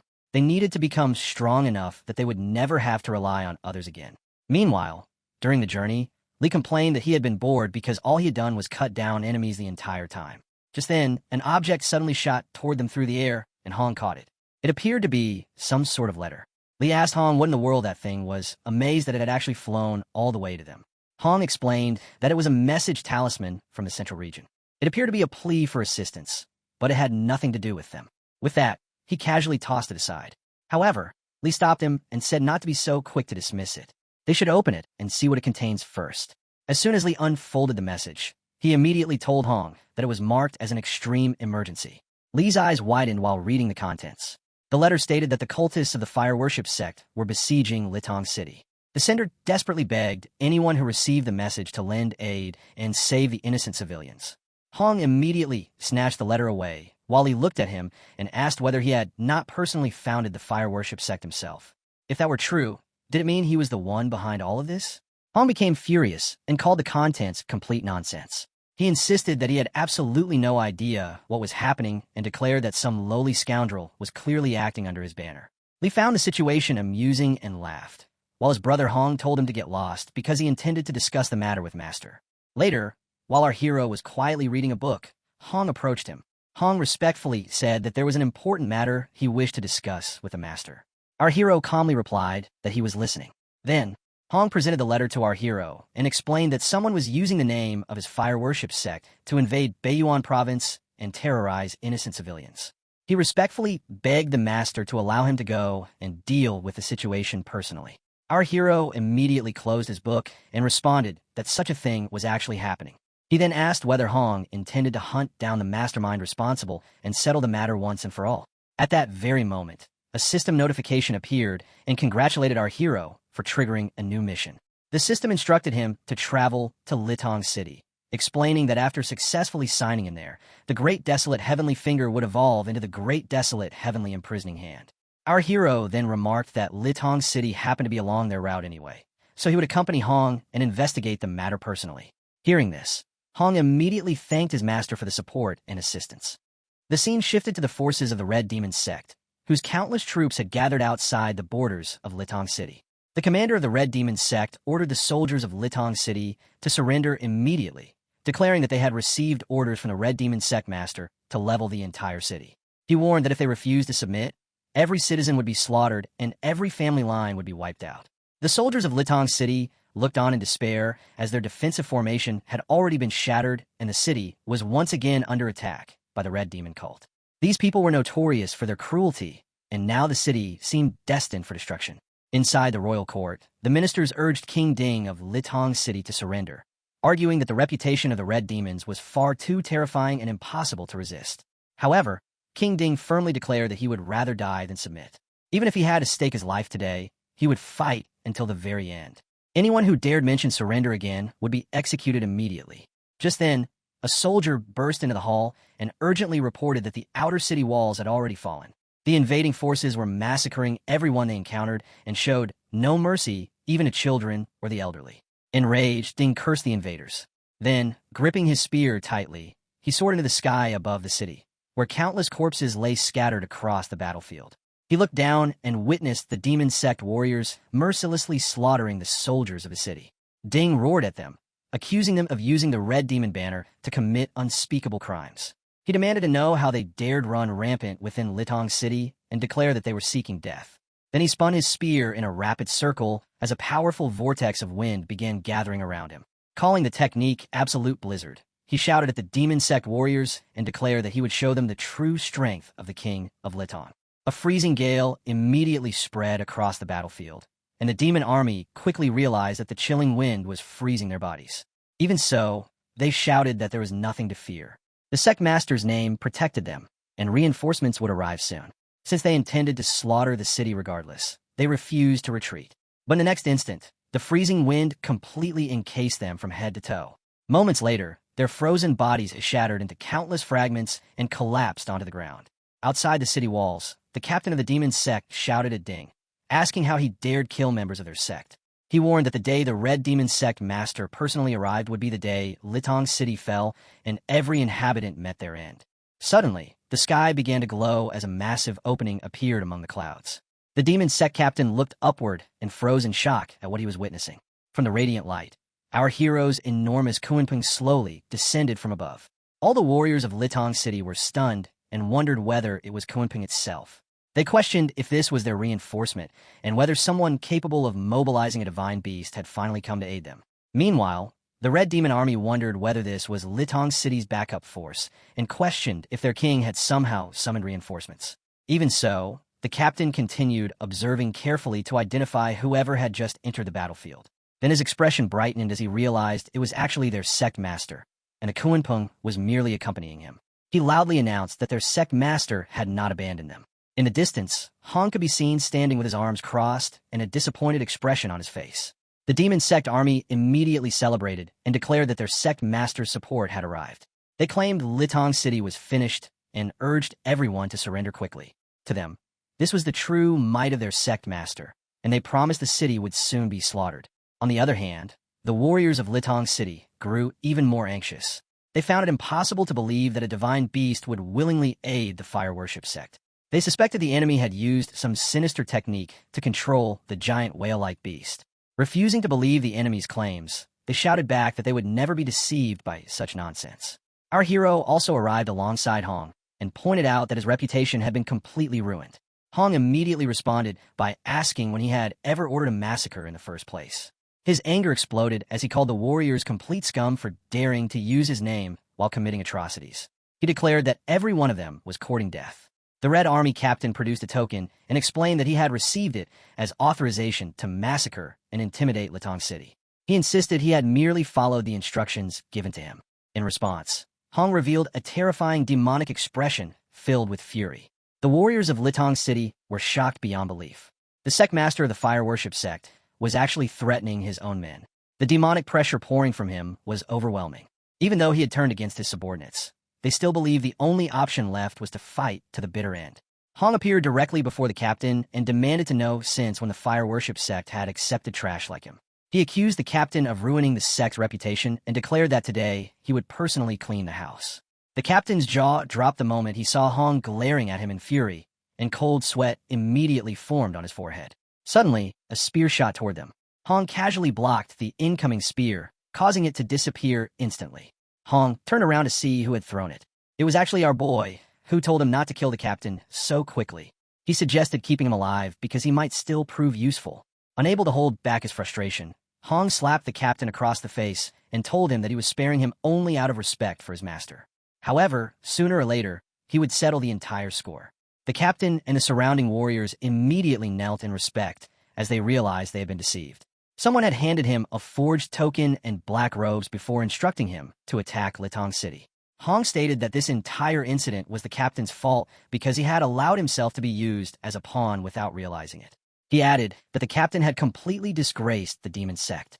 Hong then grabbed the captain by the neck and warned him that if he wanted to live, he would redeem himself by finding the person responsible for impersonating him. Otherwise, his entire bloodline would be executed. The captain immediately revealed that the culprit was Wu Chong from Black Wind Valley. He explained that Wu Chong had forged the token and manipulated him into attacking the city.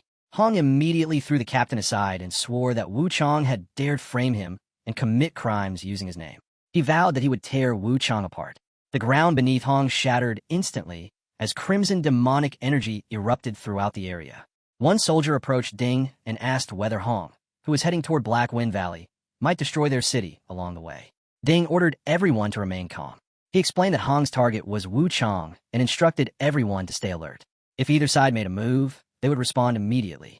Our hero then spoke to the furious Hong and advised him not to rush. He suggested allowing the fake Hong, Wu Chong, to continue leading the way because the real show would begin afterward. Hong immediately ordered the captain to investigate Black Wind Valley and uncover any ambushes Wu Chong had prepared. If any tricks were discovered, those responsible would be executed on the spot. The captain acknowledged the order. Hong then reminded him that he was still the vice master of the demon sect and needed to stop bringing shame upon his name.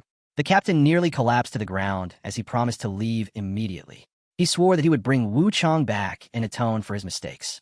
Meanwhile, Nearby warriors commented that Hong had treated the captain exactly as he deserved.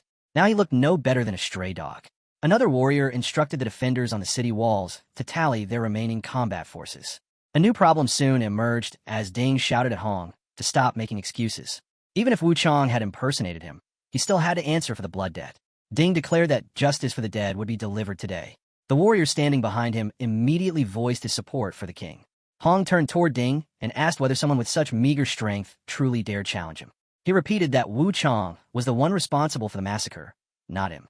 Ding immediately summoned a magical formation and declared that he would enforce justice on behalf of heaven and make Hong pay for the bloodshed. From the formation, countless shards of ice shot toward Hong. Hong unleashed demonic flames that vaporized every shard and deflected the remaining attacks aside. He dismissed Ding's assault as pathetic before launching a massive wave of solid fire toward the city wall. The warriors immediately ducked as the flames nearly scorched them alive. As the fire approached Ding, he raised an enormous wall of ice and blocked the attack completely. Without hesitation, he followed up by summoning a gigantic ice dragon. Hong responded with a powerful technique of his own, creating a demon made entirely of fire that dwarfed the dragon several times over. As the two summoned beings clashed, the dragon struggled to force the fiery demon downward, but the demon resisted with all its strength. The moment they collided, an enormous explosion erupted and expanded in every direction. Ding quickly realized that not only had his dragon vanished, but waves of scorching heat and burning ash were now sweeping directly toward him. Hong charged straight at Ding and admitted that he possessed some skill. Unfortunately, it was nowhere near enough to impress him. Once again, he reminded Ding that Wu Chang, not him, had massacred the city. The two stood face to face while Ding maintained a defensive barrier, knowing full well that he was no match for Hong. For a brief moment, neither side moved. Suddenly, dark energy began spreading across the sky in every direction. Warriors from both sides stared upward in shock as the surrounding space seemed to distort under a terrifying demonic aura. Within the swirling purple mist, a gigantic demonic face slowly emerged. Moments later, a man who looked almost identical to Hong stepped out from the face. It was Wu Chang. Hong asked whether using someone else's identity to commit atrocities and force them into mutual slaughter was truly entertaining. Wu Chang simply extended his hand as vast waves of dark energy surged toward Litong City. It became clear that he intended to destroy the city no matter what happened. The villagers, including women clutching their children, trembled in fear as the demonic energy raced toward them. One elder of the Litong clan shouted that even if he had to die, he would protect the men, women, and children inside the city. He immediately ordered everyone to evacuate through the tunnels. Ding stared helplessly at the incoming demonic energy, knowing there was nothing he could do to stop it. The same was true for Hong. He could only watch as Wu Chang unleashed his dark power across the entire area. However, there was one person who refused to stand by and watch. Our hero laughed calmly and instructed Kuenpeng to make its move. Our hero turned toward Ding and calmly asked him how it felt to be manipulated and used as a pawn by someone else. Ding thought of the years of bloodshed and countless deaths, but knew protecting the city came first. He agreed to work together for now and defeat the threat. After the battle, they could settle their score. Hong nodded and remarked that cleaning up the mess within his own ranks was something he should have done himself from the beginning.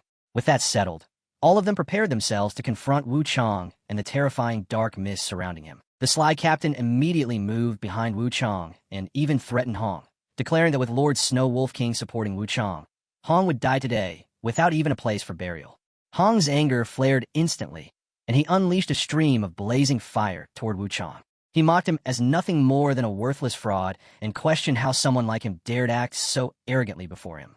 Wu Chang calmly pulled out a protective talisman bearing the image of a wolf. He then ordered Hong to kneel before him. As a gigantic wolf claw burst forth from the dark demonic energy, Wu Chang proudly declared that from this day forward, the fire worship sect belonged to him. The dark demonic power crashed into Hong's flames with tremendous force.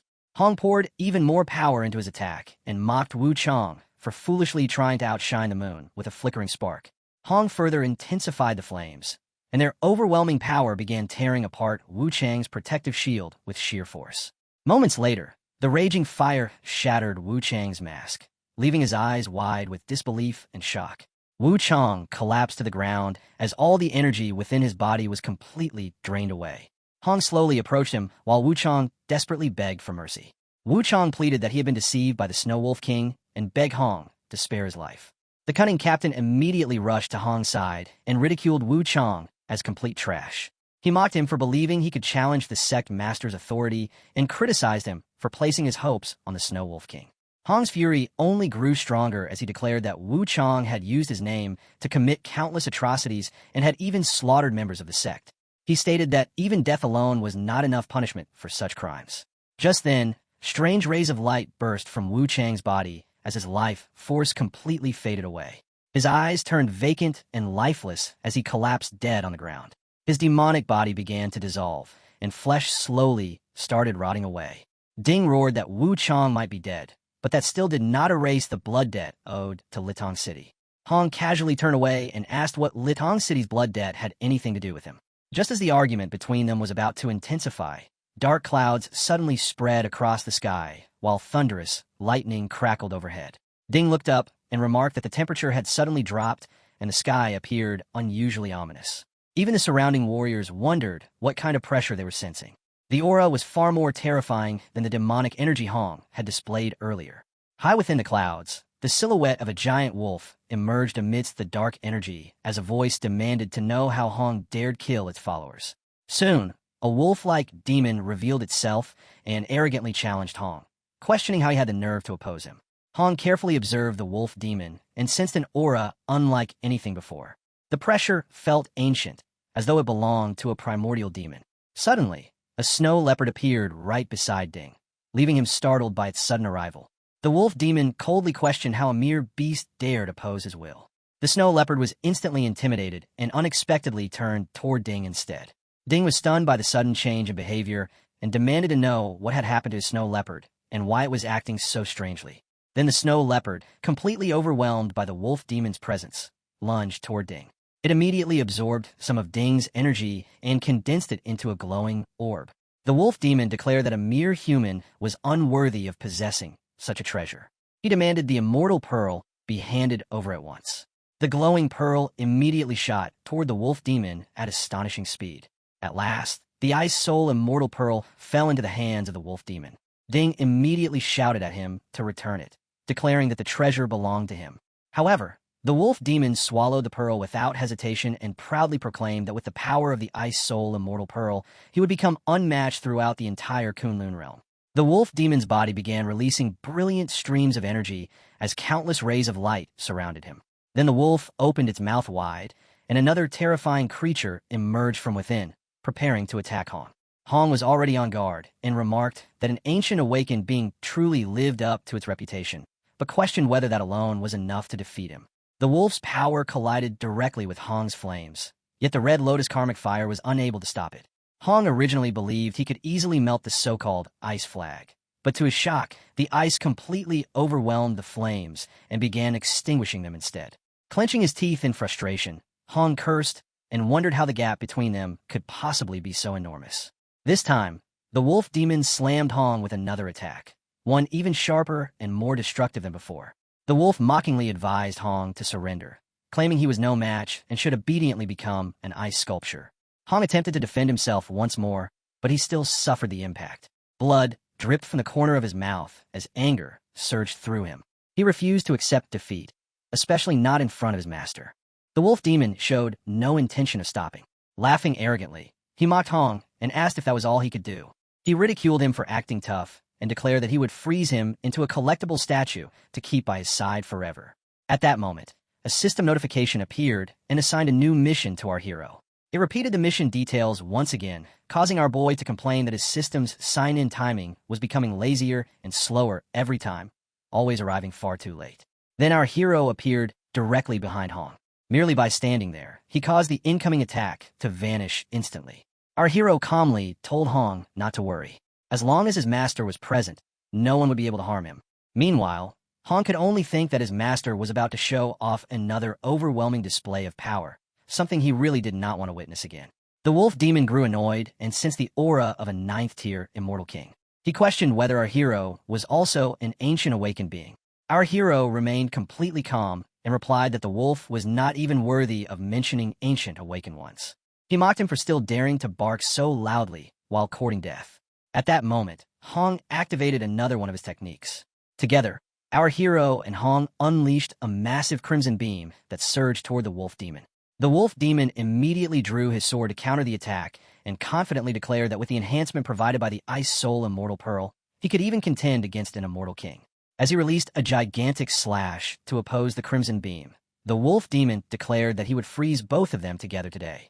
Our hero merely observed him calmly and remarked that the timing was perfect.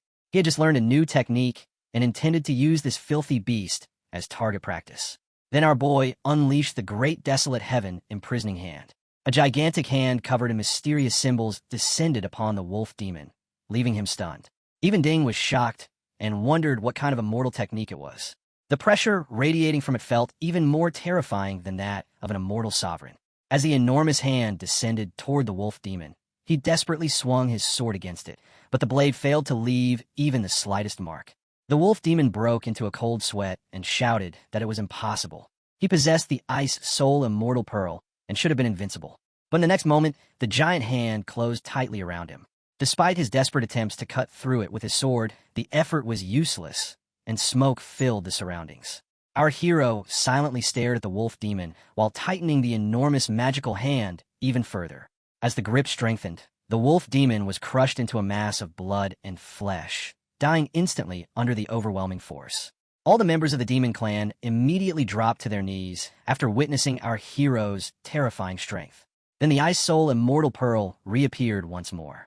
The pearl flew directly back toward Ding, who was stunned to see his treasure returned.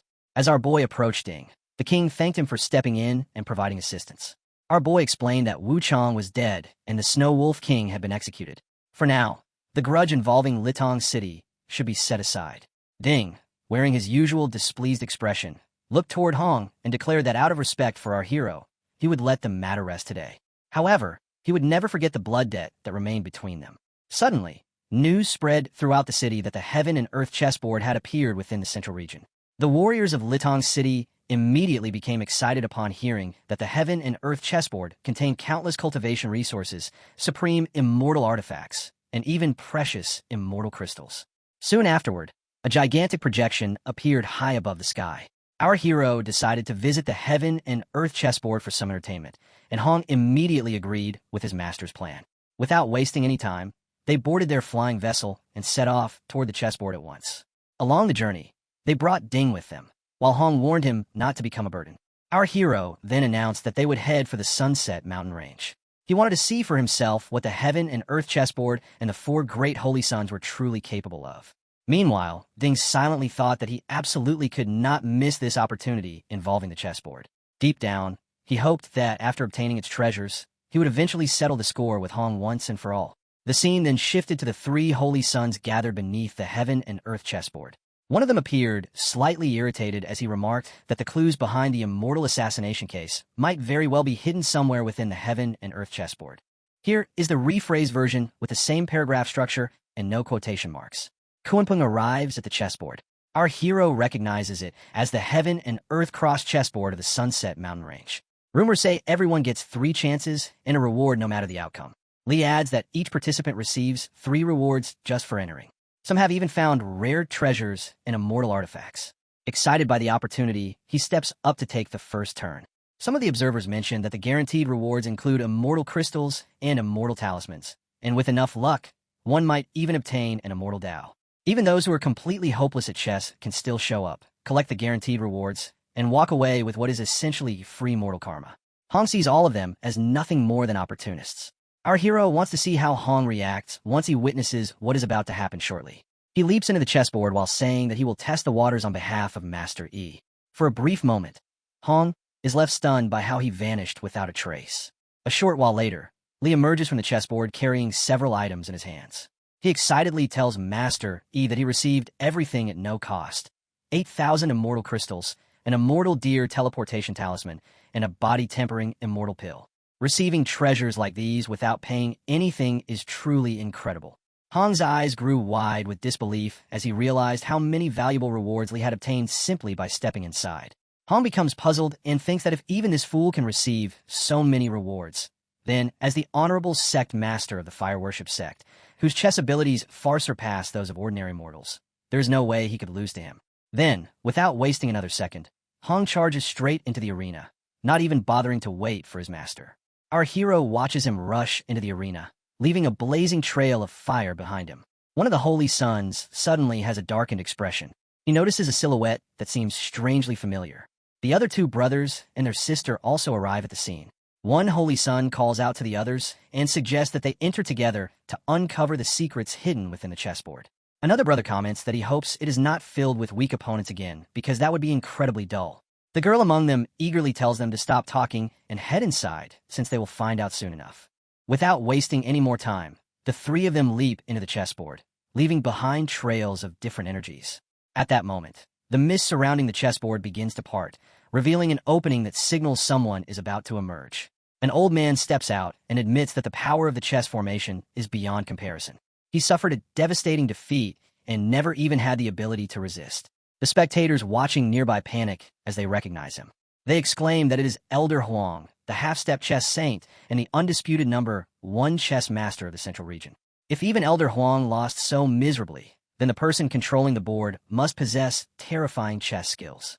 Soon afterward, the two brothers and their sister also emerge from the mist. They angrily complain that the old man's chess abilities are absurd. One of them says he lost before making even 10 moves and only barely secured the guaranteed rewards. Another brother furiously adds that the chess player's skill is practically divine.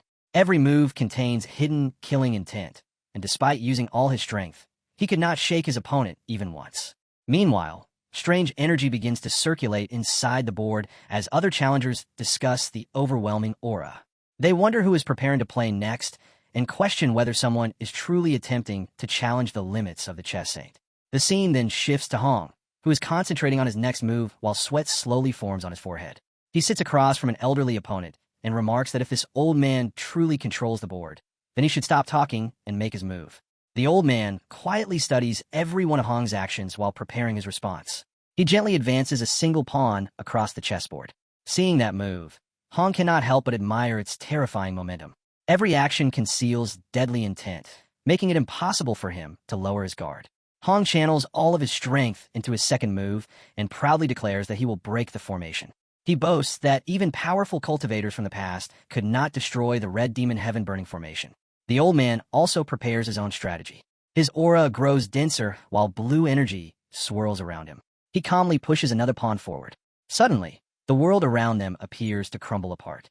The ground shatters as the old man's aura completely dominates the battlefield.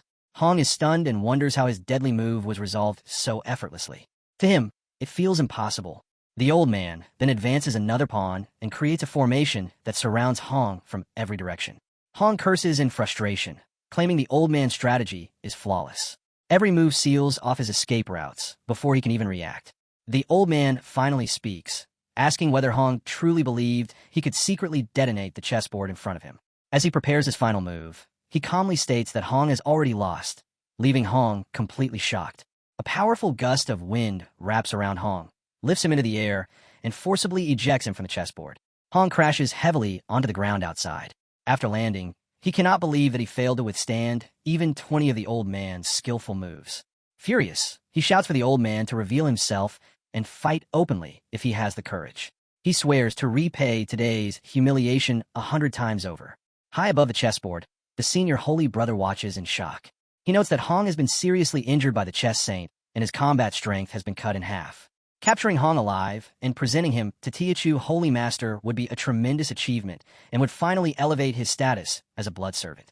The senior holy brother immediately erupts into action and launches an attack on Hong.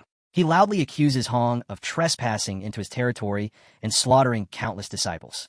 Today, he declares that he will uphold heavenly justice, capture Hong alive, and offer him to the Holy Master in exchange for rewards. The surrounding disciples are shocked. They know Hong is far from ordinary, since he slaughtered tens of thousands of immortals and thousands of disciples from the IACHU Holy Land entirely by himself. If these two begin fighting, everyone nearby could be caught in the destruction. The other two holy brothers and their sister become nervous. They comment that senior brother Lien is acting far too recklessly because Hong is certainly not as weak as he appears. Despite being wounded, his aura remains overwhelmingly powerful. Challenging him now is practically suicide. Hong stares at Lien and calls him a blood servant puppet that reeks of corpses. He is surprised that someone like him dares to block his path. Hong asks whether Lien truly believes he is worthy of enforcing justice on behalf of heaven. Lien has already launched his attack and calls Hong nothing more than a defeated general. He claims Hong will be captured alive today and offered to the Holy Master so that all of his blood essence can be drained away. Hong casually swats him back with a single hand and mocks him for displaying such pathetic strength while still acting arrogantly. Massive stone boulders explode apart as Lien is blasted backward. Lien immediately gathers mana into his hands and forms protective shields despite bleeding heavily from the direct strike. He then unleashes the Blood Shadow Thousand Pierces technique, sending countless blades toward Hong. Hong instantly raises a blazing fire shield that blocks every Mana Forge blade. Hong then prepares a powerful attack of his own against Lien. As Hong strikes, Lien attempts to erect a defensive barrier, but it is instantly shattered beneath Hong's relentless attacks. With no other choice remaining, Lien turns to flee as another devastating attack races toward him. Hong condenses all the surrounding flames into his hand and prepares to finish the battle once and for all. A gigantic flaming hand suddenly appears above Lien, leaving him horrified. The massive hand slams Lien into the ground with overwhelming force, cracking the earth upon impact. The fiery hand continues gripping Lien while he angrily curses Hong and threatens him. He claims the Holy Master will arrive soon, possessing limitless mana, and will grind Hong's bones into dust to avenge him. At that moment, another person enters the battlefield and tells them to stop shouting. It is none other than our hero, who calmly informs Lien that his Holy Master was killed by him a long time ago. The surrounding disciples are stunned to hear that the Holy Master is already dead. They cannot comprehend how such a thing could be possible. Lien also refuses to believe it and insists that it is impossible. He argues that the Holy Master's mana was limitless and accuses our hero of lying. Hong suddenly increases the pressure of the flaming hand. The entire area begins burning intensely. Even the mud and stones start melting under the overwhelming heat. Lien's eyes lose their focus as the flames consume his skin. Terrified, he begs Hong for mercy. He cries that he never wanted to become a blood servant and claims the Holy Master forced him into it. However, our hero shows no sympathy and tells Hong to kill Lien because there is no value in keeping trash like him alive. Hong clenches his fist and calls Lien nothing but a nuisance. The flames intensify further, and Lien is burned to death. The remaining disciples are horrified as they watch everything unfold. Yet they fear our hero even more after learning he killed their Holy Master. They describe him as ruthless and decisive, saying he did not hesitate for even a moment. Throughout all of this chaos, the chessboard's keeper remains seated calmly, continuing his game with complete indifference. But then suddenly, the entire chessboard environment shifts as the old man's energy goes completely rampant and erupts wildly. He shouts, accusing our hero of an outsider who trespassed into the chessboard and destroyed the chess piece and disrupted his order. He gives our hero one condition to play the game with him today, or else this isn't over. Our hero is slightly taken aback and casually mocks the old man, calling him an old fossil. He asks if the old man truly believes he is qualified to play chess with him. He says he has no interest in wasting time on such a dull game of make-believe and considers it nothing but a complete waste of his time. Just as he is about to continue ridiculing the old man, a system notification suddenly appears, congratulating him for triggering a random mission. The mission instructs him to obtain the Heaven and Earth chessboard, with the reward being the invincible sword heart. Instantly excited, our hero changes his attitude and tells the old man to wait a moment. He claims that he was actually thinking the exact same thing. Hong immediately becomes confused, wondering what happened to his master, who had been saying the complete opposite just moments earlier. Without wasting a single second, our hero leaps straight into the chessboard. The surrounding disciples are now completely focused, as the final major contender has finally entered the match. The chess battle has officially reached the highest level of mastery. Everyone begins wondering who will emerge victorious this time. Lee also finds the situation strange. A moment ago, the master looked utterly disgusted, yet now he is rushing in as if he has been injected with endless energy. Inside the chessboard, our hero faces the chess king, while the entire space overflows with immense intellectual pressure. The old man declares that he wants to see exactly what our hero is capable of. Then he makes his opening move. A dragon-shaped stream of mana erupts from his body and charges toward our hero. Our hero immediately notices how powerful it is. The old man clearly has some ability, but unfortunately for him, it still will not be enough. A system notification appears, informing him that the skill strong against the strong has activated. It detects a powerful chess predicament and successfully optimizes itself, elevating our hero's abilities one level above those of his opponent. A dragon manifests behind our hero as well. He looks at the old man and asks if that is all he has. He says he will entertain him for a few moves. The old man immediately tells him to stop acting tough. He insists that he will soon crush our hero completely. As the match continues, the two experts engage in an intense chess duel while their dragons clash violently above them. Every move on the board is reflected in their battle, causing the entire chessboard to tremble under the overwhelming force. Eventually, our hero's white dragon completely overwhelms the old man's black dragon. The old man cannot believe what he is seeing. He wonders how such a thing is possible. Every deadly chess strategy he prepared has been dismantled. He cannot understand how this youngster predicts every move before it happens, especially when he appears so carefree. Our hero politely tells the old man that he is sorry, but he has won the first round. The old man is stunned and calls it impossible. He vows that he will absolutely defeat our hero in the second round. Soon after, the old man receives another shock as he mutters that it is impossible. He cannot understand how he could be weaker than any challenger. Our hero folds his arms and casually tells him to hurry up and stop wasting time in the third round. He reminds him that he is still waiting to collect his reward. The old man begins trembling and angrily shouts for our hero to stop pressuring him. He insists that he can still reverse the situation. Our hero asks whether the old man has finished playing yet. He says he has already been waiting for ages. The old man is drenched in sweat, but suddenly vanishes into thin air. Before disappearing completely, he blames everything on our hero, claiming that his plan has been ruined and promising that our hero will suffer a terrible death. Our boy simply responds that the old man ran a destiny harvesting scam and still has the nerve to throw curses around. He says he will track him down soon enough. A system notification appears, congratulating the host for completing the mission and rewarding him with the invincible sword heart. After receiving the reward, our hero considers his task finished and prepares to leave. He descends back to the ground with a thunderous impact. When our hero exits the chessboard, he finds Hong fighting against several disciples. They are desperately begging for mercy, admitting they were wrong and swearing they will never try to stop him again. Hong is practically losing his sanity. With his fire hand already raised to strike the old fools, he asks where all their arrogance went. He reminds them that they were the very people trying to block him moments earlier. Now, however, they are terrified of death and desperately plead with Hong not to come any closer. Hong unleashes multiple blazing fire slashes toward them, making the disciples look like tiny, helpless prey standing before an unstoppable force. Suddenly, the Holy Sister steps forward and blocks Hong's flames with her own power. She shouts for Hong to stop immediately and declares that he is not permitted to harm her senior brothers. The disciples below are stunned when they recognize the newcomer. A ninth-tier mystic immortal, Fairy Qin, has entered the battlefield, and her strength is clearly no joke. Hong finds the situation amusing and remarks that it seems she wants to exchange a few moves with him. Fairy Qin calmly responds that if he wishes to fight, then they can settle it through battle. Our hero finally intervenes and tells them to stop at once. He questions why they are fighting in the first place and asks whether they truly have nothing better to do. Hong instantly walks over to his master and respectfully assumes a proper stance before him. The members of Hong's sect are completely dumbfounded. Their leader is actually addressing someone as master. They can hardly believe that the infamous and terrifying Red Demon Hong is merely a disciple of an even greater powerhouse. Even the Holy Land disciples are shocked. They originally assumed Hong was the true boss of the group, only to discover that he is nothing more than a student under someone else. At that moment, Ji rushes over while excitedly calling our hero boss. Li watches from the side and wonders what ridiculous stunt this fool is planning now.